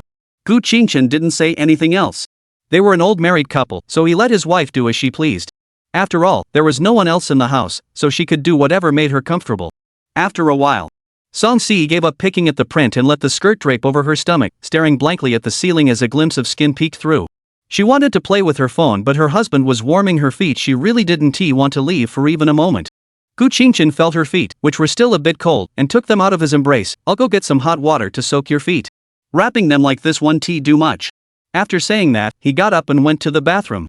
Song-si watched her husband's departing figure, quickly got out of bed while holding her stomach, tidied her skirt, put on her slippers, and hurried downstairs. She pulled out her phone and Gu Qingchen's phone from the down jacket on the sofa, and the little pregnant woman happily held her belly and ran back upstairs. At that moment, Gu Qingchen also happened to be coming out with a basin of hot water. Seeing his wife come in from the door, he immediately said, "Don't run, walk slowly." "Oh." Song-si immediately slowed down. "Where were you going?" The young wife waved her phone in her hand. "I went to get my phone." Gu Qingchen nodded, walked to the bedside, placed the basin down, and said, "Come sit down." "Okay." Song-si immediately sat on the edge of the bed, kicked off her slippers, and extended her white, delicate feet toward him. Gu Qingchen tenderly held her delicate arch, slowly pouring some warm water over her instep. "Ouch, it's so hot." Seeing Song-si reflexively curl her toes, Gu Qingchen could only tickle the soles of her feet, eliciting a series of giggles before letting go and saying, "You try soaking it yourself. I won't touch it anymore, lest I accidentally burn you." "Alright then, come hug me from behind. Sitting like this is uncomfortable. It's the perfect chance for me to lean on you." Song-si patted the spot behind her and pouted. "Alright." Gu Qingchen stood up, took off his shoes, climbed onto the bed, and sat behind his wife, tightly embracing her soft body. One of his hands held something that couldn't be grasped with just one hand. Song-si completely relaxed her body, resting her feet on the edge of the basin, and lifted her head to kiss his lips. Gu Qingchen tightened his grip slightly, and their tongues intertwined. After a long while, the two, their lips parted, gazed at each other with eyes brimming with desire, both feeling a surge of desire. "Husband, I want." Gu Qingchen was the more rational one. "No, you're pregnant. Let's soak your feet first." "No, I'm in the middle of my pregnancy. It's okay, just gently." Song-si continued to tease endlessly. Then, Gu Qingchen gave in. There was no way around it. His slender, alluring wife wouldn't give up, and he simply couldn't resist any longer. However, he kept his movements restrained, being extremely cautious. Though it wasn't as satisfying, it was indeed much more comfortable. Song-si, on the other hand, was savoring a different kind of pleasure, utterly satisfied. The clouds dispersed, and the rain ceased. The hot water in the basin on the ground had already cooled. Gu Qingchen looked at his wife, who was leaning against his chest, breathing slightly hurriedly and exhaling a fragrant scent. He gently reached out and stroked her flushed cheeks. Then, he touched the small feet resting on his stomach, which had already warmed up. "That's good, no need to soak her feet." Song-si felt the gentle touch on the soles of her feet, curled up slightly, and said in a soft voice, "Husband, it tickles." "Alright, I won't touch you anymore. Go to sleep." Gu Qingchen withdrew his hand, patted her fair back gently, and spoke in a warm tone. Song-si buried her face in his neck and drifted off to sleep. Chapter 166, The 200 Yuan Wall Mount Bracket.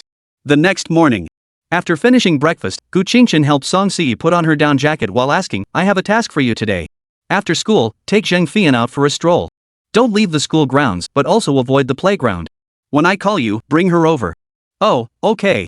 Song-si obediently helped him dress while responding. Shortly after changing their shoes, Gu Qingchen hurriedly put on his own down jacket, opened his coat, and took his wife's hand as they stepped out the door. Inside the classroom, Gu Qingchen and Song-si walked hand in hand to their seats, looking at their usual roommates and Zheng Fian, who looked unhappy, and were both a little confused. Song-si sat down next to her and whispered, "Yanzi? What's wrong? Who upset you?" Zheng Fian shot a resentful glance at Yi Chang, then leaned close to Song-si and began to whisper. A moment later, watching the two finish whispering, Gu Qingchen curiously leaned over and whispered to his wife, "What's going on? Don't ruin Yi Chang's confession this afternoon." Song-si also shared everything with her husband. Yesterday, Yi Chang took Yanzi to a coffee shop. They sat there for hours, and the only times he spoke to her were when they ordered coffee and when she initiated the conversation. Otherwise, he just kept playing with his phone, like a statue. She thought he was building up the courage to confess, but in the end, he just sent her back to the dorm and that was it. Yanzi is probably upset about it right now. Gu Qingchen couldn't help but laugh as she glanced at Yi Chang, who was still playing with his phone. She secretly sent him a message, what's going on? You went out with Zhang Fian, yet you're ignoring her? He Chang, what are you talking about? I replied a few times, didn't I? Gu Qingchen. He Chang, alright. It's just that I was too nervous. My heart was racing like a drum. Every time I thought about confessing to her today, I got so nervous I didn't know what to say. Gu Qingchen, you're from Northeast China, yet you're so timid when it comes to love. He Chang. Gu Qingchen, forget it, just don't mess things up this afternoon. As soon as class ends, go buy a necklace. Got it? He Chang, oh. I'll try. Gu Qingchen. Gu Qingchen, it's not try your best. If you mess this up, don't even think about me introducing you to anyone in the future. He Chang, don't. Gu Qingchen, then prepare properly. Zhang Fian is waiting for you to confess your feelings. After sending the message, Gu Qingchen put down her phone, glared at him again, then asked Zhang Fian for today's textbook and prepared for class. Noon. He Chang hurriedly ate a bite in the cafeteria and ran out of school to buy a gift. Gu Qingchen and the others kept watch the entire time to prevent Zhang Fian from noticing anything suspicious. However, during the noon break, in the boys' dormitory, Gu Qingchen, Chen Junjie, and Li Zirwei stared at the gold necklace for women that He Chang had bought, completely speechless. Wait, you bought a gold one? That's so tacky. You're confessing your feelings, not giving a gift. Gu Qingchen really wanted to knock on He Chang's head to see how much water had gotten into his brain. Chen Junjie raised his thumb in admiration. He Chang, you're something else. Who do you think you are, giving gold when you're confessing your feelings? Li Zirwei didn't say anything, just shook his head in disbelief. So what? It's so valuable. If you need money, just melt it down and get some cash. He Chang scratched his head, not entirely agreeing with his roommate's words. 3. Forget it, anyway, Zhang Fian likes him, so the gift doesn't matter. Let's just leave it at that. Gu Qingchen said, feeling exhausted. Chen Junjie, that's what they call fools have good fortune, right? Li Zirwei agreed. Afternoon. After the teacher announced the end of class, Song Si immediately stood up, firmly grabbed Zhang Fian's arm, and began carrying out her mission. Yen, let's go for a walk. I'm feeling a bit restless from being pregnant. Let's go breathe some fresh air. Ha? Why not let your husband accompany you? Zhang Fian tilted her head in confusion and asked. I'm tired of him. Yes. I'm tired of him. Just accompany me today and help me change my mood. Song Si stammered for a while before coming up with a more plausible excuse and blurted it out. Ha? Zhang Fian raised an eyebrow at her but didn't refuse, weird, but fine. After speaking, she slung her backpack over her shoulder, followed Song Si out of the classroom, and turned back to say, so, the neglected Mr. Gu, I'm taking your wife home now. All right. Gu Qingchen gave an awkward yet polite smile, watched the two girls leave, then turned to the remaining people and instructed. Zirui, record this. Junjie, Xiaoxiao, and Zirua, after setting up the scene, you'll join me to set off the fireworks once Zhang Fian agrees to the confession. Got it? Okay. 4. What about me? He Chang asked. Gu Qingchen sighed, you're in charge of finding a place to hang yourself. At that moment, there was an open area in front of the playground. Candles had been arranged into the shape of a heart, almost ready to be lit, with beautiful plastic flower petals scattered on the ground. Even a bouquet of 99 roses had been delivered. A large crowd had gathered around to watch the commotion. But Gu Qingchen noticed that the backdrop they had set up had forgotten to secure the stands, and it couldn't stand on its own. With no other option, he walked into the crowd and selected a lucky spectator. He hooked his arm around a young man's shoulder and said, Friend, what's your name? Wang Yu. The young man replied hesitantly. Great, could you give me a hand later? Go to the back and hold up that backdrop? Don't worry, it's not heavy. I'll give you $50. Gu Qingchen pointed to the hastily erected backdrop and asked. This? Wang Yu hesitated. 100 yuan. Gu Qingchen held up one finger, offering more. What? But? Gu Qingchen held up 2 fingers, 200 yuan. Wang Yu grabbed his hand tightly and exclaimed, Don't say another word, bro. If this backdrop wall collapses today, I'll call you dad. After saying that, he went to support the wall on his own. Background wall, done. As time grew late, twilight faded away. Gu Qingchen called his wife, signaling that she could bring bring the people over. Then, Song Si put away her phone, slammed on the brakes, and used the momentum to give Zhang Fian a 180-degree spin before heading toward the playground. Hey! Zhang Fian's hair was disheveled, and her eyes were blank, clearly dazed by the smooth combo move. Had she just flown from the right to the left? See? Zhang Fian turned her head in confusion. Song Si feigns nonchalance, I just suddenly felt like going to the playground for a stroll. Let us go. Why didn't you just say no? Was it necessary to give her such a dramatic response? Sighing, Zhang Fian could only go along with her. After all, the pregnant woman comes first, right? Chapter 167, finally together. They arrived at the playground. Zhang Fian looked at the crowd gathered around an empty spot in the distance and said, "What is going on over there? Come on, let us go check it out." After saying that, she pulled Song Si, who was giving her a teasing look, and hurried over to join the crowd. But when they arrived at the scene, Zhang Fian was completely stunned. The words plastered on the background wall were written in a messy handwriting. It looked like her own name. And the person holding a bouquet of flowers, standing nervously in the middle of a heart-shaped arrangement of candles, looked like He Chang. This. Is he confessing his feelings to me? No wonder he was acting so weird yesterday. He must have planned to confess today. It seems I misunderstood him. I thought he didn't like me. This annoying guy. Song Si looked at the dazed girl beside her, pushed her through the crowd, and brought her to He Chang.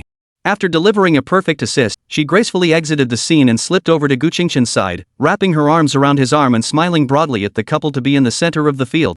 Gu Qingqian, looking at his wife's happy expression, whispered, "Do you want a confession scene? I'll prepare a better one for you." Song Si didn't even hesitate, rubbing her big belly and refusing, "No need, I've already gotten something better. Let's wait until the wedding is a bit more settled.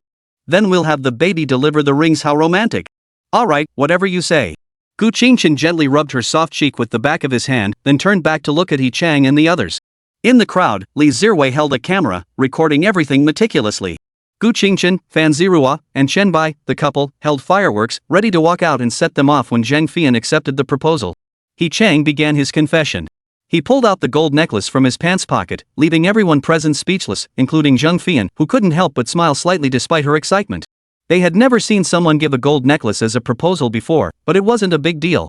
Then, He Chang held the flowers in one hand and the necklace in the other, his mind so tense it short-circuited, and he suddenly dropped to his knees. The entire venue fell silent for a moment. A cacophony erupted, laughter, mockery, and reminders, all coming in waves. But the noise was too loud for He Chang to hear anything. Gu Qingqian rolled her eyes, quickly ran over to him, gave him a tap on the back, and reminded him, "You're confessing your feelings, not proposing marriage. You don't need to kneel. Even if you do, at least kneel on one knee. Are you kneeling to your ancestors? Get up." Then, Gu Qingqian quickly ran back into the crowd, keeping her achievements hidden. He Chang's short-circuited brain finally snapped back into gear. He quickly stood up, flustered, and tried to explain to Zhang Fian, I was just too nervous." Zhang Fian was amused and covered her mouth, nodding and murmuring, "I know. So, are you going to say it or not? Say it." He Chang took a moment to gather his courage, then thrust a bouquet of roses toward her and shouted, "Zhang Fian. I like you." As if he had mustered all his courage, he had nothing left to say. "Oh. Let's be together. Let us be together. Let's be together. As expected, the entire venue erupted in a chorus of cheers and jeers. Zhang Fian, who had been waiting for her beloved to confess, took the rose and threw it on the ground. She then took a swift step forward, grabbed He Chang by the collar, and snarled, "Coward." Without hesitation, she kissed him on the lips. "Wow. The crowd erupted in shouts. Gu Qingqian saw this and immediately stepped forward to twist off the fireworks in his hand, followed closely by the other three. Bang bang bang bang. And just like that, petals filled the sky, and the cheers from the crowd became a beautiful backdrop for the male and female leads, who were kissing in the center of the heart-shaped candles, forever captured by the cameras. But behind the beauty lies chaos. Take this, for example. Gu Qingqian and the others had borrowed brooms from the office building and were diligently sweeping up the petals scattered all over the ground. The two pregnant women were spared, one holding 99 roses, the other silently drinking water nearby. Chen Junjie, feeling defeated, swung the broom while complaining, "Speaking of which, why did we decide to scatter flower petals in the first place? Because it looked nice, of course." Fan Zirua, the spoiled rich girl who had never done housework before, was even more thorough. She simply shouldered the broom and refused to continue. He Chang, diligently picking up the petals, suddenly turned and asked, "Can we return these petals?" "Good question. But I think probably not." Chen Junjie gave him a thumbs up. Zhang Fian gave her new boyfriend a resentful glance. "What? You just got me and you're already thinking about recouping your costs? What are you talking about? This is called saving where you can, don't you understand?" The two, who had just confessed their feelings, seemed to have returned to their usual bickering dynamic, showing no signs of a couple. Li Zhiwei pointed at the backdrop and asked, "Old four, what should we do about this?" Gu Qingqian didn't answer immediately but turned to He Chang and Zhang Fian to confirm, "Which one of you wants to keep this as a memento? Keep this wall?" The two exchanged glances and shook their heads. "This thing is too cumbersome, there's no place to put it."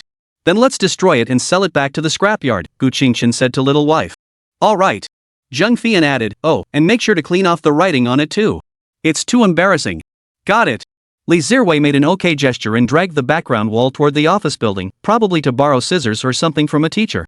After a while of hustling, the floor was finally cleared of petals. However, some had been scattered by the wind, so they would have to bother the sanitation workers tomorrow to sweep them up. Li Zirwei returned with the cut-out cardboard. Gu Qingchen carried the sack of petals with one hand and the cardboard tied with plastic rope with the other, leading Song Si to his own Cullinan. After all, he was the only one available to handle these items now. The others went to the canteen to eat, went home, or went on dates. Back home, Gu Qingchen tossed the bag of roses into the storage room and sold the cardboard on the way. He made 10 yuan. Meanwhile, He Chang's video of him kneeling on both knees to confess his feelings was quietly spreading across the campus network. Chapter 168. Time flies, due date approaches. The days at school passed by boringly and monotonously. It was now mid-June. The scorching summer heat could be clearly felt. Over the past few months, nothing particularly noteworthy has happened. The relationship between Zhang Fian and He Chang has remained lukewarm. Although they sometimes act quite affectionate toward each other, there is still no sign of them entering a passionate phase of their relationship. I wonder what's going on. And today, Gu Qingchen and Song Si have officially entered their maternity leave period. They had originally planned to take a temporary leave of absence 2 months ago, but the expectant mother insisted on continuing her studies, fearing that falling behind in her coursework would prevent her from supporting her husband in the future. There was nothing to be done. A pregnant woman's feelings are important, so Gu Qingchen had to accommodate her. And now, with only 3 days left until the doctor's estimated due date, Song Si finally agreed to take the leave of absence. Yujing Haotong. Feng Ma had already packed her things and was ready to leave. She was just a nutritionist specializing in prenatal nutrition and a part-time nanny, not a professional postpartum caregiver, and she wasn't skilled at taking care of infants. Therefore, as Song Si neared her due date, her work officially came to an end. Gu Qingchen supported Song Si, whose belly was prominently rounded and whose figure was quite voluptuous, and escorted her to the door. Miss Feng, take care of yourself. When Cici is pregnant with her second child, I'll definitely hire you again. Mrs. Feng smiled. All right, I won't refuse. Mr. Gu, don't come out. I'll leave first. Goodbye, Feng Ma. Song Si waved goodbye with a sweet smile. Bye. As Feng Ma walked away, the two returned to the house. Then, Song Si raised her arms above her head and shouted in a soft, high-pitched voice, Yay! I finally don't have to eat all those supplements and disgusting nutritional products anymore. Gu Qingchen couldn't help but laugh as he ruffled his wife's hair and teased, Yes, our Cici is finally free. Now you can eat well and drink well every day and wait for the baby to arrive. Hee husband, I want ice cream. All right, but only one. Gu Qingchen pinched her chubby cheeks and said, Then, Gu Qingchen took out a box of Haagen-Dazs from the refrigerator and handed it to Song Si. The pregnant woman took it, happily opened the lid, scooped out a spoonful, and fed it to her husband. Gu Qingchen, as usual, took a bite and then watched his wife, who was holding the ice cream and running to the sofa to eat, with a tender smile. He followed her. Song Si would even feed him the first bite even if she was craving it herself. Such a girl was truly hard to resist. As he approached her, Gu Qingchen gently embraced her slightly plump, soft body, which had been well fed, and rubbed it comfortably. She was like dough, truly irresistible. Song Si had completely grown immune to her husband's usual touches or glances, her face wouldn't even flush. Of course, except for that moment. Just as Gu Qingchen was getting a little frisky, the doorbell suddenly rang. Reluctantly, he let go of his soft, fragrant wife and got up to answer the door. Hello, the baby crib, stroller, baby gate, and soft pads you ordered have arrived. Please sign for them. Gu Qingchen signed the delivery slip, and the staff carried all the items into the living room. After sending off the delivery personnel, Song Si put down her beloved ice cream and curiously examined the baby items.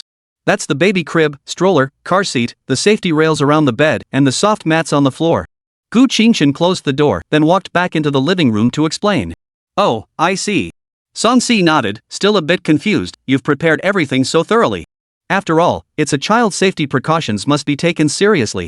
As he spoke, Gu Qingchen put the safety rails and soft mats into the storage room. These items wouldn't be needed yet, they'd come in handy once the baby learned to crawl. Next, he carried the crib upstairs, with the pregnant woman following closely behind. After placing the crib in their master bedroom, Gu Qingchen carefully wiped it down inside and out. Song Si wasn't idle either. She first dug out some bedding and made the bed. Then, she hung the toys she had made herself, including a seashell wind chime, and the small toys given by the store, on the toy rack above the baby stroller. All done. Song Si gently patted her belly, as if talking to the baby. The baby crib was a simple yellow wood color, though it looked a bit out of place with the surrounding decor, it was still quite nice overall. The little cat spirit, also came over to take a look. Just as it was about to leap onto the crib, it was caught midair by Gu Qingchen, who scratched its chin and said, Little rascal, behave yourself. Meow. Didn't understand, but it just purred contentedly. Evening. Gu Qingchen handed a cup of hot fresh squeezed juice to Song Si, who was sitting on the sofa eating snacks. Eat less, don't overindulge just because you're pregnant. Her mouth was too busy, so she could only take a sip of the juice her husband handed her and nod in response. Gu Qingchen ruffled his wife's hair, knelt down in front of her, and pressed his ear against her swollen belly. Listening to the faint movements inside, his heart softened, and the corners of his mouth curled upward involuntarily. Soon, seeing Song Si eating snacks while finishing her juice, Gu Qingchen picked her up in a princess carry and headed upstairs. Husband, I haven't finished my snacks yet. Song Si wiggled her white, delicate legs, reluctant to let go. Enough, eat less. It's time to rub your belly. To prevent stretch marks, Gu Qingchen diligently applied special lotion to his wife every night, never missing a day. This was also why Song Si had grown immune to his touch. After all, applying lotion requires taking off clothes and some accidental touching is inevitable. They entered the master bedroom. Gu Qingchen took off his wife's nightgown and tossed it aside. Song Si, who hadn't finished her snacks, pouted her lips and, looking a bit unhappy, spread her body out in a star shape and said, come on. Don't be upset. I'll bring your snacks up later, okay? Gu Qingchen chuckled, giving her a gentle kiss on her stomach, then picked up the lotion from the bedside table, applied it to his hands, and spread it evenly. Okay, I love my husband kisses. Hearing this, Song Si's mood brightened, and she gave him a flying kiss. You're really impossible. Gu Qingchen shook his head helplessly, placed his hand on his wife's belly, and began to gently apply the cream from top to bottom in one direction. Remember, never apply it in a circular motion, as this can cause the umbilical cord to wrap around the baby's neck or the baby's position to shift, which is dangerous for both the baby and the pregnant woman. I'm not an expert, ask Baidu for details. Doghead for safety. After finishing the massage, as his wife had wished, Gu Qingchen went downstairs to fetch the snacks. Watching his wife happily munching on the snacks, he kissed her cheek tenderly. Then, he was rewarded with some imported snacks from Song Si. Chapter 169, Shin Miaoshu's Little Thoughts. The sound of chirping birds could be heard outside the window. Bright sunlight streamed through the window onto the baby crib. The only thing missing was a child, but that wouldn't be long in coming. Shortly after, the sound of clanging and clattering came from downstairs. Gu Qingchen, awakened by the noise, groggily felt the large belly resting against her stomach, slowly opening her sleepy eyes. She gently stroked the face of her beloved wife, who was sound asleep with her head resting on her chest. He gently pulled his legs out from between Song Si's tightly wrapped legs, then slowly placed her on the bed while supporting her belly with one hand, and carefully extricated himself from her embrace. After slowly descending the stairs, Gu Qingchen looked at the scattered delivery boxes on the floor and saw Shen Miaoshu, who had just sent someone off and returned to the living room. He asked, "Sis, are you moving in the early morning? Awake? Come help me unpack and organize all this." Shen Miaoshu, wearing a purple dress and her hair tied in a ponytail, waved him over. Reluctantly, Gu Qingchen went over and started helping her unpack the packages. At that moment, Song Si, holding her stomach and yawning, came downstairs. Noticing that the strap of her nightgown had slipped down, Shen Miaoshu stopped what she was doing, walked over to adjust it for her, then cupped her soft cheeks and said, "If you're tired, go back to sleep."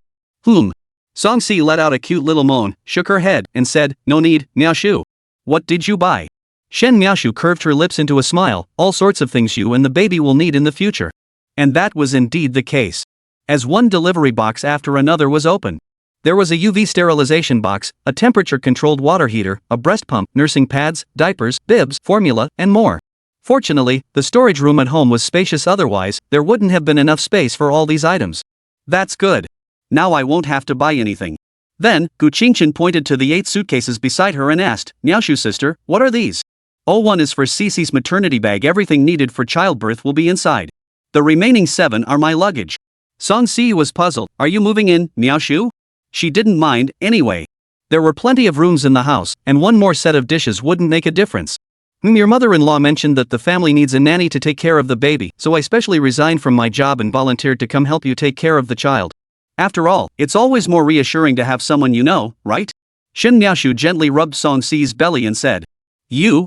A woman in her late 30s who hasn't even dated anyone, how are you going to take care of a baby?" Gu Qingchen muttered while tidying up the mess on the floor. Shen Miaoshu's lips twitched, and she immediately walked over to Gu Qingchen, grabbed his ear, and twisted it. "You little brat, say that again." Feeling the familiar technique, Gu Qingchen immediately winced and said, "Ouch, I'm sorry. My gentle, kind, cute, beautiful, and elegant Miaoshu sister, how could you be an old woman? But you really can't take care of kids, can you? You're not even being reasonable when you pinch me. You want me to reason with you?" Shen Miaoshu loosened her grip slightly but still looked displeased. "Alright, I'll explain. Some families don't hire nannies and still raise their children to be healthy and well-fed. Plus, I can learn the necessary knowledge online. I'm not just winging it. Or are you just simply looking down on me? No, that's not it, you're like my own mother. I wouldn't even mind if you stayed here permanently to help me raise the kids. I wouldn't mind at all. The main thing is I don't want to inconvenience you. What if Mr. Shin comes looking for me later? Gu Qingchen spoke while quietly taking Shin Miaoshu's hand off her ear. You know when to back down. Shen Miaoshu didn't bother arguing with him and turned to ask Song Si, arrange a room for me, Cici. Sure. Song Si was delighted by Miaoshu's arrival. After all, she was the one who had encouraged and supported her, actively pursuing her husband. Plus, she was one of the most important people in her husband's life, so she naturally felt a strong sense of closeness toward her. The two women then went upstairs to choose a room. Gu Qingchen slowly organized his belongings, categorizing them into 3 groups based on immediate needs, temporary needs, and items to be stored. Next, she kept what needed to be kept and put the rest in the storage room. However, as soon as he stepped out of the storage room, he was called back by Shin Miaoshu, who was busy moving her luggage. Shinshin, come help your sister move the luggage. Sighing, Gu Qingchen walked over and struggled to lift the 2 suitcases, saying, let me. These are so heavy. Why did you bring so many suitcases, Miaoshu? Shin Miaoshu, holding 2 lighter ones, led him upstairs. I've already tried to bring as little as possible. I only brought my favorite clothes, shoes, bags, and other essential items like cosmetics. Otherwise, today it wouldn't just be these few suitcases, it'd be a truck. Gu Qingchen was speechless and obediently helped her carry the luggage back and forth. After the last suitcase was placed in the guest bedroom, he wiped the non-existent sweat off his forehead and asked, do I need to help you organize the rest? Thanks for your hard work. I'll handle it myself. You can go now. Shin Miaoshu opened all the suitcases and waved goodbye without looking back. Got it. Gu Qingchen playfully imitated a eunuch, bowing deeply before turning and leaving the room. As she watched his departing figure, Shin Miaoshu pulled out a password box buried in her clothes and smiled softly. With his presence accompanying her mentally and various little toys comforting her physically. It seemed not so bad after all. Indeed, Shin Miaoshu had suddenly arrived today and was so eager to secure this nanny opportunity she had her own ulterior motives. After all, given her family background, she was destined not to have a future with Gu Qingchen unless her father stepped down from power. Moreover, she didn't want to waste the time of the boy she loved. The huge age gap between them was like an insurmountable chasm. Even if they indulged in passion now, what about the future? Would she be old and wrinkled before her lover? If it were a sibling relationship, she could accept it, but as a wife or mistress, she absolutely cannot tolerate it. Therefore, marriage was out of the question for her, let alone having children. Now, the child of the man she loves is about to be born, and she is nearly 40. Perhaps this is her only chance to experience a glimpse of what it means to be a wife and mother. Plus, she could use the title of godmother to the 2 children, the young Gu Qingchen and Song Si's baby, and keep Cici, the silly girl, happy, thereby seamlessly integrating into this family. Though the child isn't her own, it's the child of the man she loves, so she'll certainly treat it as her own. Although the man she loves isn't her husband, she can be by his side forever, so she has no regrets. As for whether this behavior is moral blackmail, annoying, or selfish, let's see what Gu Qingchen and Song Si say or how they act. If either of them feels uncomfortable or disgusted, she can always move out later. Anyway, as long as she can be by her beloved's side, one day at a time is fine. Chapter 170, Background Restricts Action? That's because your background isn't deep enough. Downstairs. Watching Song Si fry eggs in the kitchen. Gu Qingchen hurried forward to take the spatula from her hands, pinched her cheeks, and said, "You're about to give birth, what are you doing cooking? Go sit on the sofa." It's okay. Song Si held his hand and rubbed her face against his palm. "No, I'll cook. You rest." Gu Qingchen refused to give in, firmly guiding her out of the kitchen. Song Si pouted helplessly and reluctantly sat down on the sofa to play with her phone. Chef Gu continued with his egg frying task. But the next moment, a call came in. He picked it up and saw it was Su Yahuan calling, so he answered it and placed it by his ear while flipping the eggs. "Hello? Auntie. It's me, Qingchen." A voice of an elderly woman came from the other end of the phone. "Grandma? How have you been lately?" Gu Qingchen immediately responded with polite small talk. "I'm doing well, my dear granddaughter. Is Cici about to give birth? How about I fly over to you tomorrow?" Mu Ci smiled and replied, then asked. "Ha?" Gu Qingchen was surprised and tried to persuade her. "Grandma, at your age, you shouldn't be flying around. Cici is fine, I can just video call you when I get there. But I just want to go there to take care of you all. Babies are the most demanding at night." Gu Qingchen heard this and still refused. "Really, Grandma, you're at your age, how can I let you stay up late taking care of a baby? Plus the back and forth travel, I'm really worried you won't be able to handle it." Before he could finish, Su Yahuan's voice came through. "See? I told you, Grandma, just calm down." But she insisted on calling to ask you. Gu Qingchen sighed, you're right. At your age, you really shouldn't be putting yourself through this. I've already found a nanny. Grandma, just rest assured. I'll send you the video later. In a while, I'll say I'm going to Beijing to pay respects to my dad, and then you'll get to meet your great-grandchild. Alright. You two, you both think an old woman is useless. Listening to her grandmother's complaints, Gu Qingchen protested innocently, I didn't mean that. I just don't want you to worry about your health. Mu Xiai also abandoned the idea of coming to Shanghai. Alright, then. Take good care of Sijiang. Once the baby is born, give me a video call. Alright, I will. Bye, my dear nephew, Su Yahuan said. Bye. As the call ended, Gu Qingchen's eggs were starting to burn a bit. In the spirit of not wasting food, he flipped the new eggs while slowly eating the slightly burnt ones that had just come off the pan. At that moment, Song Si, holding her swollen belly, returned to the kitchen and asked, what's going on? Is Grandma coming over? No, I told her to go back. At her age, it's not good for her to keep traveling back and forth, especially with staying up late to take care of the kids. Gu Qingchen shook his head. Oh, I see. Song Si walked over to her husband, gently wrapped her arms around his arm, and rested her soft face against his shoulder. Go back to the sofa and rest. Don't stand here with me, Gu Qingchen said, gently pushing his wife's face away. It's okay, just think of it as exercise. I'd be bored without you. Song Si rubbed her face against his a few times and refused to leave. You're impossible. Though he complained, Gu Qingchen gently kissed his wife's nose and didn't chase her away. Song Si smiled broadly, placed her hands on her stomach, and tiptoed to plant a kiss on his cheek. As the dozen or so eggs were all fried, Gu Qingchen also brought out toast, jam, and milk, placing them on the table. Go call Miaoshu to eat. Before Gu Qingchen could finish speaking, Shin Miaoshu had already come downstairs from the second floor and said, Don't call me, I'm here. She waved her hand, walked to the table, wrapped her arms around Song Si's arm, and said shyly, Sorry, I said I'd take care of you, but I ended up making you guys make breakfast. It's okay, Miaoshu. We'll leave lunch to you. Song Si hugged Shin Miaoshu back with understanding and said playfully, Alright, let's eat. The three of them sat down and began eating breakfast. By the way, what would you like for lunch? Let me know quickly so I can go shopping. Shin Miaoshu asked after taking a bite of her egg. No need. I'll give you an app later, and you can have the property management deliver the groceries. They have everything.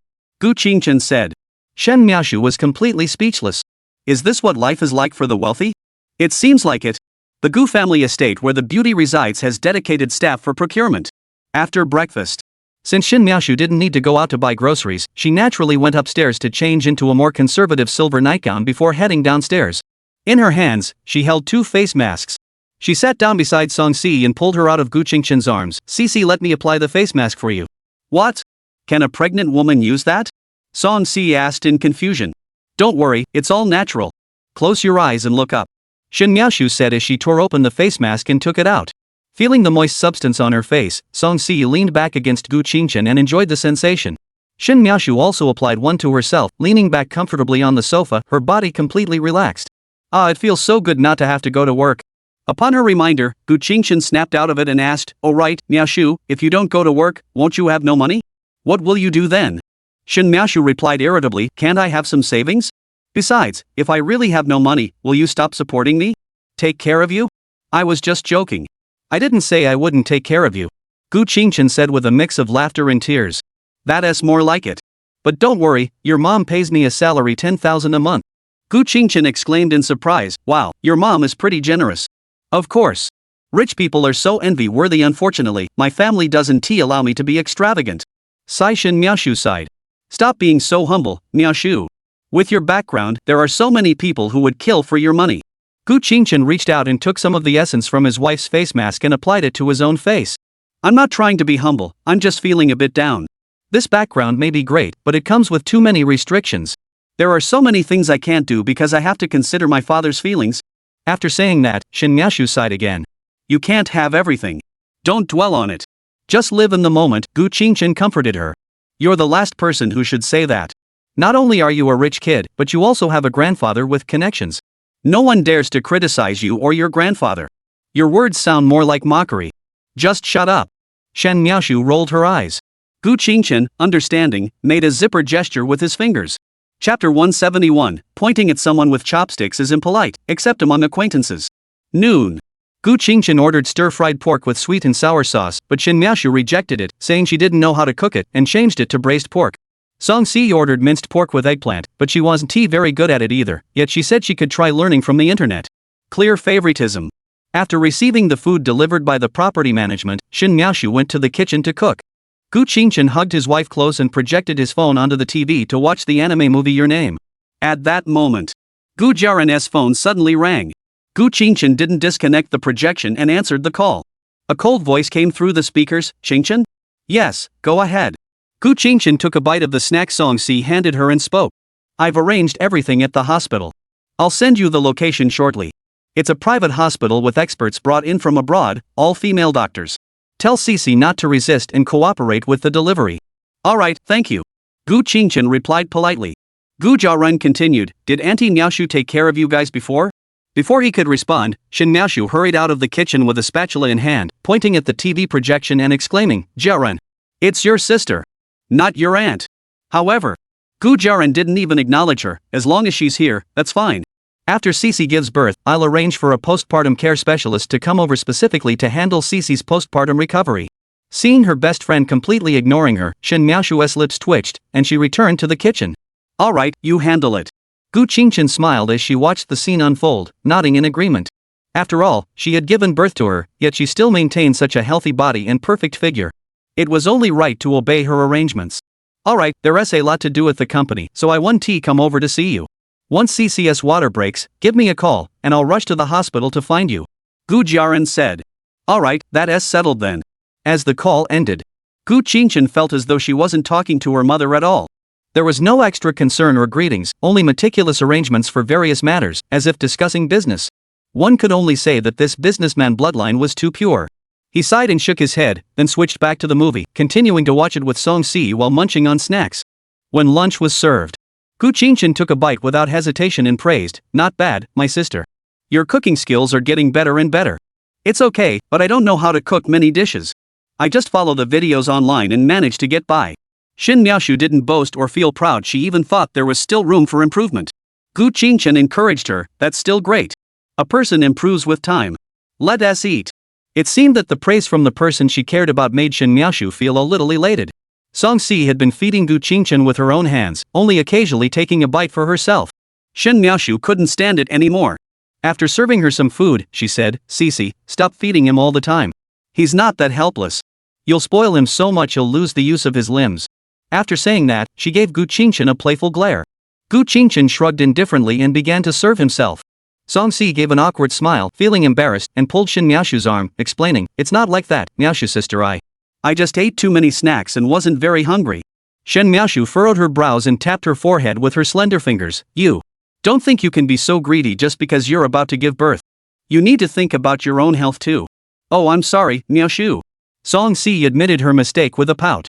Eat a little more. If you can't finish it, give it to Qingchen. Shin Miaoshu pointed at Gu Qingchen with her chopsticks. Oh, alright. Song Si obediently started shoveling food into her mouth. Gu Qingchen, however, said softly, Miaoshu sister, pointing at someone with chopsticks is impolite. Shin Miaoshu immediately extended her chopsticks toward him again, gently massaging her fingers as she did so. Of course I know, but can't I be impolite to you? You can, as long as you're happy. Gu Qingchen lowered his head and started picking at his food. Shin Miaoshu gave a proud little snort and began to eat her own meal slowly and deliberately. Song Si forced herself to eat a few bites, leaving some room, and pushed her rice toward her husband. I'm full, you eat it. Alright. Gu Qingchen didn't refuse and immediately held both bowls of rice up in a show of pride. After eating only a few more bites, he simply couldn't eat anymore. He leaned back in his chair, let out a big belch, and said, I can't eat anymore. I'm going to burst. Song Si smiled as she rubbed Gu Qingchen's stomach for a moment, then took the bowl and chopsticks he had left behind, finished off all the remaining food, and handed them to Shin Miaoshu, who was clearing the table. Just spoil him. Shin Miaoshu took them with a hint of jealousy and went to the kitchen to wash the dishes. Gu Qingchen helped his wife back up and settled back on the sofa to watch the movie. A short while later, after finishing the dishes, Shin Miaoshu came out of the kitchen, gently tapped Gu Qingchen on the head, and said, instead of watching a movie, you should learn how to take care of a baby so you won't be flustered later. Also, have you and Cici decided how you're going to have the baby? Natural birth or cesarean? Gu Qingchen and Song Si had thought about this recently and had also looked up some information.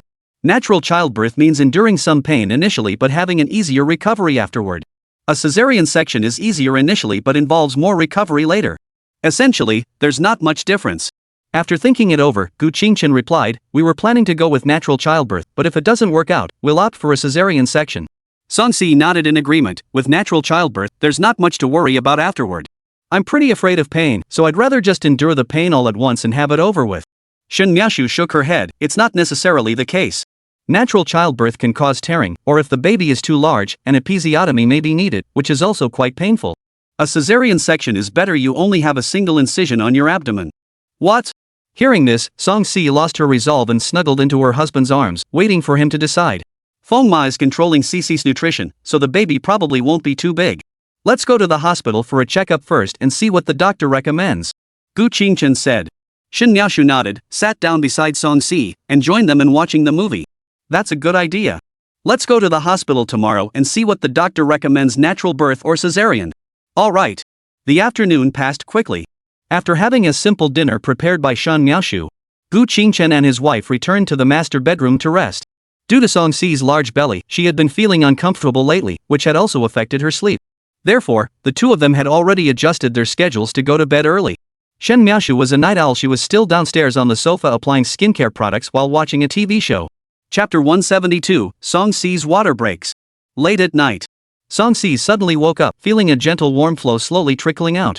She thought she had wet the bed and was about to get up to go to the bathroom, but she realized she couldn't control the sensation. Realizing what was happening, Song-si quickly gently woke up Gu Qingchen and said nervously, "Honey, my amniotic fluid seems to have broken." What? Upon hearing this, Gu Qingchen snapped awake, turned on the light, and got up to check. Seeing that the amount of amniotic fluid wasn't significant, he slightly relaxed and said, "It's okay, don't be afraid. The amount isn't much. I'll help you get into the car, and we'll go straight to the hospital." Okay. Song-si nodded obediently. With her husband's reassurance, the panic that had just begun to rise in her subsided. Gu Qingchen didn't even bother to change out of his pajamas. He grabbed his phone and called Gu Jiaran, putting it on speaker and tucking it into his pocket. Then, he slowly helped Song-si sit up, carefully moved her off the bed, and made his way downstairs with unsteady steps. At that moment, the call was answered, and a voice that was both cool and lazy came through. "Hello? Mom, CC's water broke. I'm heading to the hospital now. Please make arrangements." "All right." As the call ended, Shin Miaoshu also emerged from her room wearing a nightgown. "What? Cece's amniotic fluid has broken?" Gu Qingchen nodded and instructed, "Yes, Miaoshu, please get me a summer blanket. We'll cover Cece with it in the car. You should also change into something else quickly." "All right, I'll do it right away." After speaking, she returned to the room to start packing. Gu Qingchen helped Song-si into the car, propped her lower back with a pillow, and comforted her, "I'll go get the labor bag. Just lie still. The baby won't come that quickly." "It's okay. Don't worry." Actually, Song-si wasn't nervous at all, especially seeing Gu Qingchen running around busily. She was even very happy. She was so excited about the arrival of this child. This way, she could stay by her beloved husband's side forever. Back inside the house, Gu Qingchen picked up the maternity bag placed beside the sofa. Just then, Shin Miaoshu wrapped herself in a coat and came downstairs holding a pink summer blanket, asking, "What is going on? Isn't the due date still a few days away?" "Who can say for sure? But now the amniotic fluid has broken, so who cares about the due date?" Gu Qingchen said as she walked toward the door. "You're right. I'm so flustered. Why did I ask such a silly question?" Shin Miaoshu followed closely behind. They arrived at the car. Shin Miaoshu sat in the passenger seat, leaning forward to cover Song-si with a blanket. Gu Qingchen started the car and drove toward the hospital location provided by Gu Jiaran. Since there was no rush, he didn't drive too fast. The car arrived smoothly at the private hospital. Several medical staff members had already prepared a hospital bed and were waiting quietly at the entrance. Once the car came to a stop, Song-si got out and was transferred to the hospital bed. She was then accompanied by Shin Miaoshu to the private maternity ward. Gu Qingchen found a place to park and hurriedly ran into the hospital. He arrived at the delivery room. The interior was decorated in warm tones, creating a cozy atmosphere, much like being at home. Gu Qingchen walked over to his wife and gently held her hand. Song-si, however, had her brows furrowed tightly, clearly feeling the pain of contractions, and her grip on his hand was growing tighter. "Hold on, once you're dilated to 2 centimeters, you can get the epidural." Gu Qingchen used his other hand to gently stroke his wife's forehead, which was already sweaty. Once she was 2 centimeters dilated, the doctor waiting nearby immediately administered the pain relief. As for shaving, since there wasn't much hair, it wasn't necessary. But Song-si still clenched her teeth, blinking her watery eyes like a wounded deer, and looked at Gu Qingchen, saying, "Husband, why does it still hurt so much?" Before he could respond, the female doctor beside him explained, "The medication takes 5 to 15 minutes to take effect. Please bear with it, Ms. Song." "Okay." Gradually, Song-si felt a numbing sensation in her waist, and the pain began to subside. Though it wasn't completely gone, it was much more bearable. Before long, she drifted off to sleep. Gu Qingchen stroked her soft face and asked the doctor, "Is it okay for her to sleep?" "It's fine. We have real-time monitoring. Ms. Song will wake up naturally when it's time to give birth," the doctor explained. All right." Gu Qingchen nodded. Then, out of boredom, he turned his head and noticed that Shin Miaoshu, the night owl, couldn't fight off her sleepiness anymore and had dozed off on the sofa. Although Gu Qingchen was also tired, he dared not sleep. He simply sat there silently by his wife's side. He even feared disturbing Song-si's rest, so the hand that had been gently caressing her face remained motionless, pressed tightly against her fair skin. At that moment, with the sound of click-clack, a woman dressed in a fitted dress, wearing lacquered high heels, with her hair neatly pinned up, entered the ward carrying a white handbag. Upon hearing the sound, Gu Qingchen turned his head but only nodded at the woman without greeting her. The doctor standing by immediately greeted her, "Good morning, Mr. Gu." Gu Jiaran nodded in response and asked, "How is the situation?" The doctor replied, "We've already administered pain relief. If the contractions are progressing slowly, we'll administer oxytocin shortly." Gu Jiaran nodded, walked over to Gu Qingchen, and gently patted his shoulder, saying, "You should go rest on the sofa for a while. I'll watch over Cece." Gu Qingchen shook his head. "No need. Young people can stay up late." "All right." Gu Jiaran didn't insist further, turned around, and sat down next to Shin Miaoshu, pinching her plump thigh hard. Ouch! Shin Miaoshu immediately snapped awake. Upon seeing that familiar face, she dared not speak a word. Gu Jiaran shot her a cold glance. "You volunteered to be the nanny, I let you come, and you fell asleep first? Is that how you do your job? Watch out, I'll replace you." "No, please don't. I just hadn't adjusted my schedule yet." Shin Miaoshu immediately hugged her best friend's arm, pleading. "This won't happen again. Gu Jia was just teasing her and didn't really mean it." Shin Miaoshu sighed in relief, clinging to her arm and whining, "I promise there won't be a next time." I knew my Jiaran was the best. There was nothing she could do. For her little happiness, it was worth being stubborn. "Gross, act normal." Gu Jiaran pretended to be disgusted and pushed her face away. Gu Qingchen watched Shin Miaoshu acting spoiled and felt a chill run down his spine. After all, it was his first time seeing the tiger mom act like this. It felt so out of place. Chapter 173, The Little Princess is Born. Since the author is a single guy with no wife and has never seen childbirth, all the details are based on online research. If there are any inaccuracies or omissions, please feel free to point them out. Or, introduce me to a fair-skinned, beautiful, long-legged wife so I can experience it firsthand and revise accordingly. Doghead JPG, Doghead JPG. Oh, and I added a detail about preparing for childbirth in the previous chapter. You don't need to go back and check, you can just ignore it.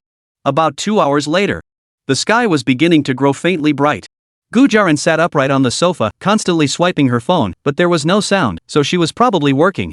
Meanwhile, Shin Miaoshu had completely leaned against her shoulder and fallen asleep. At that moment, Song-si slowly woke up, or rather, was awakened by pain. Gu Qingchen, seeing this, quickly put down her phone and gently stroked her face. "Why did you wake up?" The young wife furrowed her brows, her voice trembling slightly. "I felt the pain, so I woke up." Upon hearing this, the doctor immediately came over to check. You're already 8 centimeters dilated. I'll give you an oxytocin injection, and you'll be able to give birth soon." Gu Qingchen asked anxiously, "Is a natural birth okay?" The doctor, while preparing the oxytocin, replied, "The fetal position and size are normal, and dilation is progressing quickly. A normal delivery should be fine." "That's good." Gu Qingchen asked again, "Can I stay by her side during the delivery?" "Yes, but only one person at a time." After saying that, the doctor walked over to Song-si and administered the oxytocin injection. Gu Jiaran naturally noticed the situation at the bedside. She put down her phone and stood up to walk toward the bed. Shin Miaoshu, who had been sound asleep, suddenly lost her support and jolted awake. After a moment of confusion, she also got up and walked over to the bedside. "Mom, when did you come?" Song-si was in excruciating pain, but upon seeing Gu Jiaran arrive, she managed to call out. Gu Jiaran nodded and said, "I came while you were asleep. Don't talk anymore. Just rest and conserve your strength." Seeing his wife sweating profusely from the pain, Gu Qingchen wiped the sweat off her forehead with one hand while holding her hand with the other, comforting her, "Be good, just endure it a little longer. We won't have a second child in the future, we won't put ourselves through this suffering again." But Song-si immediately refused. "No, I still want to have more." All right. Have as many as you want. Just stay quiet and keep breathing." Gu Qingchen couldn't help but laugh and agree to her first. Whether to have more children or not could be decided later. After all, he was a bit reluctant to let Song-si have another child. Shin Miaoshu also gently held Song-si's other hand, her slender fingers lightly stroking the back of her hand, silently comforting her. The doctor watching nearby couldn't help but feel envious.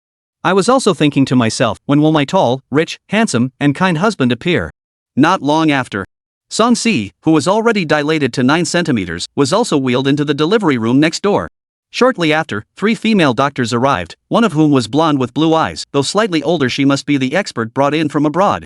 Gu Qingchen was simply wearing a surgical gown and a cap, standing by her wife's side, holding her hand.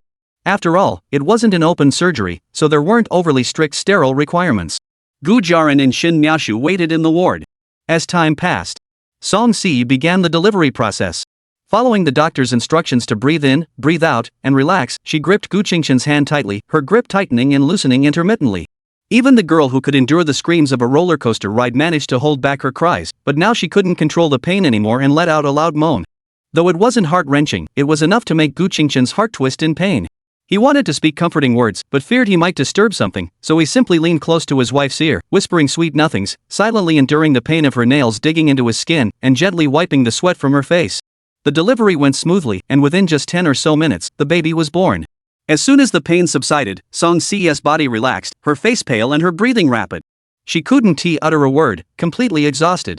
"You've worked so hard, my dear." Gu Qingchen gently kissed her lips. Song-si weakly managed a sweet smile. "Congratulations, it's a little princess." The foreign doctor who assisted with the delivery cut the umbilical cord, while handling the baby and speaking in somewhat awkward Chinese. The doctor assisting her reported on the mother's condition: no perineal tears, the placenta was delivered intact, and no manual evacuation is necessary. She then turned to Gu Qingchen and asked, "Do the family want the placenta?" "No, thank you." Gu Qingchen shook her head. "What's the point?" "I heard it can be eaten or something, but, no matter what, he couldn't bring himself to eat it."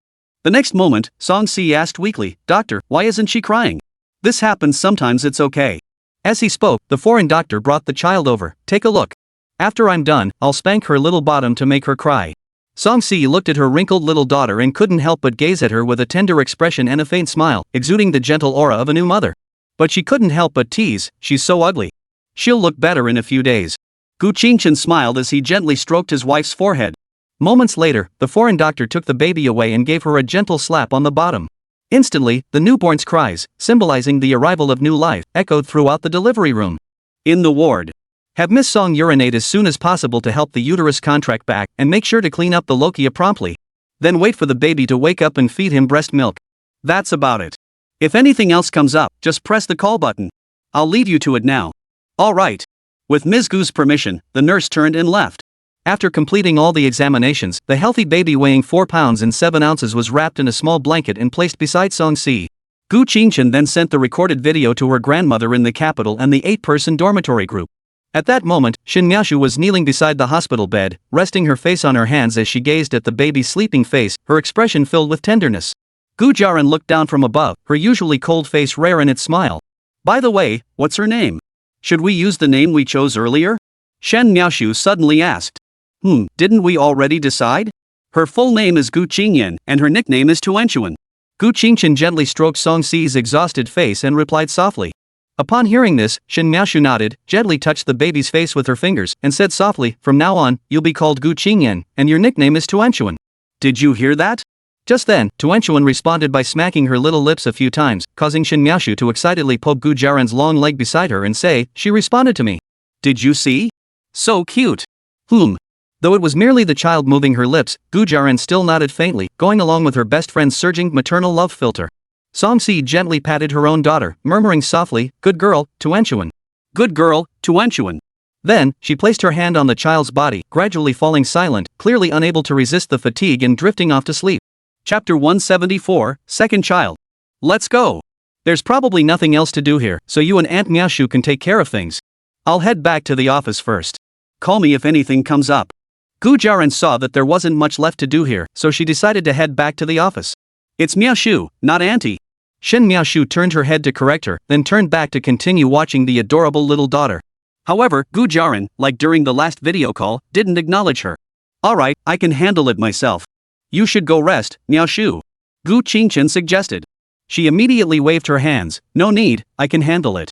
"But I can't handle it. I want you to go back and rest first, and come back later in the evening to take care of Cici," Gu Qingchen explained helplessly. He hadn't slept all night, and if he didn't sleep tonight, he might really not be able to handle it. Alright, why don't you go rest first? You can come back and take over for me later? Shun Miaoshu said. Gu Qingchen shook his head. Cece just gave birth. As her husband, I should stay by her side first, shouldn't I? Hearing this, Shun Miaoshu nodded in agreement. You're right. I'll go back to sleep first and come to take over around 4 or 5 p.m. Is that okay? All right. After saying that, Shun Miaoshu gently rubbed the baby's little face with her fingertips before leaving the ward with Gu Jiaran. Just a few minutes after they left, Tuanchuan started crying, waking up Song Si as well. Gu Qingchen gently stroked her cheek and said, Perfect, honey, don't go back to sleep yet. Feed our little girl first, then you can rest. Okay. Song Si gently cradled Tuanchuan in her arms, but just as she was about to sit up to feed her, she felt something and quickly pulled back the blanket to take a look. She then looked at Gu Qingchen in a panic and said, Husband, I think I'm bleeding? What? Upon hearing this, Gu Qingchen was startled and quickly checked. Upon discovering that it was fresh red lochia, he sighed in relief and explained, It's not blood. This is the lochia the doctor mentioned. It will turn white later. It's okay. I'll clean it up for you. He then got up, pulled the curtain aside, and fetched some nursing pads and wet wipes. Just as he was about to clean her up, she shyly grabbed the hem of his shirt. It's dirty. I'll clean it myself. Gu Qingchen chuckled, ruffled her hair, and reassured her, What's there to be shy about? I'm your husband. Just listen to me and focus on taking care of the baby. As he spoke, he took out a wet wipe, lifted the blanket, and began cleaning his wife. Song Si also shyly pulled down her collar, exposing one side to begin nursing the baby. But when Gu Qingchen finished cleaning and replaced the pad with a clean one, Song Si furrowed her brows and looked at him, saying, Husband, the baby can't seem to get any milk. What should we do? Gu Qingchen wasn't a woman, he didn't have 2 heavy breasts, so he naturally didn't know what to do. He could only point to the button on the bedside table and say, Press the call button and ask the doctor. Oh. A moment later, the nurse entered the ward, listened to Gu Qingchen explain the issue, then immediately walked over to Song Si and began massaging her. This made the first-time mother blush. After the massage, the nurse said calmly, Alright, if the milk isn't coming out, have your husband suck on it to stimulate it. It's more effective, but make sure to wipe it clean with a wet wipe before feeding the baby. After speaking, the doctor left the ward without batting an eyelid. Song Si's face flushed, and she immediately let the baby try, but there was still no milk. With no other option, she opened her arms and said, Husband, come on. The situation was urgent, and to prevent his precious daughter from going hungry, Gu Qingchen was forced to comply. In just a minute or two, Tuan finally got to drink the breast milk she had been longing for. Gu Qingchen sat beside the hospital bed, wiped her mouth with a used wet wipe, and took a few sips. He thought it tasted like milk, but the result was just average, slightly sweet with a hint of saltiness, but tolerable. About 10 minutes later, Song Si tidied up her clothes, her face adorned with a gentle, sweet smile. She tapped her daughter's little nose, who was sound asleep in her arms. Then she turned to look at Gu Qingchen beside her and asked softly, Honey, I can't live without you anymore, right? Gu Qingchen tossed the wet wipe into the trash can with a precise throw, then lay down beside her, wrapping his arms around his wife's curvy body. He pressed his cheek against hers and gently poked his daughter's little face with his finger, saying, Our daughter has already been born.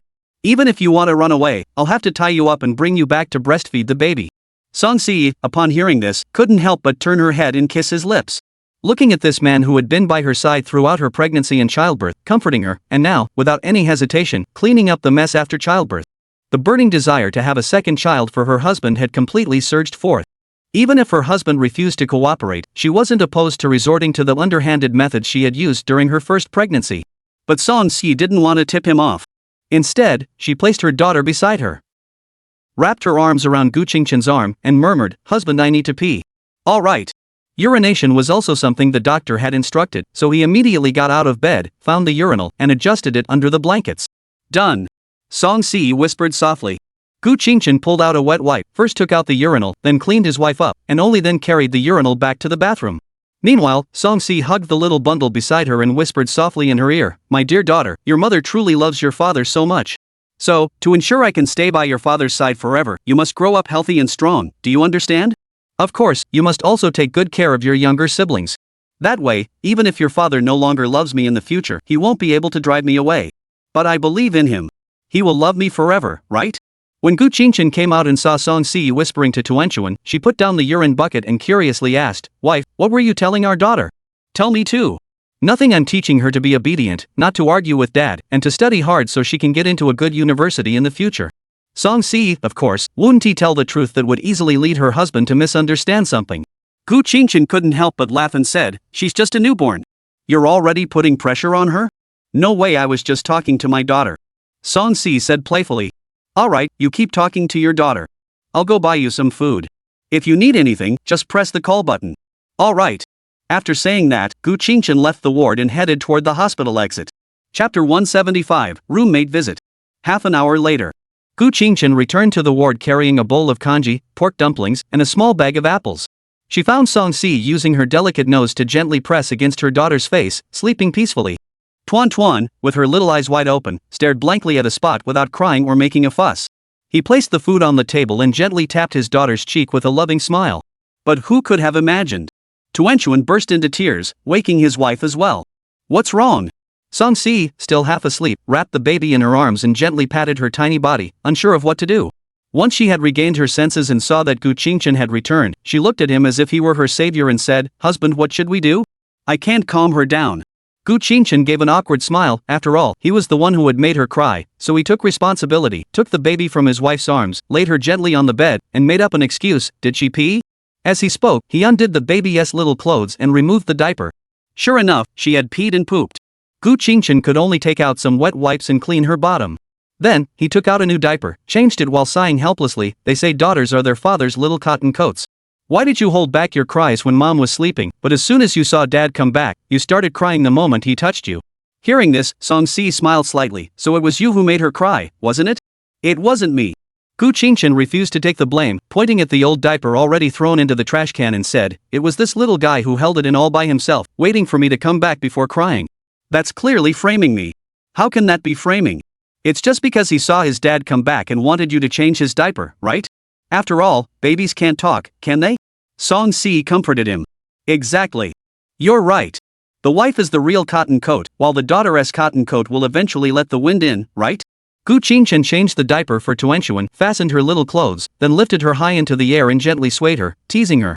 Song Si was startled and stood up slightly, slapping her husband on the arm. Don't play like that now. Put her down immediately. What if she falls?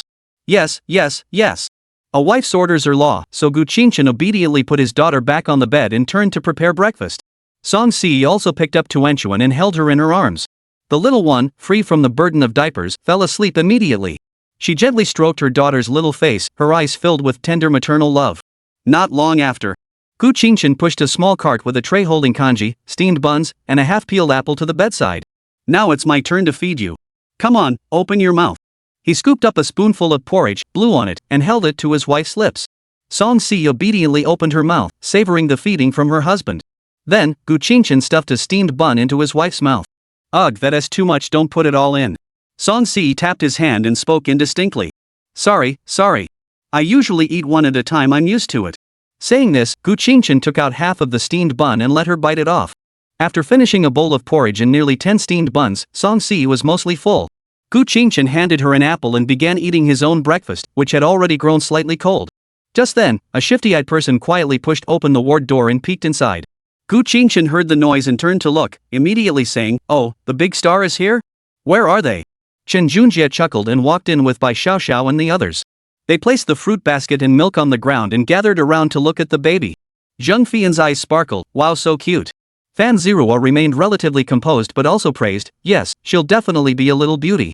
Bai Xiaoxiao stroked her own belly, wondering if her child would be this cute too.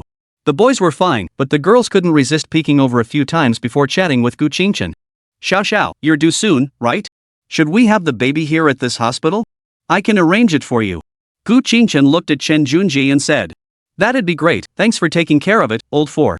Chen Junjie wrapped his arm around his shoulder and grinned, speaking without hesitation. "No problem."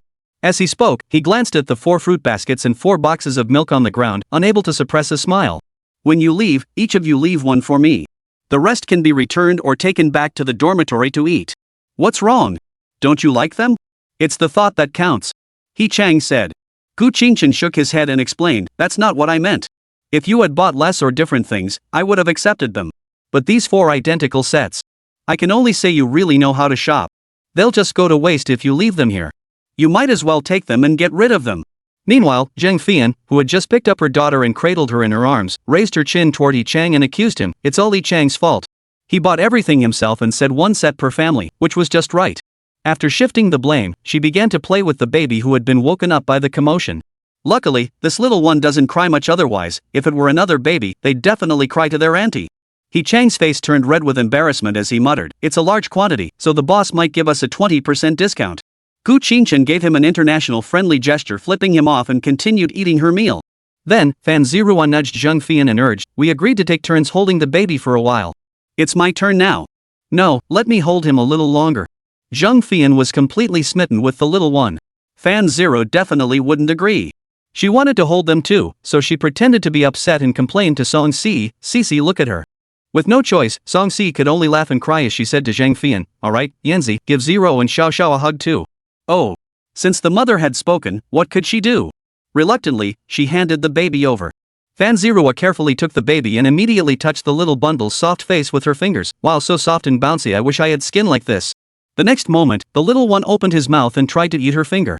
This adorable scene melted Fan Zirua's heart. "Hey, you can't eat that, sweetie."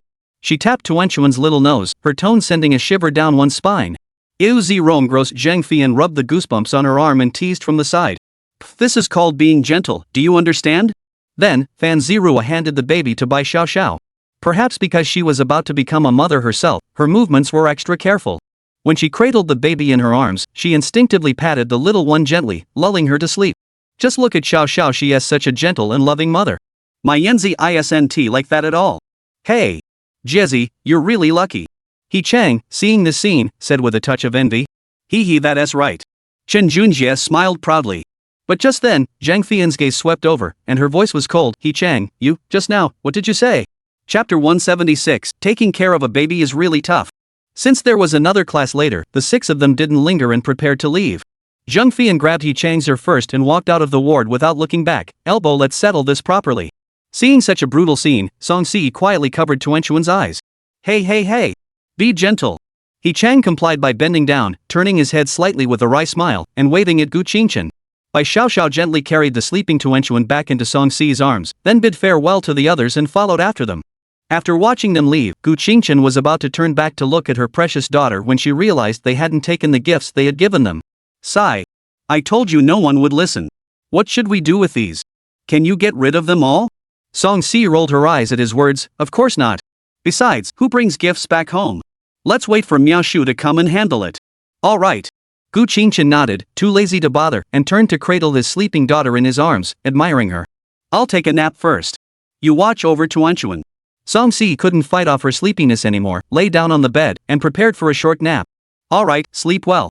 Gu Qingchen tucked the blanket around his wife and carried his daughter to the sofa. But before he could even sit down, his phone rang. He picked it up and saw it was a video call from Su Yahuan.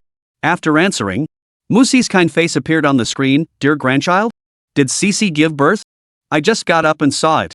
Yes, she suddenly went into labor last night. Gu Qingchen nodded with a smile. How is she? Is Sisi okay? Musi, in her youth, was undoubtedly a well-mannered and sensible young lady. Asking about the mother first was something many mothers-in-law couldn't do. She's fine, everything went smoothly. She's so tired she's already fallen asleep.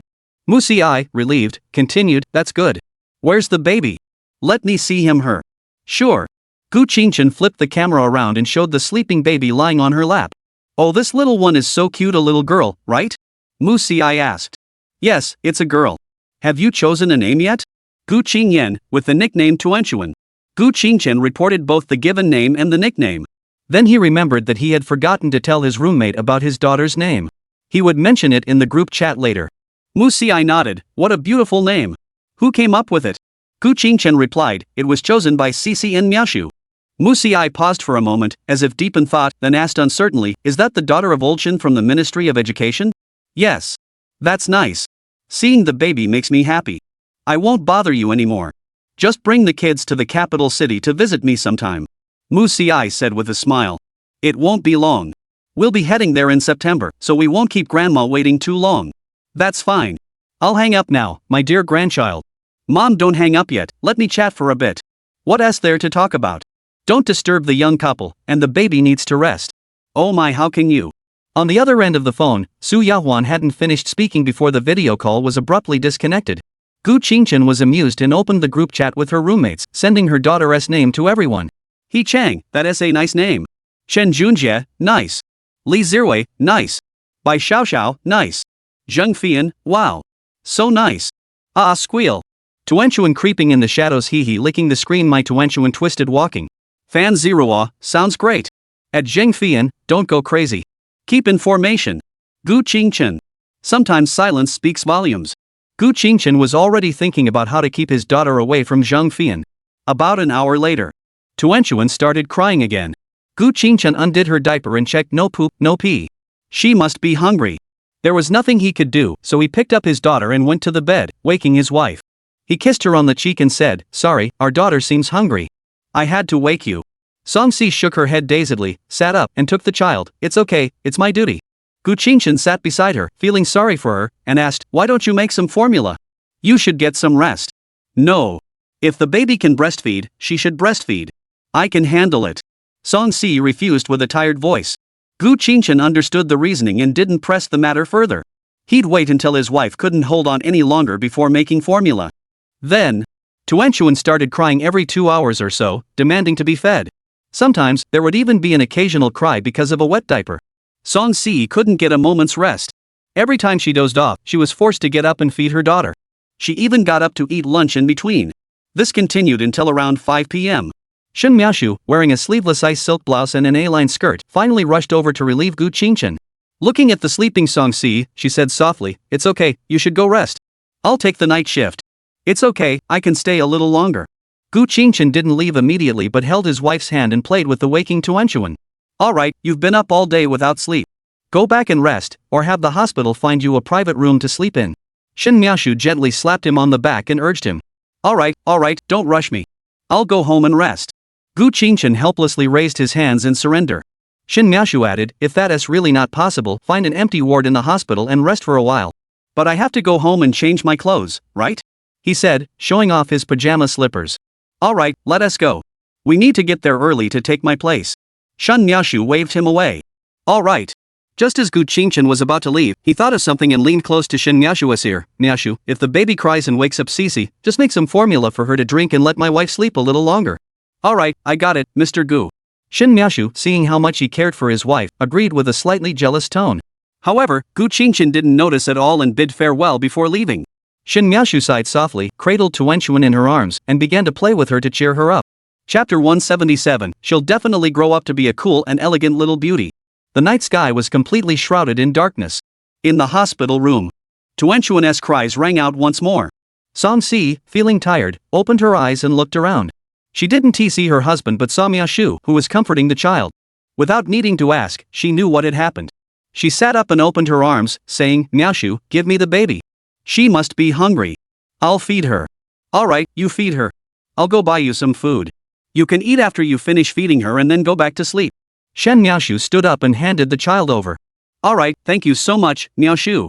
Songsi took the child, lifted her shirt to prepare to feed her, and said, "Why are you being so polite with me?"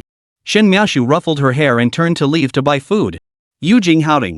Gu Qingchen refilled the food and water in Yi's feeding machine and water dispenser, then gave it a cat treat and said, "Your little master will be back in a few days. Since you've eaten my bride, you're not allowed to stick out your tongue, scratch with your claws, or lie on top of her. Got it?" Meow. He didn't know if it had agreed or not, but it was devouring the cat treat without stopping. After feeding the cat, he went to the bathroom to wash up. He then pulled out the hoodie and pants he planned to wear tomorrow and placed them at the foot of the bed before collapsing onto the mattress. Within a minute, he had fallen into a deep sleep. After staying awake all night, he was truly exhausted. Shen Miaoshu carried 2 boxes of clear soup noodles back to the ward. Seeing that Songsi had already finished feeding the baby and was quietly playing with the newborn using her fingers. "It's time to eat. The doctor said you should have something soft, so I bought some noodles. Just make do for now." Shen Miaoshu opened the box of noodles, placed it on the small table, and pushed it over. But Songsi blushed and stopped her, saying, "Wait, Miaoshu sister, you give me the wet wipes and pads first." "Ha? Do you need to use the restroom?" Though she asked, Shen Miaoshu had already found the wet wipes and pads and handed them all over. "No, the lochia is coming out, I need to clean up." Songsi, disregarding her shame, gently placed the baby aside, propped up the blanket with her legs, and began cleaning while responding. "What? Why didn't you say so earlier? I could have helped you." As the nanny, Shen Miaoshu immediately understood and rushed forward to help. Songsi hurriedly refused, No, I'll be done soon." If Gu Qingchen were here, she wouldn't mind. After all, her own husband had used it plenty, and she could accept even enjoy being touched or looked at. But with other acquaintances, it was different. Even if they were the same gender, it was still awkward. Come on, you don't need to be shy with your older sister. Taking care of you is my job, isn't it? If Chinchin finds out you're doing everything yourself, he'll complain to me non-stop. Shen Miaoshu saw that she was already like this and didn't insist on taking over. Song-si finished cleaning everything up, wrapped the used sanitary pad in a wet wipe, and tossed it into the nearby trash bin. She shook her head with a smile and said, "It's fine, I won't say anything, okay?" You. Shen Miaoshu tapped her forehead with her finger, pulled over the small cart with the noodles, and said, "Eat quickly, I'll watch you." After speaking, she picked up the adorable little bundle and cradled it in her arms, sitting down on the nearby sofa to play with it. She covered her face with both hands, then peeked out with a wah-wah sound, teasing the little one on her lap. But after several attempts, Tuanchuan was completely unresponsive, showing no reaction at all, just staring blankly at her. Shin Miaoshu sighed and tapped her little nose. "Alright, I can tell you'll grow up to be a very aloof little beauty. You've truly inherited the genes of a beauty from a previous generation." Song-si, while slurping her noodles, watched the sister-daughter duo with a smile. After she finished eating, she took the baby and told Shin Miaoshu to go eat. That evening, Song-si slept soundly. Tuan only woke her up twice, and the rest of the time, Shin Miaoshu was busy preparing formula and feeding the little one. The intensive care unit was great. The water dispensers were kept at a constant 45 degrees, and there was a UV sterilizer specifically for baby bottles. In between, she changed Tuanchuan's diaper twice, and gradually, dawn broke. It was just after 6 a.m. Gu Qingchen had just woken up, quickly washed her face, and rushed straight to the hospital. Upon entering the ward, Song-si was still sound asleep. Tuanchuan was also sleeping peacefully in Shin Miaoshu's arms. Gu Qingchen leaned in and whispered, "Miaoshu, you should go back and rest." Shin Miaoshu put down her phone, handed Tuanchuan to him, and said, "It's okay, I'm not tired yet. I'll go buy breakfast for you all, then I'll go back." "All right." Gu Qingchen didn't hesitate, sitting comfortably on the sofa with a loving smile on his face, watching his sleeping daughter. Shin Miaoshu rolled her eyes at him and got up to go buy breakfast. About 10 minutes later, Song-si stretched lazily and slowly woke up. "HM? Honey, you're here." She opened her eyes slightly, her voice soft and sleepy. Gu Qingchen, who was pinching his daughter's little face, heard his wife's call and immediately lifted his head and got up to walk over. "Go back to sleep, it's okay." Song-si shook her head and opened her arms, saying, "Husband, let me see the baby." "Here you go." Gu Qingchen carefully placed the sleeping baby into his wife's arms. Song-si gently cradled her in her arms, then gave her daughter's little nose a tender nuzzle with her own, before lifting her head slightly and pouting her soft lips. "Husband, good morning, sweetie." Gu Qingchen couldn't resist the sight, immediately held her head, and kissed her deeply. Their lips and tongues intertwined for a moment. After their lips parted, Song-si exhaled a faint fragrance, blushing as she looked at her husband and said, "I didn't brush my teeth, I just let you touch me, I didn't let you stick out your tongue. We've already kissed. Besides, my wife's mouth is all fragrant. What's the big deal?" Gu Qingchen said without a hint of disdain. "All right." Song-si gave a sweet smile, then extended her pearl-like toes to tickle his thigh, her voice soft and playful. "Husband, I need to pee." "All right." Gu Qingchen pinched her delicate, pink-tinged ankle, reached under the hospital bed, and placed the urinal inside the blankets. After finishing the cleanup, the nurse came to check on the room and instructed, "Today, the pregnant woman can get out of bed and walk around. She should be able to be discharged tomorrow." "All right, can she go outside?" Gu Qingchen asked. The doctor nodded, "Of course. The pregnant woman is recovering well, so as long as she avoids strenuous exercise, it should be fine." "All right, thank you." "No problem." After saying that, the doctor went to check on other patients. Chapter 178, Spending more time with the children will make it easier. Shan Miaoshu bought 3 servings of tofu pudding with a mild flavor and 6 steamed dumplings. After taking a quick bite and playing with the baby for a while, she carried the various trash out of the ward and returned to the Yujing Haoding residence to rest. Actually, the trash didn't need to be taken out, the hospital had staff designated to collect it. But seeing how diligently Shin Miaoshu was tidying up, well, let us indulge her this once. Later, Gu Jiaran also arrived, carrying a box of bird's nest in her hands. The packaging was golden and dazzling, clearly not cheap. "Mom, why did you bring something?" Song-si had just finished feeding the baby and was tidying up the collar. Gu Jiaran placed the bird's nest on the table and said, "I had someone buy this nutritional supplement. You can have some." "All right, thank you, Mom." Gu Qingchen put down his phone, wrapped his arms around his mother's shoulders, and smiled, "You're just in time. I'll take Cece out for a walk. Can you watch the kids for us?" Gu Jiaran was taken aback by her son's sudden affectionate gesture but nodded in agreement. "All right." After speaking, Gu Qingchen pushed her onto the sofa and sat her down. Then, he pulled the curtains surrounding the hospital bed, helped his wife put on adult diapers and pajama bottoms. Only then did he pick up his daughter and place her in Gu Jiaran's arms, instructing her, "Tuan usually doesn't cry. If she cries, it means she's hungry or needs to use the bathroom. She just finished feeding, so if she cries, just change her diaper. Alright. Next, Gu Qingchen slowly helped Song-si to her feet, helped her put on her shoes, and then led her out of the ward at a leisurely pace. Gu Jiaran looked at the sleeping baby in her arms, feeling even more reserved than when her son was close to her earlier, even stiff with uncertainty. After all, after giving birth to Gu Qingchen, she had only occasionally breastfed him, with the rest handled by the nanny. She had no experience at all. Thus, Gu Jiaran stood motionless like a statue. In the small garden outside the hospital. Here, one could occasionally encounter other expectant mothers and patients undergoing rehabilitation exercises. Song-si's steps had become smooth, almost indistinguishable from those of an ordinary person. She raised her hands high, breathing in the fresh air, her face relaxed. It's still better outside though it's a bit hot, it's much more comfortable than lying in the hospital bed. Gu Qingchen wrapped his arms around her slender waist and smiled gently. Let's take a stroll for a while longer and soak up the sun. No need, let's just walk around for a bit and then go back. Mom probably doesn't like taking kids out, and besides, she has to go back to the office soon, Song-si said thoughtfully. Gu Qingchen didn't feel the slightest bit of pity for his mother. He casually plucked a small flower from a low-hanging tree by the roadside and handed it to her. It's fine. She's not an old lady. Taking care of a child won't be that bad. Just relax and enjoy yourself. All right. Song-si's consideration for others paled in comparison to her obedience to her husband. She immediately dismissed the thought, took the flower he handed her, and pinned it into her hair by her ear, showing it off. Does it look nice like this? It looks good no matter how you wear it, but this flower isn't suitable. We should get a bigger, more beautiful one to complement my wife's beauty. These weren't just sweet words, they were Gu Qingchen's genuine feelings. Song-si smiled sweetly upon hearing this, gently wrapped her arms around his waist, and whispered softly, as long as it's from my husband, it's the most beautiful. You're such a sweet talker. Gu Qingchen couldn't help but pinch her delicate cherry lips, smiling tenderly. Slowly. The two strolled around for a while before finding a bench to sit down and rest. Song-si quietly snuggled into Gu Qingchen's embrace, basking in the warm sunlight. At that moment, Gu Jiaran suddenly called. After answering, the voice on the other end immediately said, come back to the hospital with Cici. The baby needs to get a vaccine. Alright, we'll head back right away. Gu Qingchen hung up the phone and said to Song-si, who had already heard the conversation, did you hear that? Let's go back. Alright. After saying that, the two of them got up and hurried toward the ward.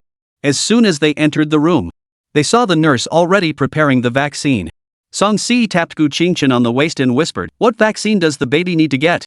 Gu Qingchen wasn't sure either and replied, it should be the hepatitis B and BCG vaccines on March 1st, right? That's what it says online.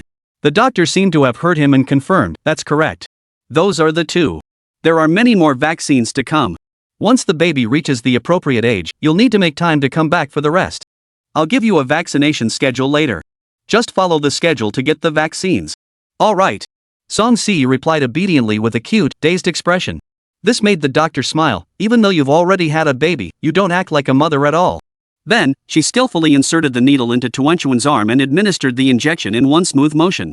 Tuanchuan was different from other children. He merely furrowed his brow but didn't cry at all. Even the doctor was surprised. This is the first time I've seen a baby not cry during an injection. However, after the second shot, Tuanchuan cried as expected. Alright, go comfort the little princess. I'll be on my way. The nurse packed up her things and left the ward. Song-si quickly took her daughter from Gu Jiaran's arms and held her close, gently patting her back and soothing her. Oh Tuanchuan, be good, we won't cry. Gu Jiaran, hearing the child cry, sighed in frustration and said, it seems I'm really not cut out for this. Gu Qingchen placed his arm around her shoulder and comforted her, it's okay, just keep practicing. Once Tuanchuan grows up and can walk, I'll hand her over to you so you can get some practice. Gu Jiaran glanced at her son, neither agreeing nor refusing, choosing instead to remain silent. Before long, the little one stopped crying, still holding back tears. It could only be said that children's emotions came quickly and faded just as fast.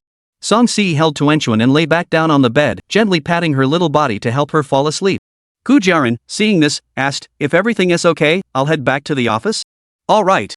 But suddenly, Gu Qingchen called out to her, wait a moment.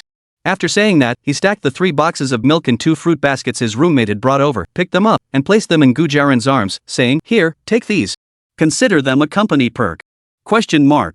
Gu Jiaran struggled to take them, realizing her son was just getting rid of extra gifts. She sighed and nodded, alright, open the door for me. Got it. Gu Qingchen ran over to open the door, made a gesture inviting her to leave, and said, have a safe trip. I won't see you off. Gu Jiaran didn't even bother to roll her eyes, she simply walked out of the ward.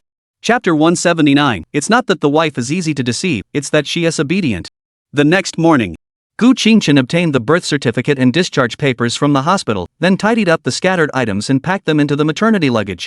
Then she wrapped her daughter in a small blanket, placed her in her wife's arms, and left the hospital with them, driving toward home.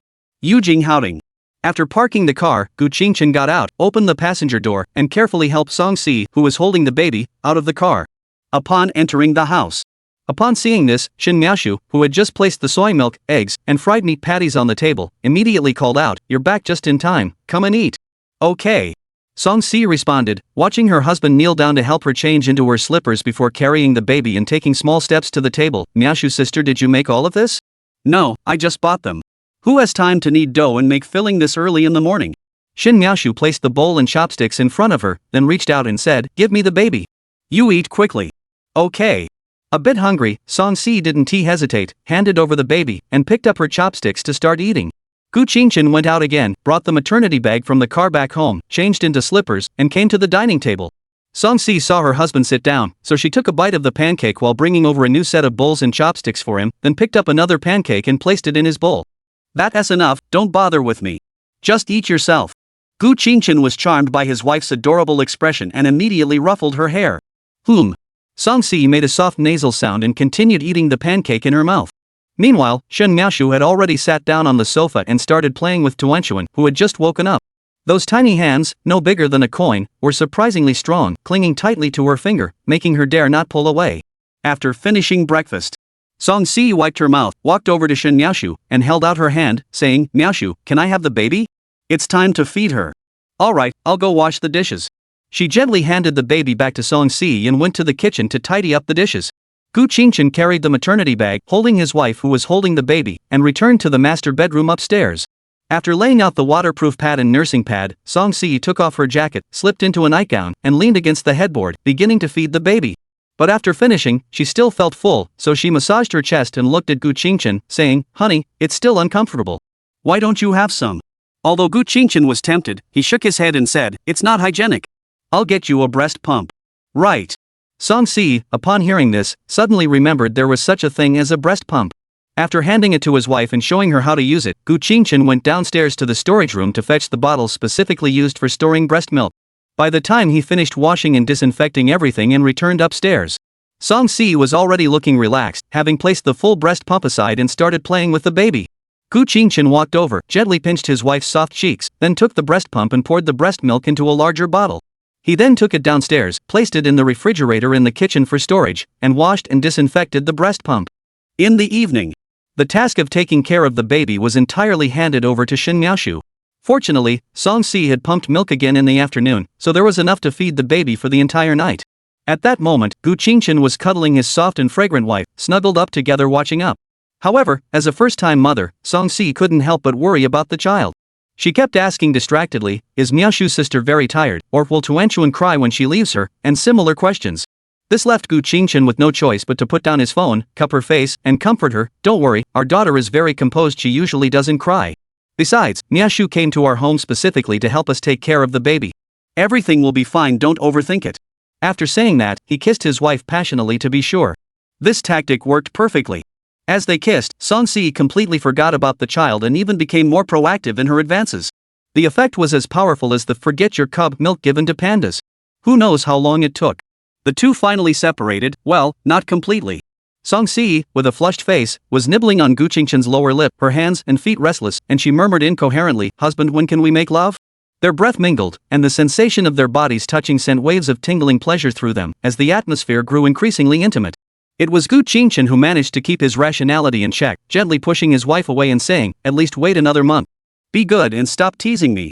"Oh." Song Si was deeply disappointed, releasing her husband's lips and pouting unhappily. She had thought that after giving birth naturally and resting for a few days, she could finally indulge her desires, but it wasn't possible. She had been craving it for months. Gu Qingchen saw her like this and felt a bit embarrassed. He gently stroked her head and whispered, "Just focus on your postpartum recovery now. Don't think about those things." She wasn't even middle-aged yet, and his wife was already like this. What would happen when she reached middle age? Just thinking about the miserable future of soaking goji berries in a thermos made him shudder. "Alright, when the time comes, you'd better make it up to me."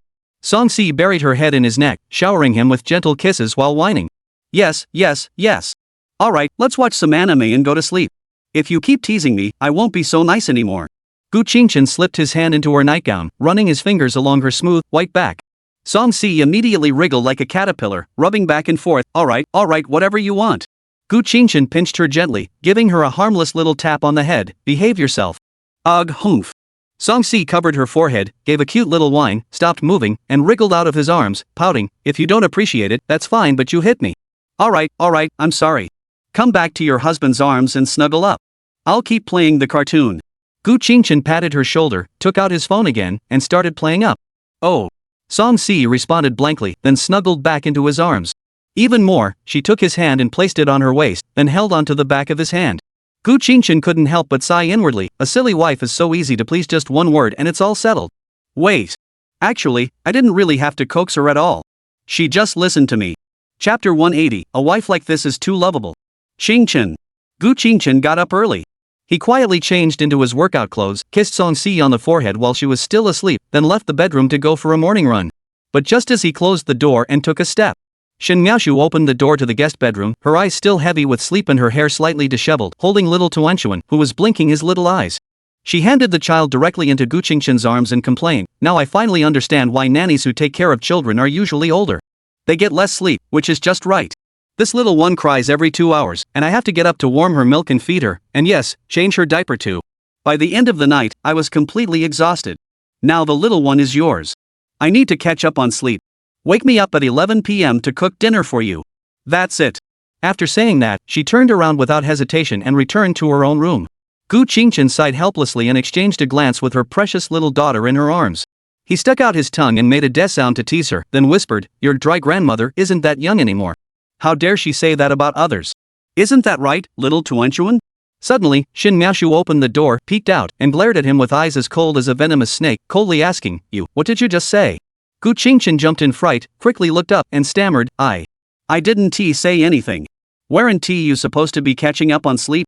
Why are you still at the door?" Shin Miaoshu stared at him suspiciously for a moment before pushing out a half-filled bucket of purified water, a small water heater, a basin, a baby bottle, and an ultraviolet disinfection box. "Here, take these.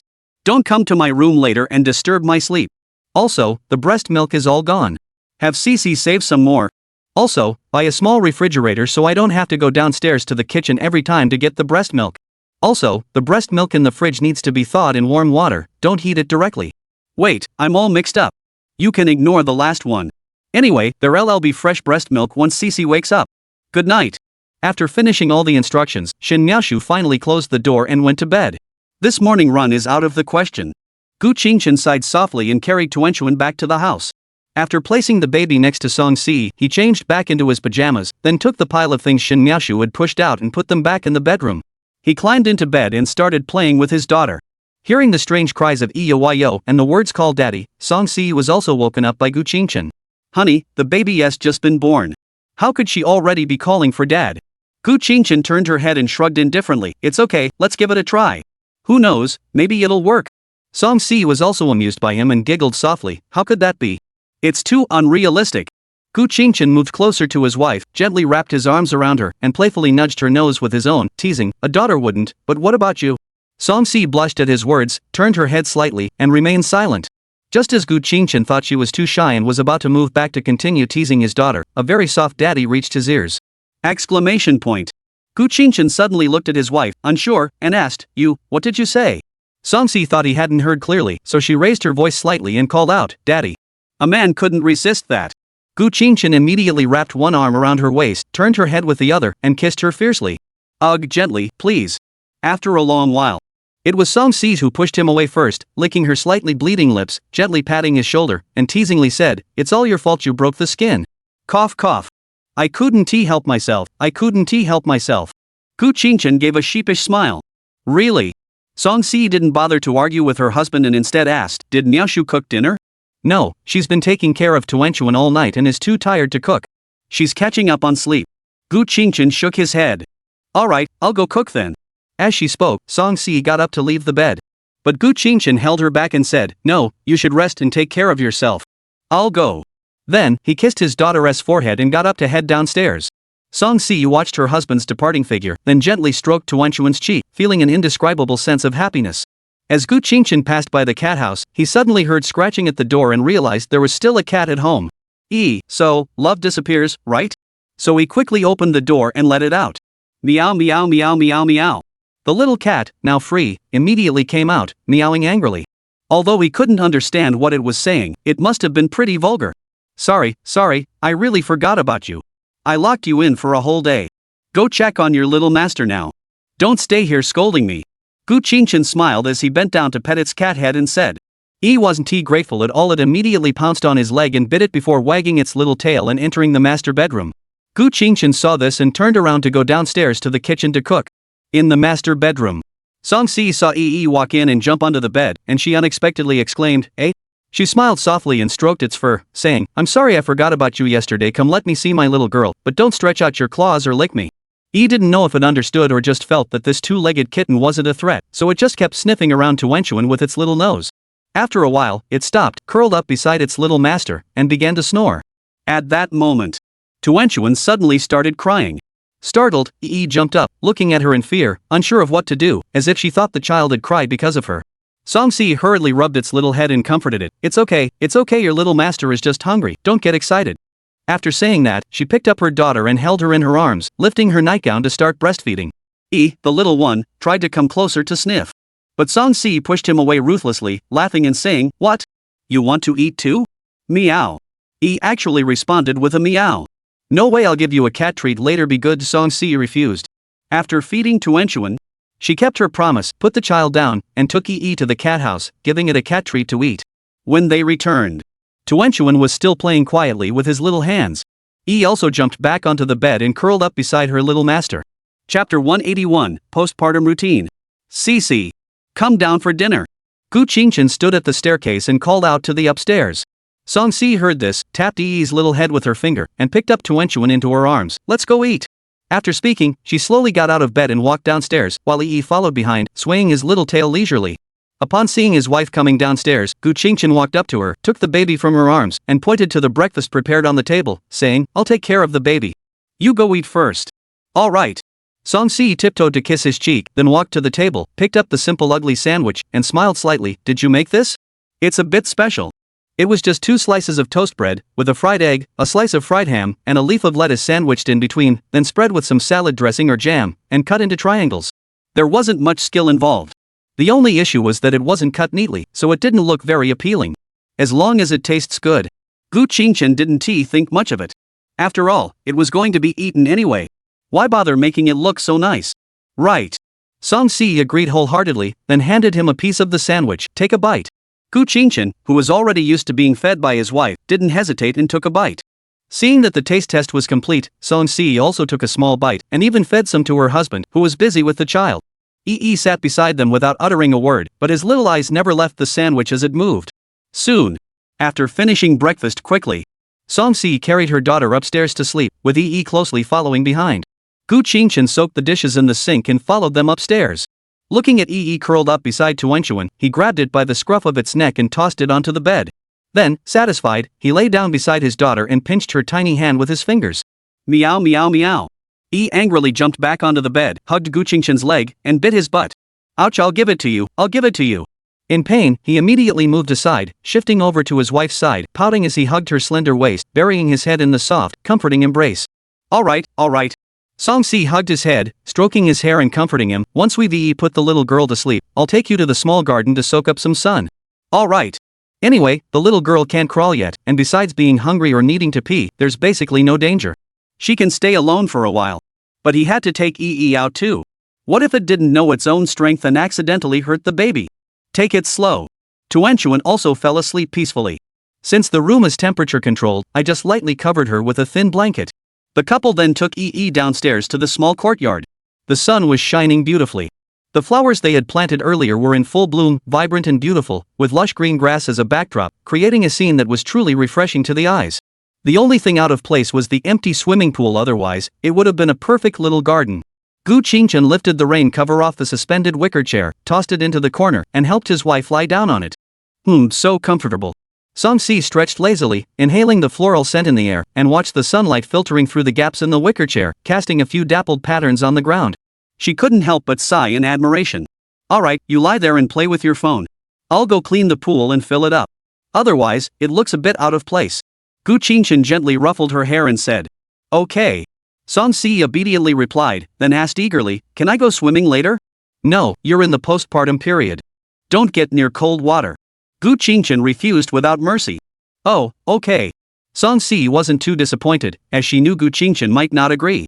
Glancing at her husband heading back to the storage room to fetch cleaning tools, Song Si took out her phone to play with it.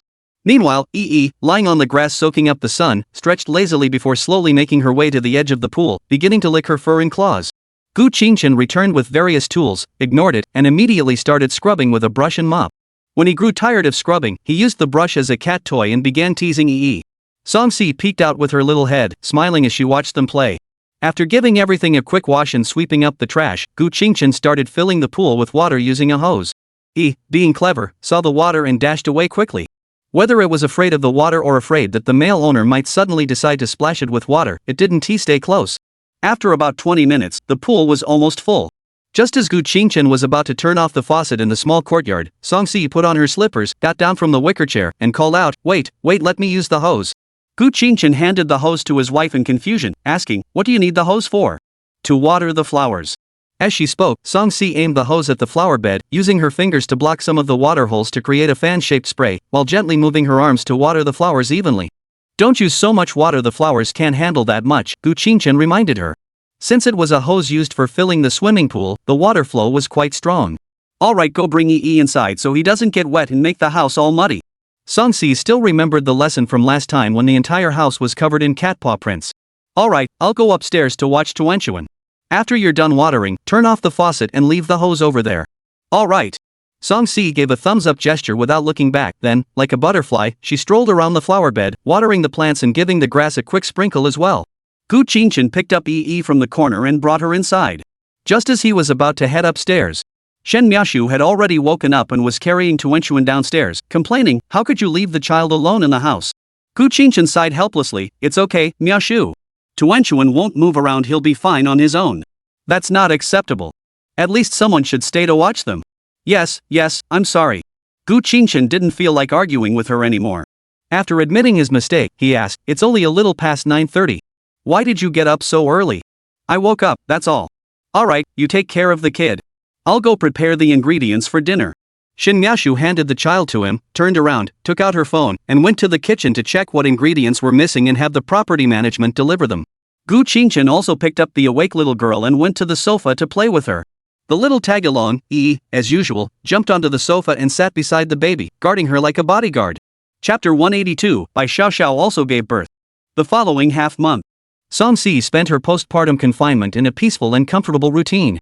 Her days consisted of eating, sleeping, spending time with her husband, breastfeeding the baby, playing with her phone, and taking short walks, nothing out of the ordinary. Basically, she had returned to her former youthful appearance after the postpartum period. The curvy, voluptuous figure she had gained during pregnancy hadn't shrunk after giving birth. This fact had Gu Qingchen exclaiming, absolutely perfect.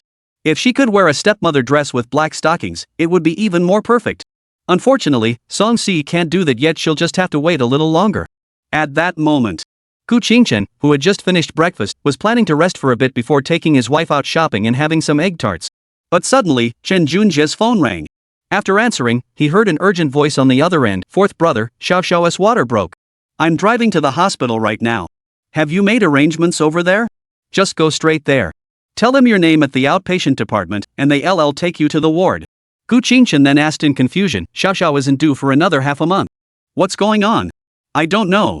I was planning to wait until my parents and Xiao Xiao's parents arrived the day after tomorrow before going to the hospital to check in and prepare for the cesarean section. But today, while I was watching a TV show with Xiao Xiao, she suddenly went into labor out of the blue. Alright, I'll go with CC2. Don't worry. After hanging up, Gu Qingchen took Song Si upstairs to change clothes. Before leaving, he specifically informed Shin Miaoshu about the situation and asked her to watch over Tuanchuan. She agreed without much concern, as if she wasn't the one who was supposed to be watching him that day. Miaoshu, there's some of my breast milk in the fridge. You can use that or make formula. We'll be on our way. Song Si finished her instructions and left with Gu Qingchen. Shen Miaoshu played with Tuanchuan in her arms before heading back upstairs with the child. They drove all the way to the hospital. Gu Qingchen helped Song Si out of the car and hurried to the ward Chen Junjie had mentioned. As soon as they entered the room, they saw Bai Xiaoxiao being examined by a familiar female doctor and several other doctors. After all the examinations were completed, the female doctor used her phone, a hospital-specific device, to schedule the operating room. As she was about to leave the ward, she glanced at Gu Qingchen and Song Si in surprise and said, "Huh? Did you come to bring the child for a vaccination? That can't be right. It hasn't even been a month yet." "No, the pregnant woman is my classmate." Gu Qingchen waved her hand to explain. "Oh, okay. I'll go prepare for the pain-free procedure." The nurse waved goodbye and left. Since the operating room preparation takes time, it's definitely necessary to administer pain relief for a pregnant woman whose amniotic fluid has already ruptured. Song Si had already walked over to Bai Xiaoxiao's side, gently stroking her forehead and whispering words of comfort. Gu Qingchen wrapped his arm around Chen Junjie's shoulder and asked, "How does it feel to be a father?" He thought for a moment and replied uncertainly, confused? Excited? Both, I guess." Suddenly, a fragrant breeze swept by, and a beautiful figure glided past. "Ah!" Chen Junjie shouted in fright. Even Fan Ziruo, who was walking toward Bai Xiaoxiao's hospital bed, turned around with a start and said, "Are you trying to die? What are you shouting about? You scared me. Damn it. It was you walking without a sound. You suddenly appeared beside me, and I thought it was a reflex." Gu Qingchen wasn't scared, but Fan Ziruo's silent passing did make him pause for a moment. "Soft-soled sneakers? I can't make any noise with those either." Fan Ziruo shot him a disapproving glance and walked over to Bai Xiaoxiao to chat with her. "Where's He Chang and the others? Didn't they come over?" Gu Qingchen asked. Chen Junjie explained, "It's summer vacation, so they've all gone back to their hometowns." "Oh, then why is Fan Ziruo here?" Gu Qingchen didn't react immediately and asked.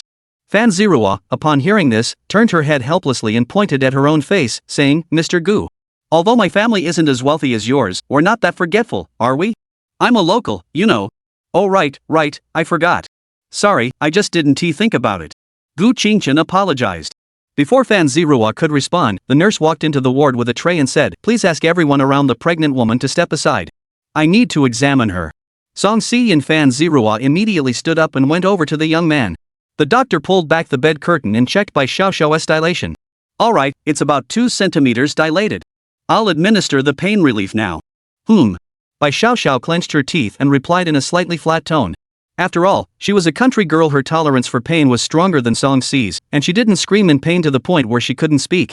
We waited for nearly another hour. Bai Xiaoxiao was also taken into the operating room. Chen Junjie asked if he could go in to accompany her. The result, of course, was a doctor rolling their eyes in refusal. This time, the lead surgeon was not a foreigner but a seasoned middle-aged woman who had previously served as the deputy director of a top-tier public hospital. Outside the operating room, Chen Junjie paced back and forth restlessly. Fan Ziruo sighed and asked, "Can we just sit down and wait? The surgery isn't that dangerous." "Don't worry. What if something goes wrong?" As the husband and new father, Chen Junjie couldn't possibly listen to her, continuing to pace back and forth outside the operating room. That's how it was. About an hour later, there were no dramatic scenes of saving the baby or massive bleeding. The surgery went smoothly. The doctor immediately brought out the baby and said, "Congratulations. It's a boy, weighing 7 pounds and 9 ounces. The baby was naturally taken by Song Si, who had experience with children." "Where's my wife?" Chen Junjie glanced at the baby and asked impatiently. "The mother is fine, she'll be out shortly. Please wait a moment." After saying that, the doctor returned to the operating room. About 10 minutes later, Bai Xiaoxiao, pale-faced, was also wheeled out. Chen Junjie immediately rushed over, took her hand, and spoke a string of caring words. Song Si placed the baby beside Bai Xiaoxiao. She struggled to lift her hand and place it on the child, flashing a gentle smile. Back in the ward, the doctor gave them many instructions, similar to what he had told Song Si earlier, except that the recovery period would be longer, and she would need to apply pressure to the wound with her hands to help expel the lochia. They told Bai Xiaoxiao to rest for a while. The baby also nursed smoothly.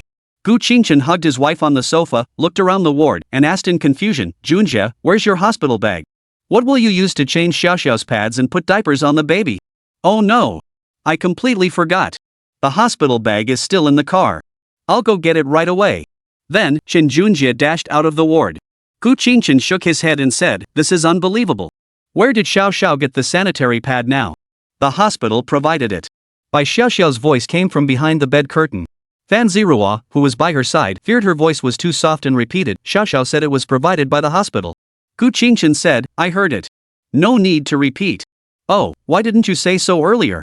Now I wasted my breath." Chapter 183, Shopping in the City.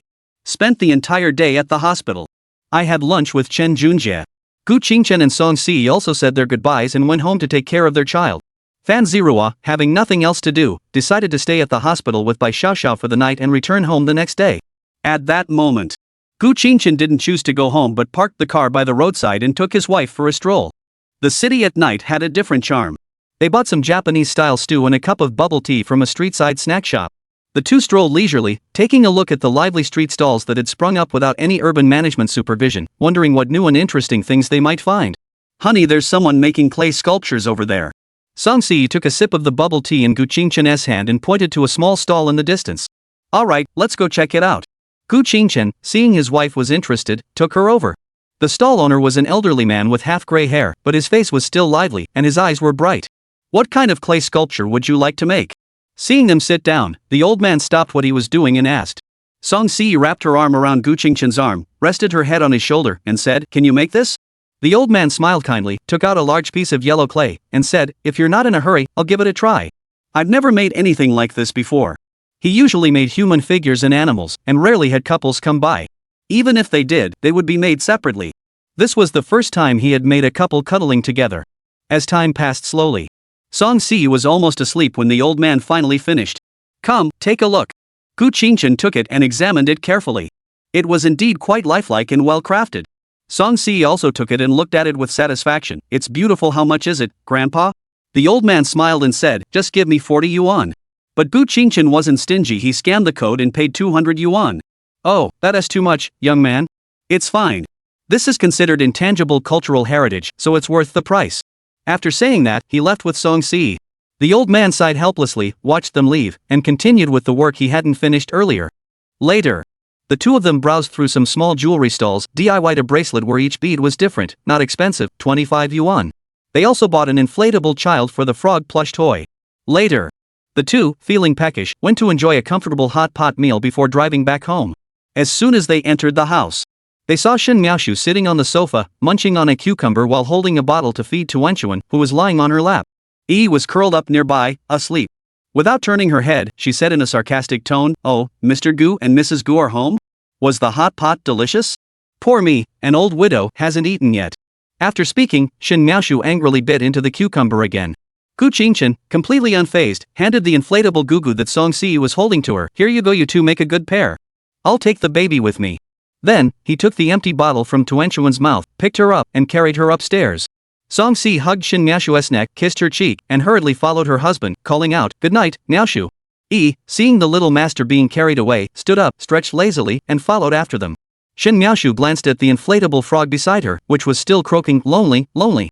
Upstairs in the master bedroom, Song Si placed the clay sculpture on the windowsill to air dry, then went to the walk-in closet to change into her nightgown. Gu Qingchen, meanwhile, was holding Wenchuan in bed, playing with her daughter's little face with his fingers. He followed in, jumped onto the bed with ease, curled up beside the baby, and fell back asleep. A moment later, Song Si, having changed into her nightgown, came out holding Gu Qingchen's pajamas and said, "Honey, here's your pajamas." "All right." Gu Qingchen got up to take the pajamas, too lazy to even go into the walk-in closet, and started changing right there. Just as he was about to put on his pants, his phone suddenly rang. It was Song Si who pulled it out of his pocket after taking off his clothes and handed it over, saying, "It's your mom's phone." "Answer it," Gu Qingchen said, picking up his pajama bottoms and putting them on. Song Si also pressed the hands-free button, and a cold voice immediately came through. "Hello? I've found a postpartum recovery specialist for Cece. Starting tomorrow, she'll come over for 2 hours every afternoon for the next 3 months to specifically guide Cece in her exercises." Gu Qingchen didn't respond to Gu Jiaran but turned to his wife and asked, "What do you think? Should we exercise a bit?" Song Si didn't agree immediately and asked, "Mom, what's the point of exercising? Running to stay fit? I can do that on my own, there's no need to hire someone to guide me." Gu Jiaran explained, "No, it's just yoga or something like that. It can help you recover from minor postpartum issues, like urinary incontinence, pelvic floor muscle relaxation, and body shape changes, and restore your postpartum physical functions." "Okay, thanks, Mom." Upon hearing this, Song Si agreed without hesitation. She didn't need any other reason. The prospect of regaining her figure alone was enough to make her accept. There was no way around it. She'd need to stay in shape to keep her husband happy in the future. It's just 1 or 2 hours of exercise each day, so it won't be too tiring," Gu Jiaran said. Gu Qingchen took the phone from his wife. "All right, then I'll hang up." "All right." Gu Jiaran hung up first. Gu Qingchen rolled his eyes, tossed the phone onto the bedside table, and cuddled up with his wife. But when he looked at the child, he noticed that Tuenchuan had somehow managed to grab Yi's ear. The little cat spirit had finally met its match, obediently tilting its head and daring not to move. Gu Qingchen couldn't help but laugh as he pulled Yi's ear out of his daughter's hand. Yi, being clever, retreated to Tuenchuan's feet and curled up. Song Si simply picked up the baby and held her in her arms, patting her husband's shoulder and saying, "Go lie down by the bed." "What for?" Gu Qingchen asked, though he didn't understand, but he obeyed his wife's words and lay down obediently by the bedhead. Song Si smiled contentedly, hugged the baby close to him, and kissed his cheek as a reward. Then she held her daughter's small hand and smiled gently.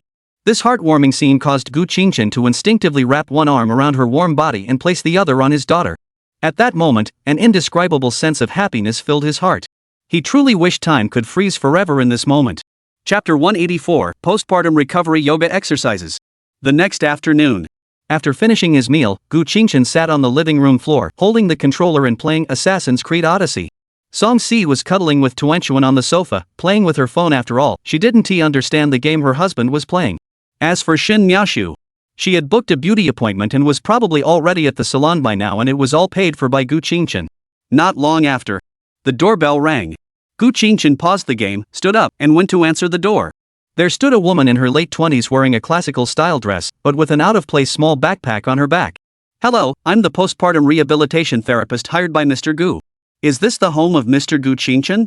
Gu Qingchen nodded and said, "Yes, may I ask your name?" "Ah, my surname is Zhao. Everyone in the industry calls us teacher. You can just call me Teacher Zhao," the woman replied. "Alright, please come in." Gu Qingchen led Zhao teacher into the house. Song Si also stood up with the baby and greeted her. "Hello, Teacher Zhao." The woman nodded, looking puzzled, and said, "Hello, Miss Song. You don't look very old." "Yes, I'm only 19. Mr. Zhao was surprised upon hearing this. "You're only 2 years older than my daughter. This is the youngest client I've ever had. What should we do now?" Song Si asked curiously. Mr. Zhao took off his backpack and asked Gu Qingchen, "Is it okay to go to the bedroom? I'll give Miss Song a massage first, then start the yoga lesson." "Sure, follow me." Gu Qingchen led her directly to the maid's room on the first floor, with Song Si following closely behind. Then, Mr. Zhao opened his backpack, took out a disposable paper mat, and laid it on the bed. He then put on a head cover, gloves, and a protective suit. At a glance, this was the mark of a professional. "Miss Song, please lie down comfortably. It might hurt a bit, but it's all normal." Ms. Zhao gestured for her to lie down. Song Si handed the baby in her arms to her husband and lay down obediently. Then, Mr. Zhao started with a full-body relaxation session before beginning the actual massage. At first, the pain made Song Si cry out a few times, but gradually, she relaxed and began to enjoy the experience. It lasted about half an hour. After the massage, Mr. Zhao pulled out a set of pink yoga clothes and handed them to Song Si, saying, "I'll step out. You can change into these first." "Oh, okay." Song Si took it and, seeing that both of them had left, began to change. Meanwhile, Zhao teacher, who had entered the living room, immediately lifted her dress. Hey. Ms. Zhao, I'm still here." Gu Qingchen was startled and immediately turned around to stop her. But all she heard was her laughter followed by teasing, "Mr. Gu, it's okay. I'm wearing a yoga outfit underneath. I didn't expect you to be so cute. If it were another client's husband, they'd probably be staring like their eyes were glued to you." Gu Qingchen turned back, feeling embarrassed, and said helplessly, "My wife and I have a good relationship, but Ms. Zhao, don't worry. When you two are doing yoga properly, I won't be stingy with my gaze. An old pervert is an old pervert, he doesn't bother to hide anything." But between peeking and looking openly, he preferred the latter. "And what's wrong with looking? I'm just appreciating beauty, not harboring any ill intentions. It's like occasionally watching something edgy on TikTok, just pure curiosity, nothing more." Soon, Song Si walked out.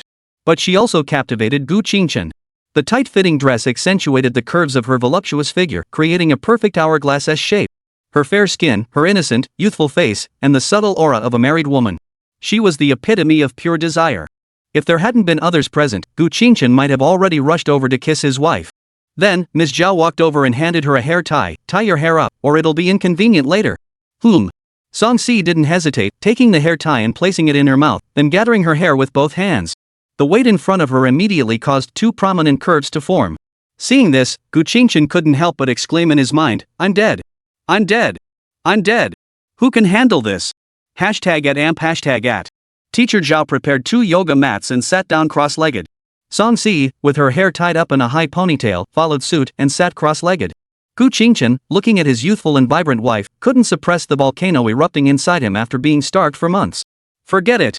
Tonight, no matter what, he would make Song Si help him thoroughly. Besides the proper way, he wanted it all. First, follow me and do the first movement, bend your knees and open and close them. 30 seconds. Zhao teacher lay flat on the ground, propped up his legs, and kept opening and closing them outward. Song Si felt a bit embarrassed by the movement, but she obediently followed along. After 30 seconds. Good, change the move. Mr. Zhao switched to bending both legs and lifting them high, then alternately lowering each foot, ensuring the heels touched the yoga mat before lifting them again. Make sure your heels touch the ground and lift immediately, don't relax. Alright. Song Si responded and followed suit. Another 30 seconds passed. Good, switch now. This time, Mr. Zhao bent his legs and supported himself on the ground, lifting his lower abdomen up and down. If a girl did this movement, it would be fine, but for a guy, it looked a bit suggestive. Song Si obediently followed instructions. At the same time, Gu Qingchen, who was watching from the side, was truly treated to a feast for the eyes. She wasn't even interested in playing the game anymore. She simply picked up her little daughter, pressed her cheek against the child's tiny face, and said, "Look at mom, isn't it beautiful?" Tuan Tuan remained as aloof as ever. As time went on, the poses became more and more daring, including Gu Qingchen's favorite big cat lying down pose. With her chest pressed against the ground, her legs bent at a 90-degree angle, and her butt high in the air, cough cough. Let's keep it proper. An hour passed. Mr. Gu, today's workout is done. I'll take my leave now. Ms. Zhao slowly stood up, put on her dress, then took out her phone and said to Song Si, "Let's add each other on WeChat same time tomorrow. If you have anything come up, just let me know and we can reschedule. But it's best not to take a day off, after all, the postpartum recovery period is only a few months." Okay, I understand, thank you, Ms. Zhao. Song Si said. No, it's part of my job. No need to thank me. If there is nothing else, I'll be on my way. After saying that, Ms. Zhao put on her shoes and left the villa. Gu Qingchen walked over holding his daughter, rubbed his wife's cheek with his arm, and asked, "How was it? How do you feel?" Song Si smiled, took the baby from him, and held her in her arms, gently tapping her little nose and said, "It feels great, my whole body is relaxed, not so tense anymore." That's good. You should try yoga more often. It's good for you. Gu Qingchen recommended enthusiastically. After all, it was a win-win situation. Later, his wife's figure would become even better, her body more flexible and healthy, and he could enjoy the benefits too. How wonderful, doghead JPG. Alright. Song Si was all about taking advice. Then, she placed Tuanchuan back into her husband's arms and said, "I'm a bit sweaty. I'll go take a shower, thanks for watching the kids." Watching his wife run upstairs, Gu Qingchen couldn't help but follow her up the stairs. Chapter 185, Reluctantly Giving In. Upon arriving upstairs, Song Si had already taken off her yoga clothes and placed them on the bed before entering the bathroom to shower. Gu Qingchen wasn't the type to rush things.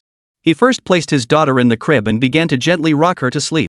About 10 minutes later, looking at the quiet, angel-like Tuanchuan, Gu Qingchen smiled contentedly, then picked up the cat sitting at his feet and tossed it into its own cat house, closing the door securely. The reason was to prevent it from jumping onto the baby crib and accidentally crushing the child, which could disrupt his plans. After that, Gu Qingchen also took off his pajamas and threw them on the bed, then without hesitation picked up his wife's yoga clothes and walked into the bathroom. While taking a quick shower, Song Si, who was drying off, saw her husband enter and tilted her head in confusion, asking, "What's wrong?" "Nothing, cough cough, just asking you to do a small favor." Gu Qingchen gave her a mischievous smile and handed her the yoga outfit. Song Si, being an experienced woman, quickly caught on to her husband's intentions. However, she didn't refuse. Instead, she smiled affectionately and took the clothes to put them on. After all, she had been depriving her husband of meat for several months, which was indeed a bit of a hardship for him. So, even if it was an unreasonable request, she didn't want to refuse. Song Si gathered her loose hair, tied it into a ponytail with a damp hairband on her wrist, then walked forward with a seductive smile. After a long while, Gu Qingchen, looking completely relaxed, carried his wife, who had just finished brushing her teeth and taking a shower, out of the bathroom in a princess carry. What had happened earlier was too wonderful to share with others. In any case, aside from the usual routines, Gu Qingchen had taken care of everything else. At that moment, Song Si's face was flushed, she was completely naked, and her entire body was limp as she curled up in her husband's arms, unwilling to move. After all, she had not only held the microphone and sung, but also performed high leg lifts, slight kicks, and arm-raising chest expansion exercises, which were quite strenuous. Gu Qingchen gently placed her on the bed, kissed her forehead, then returned to the bathroom to quickly rinse off the dirty yoga clothes and toss them into the washing machine. When he came out again, Song Si had already cradled the baby in her arms and started breastfeeding. But, from the furrowed brows on her face, it seemed like her daughter was struggling to eat. Gu Qingchen was about to speak, but was glared at by Song Si, who pouted, "It's all your fault, I told you to leave some for Tuanchuan. Now look, she can't even suck it out. Ha ha. Gu Qingchen scratched his cheek with his fingers, gave a sheepish smile, and immediately walked to the desk, took a bottle from the sterilization box, and began mixing formula. Song-si gently rubbed her daughter's little face with her fingertips and said, "This has nothing to do with mom. You know, when you grow up, you'll have to deal with this bad dad who's stealing your food, did you hear me?" While mixing the formula, Gu Qingchen turned his head away and pleaded, "Wife, I heard everything. Go easy on me. It's okay, Tuanchuan doesn't understand yet. It's fine." Song-si smiled reassuringly. Gu Qingchen sighed helplessly, walked over, and handed her the prepared formula. Finally, after being hungry for a while, Tuanchuan was able to hold the bottle and start eating his meal. After that, Gu Qingchen went to the wardrobe and pulled out a nightgown, placing it beside Song-si and said, "I'll go make dinner. After you feed the baby, just put the bottle on the table. I'll wash it later. Give me a kiss before you go." Song-si held his hand, tilted her head, and pouted cutely. Gu Qingchen smiled gently, placed his hand over his daughter's eyes, and kissed his wife's lips with a look of "don't look." As evening approached, Shen Miaoshu returned home carrying a pile of shopping bags. Gu Qingchen, who was cooking in the kitchen, glanced over and asked in confusion, "Miaoshu, weren't you supposed to be at the beauty salon? Don't tell me all these things are freebies from the salon." "No, I went to the beauty salon with your mom. It's pretty normal to do the treatment and then go shopping afterward, right?" Shen Miaoshu tossed all the bags onto the sofa and began sorting them. Gu Qingchen finished cooking the last dish, turned off the stove, and walked out, looking at the pile of clothes on the sofa and said, "Really? Just a little shopping, and you bought so much? Ha? What's wrong? If it's nice, just buy it. Besides, look, there are also clothes for Cici and Tuanchuan inside. Oh, right, and there's one for you too." After saying that, Shen Miaoshu handed over a black t-shirt with a pretty design. Gu Qingchen tried it on and nodded in satisfaction. "It's nice. What else? What else?" Shen Miaoshu, busy with other things, looked up and said, "All right." Gu Qingchen's lips twitched slightly, but he didn't feel like arguing with her. He prepared to take his own clothes upstairs to put them away. But the next moment, she was called back by Shen Miaoshu. "Oh, here's your card." She pulled out a bank card from her pocket and waved it. Gu Qingchen frowned as he took it, suddenly thinking of something unpleasant, and asked nervously, "Did you use my card while shopping?" "Of course. You said you'd treat us, didn't you?" Shen Miaoshu nodded. "I was going to treat you to a beauty treatment." "Never mind." Anyway, he wasn't short on money, and since he hadn't set up SMS notifications for his bank card, he logged into the bank's app to check. What he saw left Gu Qingchen speechless. Today, a total of over 400,000 yuan had been deducted from his account. "My sister, don't tell me you spent that much on clothes." "No, there's still your mom, she's the one who spent the most." Shen Miaoshu admired her new dress and replied, "That makes sense." Upon hearing this, Gu Qingchen wasn't surprised at all. She turned and went upstairs. Looking at his wife lying on the bed, hugging Tuanchuan, and watching TV, Gu Qingchen called out, "Bring the little girl to me." Miaoshu was handing out clothes downstairs. "Go try them on." "Ha? Sure." Girls are naturally drawn to beautiful clothes, so she immediately put down her daughter and went downstairs. As she passed by him, Song-si couldn't resist tiptoeing up to kiss him on the corner of his mouth. Gu Qingchen smiled affectionately, tossed the black t-shirt he was holding into the wardrobe, and then carried his daughter downstairs. Upon arriving downstairs, Song-si had already taken her clothes to the maid's room to change. Shen Miaoshu saw Gu Qingchen carrying Tuanchuan downstairs and immediately walked over to take the child from his arms. She then teased him with a playful elbow nudge and said, "You'll be drooling with envy later." As she spoke, the door to the maid's room was gently pushed open. There stood Song-si, dressed in a stunning white princess dress, her feet wrapped in white stockings. Unfortunately, she was wearing cotton slippers. If she had worn crystal-studded strappy high heels, it would have been perfect. Gu Qingchen didn't react as expected, his eyes sparkling with desire. Instead, he simply admired her without any interest. This puzzled Shen Miaoshu as well. "Ha ha." Gu Qingchen just wanted to say, "Do you even understand the value of the sage's moment?"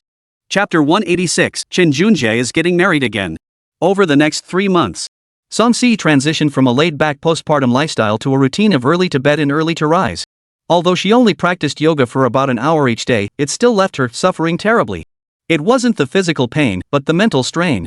After all, Mr. Zhao strictly controlled her weight and calorie intake. No snacks, ice cream, or high-calorie foods were allowed. She can only indulge after the 3-month program ends. And today, it's the day the course ends. At that moment, Gu Qingchen was holding Tuanchuan on the staircase, with Yi sitting beside her. He stared intently at Song-si doing yoga with teacher Zhao and Shen Miaoshu, who was watching for free. Both were wearing tight yoga outfits, and after so much exercise, their figures had become even more graceful. As the final side leg lift came to an end, Zhao teacher stood up, bowed slightly, and said, "From today onward, the course is officially over." Song Miss no longer needs to restrict her diet, but please avoid binge eating to prevent weight gain. Song Si nodded obediently in response. After Zhao teacher packed up her things, she smiled and nodded at Gu Qingchen before leaving the villa without asking for a ride. Although they had spent 3 months together, their time together was always brief, so their relationship was purely professional, with no emotional attachment. Just then, fully rejuvenated and showing no signs of having given birth, Song Si excitedly rushed to the refrigerator, pulled out the ice cream she had been craving, and acted like a child.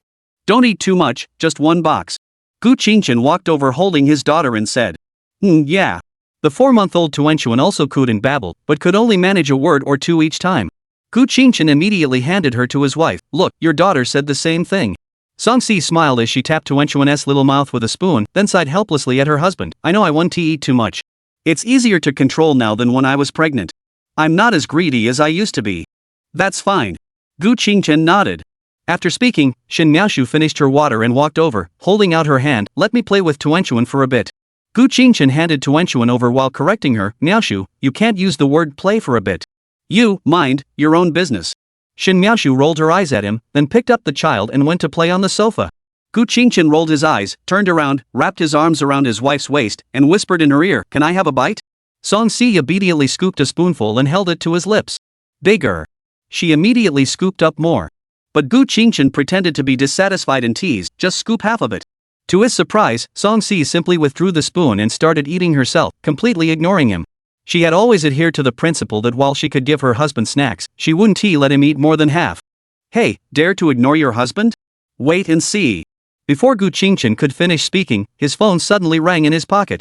Seeing that it was Chen Junjie, he answered immediately, Hello? What's up? Chen Junjie's side was quite noisy, as if they were discussing something, but he could still hear what he said. Old 4, I'm getting married. Gu Qingchen turned off the speakerphone and asked in confusion, but you just had a religious ceremony in the village. I mean, a wedding, right? No, I'm going back to my hometown in Sichuan Chongqing to have a proper wedding. Why suddenly get married? What's the story? Chen Junjie sighed with a headache. It's all because of my old man. He thinks I'm not old enough to get married legally, but the girl has already given birth to his child, so he can't just not give her a proper name. That's why he wants to take advantage of my leave of absence to go back home and get married quickly. When? Asked Gu Qingchen. They're planning it for October 5th, when most of the relatives will be on vacation. That's so rushed. There's only 7 or 8 days left. Chen Junjie explained, it's not that rushed. They've already arranged everything, they just need to set the date. Alright, I'll go with Cici to support you. After agreeing, Gu Qingchen asked, what about He Chang and the others? They're on vacation too, so they'll come. Alright. Chen Junjie also asked, what about you, old 4? When are you getting married? This question stumped Gu Qingchen, who turned to Song Si. Wife, did you say that? Ha? Song Si didn't expect him to ask her, but she still thought about it seriously and said, when Tuanchuan is 3 or 4 years old? Then we can have our daughter give us the rings, how romantic. As she said this, her eyes were filled with anticipation. Gu Qingchen also said into the phone, did you hear that? My wife said so. I'll follow her lead. Alright, that's good. I want to do that too, but my dad won't agree. Anyway, I just wanted to let you know. I'll hang up now. Alright, hang up. After hanging up, Song Si had almost finished her ice cream. She even thoughtfully fed the last bite to Gu Qingchen before tossing the empty container into the trash bin. At that moment, Chen Junjie posted 6 photos in the dormitory group chat. They were the same electronic invitation, but the names of the guests were listed individually for each person. Chen Junjie, on the day of the wedding, show the invitation to enter. There will be staff on site to verify. The gift amount is up to you. He Chang, is it really that formal? Fan Zeroa, I understand. Chen Junjie's family runs a business, so this way they can screen out people not on the guest list who still want to attend. Zheng Fian, as expected, the life of a wealthy family is beyond our imagination. Li Zirwei, need a bridesmaid? Little wife blurted out directly. Gu Qingchen, 6. He Chang, 6. Fan Zeroa, 6.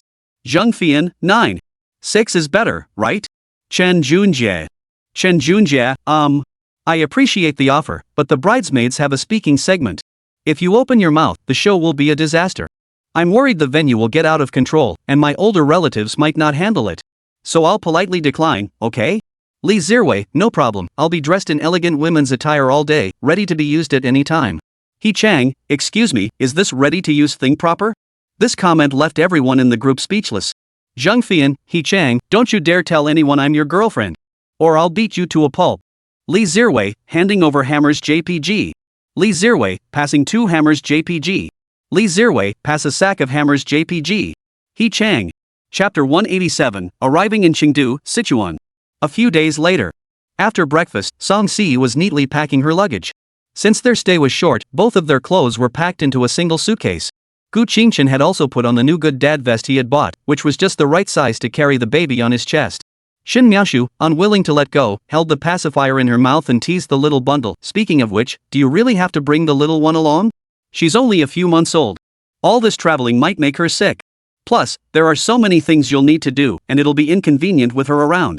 Song Si and Lang Lang exchanged glances with Gu Qingchen and said, maybe you're right. Should we bring our daughter too? It's fine either way. Can you take care of her for a few days, Miaoshu? Gu Qingchen didn't mind, but he was worried that Shin Miaoshu would be overwhelmed taking care of the child alone. No problem, I can call for backup. Anyway, your mom isn't always busy at the office, so asking her to come over once in a while isn't a big deal. Shun Miaoshu said. Alright then, I'll leave the kid with you. Gu Qingchen nodded, shedding his good dad persona and tossing it into the wardrobe. After Song Si had everything sorted out, the two of them dragged their luggage downstairs. Before leaving, Song Si leaned in close to her daughter and kissed her little cheek. Mom's leaving, I'll be back in a few days. Be a good girl, okay? Tuanchuan didn't react, still focused on sucking her pacifier. Goodbye, Miaoshu. Gu Qingchen wrapped his arms around his wife's waist, pulled the luggage, and pushed open the door. Okay, be careful out there. Shin Miaoshu held Tuanchuan tightly, waving her hand with one hand as she struggled to wave back, and reminded them. Got it. After saying that, the two walked toward the exit of the residential complex. They arrived at the airport. The usual routine. However, this time, their destination was Chengdu. As soon as they entered the VIP lounge, Gu Qingchen headed straight for the sofa, sat down, and started scrolling through her phone. Song Si, on the other hand, happily headed to the self-service area to grab some snacks. Soon, the young girl, holding a plate of desserts, ran back to Gu Qingchen's side, picked up a pink macaron, and fed it to him. You just finished breakfast. Are you still hungry? Gu Qingchen took a bite and asked. Song Si stuffed the remaining half into his mouth and mumbled, meals are meals, snacks are snacks. For a foodie, having 2 stomachs is standard equipment. Not long after, a figure in a black off-the-shoulder long dress, with long hair flowing freely, entered the VIP room. Zi Rong. Song Si immediately raised his hand and called out. Fan Zirua heard her, took off her sunglasses, and walked over in her high heels. Want some? Song Si handed her a small piece of cake and asked. Fan Zirua smiled and shook her head. No, I'm not eating. I'm on a diet lately, controlling my diet. You're still trying to lose weight with that figure? Gu Qingchen appraised her slender, curvaceous figure and asked in confusion. She is already so skinny she could be blown away by the wind. Why does she need to lose more weight? Why not be like his wife, with a curvy figure? You don't understand. Fan Zirua rolled her eyes at him, didn't explain further, and sat down next to Song Si, chatting with her about girls' secrets. Shortly after, the three boarded the plane and headed straight for Sichuan and Chongqing. As for He Chang and the others, they should be coming from their hometown and would meet up in Chengdu. After getting off the plane and exiting the airport, the three first went to the hotel they had booked to drop off their luggage, then strolled around the streets. Though not as bustling as Shanghai, the city was still considered a first-tier metropolis. When will Yanzi and the others arrive? Fan Zirua slipped a piece of green arrow gum into Song Si's mouth, then popped one into her own, and asked. Gu Qingchen checked her phone and replied, they said they'd arrive around 3 p.m. Alright, then let's go find Xiao Xiao and the others now? Fan Zirua looked around at the street food stalls, but could only satisfy her cravings by chewing gum. The wedding isn't until tomorrow, so they're probably busy preparing. Let us not disturb them. We can drop by in the afternoon or just go straight to the wedding tomorrow. As soon as he finished speaking, Song Si tapped his waist and pointed to an ice shaving stall, asking, honey, what's that? Gu Qingchen was also visiting Rongqing for the first time and wasn't very familiar with the local cuisine. Let us go take a look. They approached the stall. Looking at the jelly-like, translucent, and elastic substance, Gu Qingchen was curious to try it. He first asked Fan Zirua, do you want to try it? Fan Zirua swallowed hard but couldn't resist her craving, nodding in agreement, yes. Gu Qingchen, amused by her determined expression, told the vendor, please give us 3 portions, with all the toppings. The toppings were coconut jelly, taro balls, raisins, hawthorn, and peanuts with sesame seeds. After receiving the first serving of ice shavings, he politely offered it to Fan Zirua first. Look at you, you should eat it. Fan Zirua took it, then looked at the food-obsessed Sisi with sparkling eyes and handed it to her. Thank you. Song Si didn't hesitate, scooped a spoonful, and brought it to Gu Qingchen's lips. It's so cold and refreshing, and the texture is great. Upon hearing this, she quickly took a bite herself, nodding like a chick pecking at grain and said, delicious. Moments later, as the second portion was ready, Fan Zero couldn't wait to start eating. After finishing her third bite, she made a major decision. I've decided to pause my diet for 3 days. Gu Qingchen pinched his wife's soft flesh and said, in my opinion, you should learn from my wife. A curvy figure is the healthiest state. But I want to be thinner, but dieting is so painful. Fan Zirua said with a helpless expression. Well, there's no way around it. You can't have your cake and eat it too. Gu Qingchen shrugged, took the last serving of ice shavings from the boss, and started showing off. That's right, he was showing off. Like Chu Beiji devouring a ginseng fruit, he finished the entire bowl of ice shavings in just a few bites. Song Si, the dutiful wife, immediately grabbed his waist and scolded him in a playful tone, you can't eat like that. What if you choke? I've told you so many times, why won't you change? Ugh. Gu Qingchen winced as he grabbed his wife's small hand. How did you learn to be so naughty from Miao Shu? You used to be so gentle with me. It's true, once you have a child, you change completely. Who told you this trick works? Though she said this, Song Si let go and began to rub his back. However, Gu Qingchen was right about one thing. Since giving birth to Tuanchuan, she seemed to no longer fear being abandoned. Perhaps the child had brought her a sense of security either way, her mind was no longer filled with caution. Chapter 188, Song Elegant Evening Gown Edition C. Afternoon. The three of them had a simple meal of dan dan noodles. They hailed a taxi and headed to the airport to pick up Yi Chang and Zhang Fian. As for Li Zirwei, he had something to attend to and would arrive the next morning, landing at a different airport. Therefore, Gu Qingchen directly sent him the hotel's location and told him to come over on his own. The waiting game. Fan Zirua took Song Si to the luxury store at the airport to shop. Oh, right, and his bank card. Gu Qingchen sat bored on the chair, playing with her phone for over an hour.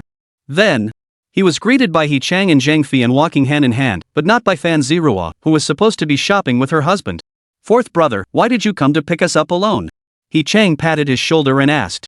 Zhang Fian also looked around and realized that it was indeed just Gu Qingchen. Wait a moment. Gu Qingchen helplessly pulled out his phone and dialed Fan Zirua's number. As soon as she answered, he hurriedly said, alright, Miss Fan, stop shopping with my wife. Everyone else here. Come back quickly. Alright, Cici is changing clothes. We'll pay and come back right away. Don't worry. After hanging up, Fan Zirua said.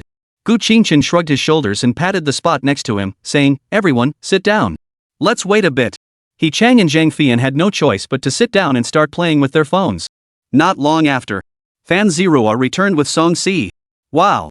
Gu Qingchen and Yi Chang immediately exclaimed in amazement, and even Zhang Fian stood up and walked over to take a closer look. Passers-by, regardless of gender, kept turning their heads to look. Because at that very moment, Song Si was simply breathtakingly beautiful.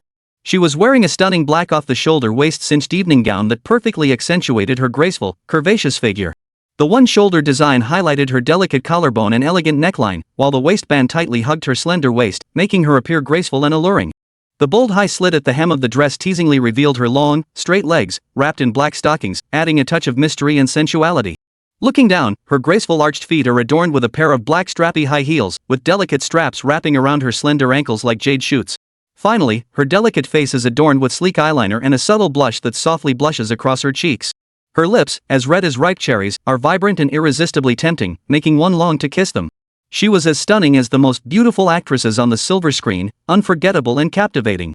What do you think, Mr. Gu? Fan Zirua lifted Song Si's chin with a delicate finger, showing off. Gu Qingchen gave her a thumbs up, his words boiling down to one word, awesome. Then he stood up and walked over, examining his wife closely. Song Si felt a bit shy but still curved her lips and said, how about it? Do I look good? This should be presentable at the wedding venue, right?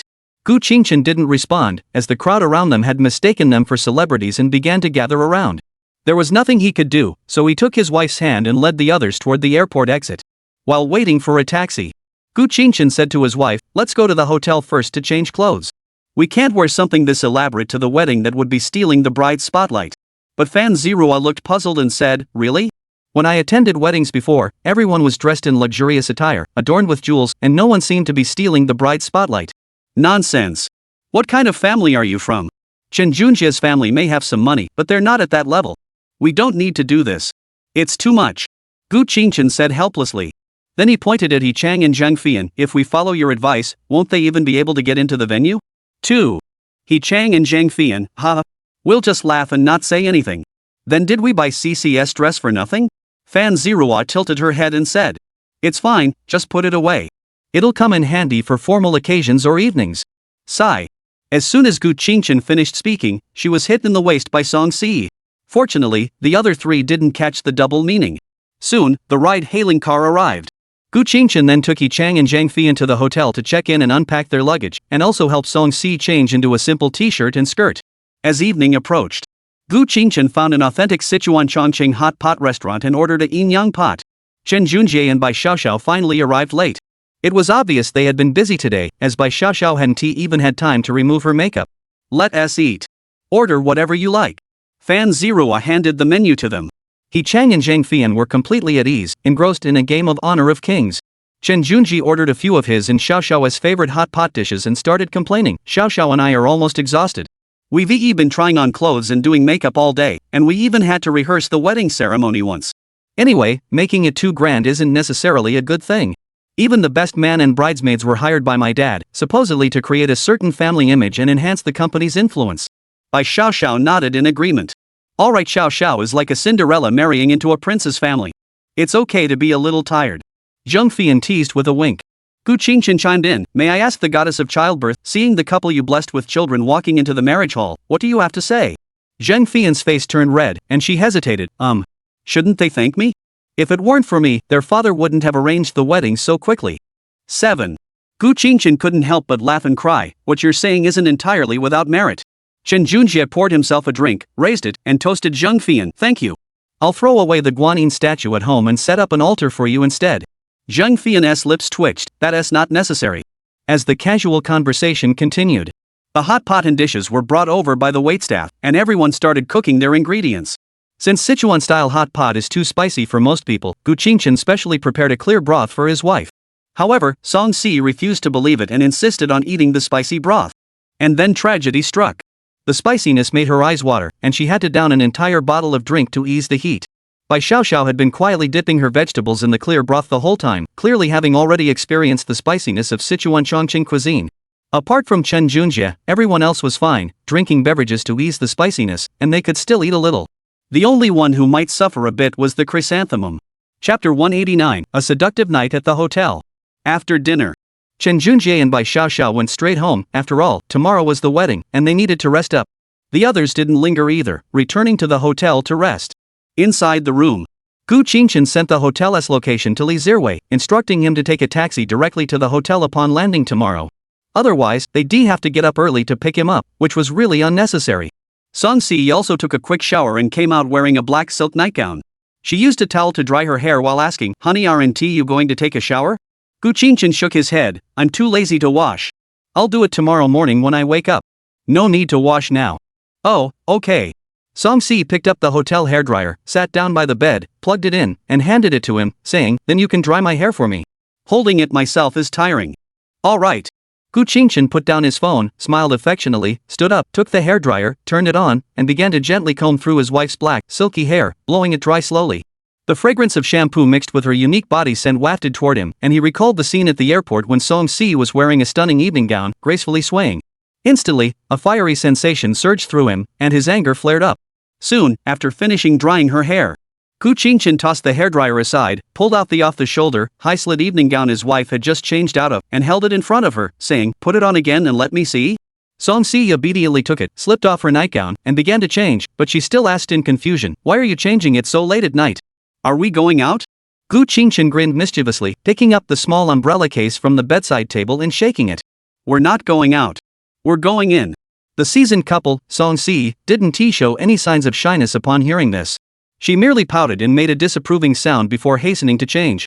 Seeing that his wife was almost dressed, Gu Qingchen picked up the shiny black stockings and strappy high heels and knelt down in front of her.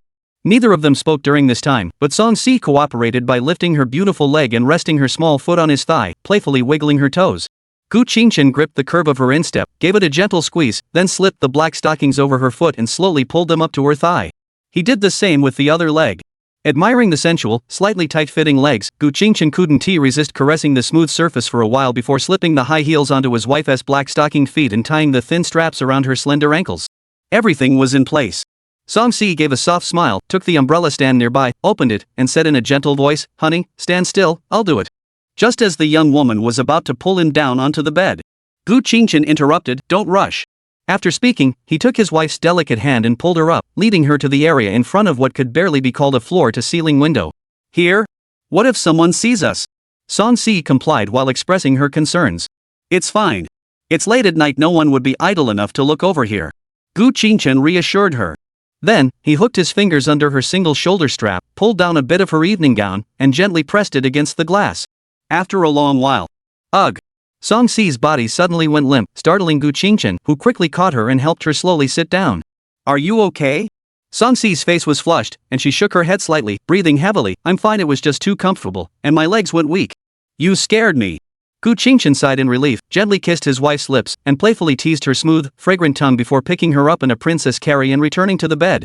After removing her high heels and evening gown, before she could take off her black stockings, Song-si sat up and clung to him, wrapping her arms around his neck, her glossy black stocking-clad legs his legs. Just like this, let us do it again, then we'll go to sleep. Looking at his wife's irresistibly seductive, breathless expression, Gu Qingchen embraced her slender waist and beautiful back, his voice low and husky, as you wish, my love. The next day. The weather was perfect, with bright sunshine. Li Zirui's phone rang, waking Gu Qingchen. He opened his eyes groggily, reaching out to the bedside table, but before he could reach it, a delicate hand had already picked up the phone and placed it by his ear. Hello? Old 4, I've already arrived at the hotel. Which floor are you on? Gu Qingchen replied lazily, I'm on the 16th floor in the executive suite with Cici and Fan Zirua. He Chang and Zheng Fian are on the 5th floor in his standard room. Go to the 5th floor to find He Chang. I'll get up, take a shower, and contact you later. All right. The call ended. Song-si, who had already woken up, placed her phone back on the bedside table, gently stroked her husband's cheek, and brushed her teeth while mumbling, you should get up and take a shower too or we'll miss the wedding. Gu Qingchen lingered in bed for a few seconds before slowly getting up and heading into the bathroom to take a shower. Wait, I haven't rinsed my mouth yet. Song-si saw he was about to use the bathroom and hurried after him. But nothing happened. After all, there wasn't enough time, and Gu Qingchen had eaten his fill last night. The two finished washing up. They quickly changed into fresh clothes and called their neighbor Fan Zirua, then headed toward the 5th floor. They arrived at He Chang's room and knocked on the door. As the door opened, what greeted their eyes was a stunning woman wearing a tight-fitting black bodycon dress with off-the-shoulder sleeves, her legs wrapped in gradually darkening black stockings, and her feet in black leather heels with red soles. Her long hair flowed freely, and she wore makeup with bright red lips, exuding the aura of a mature beauty. Gu Qingchen teased immediately, Zirui, have you really considered going to Thailand? After all, every time he saw Li Zirui in women's clothing, without saying a word, he felt as though he was facing a genuine beauty with divine looks. Li Zirui twitched the corner of his mouth, my sexual orientation is normal, thank you. They entered the house. He Chang was busy gaming with Zheng Fian and had no time to pay attention to them. It could only be said that he truly was someone who had been raised in the same bed, becoming more and more alike. And they don't even act like a couple, they're more like best friends. Gu Qingchen asked, are you guys having breakfast? He Chang replied hurriedly, no, we're not hungry. It doesn't matter if we skip breakfast. We need to save room for the banquet. Alright, then let's rest for a bit and head to the wedding venue. Gu Qingchen nodded and lay back on the bed, asking, how much are you all planning to give as a wedding gift? He Chang said, me and Yanzi will each give 500. After all, we're not rich, you know. Li Zirui added, according to our customs, we give 1,000. Fan Zirua shrugged and said, I'm also giving 1,000. I didn't take over the family business, and all my recent pocket money went on clothes and bags, so it's the thought that counts, right? Gu Qingchen held Song-si's hand and said, then I'll give 1,000 each with Cici. Chapter 190, Shinjunji and by Xiaoxiao, the wedding is underway. Around 10 a.m. Gu Qingchen and the others also took a taxi to the wedding venue. The venue was the top floor of a 5-star hotel. After presenting their invitations and writing the gift money, everyone entered the hotel. They took the elevator to the top floor. The staff greeted them at the entrance and escorted them into the grand hall. There weren't many people, or rather, the venue was so spacious that it seemed less crowded. The soaring dome ceiling, dozens of meters high, resembled an inverted sky. The lobby was extremely spacious, covering thousands of square meters, easily accommodating hundreds of guests. The floor was paved with smooth, mirror-like marble, each slab featuring natural, flowing patterns, with the joints seamlessly aligned. At the center, a massive chandelier made of crystal, as clear as glass, resembled an inverted crystal castle. Countless crystal pendants shimmered in the light, casting a dazzling array of colors, like stars falling from the sky. Beneath the crystal chandelier, a T-shaped flower stand is meticulously constructed from white roses and lilies, pure as snow and fragrant in the air. On one side of the hall is a massive LED screen spanning an entire wall, currently looping a slideshow of the couple's wedding photos. At the other end of the hall is a food area stretching dozens of meters long, adorned with exquisite dishes, sweet pastries, and aromatic wines. In the corners, several comfortable resting areas have been set up. Soft sofas, elegant coffee tables, and warm lighting provide guests with a place to rest and relax temporarily. In short, it was a lavishly decorated venue that resembled a fairy tale. Goodness gracious. This isn't Cinderella marrying into a prince's family, this is like marrying the king himself. Zhang Fian looked at the magical surroundings and exclaimed in awe. If it were an ordinary wedding, she might have envied it and fantasized about her own wedding being even more elaborate.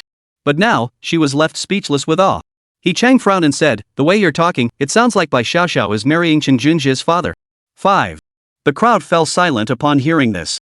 He Chang, if you don't speak up, no one will think you're mute. Zhang Fian's forehead veins bulged, and she jumped up and delivered a powerful slap to Yi Chang's back of the head. Ouch! Yi Chang immediately crouched down, rubbing the back of his head and said, "I was just joking. I didn't mean it."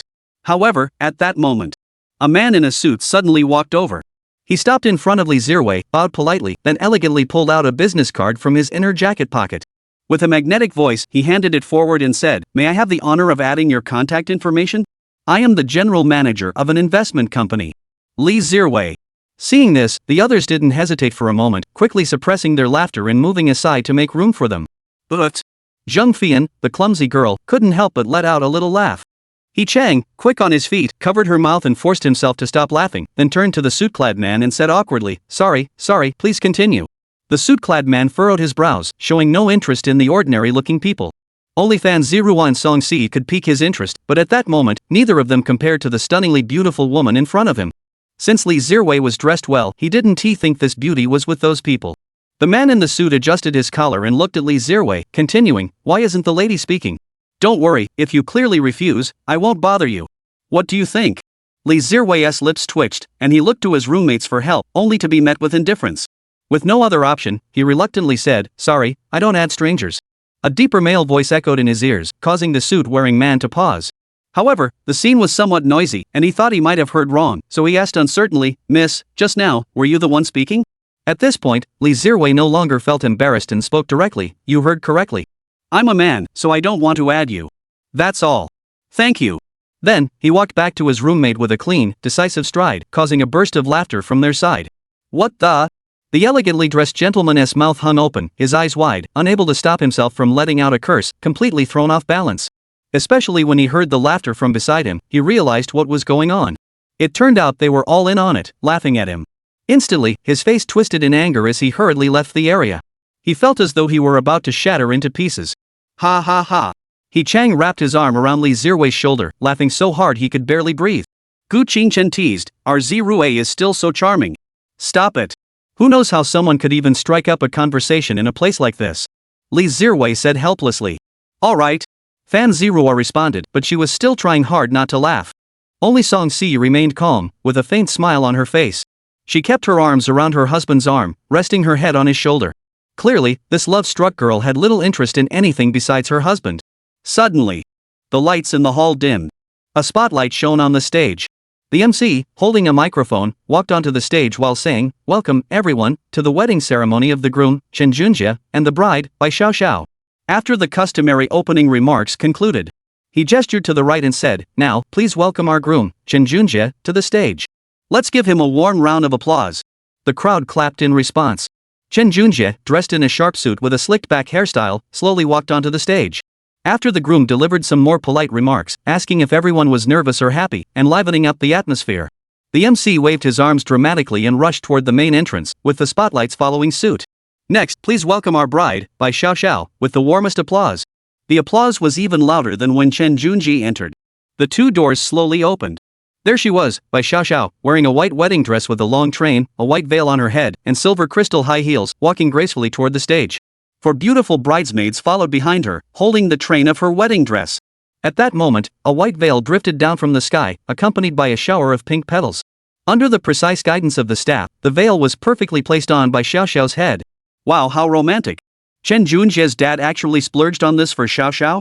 Zhang Fian exclaimed in admiration. It's indeed beautiful. After all, she gave birth to such a precious son for them. She deserves it. Fan Zirua explained. That's true. Zhang Fian nodded. Meanwhile, Gu Qingchen leaned close to Song Si's ear and said, "When it comes to our wedding, I'll make sure it's even more grand and beautiful than this." The young wife simply smiled gently, tightening her arms around him. "Whatever you want is fine, as long as you don't leave me." Don't worry, we've already had a daughter. You're not going anywhere in this lifetime. Gu Qingchen smiled and gently pinched her little nose. Chapter 191, Watching Pandas. The rest of the ceremony went smoothly, I do, exchanging rings and paying respects to the parents. The most absurd part was the bridesmaid's speech. She pretended to be Bai Xiaoxiao's roommate, recounting how Bai Xiaoxiao came from a poor family but worked hard in her studies and possessed all the virtues of a good woman. Then, Chen's father actually bowed publicly, apologizing for the fact that although the two were mutually in love, his son had accidentally gotten her pregnant, and spoke about how his son was not a good person. In short, it was all about showcasing good character to enhance the company's image. With such a powerful figure running the company, who would dare to doubt the quality of their products? Although there were some lies involved, it was indeed beneficial for Bai Xiaoxiao, so it can be considered a win-win situation. The formal proceedings came to an end. The bride and groom then went off stage to change clothes. Guests chatted, networked, or ate as they pleased. Among them were the 6 roommates. Unlike traditional banquet-style weddings, this was a buffet, where you could take whatever you wanted, however you wanted, and as much as you wanted. Unlike a typical wedding, where a single dish is shared among several people, and before you can take a few bites, the dish is already gone, and you have to mind table manners and consider others, not taking too much. For example, right now. Song Si was walking briskly, moving between the various dishes, her small plate already filled with a variety of foods. When her plate was full, she stopped and approached Gu Qingchen, holding a piece of meat floss cake to his lips. As usual, she fed him a bite before taking the plate back to eat herself. The same goes for everything she eats afterward. It looked like she was testing the food, but in reality, she wanted to give her husband the best parts, but she couldn't give him everything. That little expression was simply adorable. Indeed, a woman wrapped in love and pampering remains as innocent and carefree as a young girl, even if she were to give birth to an entire soccer team. Later, Chen Junjie wore another suit, while Bai Xiaoxiao donned a white tailored evening gown, and they walked the runway once more. The MC followed closely behind, picked up the microphone, and announced, "Distinguished guests, please raise your glasses and focus your attention here. Let our groom and bride toast everyone. Thank you all for taking time out of your busy schedules to attend the wedding. Let us all raise our glasses together." As Chen Junjie and Bai Xiaoxiao raised their glasses, everyone else followed suit. Watching the couple take a sip, the others followed suit. Alright, today's wedding ceremony has come to a successful conclusion. Next, we will present some performances for your enjoyment. Please sit back and relax. After speaking, the MC stepped down from the stage. 6 beautiful women dressed in classical gowns and wearing veils walked onto the stage, following the music, and began to dance. Upon closer inspection, one of them was actually part of Bai Xiaoxiao's fake bridesmaids group. Song Si wasn't paying attention to the performance and continued feeding Gu Qingchen. However, this time, she was feeding him the leftovers she didn't want to eat. After a hearty meal, Gu Qingchen held Song Si's hand and left with He Chang and the others, planning to find somewhere to have fun in the afternoon. After all, they were already there. He sent a message to Chen Junjie, who said he had a bunch of things to do in the afternoon and wouldn't be joining them. Then, the 6 of them stayed there to discuss where to go. Fan Zirua suggested, how about Du Fu's thatched cottage? Or the Wuhou temple? Zheng Fian shook her head, that's so boring, we studied all that stuff from middle school to high school. We know it all by heart. Let's go to Happy Valley instead. He Chang naturally sided with his girlfriend and raised his hand, I second that, Happy Valley. Gu Qingchen and Song Si had been to an amusement park before, so they preferred Fan Zirua's suggestion. At that moment, Li Zirwei timidly suggested, how about we go see the pandas?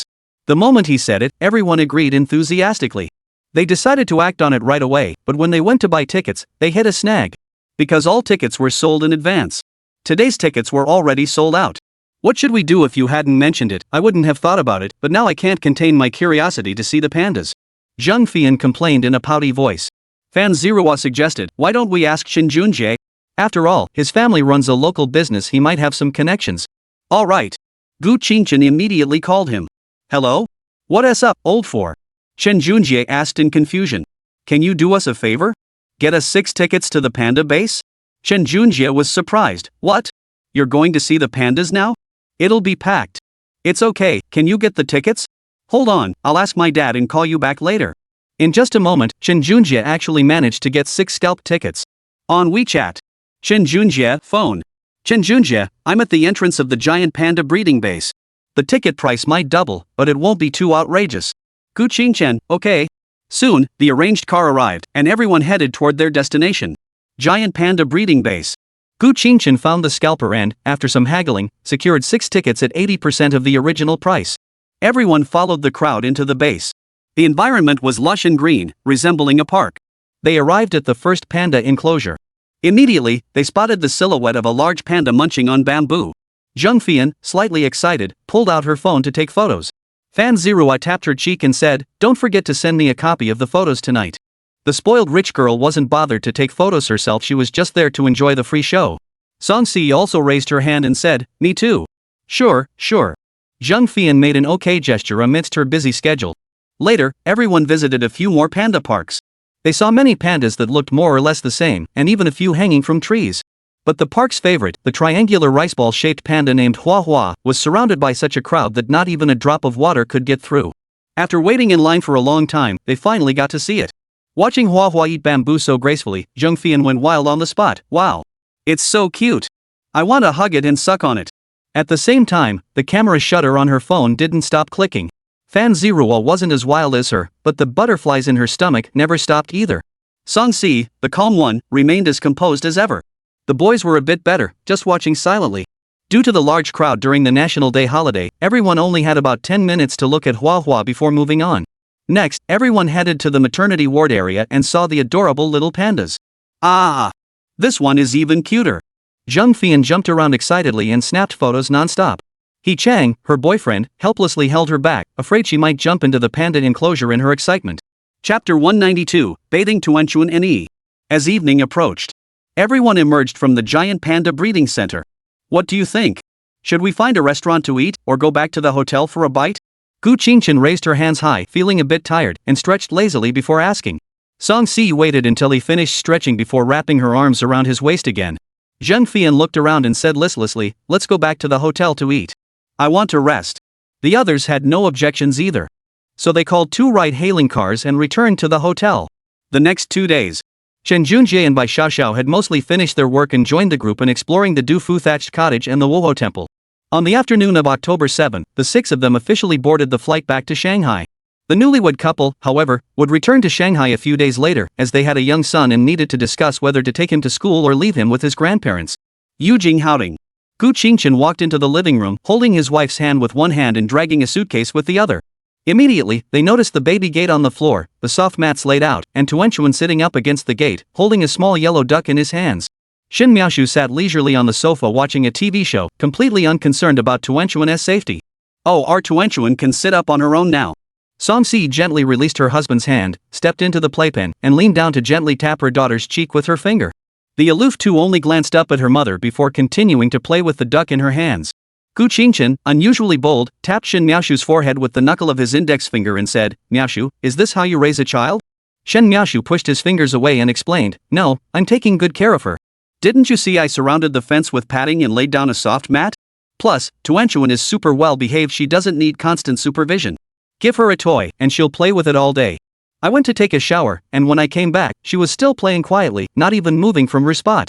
She only cries when she's hungry or needs a diaper. Taking care of her is so easy. Seeing his daughter ignoring even her own mother and focusing solely on playing with her toy, Gu Qingchen sighed helplessly, "Alright, but you should still keep an eye on her. After all, she's just a child, don't be careless." "Yeah, I know. I'll keep an eye on her whenever I can, or just hold her in my arms. I won't leave her alone in the playpen. We've been doing this for the past few days, so don't worry. I know what I'm doing." After saying that, Shin Miaoshu continued watching the TV show. Gu Qingchen didn't say anything else. He turned around, ruffled his wife's hair, and said, "Let's go upstairs and tidy up." "Okay." Song Si pinched her daughter's little cheeks and obediently got up to go upstairs with her husband. As soon as they entered the bedroom, the dutiful young wife was about to open the suitcase and put all the clothes into the wardrobe. But Gu Qingchen stopped her, saying, "Hey, don't bother packing. We'll be heading back to the capital in a few days, and we'll have to pack again then. Just leave the suitcase in the corner for now." "Oh, okay." Song Si nodded and took out the strapless evening gown, black stockings, and high heels with thin straps, then obediently followed her husband's instructions. Then, Gu Qingchen took her hand and led her into the walk-in closet. After putting away the evening gown, stockings, and high heels, they changed into pajamas and walked downstairs hand in hand. They returned to the living room. Shin Miaoshu had already peeled an apple and cut it in half, handing one half to her and saying, "Do you want to give Tuanchuan a bath today?" Gu Qingchen reached out to take it, but she dodged him and gave Song Si a nod. "Thank you, Sister Miaoshu." Song Si happily took it, but thoughtfully fed it to her husband's lips. Gu Qingchen took a bite and smiled gently, "It's still my wife who cares about me. Unlike someone else, whose feelings have grown cold." Sigh. Shen Miaoshu gave him a disdainful glance, "Enough with the drama. Are you going to bathe Tuanchuan or not?" Gu Qingchen thought for a moment and nodded. Alright, let's give him a bath. He's already 4 months old. Alright, I'll finish my apple first. Not long after, Song Si picked up Tuanchuan, who was holding a small yellow duck, and walked upstairs to the bathroom with Shin Miaoshu. Gu Qingchen rummaged through the storage room, pulling out the baby's small bathtub and toiletries, then followed after them. Along the way, he also bumped into Yi, who was out for a stroll. The two of them, one human and one cat, stood there staring at each other, motionless. Then, Gu Qingchen found another cat under his arm. They arrived at the bathroom. Shin Miaoshu saw him come and still holding the cat and asked in confusion, "Why did you bring Yi in?" Gu Qingchen tossed the cat and the bathtub onto the ground and said, "It's all the same to wash. Washing one is the same as washing two. Might as well bring it along." Shan Miaoshu. Song Si smiled and ruffled Yi's little head as it came closer. At that moment, this innocent little creature had no idea what was about to happen to him. As the water in the small bathtub gradually filled up, Song Si gently placed her daughter into the warm water. At first, the little one felt a bit uneasy, her tiny hands and feet paddling about. But gradually, she calmed down and began to babble softly. Seeing such a cute human baby, Shin Miaoshu couldn't help but pick up the little yellow duck to play with her. Yi, however, seemed to misunderstand that the little master was drowning. Her little paws kept paddling the water, and her little head leaned forward hesitantly, unsure of how to take a bite. Gu Qingchen didn't hesitate, picking it up and saying, "Come on, it's your turn, Miaoshu sister, the showerhead." Shin Miaoshu complied, turned on the shower, adjusted the temperature, and handed it over. Feeling the warm water flowing over its body, Yi immediately turned its head toward him and meowed softly. "Alright, it's just a bath. Don't worry." Gu Qingchen continued to rinse its fur with his hands while speaking soothingly. But Yi didn't understand a word, continuing to meow non-stop. The only good thing was that it didn't run around everywhere but obediently accepted the bath. Tuanchuan, curious, looked at Yi, splashed the water with her hands, and cooed softly. Song Si gently massaged her daughter's skin, smiling softly and whispering, alright, stop splashing around, be a good girl and take a bath." Tuanchuan seemed to understand and immediately quieted down, but her little head lifted up, blinking her sparkling little eyes at her mother. That adorable expression made Song Si unable to resist extending her slender fingers to gently tickle her little nose. "Miaoshu sister, could you please go to the next room and get the pet shampoo? I forgot to bring it," Gu Qingchen said after completely wetting Yi's fur. "Oh." Shin Miaoshu rolled her eyes and stood up, heading toward the bathroom. As she passed by him, she playfully ruffled his handsome hair in retaliation.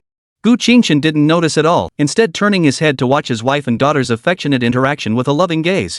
Chapter 193, Head to the Imperial Capital. A peaceful week passed. On this day, Song Si was packing her and her husband's clothes, as well as the items for Tuanchuan, into 2 suitcases. Meanwhile, Gu Qingchen, wearing a good dad vest, emerged from the walk-in closet and walked straight to the bed, picking up Tuanchuan, who was lying beside Shin Miaoshu and playing with a small yellow duck, and securing him to his chest. Shin Miaoshu saw this, stood up, circled him, and pinched his cheeks, satisfied. Not bad, you look like a daddy now." Gu Qingchen winced in pain, pulled her hand away, and said helplessly, "Miaoshua, we can pinch, but can you not be so rough?" Sorry, it's just a habit." Tuanchuan's attention seemed to be distracted by the two's conversation. He stopped playing with the little yellow duck and tilted his little head back, his round eyes fixed on his father's chin, babbling non-stop, but no one could understand what he was saying.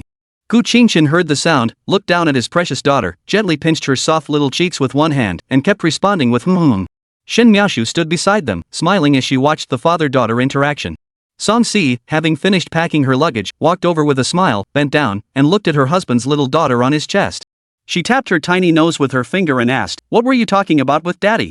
You're so chatty."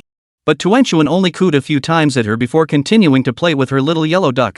Gu Qingchen smiled slightly, ruffled his wife's fluffy hair, and teased, "It seems our daughter is closest to me and doesn't want to tell you." Oof. Song Si straightened up, pouting her cheeks in a jealous manner, looking like a big baby. This made Gu Qingchen unable to resist lifting his hand to cup her face and plant a kiss on her forehead. "Eat?" Shin Miaoshu gave a pouty, envious shiver, then walked toward the bedroom while saying, "Come down for lunch later. I won't be here to be the third wheel." As she watched Miaoshu's back disappear, Song Si gently pinched Gu Qingchen's waist and pouted, "There is someone here. Why did you kiss me? It's so embarrassing." "It's fine, we're not strangers. Let us go downstairs and eat." After saying that, he wrapped his arms around his wife's waist and headed downstairs. After lunch, Shin Miaoshu drove Gu Qingchen's Rolls-Royce Cullinan, taking the two of them and the child to the airport. Since the afternoon flight was a bit tight, they basically left right after finishing their meal. Upon arriving at their destination, Shin Miaoshu didn't get out of the car. She just reminded them to be careful and take good care of the child before leaving. Gu Qingchen, with the child in her arms, and Song Si each pulled a suitcase as they entered the airport. The familiar routine. This time, there was no time to go to the VIP lounge, so the two of them boarded the plane directly with the children. Tuan Tuan was also exceptionally well behaved. Whether it was during takeoff, landing, or the entire flight, he didn't even make a single sound, let alone cry or fuss. One of the passengers, an auntie, even came over to play with her. The little girl responded with a few cooing sounds. After getting off the plane, after retrieving their luggage, they exited the VIP terminal. There was the familiar white-plated red flag car waiting at the main entrance, with Su Yahwan and Mu Xiai standing beside it. Upon seeing the two adults and the child emerge, Mu Xiai immediately walked up with a joyful expression and teased the toddler. "Quick, look whose little treasure has arrived. Mom, let me play with him." Su Yahwan was no exception, tugging at her mother's arm. "Go over there. Is that something for children to play with? Thank goodness Nini was raised by me, otherwise, who knows what you'd have turned her into." Mu Xiai waved her hand dismissively and turned to Gu Qingchen. "Stop hanging on him. The baby must be uncomfortable. Take Tuanchuan down and let me hold him." She had been waiting for this little one for months. How could she not hold him herself? Gu Qingchen unlocked the clasp and handed her daughter to her grandmother. "Oh my little great-granddaughter, come on, great-grandma will take you home." Mu Xiai's words were filled with tenderness and affection. It could only be described as the bond between generations, and this was even more so for a baby 2 generations removed. They were practically treating her like a precious ancestor. Song Si gently wrapped her arm around her husband's arm, watching the scene with a gentle expression. "Let us go, get in the car and head home. Your grandfather came back specially for the day and is waiting in home." Su Yahwan, who had been cut off by her mother, pouted and called out with a hint of jealousy. After putting the luggage in the car, the driver, Uncle Zhang, started the car and drove away from the airport. On the road, Mu Xiai was soothing the babbling Tuanchuan while chatting casually with Gu Qingchen and Song Si. Soon, they arrived at the compound. As soon as the car came to a stop, Su Zhongshan stepped out. "Where's my great-granddaughter? Let me hold her." Mu Xiai slowly got out of the car with Tuanchuan in her arms, saying irritably, "What's there to hold? You're such a rough old man. You don't know how to hold a baby. You'll hurt our Tuanchuan." Hearing his wife's words, Su Zhongshan knew he was in the wrong and nodded silently in agreement. "All right, but can I at least take a look?" "Here you go, don't touch her." "Got it." As he spoke, Su Zhongshan leaned in, looking at Tuanchuan's round little eyes and her adorable, babbling expressions. The tough man's heart melted. No wonder she's the daughter of the Su family. She'll definitely grow up to be a little beauty. However, Su Yahwan walked over and said, "Enough, Mom and Dad. Let's go inside to see the child. Don't let him stay out in the sun." Right. Children can't handle the sun." Mu Xiai finally picked up Tuanchuan and followed Su Zhongshan into the house. Gu Qingchen and Song Si, dragging their luggage, followed closely behind. Glancing at the lazy, sunbathing fat tabby cat on the steps, Song Si knelt down to pet it before following her husband inside. "Where's Nini? I didn't see her." Gu Qingchen didn't see the lively little figure inside and couldn't help but ask. Su Yahwan looked at him in confusion. "Of course she is at school. Otherwise, she'd be running wild at home? She is too good for that." Oh, right. Having been out of school for so long, Gu Qingchen had completely forgotten that today was a school day. After that, the two went upstairs to the bedroom to put away their luggage before heading to the elderly couple's bedroom. At that moment, they were lying side by side on the bed, playing with Tuanchuan. Gu Qingchen leaned close to Song Si's ear, telling her to stay behind, then took Su Yahwan out of the bedroom. "What is going on? Why did you pull me out?" Su Yahwan was confused. She wanted to play with Tuanchuan for a while longer. "Tomorrow is my father's anniversary, right? Didn't we agree to go pay our respects? Did you buy the paper money?" After Gu Qingchen reminded her, Shin Miaoshu finally remembered. "If you hadn't mentioned it, I would have forgotten. I didn't expect you to remember such a small thing. Let's go buy some paper." After saying that, she took her nephew and left the house. Their family had long since stopped paying respects on the anniversary of his death. They usually did so during the Qingming festival. However, since their eldest brother's granddaughter had just been born, they felt they should go pay their respects. Chapter 194, Paying Respects to My Father. The place where they sold paper money was quite close to the courtyard, just a 10-minute walk away. It was a very small shop, and the interior decor clearly showed its age. However, they had a wide variety of paper money, flower wreaths, incense, candles, and other offerings. Even the backyard where the shop owner lived was filled with paper-made villas, cars, and other items. They bought some paper money, then stopped at a nearby convenience store to pick up some snacks and white wine as offerings. The two then returned along the same path. As they entered the compound, Su Yahwan didn't go straight back to the house. Instead, she walked to a side room filled with, pulled out a large iron basin with a blackened interior, carried it out, and tapped it gently. "Tomorrow, when we burn the paper offerings, put them in this basin.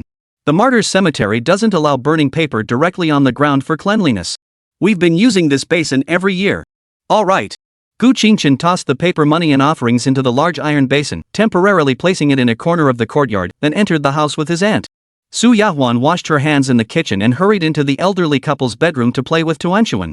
As evening approached, Nini, carrying her small backpack, skipped back with her little legs full of joy. As soon as she entered the house, she called out, "Mom, I'm hungry." But upon seeing Gu Qingchen and Song Si, along with Tuanchuan, who was sitting on the sofa covered with blankets, playing with a little yellow duck, the little girl immediately fell silent, then ran over in great excitement, hugging Gu Qingchen's left leg and Song Si's right leg, jumping up and down happily and saying, "Brother-in-law and sister-in-law, how did you come here?" Gu Qingchen stroked her little head and pointed to Tuanchuan beside him, saying, "We brought your little niece back to visit you." Nini's gaze immediately shifted to Tuanchuan. She tilted her head, curiously staring at her little niece for a moment, then turned back and asked, "She's so small, can't she play with me?" "Of course not, she can't even talk yet." Song Si smiled and pinched Nini's cheeks. "Oh, okay, I'll go back to my room to put away my backpack." The little girl muttered disappointedly and went back inside with her small backpack. After all, she was just a child. If she couldn't play with her, she immediately lost interest. Sitting on a single chair nearby, Su Zhongshan, wearing glasses and looking at his phone, chuckled and said, "Nini is quite the little fox. Among her peers, either you can play with her or bribe her with good food. Otherwise, no matter what the relationship, she won't give you the slightest bit of enthusiasm." "That's good. At least she won't get bullied or taken advantage of," Gu Qingchen replied.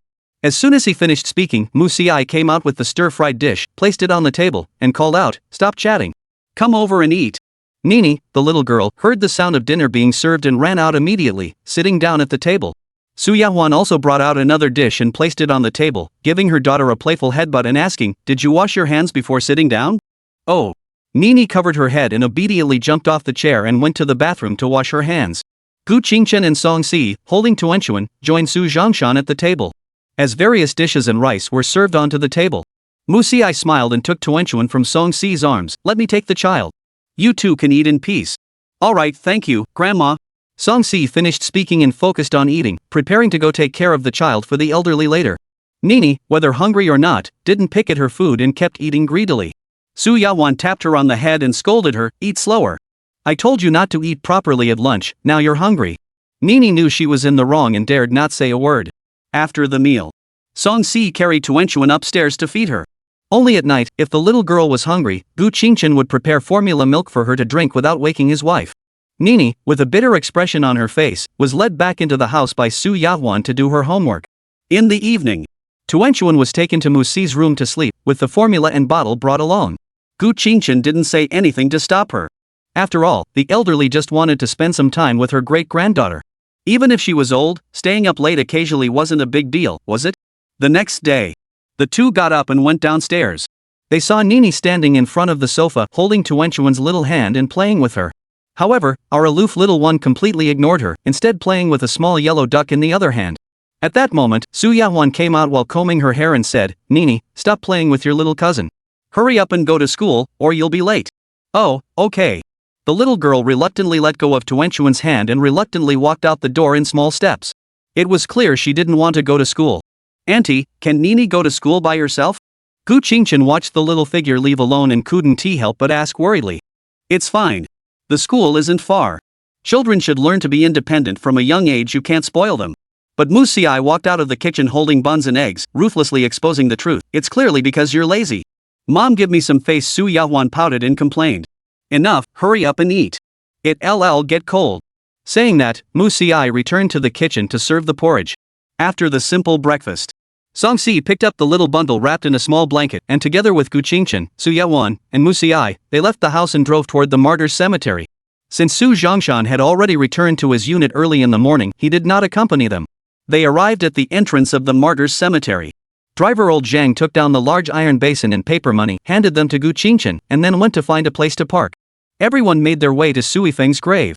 Mu Xiai took out a piece of cloth from her pocket and carefully wiped the tombstone, paying special attention to the photo on it, which she wiped with particular care. Gu Qingchen placed the iron basin, laid out the offerings, and began to light the paper money. As the flames rose, the paper money was continuously added to the fire. Mu Xiai spoke up, "Big brother, I've brought your granddaughter to see you. Don't worry about us over there. Your father and I are still holding up just fine. Just watch over you, your son and daughter-in-law, and your granddaughter." Su Yahuan added, "Brother, don't forget to brag to your comrades about how cute Tuanchuan is. She'll definitely grow up to be a little beauty." Gu Qingchen said nothing, just silently staring at the photo on the tombstone. Even though he knew it was his own father, to him, he was no different from a stranger. He simply had no emotional connection to him, and calling him dad felt incredibly difficult. Unlike Mu Xiai, Su Zhongshan, and Su Yawan and her uncles, who had actually met and spent time together, it was easier for him to speak to them. Mu Xiai didn't force Gu Qingchen to change his words. After all, whether he called him father or not, it wouldn't change the fact that he was a member of the Su family. After chatting about family matters for a while, the flames gradually died down. Once the iron basin had cooled, Mu Xiai poured the white wine over the tombstone and said, "Alright, it's way too hot. The sun's burning my great-granddaughter. We'll head out first. Bye." Old brother Su Yahuan waved goodbye. Gu Qingchen took one last look at the tombstone, picked up the iron basin, and left the martyrs' cemetery with Song Si, who was holding her daughter and her aunt. Chapter 195, University Life Ends. They stayed in the capital city for a few days. Gu Qingchen returned to the Magic City with his wife and daughter. After all, his studies had been delayed for too long, and it was time to return to school. Upon arriving at the school, joining them to handle the paperwork were Chen Junjie and Bai Xiaoxiao, who had made prior arrangements. Thus, after just over a year, the two young couples, now with happy families, officially returned to the realm of knowledge. Perhaps as students, their life progress was a bit swift, but as the saying goes, life is full of surprises, and plans never keep up with changes. They exited the school administration building. Gu Qingchen held Song Si's hand as they walked, asking, "Junjie, what about your child? You and Xiao Xiao have both returned to school. You can't bring the child to class, can you?" Chen Junjie waved his hand and ruffled his wife's hair, saying, "My mother-in-law came here to help us take care of the kids." "That works. By the way, haven't you named your son yet?" "Well, my dad said the child is not even a year old yet, so we need to think it over. We just gave him a temporary name for now to handle all the paperwork. Once he finds a fortune teller and picks an auspicious day, we'll give him a proper name and change it later. I have no idea why he's making such a fuss." Chen Junjie shook his head helplessly. The older generation probably believes in that. It's just changing a name for a child, it's no big deal. Gu Qingchen comforted him. "So, let the old man do whatever he wants. It's not like I have to run around for him." Chen Junjie shrugged indifferently. "Alright, class is about to start. Let's hurry up." Gu Qingchen glanced at the time on his phone and urged. Then, he grabbed his wife and started running. Chen Junjie and Bai Xiaoxiao followed closely behind. Life settled into a routine. In the years that followed, Gu Qingchen and Song Si were busy with their studies and Gu Jiaren's guidance. They were constantly shuttling between school and the company, and Gu Jiaren even hired a professional female accountant who would serve time in prison to teach Song Si the necessary skills. It could be said that, aside from taking care of the children and occasional holidays, she spent almost all her time studying. Her roommates were no different. Aside from occasional dinners, they had little time for leisure activities and were fully dedicated to their studies. Later, Song Si passed the Advanced Accountant Certification exam as expected, and after working alongside Gu Jiaren for so long, she had accumulated a solid foundation of knowledge in business and finance. It can be said that she is capable of simultaneously holding the positions of CEO, President, and CFO, Chief Financial Officer. Gu Qingchen specializes in business finance, so she naturally excels in that area more than Song Si, but when it comes to finance, she relies on Song Si, her capable and supportive wife. However, he had no intention of taking over his mother's role. After all, Gu Jiaren was still young and could continue working for many more years. Song Si, on the other hand, has already started working in advance, taking over the part-time accounting work previously handled by Shen Miaoshu. However, she only occasionally goes to the office or works from home, leading a relatively leisurely and comfortable life. Especially in recent years, she has been learning makeup and fashion styling from Fan Zirua, using every trick in the book to flirt with Gu Qingchen, all in an effort to have a second child. In return, Gu Qingchen used the Su family's name to help Fan Zirua resolve her family's business marriage arrangement with a single word. She proved herself worthy, using her internship during her senior year to start her own cosmetics company, which was quite profitable. As for He Chang and Zhang Fian, their relationship remained stable. Quite stable. 4 years of university, and not a single step forward. Truly a pair of brothers for life. As for Chen Junjie, his son is named Xinjie. He completely inherited his father's personality and grew up to be a mischievous troublemaker. This might also be due to the endless pampering from the older generation. Anyway, the gentle and timid Bai Xiaoxiao and Chen Junjie, his own father, can't do a thing about him. But Gu Qingchen is the only one who can keep him in check.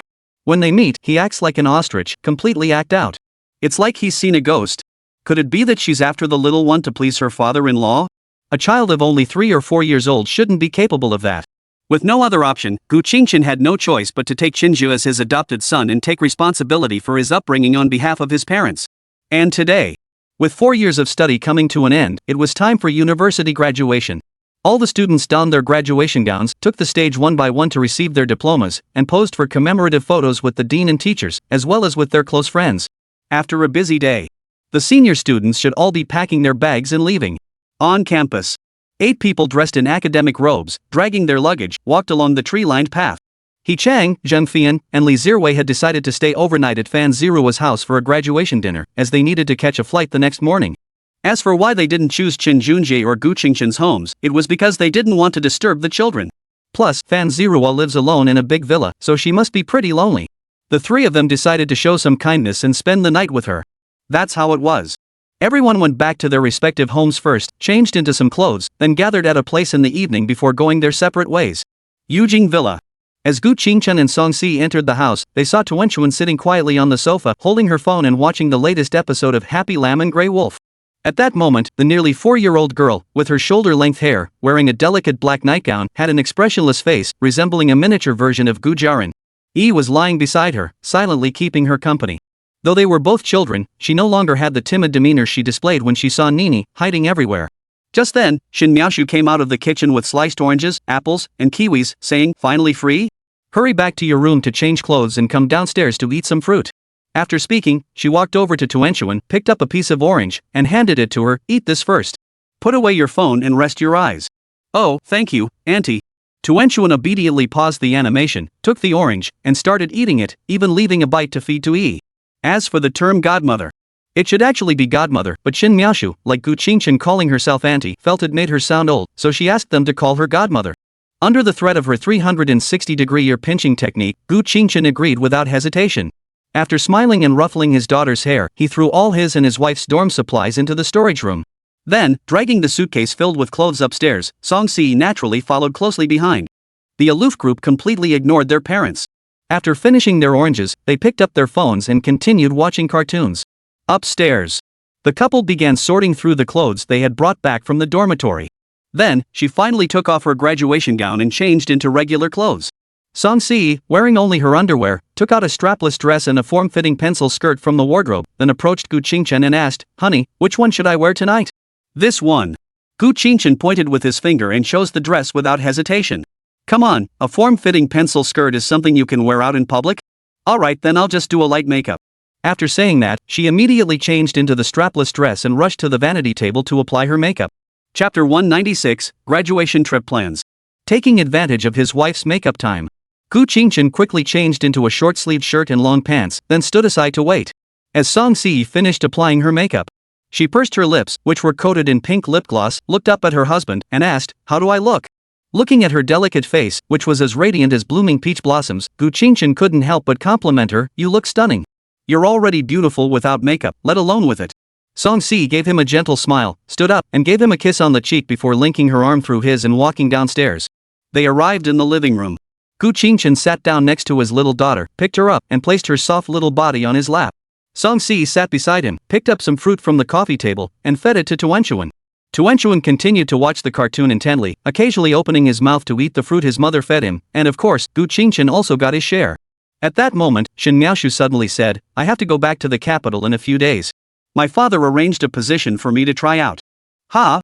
So sudden?" Gu Qingshan asked in surprise. "What's so sudden about it? He has been waiting for you to graduate. As soon as your graduation ceremony was over this morning, he called me directly, saying you've already graduated and there is no need for me to help take care of the kids anymore. He insisted I go back to take over a position. I couldn't find any reason to refuse, so I have to go back to the imperial capital for now." Shen Miaoshu sighed helplessly. "All right." Gu Qingshan didn't try to stop him. After all, he didn't know what excuse to use to ask Minister Shin for a favor. Then he asked, "When is Shin grandfather returning to the capital to work?" "He left long ago. He returned 2 years ago. After all, the imperial capital is where his primary duties lie. He can't stay out here forever." "Alright, then I'll wish Miaoshu a promotion." As he spoke, Gu Qingshan picked up a piece of apple, made a toasting gesture, and popped it into his mouth. "You little rascal, you don't even seem a bit sad," Shin Miaoshu teased with a smile. Gu Qingshan immediately retorted, "You can't say that. I can fly to the imperial capital anytime to visit you. It's no big deal." "Alright, I'll be waiting." Shin Miaoshu then turned her gaze toward Song Si and said, "While I'm away, please take good care of Tuanchuan. Chen is so careless I don't feel at ease leaving him alone." Song Si smiled and nodded, "Don't worry, Miaoshu. I won't let him take the kids alone. Gu Qingchen. What's wrong with men taking care of kids? That's prejudice. Tuanchuan seemed oblivious to the adults' conversation, continuing to watch the cartoon quietly. I guess once Shin Miaoshu leaves, she'll start shedding little pearls of tears. After all, she is the one who raised her, how could she not have any feelings? As evening approached, Song Si changed Tuanchuan into a beautiful little princess dress. Gu Qingchen held his wife's little feet and put on a pair of strappy high heels for her. Then, the three of them set off for their graduation dinner at the dormitory. They arrived at the private dining restaurant they had reserved. Chen Junjie and the others had already arrived. Chenjia, the youngster, was still making a fuss, but upon seeing Gu Qingchen enter, he immediately deflated. Have you ordered yet? After placing Tuanchuan in the children's chair, Gu Qingchen led Song Si to their seats and said, No, we were waiting for you, weren't we?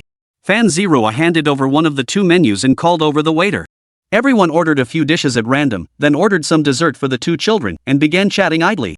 As they chatted, the conversation turned to future plans. Xianzi, what are you planning to do when you go back to Northeast China? Gu Qingchen asked. He Chang thought for a moment and shook his head. I don't know either. My mom said I should find a job. Zheng Fian raised her hand as well and said, my family is the same. I just graduated and already have to dive into the 996 or 997 work schedule. Gu Qingchen brought up an old memory. Do you remember when we went camping by the Xiajiang River a few years ago? Yeah, of course I remember, He Chang nodded. You're pretty good at grilling. Have you considered opening a barbecue restaurant? Zheng Fian could help you out, and I'll cover all the initial costs as an investment. You can give me 30% of the profits. If it loses money, it's on me. You don't have to compensate me. What do you think? Gu Qingchen suggested. After all, they had been roommates for so many years. He could easily get over 500,000 yuan a month from his family trust. Investing 200,000 yuan in the initial stages was like giving away 20 yuan. If he could help, why not? Alright, since Mr. Gu is so generous, I won't hesitate. I'll give it a try. He Chang didn't refuse his offer. It's just so nice to have a wealthy friend. Plus, he needed to start saving for a wife in the future. What about Zirui? Any ideas?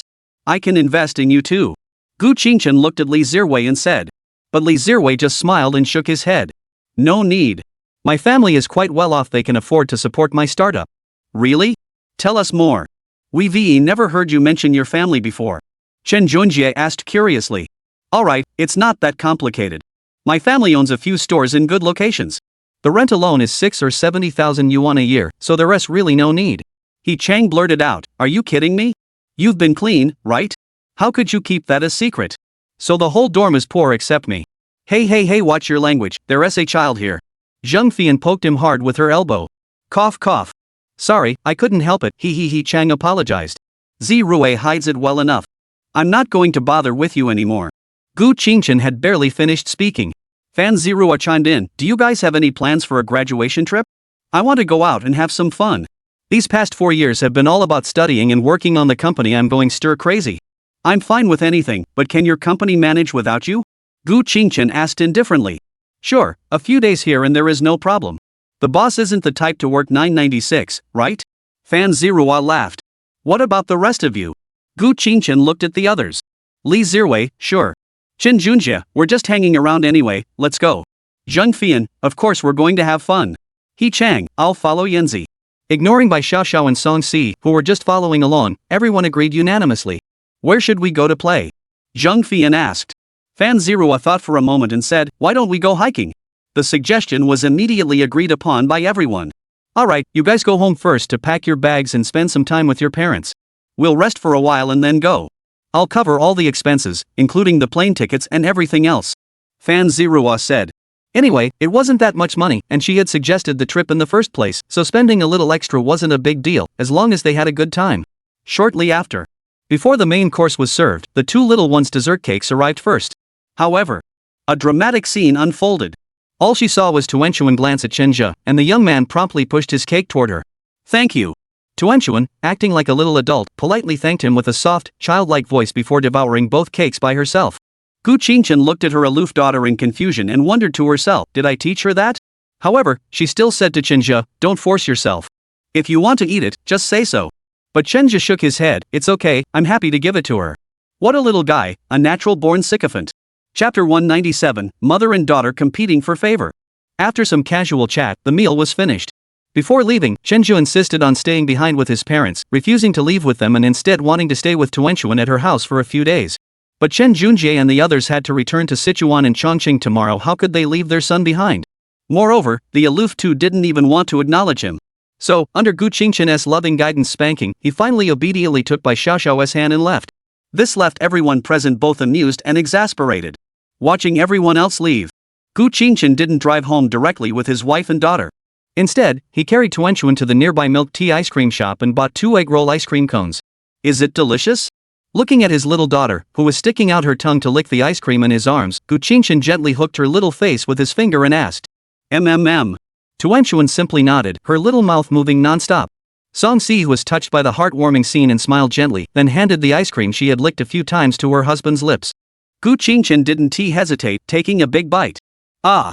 I was supposed to let you lick it, why did you bite so much?"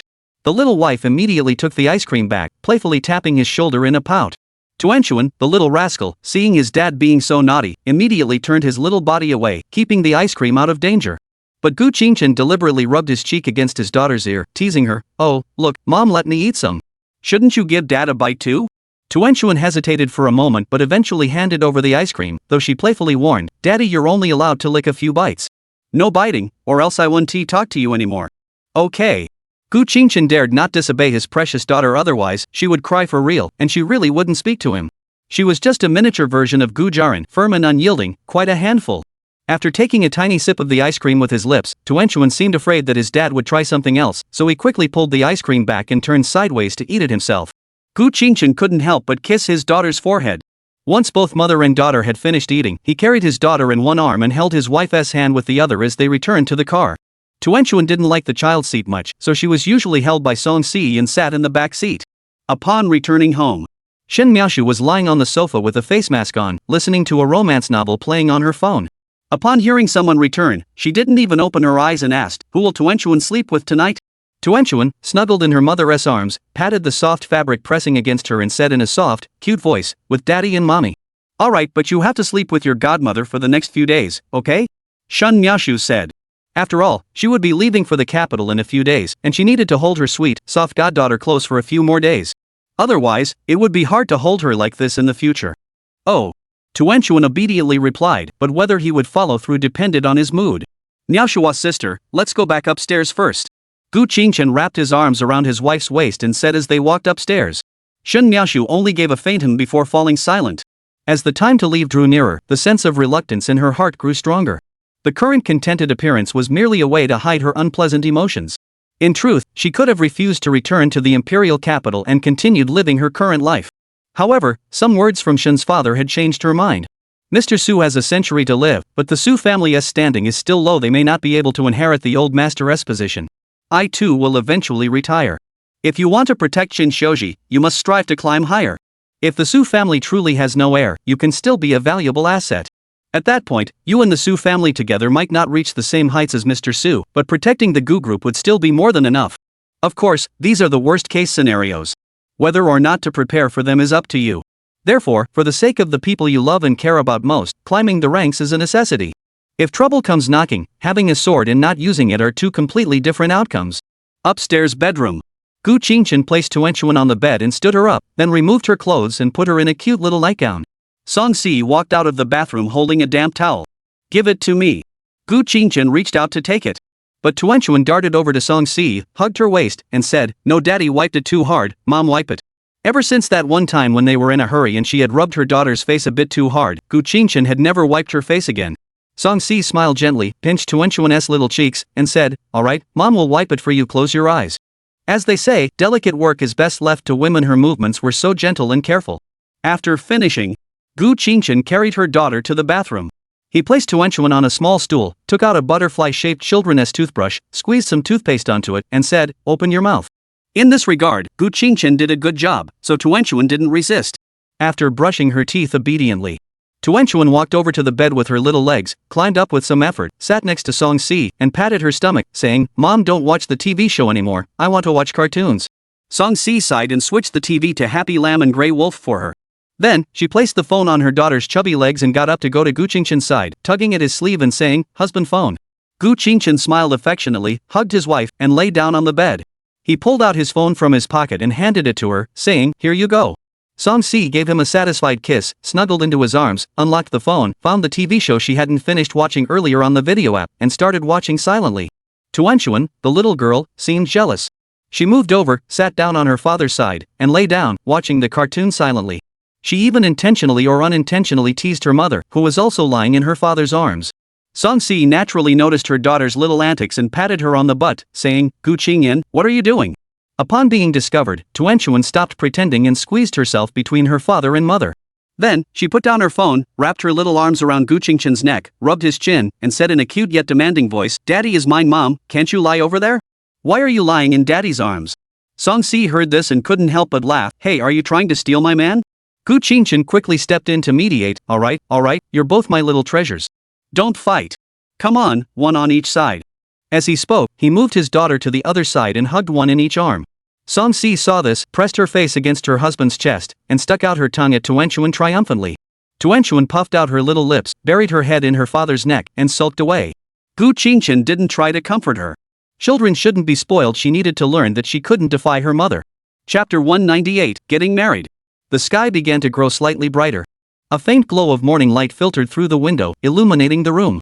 Tuenchuan, the energetic little girl, had already woken up groggily and was sitting on her father's chest, staring blankly. Gu Qingchen, feeling a bit short of breath, also woke up. Looking at his little daughter's adorable little back, he immediately pulled her into his arms and said lazily, "Little angel, are you trying to crush Daddy?" She wriggled her body shyly and said, "Daddy, I need to go to the bathroom." As everyone knows, little kids can't hold their pee. Ha! Upon hearing this, Gu Qingchen quickly pulled his other arm out from under his wife's neck, sat up, got out of bed, and rushed to the bathroom with his daughter in his arms. Fortunately, Tuenchuan didn't pee along the way and arrived safely at their destination. After she finished, Gu Qingchen thought, since they were already in the bathroom, he might as well give Tuenchuan a wash. However, when it came to wiping her face, the little girl didn't want her father to do it. After Gu Qingchen assured her repeatedly, she finally agreed. Although he didn't use much force this time, the little girl decided that next time, she would rather die than let her father wipe her face. Because the technique was truly painful, a large towel was simply slapped onto her face, then rubbed in circles for a few seconds before being done. It was nowhere near as gentle as her mother's touch. After finishing the routine, they stepped out of the bathroom. Song-si had also woken up. Seeing Gu Qingchen leading Tuenchuan out, she got up from bed, picked up her daughter, and asked, "Are you hungry?" "Yes." Tuenchuan nodded. Song-si smiled and pinched her little nose. "Let's go, Mom will take you out to eat." She was craving some pan-fried dumplings and wonton soup, so she took her daughter to change clothes. Gu Qingchen was definitely following his wife's arrangements. Once all three had changed into something simple, they knocked on Shin Miaoshu's door. But this night owl was probably still asleep, as there was no sound at all. "Stop knocking. Let's go eat. We'll bring some back for Miaoshu later." Gu Qingchen picked up Tuenchuan and headed downstairs, with Song-si following closely behind. Nearly an hour later, the family of three finished their meal and returned home carrying steamed buns and dumplings. Shin Miaoshu had already woken up and was sitting on the sofa looking at her phone.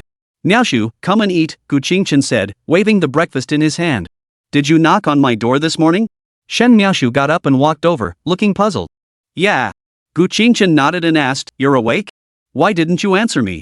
"I was woken up by you, but I was too tired to respond." Gu Qingchen. Shin Miaoshu picked up a steamed bun, stuffed it into his mouth, chewed a few times, and said, "You've graduated, you're old enough, and your kid is almost 4 years old. When are you going to get married?" A single sentence snapped him out of his reverie. Gu Qingchen suddenly remembered that he and Song-si hadn't gotten married yet. Mainly because the past few years of raising a child had been no different from married life, so he had completely forgotten. "Alright, I'll go find the household registration book and get it done right away." After saying that, Gu Qingchen went upstairs. However, Song-si didn't think much of the issue of getting married or not. After all, the child was already born, so whether or not they had the certificate didn't matter. Tuenchuan didn't understand any of this, so he sat quietly in his mother's arms, watching cartoons on her phone. Soon, Gu Qingchen came downstairs holding 2 household registration books and directly called out to his wife, "Let's go get the certificate."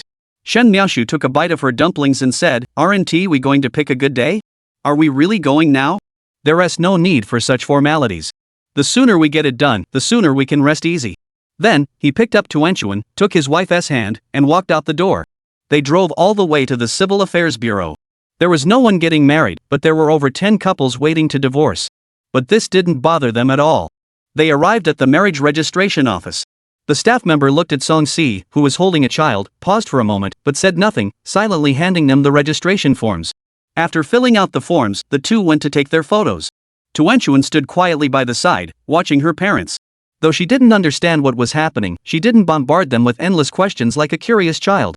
As the official seal was stamped on the marriage certificate, Gu Qingchen and Song Si officially became legally married.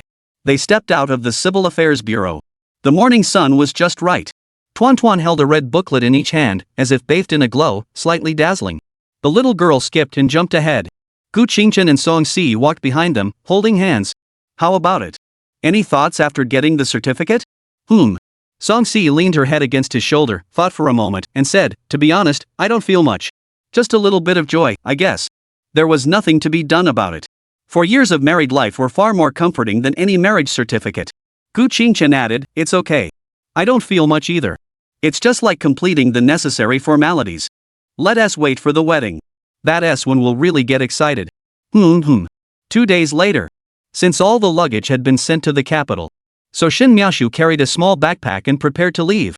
Tuenchuan was just clinging to her legs with teary eyes, unlike other children who would cry and fuss endlessly. All right, your godmother is just going to take care of some business. She's not going to heaven, so why are you crying? When I have time, I'll come back to see you." Shen Miaoshu knelt down, hugged Tuenchuan's tiny body, and stroked her little head to comfort her. "But, sniff. I don't want to leave my godmother." The little girl's tears flowed like a broken kite, her voice trembling with sobs. "Oh, come on, your godmother misses you too. Why don't you come with me then?" Shin Miaoshu wiped away her tears with the pat of her thumb and teased her. Tuenchuan shook her head immediately. "No. I have to go. Sniff. Dad and Mom will be lonely." Hearing this, Shin Miaoshu couldn't help but chuckle as she tapped her forehead and said, "You're just not ready to leave your parents yet." "Alright, I'll call you on video chat when I have time. You have to be a good girl and listen to me, okay?" "Yes, as long as Dad and Mom listen to me, I'll listen too." "Put." Shin Miaoshu couldn't help but laugh softly. "You don't even act like a nearly 4-year-old. How can you be so clever? You're just like your grandmother." Gu Qingchen interjected, "You think so too, right? I even suspect my mom's genes skipped a generation and went straight to Tuenchuan. It's okay. This personality is pretty good. You should spend more time with her. That way, she can inherit the best qualities from both sides without being too emotionally unintelligent." Shin Miaoshu finished speaking just as her ride arrived. "Alright, don't send me off. I'll go now. I'll call you guys later so I can see Tuenchuan, or you can just come to the capital to find me. Anyway, you can go to your grandfather's place." Gu Qingchen, "Alright, I understand." Song Si walked up and hugged Shin Miaoshu. "Bye, Miaoshu sister." Tuenchuan followed suit. "Goodbye, godmother." "Bye." Then, Shin Miaoshu pushed open the door and left. As for Tuenchuan, the little child, his emotions came quickly and faded just as fast. In just a short afternoon, she had returned to her aloof and cold demeanor. Chapter 199, The Big Ice Queen Takes the Little Ice Queen. A few more days passed. Everyone had already discussed in the dormitory group chat about going to climb Mount Tai. Since everyone was departing from different locations, they agreed to meet at the Mount Tai ticket office around 10 p.m. tonight, climb at night, and watch the sunrise. They also checked the travel guide and reminded everyone what to bring. In the morning, watching her little daughter snuggled on the sofa, playing a puzzle game with Song Si, Gu Qingchen brought out a box of ice cream from the kitchen, walked over to her, sat down, and held her in his arms. "Bribery time, Tuan Tuan, Dad wants to talk to you about something." The little girl didn't say anything, just took a bite of the ice cream, then looked at him curiously, as if to say, "Go ahead, I'm listening." Gu Qingchen smiled slightly, pinched her cheeks, and said, "Would you mind staying with Grandma for a few days? Mom and I have to go on a trip.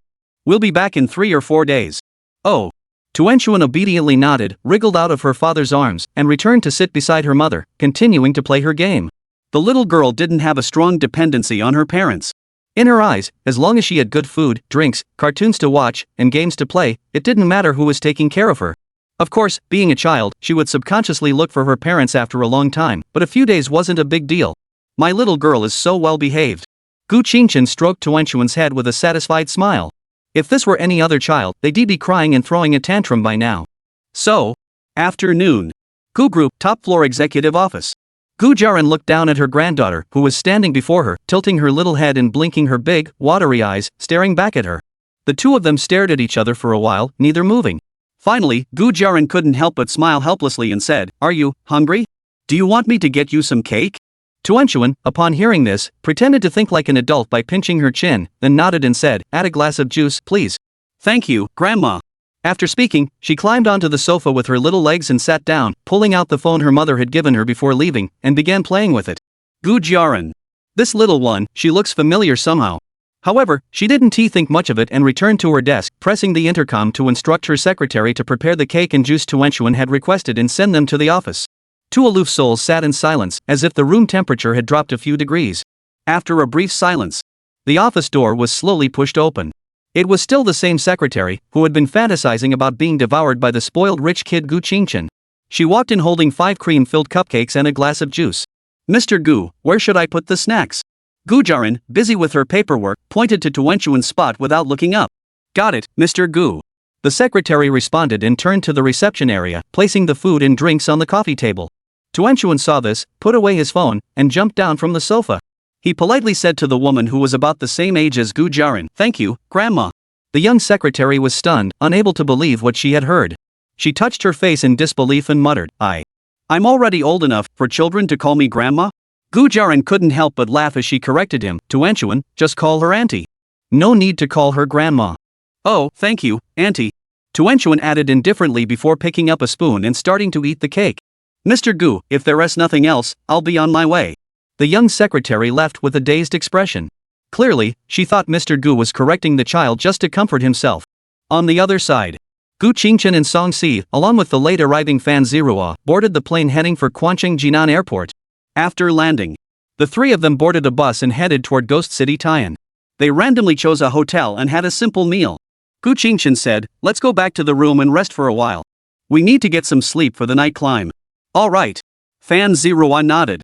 Then, the three of them returned to their respective rooms to rest. It was past 9 p.m. Gu Qingchen washed his face, slung a large backpack filled with his and his wife's clothes and various other items over his shoulders, took Song Si's hand, and called out to Fan Zirua to set off. They hailed a taxi and arrived at the foot of Mount Tai. Let's go to the ticket booth and wait for the others. There are places to buy food and drinks at the scenic spot. We can eat while we walk. Gu Qingchen held his wife's hand and walked inside. Fan Zirua took out her purple hiking stick from her backpack, assembled it, and followed them. Gu Qingchen glanced back at her and said, "There is no need to take it out so early. How will you carry your food and drinks later?" "It's fine. I can hang it on my waist." As she spoke, Fan Zirua demonstrated how to use it and then asked, "Where are your hiking sticks? Didn't you buy any? Aren't they available for free with the ticket at the scenic area?" Gu Qingchen asked in confusion. "Are the free ones the same as the ones you buy?" "They're pretty much the same, just something to support you." Gu Qingchen shrugged indifferently. Soon, they entered the Red Gate Tourist Center and collected their hiking sticks. They walked and stopped along the way, eating and drinking. They passed through the first gate and the Red Gate. The three of them also arrived at the ticket checkpoint. However, they discovered that Li Zirwei, He Chang, and Zhang Fian had already arrived and were sitting on the steps playing Honor of Kings. "Where are Junjie and Xiao Xiao? Haven't they arrived yet?" Gu Qingchen walked over and asked. He Chang replied while continuing to play, "I just asked them, they've just started climbing the mountain. We'll probably have to wait a while." Hey. Zirwei, Han Xin betrayed you. "Don't worry, just kill him," Li Zirwei said casually. "I'll help you control him," Zhang Fian also said. Gu Qingchen. Still in the mood to play games? That's good. I hope they can maintain this mindset when they come down the mountain. About 10 minutes later, Chen Junjie and Bai Xiaoxiao also arrived at the ticket booth. However, as soon as Chen Junjie arrived, he plopped down on the steps, panting slightly and complaining, "Man, I haven't exercised in ages, I'm exhausted. Why is the ticket checkpoint on the mountain? Can't we just meet at the foot of the mountain?" Fan Zirua held by Xiaoxiao's arm and said, "It doesn't matter where we gather. You have to come up anyway. It's the same either way. After this short hike, I suddenly regret agreeing to come hiking. If I give up now, is it too late?" Chen Junjie said dejectedly. He Chang heard this and immediately put away his phone, helping him up and saying, "We're brothers. We share the good times and the bad. How can you back out now? Don't worry, it's just a small mountain. We've got this." Saying this, He Chang made a gesture with his thumb and index finger pinched together. Chapter 200, Night Climb begins. In the master bedroom on the top floor of Gu's mansion, Tuenchuan stood on the large bed, tilting her little head, and raised her hand to shake the long sleeves that hung down like those in a Peking opera performance. Then, she stumbled a few steps forward, tripping over the excessively long hem of her robe and falling onto the soft bedding. Gu Jiaran looked at her little granddaughter's comical expression and couldn't help but chuckle softly. She picked her up and said, "Let's make do for now. I'll take you home tomorrow to get some clothes and toiletries." "Oh." Tuenchuan obediently replied. She was then carried by Gu Jia to the bathroom to wash up. Since there was no stool, the little girl couldn't reach the sink, so Gu Jiaran had no choice but to place her on the countertop and sit her down. After taking out a new toothbrush and squeezing some toothpaste onto it, Gu Jiaran was about to hand it to Tuanchuan, but noticed the little one had already opened her mouth, waiting to be served. "Can't you brush your teeth yourself?" Gu Jiaran asked in confusion. Tuanchuan was even more confused. "Dad and Mom always brush my teeth for me." Gu Jiaran had never really taken care of a child before. Gu Qingchen had been raised by a nanny in Shenmiaoshu. Now she realized how much trouble taking care of a child could be. "Here, take it. Grandma will teach you how to brush your teeth yourself." "Oh." Tuanchuan gripped the toothbrush with both hands through the sleeve and began brushing his teeth, mimicking his grandmother's movements. "Be gentler and more careful," Gu Jiaran reminded him from the side. Tuanchuan obediently followed her instructions. Although it was a bit messy, at least he had brushed them. After rinsing his mouth, she used a warm towel to wipe his face. Though not as gentle as Song Si's touch, it was still better than Gu Qingchen's rough method of just slapping the towel on her face and rubbing it roughly. After finishing her oral hygiene routine, Gu Jiaran also picked up Tuanchuan and put her back into the bed, then turned over to prepare for sleep. But Tuanchuan, not understanding, reached out her little hand wrapped in the blanket and tapped her grandmother's back, asking, "Grandma, aren't you going to hold me while I sleep?" Hearing this, Gu Jiaran turned back and asked, "Do your dad and mom hold you while you sleep?" "Yes." "Alright, come here." Gu Jiaran didn't have the habit of holding someone while sleeping, but she didn't want to refuse this adorable little granddaughter, so she turned around and opened her arms.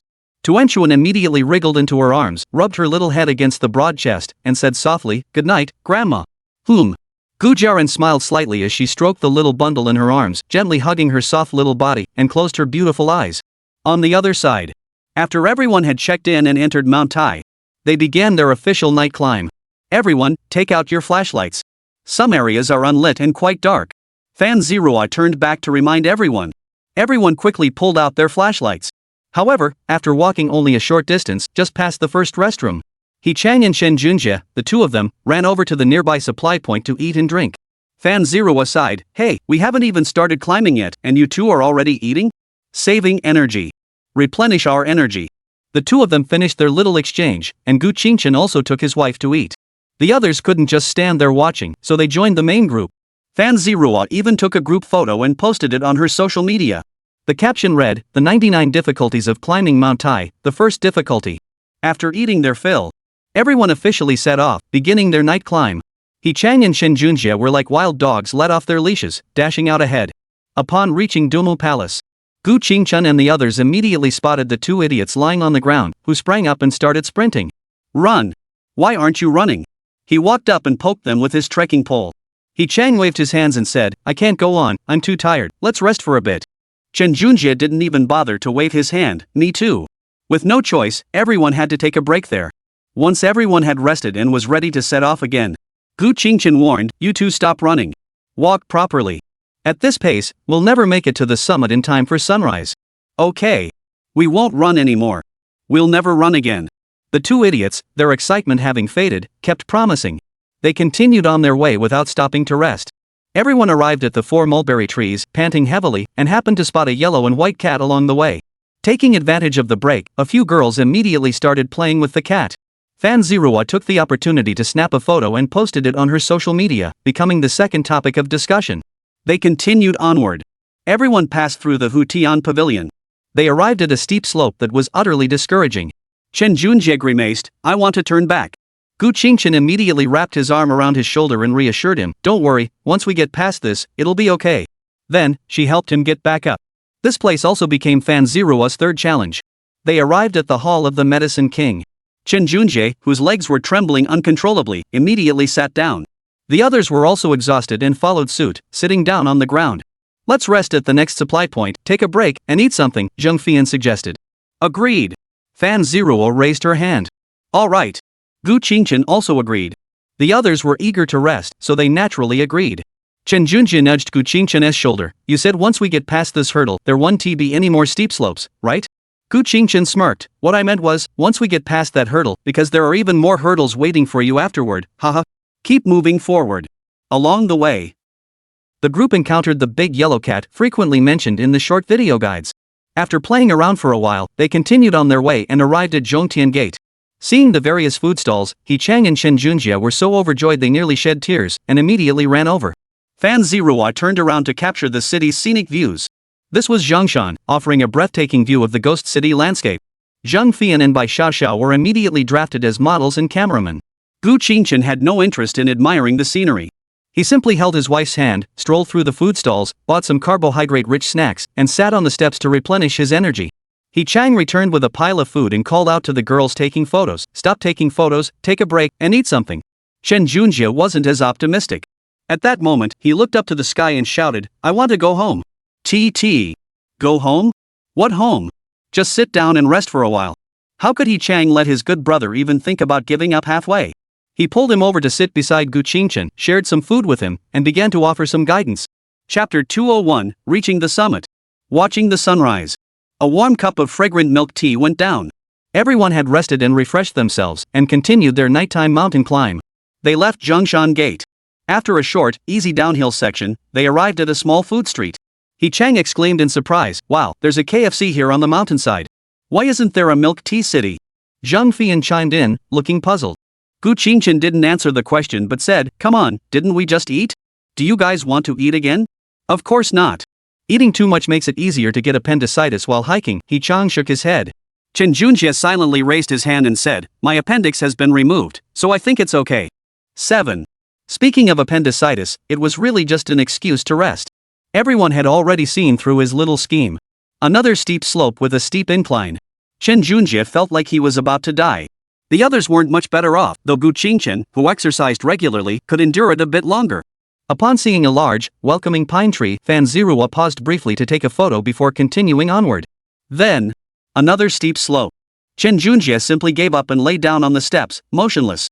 He Chang, who had been saying, "This little mountain is no big deal," couldn't hold on either and lay down on the step above Chen Junjie's head. Soon, the rest of the 8-person dorm group followed suit, forming a long line of people lying on the ground, much to the amusement of other hikers. "Don't give up, everyone. They're laughing at us," He Chang said weakly. "Whatever, let's just give up. I'm tired. I need to rest. All I see is darkness, and there's no end in sight." Chen Junjie was completely regretting his decision. He really wanted to go back in time and slap himself, asking himself why he had agreed to come hiking in the first place. They rested for a while. The 8 of them slowly got up and continued onward. Another arduous climb followed, with frequent stops along the way. Finally, they reached the 18 turns. "Oh my god. I'm going to lose my mind. How much further is it?" Chen Junjie's eyes lost their luster, and he complained in a voice too weak to be heard. Bai Xiaoxiao silently patted his back to encourage him. Fan Zirua glanced at the map on her phone and said, "Just a little further and we'll reach the South Heavenly Gate. Then we can rest a bit before reaching the summit." Gu Qingchen also encouraged him, "We've already walked 2/3 of the way. Don't give up, keep going." "Ah. Damn it. Let's do this. Let's go." The motivation seemed to work, as He Chang and Chen Junjie immediately picked up their pace, taking 10 steps before resting again. The rest of the way was a cycle of resting, climbing, and climbing. Everyone finally reached the South Heavenly Gate. It was already past 3 a.m., almost 4 a.m. "Put on your windbreakers, it'll get cold once we reach the summit." Fan Zirua pulled out her clothes and put them on while reminding everyone. The others also felt a chill and began to put on their clothes as well. They rested for about an hour. Everyone got back up, put on goggles or sunglasses to protect their eyes from the sun, and headed toward the summit. Another short distance. They soon reached the summit of Mount Tai, the Jade Emperor's Peak. There were still quite a few people there, and even 1 or 2 were holding national flags. Gu Qingchen led the others to carefully select a spot, sat down, and took out their phones to prepare for watching the sunrise. Fan Zirua and Zhang Fian did the same. As time passed, the light in the sky gradually dispelled the darkness. A crimson sun slowly rose from the horizon, its rays illuminating the surrounding clouds and mist in a breathtaking display of beauty, as if they were in a fairyland. Feeling the cool breeze on the mountaintop and basking in the morning light, it felt as though their souls had been elevated. "Wow, how beautiful!" Fan Zirua exclaimed in awe. Zhang Fian nodded in agreement, not even turning her head, and said, "Chen Junjie, how about it? Was it worth it to make you come up here?" "It's okay. I'll find a video to watch every day. It's not much different." Chen Junjie, though he also found it beautiful, remained stubborn. "How can that compare to experiencing it in person?" After saying that, Zhang Fian didn't bother to respond further. Song Si, however, relaxed completely and snuggled into Gu Qingchen's arms, quietly admiring the sunrise. As for He Chang and Li Zirwei, these 2 impatient souls couldn't wait for the sunrise and started playing games. The match wasn't over yet, so they only glanced at the sunrise briefly. Soon, the sun rose completely. Everyone strolled off to explore other areas. They arrived at the Jade Emperor Temple. There was a wishing well here. Looking at the coins inside, Jung Fian scratched her cheek and asked, do we really have to throw coins? Can we scan the WeChat QR code instead? Fan Zero sighed, go ask the Jade Emperor if he uses WeChat first. Song Si didn't have any cash, but she bowed to the statue of the Jade Emperor. As for what wish she made, that remains unknown, but it's probably related to Gu Qingchen. After all, love-struck people are easy to figure out. Then, the group set off toward the Five Peaks Supreme Stone. Fan Zirua pulled out the 5 yuan bill she had prepared earlier and compared it to the distant mountain. It's so similar, not a single detail is off. Let me see. Zheng Fian walked over and linked her arm through Fan Zirua's. The boys weren't particularly interested in this, just glancing casually in the distance. After the girls finished taking a few quick photos and checking in, they headed over to the Five Peaks Supreme Stone to take photos one by one. When it was time to head down the mountain, Chen Junjie was too exhausted to walk and dragged by Xiao Xiao onto the downhill cable car, saying he would wait for them at the mountain foot. The remaining few found the cable car uninteresting and chose to walk back the same way. They stood on the steep slope and began to walk down. Looking at the distant mountain ranges stretching endlessly, with their emerald green peaks, it gave one the feeling of being on the verge of falling. Now they finally understood what the older generation meant by going up the mountain is easy, but coming down is hard. They dared not take a single step too far. Gu Qingchen carefully supported Song Si, afraid that his wife might lose her balance and fall. The descent was easier than the ascent. After a short rest along the way, everyone returned to the foot of the mountain. They found Chen Junjie, who was completely exhausted, lying flat on the ground. Bai Xiao Xiao, as a rural girl, truly had great stamina. She even had the strength to massage her husband's legs. He Chang wasn't much better off, but since Zheng Fian insisted on walking down the mountain, he, as her boyfriend, didn't take the cable car either. I guess once I've had a chance to rest, I'll be just like Chen Junjie. How about it, old Chen? Can you get up yet? Taking advantage of the fact that he could still walk, He Chang walked up and boasted. What a little show-off. It's clearly me who's being taken advantage of. Chen Junjie was so exhausted he couldn't even move a finger. Gu Qingchen also walked up with a smile and said, alright, if you need to rest, let us go back to the hotel. I'll help you up. Let us find somewhere to eat first. After saying that, he grabbed Chen Junjie and helped him to his feet. Ouch, it hurts, hurt. Slow down. Li Zirwei saw this and hurriedly supported Chen Junjie on the other side. That's how it was. The group slowly left the scenic area and began searching for the nearest breakfast shop. Chapter 202, Hotel Routine. An ordinary breakfast shop. Chen Junjie held a tray with breakfast in one hand and leaned on a hiking stick with the other, taking small, trembling steps like a little girl as he made his way to the table and sat down. Apart from Gu Qingchen, who exercised regularly, and by Xiao Xiao, who was a local and used to do manual labor, the others were all exhausted. Let alone walking, even moving their legs was a struggle. Perhaps due to exhaustion, everyone seemed listless and spoke little. Song Si continued her role as the dutiful wife and mother, placing the peeled tea eggs into Gu Qingchen's soy milk. Bai Xiao Xiao did the same after all. She was an introverted rural girl, frugal and hardworking, with virtue and diligence ingrained in her DNA. He Chang, seeing this, tapped his girlfriend's arm with the end of his chopsticks. Yan Zi, I want some too. Zheng Fian turned her head in confusion and asked, what do you want? Tea-flavored eggs. He Chang raised his chin and gestured toward Gu Qingchen and Chen Junjie. Oh. Then Zheng Fian handed him the tea egg she hadn't peeled yet. Thanks, but don't peel it and put it in my soy milk. Just give it to me directly. He Chang's lips twitched. What I meant was, peel it for me to eat. Zheng Fian immediately took back her tea egg and said, be a good girl. We shouldn't pick up their bad habits. Do it yourself, that's the way to live. He Chang. No problem, this just shows how unique his girlfriend is, right? But when he saw Chen Junjie deliberately scoop up the tea egg, take a bite as if in slow motion, and then deliberately show an expression of enjoyment, He Chang admitted he was jealous. After breakfast, Gu Qingchen supported Song Si. He Chang, Chen Junjie, and Li Zirwei, the three boys, supported each other. Bai Xiao Xiao was supporting Zheng Fian with one arm while holding onto Fan Zirua with the other. They looked just like a group of elderly people on a tour, shuffling slowly out of the restaurant. After calling 3 ride-hailing cars, they headed toward different hotels. After all, they hadn't come together, and they hadn't booked the same hotel.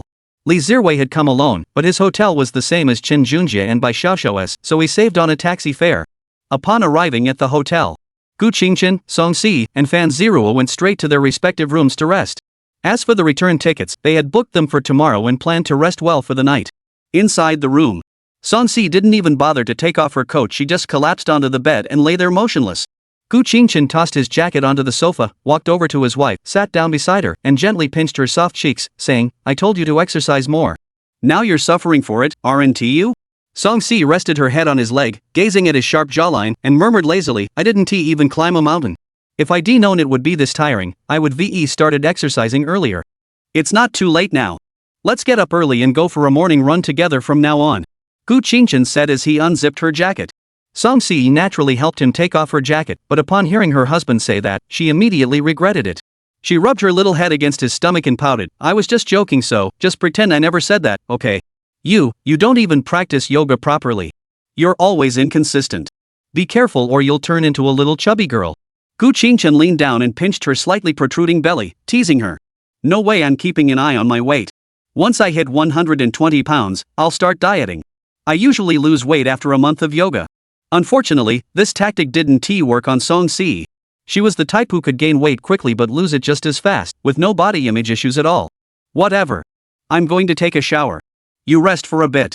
Gu Qingchen was about to stand up when Song Si pulled on his shirt and said, Wait, I need to pee. Carry me to the bathroom first. Reluctantly, he bent down and hooked his wife's legs. Before he could make his next move, Song Si winced in pain and said, Ouch honey, be gentler, my legs hurt. All right. So Gu Qingchen slowed his movements, gently supporting her waist, and carefully picked her up in a princess carry, heading toward the bathroom. He helped his wife take off her pants, guided her to sit on the toilet, and stood directly in front of her, waiting. As the sound of running water ceased, Song Si grabbed his hand and said, Take off my clothes. I want to shower with you. Gu Qingchen was caught off guard by this sudden attack and immediately grabbed his wife's cheeks and pulled them. How dare you? Your legs hurt and you're still not behaving yourself. Don't you fear I'll just eat you? Whatever, but I won't make the first move and be gentle, my legs ache when I move. Song Si didn't seem to mind at all. She even took off her t-shirt and bra and continued, Help me take off my pants. I can't lift my legs. She was using this to test the official. Could any official withstand such a test? Gu Qingchen rushed out, found the baby burp cloth that was a must-have on the hotel bedside table, and returned to the bathroom. Without a word, he bent down, wrapped his arms around his wife's head, and kissed her deeply. Song Si wasn't idle either. While enjoying her husband's passion, she helped him take off his clothes. The bathroom was filled with steam. The sound of the shower drowned out the sensual moans of the couple. After a long while, as the glass door opened, Gu Qingchen carried Song Si, who was limp in his arms, her face flushed with the afterglow of a bath, out of the bathroom. He placed his wife on the bed, then rummaged through his backpack to find a nightgown for her, putting it on her before slipping into a short-sleeved, short-style pajama set himself. After that, Gu Qingchen dried Song Si's hair and his own, then lay down on the bed to rest. After all, from climbing the mountain to returning to the hotel, he hadn't rested at all. Either he was taking care of his wife or taking care of his wife. However, Song Si playfully rolled over and pressed herself against him, rubbing her little head against the back of his neck and whining, Husband, I want you to massage my feet. Oh my little treasure, you really won't let me rest, will you? Gu Qingchen smiled tenderly, sat up, and placed her slender legs on his own. He took her white, delicate little feet and began to massage them. Song Si lay back on the bed, enjoying the sensation, so comfortable that even her lotus bud toes relaxed. About half an hour passed. As the massage ended, Song Si sat up and pushed her husband down. What? You want more? Didn't you say you wouldn't be proactive? Gu Qingchen looked at his wife, unable to suppress a smile. No way. I was just giving you a massage. What were you thinking? Song Si pouted playfully. Oh.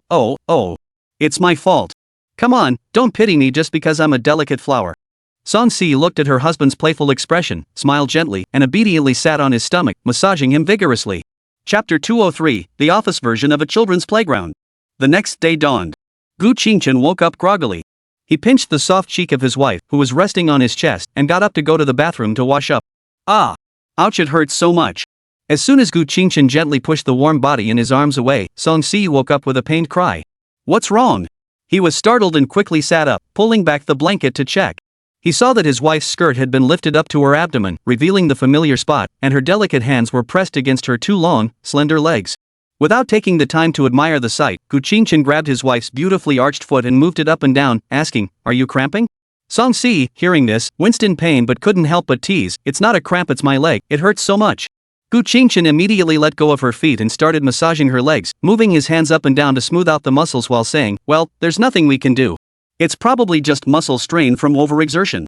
We'll just have to let it heal slowly. Ouch, it hurts. Husband, be gentler, Song Si winced in pain. All right. Upon hearing this, Gu Qingchen eased up on his grip. After massaging for a short while, Song Si couldn't bear the pain from the constant kneading of her muscles anymore and quickly begged him to stop.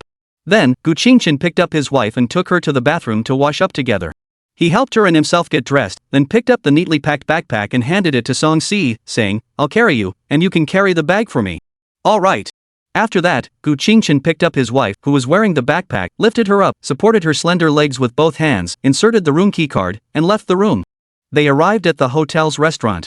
He placed Song Si on a chair, ordered some breakfast, and sent a message to Fan Zirua, telling her to come downstairs to eat. A short while later, a slender figure, dressed neatly, carrying a backpack, and leaning on a hiking stick, limped over. Once she sat down, she let out a sigh of relief. Phew, that feels good. Immediately after, Fan Zirua couldn't help but ask with concern, "What about you guys? Your legs must be aching too, right?" Gu Qingchen shook his head. "I'm fine. I exercise regularly, so while I do feel a bit tired, it's nothing compared to you. I can still walk normally." Song Si wrapped her arm around his, rested her head on his shoulder, and boasted, "No problem, I have my husband to carry me, so I don't have to walk. Fan Zirua, I should be on the roof, not inside the house." They had a simple bowl of noodles. Gu Qingchen picked up his wife again, and Fan Zirua followed behind, grimacing. After checking out of the hotel, the three headed toward the high-speed rail station. To get to the airport, they'd have to take a bus, so the high-speed rail was more convenient and faster. After getting off the taxi, they entered the high-speed rail station. Gu Qingchen pointed to a young man in a wheelchair and a girl pushing him from behind, and asked, "Is that Chen Junjie and Bai Xiaoxiao? The clothes and build look similar. Let us go take a closer look." Fan Zirua, leaning on her trekking pole, walked straight over. Gu Qingchen was even more direct, shouting out loud. The method was effective, but it also drew the attention of many people. The two figures turned around and looked back. The one in the wheelchair then grabbed the wheels and started pushing, speeding toward them. The girl saw this and quickly ran to catch up. The five of them met up. Fan Zirua tapped Chen Junjia's leg with her hiking stick and teased, "Hey, haven't seen you in a night, and now Mr. Chen is paralyzed?" Bai Xiaoxiao sighed helplessly. He complained his legs hurt, so he insisted on renting a wheelchair from the high-speed rail station. "What a hassle." Gu Qingchen chimed in, "That's good. At least he's smart enough to avoid suffering. If it were someone else, they'd probably just tough it out like Fan Zirua, which would be so silly." Fan Zirua shot him a glance and said in a resentful tone, "You're just being mean. Chen Junjie is just being dramatic." "I agree with old four. We're just being smart. Look at his wife, she's resting on his back. Why don't you call her dramatic?" Chen Junjie retorted. "Nonsense, she's a girl. What are you comparing yourself to your family for?" Fan Zirua rolled her eyes. Hey. Are we not supposed to talk about gender equality now?" Fan Zirua didn't feel like arguing with him. "I can't win against you. You just rest. See? I told you couldn't win. Debate 1.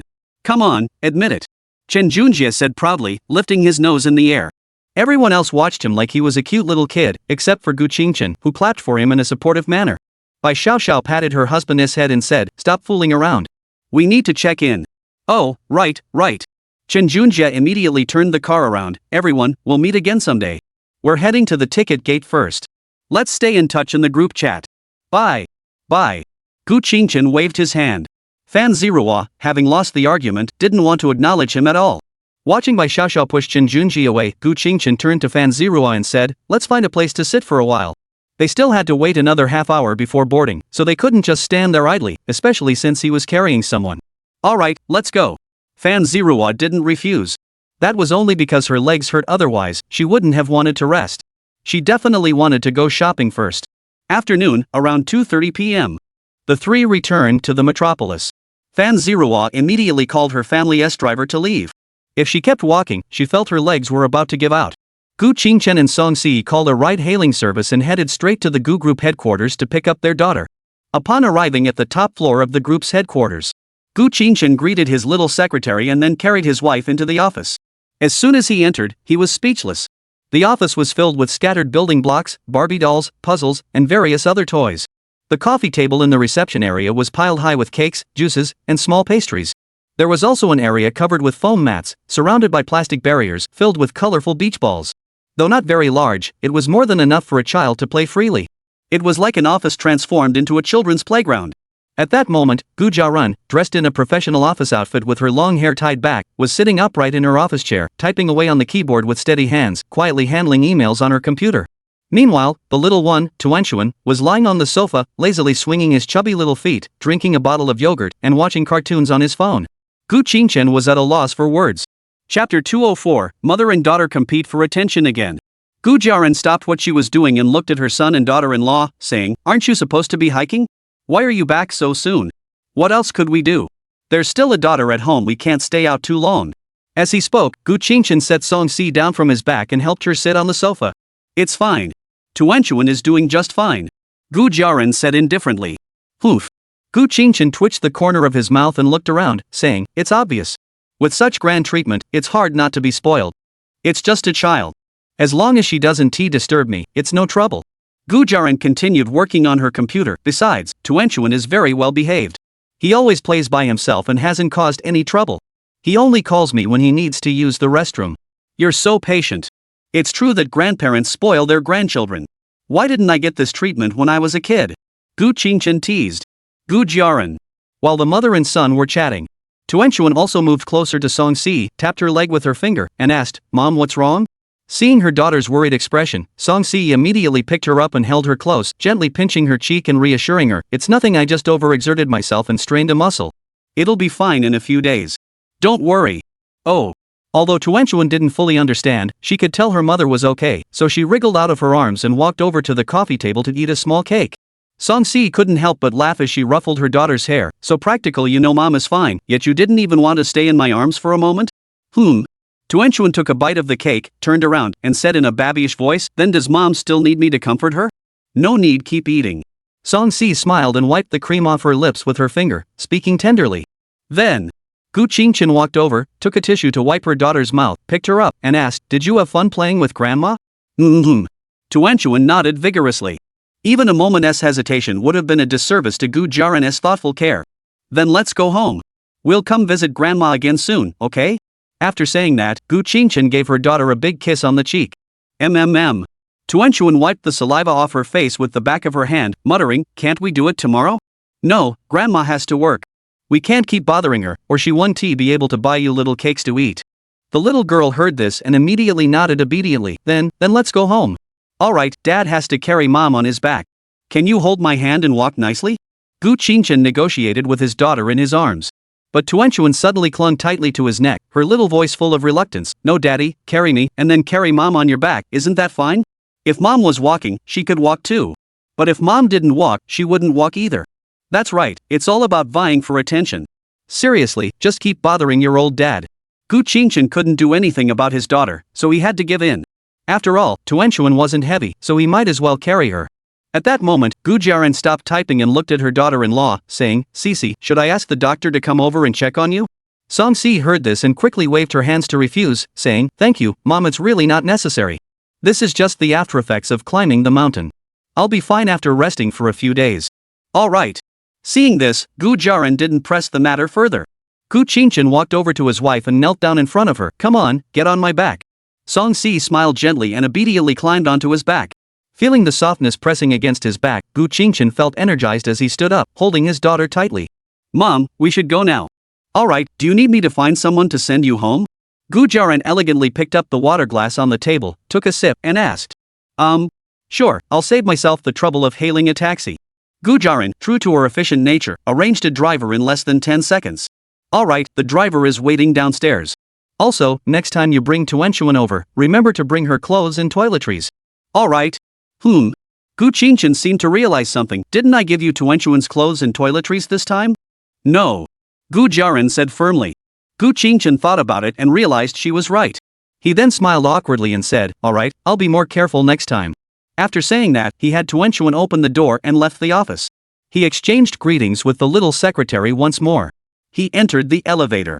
Song-si pressed her face against Gu Qingchen's face, teasingly tickling her daughter's little nose with her fingers and asked, don't you feel sorry for Dad? Seeing him carrying Mom, you still insisted on Dad carrying you? Tuanchuan wasn't having any of that moral blackmail. She retorted in a babyish voice, don't you feel sorry for Dad? Why did you make him carry you? I'm too tired to walk, so I had Dad carry you. Tuanchuan replied matter-of-factly, I'm still a little kid, I should be carried by Dad. Faced with the mother and daughter's competition for attention, Gu Qingchen sighed in frustration yet happiness. Alright, I didn't say I'd leave either of you behind. What's there to argue about? Come on, each give me a kiss, or else I'll leave both of you behind. No. Tuanchuan immediately kissed her father on the cheek. Song-si, of course, wasn't about to be outdone. She turned Gu Qingchen's head toward her and gave him a kiss on the lips, then proudly lifted her chin toward her daughter. Faced with the provocation, Tuanchuan couldn't resist. She started wriggling around, trying to kiss her father's lips. But Gu Qingchen stopped her and said, "No, you can't copy mom." "Why not?" Tuanchuan pouted in dissatisfaction. But Gu Qingchen was at a loss for words, unsure how to explain.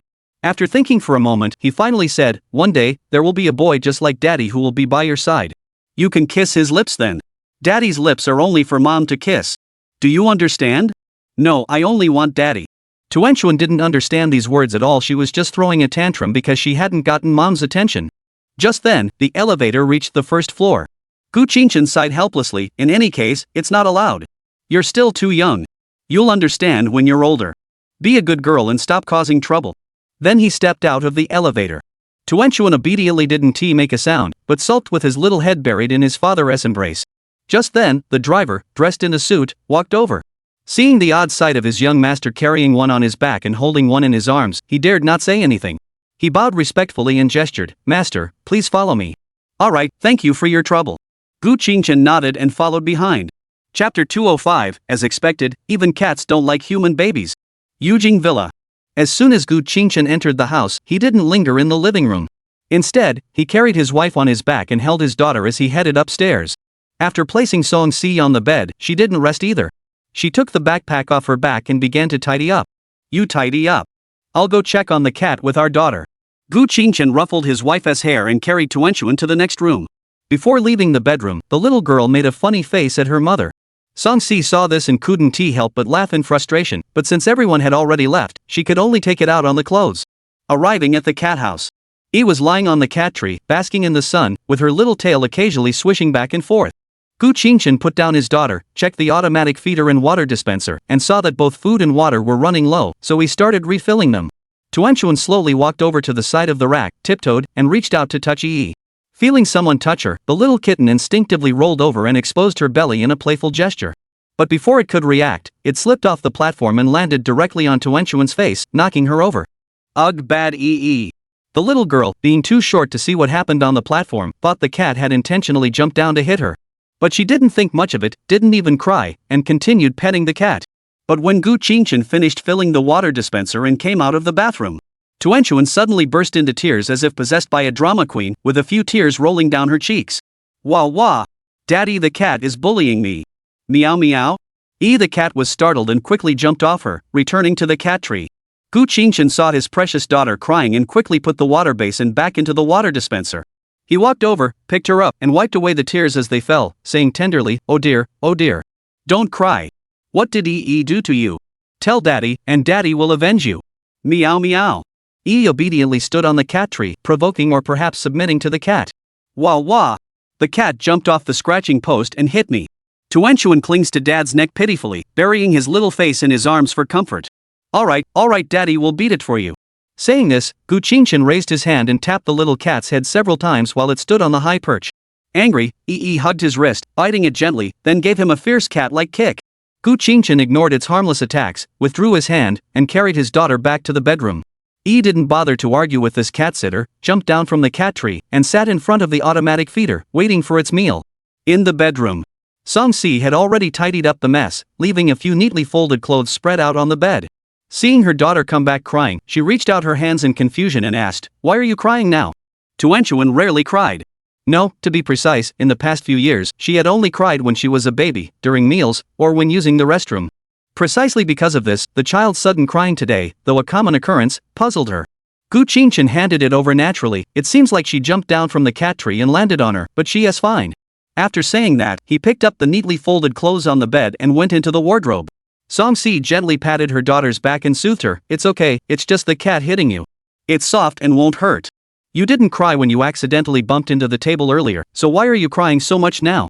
Tuan wasn't stupid enough to admit she was trying to get Dad's attention and compete with Mom for affection. So she cried even harder. "Wah! I want Daddy to hold me. Wah!" Just then, Gu Qingchen finished putting away his clothes and came out of the wardrobe. Song Si saw this and quickly handed her daughter over, sighing, All right, she doesn't want me, she insists on finding you. You hold her, I'll have the property management deliver the groceries and cook dinner." Gu Qingchen took the little girl, stroked her head, and looked at his wife. "Are your legs okay?" "I'm fine, I can walk. I was just pretending to be weak so I could avoid a little discomfort and have you carry me, you know." To prove she was really fine, Song Si got off the bed, stood up, and hopped around a bit. Ouch! Although she winced in pain, she smiled and waved her hand, limping down the stairs. Gu Qingchen gazed affectionately at his virtuous wife's retreating figure, suddenly lost in thought, as if he had remembered something. As evening approached, Gu Qingchen placed Tuanchuan on the sofa, turned on the TV to an animated show, and handed her a bag of potato chips before heading into the kitchen to assist his wife. "Help me peel the potatoes, then coat the chicken with egg batter and breadcrumbs." Facing her own husband, Song Si didn't hesitate to give orders, handing him the vegetables and ingredients. She began dicing the carrots. "What are you making? Kung Pao chicken? But you don't need to coat the chicken with breadcrumbs, do you? And why not cut it into small pieces instead of leaving it whole?" Gu Qingchen asked in confusion. "I know, it's just that I have extra chicken meat. I'm making chicken cutlets for you guys." Saying this, Song Si picked up the small bowl beside her and showed it to him. "Here, this is the meat for the chicken cubes. I've already cut it." "Oh, I didn't notice earlier." Gu Qingchen nodded and continued with his work, explaining, "First, soak the mother's body parts in the body fluids of her unborn children, then wrap them in concrete. Coat the chicken in egg batter, then breadcrumbs." Song Si immediately pinched her husband's waist. "Stop talking. That's so gross. You're making normal cooking sound like a psychopath's murder scene. I'm getting goosebumps. Ha, I just remembered a joke from a short video and got carried away. Seriously, stop messing with your body parts. Peel the potatoes first. I'm waiting to cut them into pieces and stir-fry them." Song Si kicked him with her foot and said, "Got it." Gu Qingchen took out the peeler and started peeling the potatoes. But as he peeled, he asked, "Honey, should we get married?" Song Si heard this and paused, looking at him in confusion. Why suddenly think about getting married? Gu Qingchen explained, "Actually, we should have done it already. If we wait a few more years until Tuanchuan is old enough to understand, having a wedding then would be too strange. After all, there aren't any half-grown children attending their parents' wedding." "Alright, I'll listen to you." Song Si didn't have any strong feelings about the wedding. After all, they had been living together for so many years the formalities didn't matter to her. Chapter 206, Parents' Orders, Matchmaker's Words? "Sorry, but I was the one who took care of the father-in-law. After all, he's the son of a businessman. He acts decisively and gets things done." After dinner, Gu Qingchen picked up Tuanchuan and sat on the sofa, then called Gu Jiaran. "Hello?" The sound of typing could still be heard on the other end of the line, as if she hadn't finished work yet. Gu Qingchen asked, "Are you still at the office?" "Yeah, I'll be right back." "What's up?" Gu Jiaran stopped typing and asked. "I want to plan a wedding. Will you support me?" Gu Qingchen didn't beat around the bush and got straight to the point. There was a moment of silence on the other end before she replied, "Alright, I'll look for a wedding planning company's phone number." "What's the specific date?" Around mid-September, maybe. The weather should be just right then." Gu Qingchen thought for a moment and said, "Alright, I'll take a break from my current work. You can contact the wedding planning company tomorrow and I'll cover the expenses." That's exactly what I wanted to hear. I'll hang up now. Since Gu Qingchen wanted to have a large-scale wedding, the budget certainly couldn't be skimped on. Beep beep beep. After hanging up the phone, Gu Jiaran looked at her phone with a helpless smile and continued with her work. Meanwhile, at the villa, Song Si finished washing the dishes in the kitchen, came to the sofa, wrapped her arms around her husband's arm, and sat down, asking, "Did you finish discussing it with Mom so quickly?" Gu Qingchen pinched the cheek of his daughter, who was intently watching a cartoon, and said, "What else could we do? Our family isn't short on money. There's no need to dwell on this or that. Naturally, we'll entrust everything to a reputable wedding planning company and just wait for the results." Song Si. In less than an hour, the wedding was quickly decided. Is this the speed of the wealthy? That evening, Gu Qingchen lay lazily on the bed. Tuanchuan was helped up by Song Si and stood on his back, bouncing up and down to give his father a back massage. Ah, that feels good. Feeling the perfect pressure, Gu Qingchen couldn't help but let out a sigh. You, as a father, haven't even taken care of your daughter yet, and now you're letting her take care of you. Really? Song Si didn't know what to say. Gu Qingchen disagreed. What about when she grows up? She'll just turn against you. Then she'll say, "Dad, you don't understand him at all," and I'll have a stroke right there. So, enjoying it early is the way to go. Look, isn't Tuanchuan jumping around happily? You're the only one who makes sense. Enjoy it for a little longer, but don't overdo it. Otherwise, she'll be too hyper after exercising and won't be able to sleep at night. Then you'll have to comfort her. Alright, I'll put her to bed. Then, Gu Qingchen asked again, "By the way, what kind of wedding do you want? A Western-style one like Shen Junjie and his wife's, or a traditional Chinese one?" Song Si thought for a moment and said, "How about a traditional Chinese wedding? I don't find Western weddings very appealing." You're really on the same page. I was planning to discuss it with you and go with a traditional Chinese wedding. As he spoke, he searched for a video of a traditional Chinese wedding and handed it to his wife. Song Si took Tuanchuan from Gu Qingshan's back and held her in her arms, then took the video and started watching it. The little girl, naturally curious, leaned in to take a peek. Mom? What's this? Song Si pinched her little nose. It's a wedding. It's the ceremony where mom and dad tell their family and friends that they're together. Ha? Oh. Tuanchuan clearly didn't understand, but she obediently responded anyway. Gu Qingshan also sat up and moved closer, wrapping his arms around his wife's waist and resting his chin on her shoulder, asking, "How about it? Do you want a traditional Chinese wedding? It feels so beautiful." Song Si nodded vigorously, her beautiful eyes sparkling with excitement, clearly looking forward to the wedding. Alright, then we'll go to the wedding planning company tomorrow to finalize the details. Let us go to sleep now. Gu Qingshan gave his wife a quick kiss on the cheek, then held her close as they lay on the bed, with Tuanchuan naturally ending up in his arms as well. Ah no, I want to watch cartoons. Tuanchuan wriggled around, clearly not sleepy, and there was no way he would go to sleep quietly. Song Si gently tapped him and said, "See what I told you? You try to calm her down, I'm going to sleep." Then she turned her head away, completely ignoring her husband's plight. Tuanchuan struggled to get out of her father's arms, but Gu Qingshan wouldn't let her. He held her tightly and said, "I'll tell you a story, okay? Just lie still." The little girl stopped upon hearing this and said in a soft voice, Then Dad, please tell me a story." Cough cough. Gu Qingshan cleared his throat, gathered his thoughts, and began telling the story of the boy who cried wolf. After telling no fewer than 5 stories, he finally managed to lull his daughter to sleep. Song Si smiled to herself for a moment before finally falling asleep. Gu Qingshan, exhausted, kissed Tuanchuan's forehead and held his wife's hand as he closed his eyes. The next morning, after breakfast, Gu Qingshan and Song Si carried Tuanchuan to the wedding planning company given to them by Gu Jiaran. The name was quite nice, Only Love High-End Wedding Planning. As soon as they entered the lobby, a woman with meticulously applied makeup approached them. "Mr. Gu, Miss Song, my surname is Yen, and I am the general manager here. Mr. Gu has already instructed me to provide full service for you today. Please feel free to let us know if you have any requests. Thank you for your trouble." Gu Qingshan, holding Tuanchuan, nodded politely. "It's my pleasure. Please follow me." After speaking, Mr. Yen led Mr. Gu Qingshan and Miss Song Si to the VIP lounge. They placed Tuanchuan on the sofa nearby, turned on a cartoon for her to watch, and a wedding planning company staff member brought over cake and drinks to serve them. The three of them then began discussing the specifics of the wedding. "Would you prefer a traditional Chinese wedding or a Western-style wedding?" Manager Yen pulled out a tablet and swiped through a few screens before asking. "A traditional Chinese wedding," Gu Qingshan said. Song Si nodded in agreement. "All right." Then, Mr. Yen found the design sketches for a Chinese-style wedding and handed the tablet to Gu Qingshan, saying, "The first file is the traditional Chinese-style ceremony process, and the second is the modern Chinese-style process. You two can take a quick look. If there are any changes you'd like to make, please let me know." Gu Qingshan had his own ideas in mind, so he handed the tablet directly to his wife and asked Yen manager, "Do you offer custom-made wedding certificates?" "Of course we do. Let me show you." Saying this, she took out her phone, found a bunch of photos of wedding contract templates and text examples, and showed them to Gu Qingshan. The first image that caught his eye was a 3-dimensional copper engraving of a dragon and a phoenix. The text had some issues, with the first sentence reading, "In accordance with the auspicious birth dates of the bride female and groom male, and in compliance with the wishes of our parents and the matchmaker, we hereby unite as husband and wife." It's not that the wording is bad. But Song Si's own father and his family were all sent to their deaths by their own hands.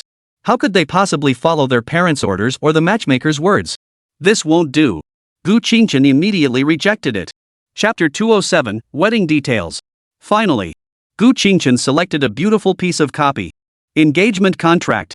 Our love began with a fleeting glance, and our hearts were bound together at the 3 live stone. The auspicious date has been set, and our destinies are intertwined. This union is a gift from heaven, and our hearts will harmonize like a zither and a lute. Time is the paper, and our feelings are the ink, painting a vibrant tapestry of our love. This marriage contract is a solemn pledge to keep our century-long promise, to journey together through mountains and seas, and to remain unwavering in our commitment. Engagement parties. Groom's name. Female party. Engagement date. The surrounding decorative patterns have been selected from the first image featuring a dragon and phoenix in flight. The marriage contract should not be made of copper plates, use gold plates instead. After finalizing the specific design and text, Gu Qingshan instructed. All right. If it were anyone else, Manager Yen might have tried to dissuade him, but since this gentleman wasn't short on money, gold it would be. Next, they began finalizing the wedding attire. The groom's attire didn't matter much, anything would do. The focus was on the bride's wedding gown. Dear, you pick out your own wedding dress. Gu Qingshan handed Yen manager the phone with the wedding dress pictures. All right.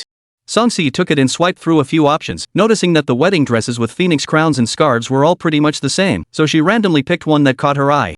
After returning the phone to Yen manager, Gu Qingchen added, "Can we replace the gold threads on the wedding veil and the phoenix crown with pure gold?" Of course that's possible, but it will take time to make, and a pure gold phoenix crown is quite heavy, the bride wouldn't be able to wear it. How about gold-plated instead? Since the customer had specific requests, Yen manager naturally didn't try to dissuade her but instead provided the necessary precautions and suggestions. Song Si, upon hearing this, tugged at Gu Qingchen's sleeve and whispered, "Is that really necessary? It's just a dress you'll wear once. Why make it so expensive?" "Precisely because it's only worn once, it needs to have sentimental value. Don't worry about it. Just be the most beautiful bride." Gu Qingchen had a bit of a macho attitude when it came to pampering his wife. Hearing this, Song Si couldn't say much. After all, she wasn't the one in charge. "I'll work on it for you.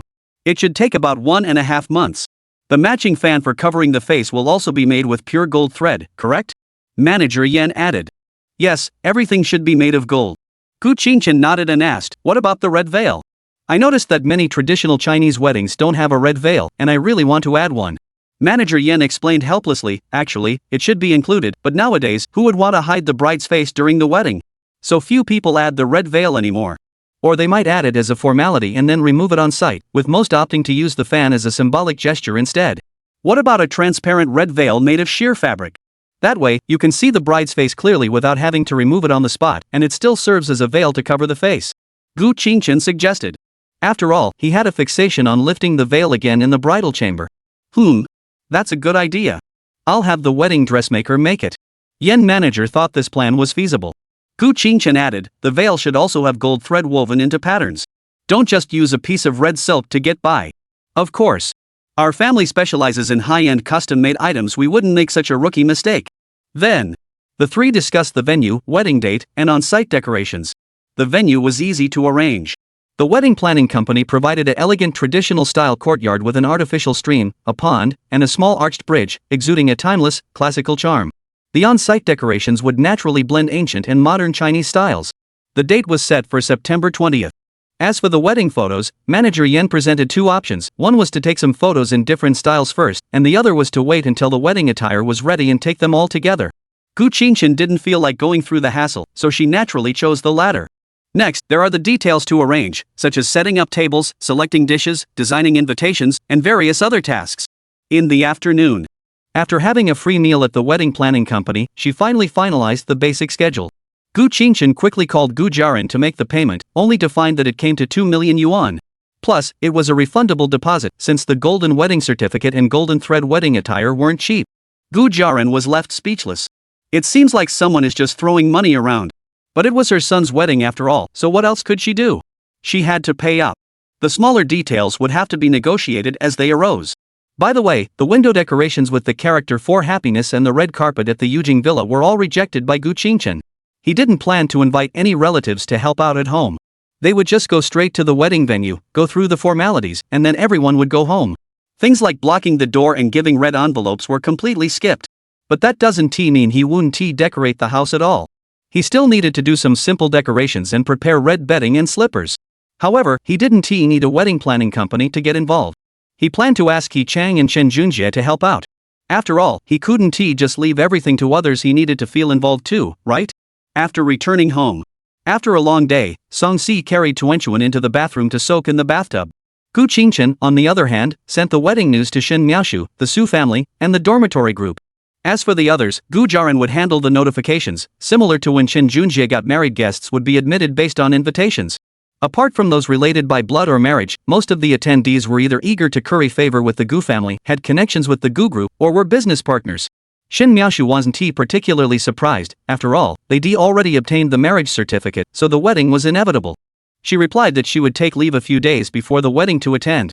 The Su family goes without saying, it's a direct family wedding, so no one can be left out, everyone will be there. The dormitory group chat was abuzz with excitement. Zhang Fian, need a bridesmaid? Need a bridesmaid? Need a bridesmaid? He Chang, need a best man? Need a best man? Need a best man? Chen Junjie, +1. Fan Zerua, you three stop acting crazy. If you need a bridesmaid, come find me. Gu Qingchen, in a traditional Chinese wedding, there's no such thing as a bridesmaid, right? You can't negotiate that with the wedding planning company. Li Zirwei, there are indeed no bridesmaids, but there are maids and eunuchs as attendants. Zheng Fian. Fan Ziruo. He Chang. Chen Junjie. Gu Qingchen, come over around September 15th. We'll leave the window decorations, wedding characters, and hanging red banners to you. Gu Qingchen, of course, we'll cover the flight tickets or waive the gift money, you can choose one, except for Fan Ziruo. Doghead JPG. Fan Ziruo? Why? Are you discriminating? Gu Qingchen, you're a local, why would you need a flight ticket? Fan Ziruo, why not? I can fly from Shanghai to Beijing and back, can't I? Gu Qingchen. Gu Qingchen, then which one do you want waived? Fan Ziruo, exempt the fee. Gu Qingchen, you need the ticket stub to waive the fee. Fan Ziruo. Gu Qingchen, you're the one trying to exploit a loophole? After that, the rest of the people chose to reimburse their tickets. After all, the gift money still had to be paid, at least to save face. Chapter 208, The Eve of the Wedding. Alright, the groom and bride, stand in front of the camera and look good. Ready, 3, 2, 1. As the shutter clicked repeatedly, photos of the groom in his wedding attire and the bride wearing a phoenix crown and a red veil, standing respectfully and holding their trays level, appeared on the camera. Alright, now let us take some more intimate shots. The bride should gently wrap her arms around the groom's back and tilt her head slightly upward. Good. The groom lowers his head and gazes deeply into the bride's eyes. Perfect. Another series of shutter clicks followed. The photographer instructed again, now, the bride should touch her nose to the groom's nose. Good, that's it. Remove the part where the parents comb the bride's hair, simplify the process, and have the MC skip the flowery language. We don't want to stand there looking silly for ages. Gu Qingchen had watched some videos where every bride and groom looked expressionless, standing there like zombies, while the MC spoke beautifully, but it felt forced, as if they weren't truly willing to marry each other. There's also an emphasis on dignity, with no physical contact at all. This? Isn't the process a bit too short? Yen manager was stumped. Traditional Chinese weddings never had such details, they just followed the wedding planner's script. Why is this guy so difficult to deal with? Just follow my lead. I'll write up a script for you later. Gu Qingchen didn't like dragging things out, and Song Si felt the same way. After watching the video, she couldn't help but think the process felt as stiff as a puppet on strings, completely unnatural. This was the result of their joint discussion. Alright. Yen manager nodded. After all, the customer is always right. Like this, place your hands together in front of your lower abdomen and look straight ahead. When the officiant says bow, just slightly bend your knees while keeping your hands still. The movements don't need to be too precise, just get the general idea. The etiquette attendant demonstrated the movements while speaking. Song Si followed closely, learning carefully, afraid of messing up the wedding. Gu Qingchen, however, didn't care much. Having watched numerous period dramas, he knew the basics of cool gestures and bows, so there was no need for instruction. In any case, over the next 2 months, Gu Qingchen and Song Si were either checking the venue decorations, reviewing and familiarizing themselves with or learning basic etiquette. When they were taking photos in their wedding attire, they even dragged Tuanchuan along to take family photos, leaving Yen manager both amused and exasperated. Time flew by, and it was September 19th. Because their roommates believed that decorating with flowers and hanging red decorations should begin the day before the wedding to feel authentic, as that is how it's done when family members get married. People come early in the morning to help out, chat, and create a lively atmosphere. This sense of urgency, with the deadline looming the next day, finally gave the preparations a real wedding vibe. At that moment, Yujing Haoding, Zheng Fian and Fan Ziruo, holding ancient emerald green robes, entered the maid's room on the first floor to change into them. After all, the ceremony required a role as a young maid, and the two of them were competing for it. Bai Xiaoxiao, feeling shy, didn't he compete but instead helped Chen Junjie, He Chang, and Li Zirwei prepare window decorations, large and small double happiness characters, and double-sided tape. Gu Qingchen walked over, handed her a roll of transparent tape, and said, "Please, that's glass. Use double-sided tape, I'll have a hard time cleaning it later." "Thanks for the tape." "Oh, okay." Chen Junjie took it and immediately called out to Yi Chang, "Come on, Xiangzi, I'll handle leveling and aligning, you tear off the tape." "Wait, you're in charge of leveling and aligning, then tearing off the tape." "I'll handle the adjustments and sticking." He Chang, Li Zirwei and Song Si were holding small double happiness stickers, sticking them on various small items around the house, such as flower pots, water kettles, and cups. Bai Xiaoxiao was in charge of watching the children, but there was only Tuanchu and her son had been left with his grandparents to avoid causing trouble here. Looking at the cute little girl sitting quietly in her lap watching cartoons, and thinking about her own mischievous son at home, she felt a mix of helplessness and envy. At that moment, Zheng Fian and Fan Ziruo also came out after changing their clothes. Gu Qingchen, the examiner, walked up slowly and said, "Stand straight and look up." The two immediately complied. "Turn around twice." The two spun around twice more. Then, Gu Qingchen pointed at Fan Ziruo and said, "Congratulations, you've been eliminated." "Ha? Why? Yay! The bridesmaid is mine. Zhang Fian cheered, jumping up and down with joy. Gu Qingchen explained without hesitation, because you have good manners. I'm looking for a maid, not someone who steals the bride's spotlight. Wherever you stand, even if you don't talk about your looks or figure, your demeanor alone makes you look like a runaway miss from a prestigious family, so you're out. Upon hearing this, Zhang Fian's excitement vanished instantly, and even her smile froze. Fan Zirua giggled and patted her on the shoulder. Congratulations. I really can't do it. I admit defeat. Keep it up. Saying that, she went to help the window decoration group while still wearing her short robe. Mr. Gu, what do you mean by that? This is asking someone for help. Shouldn't you show some proper attitude and use appropriate words? I'll give you another chance to rephrase that. Zhang Fian shot a piercing glance at Gu Qingchen. Cough cough. Gu Qingchen smiled faintly and held up 3 fingers. 3,000. Zhang Fian froze, then turned away and said, You think you can buy my noble soul? Don't even dream about it. With the way you just insulted me, I'll never forgive you. 5,000. Zhang Fian quickly turned back and said, Wait. But then again, friends joking around is normal, right? If you just change your tone a bit and compliment me, maybe I. 8,000. Upon hearing this, Zhang Fian seamlessly continued, I'll definitely help you out. It's just being a maid, right? Don't worry, you can treat me like a real maid for the next few days. What's serving tea, washing clothes, cooking meals, or cleaning the house? I can do it all. So, is that settled then?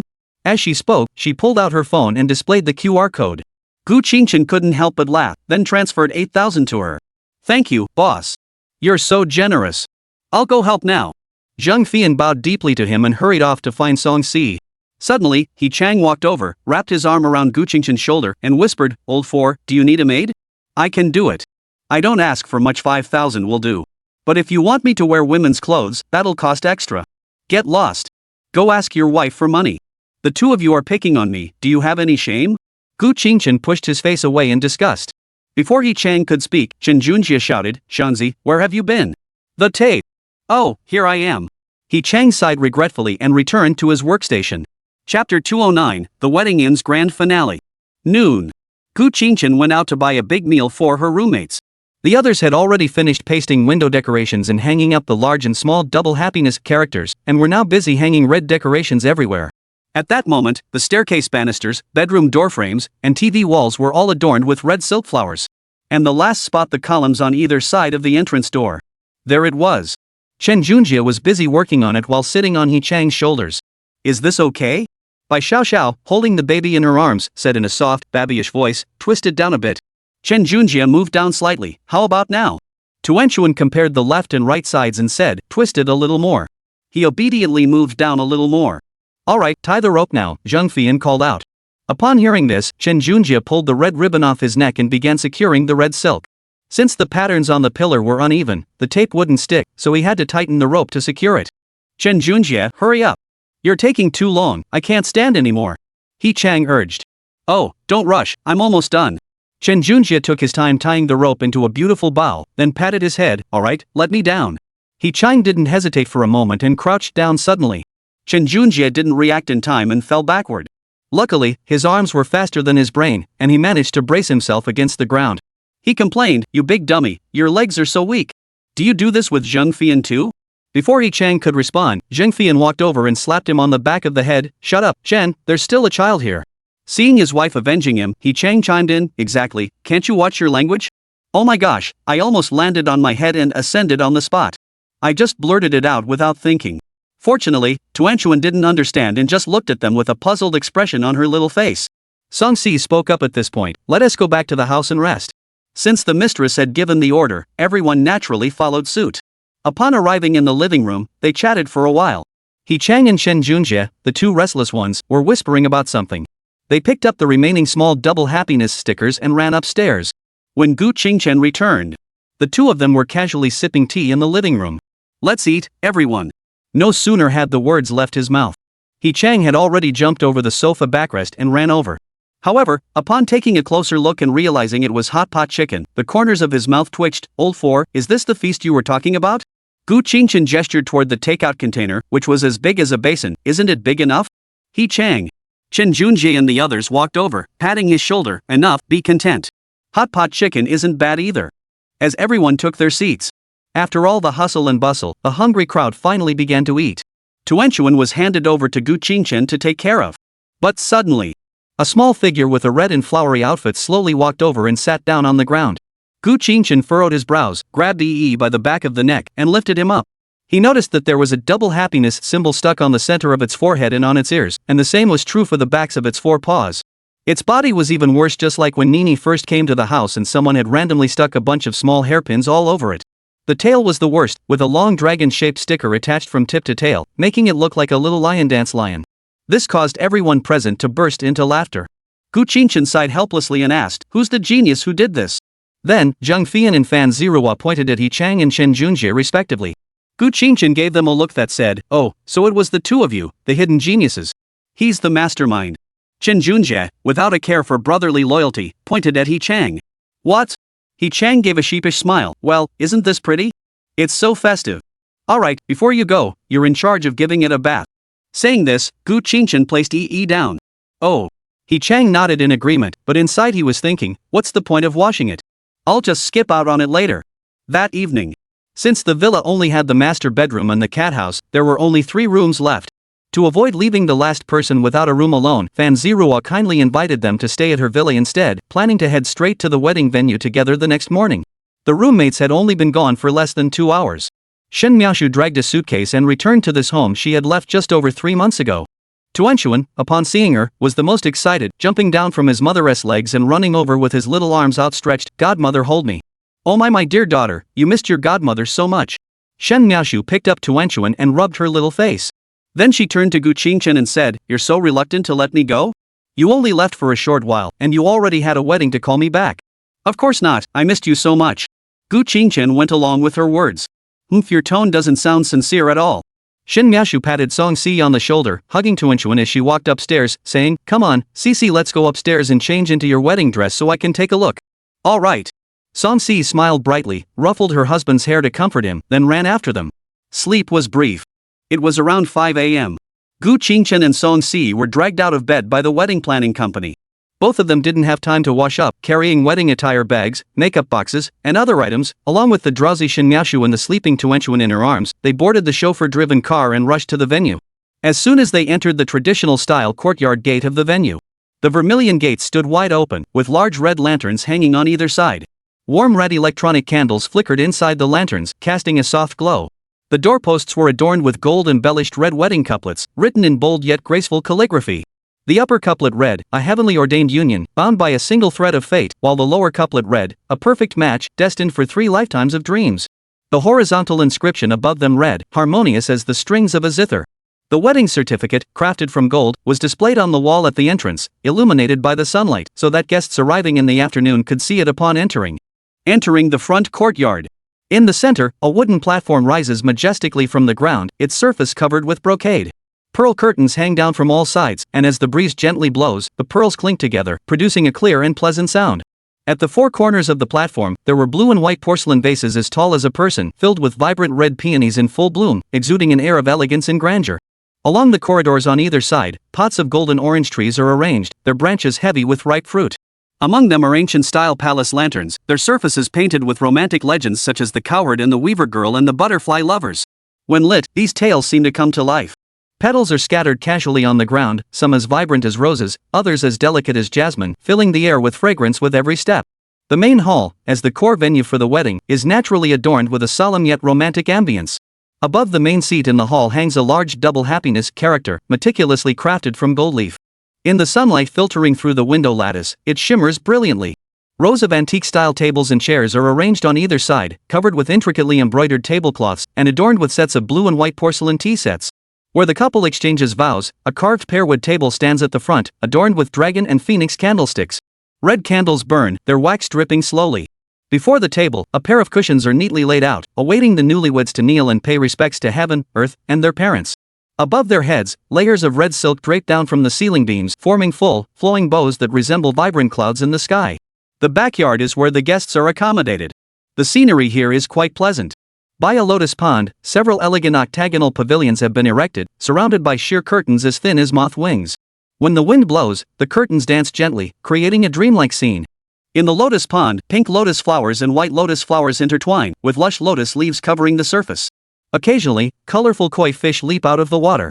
Along the shore, electronic guitars are placed, their melodies drifting softly, adding a touch of elegance and timeless charm to this traditional Chinese wedding. We simply can't imagine the grandeur of a traditional Chinese wedding, so we'll borrow some ideas from AI. Hee hee doghead JPG. Just a quick glimpse. Gu Qingchen led Song Si to the resting area. They began to double-check all the details for the day, including the music, and helped the bride with her makeup. Soon. It was nearing noon. The wedding was about to begin. Roommates and guests have mostly arrived at the venue. Song Si, dressed in her wedding gown, and Zhang Fian, dressed as a maid, were escorted by staff to the red palanquin outside the venue. They would enter the venue once the wedding ceremony began. Gu Jiaran, dressed in a fitted red cheongsam and red lacquered high heels, greeted guests with a cold expression. Wait, it was the guests greeting her. But suddenly, the entire venue fell silent. An elderly man in military uniform, accompanied by a woman dressed in simple attire, entered the venue, followed by several other elderly men in military uniforms, chatting and laughing. Around them were 7 or 8 men in plain clothes, wearing earpieces, with bulging waistbands, all with short haircuts. However, none of that mattered. What was important was their shoulder insignia. Some had 3 stars with flowers, while others had 1 or 2 stars with flowers. Even the 2 men and 2 women following behind the group of elderly men had shoulder patches with stars. There were also many company bosses who, upon seeing the local officials from Shanghai who had once treated them indifferently, obediently followed behind. Today is my grandson's wedding. You can't be stingy with the wedding gift. Su Zhongshan turned to his old comrades and said. Don't worry, old Su. We'll scrape it together for you, right? Right, we wouldn't dare to owe you, old Su. Su Zhongshan laughed heartily and called out to Gu Jiaran, come here, daughter-in-law, let me introduce you. It wasn't that the Su family had officially recognized her as their daughter-in-law, but rather to pave the way for their eldest grandson. After all, Gu Jiaran was now part of the company, and she needed to make an appearance. Moreover, this woman was quite shrewd. She wouldn't do anything foolish just because she had a title. Giving her that status wouldn't hurt anyone. Gu Jiaran naturally followed Su Zhongshan's lead and walked over, putting on a professional smile and responding enthusiastically to everyone. Meanwhile, Fan Zirua in the crowd was speechless. No wonder Gu Qingchen resolved her marriage alliance issue with just one sentence. It turns out he had this connection all along. Looking at her parents, who remained calm amidst the commotion, it was clear they had known all along but hadn't told her. What a stroke of luck to have ended up on the right side. The other roommates weren't as excited as Fan Zirua after all, they were just ordinary people. Chen Junjie hadn't officially taken over the family business either. If his father found out he had such an influential roommate, would he just push through it? Soon. It was time for the wedding to begin. The MC walked up to the stage. Distinguished guests. Good evening. As the auspicious dragon soars high, blessings fill the world. On this beautiful day, with distinguished guests in attendance, we have gathered here to witness the union of Mr. Gu Qingchen and Ms. Song Si. I am the MC for today's event, and I am honored to kick off this traditional Chinese wedding ceremony. To avoid keeping everyone standing for too long, the groom has kindly shortened the proceedings. Now, please welcome the groom with a warm round of applause and cheers. Clap your hands. As the applause echoes, dressed in a crimson robe and wearing a red official's hat, Gu Qingchen walked out of the house and onto the stage. Su Zhongshan proudly boasts to his old comrade in arms beside him, did you see that? My grandson is handsome, isn't he? He truly is a fine young man. Ah, old Su is truly blessed. His grandson is already married. Unlike my own son, who's always stuck in the army, not even bothering to date. It's driving me crazy. Enough, children have their own destinies. Just relax and let it be. Gu Qingchen walked to the front of the stage and bowed gracefully. The master of ceremonies spoke up, look there. The groom is dressed in a red robe today, looking dashing and full of vitality, with a smile on his face. Now, may I ask the groom, how do you feel today on your wedding day? Gu Qingchen turned his head toward the microphone and said, of course I'm happy. I thought so. After waiting so long, he's finally bringing his beloved bride home. Everyone, does the groom look handsome? Handsome and. The master of ceremonies shouted, excellent. Now, the groom will wait here. Please welcome our beautiful bride to the stage. Solemn music began to play. A red palanquin carried by 8 attendants, dressed in wedding attire, was brought in. Groom, don't just stand there. Hurry up and go greet the bride. Under the MC surging, Gu Qingchen flung the sleeves of his robe behind him and walked up to the sedan chair. He placed one hand behind his back and extended the other toward the sedan curtain, speaking softly, I'm here to fetch you, my wife. Upon hearing this, Song Si smiled gently and extended a slender hand from behind the curtain. Gu Qingchen saw this and gently took her hand, pulling her out of the palanquin. As the transparent red veil embroidered with golden flowers was lifted, Song Si, wearing a golden phoenix crown and a crimson robe, slowly emerged, immediately stunning everyone present. Mr. Su, the old gentleman, naturally began to boast to his old comrade in arms. Zheng Fian also stepped forward, holding one end of the red silk ribbon in her hand and handing it to Gu Qingchen, then handing the other end to Song Si. Then, she supported the bride, preparing to lift her train and carry her over the fire pit. Alright, the newlyweds are in position. Next, they must step over the fire pit and the saddle, symbolizing a future filled with prosperity and peace, the master of ceremonies announced. As the words fell, Gu Qingchen also held the hand of Song Si, who was wearing red embroidered shoes, and stepped over the fire pit, a fake plastic lamp and the saddle. Zheng Fian, the young maid, stood by diligently lifting the train and adjusting the skirt. The master of ceremonies watched them cross and continued, "Good. With each step forward, all your worries are left behind, and ahead lies nothing but sweetness and fulfillment." When the two reached the master of ceremonies, Zheng Fian also stepped aside. The auspicious time has arrived. The newlyweds are ready to pay respects at the altar. All guests, please remain quiet and observe with solemnity.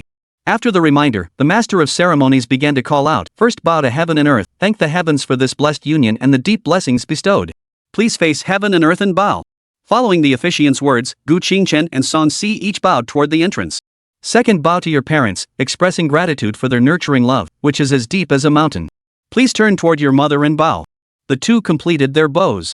Gu Jiaran, who had already taken her seat on the stage, handed the prepared red envelopes to Song Si and then stepped back. Couples mutual bow. From this day forward, you will support each other through thick and thin, grow old together, and face each other. Bow. Gu Qingchen and Song Si bowed to each other, then took each other's hands and stood up straight. The master of ceremonies smiled and said, "It seems this couple is very much in love. Now, let us invite the two bridesmaids to personally present the wedding wine to the newlyweds." Then, Xin Miaoshu placed Tuanchuan, dressed in a cute pink short dress and holding a tray, on the stage, and instructed, "Go find your parents. Hold the wine steady, don't spill it." "I know, auntie." Tuanchuan took her little steps and hurried over to her parents. The wedding hall is now ready with the wedding wine. From this day forward, may your love last until the end of your days. Please lift your cups, clasp your arms together, and drink the wine. May your days together be as sweet as this, and may you weather all storms together. Gu Qingchen immediately snuggled up to Song Si, ignoring the master of ceremonies' instructions, and instead fed his own wine cup into her mouth. Ha ha, good. This couple has some creative ideas. Now, let's proceed with the hair tying ceremony. Tying the knot as husband and wife, loving each other without doubt. Please invite our wedding maid to present the golden scissors and silk pouch. Zheng Fian walked back onto the stage and handed over the items. Then, Gu Qingchen and Song Si each cut a lock of the other's hair, tied them together with a red ribbon, placed them in the silk pouch, and handed it to Tuanchuan, who was still on stage. Excellent. From this day forward, your lives are forever intertwined. Though the years may change, your love will remain unchanged. And with that, distinguished guests, the traditional Chinese wedding ceremony of the groom, Gu Qingchen, and the bride, Song Si, has been successfully concluded. Let us once again applaud this couple with heartfelt warmth, wishing them eternal love and a century of happiness. Now, please join hands and bow to all your family and friends to express your gratitude. After the couple finished their bows to the guests, the master of ceremonies said again, "Finally, please, the newlyweds. Enter the bridal chamber." With that, Gu Qingchen took Song Si's hand, and Song Si took Tuanchuan's hand. The three of them stepped off the stage and returned to the house. The MC then began to address the guests. "Next, please join us in the backyard for the banquet. I also have a performance to present to you all." While the guests were enjoying the banquet, Gu Qingchen had already returned to the imperial garden mansion with Song Si. Tuan was naturally entrusted to Miaoshu for care. As for toasting, there was no need for that. There were too many people, a mix of all sorts, and few were genuinely there to attend the wedding, so it was best to skip it. Relatives and friends could be invited separately after the wedding. That would be more meaningful than toasting. In the bedroom, Gu Qingchen gently lifted Song Si's red veil, and upon seeing her exquisite makeup, he couldn't resist any longer and pounced on her, kissing her vibrant red lips. Feeling her husband's restless hands and feet, the young wife didn't resist at all, just blushing and murmuring, "Wait, I'll take off my wedding dress." "No need, let's just consummate the marriage like this." Gu Qingchen stroked her delicate face and stopped her. Song Si gave him a playful glare and obediently nodded. As the red blanket flew up, covering the two of them, endless tenderness and passion spread out. Just 1 year later, on this sunny day, Song Si held Gu Qingchen's arm as they strolled along the shaded path in the park. The little girl, Tuanchuan, was holding a small windmill in her hand, running happily ahead. Seeing that the two hadn't caught up, she stopped, turned around, and waved her hands in a babyish voice, "Daddy and Mommy, hurry up and catch up." "Okay." Song Si called out to her obedient daughter. Then, she turned to Gu Qingchen beside her with a gentle gaze and said, "Let's go, honey, we need to go home and cook dinner, otherwise, Miaoshu will complain when she gets home from work." "Really, I think she transferred back to Shanghai on purpose just to have us wait on her." Gu Qingchen complained. Song-si leaned her head against his shoulder, her face filled with maternal love as she gently stroked her slightly rounded belly. There's no such thing. Once the second child is born, she'll have her hands full. The end of the book. Postscript. Cough. I'll get straight to the point. Actually, the conclusion was rather rushed, even hasty. I'm not sure if it qualifies as a poor ending, but I'll just wrap it up for now. I have some personal matters to attend to, and I won't be able to maintain a steady writing schedule moving forward. Plus, I genuinely believe this book is poorly written.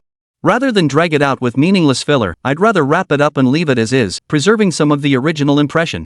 Whether you like this book, found it average, or even terrible, I sincerely appreciate your patience in reading it. Let me first talk about my own shortcomings. This is my first time writing a book. I read online that as a newcomer, you shouldn't worry about anything, just start writing and focus on building your skills, patience, and perseverance. Then, I started writing without any outline or detailed plan, relying solely on scattered references from the anime series Neighborhood Angel, and just dove in headfirst. Character development, plot, minor conflicts, and everything else were all thought up as I wrote.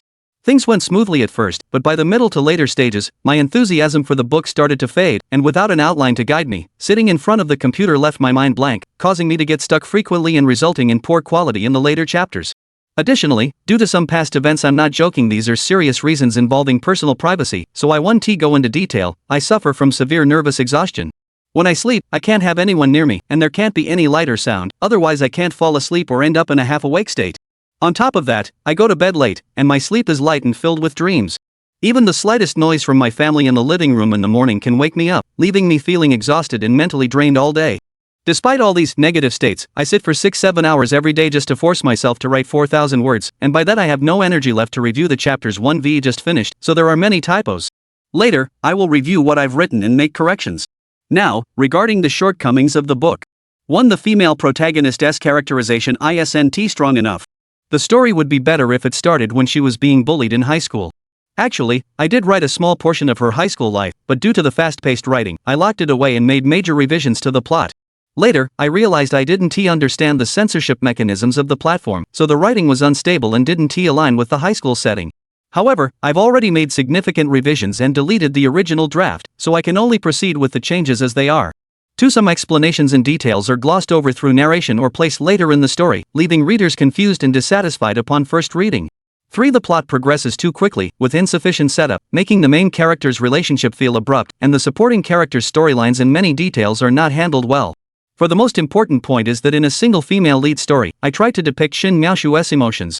I'm not a master writer, and when you play with knives, you end up cutting yourself first. I made a mistake, and I won't do it again. In summary, this book has many shortcomings, but it is my first work as a practice piece, and I am already satisfied with the current results. I will learn from these painful lessons and improve gradually. Finally, let me vent a bit. I'm actually not a fan of single female protagonists, nor am I particularly fond of single female romance stories. In the past, I naively believed that single female daily life stories were easier to write, since there is no main plot, no need to set up plot twists or hooks, and it's less mentally taxing, perfect for practicing and getting used to writing. But I was wrong.